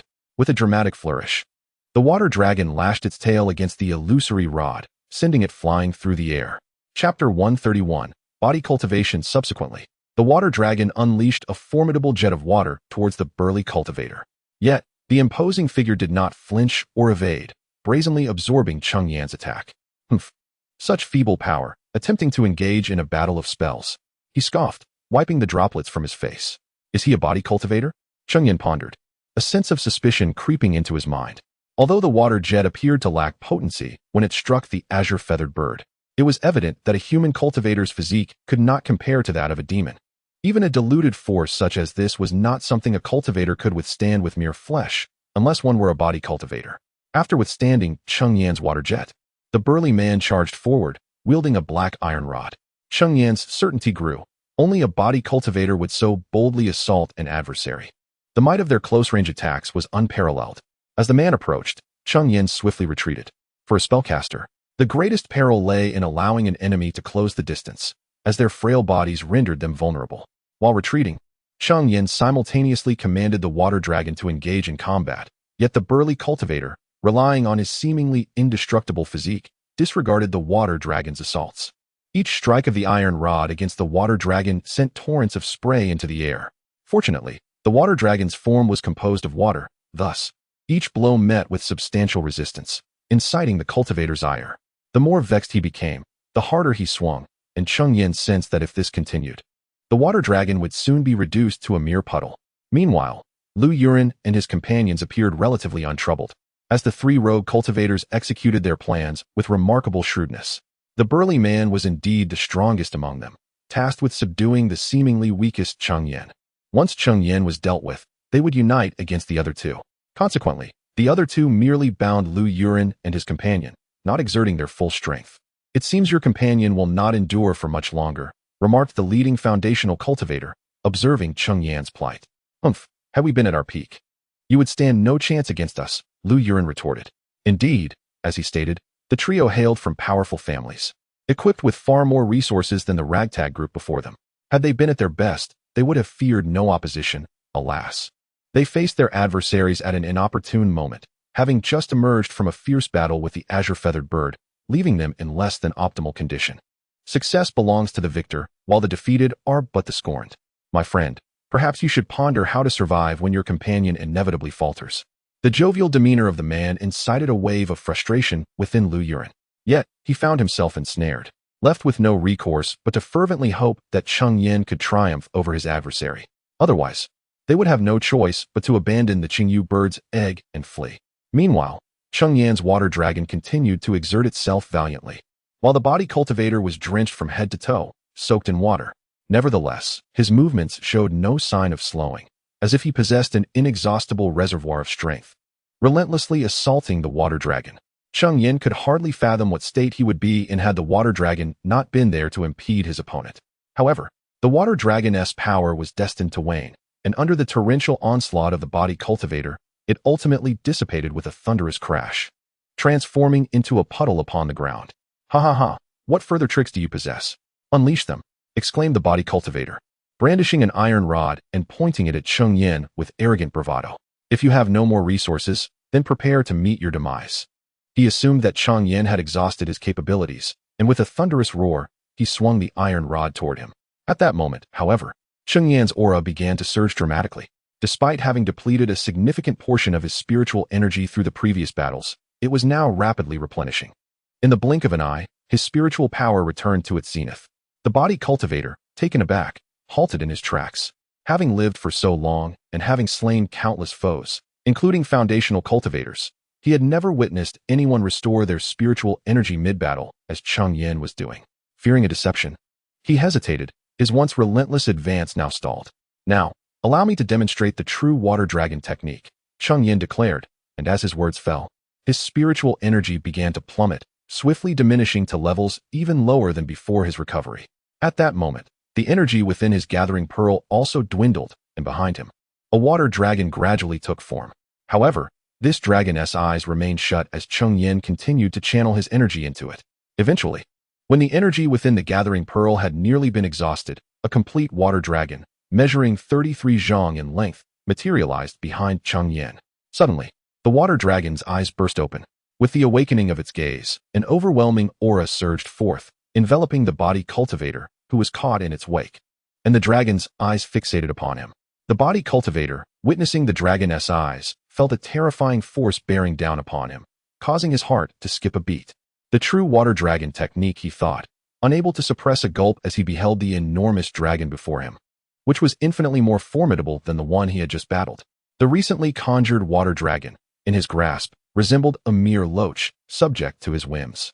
Yet now, upon this very water dragon, he sensed a formidable threat. This strike bore the formidable power akin to a full-force attack from a mid-stage foundational practitioner. Roar! The water dragon raised its head, emitting a resonant dragon's roar, which, remarkably, carried a subtle yet palpable draconic majesty. Though faint, this aura was potent enough to rupture the eardrums of the nearby physical cultivator, causing blood to flow forth. Chapter 132. Do not pursue a cornered enemy. It seems the tide of battle is about to turn. I wonder if your third brother can withstand the onslaught of my companion. Lu Yuren, entangled on the sidelines, burst into laughter upon witnessing Cheng Yan's formidable display. After being relentlessly attacked verbally by the opponent, he finally felt a surge of relief and joy at the prospect of striking back. Upon hearing Lu Yuren's words, the man's expression darkened, yet he could not deny the terrifying power of Cheng Yan's attack. Even from a distance, he felt a chill run down his spine. He feared that if faced with this water dragon, he would lack the will to resist. Such is the effect of the faint dragon might. Dragons, being the apex of beastly bloodlines, exude an inherently fearsome presence. Although Cheng Yan's water dragon technique only possessed a trace of this dragon majesty, it was more than sufficient to suppress a foundation establishment novice, especially one of wavering resolve. Water dragon technique. Go. With a thunderous command from Cheng Yan, the water dragon surged forth, its massive form propelling towards the body cultivator. Despite its colossal size, the water dragon moved with remarkable swiftness, reaching its target in the blink of an eye. The body cultivator, upon witnessing this, was stricken with terror, his countenance shifting dramatically. However, he was not of feeble mind. He refused to be entirely daunted by the dragon's might. Swiftly, he formed intricate hand seals, and his skin began to change color, eventually morphing into that of a stone figure. The water dragon collided with the body cultivator, piercing through his form. Its lengthy body, measuring 33 zhang, relentlessly surged against him until the very last inch passed through his being, concluding the assault. Remarkably, the body cultivator emerged unscathed. Ha! It seems your companion's strength is rather limited. Even my third brother's defense remains intact. Crack! The leading foundation establishment cultivator scoffed. But before he could finish his taunt, a sound of shattering interrupted him. Following the noise, they beheld the stone figure gradually cracking apart, ultimately shattering into several fragments. Ha! It appears your third brother's defense is nothing to boast about. Lu Yuren seized the opportunity to mock openly. The foundation establishment cultivator, upon witnessing his brother's demise, was overtaken by shock, quickly morphing that fear into unbridled fury. Dare to kill my brother? I shall ensure you pay for this, he roared, his hands rapidly shifting through seals, as if preparing a formidable technique. Run! Just as Lu Yuren felt a surge of caution, he noticed the man suddenly turn and shout for retreat. He transformed into a streak of light, fleeing into the distance. Meanwhile, another combatant, entangled with Zhang Ruxian, also attempted to escape upon witnessing the other's flight. At this moment, Lu Yuren and Zhang Ruxian had already reacted. The individual had not yet managed to escape and was intercepted by the two. Meanwhile, Cheng Yan's water dragon technique had also arrived before them. Under the relentless assault of the three, he was utterly defenseless, meeting a tragic end at their hands. After Lu Yuren dispatched the man, he sought to pursue the fleeing figure, but was halted by Zhang Ruxian. Lu, do not pursue a cornered foe. Upon hearing Zhang Ruxian's words, Lu Yuren ceased his advance and refrained from chasing after the escapee. He has been spared this time, Lu Yuren huffed, clearly displeased with the man's escape. Let him run if he wishes. His swift decision to flee suggests that the three of them are likely not closely affiliated.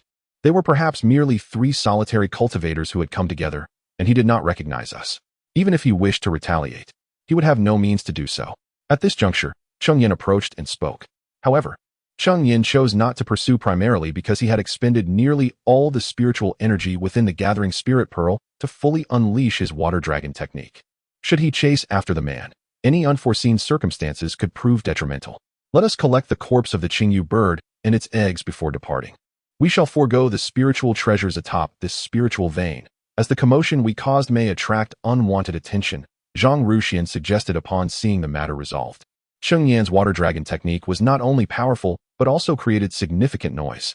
If others, like the trio they had just confronted, were drawn by the disturbance, the three of them could find themselves in dire straits.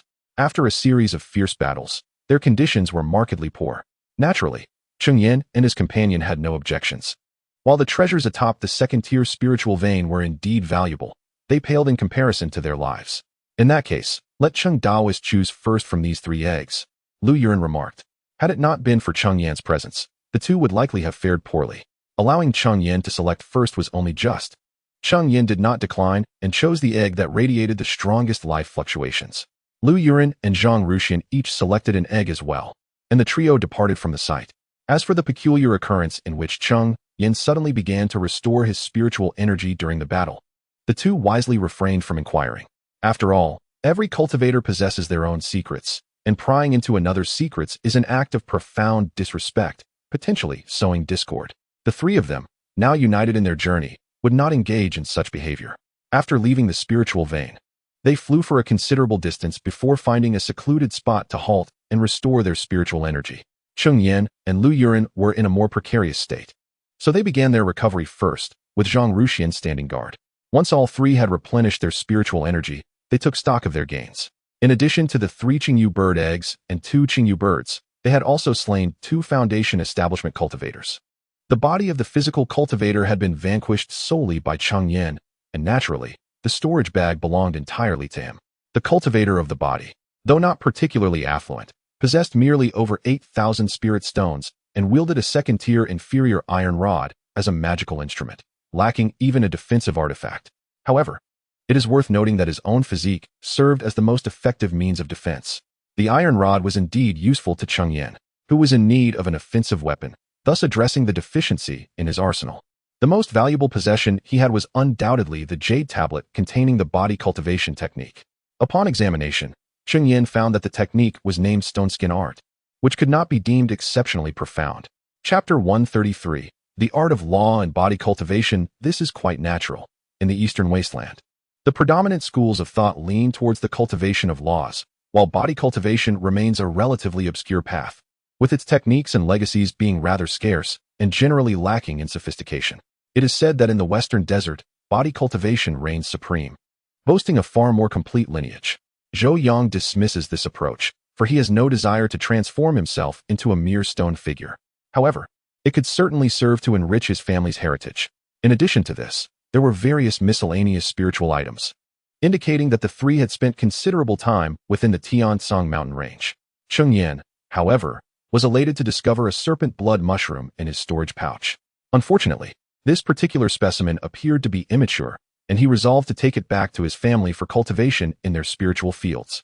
It wasn't that Cheng Yan was averse to planting it within the confines of the Qianquan mountain water map, but rather that the serpent blood mushroom required the essence of first-tier, top-grade serpent-type demon beasts for its growth.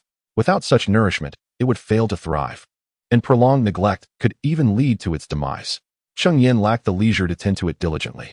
This rarity in the wild is precisely why serpent blood mushrooms are seldom found, with most being immature. As for another wandering cultivator's storage pouch, its contents paled in comparison to that of the body cultivator. It contained merely over 6,000 spirit stones, a single magical artifact, and techniques that could only be practiced to the foundational stage, thus failing to impress the trio. Ultimately, Cheng Yan received a little over 2,000 spirit stones and some spiritual items. The two carcasses of the azure feather birds were also divided among the three. Cheng Yan acquired a demon core and some feathers, the latter being valuable materials for crafting. Alas, the spiritual vein they uncovered was of second-tier inferior quality. Had it been of second-tier medium quality, it would have been far more advantageous. After the division of their spoils, Lu Yuren sighed, lamenting the fact that they had spent more than a month in the Tiansong mountain range, only to find a second-tier spiritual vein that fell short of their expectations. Friend Lu, do not be overly greedy. Securing the azure featherbird eggs is a significant achievement in itself. With proper nurturing back home, they may yield foundational combat power, which would certainly enhance our standing in the Tiansong mountain range. Zhang Ruxian remarked with a smile. What you say is indeed true. Perhaps I have been too ambitious. Now that we have all regained our strength, let us continue our search for more spiritual veins, Lu Yuren said, feigning humility while his heart remained anxious, urging Zhou Yang and the others to press onward. Cheng Yan remained composed, though Zhang Ruxian also felt a sense of urgency, leading to a consensus to embark on their quest once more. Thus, the trio resumed their search for spiritual veins, a pursuit that would stretch on for another month. Following their discovery of the first second-tier spiritual vein, their fortunes seemed to improve significantly, as they encountered numerous veins of first-tier superior quality and even stumbled upon another second-tier vein, albeit still of inferior quality. However, this time, the trio's exploration of the spiritual vein proceeded without any unforeseen events. After vanquishing the second-tier low-level demon beasts residing above the vein, they thoroughly scoured the area for spiritual treasures. Cheng Yan discovered a spirit fruit tree and a second-tier inferior tea tree. The spirit fruit is a principal ingredient in the refinement of a first-tier premium elixir known as the spirit refining pill, which primarily aids practitioners at the peak of qi refining in consolidating their spiritual energy. Cheng Yan had once dedicated over a year to refining his spiritual energy. For practitioners with 4 spiritual roots, it could take at least 3 to 5 years, and those with 5 spiritual roots might require a decade, which is considered quite normal. The presence of the spirit refining pill would significantly shorten this duration, making it particularly coveted among practitioners with 4 or 5 spiritual roots. The second-tier inferior tea tree is also immensely valuable. The spirit tea brewed from its leaves greatly benefits practitioners in the early stages of foundation establishment, while also reinforcing their foundational strength. Both treasures were carefully stored within Cheng Yan's Qianquan mountain water diagram. Other low-tier spiritual herbs were placed into his storage ring. On this occasion, the trio stumbled upon another spiritual vein, distinct from the others. Rather than being situated atop a high mountain, this vein was found above a vast lake. In the center of the lake lay a small island, the spiritual vein residing upon it. Though the island was not large, It was ample enough to accommodate a family of over 100. It was a second-tier, mid-grade spiritual vein.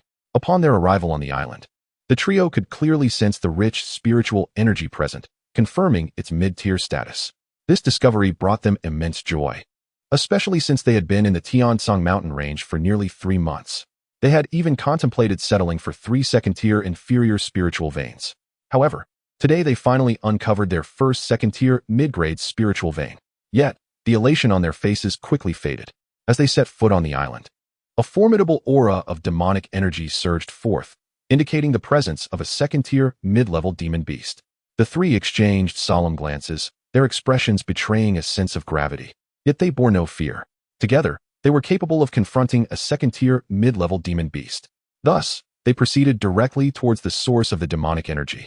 But before they could catch a glimpse of the beast, a massive water column, thick enough for 2 people to embrace, surged towards them. Reacting swiftly, they dodged the attack. As the water column crashed into the ground, they finally beheld the demon beast's true form, the black water crocodile turtle. This demon beast, resembling a turtle, was entirely black, its back adorned with 3 prominent ridges and serrated edges that appeared menacing. Generally, turtle-type demon beasts excel in defense rather than offense. Yet the black water crocodile turtle was an exception. It not only possessed formidable defensive capabilities, but also boasted a significantly stronger attack power than ordinary turtle-type demon beasts, making it a particularly troublesome adversary. However, the formidable black water alligator turtle's tenacity does not imply that the trio would relinquish their pursuit of this spiritual vein. Cheng Yan retrieved the iron rod artifact he had previously acquired and infused it with spiritual energy. The iron rod began to elongate and thicken, and with a swift gesture, Cheng Yan directed it toward the black water alligator turtle. Observing this, Lu Yuren and the other 2 swiftly brandished their respective artifacts. A fiery red spear was hurled, transforming midair into a colossal flaming arrow. Additionally, a phantom blade materialized, hurtling towards the black water alligator turtle. Roar! The black water alligator turtle, undeterred by the trio's onslaught, opened its mouth and emitted a fearsome roar. Subsequently, a dark shield enveloped the black water alligator turtle, offering it protection. Chapter 134. Cheng Yan reasserts authority. 3 formidable attacks struck against the shield of the blackwater crocodile turtle, shattering it into pieces. However, the magical artifacts wielded by the trio had exhausted all their might. I refuse to believe it. Let us go again, Lu Yuren declared, his spirit energy surging anew within him. The crimson spear in his grasp shimmered with ethereal light, suddenly igniting in a blaze of fervent flames. Lu Yuren held the fire as if it were a trivial matter, then raised the spear high and hurled it forth. The spear transformed into a streak of fiery brilliance in the air, the flames around him surging like a ferocious lion, charging toward the blackwater crocodile turtle with overwhelming force. Seeing Lu Yuren exert himself once more, Zhang Ruxian was not to be outdone. His long blade, unbeknownst to him, had split into 2. He infused his blades with spirit energy, conjuring 2 massive blade phantoms that intersected in a cross, cleaving toward the blackwater crocodile turtle. Cheng Yan, witnessing the display of might from his companions, found himself devoid of other means and could only once again summon his iron rod artifact to strike at the blackwater crocodile turtle. The creature, sensing the impending assault, stomped its foot violently upon the ground, causing the earth to crack under its tremendous force. A wall of water then erupted from the ground, shielding it from harm. In the blink of an eye, Lu Yuren's flaming spear approached, yet the water wall failed to impede its advance, being pierced through with ease. The roaring flames vaporized a significant volume of water, releasing clouds of white steam. However, the fire upon the spear diminished slightly. Meanwhile, Zhang Ruxian's dual-blade phantoms arrived, shattering the water wall and allowing Cheng Yan's iron rod to proceed unimpeded. The trio's combined assaults, having breached the water wall, surged onward toward the blackwater crocodile turtle. However, just as their attacks were about to strike the creature, that ominous black shield re-emerged, thwarting all their efforts. What a formidable defense this beast possesses. Lu Yuren frowned as he observed their attacks being repelled. It was well known that the trio wielded powerful artifacts against an ordinary second-tier low-level beast. Such a combined onslaught would surely result in either death or grievous injury. Yet now, their strikes could not even graze the blackwater crocodile turtle's form before being halted. It seems we may need fellow Chang to invoke the water dragon technique once more, Zhang Ruxian mused, his brow furrowing slightly. Tortoise-like beasts were notoriously challenging due to their robust defenses, often leaving practitioners of the same rank struggling to penetrate their shells. Among the 3, If one were to speak of sheer power, Cheng Yan's water dragon technique undoubtedly took precedence. However, Zhou Yang shook his head at this. While the water dragon technique was indeed potent, under the protection of the Black Shield, it was likely that even this technique would fail to inflict significant damage upon the creature. The water dragon technique seeks to dismantle the Black Shield of the black water crocodile turtle, a task not particularly arduous. However, as a turtle-type demon beast, the creature's inherent defensive capabilities are formidable. Even if Cheng Yan were to shatter the Black Shield with his water dragon technique, the residual power would likely inflict minimal damage upon the black water crocodile turtle. Rest assured, fellow Taoist Cheng, the Black Shield shall be entrusted to us, Lu Yuren declared, thumping his chest in assurance. Although the shield posed a challenge, the two of them, united in strength, could indeed breach it, thus facilitating Cheng Yan's water dragon technique to strike directly at the black water crocodile turtle. Then I shall trouble you both, Cheng Yan replied after a moment's contemplation, finding their plan feasible. He then began to draw forth the spiritual energy from the spirit-gathering pearl, preparing to unleash the full might of his water dragon technique. Lu Yuren and Zhang Ruxian exchanged glances, witnessing Cheng Yan's escalating aura, and each invoked their respective powers, directing their efforts towards the black water crocodile turtle. With a roar, as Lu Yuren and Zhang Ruxian executed their attacks, Cheng Yan's water dragon successfully coalesced, emitting a resonant dragon's roar upon its emergence. Turning to behold the magnificent water dragon towering behind them, Lu Yuren and Zhang Ruxian were awestruck by its grandeur. Their initial distance from Cheng Yan's creation now replaced by a closer view that intensified their admiration and trepidation. Fellow Taoists, do not lose focus. Our success against this beast hinges on this strike, Cheng Yan urged, noticing their distraction. Rejuvenated by his call, they channeled their energies into their magical artifacts, advancing towards the black water crocodile turtle. Just as before, their artifacts were about to collide with the creature when they were abruptly halted by the re-emergent Black Shield. Yet, with their combined might, they shattered the shield, allowing Cheng Yan's water dragon technique to arrive as anticipated. With a roar, the black water crocodile turtle sensed the impending threat of Cheng Yan's water dragon technique. Just as it prepared to react, a faint yet commanding dragon's roar resonated, instilling a momentary paralysis from its bloodline's innate pressure. This fleeting pause proved crucial, as the water dragon swiftly approached the black water crocodile turtle. By the time the turtle regained its wits, it was too late to employ any other tactics. It could only retract its body into its shell, hoping to withstand the impact of Cheng Yan's water dragon technique with its hardened carapace. The water dragon collided forcefully against the hardened shell, penetrating through the black water crocodile turtle, its 33-zhang-long form relentlessly battering the turtle's defenses. Despite the turtle retreating into its shell, the aqueous nature of the water dragon inflicted considerable damage, eliciting anguished cries of pain from the creature. As the last inch of the water dragon's form penetrated the black water alligator turtle, its assault finally ceased. However, within the confines of the turtle's shell, blood continued to flow ceaselessly, while fine cracks began to appear upon its surface. Though minuscule, these fissures posed a perilous threat to the black water alligator turtle. Any damage to its shell would significantly compromise its defensive capabilities. Meanwhile, Cheng Yan, having expended considerable spiritual energy to unleash the water dragon technique, appeared somewhat pallid. The shell is cracked. You two must act swiftly, he exclaimed, urging Lu Yuren and Zhang Ruxian to hasten their response. Chapter 135. The ownership of the spiritual vein. Upon hearing the words, Lu Yuren and Zhang Ruxian did not dare to delay. Their magical artifacts surged forth like arrows released from a bow, striking the black water crocodile turtle in the blink of an eye. At this point, the black water crocodile turtle had already sustained considerable injuries, lacking even the strength to activate its black shield. Although its shell had suffered damage, reducing its defensive capabilities, the duo's attacks still failed to shatter the shell. Instead, the cracks upon it continued to widen. It seemed that the demise of this black water crocodile turtle was merely a matter of time. The creature was evidently aware of its predicament. If the two continued their assault, it would inevitably meet its end at their hands.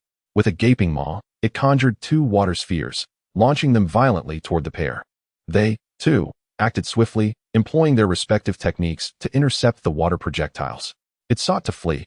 They could not allow it to enter the water. Meanwhile, Cheng Yan observed that after the black water crocodile turtle expelled the two water spheres, it attempted to escape toward the lake. As a water attribute beast, its prowess would be significantly amplified in its natural element, making it a formidable adversary if it reached the water. Hearing Cheng Yan's warning, Lu Yuran and Zhang Ruxian spotted the turtle's attempt to escape. They understood that preventing its entry into the water was paramount, thus intensifying their attacks. However, the black water crocodile turtle, emboldened by its resilient shell, disregarded their onslaught, intent solely on returning to the water. Witnessing this, Cheng Yan gritted his teeth, draining all the spiritual energy from the gathering spirit pearl, and once again commanded the water dragon to charge forward.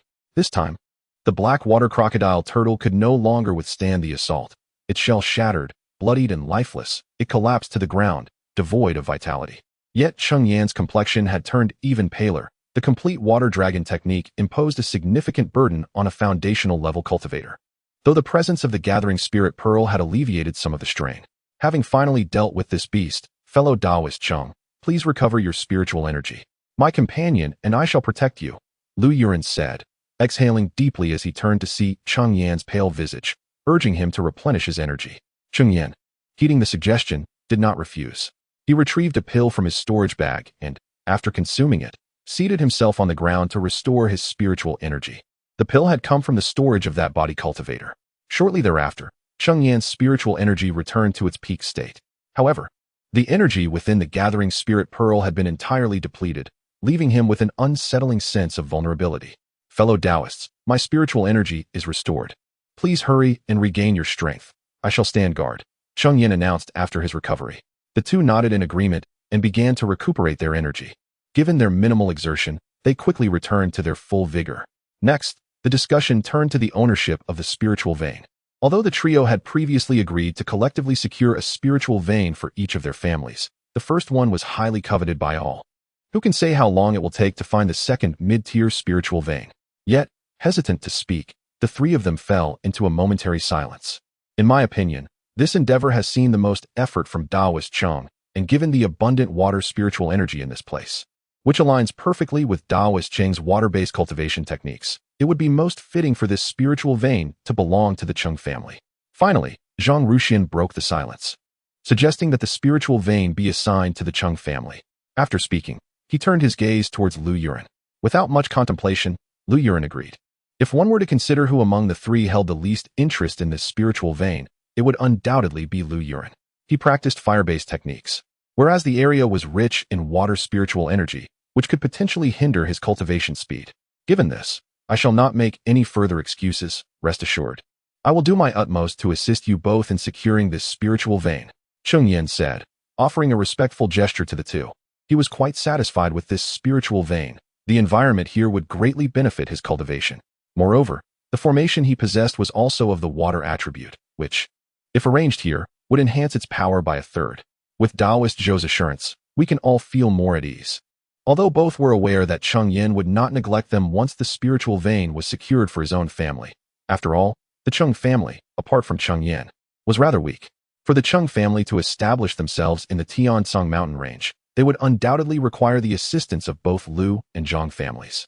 However, with Cheng Yan's personal guarantee, their hearts would naturally feel a measure of comfort. Of course, this sentiment was reciprocated by the Lu and Zhang families as well. They too would need Cheng Yan's support to establish themselves in the Tiansong mountain range. Taoist Cheng, please proceed to set up the formation. We shall wait outside for you. With the spiritual vein designated, it was imperative to hastily arrange the formation to solidify their claim. However, during the formation's arrangement, it was essential to avoid the presence of outsiders, for one could not predict whether they might secretly leave behind some machinations during the setup.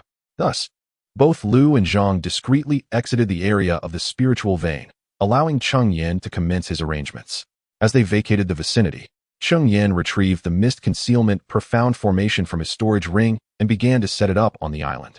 He was not concerned about the presence of other beasts on the island, knowing that most beasts possess territorial instincts. This spiritual vein was evidently the domain of a mid-tier black water crocodile turtle, and lower-tier beasts would not dare to venture here. As time passed, the island at the center of the lake gradually became shrouded in thick mist. Even foundational cultivators would be unable to probe the interior with their spiritual senses. Such was the concealment effect of the mist concealment profound formation. I apologize for the long wait, esteemed Taoists. Please, come in. After establishing the formation, Cheng Yan emerged from the island and found Lu Yuran and Zhang Ruxian waiting outside, inviting them onto the island. As Cheng Yan altered the hand seals, a pathway emerged amidst the dense mist. The misty hidden formation possesses the capability to ensnare foes, without the guidance of Cheng Yan. Even cultivators in the later stages of Foundation establishment could find themselves ensnared. Upon entering the Heart Lake Island, the dense fog suddenly dissipated. From within, one could discern no trace of the fog's existence. As twilight descends, esteemed friends, why not take a respite on the island for the night? We shall embark on our quest for the spiritual vein anew on the morrow. From the moment the misty hidden formation was deployed, this spiritual vein rightfully belongs to the Cheng family. Cheng Yan's words carried a certain warmth, reminiscent of a host's hospitality towards distinguished guests. Chapter 136. Relocating the family. Cheng Yan devoted considerable time to arranging the formation, and as dusk approached, the two did not decline but instead sought a quiet place to sit cross-legged and commence their cultivation. For cultivators, the act of cultivation is akin to rest. The night swiftly passed, and upon opening their eyes, the three could discern a glimmer of joy in each other's gazes, for they had not experienced such unrestrained cultivation in quite some time. This invigorated Lu Yuren and Zhang Ruxian's anticipation for the spirit vein, prompting them to urge Cheng Yan to set off at the break of dawn. Cheng Yan, of course, did not refuse. After inspecting the formation and ensuring all was in order, he continued to search for the spirit vein alongside the two. Perhaps fortune favored them, for within a mere 5 days, they discovered a second-tier mid-grade spirit vein. This vein was not far from the island at the center of the lake. A foundational cultivator could reach it in a day if they exerted themselves fully. This distance brought joy to the trio. If it were too close, the influence of the three families would be difficult to delineate. Yet if it were too far, mutual assistance would be challenging. This distance, it seemed, was just right.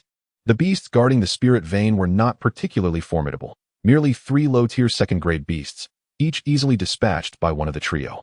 Ultimately, the spirit vein was awarded to the Lu family, with Zhang Ruxian graciously conceding it, perhaps due to an unspoken agreement between the two families, of which Cheng Yan was unaware. If that were indeed the case, Lu Yuren must have offered Zhang Ruxian considerable benefits in return for securing the vein. Once Lu Yuren set up the formation, the three began their search for the final spirit vein for the Zhang family. To ensure mutual support among the three families, they sought a location not too distant from both the Lu family's spirit vein and the island at the lake center. After half a month of diligent effort, they finally located another second-tier mid-grade spirit vein. Following a fierce battle, they successfully vanquished the beasts inhabiting the vein, allowing Zhang Ruxian to establish the formation. With this, all three families had found and secured their new spirit veins, and the next step was to return to xianxia and relocate the three families to the Tiansong mountain range. After 4 to 5 months of tireless endeavor, the families finally secured their spirit veins, and smiles adorned their faces. For the trio, the presence of these spirit veins signified that their future cultivation efforts would be unimpeded.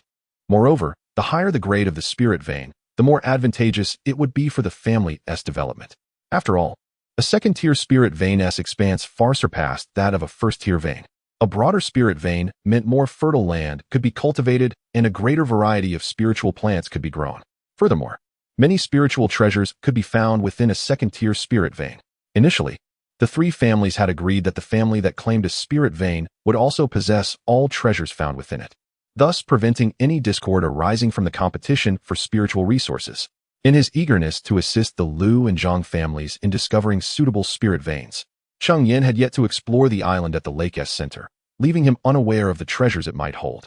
Though there is no need for haste, the spiritual vein remains steadfast, impervious to escape, especially with the formidable second-tier formation laid down, which even late-stage foundation-building cultivators cannot easily breach. The treasures within are undoubtedly secure, and exploration can wait until the family relocates.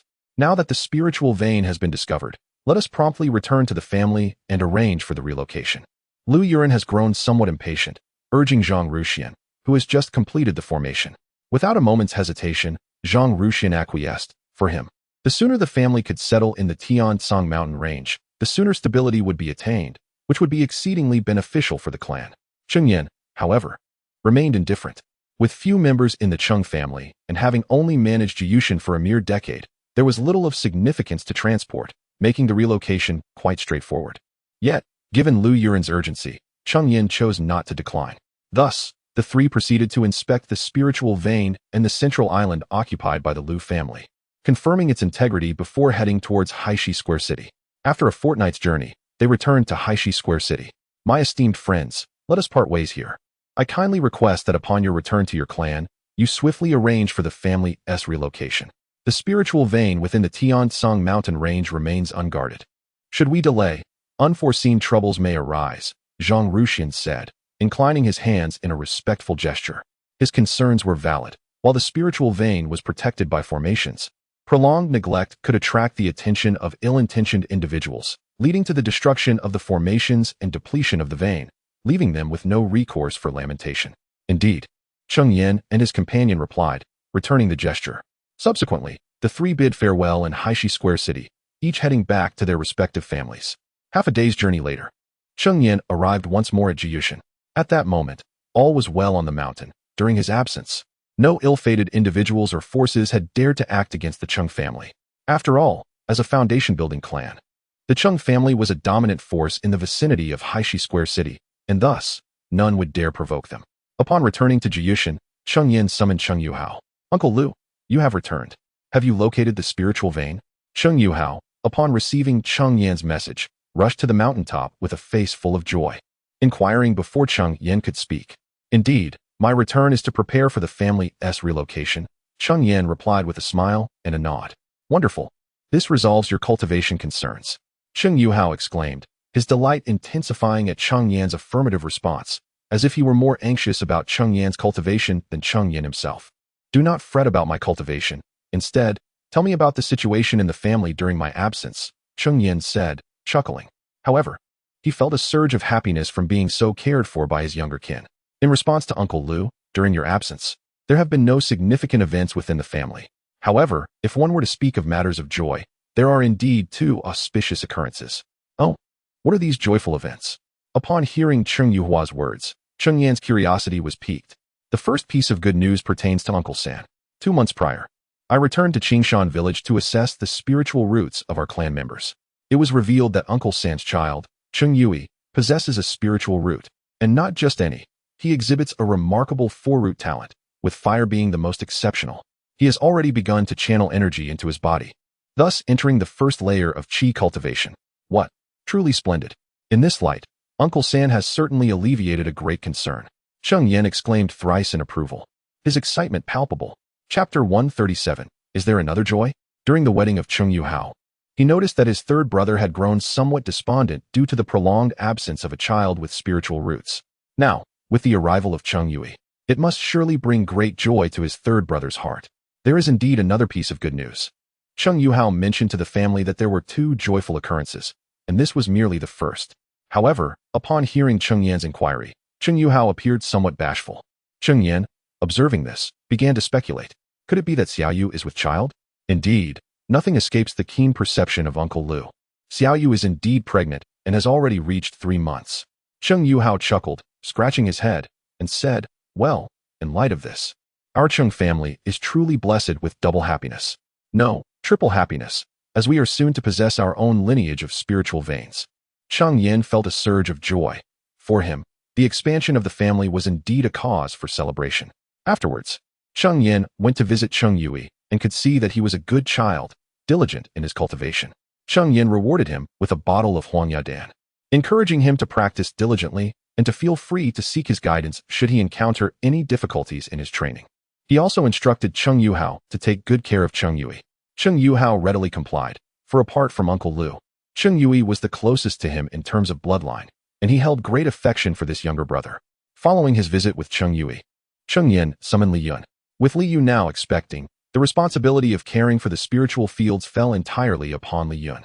Although, given the constitution of a cultivator, pregnancy wouldn't ordinarily have a significant impact, Li Yun still insisted that Li Yu take a proper rest and refrain from entering the spiritual fields. The purpose of calling Li Yun was to have him harvest all the spiritual herbs from the fields, regardless of their maturity. The only thing that truly needed to be relocated from Jiyushan was undoubtedly the herbs within the spiritual fields, while other herbs were less critical. The 7-star grass must be taken. Worried that Li Yun might struggle alone, Cheng Yan also summoned Cheng Yuning and Cheng Xinxin to assist. Within a short span, the 4 of them successfully harvested all the herbs from the 8 acres of spiritual fields. Next, they awaited news from the Lu and Zhang families. Half a month later, both families sent word that they would gather at Haishi Fengshe in 3 days. 3 days later, Cheng Yan set off with the Cheng family aboard the flowing wind boat towards xianxia. However, the marketplace had lost its former vibrancy. Ever since the three families decided to vacate the area, all the shops within xianxia had shuttered their doors, and naturally, no loose cultivators were inclined to venture there. The once bustling marketplace was now eerily desolate, devoid of any human presence. Cheng Yan did hear, however, that the first-tier mid-grade alchemist, originally in xianxia, seemed to have joined the Zhang family as a guest elder, preparing to accompany them to the Tiansong mountain range. With the Cheng family being few in number, they filled the entire flowing wind boat. However, the Liu and Zhang families are both venerable clans with a lineage that spans centuries, boasting a considerable number of members. To this end, both families commissioned the Golden Blade sect to craft a large first-tier premium flying vessel, expending over 20,000 spirit stones in the process. In comparison, Cheng Yan's small flying vessel appeared somewhat diminutive beside the grand vessels of the two families. Yet, when it comes to speed, Cheng Yan's flowing wind vessel undoubtedly surpassed the larger crafts by a significant margin. Fellow Taoist Cheng, fellow Taoist Liu, since all three families are present, shall we set forth at once? Zhang Ruxian proposed, having noted the gathering of their party, as he inclined his hands respectfully towards Cheng Yan and Liu Yuan. Naturally, both Cheng Yan and Liu Yuan acquiesced, and thus the three families, aboard their three majestic flying vessels, majestically soared towards the Tiansong mountain range. Due to the slower speed of the Liu and Zhang families' vessels compared to the flowing wind vessel, Cheng Yan was compelled to reduce his pace, allowing for a harmonious journey together. By the time the three families arrived at the Tiansong mountain range, nearly half a month had elapsed. However, the terrain within the range was intricate, teeming with numerous flying beasts, making it inadvisable for their vessels to venture too deeply into the mountains. The three foundation-building cultivators fared well, able to hover in midair, and even if flying beasts were to attack, they could defend themselves. Yet, their kin in the chi refining stage were not as fortunate, necessitating that the three families opt for a foot journey into the Tiansong mountain range. A total of nearly 100 cultivators from the three families marched resolutely into the mountains. Collectively, the families comprised 3 foundation-building cultivators, 5 full chi refining stage cultivators, over 20 late chi refining stage cultivators, and 50 to 60 early and mid chi refining stage cultivators. The late chi refining and higher cultivators assumed positions on the periphery, ensuring the protection of their early and mid-stage kin within the formation. The 3 foundation-building cultivators positioned themselves at strategic points, forming a triangle to safeguard the multitude of clan members within. Such a sizable contingent naturally attracted the attention of various beasts. However, upon sensing the presence of foundation-building cultivators, most beasts would choose to divert their paths. Yet, some creatures could not resist their primal instincts, yearning to feast upon the flesh and blood of cultivators. For cultivators, the bodies of these beasts are treasures, while for the beasts, the flesh of human cultivators is a great source of nourishment. Thus, many beasts would initiate attacks upon discovering human cultivators. Before them stood a pack of gray wolves, led by 3 first-tier elite wolves accompanied by over 20 mid- to high-tier wolves, effectively blocking the path of the 3 families. Mere first-tier beasts dare to obstruct us, seeking their own demise. Liu Yuan bellowed upon sighting the beasts, eager to eliminate them. Fellow Taoist Liu, hold on, Zhang Ruxian interjected, halting Liu Yuan's advance. Puzzled, Liu Yuan glanced at Zhang Ruxian. Let us first observe our younger generations, Zhang Ruxian advised. Liu Yuan, upon hearing this, turned to gaze at his kin. He noticed that aside from a few individuals, most of his clan members displayed a hint of trepidation in their eyes when regarding the pack of wolves. Despite the presence of 3 foundation-building cultivators offering some measure of protection, a fear that was perhaps not overtly apparent. However, with the keen observational skills characteristic of foundation-building cultivators, it becomes evident that most of these individuals belong to the younger generation of their families. Having been raised under the protective wings of their clans, they have seldom encountered fierce beasts such as the wolf demons they now face. Coupled with the ferocity of the wolf demons, it is only natural for them to feel a twinge of fear. It is likely that Taoist Liu has also noticed that among our 3 families, while some of the younger members possess commendable talents and formidable cultivation, they lack practical experience. Just the sight of a pack of wolf demons sends them into a state of trepidation. Since all 3 of us foundation-building cultivators are present today, we can ensure the safety of our kin. Perhaps we should allow them to engage in this trial, granting them the opportunity for growth.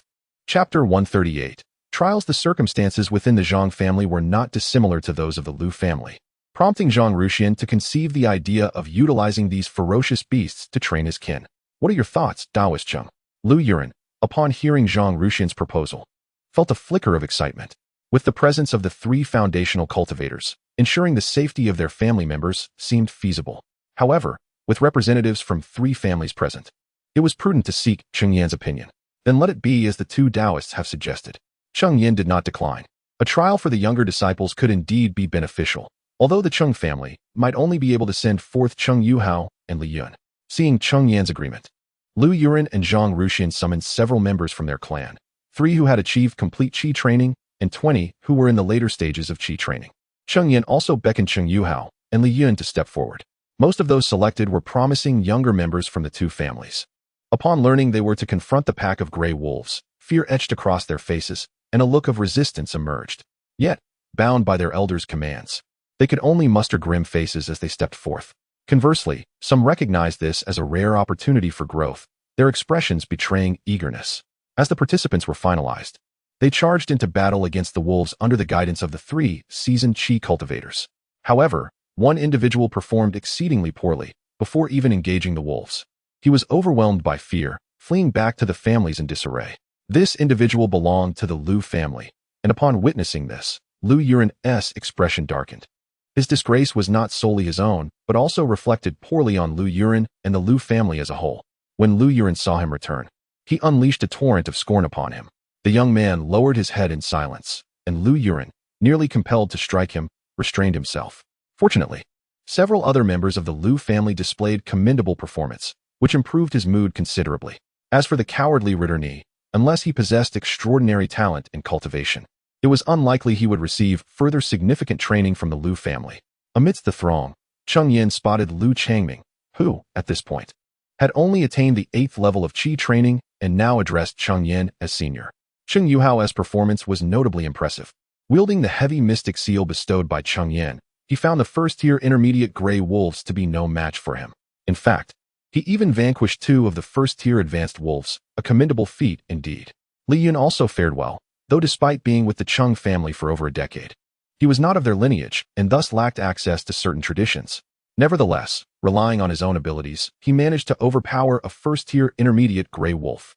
Ultimately, amidst their relentless onslaught, the group of over 20 gray wolves suffered casualties, with some slain and others fleeing in terror. In contrast to the 3 families, aside from a few of their kin sustaining minor injuries, there were no significant issues, which could be deemed a resounding victory. After vanquishing the Songlong, they collected the useful materials from the beasts before resuming their journey. Following this, Cheng Yan and his companions endeavored to suppress their foundational energies, allowing more first-tier beasts to approach, thus providing an opportunity for their kin to hone their skills while also observing if any promising descendants warranted further cultivation. Although the trio made every effort to conceal their presence, their spiritual awareness was fully extended to guard against any second-tier beasts. Upon detecting the presence of such creatures, one would remain behind while the other 2 would swiftly confront and either eliminate or drive them away. Fortunately, their path was strewn with only low-level second-tier beasts, and they encountered no mid-level ones, which could have posed considerable complications. With an increased number of individuals, many of whom were at the initial or mid stages of Qi cultivation, their pace was significantly slowed. After several days of travel, they finally reached the Heart Lake Island. The experiences of the past 10 days were evident. The demeanor of the 3 families' kin had notably transformed, exhibiting less fear in the presence of the beasts than at the outset. Even those who were unable to participate in the training due to insufficient cultivation levels gleaned valuable insights from witnessing the battles between their kin and the beasts. Once Cheng Yan had settled the Cheng family members on the Heart Lake Island, he proceeded to accompany the Lu and Zhang families to their respective spiritual veins. This had been the initial agreement among the 3 families, as the foundational cultivators were required to escort all their kin to their designated spiritual veins.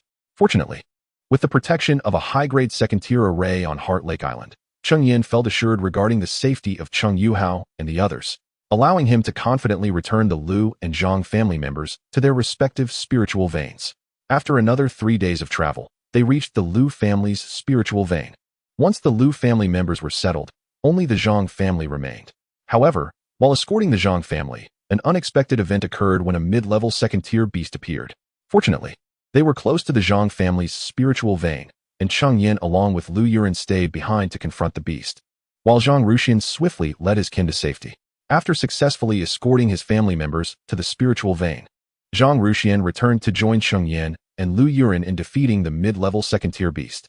Subsequently, Cheng Yan and Lu Yuren made their way back to their own spiritual vein. Upon returning to Heart Lake Island, Cheng Yan was taken aback by the significant changes that had transpired. The once abundant trees had been felled, and several wooden houses had been constructed. In the area with the most concentrated spiritual energy, they had built a wooden house for Cheng Yan, reminiscent of the one at Jiyushan, but considerably larger and crafted from high-grade spiritual wood rather than ordinary timber. This type of spiritual wood is not uncommon on the heart of the Lake Island, and it is more than sufficient for Cheng Yan to construct a house. Moreover, this kind of spiritual wood is primarily utilized as building material. Naturally, all of this was orchestrated by Cheng Yuhao, as he had overseen all construction on the island during Cheng Yan's absence. He executed his tasks commendably. Upon witnessing Cheng Yuhao's efforts, Cheng Yan offered his praise, which brought a smile to Cheng Yuhao's face. For him, receiving commendation from his sixth uncle was a source of great joy. Chapter 139, Arrangement and Harvest. However, I would prefer to relocate my courtyard. I have other uses for that particular space. The courtyard constructed by Cheng Yuhao for Cheng Yan is situated in an area rich in spiritual energy from the spiritual vein. Yet, Cheng Yan believes that utilizing it solely for himself would be a waste. He envisages placing a spiritual eye there and arranging a gathering formation, accompanied by several cultivation rooms. This way, the concentration of spiritual energy within the range of the spiritual eye could approach that of a second-tier upper-grade spiritual vein.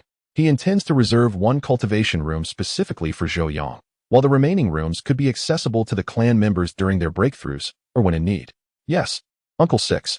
Additionally, please have Li Yun expedite the cultivation of the spiritual fields. If manpower is insufficient, enlist Xian Ning and the others to assist. I possess a considerable number of spiritual materials collected from the Tiansong mountain range, which should be planted promptly. As he spoke, Cheng Yan tossed a storage bag to Cheng Yuhao, filled with numerous first-tier spiritual materials, all of which were the fruits of his search for spiritual veins. This represents a substantial fortune for the family. He opted to retain the second-tier materials, uncertain of when he might require them.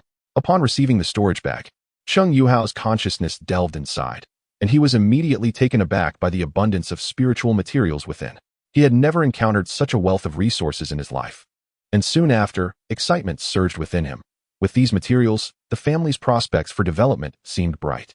During your exploration of the spiritual veins, have you discovered any rare spiritual materials?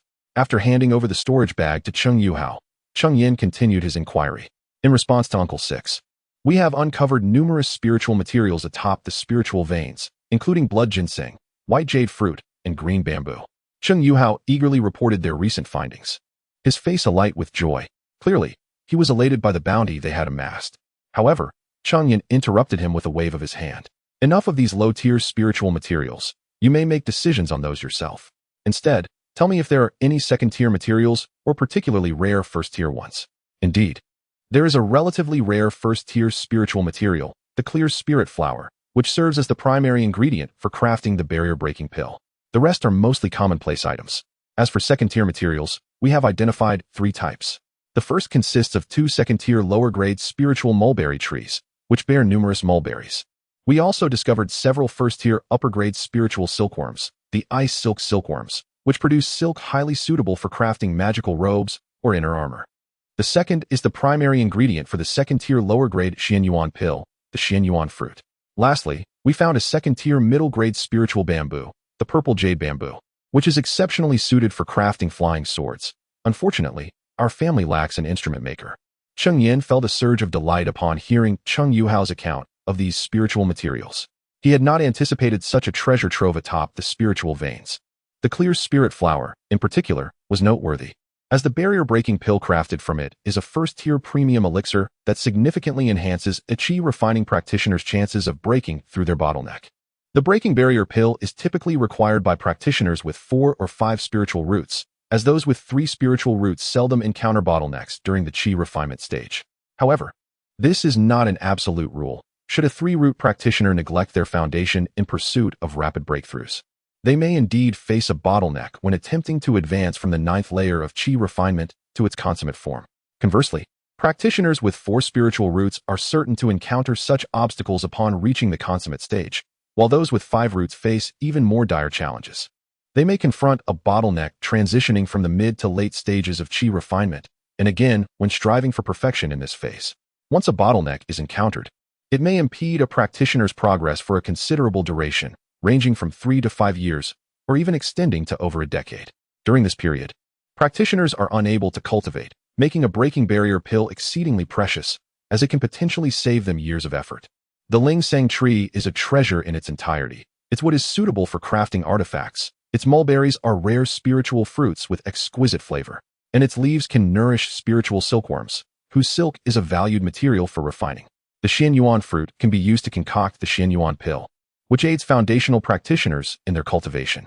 In contrast, the highest grade Ziyu bamboo holds little significance for the Zhou family, especially considering that the Cheng family currently lacks even a first-tier low-grade artifact refiner, let alone the means to craft magical tools from second-tier, mid-grade Ziyu bamboo.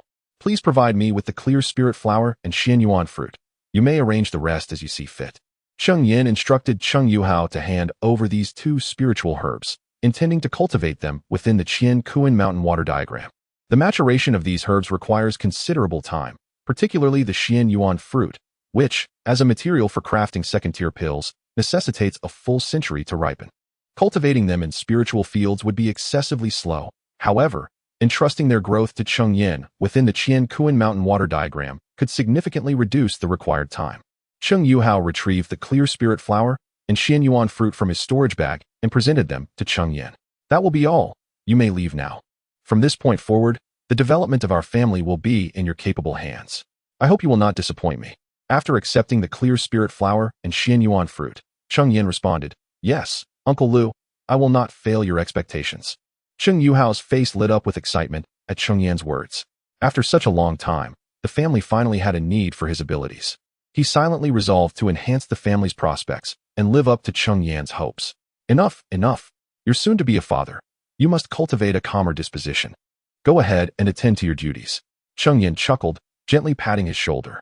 Once Cheng Yuhao departed, Cheng Yan resumed his exploration of the central island, ensuring that his companions did not overlook any areas due to insufficient cultivation or miss unfamiliar spiritual entities. However, after his thorough investigation, he discovered no new spiritual entities, indicating that Cheng Yuhao and the others had indeed been quite meticulous in their exploration of the spiritual veins. Since the Lu, Zhang, and Cheng families relocated to the Tianzong mountain range, they have all fallen into a state of tranquility, dedicating their efforts to the cultivation of their spiritual veins. After all, the spiritual veins occupied by the 3 families are entirely new. The process of cleansing the veins, cultivating spiritual fields, and constructing various edifices demands a significant investment of time. This is particularly true for the Cheng family, which, with its smaller number of members, faces even greater challenges in establishing itself. The endeavor of cultivating the spiritual fields alone has consumed a considerable amount of time. Thus, the 3 families remained in this state of quietude for a full year. Chapter 140. Spiritual Wine Throughout this year. The transformations within the Cheng family have been nothing short of remarkable.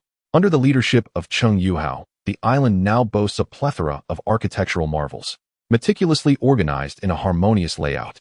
The reception hall, martial arts plaza, scripture repository, training rooms, council chamber, and residences for the clan members have all been constructed. Cheng Yuhao even sought Cheng Yan's input to bestow a name upon the lake. Observing the lake's emerald waters, Cheng Yan aptly named it Feiyue Lake, while the central island was renamed Feiyue Island. It is only now that Feiyue Island truly resembles a familial abode. In addition to the various edifices, Feiyue Island has also cultivated 20 acres of spiritual fields, nearing the limits of what can be developed upon a mid-tier spiritual vein. Further cultivation may impose undue strain upon the vein, and the fields are already brimming with spiritual herbs. However, with only Li Yun overseeing the expansive 20 acres, the task has proven quite burdensome. Thus, Cheng Yan enlisted the assistance of Cheng Yuning and Cheng Xinqin. As for Li Yu, she has recently given birth to a pair of twins for Cheng Yuhao, a boy named Cheng Lin and a girl named Cheng Shuang. This joyous event has delighted Cheng Yuhao immensely, yet his responsibilities towards the family leave him little time to care for the children. Consequently, the burden of tending to the twins has fallen entirely upon Li Yu. Regrettably, the infants are still too young to speak. rendering the assessment of their spiritual roots impossible for the time being. However, given that both Cheng Yuhao and Li Yu possess spiritual roots, it is highly likely that these little ones do as well. Should their spiritual roots remain undetected by the age of 6, it may necessitate their return to the mundane world, a lamentable situation, for the realm of immortals and mortals is distinct, and the family cannot harbor individuals deemed unworthy. Aside from Cheng Yuhao's twins, the clan has welcomed 2 additional members. One is Cheng Xinyu, the daughter of Cheng Yuming, who possesses a remarkable 4 spiritual roots, an outcome that brought immense joy to her father, a 5-rooted cultivator who understands the arduous path of cultivation. The other newcomer is Cheng Xintong, hailing from the mundane clan, who possesses 5 spiritual roots. The mundane lineage has now commenced the new generation. While the Yu generation may only expand if Cheng Yan or his elder siblings bear descendants with spiritual roots. Yet, most of Cheng Yan's siblings are now in their 40s or 50s, making further progeny unlikely. Thus, any future additions to the Yu generation will likely come from Cheng Yan's lineage. Since the implementation of the pronatalist policy within the mundane clan, the population of ordinary villagers in Qingyang village has surged. Moreover, as the first wave of children born under this policy reaches marriageable age, the Cheng family's mundane population is poised for explosive growth, ensuring a steady influx of fresh blood for the clan. Since Cheng Yan entrusted the family's development tasks to Cheng Yuhao, he has enjoyed a substantial amount of leisure time, save for the occasional matters that require his intervention. Cheng Yan, in addition to his cultivation, has been dedicating time to refining his alchemical skills. It is worth mentioning that he has already established his foundation. Yet his alchemical prowess remains at the first tier of excellence. Recently, he has begun experimenting with spiritual wine, having planted the Qing Tao fruit tree that he discovered atop the spiritual vein. Moreover, he has earmarked a specific plot of land for the cultivation of these Qing Tao trees. Sixth uncle. While Cheng Yan was engrossed in his tasks within the wine cellar, he suddenly heard the voice of Cheng Yuning. "What brings you here?" Cheng Yan inquired, observing Cheng Yuning hurriedly approaching. "Brother Li Yun asked me to inquire whether the newly matured spiritual herbs in the spiritual field should be entrusted to you or handed over to second brother." Cheng Yuning replied, glancing subtly at the wine jars behind Cheng Yan, her cute nose wrinkling in curiosity. "What is that delightful aroma, sixth uncle? It smells wonderful." Cheng Yan couldn't help but chuckle at her adorable demeanor, gently patting her head as he explained, "This is Qing Tao wine, crafted from the Qing Tao fruit of our clan." "Qing Tao wine. Is it delicious?" "The wine isn't ready yet. You cannot taste it now." "All right. Hurry back and inform your brother Li Yun that from now on, all spiritual herbs in the spiritual field will be entrusted to second brother, who will store them in the clan's repository. If I require any, I shall retrieve them myself." "Oh, very well." Cheng Yuning's face fell slightly at her uncle's words, and as she departed, she turned back multiple times, clearly yearning for the Qing Tao wine. Seeing her expression, Cheng Yan couldn't help but smile helplessly, realizing he had underestimated the allure of Qing Tao wine for Cheng Yuning. It was amusing to think that this young girl was already contemplating the pleasures of wine at such a tender age. However, Cheng Yan was blissfully unaware of the temptation that Qing Tao wine posed for Cheng Yuning. The following day, upon returning to the wine cellar, he was startled to find her sprawled on the ground, her face flushed and contorted in pain. In a panic, Cheng Yan rushed to support Cheng Yuning, channeling his spiritual energy into her body. He discovered a tumultuous surge of spiritual energy wreaking havoc within her. Unfortunately, Cheng Yuning's cultivation was too fledgling to refine this energy, which remained trapped inside her, causing her dantian and meridians to swell dangerously. If this continued, she risked shattering her dantian and severing her meridians, rendering her incapacitated. With urgency, Cheng Yan began to assist her in refining the chaotic spiritual energy. After a grueling 3 hours, he finally succeeded in helping Cheng Yuning refine the energy completely. As the spiritual energy dissipated, she gradually regained consciousness, only to find Cheng Yan glaring at her with fury. Sixth uncle Cheng Yuning, aware of her folly, lowered her head, fidgeting with the hem of her garment. Cheng Yan scolded her. "If you wish to drink spiritual wine, you could have simply asked me. Why resort to such sneaky antics? Do you realize that this Qing Tao wine is a first-tier superior spiritual wine? With your cultivation in the early stages of qi refinement, even a mere sip could cause your body to burst. Fortunately, the green peach wine has not yet completed its fermentation, containing only a modest amount of spiritual energy. Additionally, it is fortunate that Cheng Yan discovered the situation early enough. Otherwise, even if Cheng Yuning were to miraculously escape with her life, she would be rendered a waste." incapable of cultivation. I acknowledge my mistakes, Uncle Six, and I assure you it shall never happen again. Upon hearing Cheng Yan's furious voice, Cheng Yuning felt tears welling in her eyes. Yet, recalling her own wrongdoing, she fought to suppress her tears from falling. Go to your second brother and accept your punishment. Chapter 141. Establishing the market. Upon hearing that she was to receive punishment from Cheng Yuhua, Cheng Yuning's delicate face paled considerably. In comparison to her sixth uncle, it was perhaps Cheng Yuhua that instilled greater fear within her. After all, Cheng Yan had not interacted with her as frequently as Cheng Yuhua had. Moreover, Cheng Yan often presented himself as a gentle elder in her presence. Conversely, Cheng Yuhua was notably strict with his younger siblings, which rendered them all rather apprehensive in his company. Although Cheng Yuning harbored a profound fear of Cheng Yuhua, she was nonetheless a person of accountability. Upon learning from Cheng Yan that she was to face her punishment, she obediently sought out Cheng Yuhua and candidly recounted the errors she had committed. As for the nature of Cheng Yuhua's punishment, Cheng Yan was left in the dark. However, it was evident that following this incident, the previously mischievous children had become much more subdued. In an unexpected turn of fate, Cheng Yuning benefited from her ordeal. After Cheng Yan assisted her in refining her spiritual energy, she managed to break through to the fourth level of qi refinement, surpassing Cheng Xinqin, who had joined the family around the same time. Despite her newfound composure, Cheng Yuning's passion for spiritual wine remained undiminished. In her spare moments from cultivation, she frequently ventured into the wine cellar to observe Cheng Yan as he brewed. Noticing her fervent interest, Cheng Yan generously allowed her to sample some inferior-grade spiritual wine. To his astonishment, Cheng Yuning seemed to possess a natural aptitude for brewing. Initially, Cheng Yan had merely intended to teach her the craft out of goodwill. Yet she learned remarkably well. She even suggested that since spiritual honey could enhance the efficacy of elixirs, it might also be beneficial for spiritual wine. Cheng Yan pondered this notion and, upon experimenting, successfully crafted a top-tier spiritual wine, which he named Peach Nectar. By now, Cheng Yan's purple-winged bees had long since ascended to the pinnacle of the first tier, enabling them to produce a limited quantity of top-grade spiritual honey. Regrettably, the supply was insufficient for mass production of the peach nectar. However, the brewing of green peach wine was feasible, as it required only green peaches and a few varieties of spiritual herbs, none of which were particularly rare within the Cheng family. Nonetheless, the scale of the green peach orchards was still inadequate. Thus, Cheng Yan had urged Li Yun to cultivate more green peach trees to expand their yield. Moreover, there were subtle indications that the purple-winged bees were on the verge of breaking through to the second tier. Once this breakthrough occurred, the quantity of spiritual honey produced would naturally increase. In addition to the bees, the azure-feathered bird egg that Cheng Yan had previously acquired had now hatched. He named the newly born creature Qingguang. At birth, Qingguang was merely the size of a fist, making it difficult to fathom how it would eventually grow to a wingspan of 10 zhang. Naturally, Cheng Yan took it upon himself to raise Qingguang, considering it a future cornerstone of the family's foundational strength. He felt uneasy in trusting its upbringing to others. Presently, however, Qingguang was still unable to fly, limited to hopping about on the ground.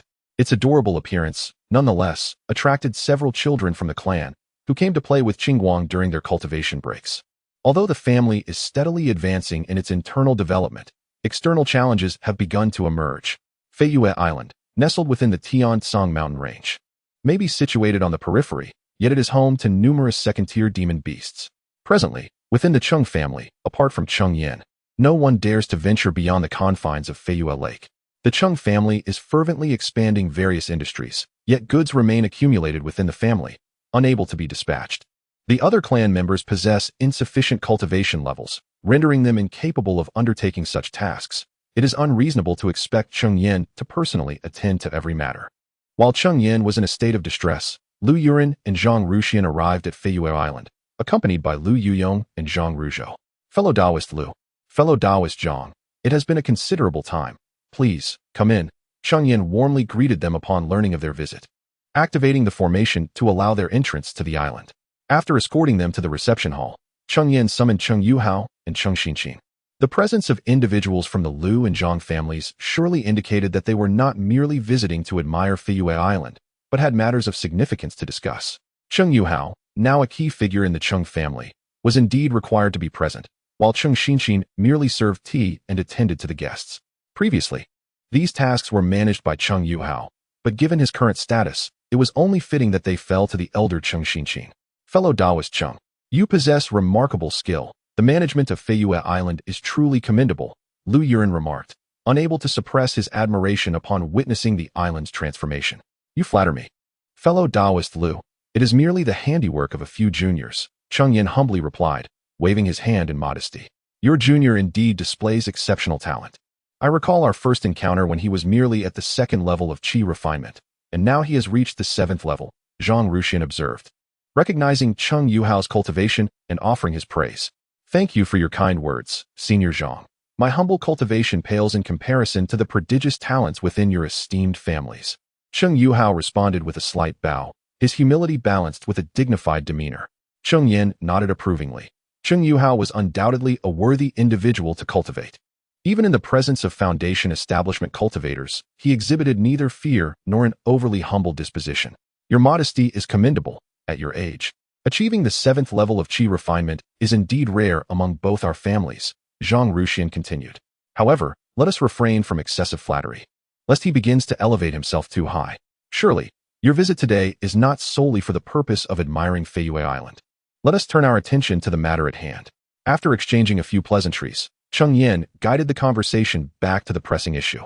Fellow Taoist Cheng, your perceptiveness is admirable. We have indeed come with matters to discuss, Zhang Ruxian replied, exchanging a glance with Lu Yuran. Oh, what might that be?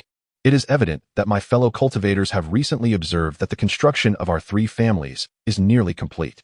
However, within our clans, we find ourselves burdened with a surplus of spiritual artifacts. Situated in the Tiansong mountain range, albeit on the periphery, we are still beset by numerous second-tier demon beasts. Apart from the three of us, the remaining clansmen are unable to venture beyond our family, rendering these spiritual items immovable and incapable of being converted into spirit stones. For any family's growth, spirit stones are indispensable. Yet, presently, all three families are ensnared within the confines of the Tiansong mountain range, unable to expand our business ventures. And thus, we find ourselves at a loss in generating spirit stones. Chapter 142. What strategies do you propose, esteemed friends? Indeed, I share your concerns regarding this matter. Cheng Yan nodded in acknowledgement, as his family was similarly troubled by the situation. What strategies do you propose, esteemed friends? Given that they sought him out, it was evident they had formulated a plan. We have conceived an idea. Since we cannot transport our goods outward, why not invite others to come to us? Zhang Ruxian replied with a mysterious smile, leaving Cheng Yan to ponder further. Are you suggesting we establish a marketplace? Cheng Yan mused, quickly grasping their intention. It was no simple task for the three families to send their goods beyond the Tiansong mountain range. However, if they could establish a marketplace within the mountains, it would attract wandering cultivators, allowing them to dispose of the surplus spiritual items accumulated by their clan.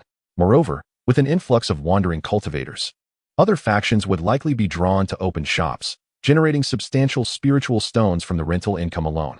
Indeed, that is precisely our thought, Lu Yuran affirmed with a nod. It is an intriguing proposition, yet will a marketplace truly attract visitors to the Tiansong mountain range? Cheng Yan pondered, aware that, unlike other regions, few ventured to the mountains aside from those with some prowess seeking to hunt monsters or treasure. Rest assured, my friend Cheng, both our families possess the experience to establish a marketplace. Once it is set up, we need not fear a lack of visitors. Most who come will be hunters, and they could assist us in clearing the surrounding beasts, a beneficial arrangement for all, Zhang Ruxian assured him, addressing Cheng Yan's concerns. If that is the case, establishing a marketplace indeed seems advantageous. Cheng Yan conceded, recognizing the merit in their plan. In truth, the establishment of marketplaces within the Tiansong mountain range was not without precedent. Other factions had opted to create marketplaces for ease of managing their clan's outputs, while drawing wandering cultivators to alleviate the pressure from the beasts. These cultivators were eager to come, as the resources within the mountains were abundant, yielding significant rewards from both hunting and treasure seeking. Additionally, they required the spiritual veins of the marketplace for their cultivation. Does this imply you agree, esteemed friend Cheng? As it is a fortuitous endeavor, my Cheng clan cannot afford to miss out. Do you have a suitable location in mind? Indeed, we do. Do you recall the second-tier inferior spiritual vein we discovered? When they first ventured into the Tiansong mountain range, they identified several second-tier inferior spiritual veins. One of these was not far from the three families, making it a promising site for the establishment of a marketplace. Having settled the matter, the next step involves discussing the intricate details regarding the establishment of the market, a task that naturally does not concern Cheng Yan and his companions. They merely need to outline a general direction. As for the remaining matters, they can be entrusted to others, allowing the trio to retreat to a side and indulge in some wine. The libation in question is the peach brew that Cheng Yan has recently concocted. This exquisite peach brew is stored within the Qian Mountain water map. For being a spirituous beverage, the longer it is aged, the more fragrant it becomes. What a rich aroma. This wine must be extraordinary, my friend Cheng. As Cheng Yan unveiled the peach brew, a dense fragrance wafted through the air, causing Lu Yuren's eyes to brighten. He, being a connoisseur of fine wines, is aware that his Lu family possesses a spirit wine industry, albeit producing only inferior-grade spirit wines of the first tier. Such wines hold little allure for him. However, the peach brew in Cheng Yan's possession is a top-tier spirit wine of the first tier, unmatched by the mediocre offerings of the Lu family. This is our home-brewed peach wine, a top-tier spirit wine of the first rank. If you too fancy it, feel free to take a jar with you when you depart. Cheng Yan smiled, acknowledging the exceptional quality of his brew. Ha. In that case, I shall not be courteous, my friend Zhou. Lu Yuren laughed heartily, raising his cup and downing it in one go. Does this spirit wine of yours also possess restorative properties for spiritual energy? After savoring the wine, Lu Yuren felt a surge of spiritual energy in his dantian. His gaze brightened further. Indeed, Cheng Yan nodded with a smile. Hearing this, Zhang Ruxian also lifted his cup and took a sip. This truly restores spiritual energy. If you, my friend Cheng, consider selling this peach brew, my Zhang family would be interested in purchasing. A spirit wine that restores energy is indeed more popular than pills, as the latter lacks flavor. People generally prefer something with taste. My Lu family would also like to procure some. You may be disappointed. Currently, the yield of peach brew is low, and it cannot be sold. Cheng Yan replied with a wry smile, shaking his head. Until the purple-winged bee advances to the second tier, the production of peach brew is unlikely to increase significantly. Upon hearing this, disappointment flickered across both their faces. However, we do have another type of spirit wine, known as green peach wine, which is a superior-grade spirit wine of the first tier and also serves to restore spiritual energy. Its yield is higher, so we might be able to sell some to you. Cheng Yan's tone shifted with a smile. Hearing this, the disappointment on their faces began to fade. Although green peach wine cannot compare to peach brew, it is still a superior-grade spirit wine. If this deal can be struck, it would indeed be beneficial for both their families. Meanwhile, as Cheng Yan and his companions sipped wine and discussed business, Cheng Yuhao and the others finally clarified the relevant matters concerning the construction of the market. Since the arrangements have been made, we shall not linger further and will take our leave, they said. Safe travels, came the courteous reply. After bidding farewell to a few individuals, Cheng Yan sought out Cheng Yuhao. Although Cheng Yan had entrusted the details of the market construction to Cheng Yuhao, he still felt the need to be informed. How did the discussions go? Replying to Uncle Lu, everything has been settled. The construction of the market will be a collaborative effort among our three families, and we will also share the responsibility of safeguarding it. The foundational cultivators from our three families will take turns to guard the market, with a rotation every 10 years. However, due to the limited number of people in our family, we may not be able to contribute many during the construction phase, which means that Uncle Lu might be the first to take up residence at the market. Nonetheless, I have yet to give my agreement. I merely stated that I would consult Uncle Lu for his opinion. Chapter 143. No problem. As he spoke, Cheng Yuhua cast a tentative glance at Cheng Yan. Having guarded the market for a decade, it was a significant duration. The second-tier low-grade spirit vein of the market was certainly inferior to the second-tier mid-grade spirit vein on Feiyue Island. Nevertheless, it was merely a matter of 10 years. Cheng Yan nodded, indicating for him to continue. The profits generated by the market would be evenly divided among our three families. Furthermore, to attract a greater number of visitors to the market, we have decided to jointly host an auction, necessitating each family to contribute some spirit items. I was also about to inquire with Uncle Lu about what spirit items we should present for the auction. Cheng Yuhua summarized the discussions held among the three families, and upon hearing this, Cheng Yan nodded. I understand. As for the spirit items for the auction, I shall take care of their preparation. You may leave now. Yes. Uncle Lu. Cheng Yan's intention to prepare the auction items stemmed from his desire to seize the opportunity to enhance his alchemical skills. He had already mastered the crafting of first-tier upper-grade elixirs, and there was no doubt he could successfully advance to first-tier top-grade ones. However, Cheng Yan intended to make a leap to becoming a second-tier alchemist, uncertain if the clan's stock of spirit herbs would suffice for his ambitions. The construction of the market was not a task that could be completed in a short span, akin to the establishment of the family residence. It required a variety of buildings. Naturally, most of these structures were industries decided upon by the three families. For instance, the Cheng family had resolved to open an inn, a treasure pavilion, and a pill pavilion. The inn would serve to sell the Cheng family's spirit wine and could also recruit 1 or 2 spirit chefs. The treasure pavilion was intended for the acquisition of various materials and the sale of assorted goods. The pill pavilion would be dedicated solely to the sale of elixirs. There were also some other shops, though they were not as crucial as these 3. In addition to the shops of each family, there were numerous vacant shops, inns, and courtyards, all of which would be leased out later, serving as a significant source of income for the market. Thus, the construction of the market alone consumed over a year for the 3 families. They even named the market Chenggu Market, as it was established in a valley. During this year, Cheng Yan devoted himself entirely to the art of alchemy, nearly depleting the clan's stock of spirit herbs. This dedication yielded him a plethora of elixirs, most of which were first-tier mid-grade. There were also a few first-tier top-grade elixirs, such as the barrier-breaking pill and the spirit-refining pill. However, Cheng Yan planned to reserve only 1 barrier-breaking pill for the auction, as it would be more beneficial to retain such elixirs within the family for the cultivation of their own members. Unfortunately, despite successfully crafting second-tier low-grade xianxia pills, his success rate remained a mere 20%, rendering him not yet a true second-tier low-grade alchemist. The primary issue lies in the insufficient quantity of xianxia fruits. Cheng Yan has only managed to refine a few batches, and achieving a success rate of 20% is already quite commendable. Cheng Yuhao has also produced numerous spirit talismans, and he has now ascended to a first-tier high-grade talisman master, boasting a success rate of 30 to 40%. Furthermore, Cheng Yan has decided to auction some second-tier spiritual items to attract foundation-building cultivators. However, the auction is slated to take place 3 months after the establishment of the market. The 3 families need time to disseminate the news of both the market's establishment and the upcoming auction to draw in a larger crowd. As the news spreads, scattered cultivators have begun to arrive at the Chengdu market. Naturally, Cheng Yan has also ventured into the market to maintain order. Additionally, the 3 families must assign some late-stage and perfected qi refinement cultivators to serve as the law enforcement team. However, the Cheng family is unable to provide personnel due to a lack of members. Consequently, only the Liu and Zhang families sent 5 individuals each, comprising 2 perfected qi refinement cultivators and 8 late-stage qi refinement cultivators, none of whom are below the 8th level of qi refinement. Cheng Yan has borne the cost of this arrangement, which entails that whenever the Cheng family is on duty at the market, they must serve an additional 5 years compared to the other 2 families, until the Cheng family can also contribute to the law enforcement team. This is an unavoidable circumstance, as the development of a family requires time. The Cheng family has only been established for a little over 20 years, and naturally, its foundation pales in comparison to the Liu and Zhang families, who have been in existence for over a century.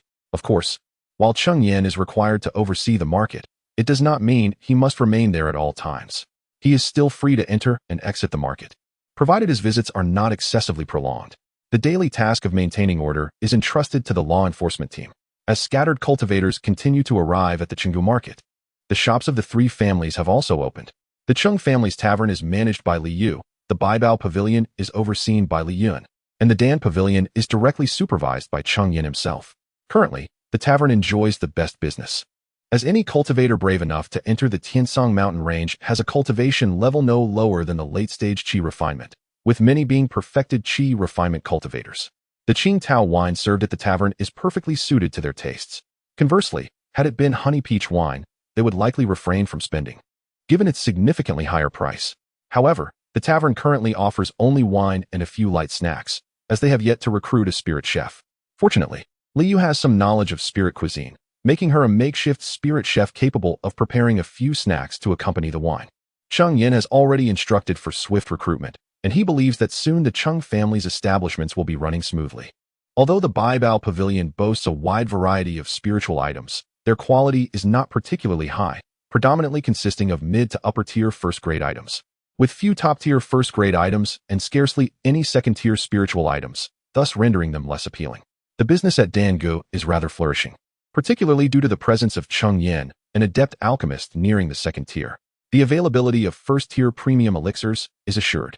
Moreover, in his pursuit of refining his alchemical skills, Cheng Yan has publicly announced his willingness to assist those seeking to concoct specific elixirs, albeit with the stipulation that they provide their own materials.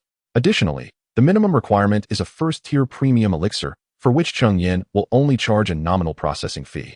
Should anyone desire to create more obscure elixirs, they must also furnish their own recipes, a common practice among alchemists in their quest for knowledge. Observing Cheng Yan as a foundation-building cultivator, many scattered practitioners began to place their trust in him.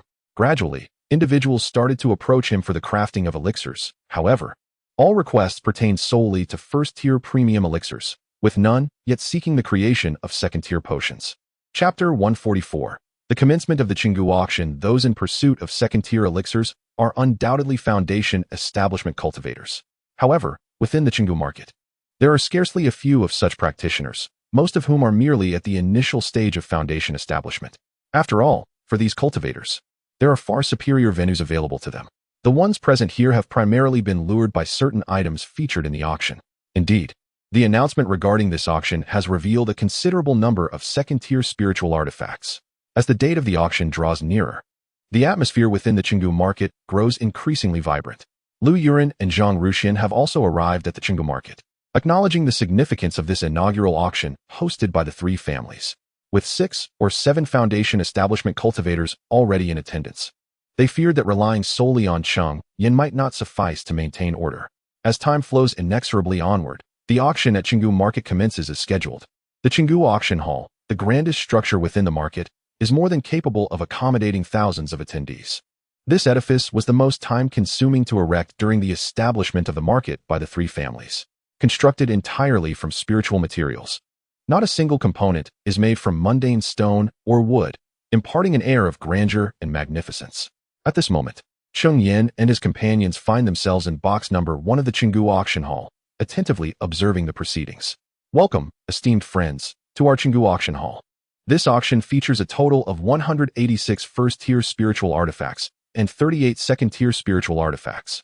On the elevated platform, a female cultivator, adorned in red attire and possessing striking beauty, presides over the auction, capturing the attention of the scattered cultivators below. She hails from the Zhang family.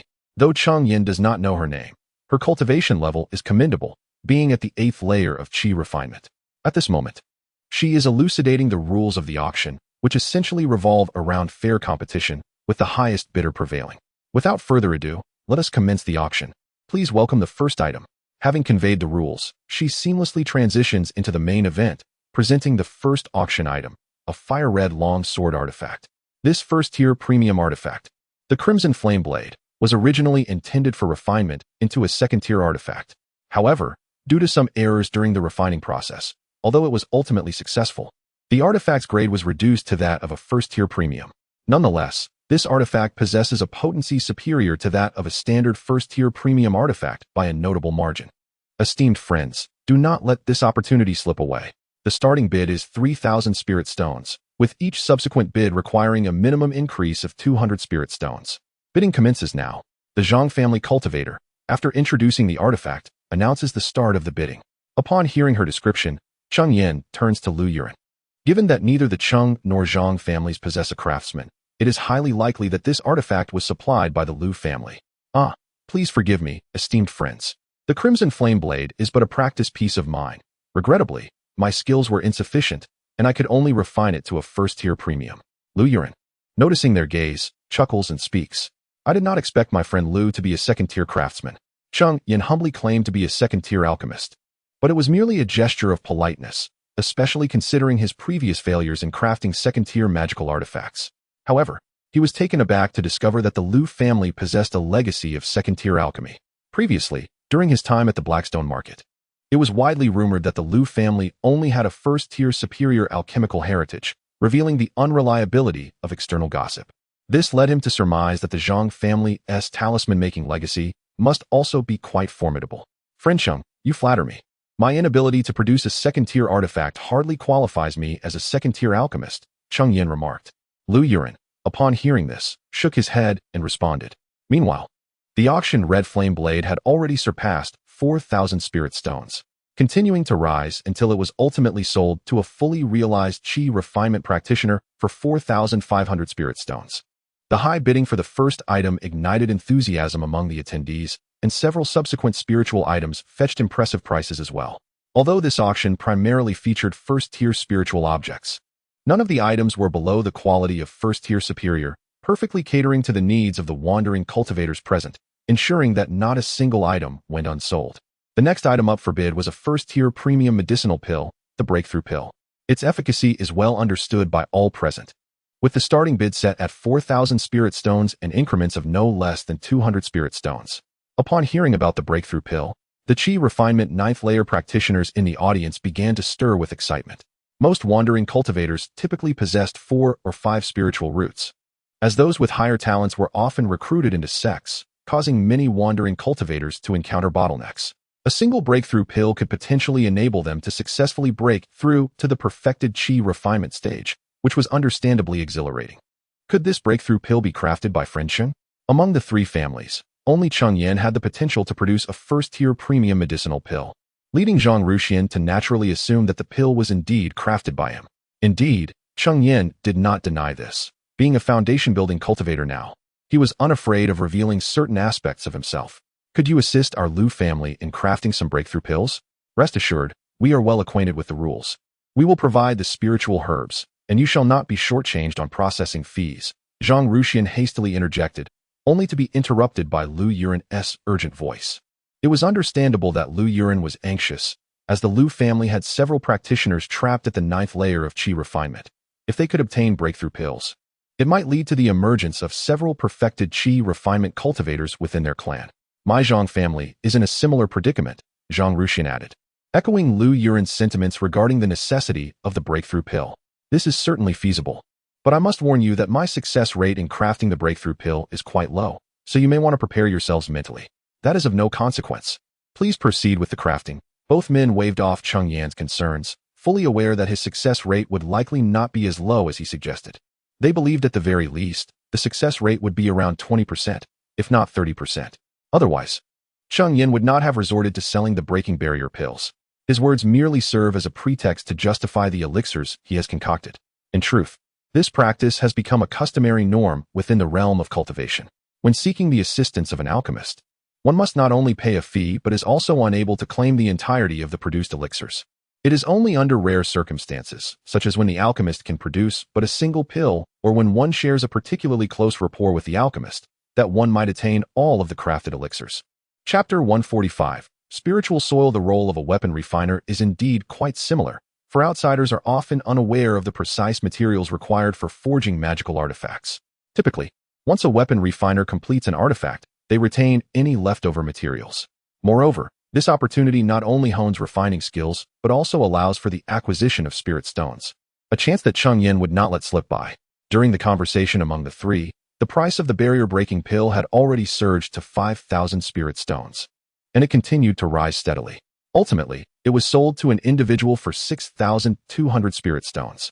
With the conclusion of the barrier-breaking pill auction, the auction house officially entered its peak phase, with subsequent spiritual items not falling below the first-grade premium category, and many being among the more precious and rare offerings within that tier. These spiritual items fetched considerable prices. Soon, second-grade spiritual items emerged, prompting bids from foundation-building cultivators. Many were auctioned for nearly 10,000, or even exceeding that amount, eliciting gasps of astonishment from the Qi-refining practitioners. Even Cheng Yan, who was seated in the private box, found himself captivated by one particular spiritual item. It was a chunk of earth, approximately the size of a fist, yet the surface shimmered with ethereal light, indicating it was no ordinary substance. This was a piece of second-grade low-tier spiritual soil essence, a rarity typically buried deep within the earth and exceedingly difficult to unearth. The essence of spiritual soil serves as an exceptional material for crafting earth element artifacts. Furthermore, when placed within a spiritual field, it can enhance the fertility of the land, albeit to a minimal extent, slightly accelerating the maturation of spiritual herbs. However, this enhancement is often deemed insufficient, leading most cultivators to prefer using the spiritual soil essence for artifact refinement instead. Cheng Yan, lacking an earth's spiritual root, should theoretically have no interest in such a material. Yet, at the moment the spiritual soil essence appeared, he felt a subtle tremor within the diagram of mountains and waters in his consciousness. Although the movement was slight, it did not escape his notice. Cheng Yan had possessed this diagram for quite some time, and it had remained quietly within his mind, never exhibiting any unusual behavior until now, triggered by the appearance of the spiritual soil essence. The starting bid for the second-grade low-tier spiritual soil essence was set at 5,000 spirit stones, with each subsequent increment not to fall below 300 spirit stones. The auction commenced. 5,000 spirit stones. As the host announced the beginning of the bidding, Voices began to call out. 5,300 spirit stones. 5,600 spirit stones. Bids continued to flow in, quickly bringing the price near 6,000 spirit stones. 6,000 spirit stones. Cheng Yan, no longer hesitating, raised his voice to bid. I recall that Taoist Cheng primarily practices water element techniques. What draws you to the essence of spiritual soil? Lu Yuran, observing Cheng Yan's participation, inquired with curiosity. Merely wishing to ascertain the efficacy of the spiritual soil essence in accelerating the growth of spiritual herbs, Cheng Yan replied, fabricating an excuse to deflect the inquiry regarding his true intentions for acquiring the essence. Taoist Cheng may be disappointed. I once experimented with burying spiritual soil essence within a spiritual field, but its effect on accelerating the growth of spiritual herbs was, in truth, negligible. Lu Yuran shook his head upon hearing Cheng Yan's words and remarked, "Oh? Is this spiritual earth essence perhaps being auctioned by Taoist Lu?" Cheng Yan, believing Lu Yuran had once attempted it, and thinking that the essence was indeed his to auction, was taken aback. Not at all. Once the spiritual earth essence is buried within the spiritual field, it becomes one with the field and is nearly impossible to extract. To his surprise, Lu Yuran shook his head again and stated, "It is not from me." Cheng Yan's gaze then shifted to Zhang Ruxian. If it was not provided by Lu Yuran, it must have come from the Zhang family. Yet, Zhang Ruxian also shook his head, indicating that it was not his offering. It must belong to some foundation establishment loose cultivator, he suggested. Understanding dawned on Cheng Yan. In this auction, aside from the spiritual items presented by the three of them, there were also those consigned by loose cultivators. Although the quantity was limited, the quality was commendable. Well, it comes down to a few spiritual stones, he thought. 6,300 spiritual stones. Initially, after Cheng Yan called out a bid of 6,000 spiritual stones, no one else raised their voice, suggesting that the essence's worth was roughly around that amount. Just as the auctioneer was about to declare that Zhou Yang had won the bid for the spiritual earth essence, another voice suddenly called out a bid from one of the private booths, presumably that of a foundation establishment cultivator. Cheng Yan furrowed his brow but remained silent, ready to bid again when he noticed someone hurriedly ascending the high platform to whisper in the ear of the female auctioneer. Upon hearing his words, her brow furrowed tightly, her gaze fixed on the booth from which the bid had originated, as if contemplating something. Eventually, she relaxed her brow, a smile gracing her face as she spoke. "Esteemed senior, I sincerely apologize for not clearly explaining the rules. As the item being consigned is yours, you are not permitted to participate in the bidding. Thus, your bid is rendered void, and the spiritual earth essence is awarded to the senior who bid 6,000 spiritual stones." She endeavored to maintain a smile, her tone as gentle as possible, yet it lacked any sense of humility, merely reflecting a standard service demeanor. With her announcement, the crowd of loose cultivators erupted in commotion. Such auction rules were well understood by all Qi refinement cultivators, and a foundation establishment cultivator could hardly be ignorant of them. Yet, this individual had still engaged in such malicious bidding behavior, revealing his intentions. "Young lady, be careful with your words. Do not tarnish my reputation," a raspy voice interjected, followed by a formidable aura emanating from the booth, pressing down upon the female auctioneer. Instantly, her face turned pale, her legs slightly buckling as if she were about to kneel. "Humph!" A cold snort echoed, and another powerful aura surged forth, countering the earlier pressure and forcing the aggressor back. The female auctioneer felt the burden lift, ultimately managing to remain upright. The individual who made his move was Zhang Ruxian, and the female cultivator in question belonged to his clan. Naturally, he could not allow his kin to be humiliated in public. A mere cultivator at the initial stage of foundation establishment dares to challenge me? To his surprise, the adversary suddenly let out a cold laugh, and his aura surged dramatically, forcing Zhang Ruxian to retreat once more. Mid-stage of foundation establishment? Upon realizing he had been pushed back, Zhang Ruxian's expression turned grave as he muttered softly. Hearing Zhang Ruxian remark that the individual was at mid-stage foundation establishment, Lu Yuran could no longer remain passive. His own aura surged in tandem with Zhang Ruxian's, and together they managed to engage their opponent in a contest that was, albeit barely, evenly matched. Chapter 146. Is it you? Did you think that two individuals could stand in my way? A thunderous roar resounded, and the aura emanating from the man surged once more. Boom. The formidable force shattered the private room constructed from first-grade superior spiritual wood. Step back, step back. Even Lu Yuran and Zhang Ruxian could no longer withstand it, retreating 2 steps under the immense pressure. As the private room exploded, the figure of the man appeared before everyone. However, he was shrouded entirely in a black robe. rendering his visage indistinguishable. I see that you, my fellow cultivator, have not come to partake in the auction today, but rather to cause trouble.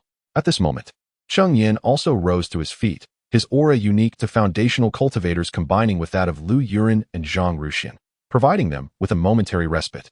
Together, the three subtly exerted pressure that suggested they might overpower him. Hee, you have finally chosen to reveal yourself. The man in the black robe chuckled darkly, his voice hoarse and grating. Upon hearing this, Cheng Yan's brow furrowed in concern. Could it be that this individual recognized them? Otherwise, why would he utter such words? Do you know us? Haha, I know you all too well. The guise I bear today is a result of your actions. However, I must express my gratitude. Had it not been for you, I would not have advanced to the mid-foundational stage so swiftly. Though the black-robed man feigned gratitude, his tone dripped with unending malice, as if he wished to exact 1,000 tortures upon Cheng Yan and his companions. Who on earth are you?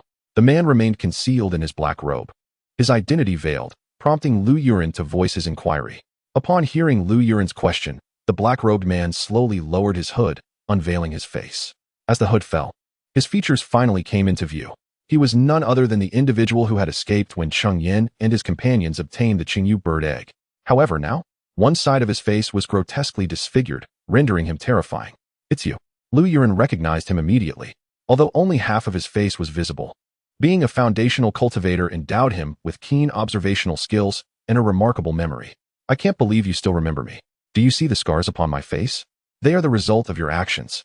The black-robed man seethed with hatred, his voice tinged with a semblance of madness, clearly harboring a deep-seated loathing for Cheng Yan and his companions. What nonsense! You abandoned your brothers and fled. How can you claim that the scars upon your face are our doing? Lu Yuren scoffed coldly, recalling how decisively the man had fled, showing no concern for his brother's fates. He had not even sustained an injury, let alone a disfigurement. If it were not for you, how would I have encountered the purple sack frog? How would I have been disfigured? It is all your fault. It is entirely your fault. Yet, I must also thank you. Had it not been for you, I would not have advanced to the mid-foundational stage so quickly.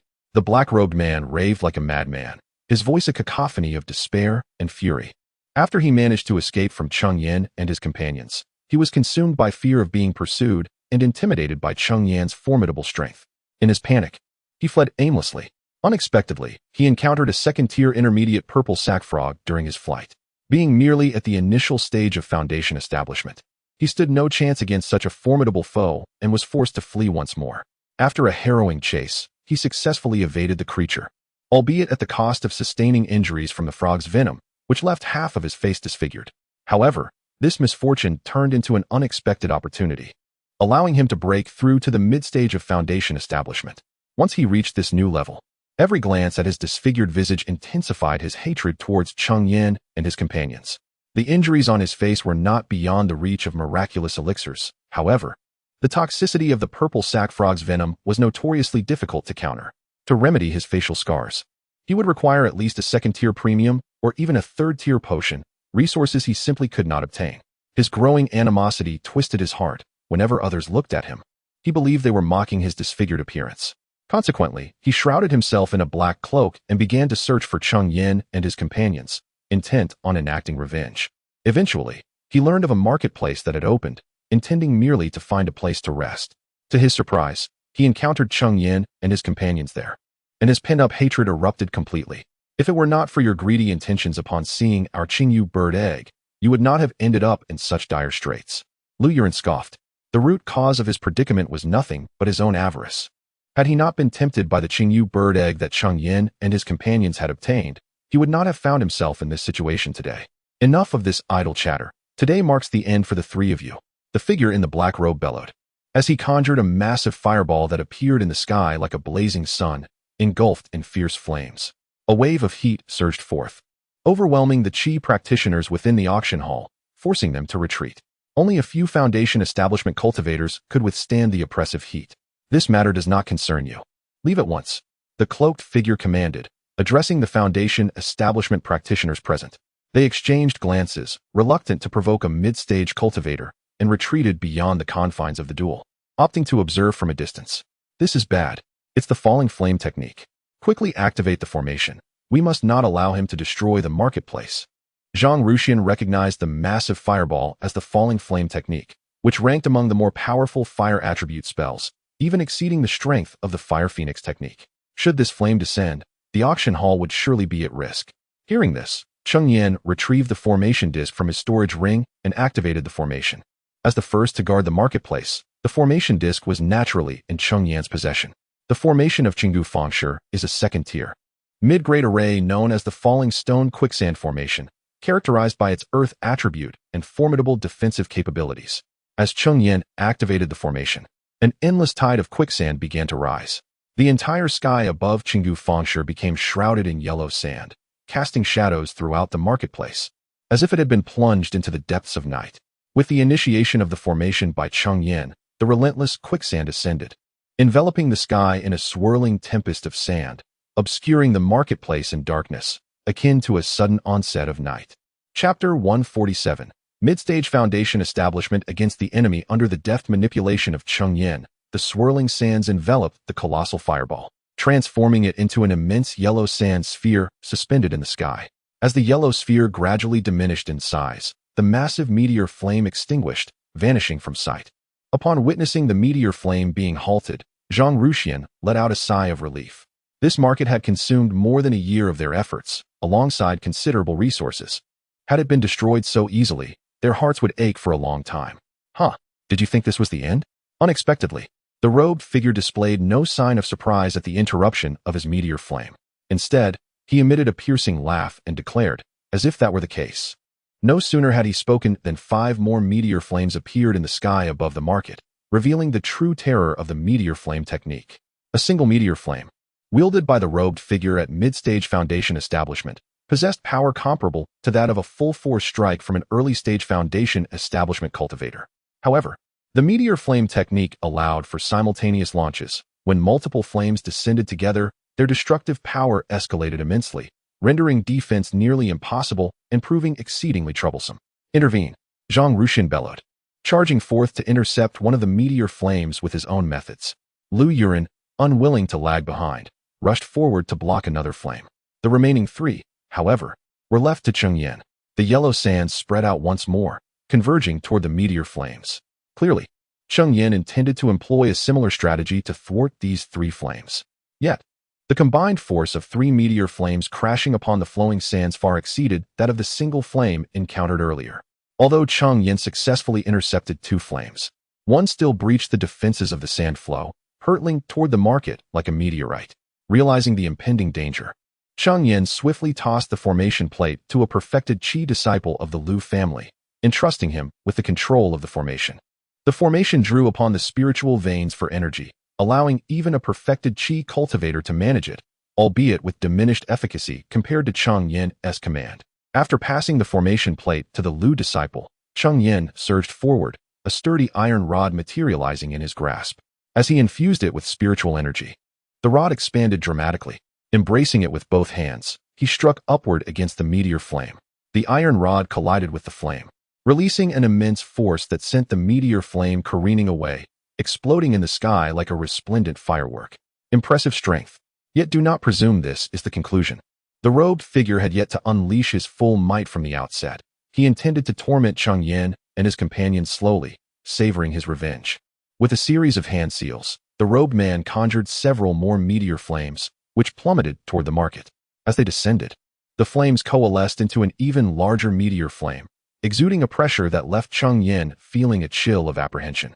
Let us strike together and combine our efforts to thwart this, Cheng Yan bellowed, realizing that single-handedly halting the immense meteor fire would prove to be a formidable challenge. Thus, it necessitated the combined efforts of the 3 of them.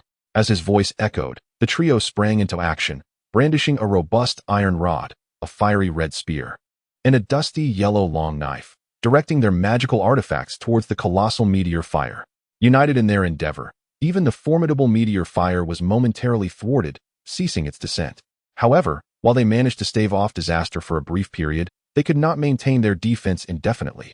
Soon, their artifacts began to waver, teetering on the brink of collapse.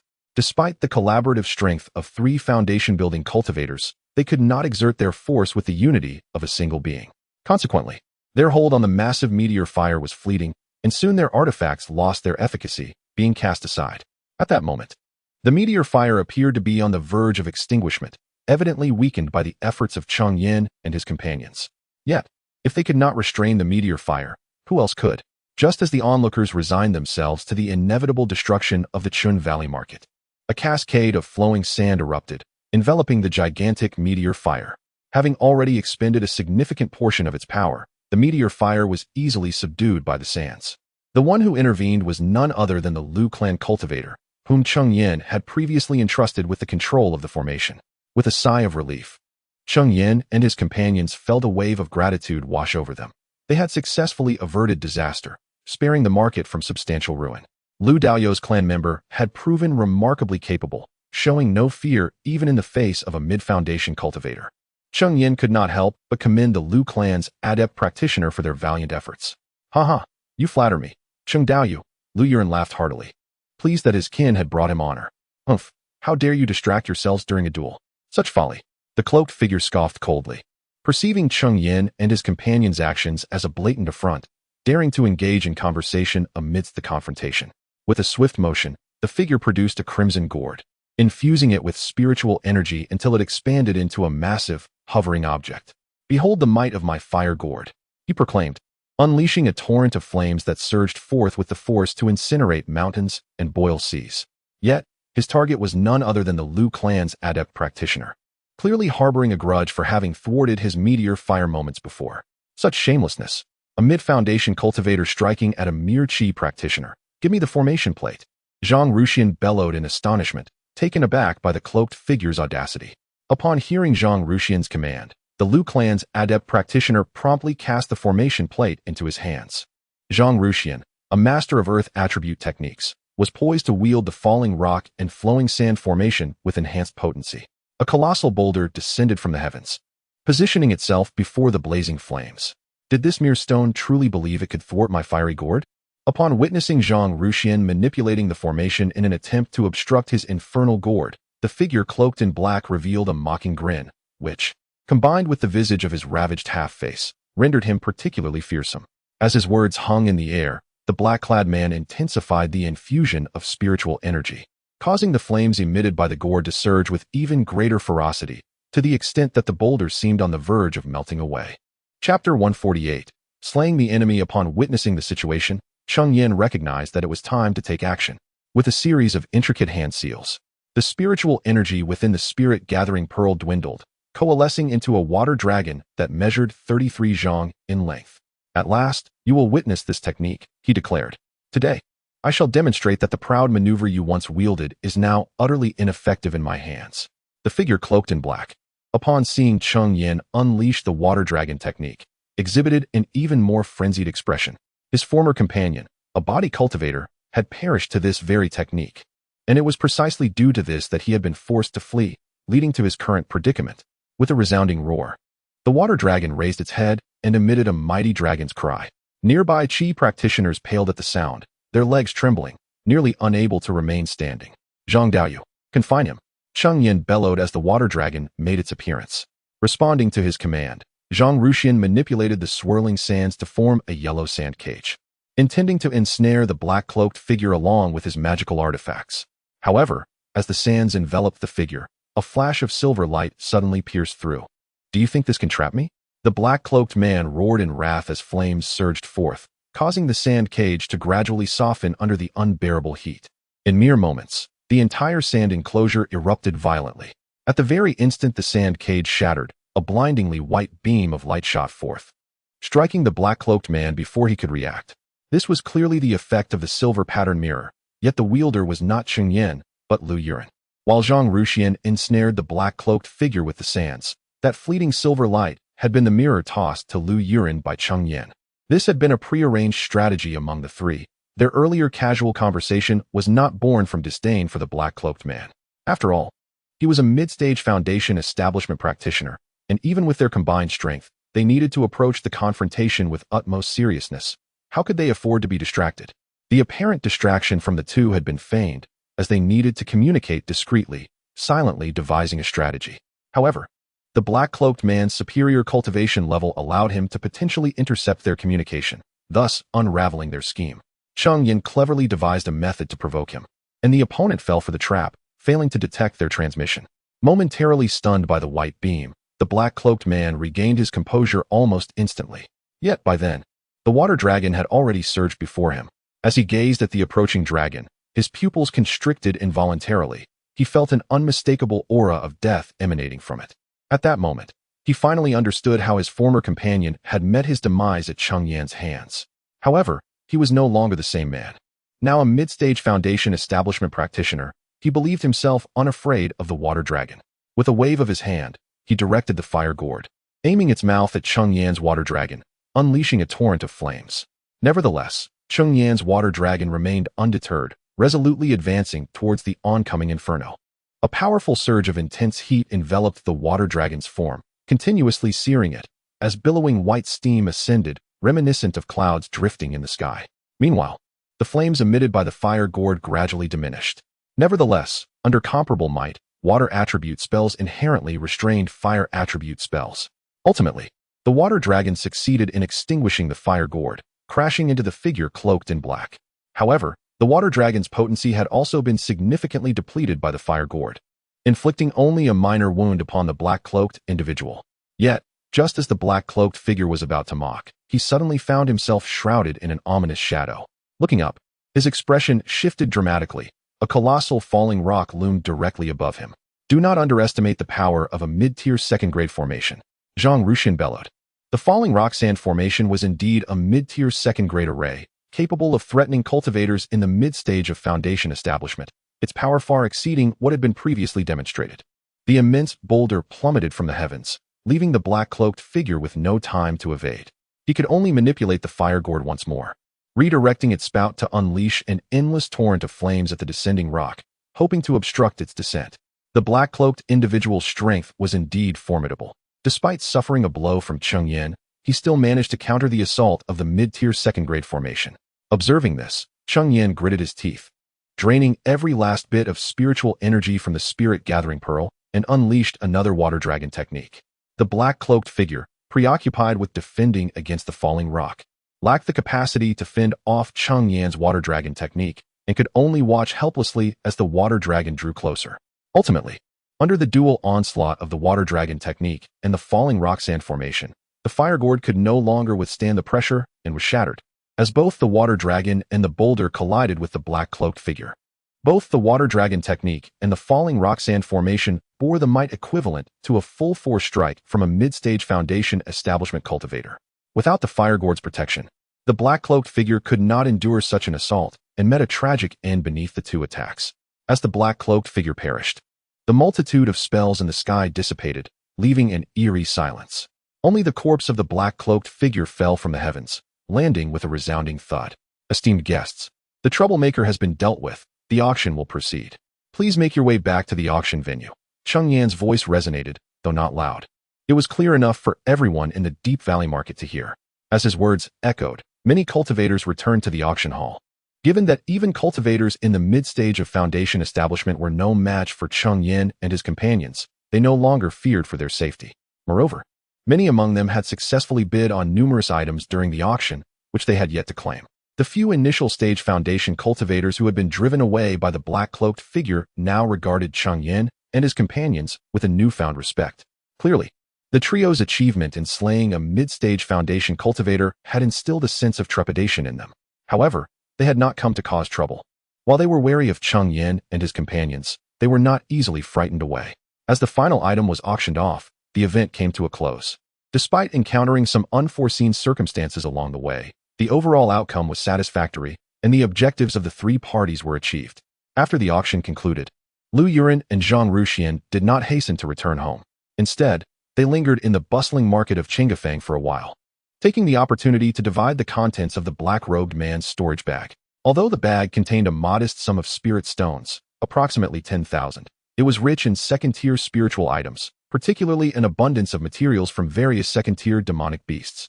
Chapter 149. The Mystery of the Qian Kuan Mountain and Water Diagram. Ultimately, Cheng Yan acquired the fiery gourd and a piece of second-tier low-grade spiritual soil essence, along with a small quantity of second-tier beast materials. The fiery gourd, a second-tier mid-grade magical artifact, was the most valuable item in his storage bag, exhibiting formidable power. Had it not been for the presence of the fiery gourd in the hands of the hooded figure, He could not have survived for so long amidst Cheng Yan and his companions, as well as the second-tier mid-grade formation. Regrettably, Cheng Yan primarily cultivated water-based techniques, which meant that the fiery gourd's effectiveness might be somewhat diminished in his hands. Nevertheless, it was still considerably superior to the second-tier low-grade artifact he possessed. One could hardly forget the envious and resentful gaze of Lu Yuren when Cheng Yan expressed his desire for the fiery gourd. Lu Yuren practiced fire-based techniques, making the fiery gourd exceptionally compatible with him. Unfortunately, he had not contributed much in this battle and could not claim it as a priority. Yet, he expressed to Cheng Yan his hope to exchange for a second-tier, mid-grade water-based artifact whenever he managed to acquire one. Cheng Yan smiled and agreed, recognizing that such an arrangement would be mutually beneficial, leaving no reason for him to decline. The auction had yielded substantial profits for the three families involved. Most of the spiritual items featured in the auction had been provided by them, but it was the subsequent earnings from the marketplace that truly astonished Cheng Yan. The unexpected events of the auction had inadvertently elevated their reputation. Many had heard of how the Chengdu marketplace could even slay mid-stage foundation establishment cultivators, making it relatively safe in the periphery of the Tiansong mountain range. Consequently, numerous wandering cultivators chose to settle in Chengdu marketplace. At this juncture, the numerous vacant courtyards and houses in the marketplace finally found their purpose, as many wandering cultivators sought long-term residence there. The rental income from these properties proved profitable for all three families. Furthermore, as the reputation of Chengdu marketplace spread, various forces from beyond the Tiansong mountain range began to establish shops within, generating additional rental income. Additionally, the wandering cultivators setting up stalls also contributed to the rental fees. Cheng Yan finally understood how the Liu and Zhang families had managed to amass such a wealth of spirit stones to purchase foundation establishment pills. The marketplace was exceedingly lucrative. One could easily envision that as long as the three families could maintain their hold on Chengdu marketplace, they would continuously reap a bounty of spirit stones. This was merely the result of their shared profits. One could only imagine the extent of wealth amassed by those forces capable of independently establishing a marketplace. As stability gradually returned to Chengdu marketplace, Lu Yuren and Zhang Ruxian returned to their respective families, leaving Cheng Yan to oversee the marketplace alone. After their departure, Cheng Yan returned to the Pill Pavilion. The top floor of the Pill Pavilion had been specially constructed for him, and he had personally set up prohibitions to ensure that any disturbances within would not reach the outside world. Moreover, only late-stage foundation establishment cultivators could probe into the conditions inside. After establishing these protections, Cheng Yan took out the piece of spiritual soil essence. As soon as the essence of spiritual soil appeared in Zhou Yang's hand, the diagram of the universe and mountains within his consciousness began to tremble. Cheng Yan even sensed an overwhelming yearning emanating from the diagram. To his astonishment, the diagram of the universe and mountains abruptly emerged from his consciousness. Cheng Yan gazed at the diagram, astonished.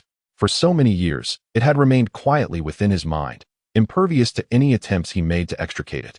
Yet today, it had chosen to reveal itself. Once the diagram emerged from Cheng Yan's consciousness, he felt a formidable attraction that swiftly drew the essence of spiritual soil from his grasp. Was it attempting to refine the essence? After absorbing the essence, the diagram transformed into a radiant streak of light, re-entering Cheng Yan's consciousness. Cheng Yan was momentarily taken aback by this sudden turn of events. The entire process, from the diagram's emergence to its return, transpired within mere moments, leaving him bewildered. Settling into a meditative position, Cheng Yan turned his attention inward to his consciousness, discovering that the diagram of the universe and mountains remained unchanged, having returned to its original place, quietly waiting there. Regardless of his efforts or the application of spiritual energy, he could not shift it. Cheng Yan was perplexed, grappling with the mystery of the situation. However, he did not believe that the diagram would undergo no change after absorbing the essence of spiritual soil. Upon entering the diagram, Cheng Yan discerned its transformation. The once modest 3 acres of spiritual fields had expanded slightly. Although the increase was minimal, his keen observational skills as a foundational cultivator allowed him to perceive the difference. He then speculated whether the flow of time within the diagram had also accelerated.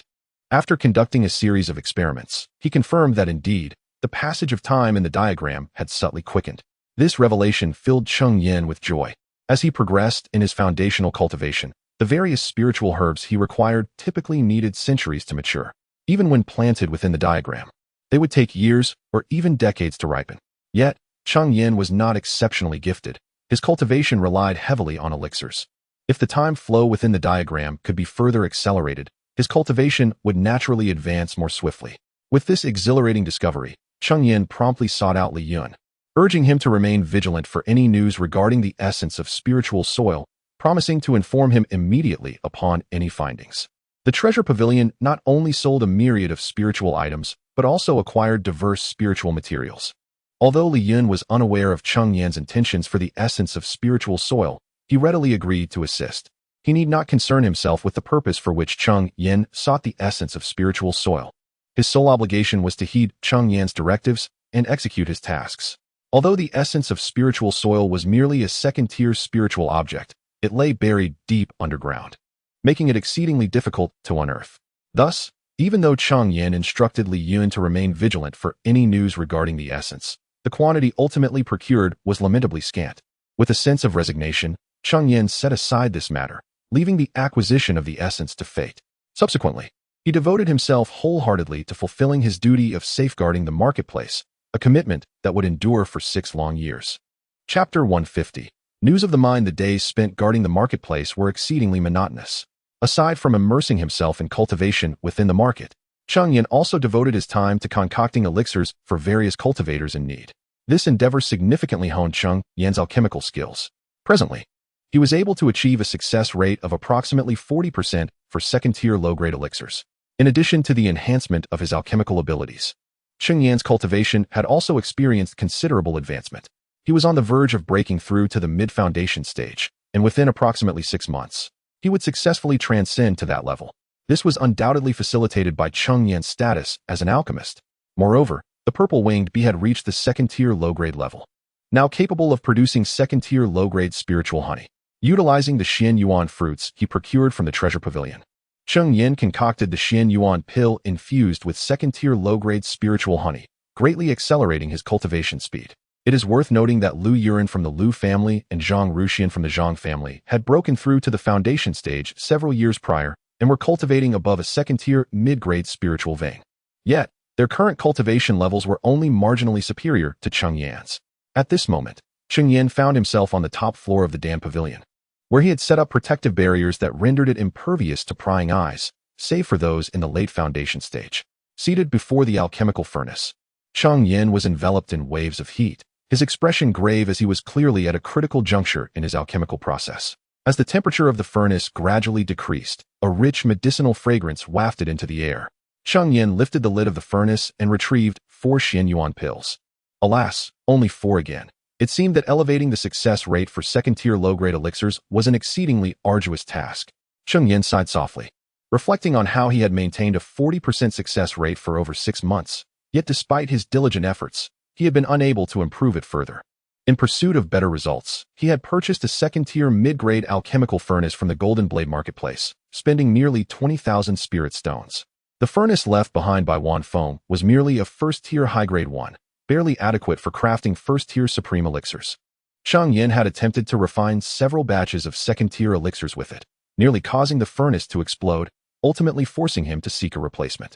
As Cheng Yan stored the furnace and prepared to wander the marketplace to clear his mind, he suddenly sensed a familiar aura within the Dan Pavilion.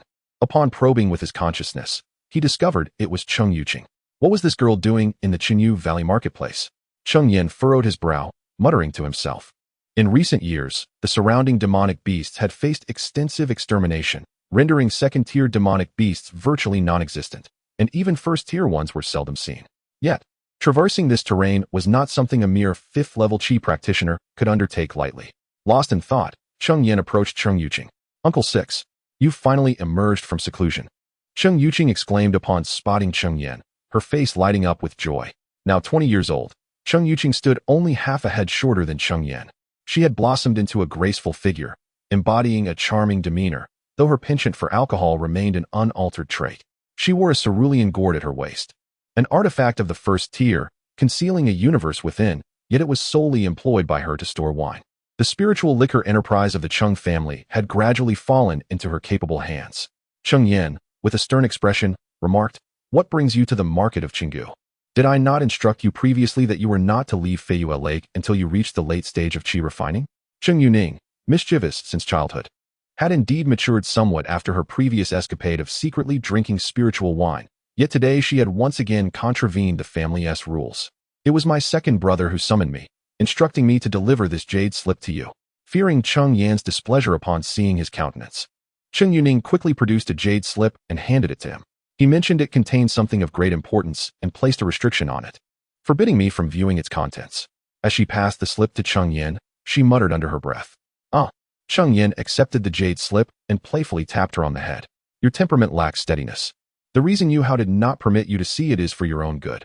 However, Yu Hao should also understand that even when managing family affairs, he ought not to involve you." The distance from Feiyue Lake to Chengdu Market was not great, and with his speed, it would take merely a day. It seemed he would need to give Yu Hao a proper lesson upon their return. "Rest assured, Uncle Lu, my second brother bestowed upon me a considerable number of high-quality first-tier spiritual talismans, and besides, I have safely arrived at the market." Cheng Yuning rubbed the spot where Cheng Yan had tapped her head, speaking with a hint of defiance. Although Cheng Yu Hao was strict with his younger siblings, their admiration for him was unwavering. Upon hearing Cheng Yan's intention to reprimand Cheng Yu Hao, she quickly came to her brother's defense. "Oh, you." Cheng Yan chuckled. Shaking his head, the unity and affection among the siblings brought him joy. He then delved into the jade slip with his consciousness, eager to discover the message Cheng Yu Hao intended to convey. As he perused the contents, his expression gradually grew grave. "Uncle Lu, what is the matter?" Cheng Yuning, noticing his solemnity, could not suppress her curiosity and inquired further. "The Lu family has discovered a second-tier inferior mine." "What?" Cheng Yuning gasped in astonishment at Cheng Yan's words. A second-tier inferior mine was an extraordinary asset, with benefits beyond measure. Should the Lu family truly have unearthed such a resource, their development would likely eclipse that of the Cheng and Zhang families. Interestingly, this news had initially come to light through Li Yun. Now the manager of the Baibao Pavilion, he frequently interacted with others. Just half a month prior, a practitioner at the late stage of qi refining approached Li Yun, claiming to have information to sell to the Cheng family, offering it at the exorbitant price of 10,000 spirit stones. After much deliberation, Li Yun ultimately decided to purchase the information. However, he was not a fool. He only paid a deposit of 3,000 spirit stones, intending to pay the remainder once he deemed the information worth the price. Subsequently, Li Yun learned that the loose cultivator, who had reached the late stage of qi refinement, was initially engaged in hunting demons in the wilderness.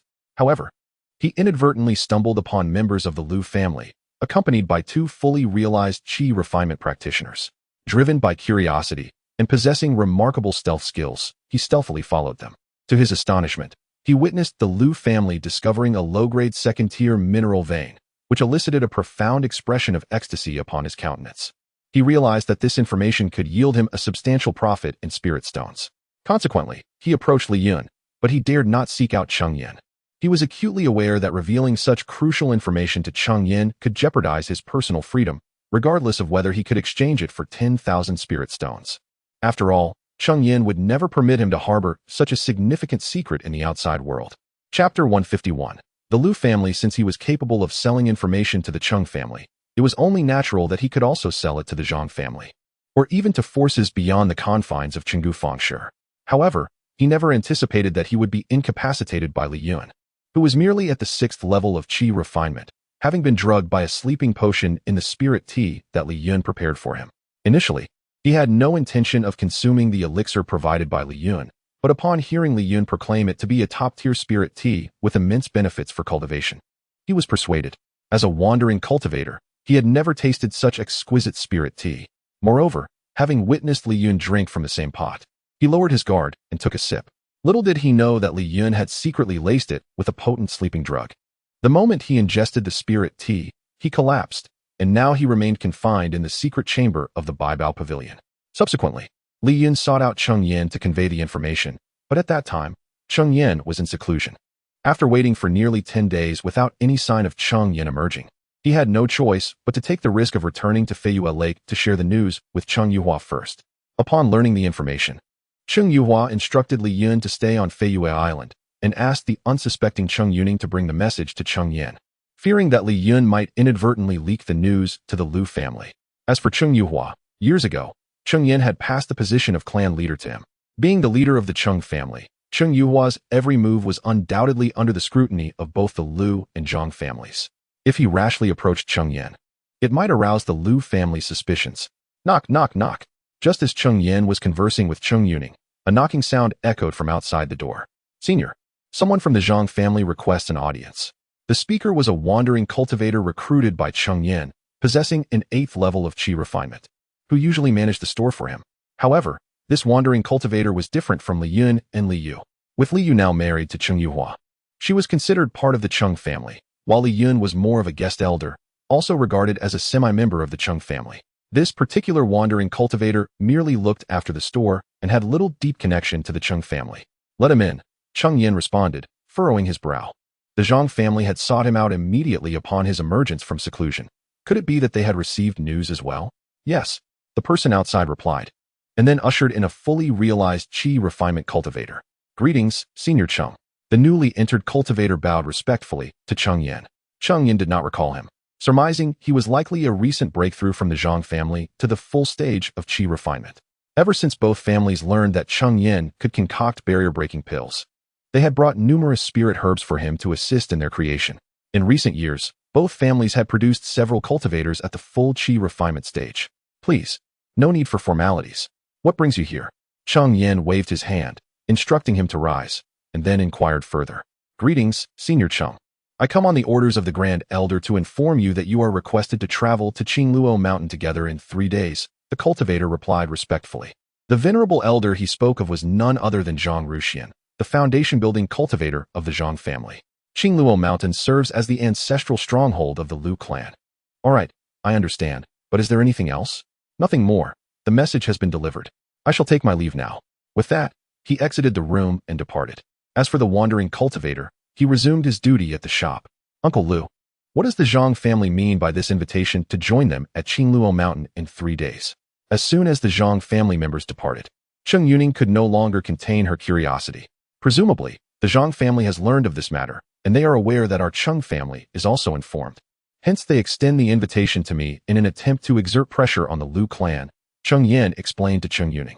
As Cheng Yan had surmised, the wandering cultivator had, prior to selling this information to Li Yun, already disclosed it to the Zhang family.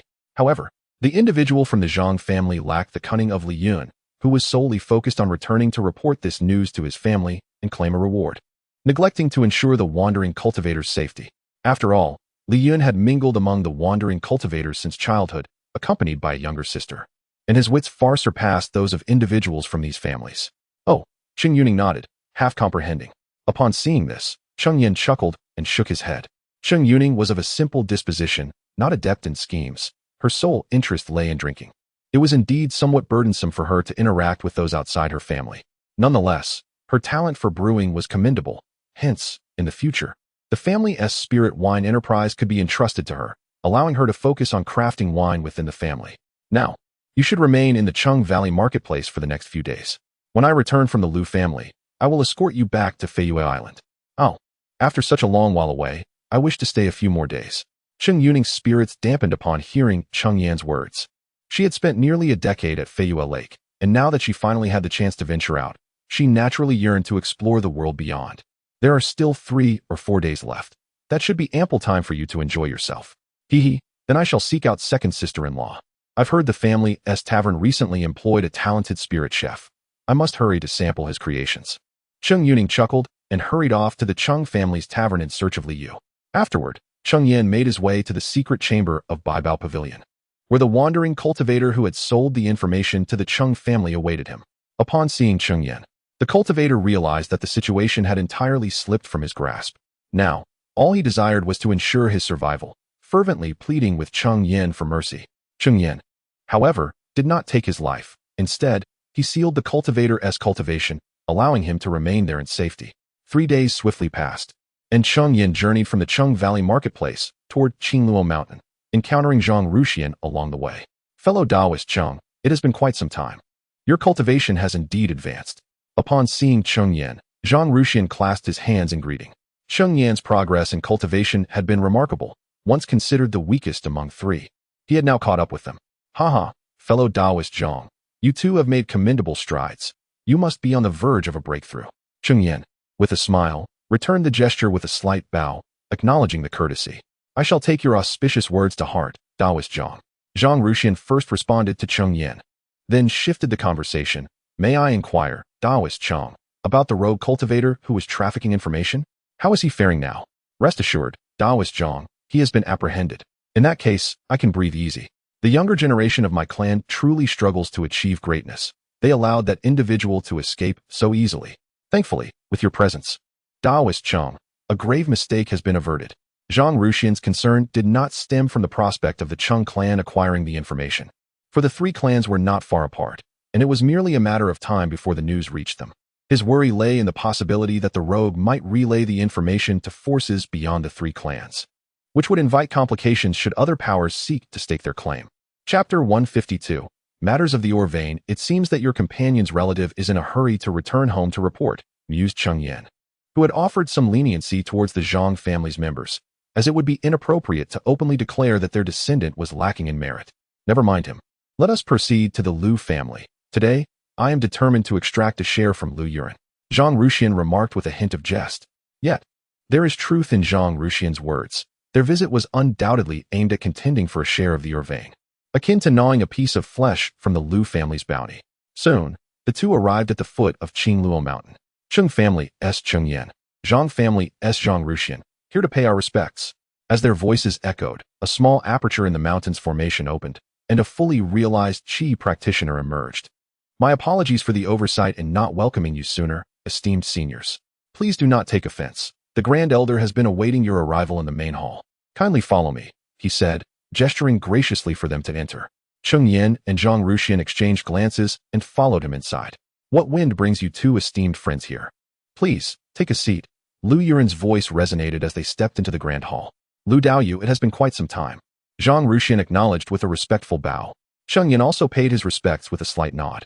It has indeed been a while. Come, do savor the new spirit tea cultivated by my family, Lu Yuan said, signaling for his servants to pour the tea for Cheng Yan and Zhang Ruxian. This is exquisite tea, Zhang Ruxian remarked, taking a delicate sip in admiration. Cheng Yan also sampled it, finding the flavor agreeable. It was undoubtedly a first-tier premium spirit tea. However, it paled in comparison to the second-tier inferior spirit tea he possessed, so he merely took a brief taste and refrained from further indulgence. Esteemed friends, what brings you here today? Having enjoyed the tea, it is time to address the matter at hand, Lu Yuan prompted. We have come to congratulate you, Lu Daoyu, on your acquisition of the ore vein, Zhang Ruxian stated, a shrewd fox himself, cleverly disguising their true intent of seizing a portion of the ore vein as merely a congratulatory visit. Ore vein? What ore vein? I am unaware of such matters. Quickly, summon Lu Yuan, Lu Yuan responded, feigning ignorance, his face a mask of confusion, as if he were genuinely uninformed about the situation. Before long, Lu Yuan arrived. Yuan, has our Lu family discovered any ore veins today? Lu Yuan inquired as he saw Lu Yuan enter. To the Grand Elder, indeed. Our family recently discovered a second-tier inferior purple gold ore vein. However, at that time, you were in seclusion, and thus I could not inform you in a timely manner. Lu Yuan replied. What? Such an important matter. Why did you not inform me sooner? Our three families are intertwined in fortune and misfortune. This ore vein ought to have shares for both the Cheng and Zhang families. Why was I only made aware of this upon the arrival of these two esteemed friends?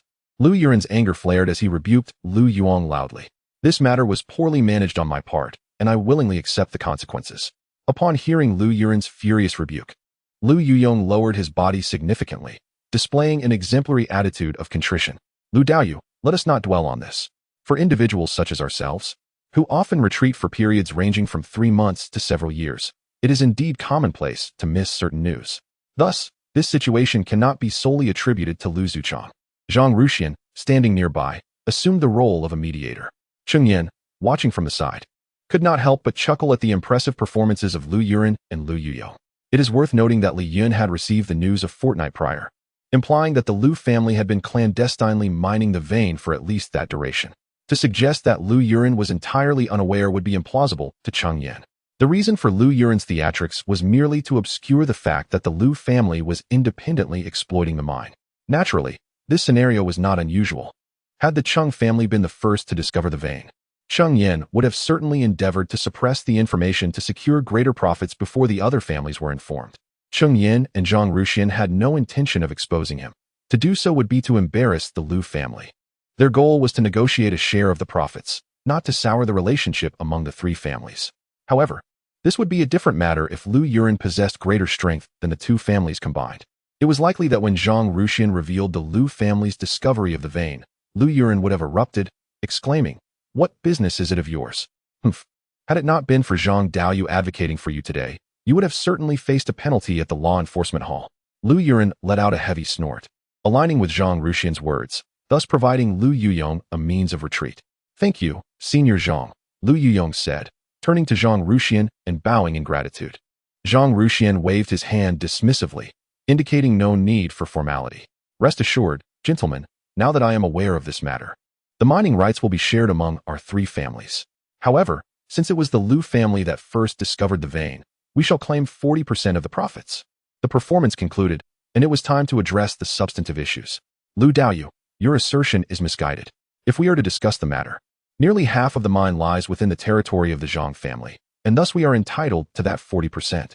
The location of the mine was indeed unique, situated precisely at the confluence of the three families' domains. Almost half of it rested within the Zhang family's territory, with portions in both the Cheng and Lu families' lands. It was precisely due to the mine's strategic position that Cheng Yan and Zhang Ruxian felt emboldened to approach so openly. Otherwise, attempting to carve out a share would undoubtedly lead to significant complications. As the two debated over the division of profits, Cheng Yan remained silent. The mine was neither discovered by the Cheng family, nor did it reside predominantly within their territory. Thus, he found no grounds for contention. "Esteemed seniors, I propose a solution that could facilitate fair competition among our three families." Just as Zhang Ruxian and Lu Yuren were embroiled in their heated dispute over the profits, Lu Yuyong suddenly interjected, "Is there any way for you to intervene? This matter does not concern you, so please step aside." Lu Yuren's expression darkened further upon hearing Lu Yaoyong's interjection, revealing his lingering displeasure. Zhang Ruxian, however, continued to play the role of mediator, saying, "Oh, Lu Daoyu, do not be hasty. Perhaps it would be wise to listen first.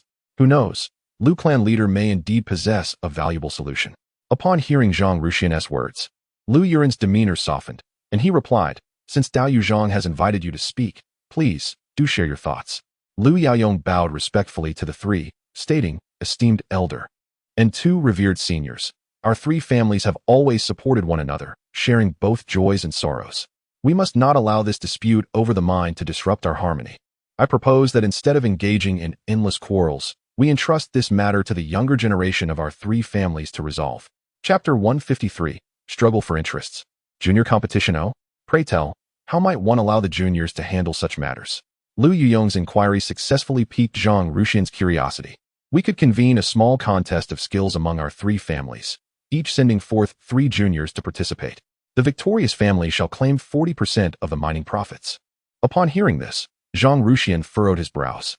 Lu's family must possess some leverage to propose such a solution, and Zhang Ruxian was not inclined to acquiesce easily. "This arrangement is excellent. It preserves the harmony among our three families, while simultaneously honing the skills of the younger generation. Truly, a twofold benefit. What say you, fellow Taoists Cheng and Zhang?" Before Cheng Yan and Zhang Ruxian could respond, Lu Yuren voiced his support. "My Cheng family harbors no objections. It rests upon fellow Taoist Zhang's decision. Regardless of the outcome, the 40% profit was unlikely to fall into Cheng's hands. Thus, Cheng Yan's agreement would hardly bear significant consequences. Securing 30% of the profits was sufficient for him. After all, the portion of the mining vein within the Zhou family's territory likely amounted to less than 30% of the entire vein. Since neither of you has any objections, my Zhang family also consents. We shall proceed as proposed by clan leader Lu." After a moment of contemplation, Zhang Ruxian ultimately acquiesced. He understood that Lu's family must have some form of assurance, yet the prowess of the Zhang family should not be underestimated. The outcome remained uncertain. "Excellent. However, fellow Taoist Cheng, as your clan's juniors are predominantly youthful, let us establish a rule. Only those under the age of 25 may participate. What do you think, fellow Taoist Zhang?" Lu Yuren exclaimed, slapping the table enthusiastically, then pivoting his inquiry toward Zhang Ruxian. Upon hearing this, Cheng Yan and Zhang Ruxian inwardly cursed Lu Yuren as a cunning fox. While ostensibly considering the Cheng family, Lu's true motivation was self-serving. Lu's family must have a promising junior, but that individual was likely quite young, and Lu Yuren was not concerned about the Cheng family. His apprehension lay in the possibility of the Zhang family dispatching individuals in their 30s or 40s. Should that occur, his talented junior would have no opportunity to shine. Ultimately, Zhang Ruxian acquiesced. Lu Yuren had made such a compelling case that refusal would only serve to embarrass the Cheng family. "We are most grateful to both of you, esteemed Taoists. Cheng Yan expressed with a smile, bowing slightly in gratitude. After all, the two were ostensibly looking out for the Cheng family, and it was only fitting to offer thanks. The conversation continued for a while longer, establishing the contest to take place in half a month's time at the site of the mining vein. Subsequently, Cheng Yan and Zhang Ruxian took their leave from Qingluo Mountain. Cheng Yan made his way back to the market, where he was soon confronted by Cheng Yuning, her face a mask of indignation. "What has caused you to be so enraged?" Cheng Yan inquired, unable to suppress a smile at Cheng Yuning's flustered demeanor. Without uttering a word, Cheng Yuning handed him a bottle of qi-nourishing pills. Upon receiving it, Cheng Yan observed the pill's flawless roundness, accompanied by a subtle medicinal fragrance. However, with Cheng Yan's second-tier alchemical skills, he instantly discerned that this vial of elixir was a counterfeit. The so-called counterfeit elixir is, in reality, a product of a failed alchemist's efforts, which, after undergoing certain treatments, resembles genuine medicinal pills closely. They are even coated with special fragrances to mimic the aroma of authentic elixirs. Although the trade of counterfeit elixirs is strictly prohibited in the marketplace, some individuals, lured by the potential profits, take the risk of engaging in such illicit activities. As for the sellers of counterfeit elixirs, Cheng Yan furrowed his brow. This sort of deceit had not surfaced for quite some time, especially after a stringent crackdown previously led by him. It was surprising to witness the resurgence of counterfeit elixirs today. Those responsible had already been apprehended by the enforcement team. Cheng Yuning puffed out her cheeks, appearing quite aggrieved. "It's merely a vial of qi-nourishing elixir. Uncle Lu will gift you another one. Just remember to be more cautious next time." Cheng Yan reassured her with a smile, gently ruffling Cheng Yuning's hair before handing her another vial of qi-nourishing elixir. "I wish to be cautious, but second brother has never taught me how to distinguish counterfeit elixirs," Cheng Yuning muttered, accepting the qi-nourishing elixir, her mood improving slightly. However, her remark served as a reminder for Cheng Yan. In truth, identifying counterfeit elixirs is not particularly difficult. Yet, ever since Cheng Yan's breakthrough in foundational cultivation, he had been exceedingly preoccupied, leaving him little time to teach them. After Cheng Yuhao assumed the role of clan leader, he had been even busier, scarcely able to care for his own two children, let alone teach Cheng Yuning and the others. This situation could not continue. It was apparent that upon returning to Feiyu Island, he must instigate significant changes within the family. After confirming with the enforcement team that the counterfeit elixir incident had not adversely affected the marketplace, Cheng Yan took Cheng Yuning back to Feiyu Island. Upon their return, Cheng Yan convened a clan meeting, summoning Cheng Yuhao, Cheng Yuning, and Cheng Xianxia to the assembly hall for deliberations.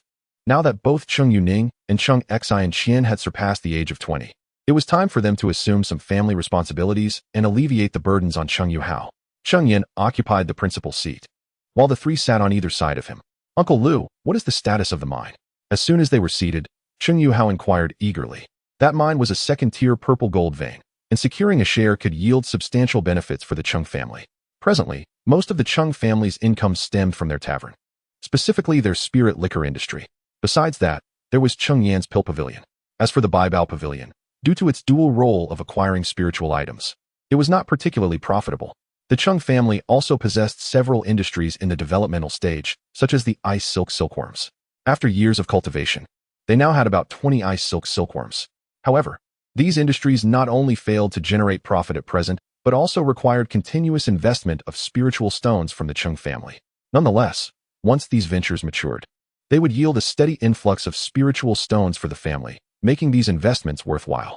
The matter regarding the mineral vein has been resolved. However, it will be necessary to bring Yuning, Yukai, and Xianxin along for the journey. Subsequently, Cheng Yan informed Cheng Yuhao about the upcoming duel meeting. "Must I really participate in the duel?" Upon hearing that Cheng Yan intended for her to attend the duel meeting, Cheng Yuning's expression instantly fell. She had devoted the majority of her energy to the art of brewing and was hardly skilled in combat. Yet, considering that there was no one else in the family available besides herself, she ultimately acquiesced. In contrast, upon learning about the duel, Cheng Xinxin's eyes sparkled with anticipation, revealing a keen eagerness. Chapter 154, Clan Assembly, Regulations of the Cheng family. Let us set aside the matter of the duel meeting for now. The primary purpose of convening this clan assembly is to establish a comprehensive set of regulations for our family. Cheng Yan waved his hand, dismissing any further discussion on the duel meeting. "Regulations?" Cheng Yuhao inquired, a look of confusion crossing his face. "Indeed, our Cheng family has been established for nearly 3 decades. Yet, we have yet to formulate a complete set of regulations. The rewards and punishments for clan members have all relied upon your direct involvement, placing an excessive burden upon your shoulders. Cheng Yan lamented, as he needed to oversee the market, leaving nearly all family affairs piled upon Cheng Yuhao. The pressure had even encroached upon his time for cultivation, as after so many years, he had only achieved the 7th layer of qi refinement. Thus, upon hearing Cheng Yan's intention to alleviate his burdens, Yuhao naturally felt a surge of relief and joy. Uncle 6, what kind of regulations are to be established? First, we must establish a clan academy. I have noticed that some members of our family cannot even distinguish a fake elixir. As he spoke, Cheng Yan cast a glance at Cheng Yuning. Though I must admit, it is partly my fault. I have not imparted much knowledge to you all. Here, I possess a jade slip containing my experiences from years of wandering through the realm of cultivation. Henceforth, any new members joining our clan must attend the academy for their education. Of course, the academy can gradually expand to encompass the instruction of various arts of cultivation. For now, let the position of the elder responsible for the academy be held by Yuhao. Having said this, Cheng Yan entrusted the jade slip to Cheng Yuhao. Second, we shall establish a contribution system. Over the past 6 years, Shuling and Xianxia have revealed 4 spiritual roots, and we have welcomed another member from the mundane world, bringing our clan's population to over 10 individuals. The previous practice of providing cultivation resources to clan members without charge is no longer feasible. The family can no longer sustain such a practice. Henceforth, new members will only receive assistance to break through to the 3rd layer of qi refinement. After reaching this stage, they must undertake tasks for the clan to earn contribution points, which can then be exchanged for cultivation resources. We shall appoint one elder to oversee this matter, and for now, let it be managed by Yuning. Upon hearing Cheng Yan's directive for her to manage this, Cheng Yuning initially believed she was being appointed as an elder, and a smile of joy graced her face. In her heart, she thought she might be the youngest elder in the realm of cultivation. However, Cheng Yan then interjected, "While you may manage this, the title of elder cannot yet be conferred upon you. To become an elder, one must at least attain the late stage of qi refinement. Once you achieve this breakthrough, we shall bestow upon you the title of elder." Ignoring the disappointment that clouded Cheng Yuning's expression, Cheng Yan continued, "Third, we shall establish a law enforcement hall. From now on, any clan member who errs can be referred to this hall for resolution, with one elder appointed to oversee it. For the time being, let Yuhao assume this role, with Xianxia serving as his assistant. Should they excel, the position of law enforcement elder will be entrusted to Xianxia in the future. Fourth, we shall establish a battle hall along with various industrial divisions. The battle hall is specifically established to recruit clan members with formidable combat capabilities, serving as both a defensive and an exploratory force for the family. Currently, only the alchemy hall, the talisman hall, and the spirit wine hall are set up as various industrial branches. As new cultivators with diverse skills emerge within the clan, additional halls will be established. Each hall will require an elder for oversight. For the time being, I will manage the alchemy hall, while Yuhao will oversee the talisman hall, and Yuning will be responsible for the spirit wine hall. The elder for the battle hall will be appointed in due course. Furthermore, a general affairs hall will be created to handle various family matters, with a general affairs elder appointed to oversee it. Beneath each elder, multiple managers will be designated to assist in the administration of clan affairs.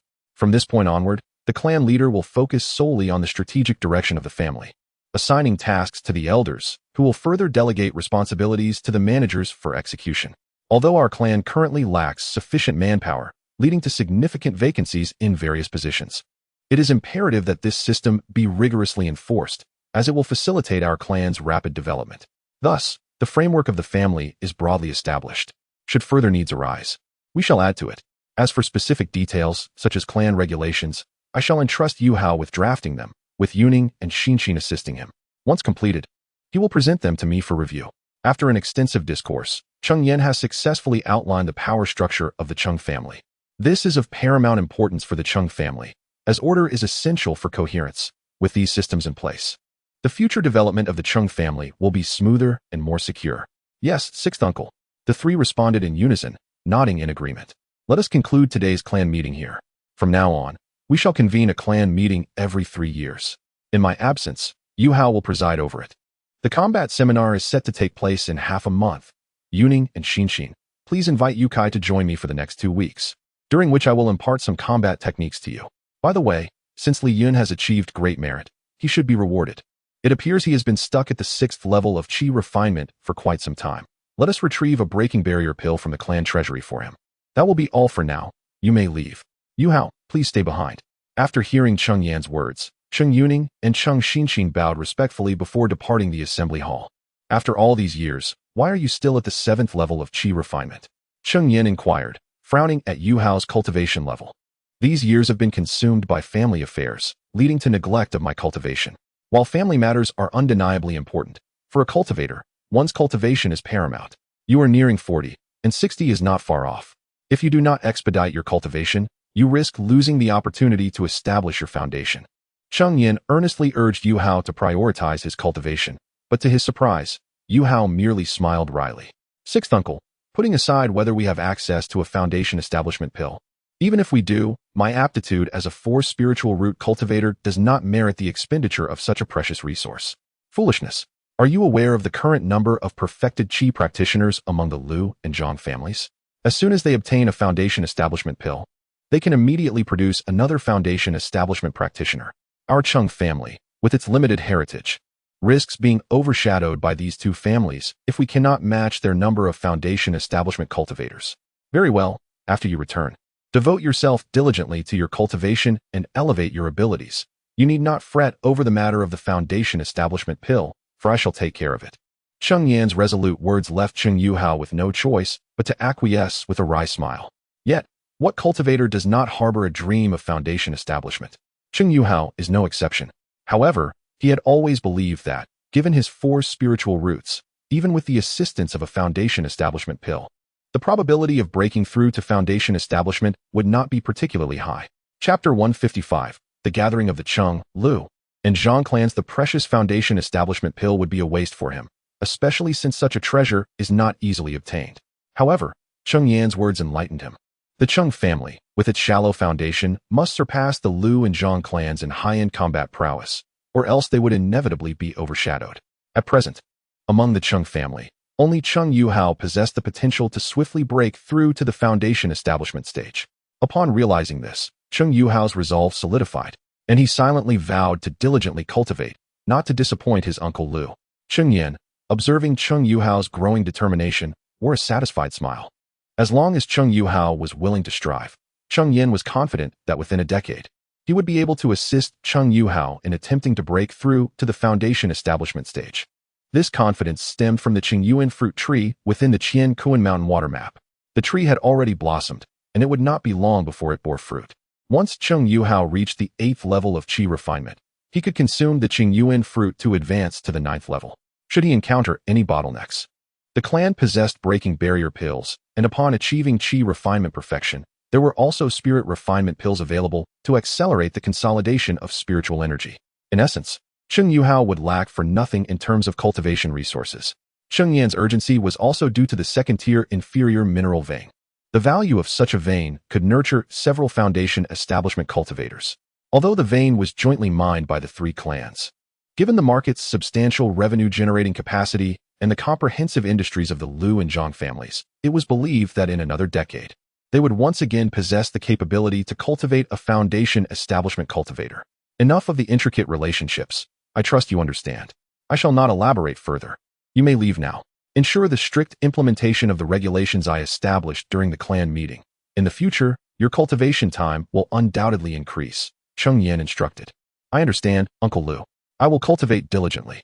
I will take my leave now, Cheng Yu Hao replied. For the next half-month, Cheng Yan did not return to the Cheng Valley Market, but instead remained on Feiyue Island, instructing Cheng Yuning and the others. The trio possessed little experience in combat, and venturing forth to battle the Liu and Zhang clans would surely lead to embarrassment. After half a month of guidance from Cheng Yan, the 3 made substantial progress. Cheng Xinxin, in particular, surprised Cheng Yan with his keen interest in combat. He was the most attentive during lessons and exhibited the fastest improvement. After the half-month period, the time for the agreed-upon duel among the 3 clans arrived. Cheng Yan led Cheng Yuning and the others toward the location of the Zijin mineral vein. In less than half a day's time, they reached their destination, where Liu Yuren and the Liu family had already gathered in anticipation. Friend Liu, you arrived quite early, Cheng Yan remarked, bowing slightly toward Liu Yuren while casting a glance at the 3 individuals behind him. Upon observing the scene, Cheng Yan quickly comprehended why the Liu family had exhibited such confidence in proposing a contest among the younger generation to determine the allocation of the 40% profit. Behind Lu Yuren stood 3 individuals, 2 of whom possessed the cultivation level of the 6th layer of qi refinement, while the remaining 1 boasted an impressive 7th layer. Achieving the 7th layer before the age of 25 is indeed a remarkable feat for a family of their stature. Cheng Daoyu arrived not too late. As Cheng Yan scrutinized the individuals behind Lu Yuren, in turn, was observing Cheng Yuning and her companions. Noting that Cheng Yuning and Cheng Xinxin were merely at the 5th layer, and Cheng Yukai was even at the 4th layer, a broader smile spread across Lu Yuren's face. "Apologies for keeping you both waiting," he remarked amiably. Shortly thereafter, Zhang Ruxian arrived with his own kin. Upon arrival, he immediately noticed the presence of a 7th layer cultivator behind Lu Yuren, internally cursing Lu Yuren as a cunning scoundrel. Nevertheless, his expression remained congenial as he greeted Cheng Yan and Lu Yuren. Following Zhang Ruxian were 3 others, 2 at the 6th layer and 1 at the 5th layer. "Since Zhang Daoyu has arrived, let us not delay further and commence the contest," Lu Yuren eagerly suggested.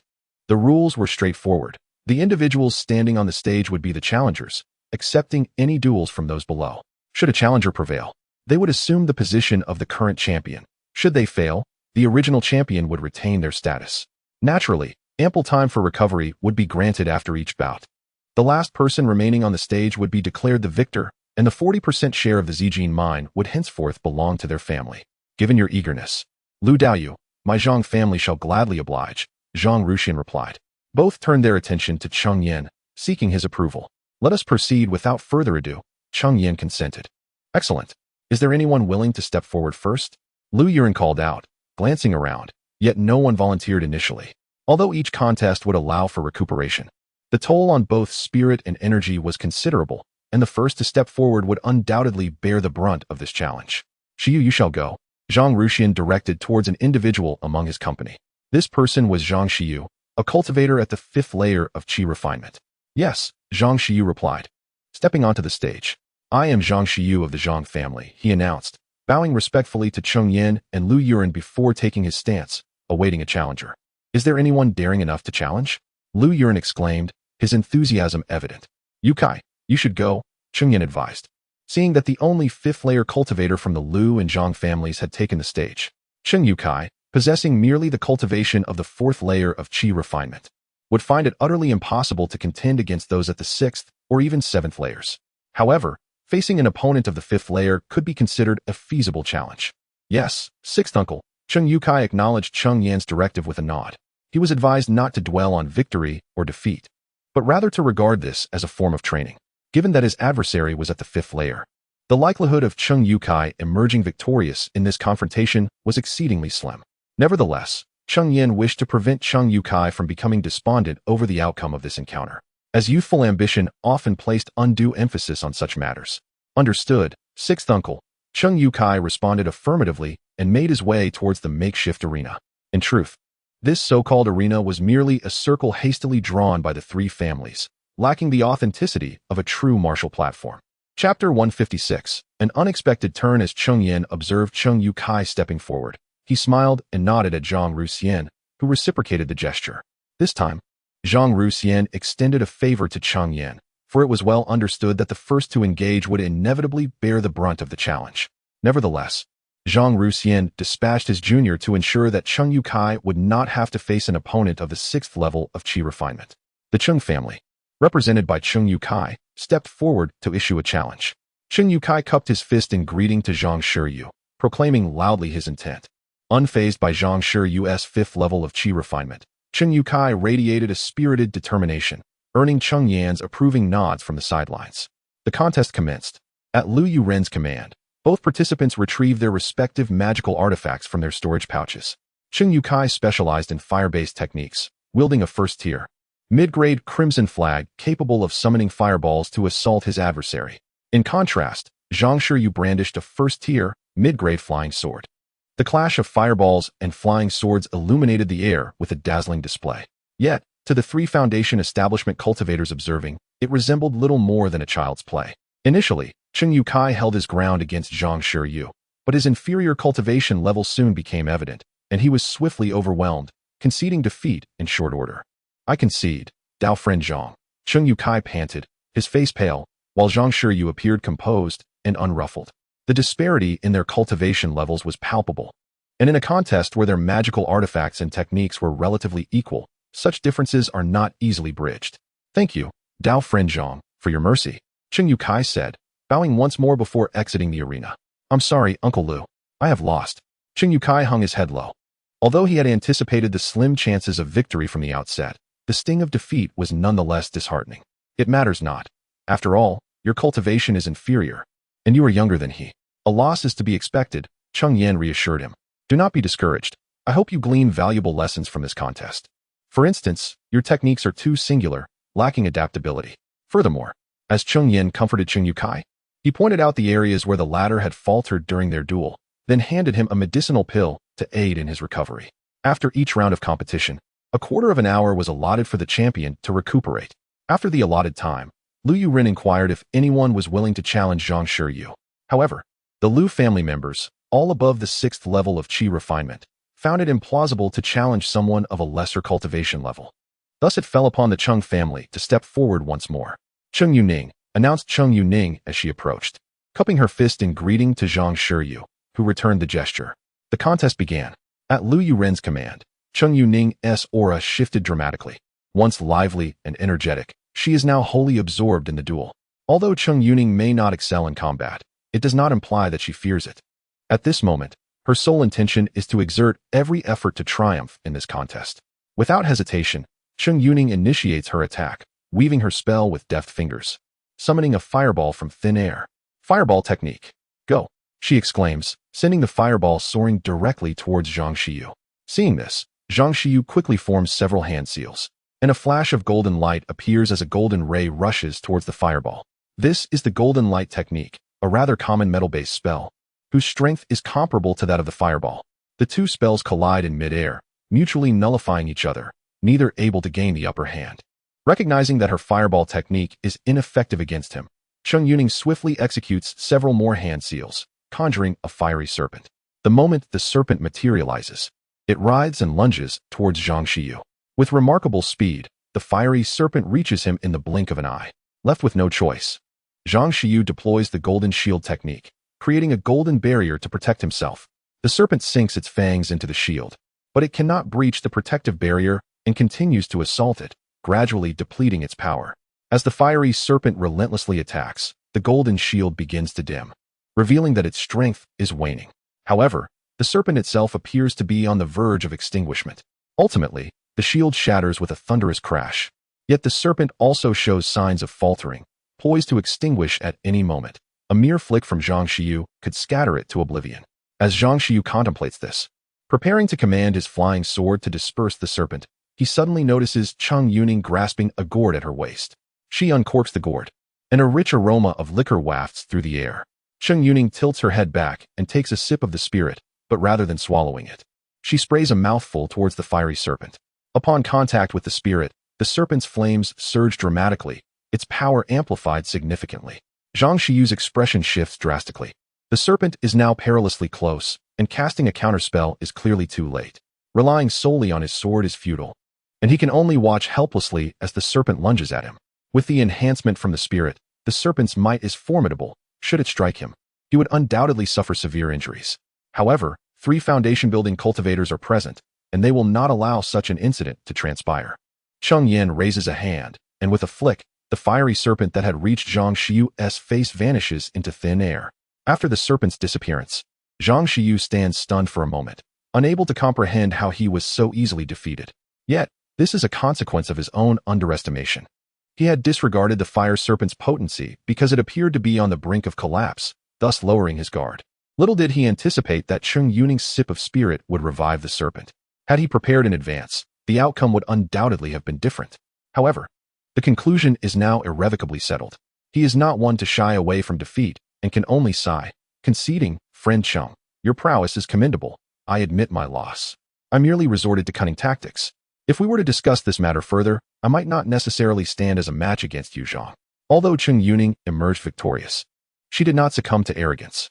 She understood that her triumph was merely a result of catching Zhang Shiyu off guard.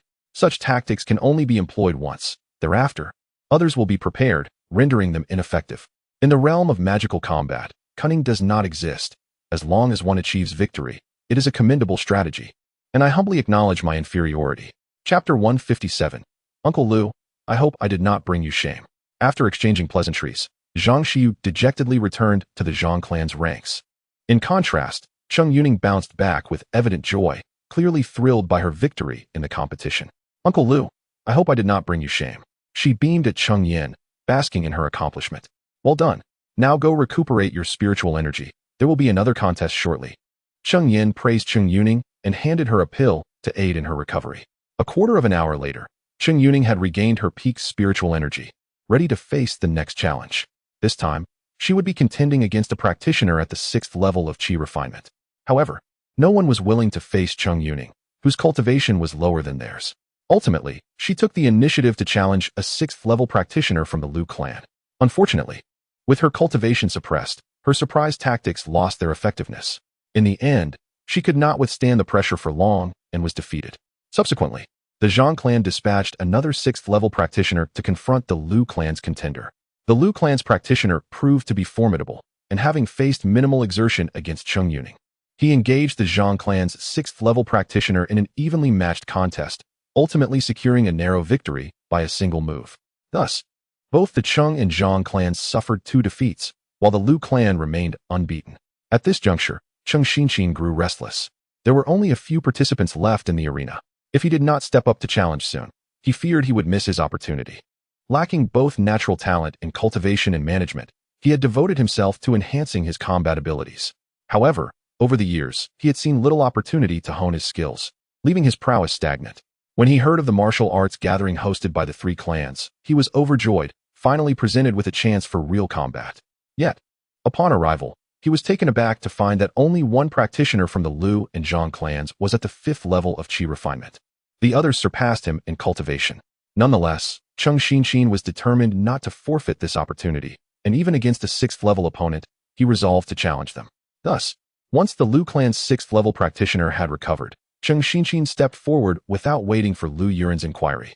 I am Cheng Xianxia from the Cheng clan. I humbly request your guidance, Lu Daoyu. The Lu clan members, noticing Cheng Xianxia's 5th level cultivation, could not help but regard him with a hint of disdain. Yet, the rules were established, and they had no choice but to comply. As Lu Yuren issued the command, the duel commenced. I possess a higher cultivation than you, so I shall allow you to make the first move, remarked the Lu clan practitioner, his tone laced with arrogance. In his eyes, dealing with a 5th level practitioner like Cheng Xianxia was a trivial task. In that case, I shall not hold back. Cheng Xianxia responded affirmatively, yet he did not immediately launch an attack. Instead, he retrieved a seed from his storage pouch and scattered it upon the ground. Cheng Xianxia specialized in wood-based cultivation techniques, and most of his spells required various plants as aids. The seeds he cast had been meticulously prepared. As soon as they touched the soil, they began to grow at an astonishing pace. Ultimately, they transformed into a vine as thick as a fist, adorned with sharp thorns that, if struck, would surely leave a trail of blood on the skin.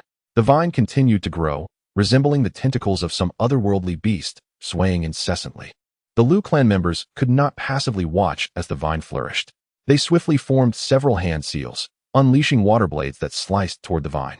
The water blades struck with precision, severing the vine instantly. However, the Lu cultivators were taken aback when they discovered that the severed vine retained its vitality, morphing into a whip that lashed out at them. One Lu cultivator sidestepped the attack, conjuring a flying sword that cleaved the vine into 3 segments, which then fell to the ground. Yet, the spectacle was not over. Cheng Xianxia wore a peculiar smile, causing a jolt of apprehension within the Lu cultivators. To their astonishment, the severed vine segments began to sprout roots upon hitting the ground, continuing their growth. However, these new vines were only half the thickness of the original. What? Exclaimed the Lu cultivator, witnessing for the first time such resilient vines that could grow even after being severed. The 3 newly sprouted vines encircled the Lu cultivator, resembling living tentacles that relentlessly struck at him. Nevertheless, the Lu cultivator was no fool. After a moment of surprise, he quickly regained his composure, wielding his flying sword to counter the assault.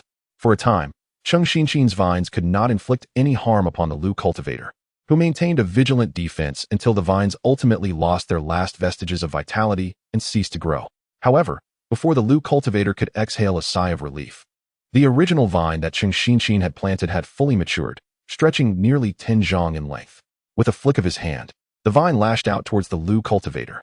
Observing this, The Lu cultivator hastily unleashed several water blades to sever the vine. Yet, what had once been easily cut now exhibited extraordinary hardness. The water blades merely left a few marks upon its surface. As the vine drew perilously close, he was compelled to summon a shield artifact to protect himself. The vine struck against the shield, delivering a tremendous force that nearly caused the Lu cultivator to lose his balance and tumble to the ground. Fortunately, he managed to steady himself. Had he fallen, he would have faced dire consequences. Suddenly, gritting his teeth, the Lu cultivator retrieved a high-grade flying sword artifact from his storage pouch. This particular sword had aided him in his previous competition, where he had triumphed over a cultivator from the Zhang clan. However, he had initially been reluctant to resort to such measures, for it seemed dishonorable to employ such a formidable artifact against an opponent of lesser cultivation. Yet, he had not anticipated that Zhou Shiqin would prove to be such a formidable adversary, launching one relentless attack after another, leaving him gasping for breath. Faced with the current predicament, he found himself compelled to wield this artifact. I concede that I underestimated you before, but this shall be the end of it. With a powerful shout, the Lu clan cultivator unleashed a first-tier superior flying sword, cleaving towards the vine. The vine, which had proven impervious even to the water blade technique, succumbed effortlessly to the strike of the first-tier superior flying sword, as if it were but soft tofu, severed with a single blow. Chapter 158.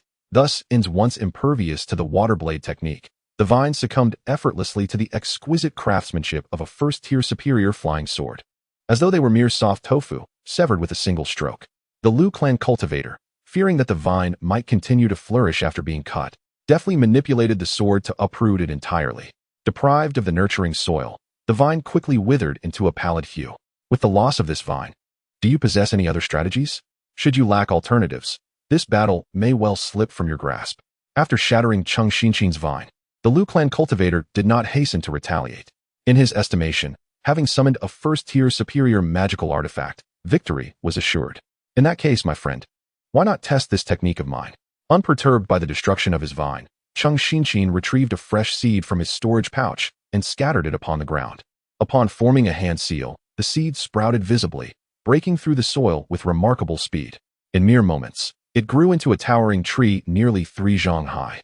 The tree shimmered with verdant light, each leaf's edge gleaming with a sharp glint, exuding an aura of lethality. Leaf blade technique, Cheng Xinqin exclaimed, watching as the leaves began to detach from the tree, hovering in the air rather than falling to the ground. Go! With a decisive wave of his hand, hundreds of leaves shot forth, hurtling towards the Lu clan cultivator. Sensing the impending onslaught of razor-sharp leaves, the Lu clan cultivator raised his flying sword, unleashing a sword chi that cleaved through the mass of foliage, rendering the leaves powerless as they drifted to the earth, quickly turning brittle and brown. Undeterred by the thwarted attack, Cheng Xinqin noted the abundance of leaves still remaining on the tree. With a deft hand gesture, he sent forth another volley of leaves towards the Lu clan cultivator. The Lu clan cultivator, feeling somewhat exasperated, recognized the tenacity of wood element cultivators. Although each individual attack held little force, the relentless barrage of diverse techniques proved to be a considerable challenge. Reluctantly, he resorted to unleashing another wave of sword chi to bring the leaves crashing down once more. However, Cheng Xinqin stubbornly continued his assault with the leaves, seemingly intent on exhausting every last one from the tree. Let us see how many times you can employ those leaves. Growing increasingly frustrated at his inability to subdue Cheng Xinqin, the Lu clan cultivator grunted, unleashing sword chi repeatedly to sever the leaves, biding his time until Cheng Xinqin exhausted his resources, ready to claim victory. Observing the tree gradually reduced to a mere trunk, Cheng Xinqin realized that if he persisted in this manner, defeat was inevitable. His current actions merely delayed the inevitable. Yet, Cheng Xinqin's approach was not solely about prolonging his defeat. It was time to act. A resolute thought echoed in his mind. Suddenly, he bent down, slamming his palm against the ground, causing the earth to convulse. Thick tree roots, as robust as a man's thigh, erupted from beneath the Lu clan cultivator's feet. Fortunately, the Lu family cultivator was quick to react. Sensing the disturbance in the ground, he leaped into the air, evading the onslaught of the tree roots. Yet, the roots were relentless, stretching and lunging towards him with unyielding ferocity. Suspended midair, the Lu cultivator found himself unable to dodge the relentless strikes and could only wield his flying sword to sever the encroaching roots. However, as he barely touched the ground, another root struck fiercely in his direction. The cultivator's expression darkened. The power of these roots was formidable. Their rapid growth compounded his troubles. As soon as he severed one, another would sprout in its place, overwhelming him with their numbers and making defense increasingly strenuous.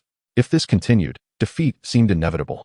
Just as he pondered how to contend with the roots, he noticed an abrupt cessation of their assault.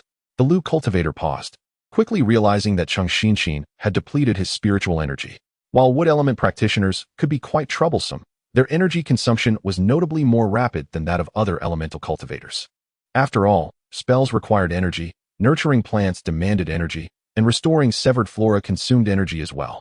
Despite the tree's roots possessing considerable might, their regeneration was an energy-intensive process. Given Cheng Xianxia's limited cultivation base, his ability to summon roots was slow, and he had to resort to using leaf blade technique to buy time, consequently exhausting a significant amount of energy. Ultimately, he had failed to defeat the Lu cultivator and had instead exhausted all his spiritual energy first.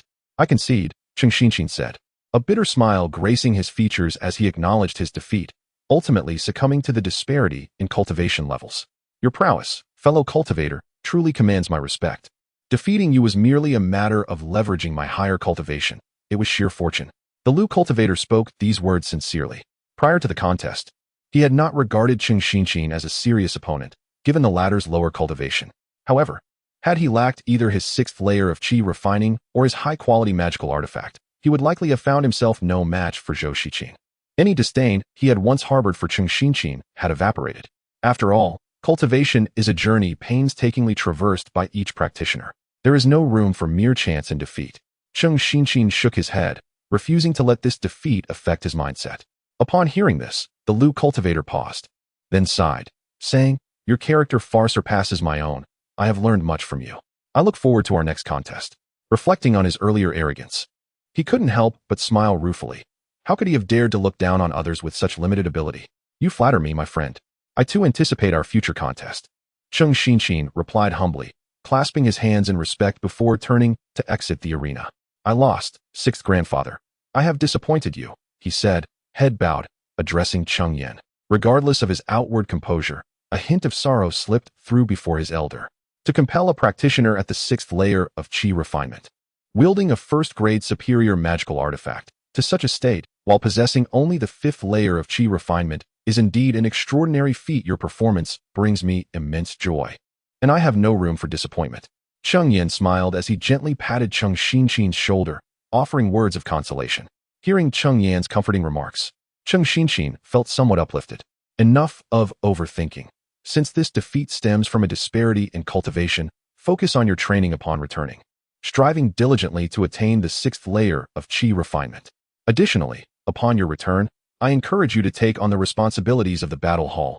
Henceforth, the instruction of our clan's combat techniques will be entrusted to you. Chapter 159. Retreat. Cheng Xianxia possessed no extraordinary talent for cultivation. Thus, aside from his training, he devoted the majority of his time to the study of spells and combat techniques. When Cheng Yan instructed the three of them, Cheng Xianxia exhibited the most earnest dedication. Today's competition clearly showcased his intricately linked moves, leaving Lu family's practitioners struggling to retaliate. In terms of combat awareness, even Cheng Yuhao seemed to fall short. Therefore, entrusting the battle hall to Cheng Xianxia, Cheng Yan felt quite assured. This shall undoubtedly meet the expectations of Granduncle Lu. Cheng Xianxia had long believed that he lacked the aptitude for cultivation and felt despair over his inability to contribute value to his family. Previously, upon hearing Cheng Yan's plan to establish a battle hall, he was eager to join immediately. Today, his wish was finally realized. And with the potential to become an elder of the battle hall, he vowed not to disappoint Cheng Yan. "Very well, go and restore your spiritual energy. There will be more competitions later, and you can also observe and learn," Cheng Yan said, smiling at Cheng Xianxia's firm resolve. At present, 3 members of the Lu family remained, 1 from the Zhang family, while the Cheng family had been entirely defeated. Unless an unforeseen event occurred, the Lu family would likely secure the final 4 portions of the rewards. The last member of the Zhang family, a 6th-layer qi refinement practitioner, displayed impressive strength by consecutively defeating 2 6th-layer members of the Lu family. Yet, ultimately, he could not overcome the Lu family's 7th-layer prodigy. "Ha ha ha, fellow Taoist Zhang. Fellow Taoist Zhang, I concede," Lu Yuren exclaimed, unable to contain his joy upon witnessing his junior's victory. Fellow Taoist Lu is indeed fortunate to have such a genius in the family, achieving 7th-layer cultivation at such a young age. Zhang Ruxian remarked, a hint of envy in his voice, for their greatest aspiration, apart from personal advancement, was the flourishing of their clan. A family's growth is undeniably reliant on exceptional successors. Zhang Family S Jr. is also impressive, having bested 2 of my Lu family members. He is a rare contender among those of the same tier. Though Lu Yuran spoke humbly, the delight on his face was unmistakable, a smile stretching from ear to ear. If we are to speak of prowess, Cheng Family S Jr. nearly succeeded in challenging beyond his level. His future achievements are bound to be extraordinary. Fellow Taoist Zhang, you flatter me. Ultimately, the most critical aspect for cultivators remains their cultivation level. Although Cheng Xinqin's talent in combat was commendable, his 5-element roots indeed hindered his progress. Without extraordinary encounters in this lifetime, the prospect of reaching the foundation establishment stage seemed bleak. I believe this combat conference has been quite successful, with the disciples from each family experiencing growth. How about we establish a tradition of holding such events every 3 years? After a round of mutual humility, Lu Yuran proposed. That is an excellent suggestion, Zhang Ruxian responded, his eyes brightening at the thought. The initiative not only enhances the martial prowess of the 3 families' disciples, but also fosters healthy competition among them, encouraging diligent cultivation, a truly advantageous endeavor. Cheng Yan nodded in agreement. In that case, let it be decided that the inaugural event shall be hosted by my Lu family. I eagerly anticipate the visit of both esteemed friends in 3 years. With this matter settled, we shall take our leave for now. Farewell. The 3 exchanged pleasantries before returning to their respective clans. In the council hall of the family. Yu Hao, the issues at hand have been resolved. You will discuss the details of the mining operations with the Lu and Zhang families. Cheng Yan spoke from his position of authority. Understood, Uncle Lu, Yu Hao replied with a nod. Furthermore, Yu Ning and the others participating in this martial gathering will receive family contribution rewards, regardless of whether they triumph over their opponents. Yu Ning is to promptly outline the contribution values for various tasks and the required contributions for different spiritual items.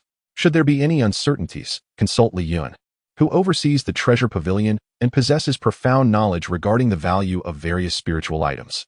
In addition to assisting Xian Hao with the law enforcement hall, Xianxia shall also take charge of the battle hall and oversee the education of the clan members in martial arts. The family's resources will be directed towards Yu Ning and Xianxia, with the aim of swiftly elevating your cultivation levels, thus solidifying your statuses as elders. Cheng Yan meticulously arranged the family's affairs. Yes, Uncle Lu, granduncle. Both Cheng Yu Ning and Cheng Xianxia responded in unison. Now, I shall enter seclusion for a period and will not return to Chungu Fengshi for the time being.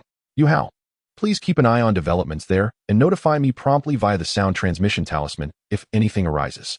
Uncle Lu is going into seclusion? Is he on the verge of a breakthrough? A look of joy spread across Yu Hao's face upon hearing Cheng Yan's intention to enter seclusion. Cheng Yan had already reached the initial peak of the foundation establishment stage for some time, and this sudden decision to seclude himself within the family suggested he was likely preparing for a breakthrough. Indeed, I initially thought it would take another 6 months. However, I have recently felt a stirring within me, hinting at the possibility of a breakthrough. A smile graced Cheng Yan's face as he spoke of his imminent advancement. Though he had yet to achieve the breakthrough, he confidently asserted that if he secluded himself in the family's cultivation chamber, he would undoubtedly reach the mid-foundation establishment stage within a month. Then let us preemptively wish Uncle Lu success in his breakthrough. Yu Hao and the others extended their well wishes. All right, you may all return to your respective tasks. I shall now commence my seclusion. Once Yu Hao and the others departed, Cheng Yan made his way to the family's cultivation chamber, a facility he had previously commissioned for construction. The cultivation chamber was divided into an outer and an inner area. The outer chamber was merely enveloped by a spirit gathering array and was not within the range of a spirit eye, resulting in a slightly lower concentration of spiritual energy.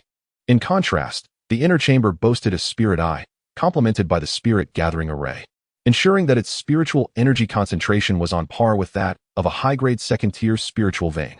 Since the family established the contribution system, all members of the Cheng family can expend a certain amount of contribution points to cultivate in this place. At the very heart of the cultivation chamber lies a sanctum shrouded in restrictions. This is Cheng Yan's exclusive cultivation room, accessible solely to him, and it is also the most spiritually enriched locale on Feiyue Island. However, Cheng Yan has spent the past several years stationed in Chengdu Square, safeguarding the marketplace. This marks his first entry into the cultivation room since its construction. As he steps inside, he is immediately enveloped by a dense aura of spiritual energy, causing the spiritual power within him to flutter with excitement. hinting at an impending breakthrough. Chapter 160. Breakthrough to the mid-foundation establishment stage. Cheng Yan no longer hesitated. He sat cross-legged, consumed a xianxia pill, and began his cultivation. A month later, the spiritual energy within Cheng Yan flowed unceasingly, and his aura reached its zenith. Suddenly, the already abundant spiritual energy in his dantian surged once more, causing his momentum to escalate dramatically.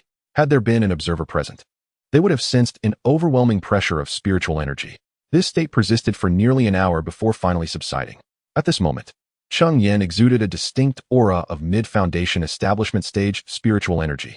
After a month of seclusion, he had successfully achieved his breakthrough. Feeling the ample spiritual energy coursing through him, Cheng Yan mused that, with his current cultivation, he could easily confront the dark-robed man from the past without relying on formations. As these thoughts occupied his mind, he exited the training chamber. Outside, Cheng Yuhao awaited him, evidently having sensed the commotion caused by Cheng Yan's breakthrough. Congratulations, sixth uncle, on your advancement to the mid-foundation establishment stage. Cheng Yuhao exclaimed as he approached to offer his congratulations. Indeed, it seems you have been diligently practicing in recent days. Having also progressed to the 8th layer of qi refinement, Cheng Yan acknowledged, nodding in satisfaction as he noted Cheng Yuhao's own breakthrough. During my seclusion, has anything significant transpired within the family or the market? Cheng Yan inquired. Replying to sixth uncle, there have been no major events. However, one individual has been persistently clamoring to see you, claiming to possess important news that must be conveyed personally. Cheng Yuhao respectfully replied upon hearing Cheng Yan's question. Oh, who is it? Cheng Yan asked. It is the person who sold us the information about the Liu family's discovery of the mineral vein, Cheng Yuhao explained. That individual? Ever since he was captured by Li Yun, he has been confined in the secret chamber of the treasure pavilion. With the mineral vein matter resolved, Li Yun returned to the market to continue managing the treasure pavilion and also brought that person back to the family. However, holding such crucial information about the mineral vein, the Cheng family naturally could not set him free, so he remains confined, Cheng Yuhao elaborated. Then bring him here.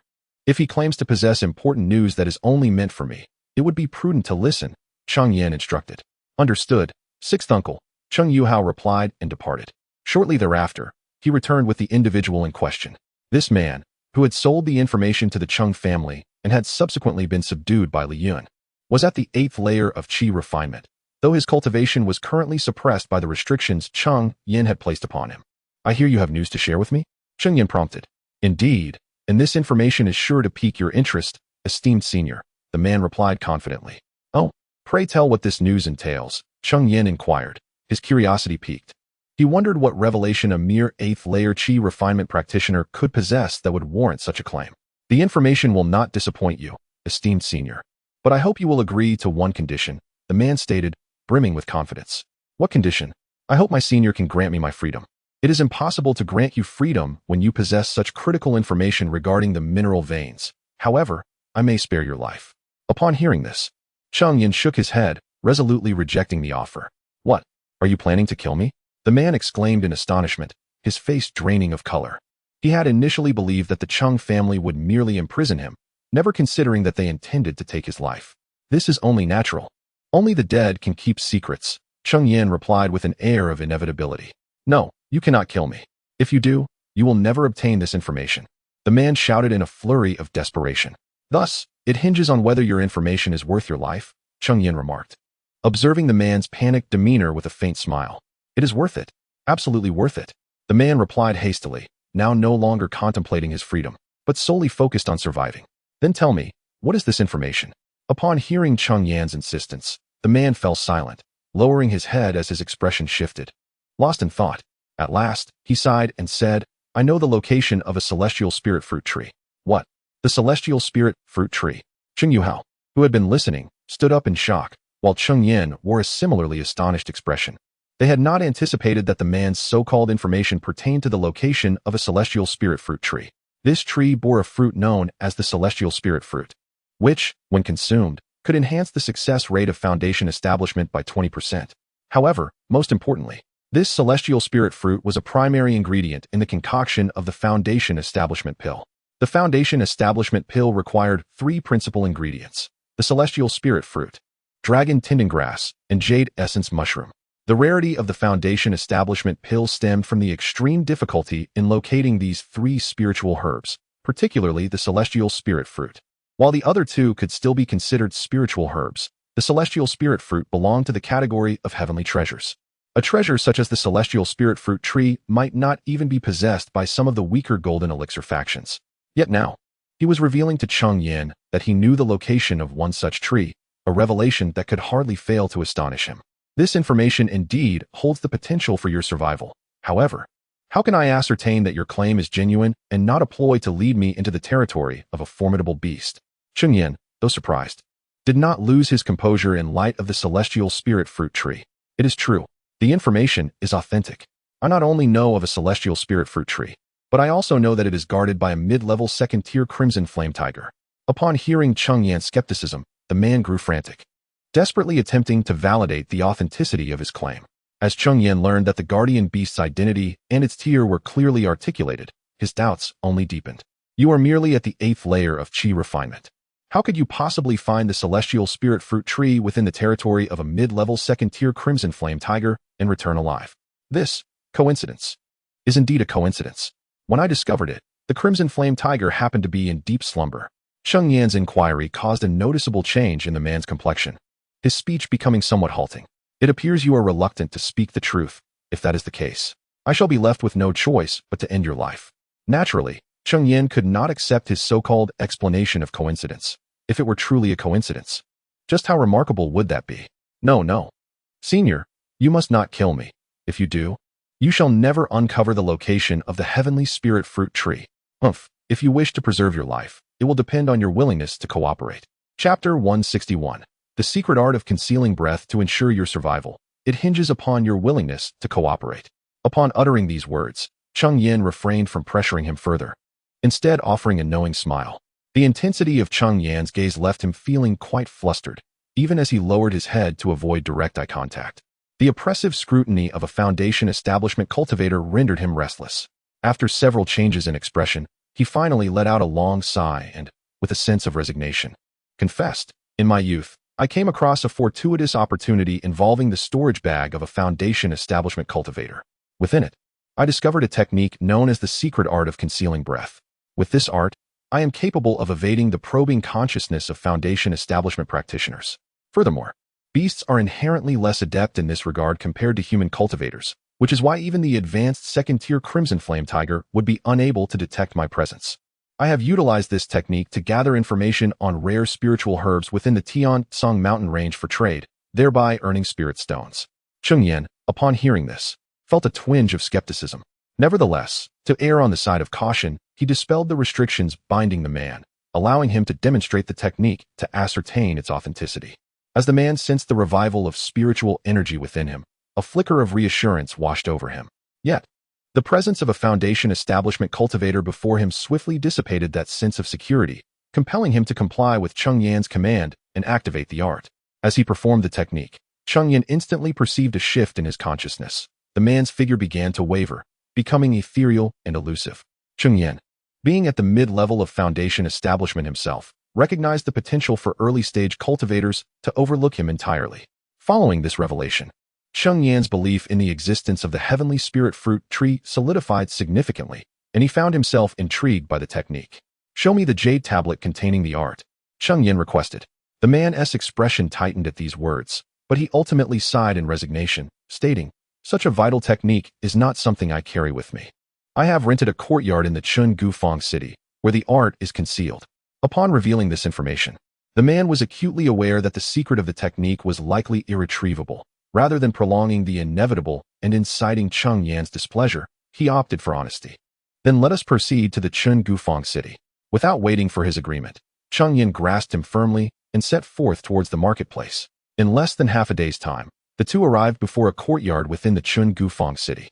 Courtyards of this nature were plentiful in the market, primarily rented to wandering cultivators.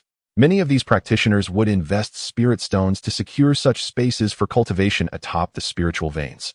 And it was noted that a few Foundation establishment cultivators took residence in this very market. Furthermore, the three families overseeing the area would annually allocate spirit stones to nourish the spiritual vein. Perhaps in 2 to 3 decades, it might ascend to a mid-tier second grade, thus attracting even greater numbers of cultivators. Cheng Yan followed the wandering cultivator into the courtyard. In truth, The courtyards in Chengdu City bore a striking resemblance to one another. A wall encased the exterior, leading inward to a modest courtyard. In the center of the courtyard lay a small garden, adorned with a solitary tree and a variety of flowers, beyond which stood a guest house. Where have you placed your jade slip of cultivation methods? Surely, it can be retrieved now, Cheng Yan inquired as he entered the courtyard. Please follow me, senior, he added, leading Cheng Yan into the guest house, ultimately arriving at his bedroom. There, he began to feel around the bed, and soon enough, a hidden compartment revealed itself, within which lay a storage bag, quietly resting. What purpose does such concealment serve? Even a fully realized Qi practitioner could effortlessly uncover this hidden space with a mere sweep of their consciousness, Cheng Yan remarked.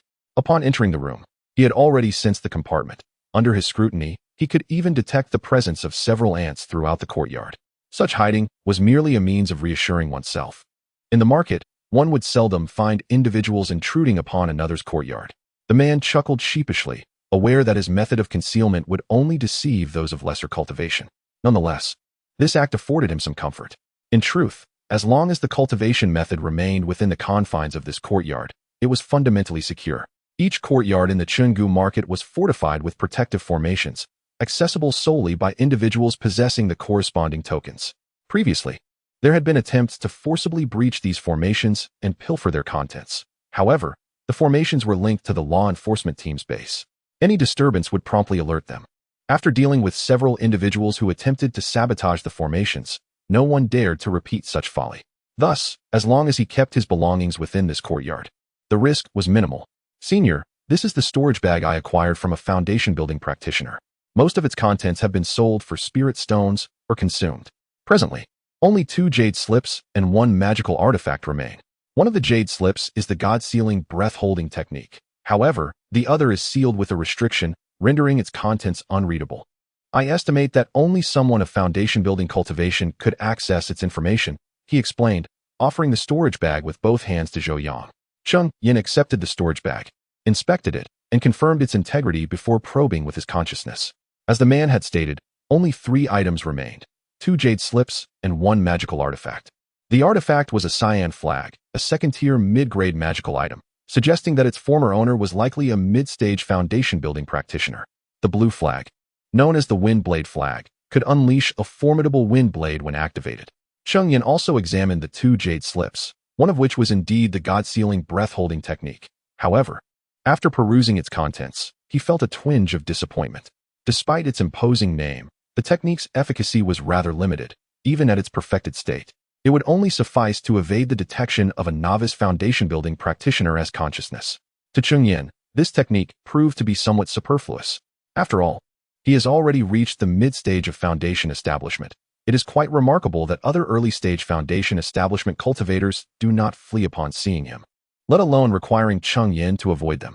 However, another jade slip brought great delight to Cheng Yan. To his astonishment, it contained a spiritual technique. Within the jade slip, which was embedded with restrictions, was recorded the cultivation method of a technique known as the cold desolation palm. Spiritual techniques, in essence, bear a striking resemblance to spells. Yet even the most rudimentary spiritual techniques surpass the might of the most advanced spells. In fact, some high-level spiritual techniques rival the abilities of golden core cultivators. Although the cold desolation palm may not be the most profound of spiritual techniques, when cultivated to perfection, its power can match the full-force strike of a late-stage foundation establishment cultivator. Chapter 162, Spiritual Arts. The cold palm technique, while not particularly profound as a spiritual art, possesses formidable power when mastered to perfection, rivaling the full-force strike of a late-stage foundation establishment cultivator. Moreover, the technique is imbued with a chilling aura that can infiltrate the cultivator's body, rendering them defenseless. However, mastering the cold palm is a cumbersome endeavor, requiring the assistance of a spiritual object infused with cold energy. Without such an object, the potency of the cold palm diminishes significantly, lacking the accompanying chilling aura, and such spiritual objects are typically rare. Nevertheless, Cheng Yan felt as though this cold palm was meticulously prepared for him by fate. Speaking of spiritual objects imbued with cold energy, Cheng Yan happened to possess one, the cold crystal he discovered when relocating the spiritual eye from the Lingyun mountain range. With this crystal, he could swiftly master the cold palm, turning it into a hidden trump card. Contemplating the storage bag in his hand, Cheng Yan furrowed his brow in thought before turning to the man and speaking. Both the location of the heavenly spirit fruit tree and the items within this storage bag are exceedingly precious. However, I cannot allow you to leave with the knowledge of the mine's location. Therefore, I present you with two choices. The first, remain on Feiyue Island for 20 years, without stepping foot off the island. After 20 years, your freedom shall be restored. In that time, I am confident I can cultivate to the late stage of foundation establishment, ensuring that the news of the mine remains secure. What is the second choice? The man asked, already nearing 40 years of age. Being confined to Feiyue Island for 20 years would likely extinguish any hope of achieving foundation establishment in his lifetime. Although the spiritual veins on Feiyue Island are of mid-tier quality, superior to those in the market, sufficient to allow a breakthrough to the peak of qi refinement within 2 decades, the question remained, where would he procure foundation establishment pills? The Cheng family would certainly not provide him with such resources.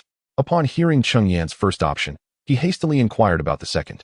The second choice does afford you a degree of freedom, but it requires you to serve the Cheng family for 20 years. After that, you may decide whether to stay or leave. However, to ensure your loyalty, you must consume this corpse decay pill. As he spoke, a dark pill materialized in Cheng Yan's hand. This corpse decay pill is a low-tier second-grade poison pill. Once ingested, it will activate periodically and without the appropriate antidote. It will lead to a painful demise through decay. After 20 years, I will provide you with the antidote. The corpse decay pill in Cheng Yan's hand is not a mere facade made from inferior pills. It is a genuine low-tier second-grade poison, potent enough that even a mid-tier antidote would not completely eliminate its effects. The crafting of such a pill is exceedingly troublesome, and Zhou Yang possesses only one. The man gazed at the dark pill in Cheng Yan's hand, his expression shifting as he wrestled with his decision. Finally, gritting his teeth, he resolved to accept the terms. Is what you say true, Elder? It is only natural. As a foundation-building cultivator, would I truly deceive you, a mere qi practitioner? Given this, I shall choose the second option. This decision was anticipated by Cheng Yan, for had he been in Wu Youquan's position, he would have made the same choice. At merely 40 years of age, Wu Youquan has already attained the 8th level of qi refinement, and there remains a chance for him to establish his foundation in life. However, should he be confined to Feiyue Island for 2 decades, that opportunity would surely vanish. The second choice, while requiring the ingestion of a poisonous pill, at least allows for the freedom of movement. With careful maneuvering, the possibility of foundation establishment is not entirely out of reach. With this in mind, he resolved to consume the corruption pill. Thus, Cheng Yan presented the pill, and without hesitation, having made up his mind, Wu Youquan swallowed it in one gulp. What is your name? I am Wu Youquan, your subordinate. After consuming the poisonous pill, Wu Youquan even altered his self-reference, now begrudgingly counting himself among the guest elders of the Cheng family, akin to Li Yun. Having taken so much from you today, I shall not do so without recompense. Although these items bear considerable value, they are of no use to you. I possess a first-tier premium magical artifact. Allow me to bestow it upon you. Cheng Yan retrieved a yellowish gourd, an item he originally acquired from Du Guanyu. Thank you, senior. Wu Youquan accepted the artifact, expressing his gratitude. I am aware of your aspirations regarding foundation establishment. As long as you diligently serve the Cheng family, the possibility of achieving foundation establishment in the future is not absent. Although I cannot provide you with foundation establishment pills, other foundational spirit items may still be within reach. In the realm of cultivation, there exist various aids to foundation establishment beyond just foundation pills. For instance, the celestial spirit fruit is a type of foundational spirit item. Additionally, there are other foundational spirit items available, though none possess the efficacy of the foundation pill. The other foundational spirit items lack the protective qualities for meridians and dantian, leading to a higher probability of failure during breakthroughs. Nevertheless, compared to foundation pills, these foundational spirit items are significantly less valuable. Thus, this is the choice of most wandering cultivators. After all, the value of foundation pills is exceedingly high, often unattainable even after a lifetime of effort. Is that truly so? Wu Youquan's eyes brightened at these words. Your performance will determine that. Cheng Yan smiled at his reaction. No one can resist the allure of foundation establishment. It must be said, Cheng Yan's strategy of using the poisonous pill to subdue Wu Youquan and then enticing him with foundational spirit items is a masterful application of both carrot and stick, ensuring Wu Youquan is thoroughly in his grasp. Now that we have obtained the items, lead me to the celestial spirit fruit tree. After acquiring the forbidden divine concealment technique, Cheng Yan had grown quite convinced of the existence of the celestial spirit fruit tree. Naturally, he intended to claim it. Yes, the location of the celestial spirit fruit tree lies to the north of the Chun Valley Market. At my speed, it will take at least a month to reach. In light of this, let us embark at once. With that, Cheng Yan led Wu Yuquan out of the bustling market of Qinggu and soared northward. At Wu Youquan's cultivation level of the 8th stage of qi refinement, the journey would take a month. However, with Cheng Yan's mid-foundation establishment speed, it would require no more than 5 days. Yet, traveling with a qi refinement cultivator naturally slowed their pace. Ultimately, they spent 8 days before arriving at the location Wu Yuquan had indicated. Senior, it is here. Upon this mountain lies a second-tier middle-grade spiritual vein. At the summit, there exists a cave where the second-tier middle-grade crimson flame tiger resides, and within that cave, the celestial spirit fruit tree can also be found.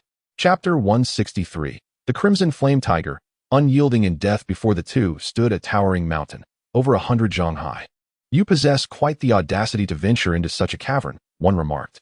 Cheng Yan, upon hearing that the heavenly spirit fruit tree resided within, felt a stir of astonishment. It was well known that caves of this nature, situated atop spiritual veins, often harbored ferocious beasts. Yet, Wu Yuquan dared to enter and even discovered the presence of the coveted tree. With a wry smile, Wu Yuquan explained, I make my living by trading information about rare spiritual herbs. This cave, being on a spiritual vein and at the mountain's peak where spiritual energy is most abundant, naturally has a higher probability of containing rare herbs. Besides, as a loose cultivator, if I do not strive earnestly, I would not have achieved my current cultivation level. His words resonated with Cheng Yan, reminding him of his own time as a loose cultivator, where he would risk everything for a breakthrough pill, even participating in conflicts between foundational factions for the sake of his cultivation. Let us ascend and confront the crimson flame tiger, Cheng Yan declared, transforming into a streak of light as he soared toward the summit. Wu Yuquan hastily followed, but being merely at the qi refinement stage, his speed paled in comparison to Cheng Yan's. By the time Wu Yuquan reached the peak, Cheng Yan was already engaged in combat with the crimson flame tiger. Indeed, the crimson flame tiger was, as Wu Yuquan had described, a mid-level second-tier beast with an ominous tendency to break through to the second-tier high level. Had Cheng Yan arrived 3 to 5 months later, he would have faced a formidable high-tier crimson flame tiger. Water dragon technique. Cheng Yan formed intricate hand seals, conjuring a water dragon that stretched an impressive 33 zhang in length. With his mid-foundational cultivation, he could now effortlessly execute the complete water dragon technique without the aid of a spirit-gathering pearl. With a resounding roar, the water dragon ascended, exuding a faint but palpable aura of draconic majesty as it surged toward the crimson flame tiger. However, the beast remained unperturbed by this display. Its lineage was noble, and it had the potential to evolve into a third-tier beast. The water dragon's aura, albeit present, was too weak to affect the crimson flame tiger. Yet, the true strength of the water dragon lay not in its roar. The massive creature propelled itself forward, targeting the crimson flame tiger. With a thunderous roar, the crimson flame tiger retaliated, shaking the very mountaintop. It leapt forth, lunging at the water dragon, sinking its fangs into the creature's form. Undeterred, the water dragon coiled around the tiger, constricting like a python seeking to crush its prey, tightening its grip in an attempt to suffocate the tiger. Feeling the immense pressure upon its body, the crimson flame tiger intensified its bite, managing to tear several gashes into the water dragon. However, mere biting would not suffice to vanquish the water dragon. The tiger opened its maw wide and unleashed a torrent of blazing flames. The flames evaporated the body of the water dragon, and billowing clouds of white vapor ascended, enveloping the mountaintop in a misty haze. Observing this, Cheng Yan retrieved the Windblade banner from his storage pouch. Infusing it with spiritual energy, he brandished the flagpole, unleashing a streak of azure wind blades that whistled through the air toward the crimson flame tiger, which was entangled in a fierce struggle with the water dragon. Lacking the ability to evade, the tiger intensified the flames it breathed, hoping to vanquish the water dragon before the wind blades could reach it. The wind blades flew with remarkable speed, swiftly arriving before the crimson flame tiger. However, before the blades could strike, the tiger erupted in a blaze of fiery wrath. Resembling a demonic beast from the depths of hell, the wind blades struck its foreleg, diminishing some of their potency against the tiger's flames. Otherwise, they might have severed the leg entirely. Nonetheless, a deep gash marred the tiger's limb, crimson blood flowing profusely, staining the earth below. With a roar filled with pain and fury, the crimson flame tiger unleashed several fireballs toward Cheng Yan. He quickly waved the wind blade banner again, sending forth additional wind blades that effortlessly cleaved the fireballs in half. Unyielding, the blades continued their relentless assault on the tiger. Each strike left more bloodied marks upon the beast's body, and soon it was covered in wounds, its flames flickering as if on the verge of extinguishment. The tiger was severely injured, and Cheng Yan realized he could easily end its life. Yet, recognizing the creature's formidable strength, he opted to temper the power of his wind blades, inflicting damage without delivering a fatal blow, pondering the possibility of subjugating it. "Will you submit to me?" As the crimson flame tiger lay on the brink of death, Cheng Yan sensed the moment was ripe. The wind blade banner glowed with an ominous energy, a potent force coalescing within. He could deliver a lethal strike at any moment. However, he refrained, choosing instead to intimidate the tiger. As a second-tier demon beast, its intelligence was not insignificant, and it understood his words. Yet, being a fully matured demon beast, it was not easily subdued. Despite its near-death state, it summoned the last of its strength to roar defiantly at Cheng Yan, its eyes reflecting a hint of disdain. "Humph, if you refuse to submit willingly, I shall not hesitate to employ force." Cheng Yan scoffed, originally intending to overpower it into submission. Since it was unwilling to recognize his mercy, he felt justified in resorting to more coercive measures. Cheng Yan retracted the wind blade flag in his hand and swiftly approached the critically injured scarlet flame tiger. The oppressive force of his spiritual energy surged forth, rendering the wounded creature utterly immobile beneath its weight. Upon reaching the scarlet flame tiger, Cheng Yan bit into his own fingertip, allowing his blood to flow as he meticulously inscribed a complex sigil. This was a blood pact. Once it was etched upon the tiger, even if it resisted with all its might, submission would be its only option. However, before Cheng Yan could complete the intricate drawing of the blood pact, he sensed an ominous presence. Strangely, this perilous aura emanated from the very scarlet flame tiger before him, who was on the brink of death. Chapter 164. The dark hall. Cheng Yan's pupils constricted suddenly, and a sense of dread washed over him. He abandoned the attempt to inscribe the blood contract and swiftly retreated, distancing himself from the crimson flame tiger. Just as he made his escape, a deafening roar erupted as the flames enveloping the tiger surged dramatically, reaching nearly 10 zhang in height. In the next instant, a brilliant flash of white light erupted from the tiger's core, culminating in a cataclysmic explosion. When the chaos settled, a vast crater remained, and the once formidable crimson flame tiger had been obliterated, leaving behind mere fragments of flesh. Alas, it self-destructed its demon core. Such a loss, Cheng Yan lamented, a pained expression crossing his face. He regretted not simply slaying the creature. At least he could have harvested valuable materials to exchange for spiritual stones. Who could have anticipated the tiger's fierce spirit, willing to perish rather than succumb? The loss was indeed monumental. Now, not only had he failed to subdue the crimson flame tiger, but all potential materials had been annihilated in the explosion. Cheng Yan found himself empty-handed. This, however, was not entirely unexpected. The demon and human races were sworn enemies, and it was rare for a demon beast to yield to a human cultivator. Only those with sufficient strength to dominate the beast could prevent it from self-destruction and impose a blood contract, allowing for its control. Yet, those subdued through a blood contract often exhibited diminished power, and few cultivators were inclined to bind demon beasts weaker than themselves unless they possessed unique qualities or formidable bloodline traits. Most spirit beasts were indeed nurtured from a young age by cultivators. Even without restrictions, they would obey their master's commands. "Senior, did the crimson flame tiger truly perish just like that?" Wu Yuquan approached from a distance, relieved that he had kept his distance. Otherwise, the tiger's self-destruction could have claimed his life. "All right, let us explore the celestial spirit fruit tree," Cheng Yan replied, nodding as he chose to move past the incident with the tiger and led Wu Yuquan into the cave. The cave was dimly lit, prompting Cheng Yan to produce a luminous pearl, illuminating the space. It was sizable, though not deep, allowing them to see the far end with ease. At the cave's innermost recess stood a small tree, not particularly tall, about the height of a person, its branches lush and verdant, brimming with vitality. "Indeed, it is the celestial spirit fruit tree," Cheng Yan exclaimed in surprise. Yet, to his dismay, the tree bore no celestial spirit fruits. This tree bore fruit only once every 500 years, and it was uncertain how long it had been since its last yield.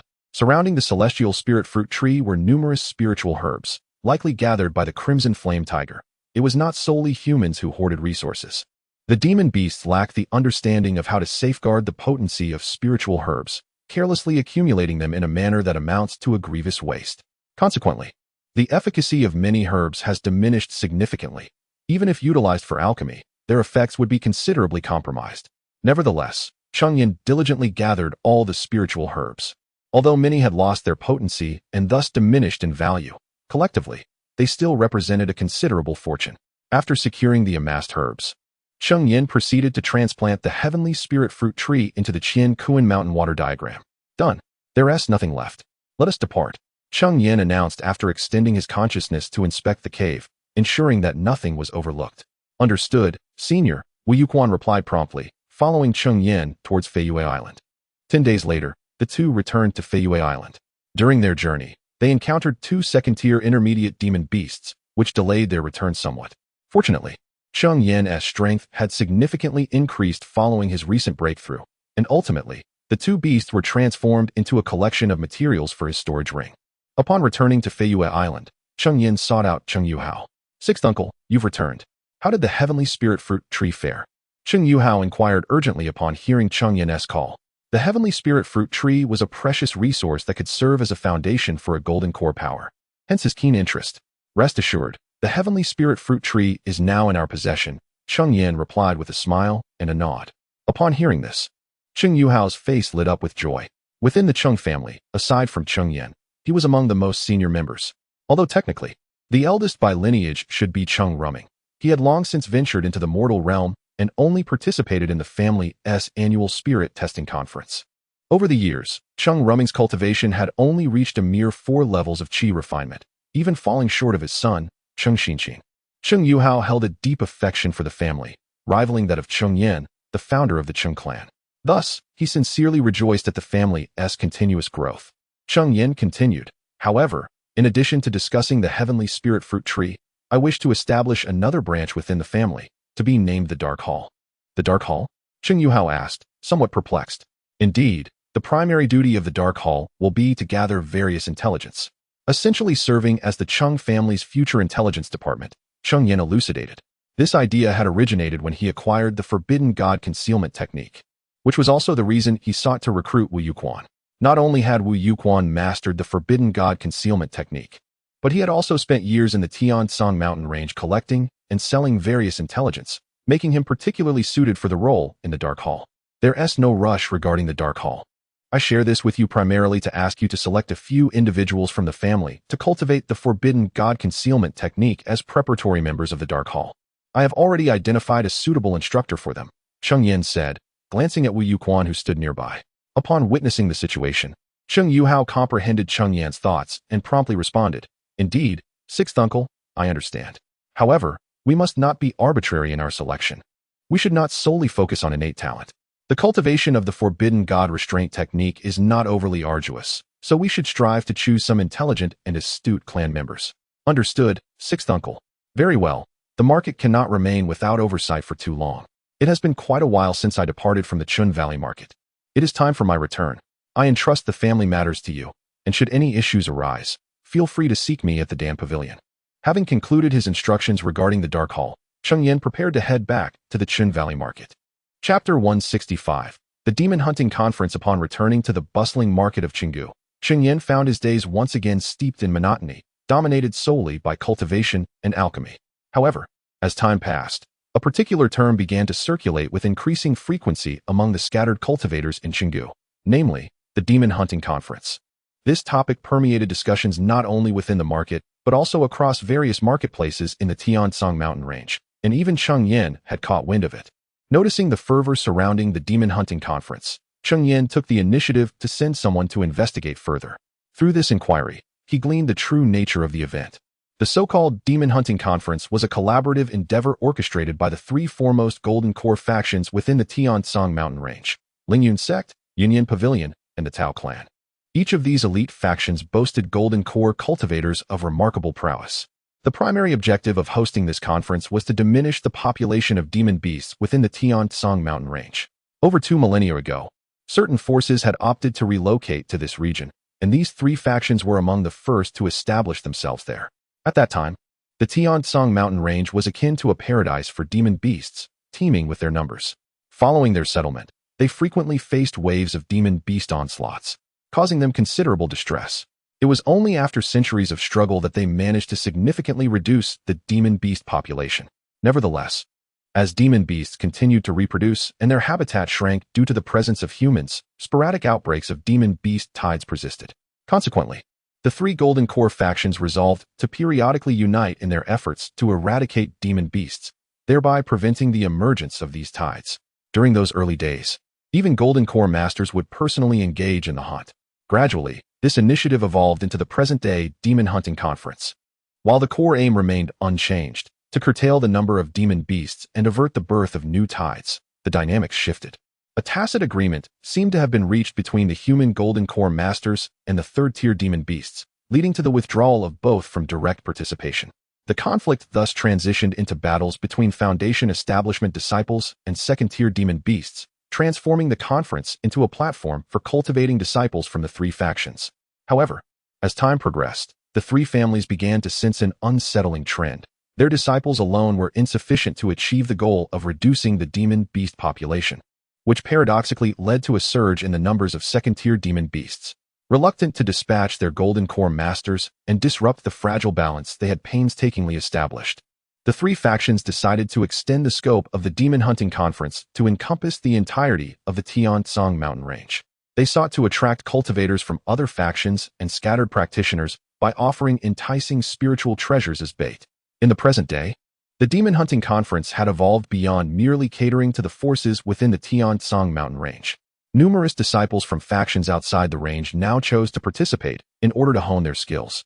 Given the abundance of spiritual treasures within the Xianxia mountain range, each conference often witnessed one or two individuals breaking through to the Golden Core stage, further enticing a multitude of cultivators to join the fray. The current Demon Hunting Conference has become a grand event for the entire Eastern Wilderness. Logically speaking, given the magnitude of the conference, even if there are numerous second-tier demonic beasts within the Xianxia mountain range, they would scarcely withstand the slaughter from the human cultivators of the Eastern Wilderness. However, the human race sees the conference as an opportunity to train their younger generation, while the demon race, too, finds its own benefits. The flesh and blood of human cultivators are considered a great tonic for them. Consequently, during each demon hunting conference, the demon race dispatches a significant number of second-tier demonic beasts to the Xianxia mountain range, creating a precarious balance between the two factions. The conference is held once every 100 years, and it has been 92 years since the last one, meaning there are merely 8 years remaining until the next event. Upon hearing this news, Cheng Yan initially dismissed it. He had heard that the second-tier demonic beasts present at the conference were predominantly of a higher grade. After all, they would be facing the elite Foundation establishment cultivators from the entire Eastern Wilderness, and weaker demonic beasts would merely end up as materials in the storage bags of human cultivators. Nevertheless, Cheng Yan lacked the confidence that he could advance to the late Foundation establishment stage within 8 years, especially since it took him nearly a decade to progress from the early to the mid-Foundation establishment stage. However, when he learned that the rewards offered by the three major Golden Core factions included mid-grade Earth Spirit Pearls, Cheng Yan could hardly contain his excitement. The Earth Spirit Pearl is essentially the same as the essence of Spirit Soil, but due to its higher grade, it has already been refined into a pearl. Generally, first and second tier variants are referred to as Essence of Spirit Soil, while third and fourth tier ones are called Earth Spirit Pearls.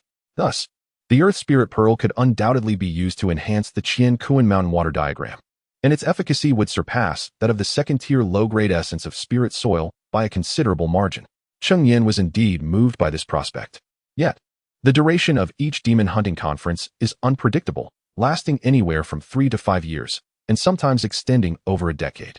There was even a past conference where both humans and demons unleashed their true might, which lasted a staggering 15 years, almost exterminating the demonic beasts sent by the demon race, albeit at a heavy cost to the human cultivators as well.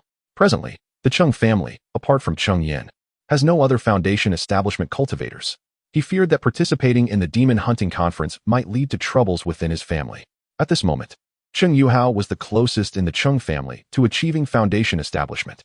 Moreover, the Qingyuan fruit within the Qian Mountain Water diagram had ripened, prompting Cheng Yan to seek out Cheng Yuhao, intending to pass on the Qingyuan fruit to him to expedite his Foundation establishment.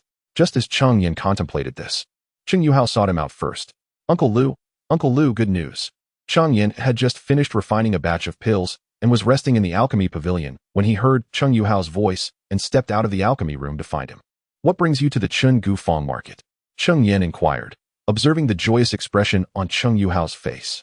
Yuning has brewed another batch of Qingtao wine. I came to deliver the spirit wine to the tavern and to share some good news with you. I see that your visit to deliver the spirit wine is merely a facade. Your true purpose lies in paying a visit to Li Yunkai. Speak, then. What good news do you bring? Cheng Yan would not be swayed by his deceitful words. After all, he is the dignified head of a clan.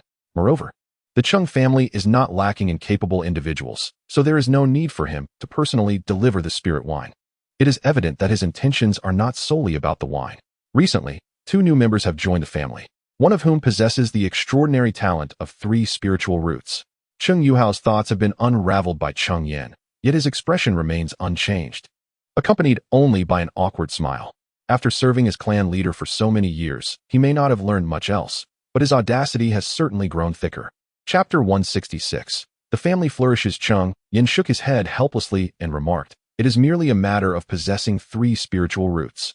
Seeing you so elated, I had presumed you must at least have the rare." The term refers to the 3 types of spiritual roots: ice, wind, and thunder. Their cultivation speed surpasses that of dual spiritual roots, yet they still pale in comparison to the heavenly spiritual roots. In essence, are a result of the fusion and mutation of dual spiritual roots. For instance, the ice spiritual root derives from the transformation of water and wood dual roots. This individual stands as the sole 3 spiritual root cultivator in the entire family, aside from Uncle Lu. His emergence signifies that the family has a promising future, with proper nurturing. He is destined to become a foundational cultivator. Cheng Yuhao's assertion holds merit. For the majority of foundational powers, the foundational seeds are typically 3 spiritual root cultivators. It is exceedingly rare for foundational forces, like the Tiger Roar Mountain Manor, to possess dual spiritual root cultivators. Even within the Golden Core forces, dual spiritual roots are a rarity akin to finding a phoenix among chickens. As for heavenly spiritual roots, they likely only manifest within the nascent soul powers. Enough of that for now. I had intended to return to the family to seek you out, and fortuitously you arrived. Have you heard the news regarding the Demon Hunt Conference? Cheng Yan waved his hand, choosing not to delve further into the matter of the 3 spiritual root kin. At present, the most pressing information for him was indeed the Demon Hunt Conference. The Demon Hunt Conference? Uncle Lu does not intend to participate, does he? Cheng Yuhao was momentarily taken aback. He had indeed heard whispers of the grand event, but he was also aware of the immense dangers it posed. Even fully realized foundational cultivators could meet their demise there. The peril of the Demon Hunt Conference is self-evident. Since the agreement between the human and demon races in the eastern wilderness, the conference has essentially transformed into a battlefield between these 2 factions, albeit limited to foundational cultivators. Currently, even the 3 major transformation god forces dispatch disciples to partake in the Demon Hunt Conference. Indeed, among the rewards of this conference, there exists a spiritual item that piques my interest, Cheng Yan affirmed with a nod. This, as the only foundational cultivator in our family, Uncle Lu must not take any risks. Cheng Yuhao felt a surge of anxiety upon hearing Cheng Yan's resolute response. Although he held Cheng Yan in the highest regard, he was acutely aware of the dangers associated with the conference. With his uncle's mid-foundational cultivation, participating in such an event could lead to a near-certain demise. Furthermore, should Cheng Yan, the pillar of the Cheng family, falter, the entire family could face ruin. Hence, it is imperative for you to break through to the foundational level at the earliest opportunity. Cheng Yan had his own compelling reasons to attend the Demon Hunt Conference. As his cultivation continued to ascend, the efficacy of the Qian Kuan mountain water diagram diminished. After all, the various spiritual herbs he required now demanded no less than 100 years to mature, with some taking even longer. Even if planted within the Qian Kuan mountain water diagram, several decades would be necessary for them to flourish. The medicinal pills that Cheng Yan currently consumes for his cultivation are all acquired by his family from other factions. Rather than the type he has refined himself that mitigates pill toxicity. It is not that Cheng Yan lacks spiritual nectar, on the contrary. He has accumulated a considerable amount of it. What he truly lacks are various spiritual herbs. Cheng Yan understands that his innate talent is not particularly exceptional. And in order to eventually break through to the Golden Core stage, or even the nascent soul stage, he must seek the assistance of the Qian Kuan mountain water map. I am determined to participate in the Demon Hunting Conference, and you need not concern yourself with this matter. Coincidentally, the Qingyuan fruit has ripened, so take it with you. For now, set aside your current affairs and devote yourself entirely to your foundational cultivation. However, such matters cannot be disclosed to Zhou Xuanhao. Treasures like the Qian Kuan mountain water map must remain concealed. Therefore, Cheng Yan felt compelled to insist that Cheng Yuhao enter closed-door cultivation. Take this token. It will grant you access to my training chamber. Go and enter seclusion there. I have already prepared foundational pills for you. With that, Cheng Yan produced 3 items and handed them to Cheng Yuhao.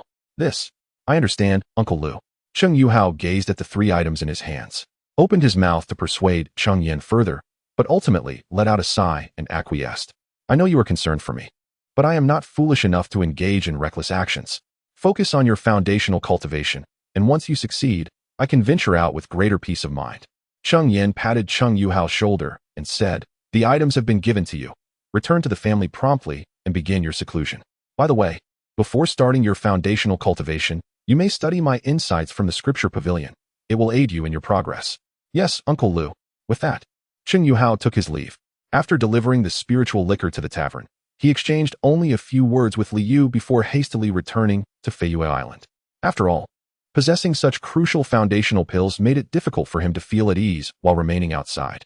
Upon returning to Feiyue Island, after arranging family matters, Cheng Yuhao entered the training chamber to begin his seclusion. Since he could not prevent Cheng Yan from attending the demon hunting conference, his only option was to strive for a breakthrough in foundational cultivation to alleviate Cheng Yan's concerns. As Cheng Yuhao delved into his seclusion, Cheng Yan also busied himself. He was acutely aware of the perils associated with the demon hunting conference, and if he intended to participate, he needed to be thoroughly prepared. Cheng Yan planned to take advantage of the next few years to study several spiritual techniques. In addition to Wu Youquan's cold palm, there are also some spiritual techniques within the heritage of the mountain and water sect that he intends to select for his practice. However, before that, he must first successfully cultivate the cold palm. The cultivation of the cold desolation palm is a 2-step process. The first step involves drawing the cold desolation energy into one's body and then refining it for personal use. The second step is the amalgamation of the cold desolation energy with spiritual power to execute the cold desolation palm. The latter is relatively straightforward, as the energy has already been refined, allowing for its manipulation with ease. The true challenge lies in the first step, for the cold desolation energy poses a significant burden on the practitioner's body. Once this energy enters the body, it relentlessly ravages the practitioner's physical form. Therefore, at this juncture, one requires a substance capable of neutralizing the cold desolation energy to safeguard the flesh from its corrosive effects.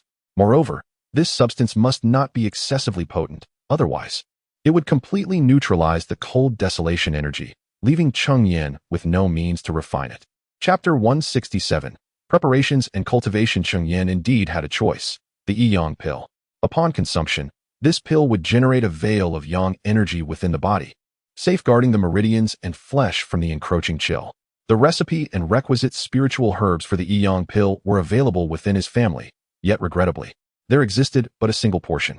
Furthermore, as a pill of the second tier's mid-grade, Cheng Yan, being merely a low-grade alchemist of the second tier, faced a considerable probability of failure in concocting the Yi-Yang pill, particularly since he possessed only this solitary allotment of herbs. Nevertheless, Cheng Yan resolved to take the gamble. After all, the Yi-Yang pill was not irreplaceable. Should the concoction fail, he could always seek alternatives. Moreover, this endeavor would serve as an opportunity to assess his progress in alchemy. With determination, he retrieved the alchemical furnace from his storage ring and commenced the familiar process of warming it. In a short span, the furnace was sufficiently heated, and Cheng Yan methodically began to introduce the spiritual herbs into it. Under the furnace's intense heat, the herbs transformed into swirling medicinal liquid. Once all herbs had been refined into liquid form, he proceeded to the next step, merging the elixirs. With careful concentration, he utilized his spiritual awareness to divide the liquid into several portions, ultimately blending them together in precise accordance with the recipe, yielding 4 distinct elixirs. As the temperature within the furnace gradually decreased, 4 pills emerged. 3 of them appeared pitch black, exuding a pungent odor, clearly indicating they were failures. However, the 4th pill was perfectly round, emanating a gentle fragrance that was refreshing and invigorating. Indeed, it was the Yi-Yang pill. Success! A surge of joy filled Cheng Yan's heart, for it seemed his alchemical skills had advanced sufficiently to achieve the mid-grade of the second tier, successfully crafting a pill on his first attempt. With the Yi-Yang pill in hand, the subsequent practice of the xianxia palm would become significantly easier. He then retrieved the jade slip containing the techniques for the xianxia palm, meticulously studying it, ensuring the methods were firmly etched in his memory, especially the annotated cautions. These notes, presumably left by the previous practitioner of the xianxia palm, would undoubtedly save him from numerous detours. Cheng Yan diligently reviewed the cultivation methods of the xianxia palm several times until he could recite them flawlessly before commencing his formal practice. The first step required him to draw the chill energy into his body. From his storage ring, he extracted the xianxia crystal, and instantly, a potent chill engulfed the entire room, causing the temperature to plummet several degrees. Fortunately, Cheng Yan's barriers contained the frigid energy within the confines of the room. He promptly seated himself and began to absorb the chill energy. As Cheng Yan continuously drew the energy into his body, the temperature within the room gradually returned to normal, transforming the once lustrous crystal into a dull stone. At this moment, all of the chill energy was absorbed into Cheng Yan's being, relentlessly eroding his body.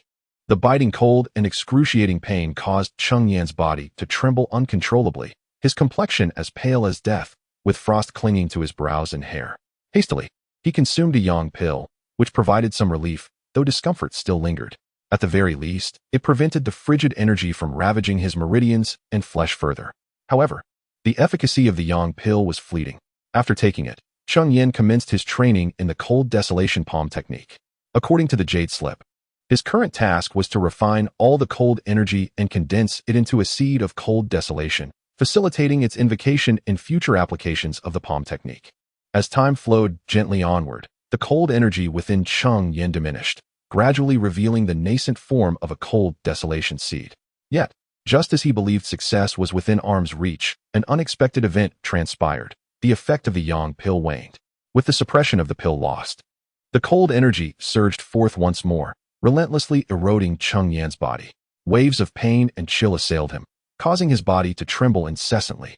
However, with success tantalizingly close, Cheng Yan refused to yield.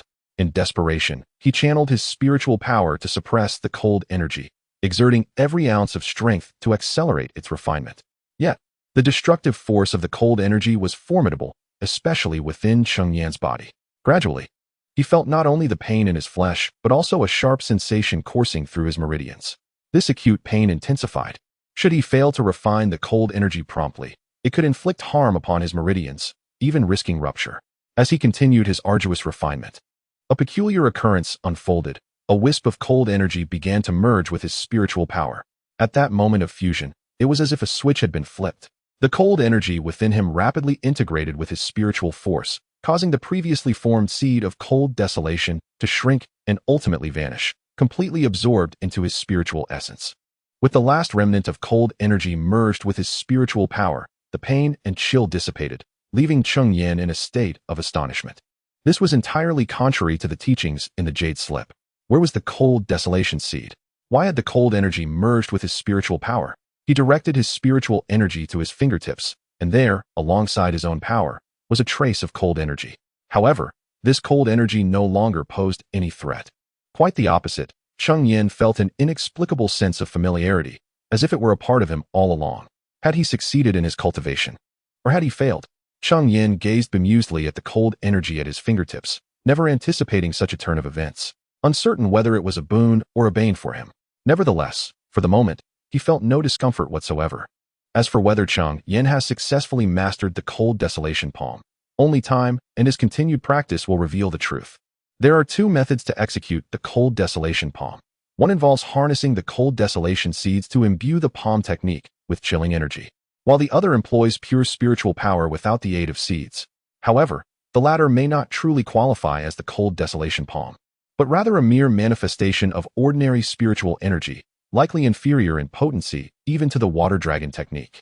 At present, Cheng Yan has been unable to condense the cold desolation seeds within his body. Thus he must resort to the second method for his attempts. Chapter 168. The frost palm. Cheng Yan formed several intricate seals with his hands, then struck forth with a palm, manifesting a spirit energy imprint the size of his hand. Given that Cheng Yan was indoors, it was impossible for him to unleash his full power. Otherwise, the entire Dan Pavilion and the surrounding shops would likely be obliterated by his might. However, to his delight, the frost palm he executed was complete, imbued with a palpable chill that exuded a formidable aura. Although he had failed to condense the frost seed, he discovered that by utilizing spirit energy infused with frost aura, he could still perform the frost palm in its entirety. This led Cheng Yan to ponder. Since he could create the frost palm without the frost seed, Could his other spells also carry the frost aura? With this thought in mind, he began to experiment. Cheng Yan attempted to cast the water dragon technique, conjuring a diminutive water dragon that danced playfully before him, exuding a certain charm. Yet, the chill emanating from it made it clear that it was not to be trifled with. Witnessing this transformation, Cheng Yan's heart soared. His hypothesis was indeed correct. With the integration of the frost aura, both his frost palm and other spells would now bear this chilling essence. This was an unexpected boon, for although he had nearly suffered damage to his meridians from the frost aura, it fortuitously allowed his spirit energy to meld with it, enhancing the potency of his future spells. With the frost palm mastered, the next step was to elevate it to perfection. In the realm of both spells and techniques, the most effective means of enhancement was, undoubtedly, practical combat. However, within the confines of the Xingu market, there were no opponents of comparable strength to serve as sparring partners. Thus, Cheng Yan turned his attention to the beasts dwelling within the Tiansong mountain range. For several months thereafter, Cheng Yan roamed the Tiansong mountain range in search of intermediate second-tier beasts, relying solely on his frost palm without resorting to other tactics. Initially, he found himself at a disadvantage, often being pressed hard by the beasts. Yet, as his proficiency with the frost palm increased, so too did its power, until the beasts began to falter under his relentless onslaught. Determined to refine his skills without easily dispatching his opponents, Cheng Yan was reluctant to let them perish outright. After all, finding a suitable sparring partner was no simple task, and the beasts endured considerable torment from his frost palm. The chill of the frost palm was too much for even the beasts' robust bodies to withstand. Moreover, with each successive strike, the frost aura within their bodies accumulated. Very few beasts fell to Cheng Yan by the direct strike of his frost palm. Most succumbed to the relentless depletion wrought by the frost aura itself. If one were to hear the anguished cries of beasts echoing from the periphery of the Tiansong mountain range, it was likely a testament to Cheng Yan's pursuit of sparring partners. Yet, as Cheng Yan perfected his frost palm, even intermediate second-tier beasts could barely withstand a few exchanges against him. Afterward, Cheng Yan even ventured to challenge a second-tier high-level demon beast. The power of the cold frost palm did not disappoint him. It was sufficient to stand toe-to-toe with the formidable creature. However, while the cold frost palm exhibited great strength, it also demanded a significant amount of spiritual energy. Given Zhou Yang's cultivation level, which was only at the mid-stage of foundation establishment, he could manage to employ it merely 3 or 4 times. Moreover, in the throes of combat, one would not rely solely on the cold frost palm, which meant that in actual battle, the chances of executing it would likely dwindle to just 1 or 2 instances. Nonetheless, the cold frost palm granted Cheng Yan a measure of capability to confront second-tier high-level demon beasts. Even as he prepared to participate in the demon hunting conference, he had gained a sliver of assurance for his survival. Furthermore, with ample time ahead, over 7 years, Cheng Yan had the opportunity to enhance his abilities. Even if he could not elevate his cultivation to the late stage of foundation establishment, it remained plausible to augment his combat prowess to that level through various means. After all, he possessed the esteemed inheritance of the xianxia sect, a premier golden core sect. Subsequently, Cheng Yan selected a defensive spiritual technique to study from the xianxia sect's teachings, having already acquired the cold frost palm as an offensive skill.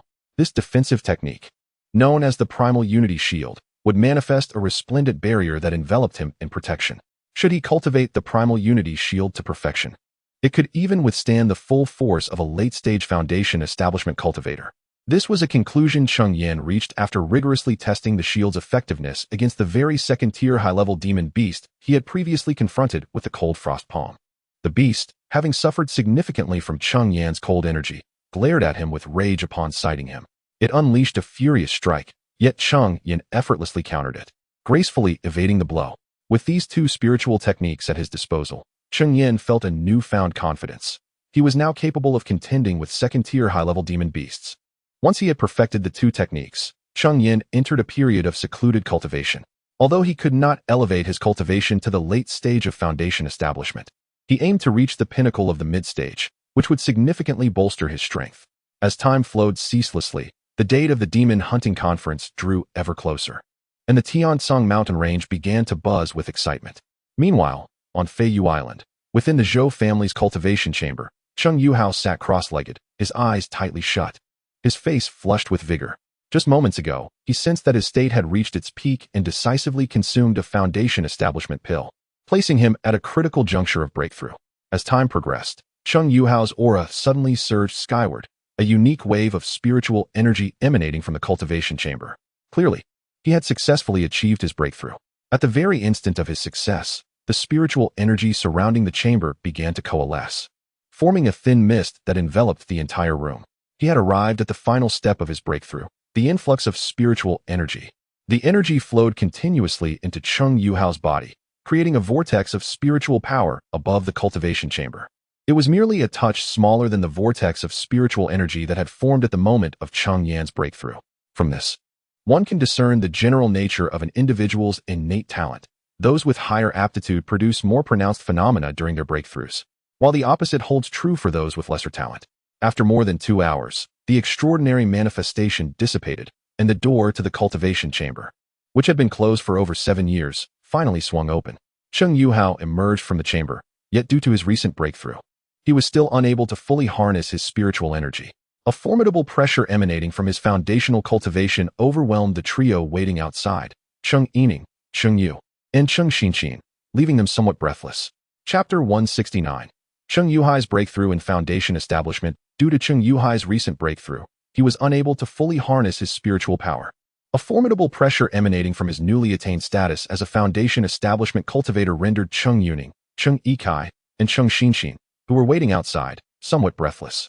Fortunately, Cheng Yan intervened in a timely manner, shielding them from Cheng Yuhai's overwhelming spiritual aura, alleviating their discomfort. Now, Cheng Yan's cultivation had nearly reached perfection. Mere arduous training was insufficient for further advancement. Thus, he emerged from seclusion a month ago, returning to Feiyue Island just as Cheng Yuhai achieved his breakthrough. Congratulations, second brother and uncle, on your successful foundation establishment. The three bowed respectfully to Cheng Yuhai and offered their heartfelt congratulations. Cheng Yan, standing nearby, nodded with a smile, his face radiating pride. I have just broken through and cannot yet fully control my spiritual power, so I inadvertently startled you all, Cheng Yuhai remarked apologetically, having witnessed their earlier predicament. Second brother, uncle, we are quite well, they replied, shaking their heads to indicate they were unscathed. Yuhai has lived up to sixth uncle's expectations, successfully establishing his foundation. Cheng Yuhai then turned and bowed deeply to Cheng Yan, acknowledging that his achievements were a result of his uncle's meticulous guidance. Without Cheng Yan's nurturing, he might not have even reached the 9th level of qi refinement. Success is what matters. You have just broken through and lack suitable magical tools. Here, I have a few second-tier low-grade artifacts that I no longer require. I shall gift them to you, Cheng Yan said, assisting Cheng Yuhai to his feet while presenting 3 magical artifacts, the silver pattern mirror, the copper xuanzhong bell, and a black iron rod. Since he had no further use for these items, he preferred to bestow them upon Cheng Yuhai to enhance his strength. Thank you, sixth uncle. Cheng Yuhai expressed his gratitude as he accepted the artifacts. Meanwhile, Cheng Yuning and the others looked at Cheng Yan with eager anticipation, hoping to share in the bounty. Haha, indeed, there are gifts for all. Cheng Yan chuckled, feeling elated at Cheng Yuhai's breakthrough, and he bestowed upon each of the 3 a first-tier upper-grade artifact. However, he had no more low-tier artifacts on hand, so he advised them to select one from the family treasury. Currently, all 3 had reached the 6th level of qi refinement. Notably, Cheng Yuning and Cheng Xinxin had begun accumulating contribution points, preparing to exchange them for a breaking barrier pill to facilitate their advancement to the 7th level of qi refinement. It is worth mentioning that the Cheng family was thriving and flourishing. Over the past 7 years, more than 15 members had achieved breakthroughs. The pace of advancement was only expected to accelerate in the future, with an increasing number of capable individuals emerging within the family. Cheng Yui, Cheng Xinyu, and Cheng Xintong had been managing family affairs for 2 to 3 years. Of particular note is Cheng Yui, the child of Cheng Yan's third brother, who had developed a keen interest in artifact forging and displayed a modest talent for it, now having attained the status of a first-tier mid-grade artifact craftsman. However, if one were to speak of the individual within the family whose cultivation has ascended the most rapidly, it would undoubtedly be Cheng Xinhong, who possesses the extraordinary talent of the 3 spiritual roots. Presently, he has attained a cultivation level of 40 in qi refinement. Moreover, Cheng Xinhong seems to harbor a considerable interest in alchemy, frequently perusing the notes on alchemical insights that Cheng Yan has placed in the scripture repository. He has now become a novice alchemist of the first rank. Currently, the Cheng family is only lacking in the mastery of formations among the 4 main cultivation techniques: alchemy, artifact crafting, talisman crafting, and formations. The art of formations is, indeed, the most arduous of the 4 disciplines. In contrast, The techniques of alchemy, artifact crafting, and talisman crafting can be improved through relentless practice and investment of resources. However, proficiency in formations relies solely on innate talent. Without such talent, no amount of resources can yield success in this field. Consider the Liu and Zhang families, who have inherited their legacies for over a century without producing a single formation master. It is not that they lack foundational knowledge of formations. They undoubtedly possess some rudimentary techniques, but they are devoid of descendants with the requisite talent for formations. You have just recently made a breakthrough and must solidify your cultivation. Thus, your foundation establishment ceremony is scheduled for 3 months hence. Once your ceremony concludes, I shall also set forth to Tiansangfang City. Tiansangfang City is the largest marketplace within the Tiansang mountain range, situated upon a top-tier 3rd-grade spiritual vein. It bears some resemblance to the former Haishifang City, where the 3 major Golden Core factions initially discovered this spiritual vein, and none were willing to relinquish it. Consequently, the 3 factions collaborated to establish Tiansangfang City. At that time, the spiritual vein was merely of superior 3rd grade. It has since transformed into the top-tier 3rd-grade vein after centuries of nurturing by the 3 factions. With half a year remaining until the Demon Hunting Conference, the journey from Feiyue Island to Tiansangfang City will take approximately a month. Departing after your foundation establishment ceremony will still afford us ample time. Yes, Uncle Liu, Cheng Yuhua replied, then turned to return to the cultivation chamber to stabilize his progress, while Cheng Yan and the others also took their leave. The news of Cheng Yuhua's successful foundation establishment and the upcoming ceremony soon spread throughout the area.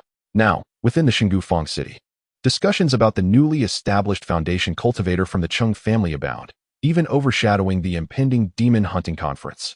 After all, the conference seems exceedingly distant to them, as it is an event meant for cultivators at the late stage of foundation establishment, or even those who have achieved full foundation establishment. Yet, the highest cultivation level in Xingufang City is merely at the initial stage of foundation establishment. Thus, the emergence of a new foundation cultivator among the 3 families is far more noteworthy. They could hardly have anticipated that the Cheng family would be the first to possess a second foundation cultivator. After all, no matter how one assesses the situation, the Cheng family is regarded as the weakest of the 3, having been established for less than 50 years. When Liu Yuren and Zhang Ruxian heard of Cheng Yuhua's foundation establishment, they were utterly incredulous. When they first encountered Cheng Yuhua, he had merely attained the 7th level of qi refinement.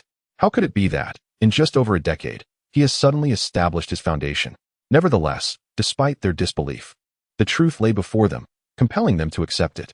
In their hearts, both individuals harbored a singular thought: to exhaust every means to procure a foundational elixir, lest they fall behind the Cheng family. However, regardless of the external discussions, Cheng Yuhao's foundational ceremony proceeded as scheduled. In the bustling market of Chengdu, nearly every notable figure made their appearance. The foundational cultivators residing in Chengdu were also present in full force, including Liu Yuren and Zhang Ruxian, who personally attended, thus bestowing significant honor upon the Cheng family. After a lively exchange of toasts and pleasantries, the guests reveled in merriment. As the final discourse concluded, the curtain fell on Cheng Yuhao's foundational ceremony. Chapter 170, Tiansangfang City, Feiyue Island, in the council hall. Since Yuhao has successfully established his foundation, I too shall set forth towards Tiansangfang City. Cheng Yan proclaimed from his position of authority. Is Uncle really going to participate in the Demon Hunting Conference? I have heard that it is fraught with peril. Even fully established cultivators cannot guarantee their survival. Cheng Yuning expressed her concerns, her demeanor reflecting unease. Cheng Yukai and Cheng Xianxia shared a similar sentiment. Aside from Cheng Yuhao, it was the first time the 3 had learned of Cheng Yan's intention to attend the conference, and being aware of its dangers, they were naturally apprehensive. The Demon Hunting Conference is an event that cannot be missed. However, one cannot simply attend it with reckless abandon. Cheng Yan waved his hand dismissively, indicating that further persuasion was unnecessary. With Yuhao's successful foundation establishment, it was likely to provoke the Liu and Zhang families. Although they might refrain from immediate action, should either family cultivate a new foundational practitioner and learn of my absence from the clan, they might conspire to suppress us. The swift development of the Cheng family would undoubtedly stir the apprehension of the 2 families. If I remain, even if both Liu Yuren and Zhang Ruxian were to join forces, they would not match my prowess. After all, they lack the inheritance of a Golden Core sect, and it remains uncertain whether they possess any spiritual techniques within their lineage. However, as Cheng Yan prepares to attend the Demon Hunting Conference, once he departs from Feiyue Island, the 2 families, though unlikely to confront the Cheng family openly, would certainly engage in covert suppression. To ensure the stability and growth of the family during my absence, careful arrangements must be made. The Cheng family is responsible for guarding Chenggu Fong City for over a year. During that time, Yu Hao will oversee the city's defense, while you three, Yu Ning, will manage the family's affairs. I shall feign seclusion and discreetly leave the clan. Understood. The three responded in unison. Although this strategy may not entirely eliminate the possibility of covert oppression from the two families, at least they would be deterred by the fear of Cheng Yan, preventing them from overstepping their bounds. After organizing the family's affairs, Cheng Yan quietly departed from Feiyu Island the following day. Aside from Cheng Yu Hao and a few others who were aware of his departure, the clan remained oblivious, believing him to be in seclusion. Tiansongfang City lies to the northeast of Feiyu Island, necessitating a deep venture into the heart of the Tiansong mountain range. While the outer regions of the mountains are home to numerous second-tier demon beasts, they are not easily encountered. However, as Cheng Yan delved deeper into the mountain range, second-tier demon beasts became almost ubiquitous, with daily encounters of at least one, including some advanced second-tier varieties. Yet, he had yet to encounter any top-tier second-level demon beasts, and third-tier beasts are found only in the central region of the mountain range. Despite the abundance of demon beasts in the depths of the Tiansong mountain range, spiritual materials are also extraordinarily rich. During his journey, Cheng Yan encountered numerous rare spiritual herbs, some of which were sufficient for crafting high-grade second-tier elixirs. Thus, he continued on his path, collecting various spiritual herbs while making his way to Tiansongfang City. Originally, a journey that should have taken merely a month extended into 2 arduous months for Cheng Yan.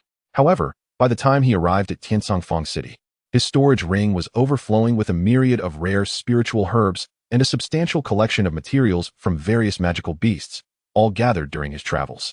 Yet, these were merely the spiritual herbs of lesser utility to him. The truly beneficial ones were safely ensconced within his Qiankuan mountain water diagram. This diagram was now brimming with spiritual herbs, albeit regrettably, they would require centuries to mature. Even with the diagram's aid, it would take decades for them to reach fruition. Of course, the journey was not without its trials. Cheng Yan encountered numerous magical beasts along the way. Lower-tier second-grade beasts became mere materials in his storage bag, while the more formidable second-grade advanced beasts proved to be more challenging. Fortunately, Cheng Yan's formidable spiritual techniques allowed him to contend with these advanced foes. However, he did cross paths with a peak second-grade magical beast. Thankfully, his vigilance and the constant expansion of his spiritual awareness enabled him to detect the beast in advance. Otherwise, survival until reaching Tiansongfang City would have been precarious. Tiansongfang City, the largest market within the Tiansong mountain range, was not renowned solely for its prosperity. Situated atop a third-grade prime spiritual vein, its vast expanse was undeniable. If Chenggu Fong City could be considered a small town, then Tiansongfang City was truly a colossal metropolis. As Cheng Yan strolled through its bustling streets, the cacophony of vendors filled the air, and foundational cultivators were nearly ubiquitous.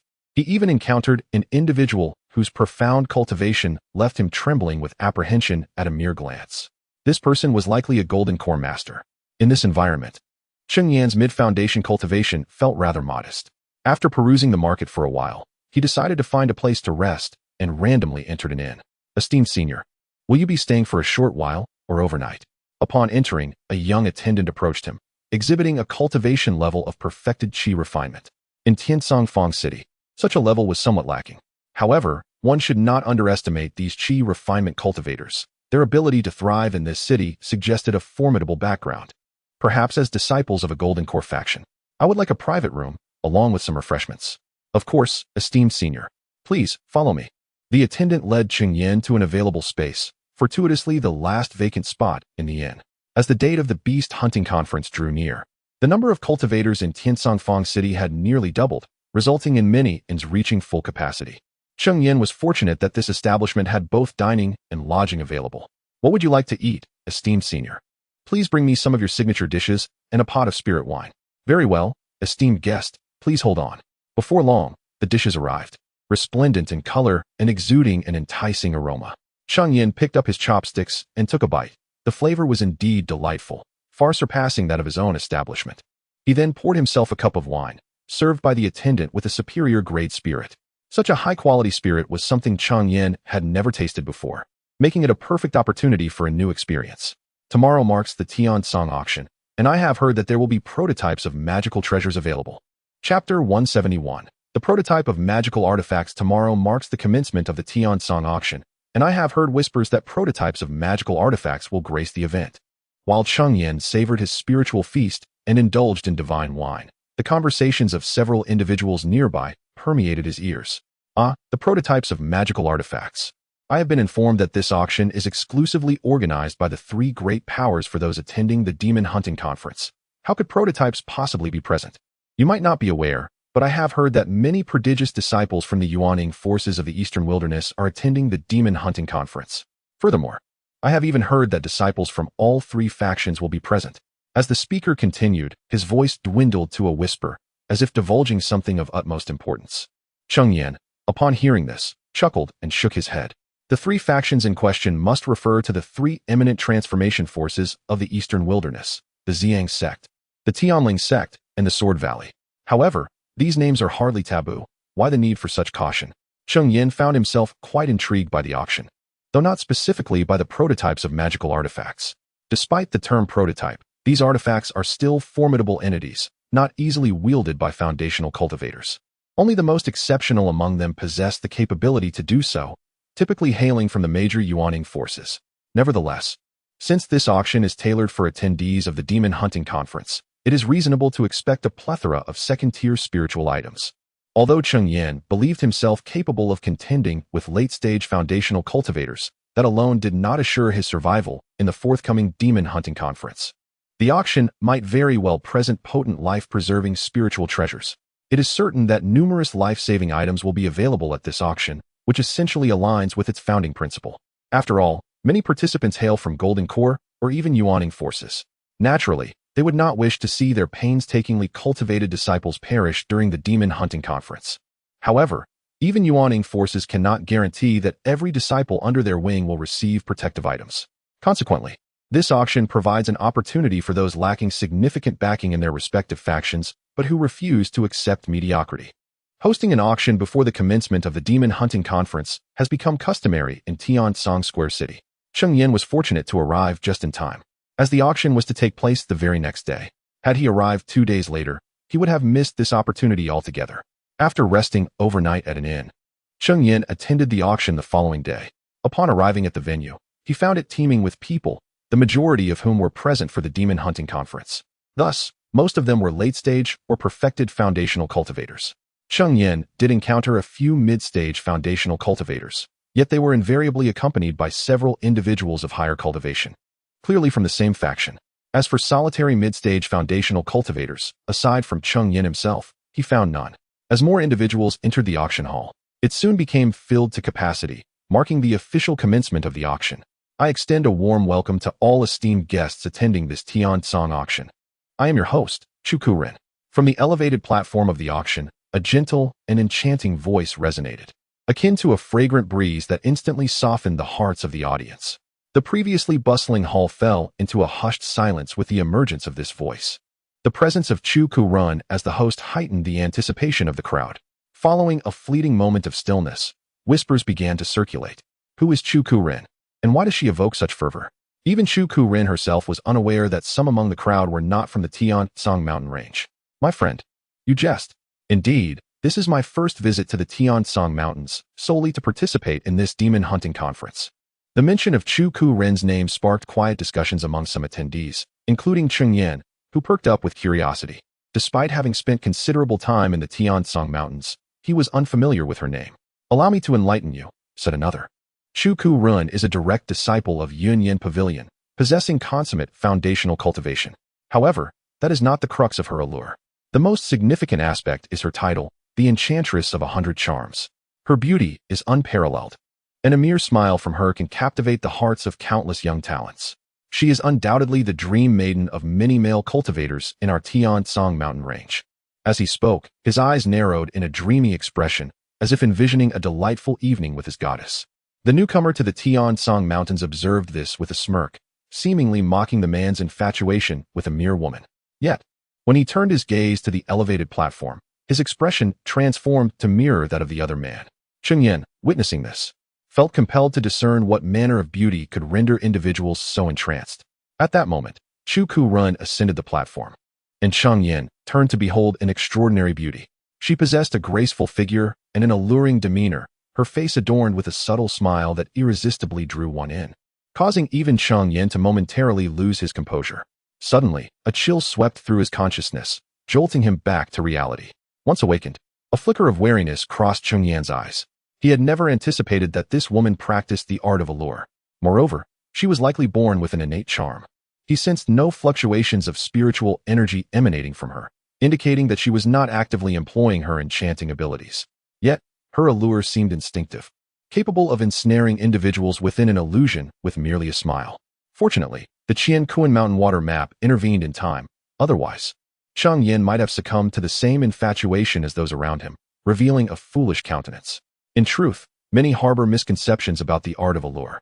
It is merely a branch of illusionary techniques. However, it is often practiced by those who have delved into the sinister arts of yin-yang manipulation, which are detrimental to others while benefiting oneself.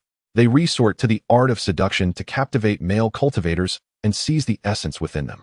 Consequently, this practice has been unjustly labeled as a malevolent art. In truth, malevolent arts refer to those techniques that deplete others for personal gain, not the art of seduction itself. The Union Pavilion is renowned for its illusions, so it is entirely reasonable for it to possess a lineage of seductive arts. Chu Karen channeled her spiritual energy and spoke. This auction is specifically organized for the talented youths attending the Demon Hunt Conference. There are numerous valuable items that would greatly benefit foundation-building cultivators. Do not let this opportunity pass you by. Chapter 172. The fierce competition of the symbolic treasure auction. This utterance served to liberate those ensnared by the charms of enchantment. Had they been allowed to remain entrapped in such a mirage, the auction would have surely faltered. The individuals who emerged from the illusion quickly grasped the recent events, their expressions rife with regret and dismay, feeling humiliated before the goddess. The auction then commenced with the first item. Chu Karen chose to disregard the crowd, merely clapping her hands as a maid approached with a tray. With a graceful gesture, Chu Karen unveiled the crimson cloth covering the tray, revealing a blade-like magical artifact. This exquisite second-tier premium artifact, known as the cloud-slicing blade, was forged by a third-tier mid-grade artificer. True to its name, this blade possesses the formidable capability to sever even clouds, establishing its prowess among second-tier premium artifacts. The starting bid was set at 50,000 spirit stones, with increments of no less than 500 spirit stones. Let the bidding begin. Cheng Yan, observing from the sidelines, could not help but marvel at the initial offering, a second-tier premium artifact. Typically, such artifacts hover around the price of 50,000 spirit stones. However, the cloud-slicing blade commanded an opening bid of exactly that amount. Cheng Yan had arrived at the Tiansongfang market with a total of 100,000 spirit stones, a portion of which, around 30 to 40,000, had been extracted from the family treasury, much to Cheng Yuhao's chagrin.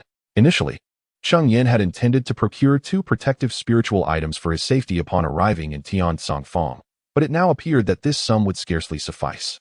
51,000 spirit stones. 51,500 spirit stones. As soon as Chu Karen finished her announcement, bids began to soar, and within mere moments, the cloud-slicing blade had escalated to 55,000 spirit stones. 65,000 spirit stones. Suddenly, a voice emanated from the private box behind Cheng Yan, propelling the price of the cloud-slicing blade to 65,000 spirit stones. A stir erupted among the crowd, a cacophony of speculation filling the air. Who was this young master? While the cloud-slicing blade was commendable, its worth was at most 57 or 58,000 spirit stones. Was he not squandering wealth? Yet, a mere few thousand spirit stones seemed trivial if it could evoke a smile from the enchanting Bai Mei. This sentiment evidently reached the ears of the bidder, who chuckled and remarked, "I recall now, this voice belongs to Tao Zongmu, the scion of the Tao family, a leader among the foundation establishment cultivators, boasting a perfected foundation." Thus, it became clear that he was of the Tao lineage, elucidating how he could regard a few thousand spirit stones with such nonchalance. Upon hearing the discussions around him, Cheng Yan understood the identity of the high bidder. 65,000 spirit stones. Sold. The cloud-slicing blade was successfully acquired by young Master Tao. Chu Karen remained unfazed by the lofty bid, and after 3 consecutive inquiries yielded no further bids, she declared the item sold, her smile radiating charm, thereby granting young Master Tao a measure of respect. Her smile was indeed captivating, as evidenced by the throng of male cultivators below, who seemed eager to rush forth. As Chu Karen smiled, her innate charm inadvertently manifested, casting a spell of allure. Fortunately, Cheng Yan was already on guard and remained unaffected. Regardless of the depth of Chu Karen's enchanting prowess, the lack of deliberate invocation rendered her influence relatively weak. Previously, Cheng Yan had merely fallen prey due to his unpreparedness. Next, we present the second auction item. Observing that several individuals were once again ensnared by her charm, Chu Karen had no choice but to channel her spiritual energy to liberate them from the illusion. Upon regaining their senses, their faces flushed crimson, akin to that of a monkey's rear, mortified by their repeated succumbing to her allure. They felt utterly humiliated before their goddess, unable to lift their gazes to meet Chu Karen's presence on the stage. Following this, the auction proceeded in an orderly fashion. The spiritual items presented were predominantly of at least second-tier quality, prompting numerous foundation-building cultivators to fervently bid. However, the spectacle of spending thousands of spirit stones merely for a smile from the beauty did not recur. Throughout the event, Cheng Yan refrained from bidding, as he had yet to encounter anything that piqued his interest. Although the items were of considerable quality, their activation proved excessively challenging given Cheng Yan's current cultivation level. Zhou Yang expressed a desire to purchase a second-tier superior magic tool, yet Cheng Yan sought a potent artifact, ideally one that could serve as a trump card, but regrettably, he had not yet found such an item. Next, we invite the following auction item. After a second-tier exceptional joint strike formation was sold for a staggering 60,000 spirit stones, Chu Karen unveiled the next item. She delicately removed the crimson cloth, revealing a spiritual talisman. This second-tier exceptional talisman, once activated, could unleash the full strength of a perfected foundation-building cultivator, a value understood by all present. The talisman possessed 5 remaining uses, with a starting bid of 50,000 spirit stones, and each subsequent bid must exceed 1,000 spirit stones. The auction commences now. It is, in fact, a talisman. Upon catching sight of the talisman, Cheng Yan was instantly filled with excitement. Talisman treasures, while somewhat akin to regular talismans, are notably more challenging to forge, typically requiring the expertise of a golden core master. Unlike regular talismans, which are single-use, talisman treasures can be employed multiple times, albeit with usage limitations. The exact number of times it can be used depends on the skill of the creator, but typically, it does not exceed 9 times. Cheng Yan was deeply enamored with this talisman. Should he succeed in acquiring it, his safety during the upcoming demon hunting convention would be assured. 51,000 spirit stones. 52,000 spirit stones. Clearly, Cheng Yan was not the only one captivated by the talisman. It was likely that few in attendance were disinterested. Some refrained from bidding, perhaps saving their resources for future magical artifacts. The bidding voices were incessant, and before long, the price of the talisman surged to 60,000 spirit stones, showing no signs of abating. 65,000 spirit stones. As the price of the talisman treasures soared, Cheng Yan found himself increasingly restless and hastily began to bid, raising the stakes by 5,000 spirit stones in one swift motion. 66,000 spirit stones. 67,000 spirit stones. However, Cheng Yan's bids failed to intimidate those who genuinely coveted the talisman treasures. As soon as he spoke, others swiftly overshadowed his offers. And it was not until the price reached 70,000 spirit stones that the number of bidders began to dwindle. 71,000 spirit stones. Observing the decreasing competition, Cheng Yan decided to re-enter the bidding. Yet this time he refrained from escalating the price by several thousand spirit stones as he had previously. After all, at this juncture, every additional 1,000 spirit stones could potentially dissuade several participants from continuing. Chapter 173 Familiar Faces, Tiger Roaring Mountain Villa. Chen Yu 72,000 spirit stones. 73,000 spirit stones. After Cheng Yan made his bid, there was a moment of silence before someone else dared to raise the price. However, Cheng Yan, unfazed, promptly countered. He was determined to acquire this talisman, even if it meant exhausting his 100,000 spirit stones. In truth, the value of this talisman should hover around 68,000 spirit stones, considering it only offered 5 opportunities for use. Yet, the talisman's emergence just before the commencement of the demon hunting convention had significantly inflated its price. Logically, items with limited uses, such as this talisman, should be valued lower than artifacts that could be used indefinitely. Nonetheless, the talisman possessed an unparalleled advantage over artifacts. A second-tier premium artifact generally required a fully realized foundation establishment cultivator to operate. Those in the late stages of foundation establishment could manage it with difficulty, but their attempts would be limited. Cheng Yan, in the mid-stage of foundation establishment, might not even succeed once. Conversely, the spirit energy required to activate the talisman was considerably less, making it easily accessible even for Cheng Yan. As Cheng Yan pondered the talisman's worth, the auction hall remained silent, with no further bids. Ultimately, he successfully secured the second-tier premium talisman for 73,000 spirit stones. With this talisman in hand, Cheng Yan's safety in the near future was effectively assured. After acquiring the talisman, several high-quality spiritual items appeared, including one artifact that greatly intrigued Cheng Yan. Regrettably, after his purchase, he found his remaining spirit stones insufficient to continue bidding and had to forego the opportunity. Unbeknownst to him, the auction was drawing to a close, culminating in the final item, the prototype of a magical treasure. On the tray atop the high platform lay a diminutive sword, no larger than a finger. Yet no one in the audience dared to underestimate its significance. The subtle fluctuations emanating from this seemingly inconspicuous sword caused even the fully realized Foundation establishment cultivators to feel a twinge of trepidation. This was the final item of the auction, the soul-cutting sword, which inflicted damage not only upon the enemy's body but also upon their consciousness, rendering it a formidable weapon. If one could procure suitable spiritual materials and enlist the assistance of a third-tier artifact refiner, it could be transformed into a true magical treasure. The starting bid was set at 60,000 spirit stones, with increments no less than 1,000 spirit stones. Let the bidding commence. After a brief introduction by Chu Ku Run regarding this magical treasure prototype, the auction began. The atmosphere within the auction hall grew tense, as many had come specifically for this item. 61,000 spirit stones. 62,000 spirit stones. 65,000 spirit stones. As the first bid was called, the auction voices began to resonate continuously. In no time, the bids surpassed 70,000, with the momentum showing no signs of slowing. 80,000 spirit stones. As the crowd was engaged in a bidding frenzy, each incrementing their offers by 1,000 spirit stones, a sudden voice arose, propelling the price to an astonishing 80,000 spirit stones. Cheng Yan was momentarily taken aback, not by the figure itself, but due to a peculiar familiarity with the voice, though he could not immediately recall its owner. 81,000 spirit stones. 85,000 spirit stones. After the initial call of 80,000 spirit stones, a hush enveloped the auction hall. Yet, another bidder soon broke the silence, only for the initial caller to swiftly counter with 85,000 spirit stones. This unmistakable determination ignited whispers among the onlookers, all speculating about the identity of this individual and the influence they wielded.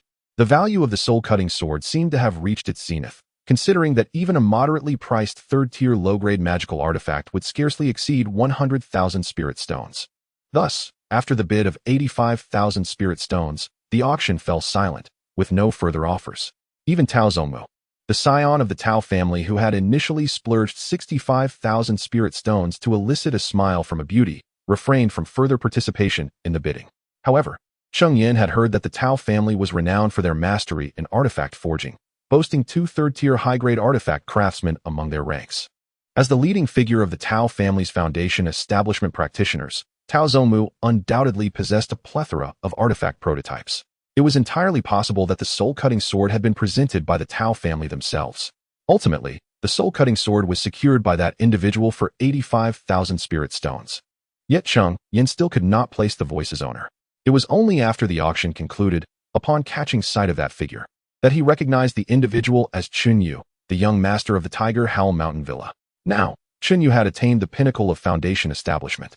Sword cultivators are typically endowed with acute perception, and as Cheng Yan fixated on his silhouette, Chun Yu sensed his gaze and turned to look at him.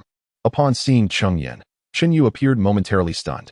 As cultivators, their memories are remarkably sharp, and he certainly recalled Cheng Yan. However, he was astonished to find that the first time they met, Cheng Yan had merely been at the 5th layer of Qi refinement, and now, he had progressed to the mid-stage of Foundation establishment. Chun Yu offered a slight nod to Cheng Yan as a form of greeting, to which Cheng Yan reciprocated. Chun Yu then gracefully turned and departed, leaving Cheng Yan to ponder alone. Is this the brilliance of a dual spiritual root talent? While others have achieved the consummation of Foundation establishment in the same span of time, Chun Yu had come to participate in the Demon Hunting Conference, likely in pursuit of a chance to attain the Golden Core. After all, opportunities to acquire Golden Core spiritual treasures are scarce within the territory of the Golden Blade sect. At each Demon Hunting Conference, there are always a few who succeed in condensing their Golden Core, thus becoming Golden Core true persons and enjoying a lifespan of 500 years. It seems Cheng Yan is driven by this very ambition. Nevertheless, many others are also vying for the same opportunity, and it remains uncertain whether Cheng Yan will succeed. Yet, such matters are of little concern to Cheng Yan, who, at present, is merely at the mid-stage of foundation establishment, far from the realm of golden core condensation. After the conclusion of the auction, Cheng Yan remained in the inn, patiently awaiting the arrival of the demon hunting convention. A month later, at the demon hunting square, a venue specifically established for this grand event, which only opens its gates during the convention. In the very center of the square stands a colossal stone monument, which Cheng Yan estimates to be several dozen zhang in height. At this moment, the demon hunting square is teeming with an exuberant crowd, bustling with life. A glance reveals a dense throng of people, all gathered to participate in the convention. At that instant, 3 streaks of light sliced through the sky, swiftly descending upon the elevated platform of the square, revealing 3 figures. They are the leaders of the 3 major factions. As the trio appeared on the stage, gasps of astonishment echoed through the crowd. Chapter 174, Ranked First. The sword departed from Sword Valley. The leaders of the 3 great factions made their grand entrance at the Demon Hunt Square, prompting gasps of astonishment from the crowd. Through the murmurs of those present, Zhou Yang discerned the identities of the trio. The individual on the far left was none other than Chun Lurin, the current master of Lingyun's sect, whose beaming countenance suggested an amiable disposition. In the center stood a woman, her face veiled by a delicate gauze, obscuring her features. Yet, the elegance of her figure hinted at a striking beauty. This was Yun Yan, the esteemed leader of Yun Yan Pavilion. It was said that she had been an orphan discovered by the previous master of Yun Yan Pavilion in the mundane world. Upon recognizing her exceptional talent in illusions, she was renamed Yun Yan and groomed as the next sect leader. Living up to expectations, she had achieved late-stage golden core cultivation at the tender age of less than 200, making her the youngest among the 3. On the far right was Tao Xiangwu, the patriarch of the Tao family, also possessing late-stage golden core prowess and distinguished as a 3rd-tier superior artifact craftsman. "Welcome, everyone, to this demon hunt assembly," Yun Yan spoke, her voice as refreshing as a mountain spring, invigorating all who heard it. As she began to speak, the square fell into an immediate hush. What followed was a lengthy discourse, primarily recounting the history of the event, which, under the spell of Yun Yan's enchanting voice, did not seem tedious at all. Those wishing to participate in the Demon Hunt Assembly were invited to approach the management office. After an extended monologue, the moment for registration finally arrived. There were 3 management offices at the Demon Hunt Square, and Cheng Yan casually chose one to join the queue. Originally, there was no formal registration for the Demon Hunt Assembly. Merely venturing into the Tiansong mountain range to slay demon beasts sufficed for participation. However, since the appearance of the stone tablet in the square, this registration process had been instituted. Do not underestimate this stone tablet, known as the Demon Hunt Tablet. It is a 3rd-tier superior magical artifact. Yet, this artifact is not intended for combat, but rather for displaying rankings. Once one registers at the management office and drips a drop of blood onto the tablet, one's name, cultivation level, and the points earned during the Demon Hunt Assembly will appear, subsequently ranking participants based on their scores. This arrangement is particularly appealing to the young talents from the Eastern Wilderness, many of whom hail from nascent soul factions and are not overly concerned with the so-called golden core opportunities. Ironically, this seemingly inconsequential ranking holds greater allure for them. However, as the Demon Hunt Assembly had yet to commence officially, everyone's points remained at 0, and rankings were determined solely by cultivation levels. While Cheng Yan awaited his turn in line, waves of astonished exclamations erupted ahead. Each gasp signified the participation of a fully established foundation establishment cultivator in the assembly. Another foundation establishment. The exclamations drew Cheng Yan's attention. Beneath the demon-slaying monument stood a solitary figure, none other than Cheng Yan, whom Cheng Yan had encountered at the auction previously. Cheng Yan held a commendable rank of 18th on the monument. Shortly thereafter, Cheng Yan spotted another familiar silhouette, Chu Karen, with her innate charm, ranked significantly higher at 12th. Additionally, Tao Zongmu from the Tao family and Zhu Feng from the Lingyun sect also boasted respectable positions, occupying the 10th and 11th ranks respectively. Zhu Feng was notably the leading figure among the foundation-building cultivators of the Lingyun sect. However, the rankings of these 3 did not remain stable for long, as they continually descended, overtaken by disciples from the Yuaning sections. Suddenly, the entire demon-slaying square erupted into a hubbub, for the individual occupying the top rank on the monument had been dethroned. The previous first-place holder hailed from a prestigious Yuaning sect, mentored by a genuine Yuan-ing true monarch, rumored to have survived encounters with golden core true persons. His name had graced the top of the monument since its appearance, making his sudden fall all the more remarkable. At that moment, a tall figure clad in white stood beneath the monument, exuding an aura akin to a peerless sword, radiating an astonishing sword intent. It was Jian Li from the Sword Valley. Rumors had circulated that the three dominant forces of the East Wilderness had sent disciples to the demon-slaying conference. But none had mentioned Jian Li's personal attendance. It seemed the first position was undoubtedly his. As the Sword Valley stands as the sanctuary for sword cultivators in the East Wilderness, Jian Li was a direct disciple of a formidable transformation cultivator, reputed to have matched a golden core true person in combat. The crowd collectively surmised that the victor of the demon-slaying conference was already determined. Yet, no one wished to allow Jian Li to bask in the limelight alone. A light, mocking laugh echoed, and a figure appeared beneath the monument. He squeezed a drop of blood from his fingertip, which fell upon the monument, and Lu Yi's name emerged in the second position. Observing his placement, Lu Yi grimaced and muttered, "What a wretched stone monument! How could my name be beneath Jian Li's?" Jian Li cast a cold glance at Lu Yi without uttering a word, preparing to descend from the high platform when another voice rang out. "Ha ha ha, Lu Yi! You are inadequate. To surpass Jian Li, you must contend with me." As the voice resonated, a figure leaped up from below, squeezing a drop of blood that merged into the monument. The name Peng Weiling appeared, yet it was ranked even below Lu Yi's. What a pathetic stone monument. How could I possibly rank lower than Lu Yi? Peng Weiling exclaimed, his eyes widening in disbelief upon seeing his name at third place. "Ha ha. Is this your idea of surpassing Jian Li? Merely an old third, truly laughable." Upon witnessing Peng Weiling's ranking, Lu Yi couldn't help but burst into laughter. "Humph, what are you laughing at? You are merely an old second, hardly superior to me." Peng Weiling scoffed, expressing his disdain.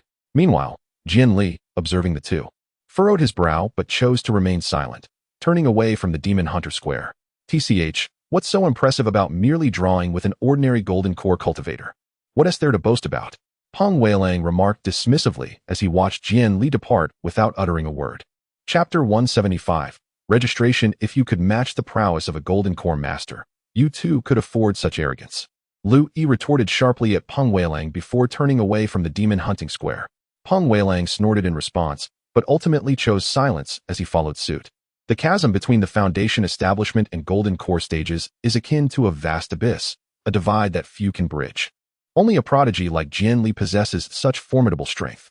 He could spar with a golden core master, but he believed it impossible to contend equally. Otherwise, the title of first place might not firmly belong to Jian Li. Once the trio departed, the atmosphere within the demon hunting square erupted into a frenzy. What was the significance of this demon hunting conference?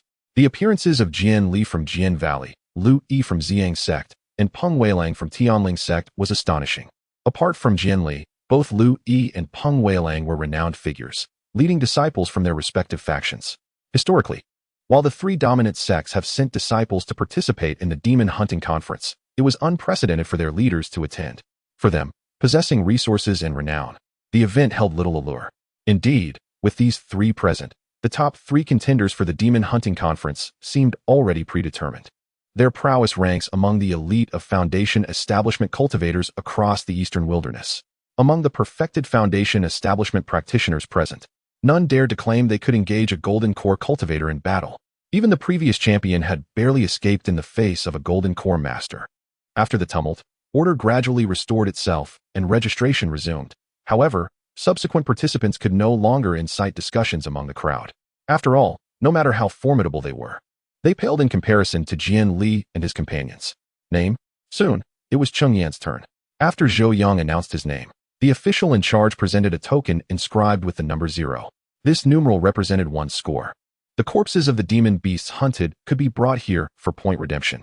Points are non-transferable, and the token must not be lost, as it serves as proof for the exchange of spiritual items. While handing the token to Cheng Yan, the official elaborated. The non-transferability of points serves two purposes: to prevent disciples from major sects from purchasing points with spirit stones to manipulate rankings, and to avert internecine strife among human cultivators. If points were transferable, there would inevitably be individuals seeking to seize others' points, leading to a chaos where no one would be inclined to hunt demon beasts. The primary objective of the Demon Hunting Conference remains the extermination of demon beasts, with the beasts themselves being the principal adversary. Nevertheless, Such regulations cannot entirely eliminate conflicts among human cultivators. Should points be off limits, they could resort to directly contesting the corpses of demon beasts.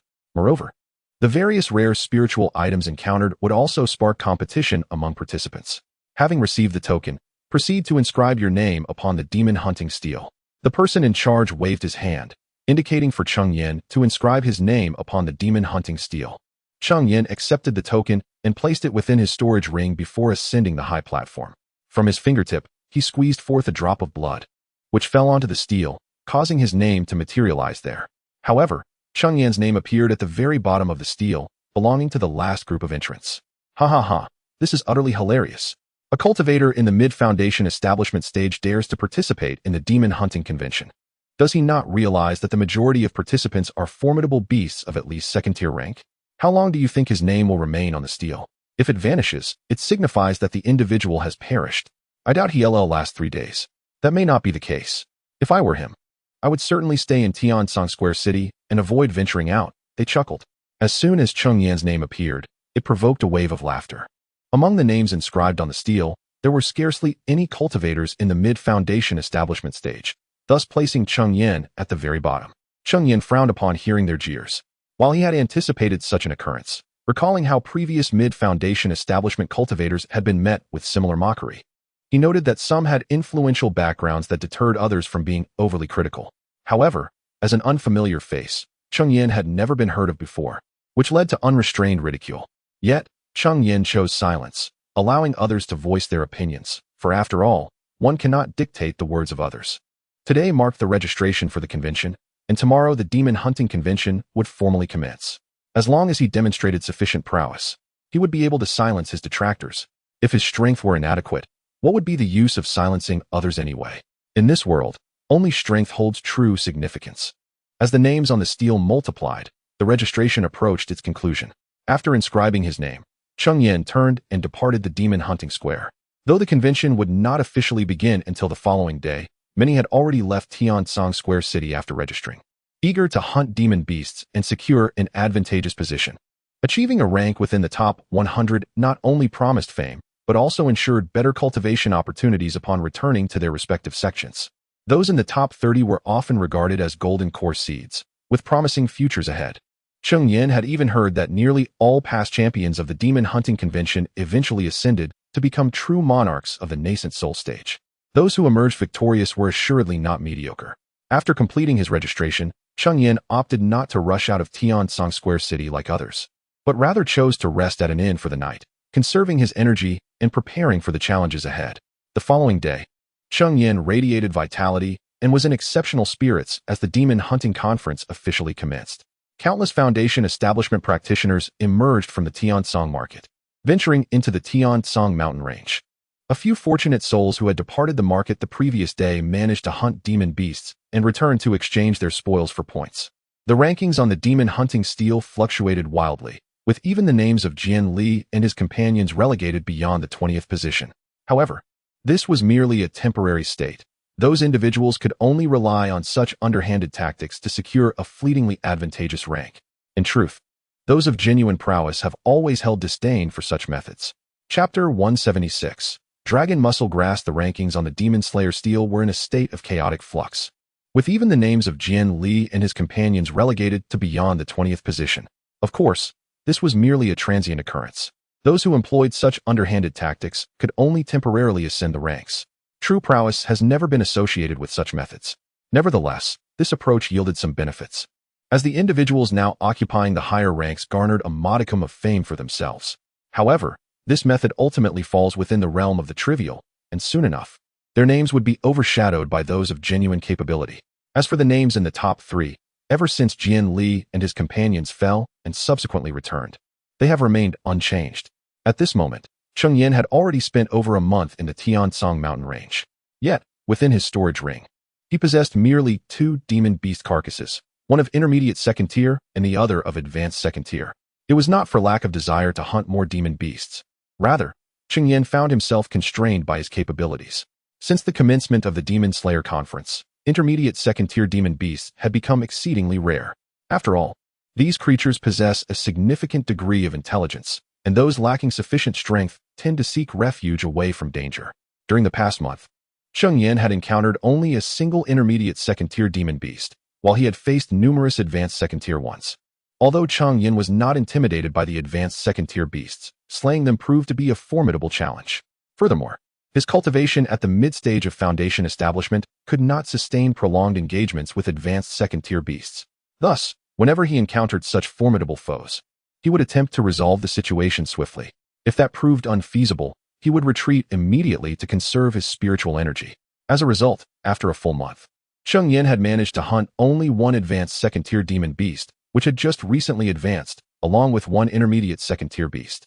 According to the regulations of the Demon Slayer Conference, slaying a low-level second-tier beast would yield 10 points, an intermediate second-tier beast 30 points, and an advanced second-tier beast 60 points.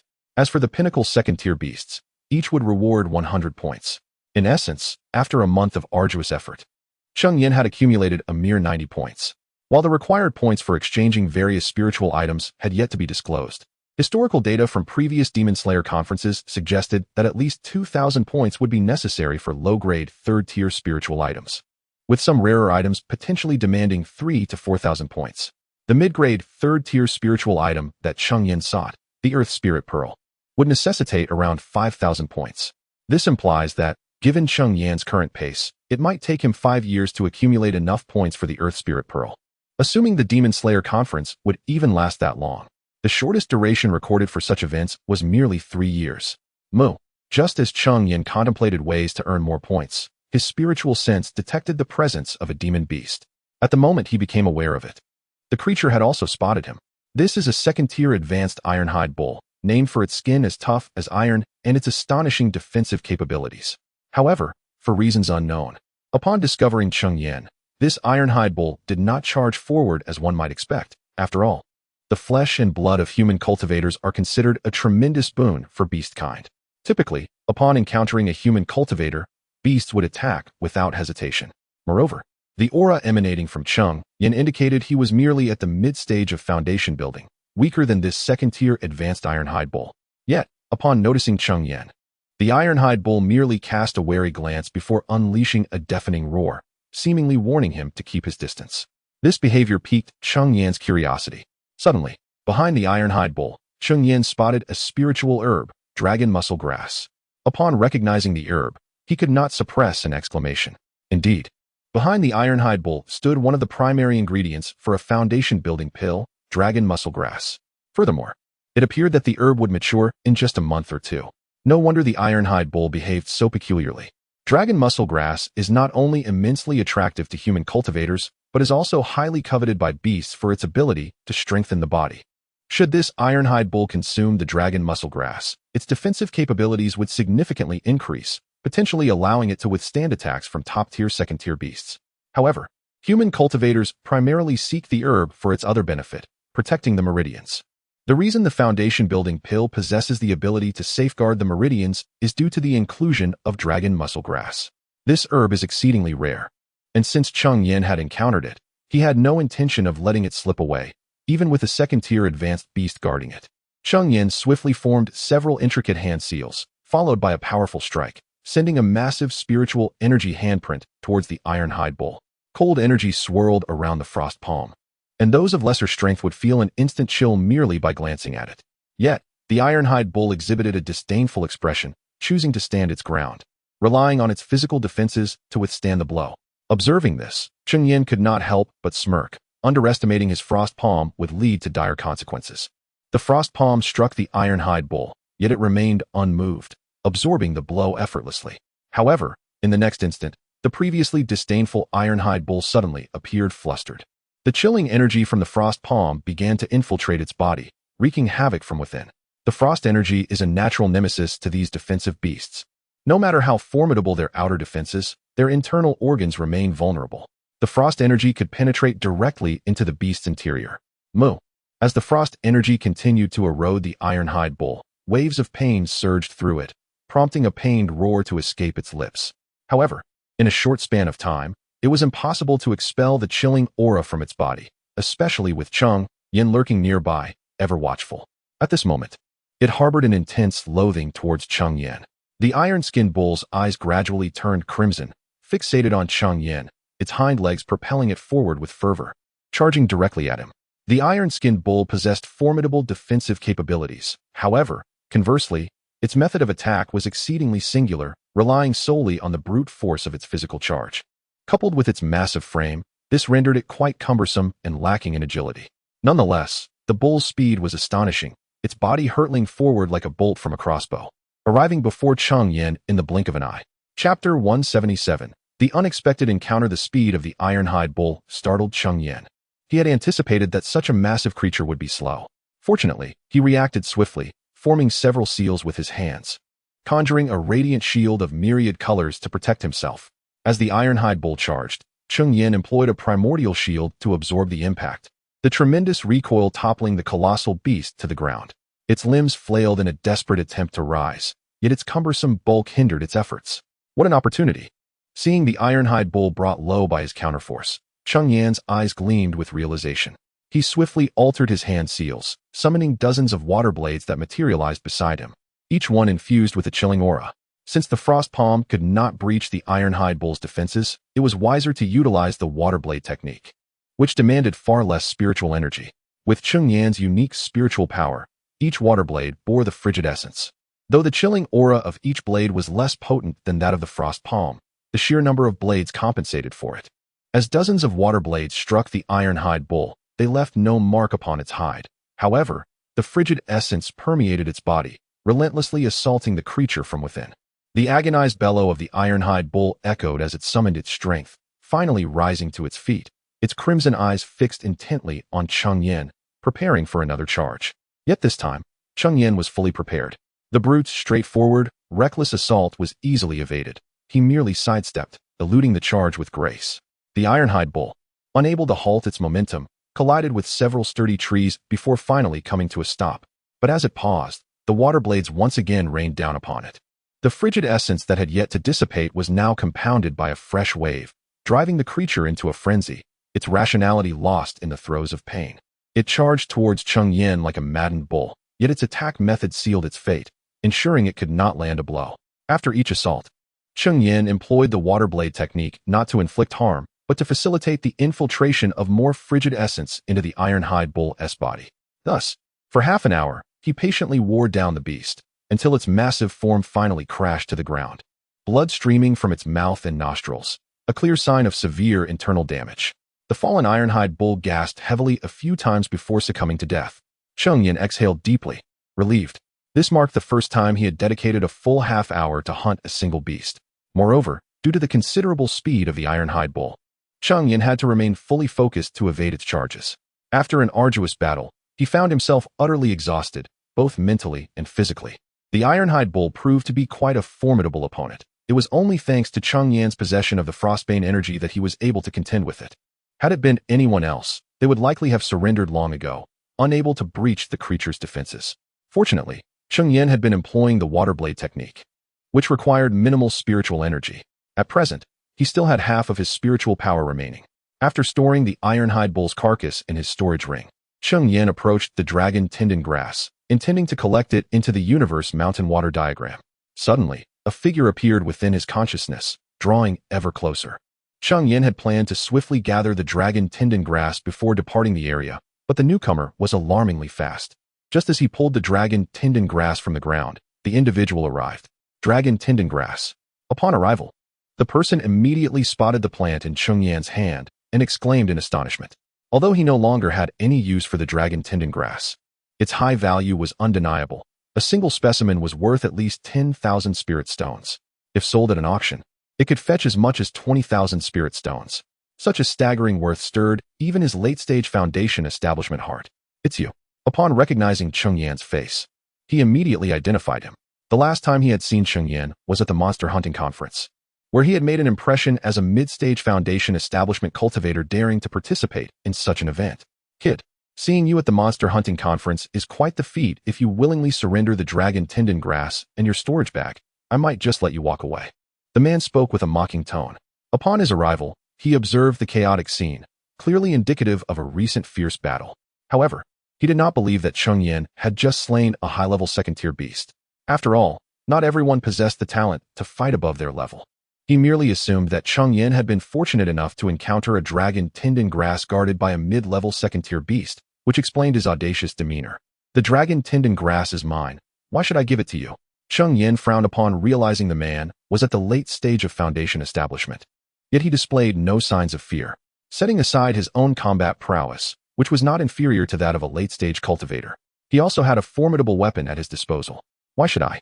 Simply because my fists are stronger, the man proclaimed, raising his clenched fist as if to assert his overwhelming strength. Kid, my patience is limited. If you refuse to hand over your belongings, do not blame me for being impolite. Seeing Cheng Yan silent, the man's expression shifted to one of impatience, clearly indicating that he would not hesitate to resort to violence if his demands were not met. Your confidence is rather misplaced, don't you think? Do you truly believe you have me at your mercy? To his surprise, Cheng Yan merely smiled and spoke. The man, observing Cheng Yan's confidence, furrowed his brow, pondering whether Cheng Yan was truly as uncomplicated as he appeared. Yet, he soon dismissed this thought. If Cheng Yan were indeed a person of genuine strength, he would surely possess a certain level of renown. However, after spending over a century in the eastern wastes, this was the first time he had encountered the name Cheng Yan. It seemed likely that he was either a wandering cultivator or a figure of minor influence. Certainly not formidable. With this in mind, he felt reassured, and a sinister expression flickered across his face. Chapter 178. A toast not taken is a punishment drink. Since you insist on ignoring the courteous toast and choosing the punishment drink instead, the consequences are on you. With a series of intricate hand seals, he unleashed a powerful punch, the fiery fist. As he uttered a low growl, a colossal fist mark, imbued with flames, surged towards Cheng Yan with overwhelming might. Observing this, Cheng Yan quickly summoned the primordial shield to encase himself within its protective embrace. The fist mark struck the shield, unleashing a searing wave of heat that caused Cheng Yan's face to sting painfully.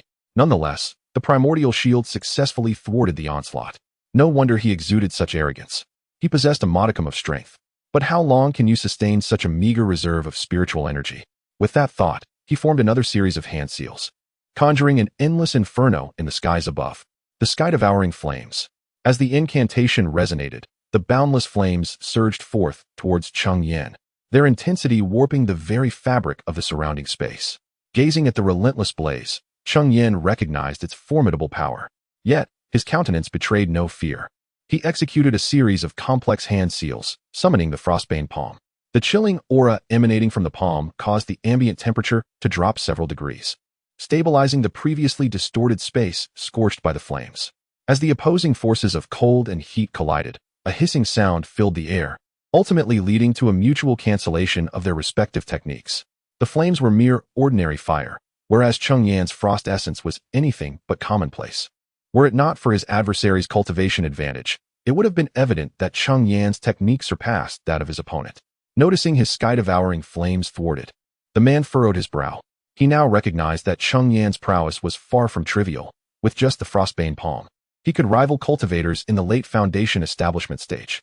His strength was indeed impressive, which explained his seemingly fearless demeanor. However, with only mid-foundation establishment cultivation, how many times could he execute such a spiritual technique? How about this? I no longer require your storage bag. If you are willing to relinquish the dragon tinden grass in your possession, I shall allow you to depart unharmed. Having witnessed Cheng Yan's capabilities, the man's attitude shifted somewhat. Although he believed he could subdue Cheng Yan, it would undoubtedly require considerable effort. Moreover, he was uncertain whether Cheng Yan possessed any potent hidden cards. His intent in participating in the demon hunting conference was to acquire cultivation resources, not to engage in a life-or-death struggle. If he could intimidate Cheng Yan, it would be all the better. You shall not obtain my storage bag, nor will you receive the dragon tinden grass. If you desire it, you must take it yourself. Cheng Yan, resolute and unyielding, scoffed disdainfully. He had no faith in the man's hollow threats of allowing him to leave unscathed. Had the man achieved complete foundation establishment, Cheng Yan might have reconsidered, but against someone in the late foundation establishment stage, he felt no trepidation. You overestimate your abilities. Do you truly believe that a mere spiritual technique will suffice to ensure your safety? Today, I shall demonstrate the stark disparity in power between the mid-foundation establishment and late foundation establishment stages. Upon hearing Cheng Yan's words, the man's expression darkened instantly. He believed he had extended sufficient courtesy to Cheng Yan. Since Cheng Yan himself rejected it, he could not be blamed. With a swift motion, he grasped a fiery red spear that materialized in his hand. The spear shimmered with ethereal brilliance, exuding an extraordinary aura, while the tip gleamed with a chilling radiance. Adorned with a dragon motif etched along its shaft, firmly holding the spear with both hands, he infused it with a continuous stream of spiritual energy, manifesting a colossal illusory spear that towered above. The dragon motif on the illusory spear came to life, coiling around it as flames flickered and then erupted, engulfing the entire illusory spear in a tempest of blazing fire. With a fierce thrust, he launched the infernal spear toward Cheng Yan, its fiery form embodying the might to scorch mountains and boil seas. To perish beneath my flame dragon spear is a privilege in itself, he cackled with reckless abandon. Though the flame dragon spear was merely a second-tier upper-grade artifact, its power was formidable, rivaling even the finest of second-tier artifacts, having helped him vanquish countless formidable foes.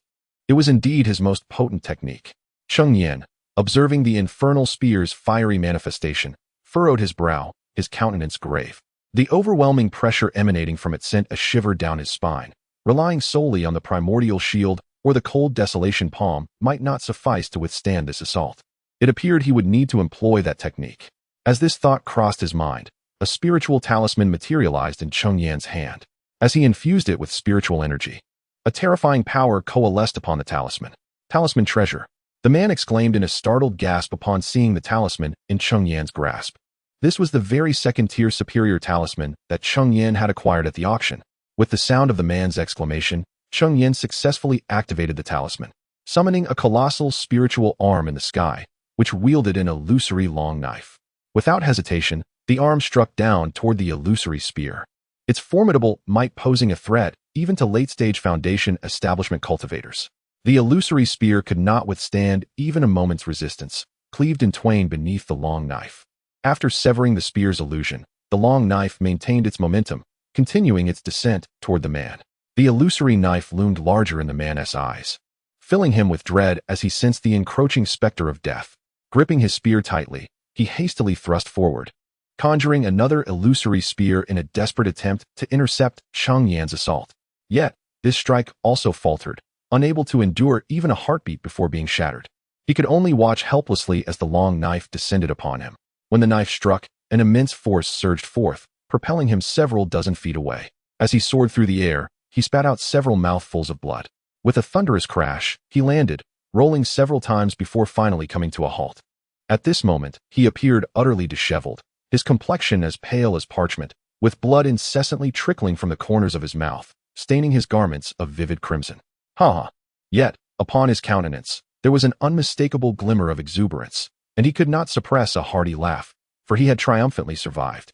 Although his attire was tattered beyond recognition, revealing a black undercoat beneath, this armor bore a gaping wound, exposing the raw, crimson flesh within, from which blood flowed ceaselessly. Chapter 179. The power of the talisman. The defensive inner armor he wore was a second-tier, high-grade magical artifact, and it was thanks to this armor, combined with the obstruction of the flame dragon spear, that he had managed to survive. However, while he had escaped with his life, the armor was utterly destroyed, beyond any hope of repair. Though he lived, his injuries were grievous, and without prompt medical attention, survival would be a challenge. Surprised, aren't you? I have survived. Having exhausted all his spiritual energy using the talisman, you must be left with none. The wound on his chest burned fiercely, driving him into a frenzy of rage. Cheng Yan had inflicted such severe harm upon him. He longed to see Cheng Yan torn to shreds. Cheng Yan gazed at him, furrowing his brow, realizing that even a second-tier premium talisman had failed to vanquish him. As he had stated, Cheng Yan had indeed depleted all his spiritual energy. Yet, his brow soon relaxed. He was no stranger to running out of energy. The solution, naturally, lay in the spirit-gathering pearl he possessed. Cheng Yan retrieved the spirit-gathering pearl from his storage ring and absorbed all the spiritual energy it contained. What? You actually possess a spirit-gathering pearl? Upon seeing the pearl in Cheng Yan's hand, his eyes widened in disbelief. It turned out to be a second-tier low-grade spirit-gathering pearl. With such limited energy, you could hardly execute the same spiritual techniques as before. However, upon discerning the grade of the pearl, he relaxed slightly. Cheng Yan, hearing his words, let out a cold laugh, but offered no reply. Instead, he unleashed a water dragon technique. The water dragon exuded a chilling aura, its might greater than the water dragon technique he had previously employed. Water dragon technique. Go. With a soft command from Cheng Yan, the water dragon surged forward, attacking the man. As the water dragon approached, the ease on the man's face vanished, replaced by sheer terror. He was gravely injured, his strength reduced to a mere fraction. Not only Cheng Yan, but even a mere chi practitioner could take his life. His earlier bravado had merely been a fade, yet Cheng Yan remained silent, directly launching an assault. The power of the water dragon technique was formidable, while it might not rival the frost palm Cheng Yan had used before. It was certainly lethal enough to end his life. How could he not feel dread? No, do not kill me. I no longer desire the dragon's tendon grass. I will give you everything I possess. I beg you, spare me. As the water dragon drew ever closer, he could no longer maintain his composure, pleading incessantly with Cheng Yan, who appeared oblivious to his cries. Having already forged an enmity, Cheng Yan would not let him escape. As for the man's belongings, killing him would still yield the same result for Cheng Yan. Ultimately, a scream echoed as the man met his demise beneath the water dragon technique. Cheng Yan stepped forward, retrieving the storage pouch from the fallen figure and picking up the flame dragon spear that had been cast aside before departing the scene. Recently, the confrontation they engaged in was quite formidable. Should they linger here any longer, it is likely that they would attract the attention of others or even other ferocious beasts. Given Cheng Yan's current state, which is considerably weakened, encountering any adversaries or beasts would spell certain doom. After departing from that location, Cheng Yan sought a secluded spot, settling down to recuperate his spiritual energy. Only after restoring his energy to its peak did he feel a sense of relief. In the wilderness, a deficiency in spiritual energy could prove to be perilously dangerous. During the recovery period, Cheng Yan remained on high alert, anxious about being discovered by either humans or beasts. However, upon regaining his spiritual strength, he chose not to depart immediately. Instead, he retrieved the storage bag of the individual he had encountered and began to assess his gains. As he probed into the storage bag, a smile of delight graced his face. The bag was predominantly filled with the corpses of 3 second-tier advanced beasts, which he surmised must have been hunted by that individual recently. This bounty amounted to a substantial score of 180 points, which was quite fortunate for Cheng Yan. Additionally, a valuable item within was the second-tier superior flame dragon spear, the power of which Cheng Yan had already witnessed. Regrettably, the armor he wore had been destroyed by a talisman. The spirit stones he found totaled just over 10,000, likely spent shortly after arriving at Tiansongfang City. As it would be unusual for a late-stage foundation establishment cultivator to possess such a meager sum. There were also some pills, materials, and spiritual herbs, though none of them were particularly rare or precious. It seemed like it was time to return to Tiansongfang City. Cheng Yan murmured to himself as he gazed at the storage bag in his hand. He had been away for over a month and had now acquired 3 second-tier advanced beast corpses, making it an opportune moment to return and exchange them for points. Moreover, the bodies of second-tier beasts were sizable, and even Cheng Yan's storage ring could not accommodate many of them. 5 days later, Cheng Yan found himself back in Tiansongfang City. Although the city was not as bustling as when he first arrived, especially with many individuals currently hunting beasts in the Tiansong mountain range, there were still a considerable number of people present, particularly at the beast hunting square, where many gathered daily to exchange points. Upon his arrival, he even found himself in line.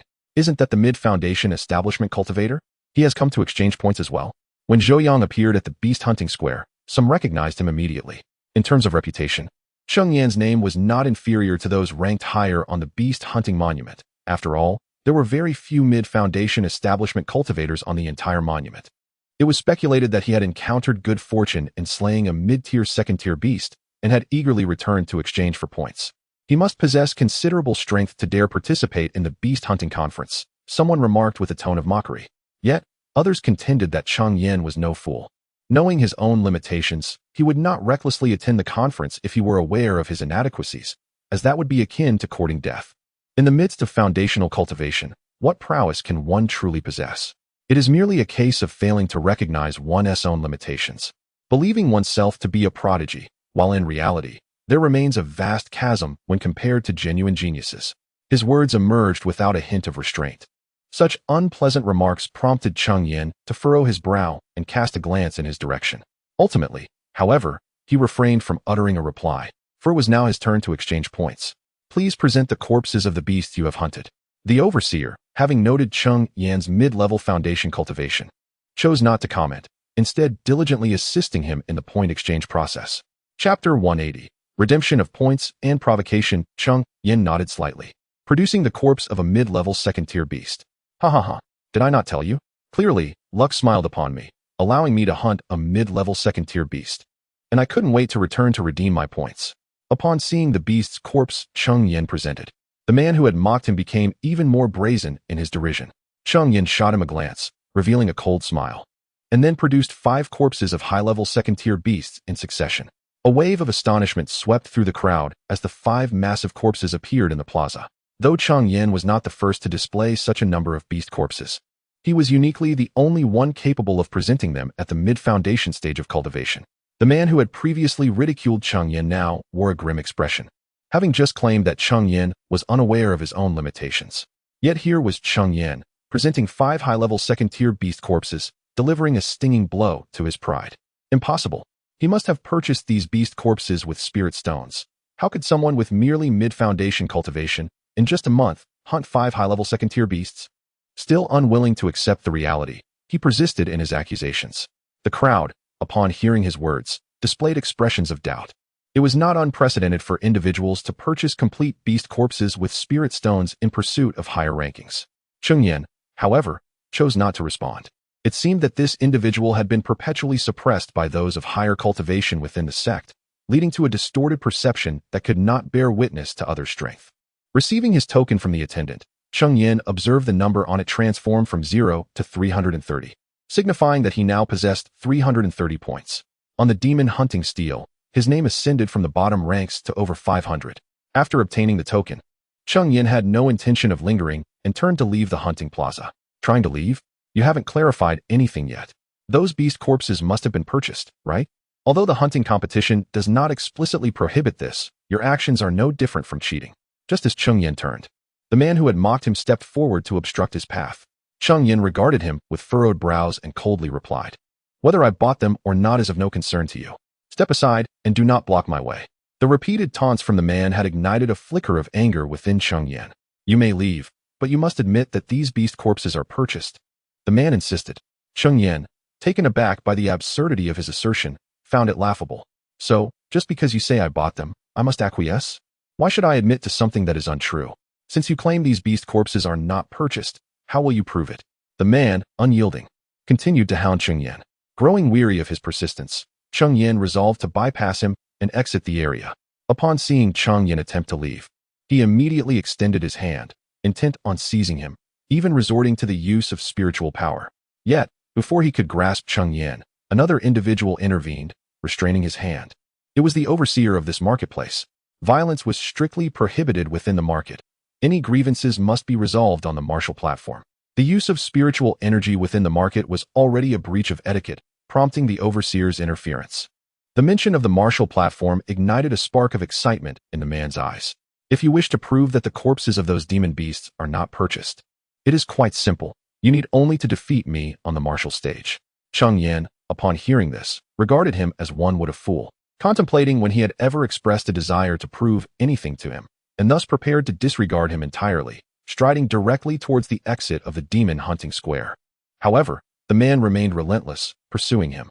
"I see you are afraid. Indeed, those demon beast corpses must have been purchased by you." He interpreted Cheng Yan's silence as a sign of guilt, yet Cheng Yan continued to ignore him. "Why are you so persistently bothersome, like a fly?"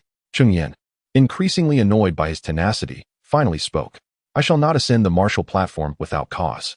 If you wish to challenge me, it is simple, wager your storage bag." Unable to tolerate him any longer, Cheng Yan decided to engage. "Very well." The man eagerly agreed, as though fearing Cheng Yan might retract his statement. Cheng Yan cast him a sidelong glance and proceeded towards the martial arena. "Where are you going?"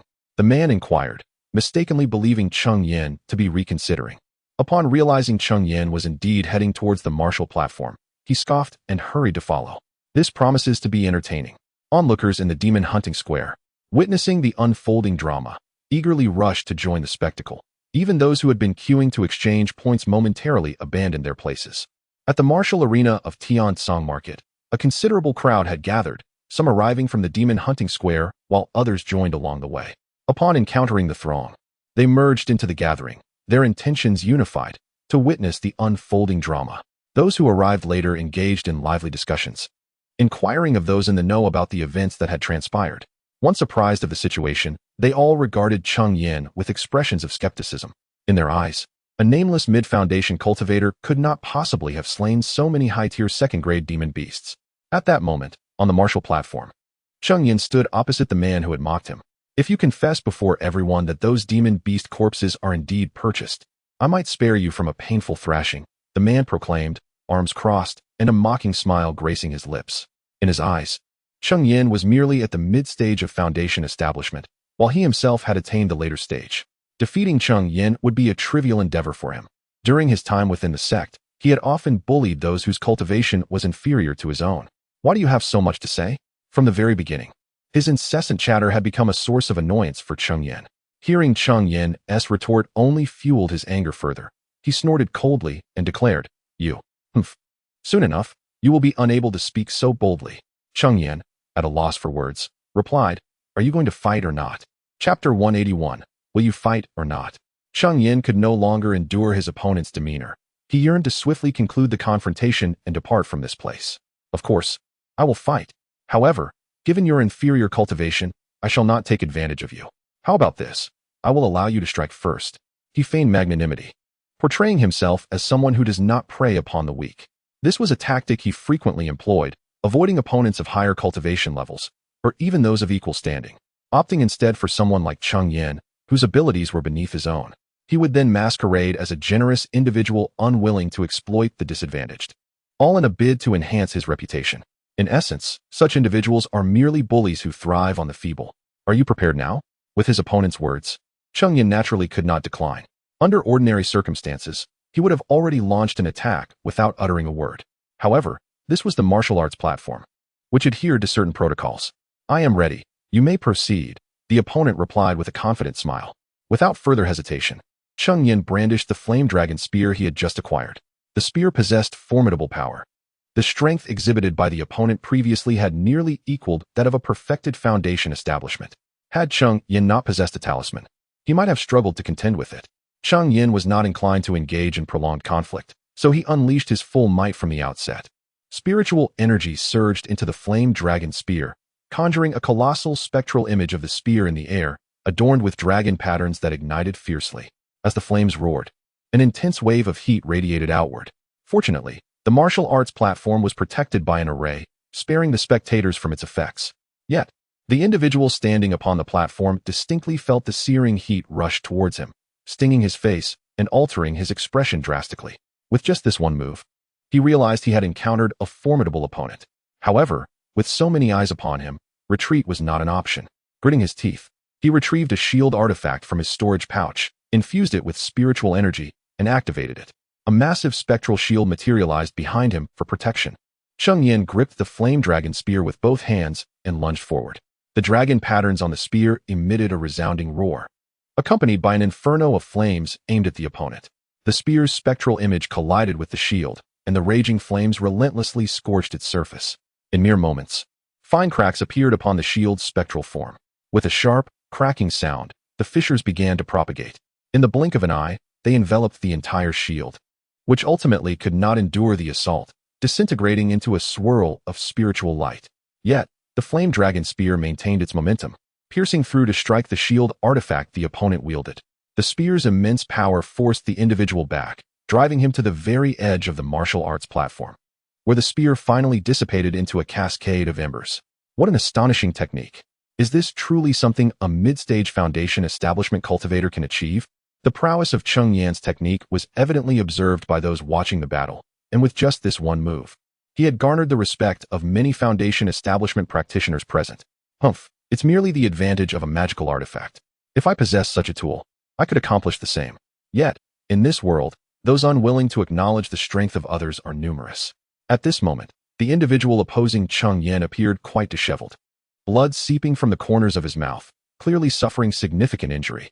Cheng Yan, noticing this, slightly furrowed his brow, not out of concern for the interruption of his assault, but rather in astonishment at the weakness of his opponent, who had been struck to the point of coughing blood with merely one blow. However, how could Cheng Yan know that this opponent was accustomed to bullying the weak and feared the strong? His usual adversaries were those of lower cultivation. Thus his combat prowess was hardly formidable, placing him among the weakest in his tier. Nevertheless, Cheng Yan would not show mercy simply because his opponent was weak. Once on the martial stage, the stakes were life and death. As Cheng Yan manipulated the hand seals, spiritual energy coursed through his meridians and gathered in his palm. Before he unleashed a powerful strike, a colossal palm imprint, imbued with a chilling aura, surged toward his adversary. Upon witnessing the incoming icy palm, the opponent realized that its might was only slightly diminished compared to the previous technique. Coupled with his injuries, he sensed he could not withstand this attack. He would surely perish. In an instant, he was paralyzed by fear, frozen in place. Yet, the icy palm would not halt simply because he was terrified, lacking any defense. He was doomed if the strike landed. "Friend, wait." Just as the icy palm was about to descend upon him, a voice rang out. Following it was a powerful fist imprint, its force causing Cheng Yan's heart to race. The owner of this fist imprint possessed formidable strength, likely a perfected foundation establishment cultivator. The fist effortlessly shattered Cheng Yan's full-force icy palm, yet the imprint seemed unaffected, its might undiminished. However, it did not advance toward Cheng Yan, instead dissipating in midair. At that moment, a figure leapt onto the martial stage, clasping his fists towards Cheng Yan, and spoke. "Esteemed friend, I implore you to show mercy." Upon seeing him, Cheng Yan inquired, "Who might you be?" This individual demonstrated the cultivation of a perfected foundation establishment. And from the earlier display, it was evident he was no ordinary practitioner. Yet, it remained unclear why he intervened on the martial stage. "Brother Wei, save me. He intends to kill me."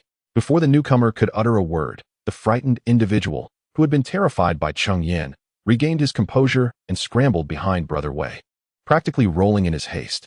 "Silence." To his surprise, Brother Wei reprimanded him coldly. The reprimanded individual's anxious expression froze upon hearing Brother Wei's scolding. Ultimately, he lowered his head, falling into silence, yet a fleeting glimmer of resentment flickered in the depths of his gaze. Upon hearing him refer to the other as senior brother, Cheng Yan swiftly comprehended their connection. They were indeed fellow disciples. In the presence of Wei Lu, a member of the Qiyu sect, the latter, after silencing the former, turned to introduce himself. "Wei Lu." The Wei Lu ranked 38th on the Demon Hunter's tablet. As he proclaimed his name, murmurs of recognition rippled through the crowd. Cheng Yan narrowed his eyes upon hearing the spectators' remarks. Given Wei Lu's prominent standing on the tablet, his prowess was undoubtedly formidable. Should the opponent seek to avenge his junior brother, it would pose a considerable challenge. Chapter 182. 3-petal white lotus seeds. Might I inquire, esteemed sir, why you have intervened in our duel? The arena possesses its own regulations. Your interference in this contest between us has undoubtedly disrupted the established order. However, these rules rely solely on the collective adherence of the participants, as there are no explicit mandates from the Tianchong marketplace regarding the construction of the arena. Its purpose is merely to provide a venue for the resolution of personal grievances, thereby preventing disturbances within the marketplace itself. Nevertheless, once one steps onto the arena, the resolution of conflicts is no longer under the jurisdiction of Tianchong. Outside the arena, dueling is strictly prohibited. My interference in your duel is indeed my fault. However, this individual is my junior apprentice. Witnessing his plight compelled me to extend my assistance. I happened to return today to redeem points, and, drawn by the commotion at the arena, I was curious enough to take a closer look. Through the conversations of those around, I grasped the essence of the unfolding events. Although it was my junior who instigated this situation, and his demise would ordinarily be of little concern, having seen it unfold, I felt obliged to intervene. Should word spread that our sect remained indifferent in the face of a crisis befalling one of its disciples, it would tarnish our reputation. Most individuals choose to join a sect in pursuit of cultivation resources and protection. If we cannot safeguard our own disciples, who would wish to join our ranks in the future? Thus, for the sake of our sect's honor, I must step forth to halt Cheng Yan. Yet, it is undeniable that my junior is at fault. I have heard that you intend to wager his storage bag. Might I propose that you spare his life? And in return, his storage bag could serve as an apology to you? However, I am not one devoid of reason. Were it not for the sect's reputation, I would have little desire to involve myself in this matter. Senior brother. Upon hearing that his storage bag was to be surrendered, the individual panicked. That bag contained all his worldly possessions, and he yearned to protest. Yet, upon seeing the stern expression on Wei Lu's face, he swallowed his words, directing a venomous glare at Cheng Yan. The storage bag was, after all, the wager. Having lost, it rightfully belongs to me. How can it be deemed an apology? Furthermore, given his malevolent demeanor, allowing him to leave alive would be a source of great unease. Cheng Yan observed the malice etched on the man's face. If he were to let him go, countless troubles would surely ensue. This aspect had not crossed my mind. In that case, the storage bag shall remain yours. and I shall require him to publicly apologize to you. As for your concerns regarding potential retribution from him, rest assured. This incident will undoubtedly result in severe consequences upon his return to the sect, leaving him with no time to trouble you. Moreover, considering your prowess, such trivial matters should not pose a threat to you. Wei Lu turned to glance at the individual, who quickly suppressed their emotions, burying the animosity deep within. Observing this, Wei Lu furrowed his brow but chose to remain silent, instead turning to Cheng Yan with a smile. His words served to affirm that their Qiyu sect would not neglect the safety of its disciples, yet would not permit them to act recklessly, thus enhancing their reputation. Since my fellow cultivator has spoken thus, I shall grant him a chance for redemption, Cheng Yan remarked after a moment of contemplation. It wasn't that Cheng Yan was inclined to let him go. Rather, Wei Lu's prowess was formidable, far beyond what Cheng Yan could contend with at present. Even with the aid of talismans, Cheng Yan could not guarantee victory against such an opponent. Under these circumstances, retreat was the only viable option. Then I extend my gratitude to you, fellow cultivator, Wei Lu replied with a courteous gesture. Hand over your storage pouch. He then turned to the individual, addressing him directly. Senior brother. The man, upon hearing Wei Lu's demand, wished to protest. Your storage pouch. However, he was abruptly interrupted by Wei Lu's cold voice. Leaving him no choice but to reluctantly produce his storage pouch and surrender it to Wei Lu apologized to my fellow cultivator. Wei Lu instructed as he accepted the pouch, without even glancing at it, tossing it to Cheng Yan. He then commanded the man to express his contrition. Though the man's face was rife with reluctance, under Wei Lu's imposing presence, he ultimately inclined slightly towards Cheng Yan and muttered a barely audible apology. Given this, I shall take my leave. Cheng Yan, without further comment, accepted the storage pouch, bowed slightly to Wei Lu, and turned to exit the arena. Observing Cheng Yan's departure, Wei Lu followed suit, ushering his junior disciple away from the scene. The onlookers, witnessing both parties depart, also chose to leave the arena, engaged in lively discussions about Cheng Yan's remarkable achievements. They praised him as an extraordinary talent, noting how he had successfully challenged opponents beyond his level and nearly vanquished them, thus garnering him a measure of fame. After leaving the arena, Cheng Yan did not immediately head out to hunt demonic beasts. Instead, he decided to rest for 2 days in Tiansong Square while examining the contents of the man's storage pouch. As Cheng Yan's consciousness delved within, he could not help but be astonished. Was this the wealth of disciples from a significant faction? It was no wonder he had shown such reluctance to part with it earlier. Within the pouch lay a staggering 60,000 spirit stones, alongside 3 second-tier superior magical artifacts, one of which was the shield he had previously employed, while the other 2 served as offensive tools. However, they paled in comparison to the flame dragon spear in Cheng Yan's possession and were not of the water attribute. Cheng Yan found little utility in these artifacts. Offensively, he was well equipped with the flame dragon spear, cold desolation palm, and his trump card talismans. Defensively, his primordial shield sufficed entirely. In addition, there are 3 bottles of true essence pills, which are second-tier superior elixirs utilized by late-stage foundation establishment cultivators for the enhancement of their cultivation, along with various healing and mana restoration potions. The remaining items consist of several spiritual herbs and materials, all of considerable value. If sold in their entirety, they could easily fetch several tens of thousands of spirit stones. When calculated together, the contents of his storage bag amount to a value exceeding 100,000 spirit stones, sufficient to purchase a low-grade 3rd-tier magical artifact, with some surplus remaining. However, what excites Cheng Yan the most are the 3 lotus seeds nestled within a jade box. The lotus seeds are entirely milky white, adorned with 3 azure patterns, signifying the rare 3-patterned white lotus seeds. Chapter 183. The gathering. The white lotus seed grows a stripe every 1,000 years, and it is said that the maximum number of stripes it can attain is 9. The 9-striped white lotus seed possesses extraordinary capabilities, capable of reviving the deceased and reconstructing the flesh of even the most formidable practitioners, aiding those in the nascent soul and transformation stages in the recreation of their physical forms. Once a cultivator reaches the nascent soul stage, even if their physical body is obliterated, as long as their primordial spirit endures, the possibility of bodily reconstruction remains. Although this particular seed bears only 3 stripes, its healing properties are remarkably potent. Even golden core cultivators would be greatly intrigued, for who can guarantee they will not find themselves wounded at some point? Such a precious item raises questions about how it came into possession of its current owner. However, the means of acquisition have become irrelevant, for it now belongs to Cheng Yan. Regrettably, the conditions required for such a heavenly treasure to flourish are exceedingly stringent. Even formidable transformation forces likely lack the capacity to provide the necessary environment for its growth, which paradoxically renders the white lotus seed exceedingly rare. Nonetheless, Cheng Yan resolutely excavated a small pond within the cosmic mountain water diagram, placing the white lotus seed into it. The sprouting of the white lotus is a straightforward process, requiring no special conditions, yet its growth demands extraordinarily unique circumstances. As for what those conditions are, Cheng Yan remains uninformed. Once the white lotus seed sprouts, it signifies the loss of its original potency. Cheng Yan has long believed that the cosmic mountain water diagram within his sea of consciousness is no ordinary entity, for the ability to accelerate time is already a profound advantage. Thus, he decided to plant a white lotus seed. As he still possesses two more, should he succeed in nurturing it to life, it would be a tremendous gain. However, the growth of the white lotus is exceedingly slow. From the moment the seed is planted until the emergence of the lotus pod, a millennium is required, and to develop into a 9-striped white lotus, an additional 9,000 years is necessary. In essence, a 9-striped white lotus requires a full 10,000 years to mature.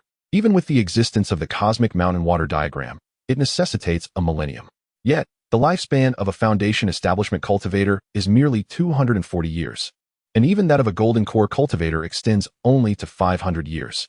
This predicament drives Cheng Yan to seek the enhancement of the cosmic mountain water diagram. After organizing the contents of his storage bag and transferring everything into a storage ring, Cheng Yan settled into a meditative posture, activating his cultivation techniques to commence his practice. Cultivators seldom take breaks, generally substituting rest with their training. Moreover, foundation establishment cultivators have the ability to abstain from food, consuming sustenance only occasionally to appease their appetites. However, on the following day, Cheng Yan received a communication talisman. Fellow cultivator Cheng, this is Wei Lu. I apologize for intruding upon your serene cultivation, and I hope you can forgive my impertinence. I will be hosting a small exchange gathering in 3 days, and it would be my honor to invite you to attend. Accompanying the talisman was an exquisite invitation, detailing the location of the upcoming exchange gathering. It turns out to be at Wei Lu. At first, Cheng Yan felt a twinge of confusion. He had no acquaintances in Tiansongfang City, nor was anyone aware of his residence here. How then? Did a communication talisman find its way to him? If it were Wei Lu, it would indeed make sense, as Wei Lu, a core disciple of the Yuaning faction, could easily locate Cheng Yan's dwelling. However, Cheng Yan was puzzled as to why Wei Lu would extend an invitation to him for this exchange gathering. He had heard of such gatherings before. They were typically led by core disciples of Yuaning powers, who would invite familiar faces to share resources and trade items of little personal use. Yet, Cheng Yan and Wei Lu were not particularly close. Their sole encounter had nearly resulted in the death of Wei Lu's fellow disciple. It was unexpected that Wei Lu would invite him to the exchange meeting. Cheng Yan pondered for a moment, but in truth, Wei Lu's intentions were quite straightforward. Those capable of battling beyond their level were invariably exceptional individuals. He merely sought to forge a connection with Cheng Yan. As for the disciple who had nearly met his demise at Cheng Yan's hands, Wei Lu paid him no mind. Had it not been for the reputation of their sect, he would not have intervened to save such a foolish person. Gazing at the invitation in his hand, Cheng Yan contemplated his options and ultimately resolved to attend the exchange gathering. He possessed several items that were of little use to him, and perhaps this gathering could yield beneficial outcomes. 3 days later, Cheng Yan arrived at a building named Qiyugu in Tiansongfang City, invitation in hand. The name clearly indicated that this establishment was a property of the Qiyu sect. Upon entering, he was greeted by a beautiful female cultivator at the peak of her qi refining stage. Esteemed senior, welcome to Qiyugu. May I inquire what you wish to purchase? She asked with a professional smile. I am not here to make a purchase, Cheng Yan replied, shaking his head as he produced the invitation. Ah, so you are here for the exchange gathering. Please, follow me, the female cultivator responded, her surprise momentarily evident upon seeing the invitation, though it quickly faded, and her smile became more genuine. Esteemed senior, this is the venue for the exchange gathering, she said, leading Cheng Yan to a door on the topmost floor of the building. Understood, Cheng Yan nodded, and the female cultivator withdrew. As he pushed open the door, a chorus of conversations filled the air, and upon seeing the door ajar, the occupants ceased their discussions, turning their gazes toward the newcomer. However, upon recognizing Cheng Yan's mid-foundation stage cultivation, many subtly furrowed their brows. Ha ha ha, Cheng Daoyu, you have finally arrived. I was beginning to fear you would decline the invitation. Wei Lu's voice rang out just as Cheng Yan stepped inside. How could I refuse an invitation from Wei Daoyu? Cheng Yan replied with a respectful nod and a smile. Allow me to introduce to you all, This is the esteemed Cheng Yan, a fellow cultivator. Do not underestimate his prowess, which lies in the mid-stage of foundation establishment. Cheng Yan holds a commendable rank beyond 500 on the Demon Hunter Monument. As Wei Lu guided Cheng Yan into the room, he took the opportunity to present him to the assembled crowd, emphasizing Cheng Yan's notable ranking to dispel any potential disdain directed towards him. Indeed, upon hearing Wei Lu's words, the expressions of the attendees shifted, as they recognized that a rank beyond 500 is by no means trivial. Some among them even found their own rankings to be inferior to that of Cheng Yan. With a gentle smile, Cheng Yan clasped his hands in greeting and said, "I am Cheng Yan, honored to meet all fellow cultivators."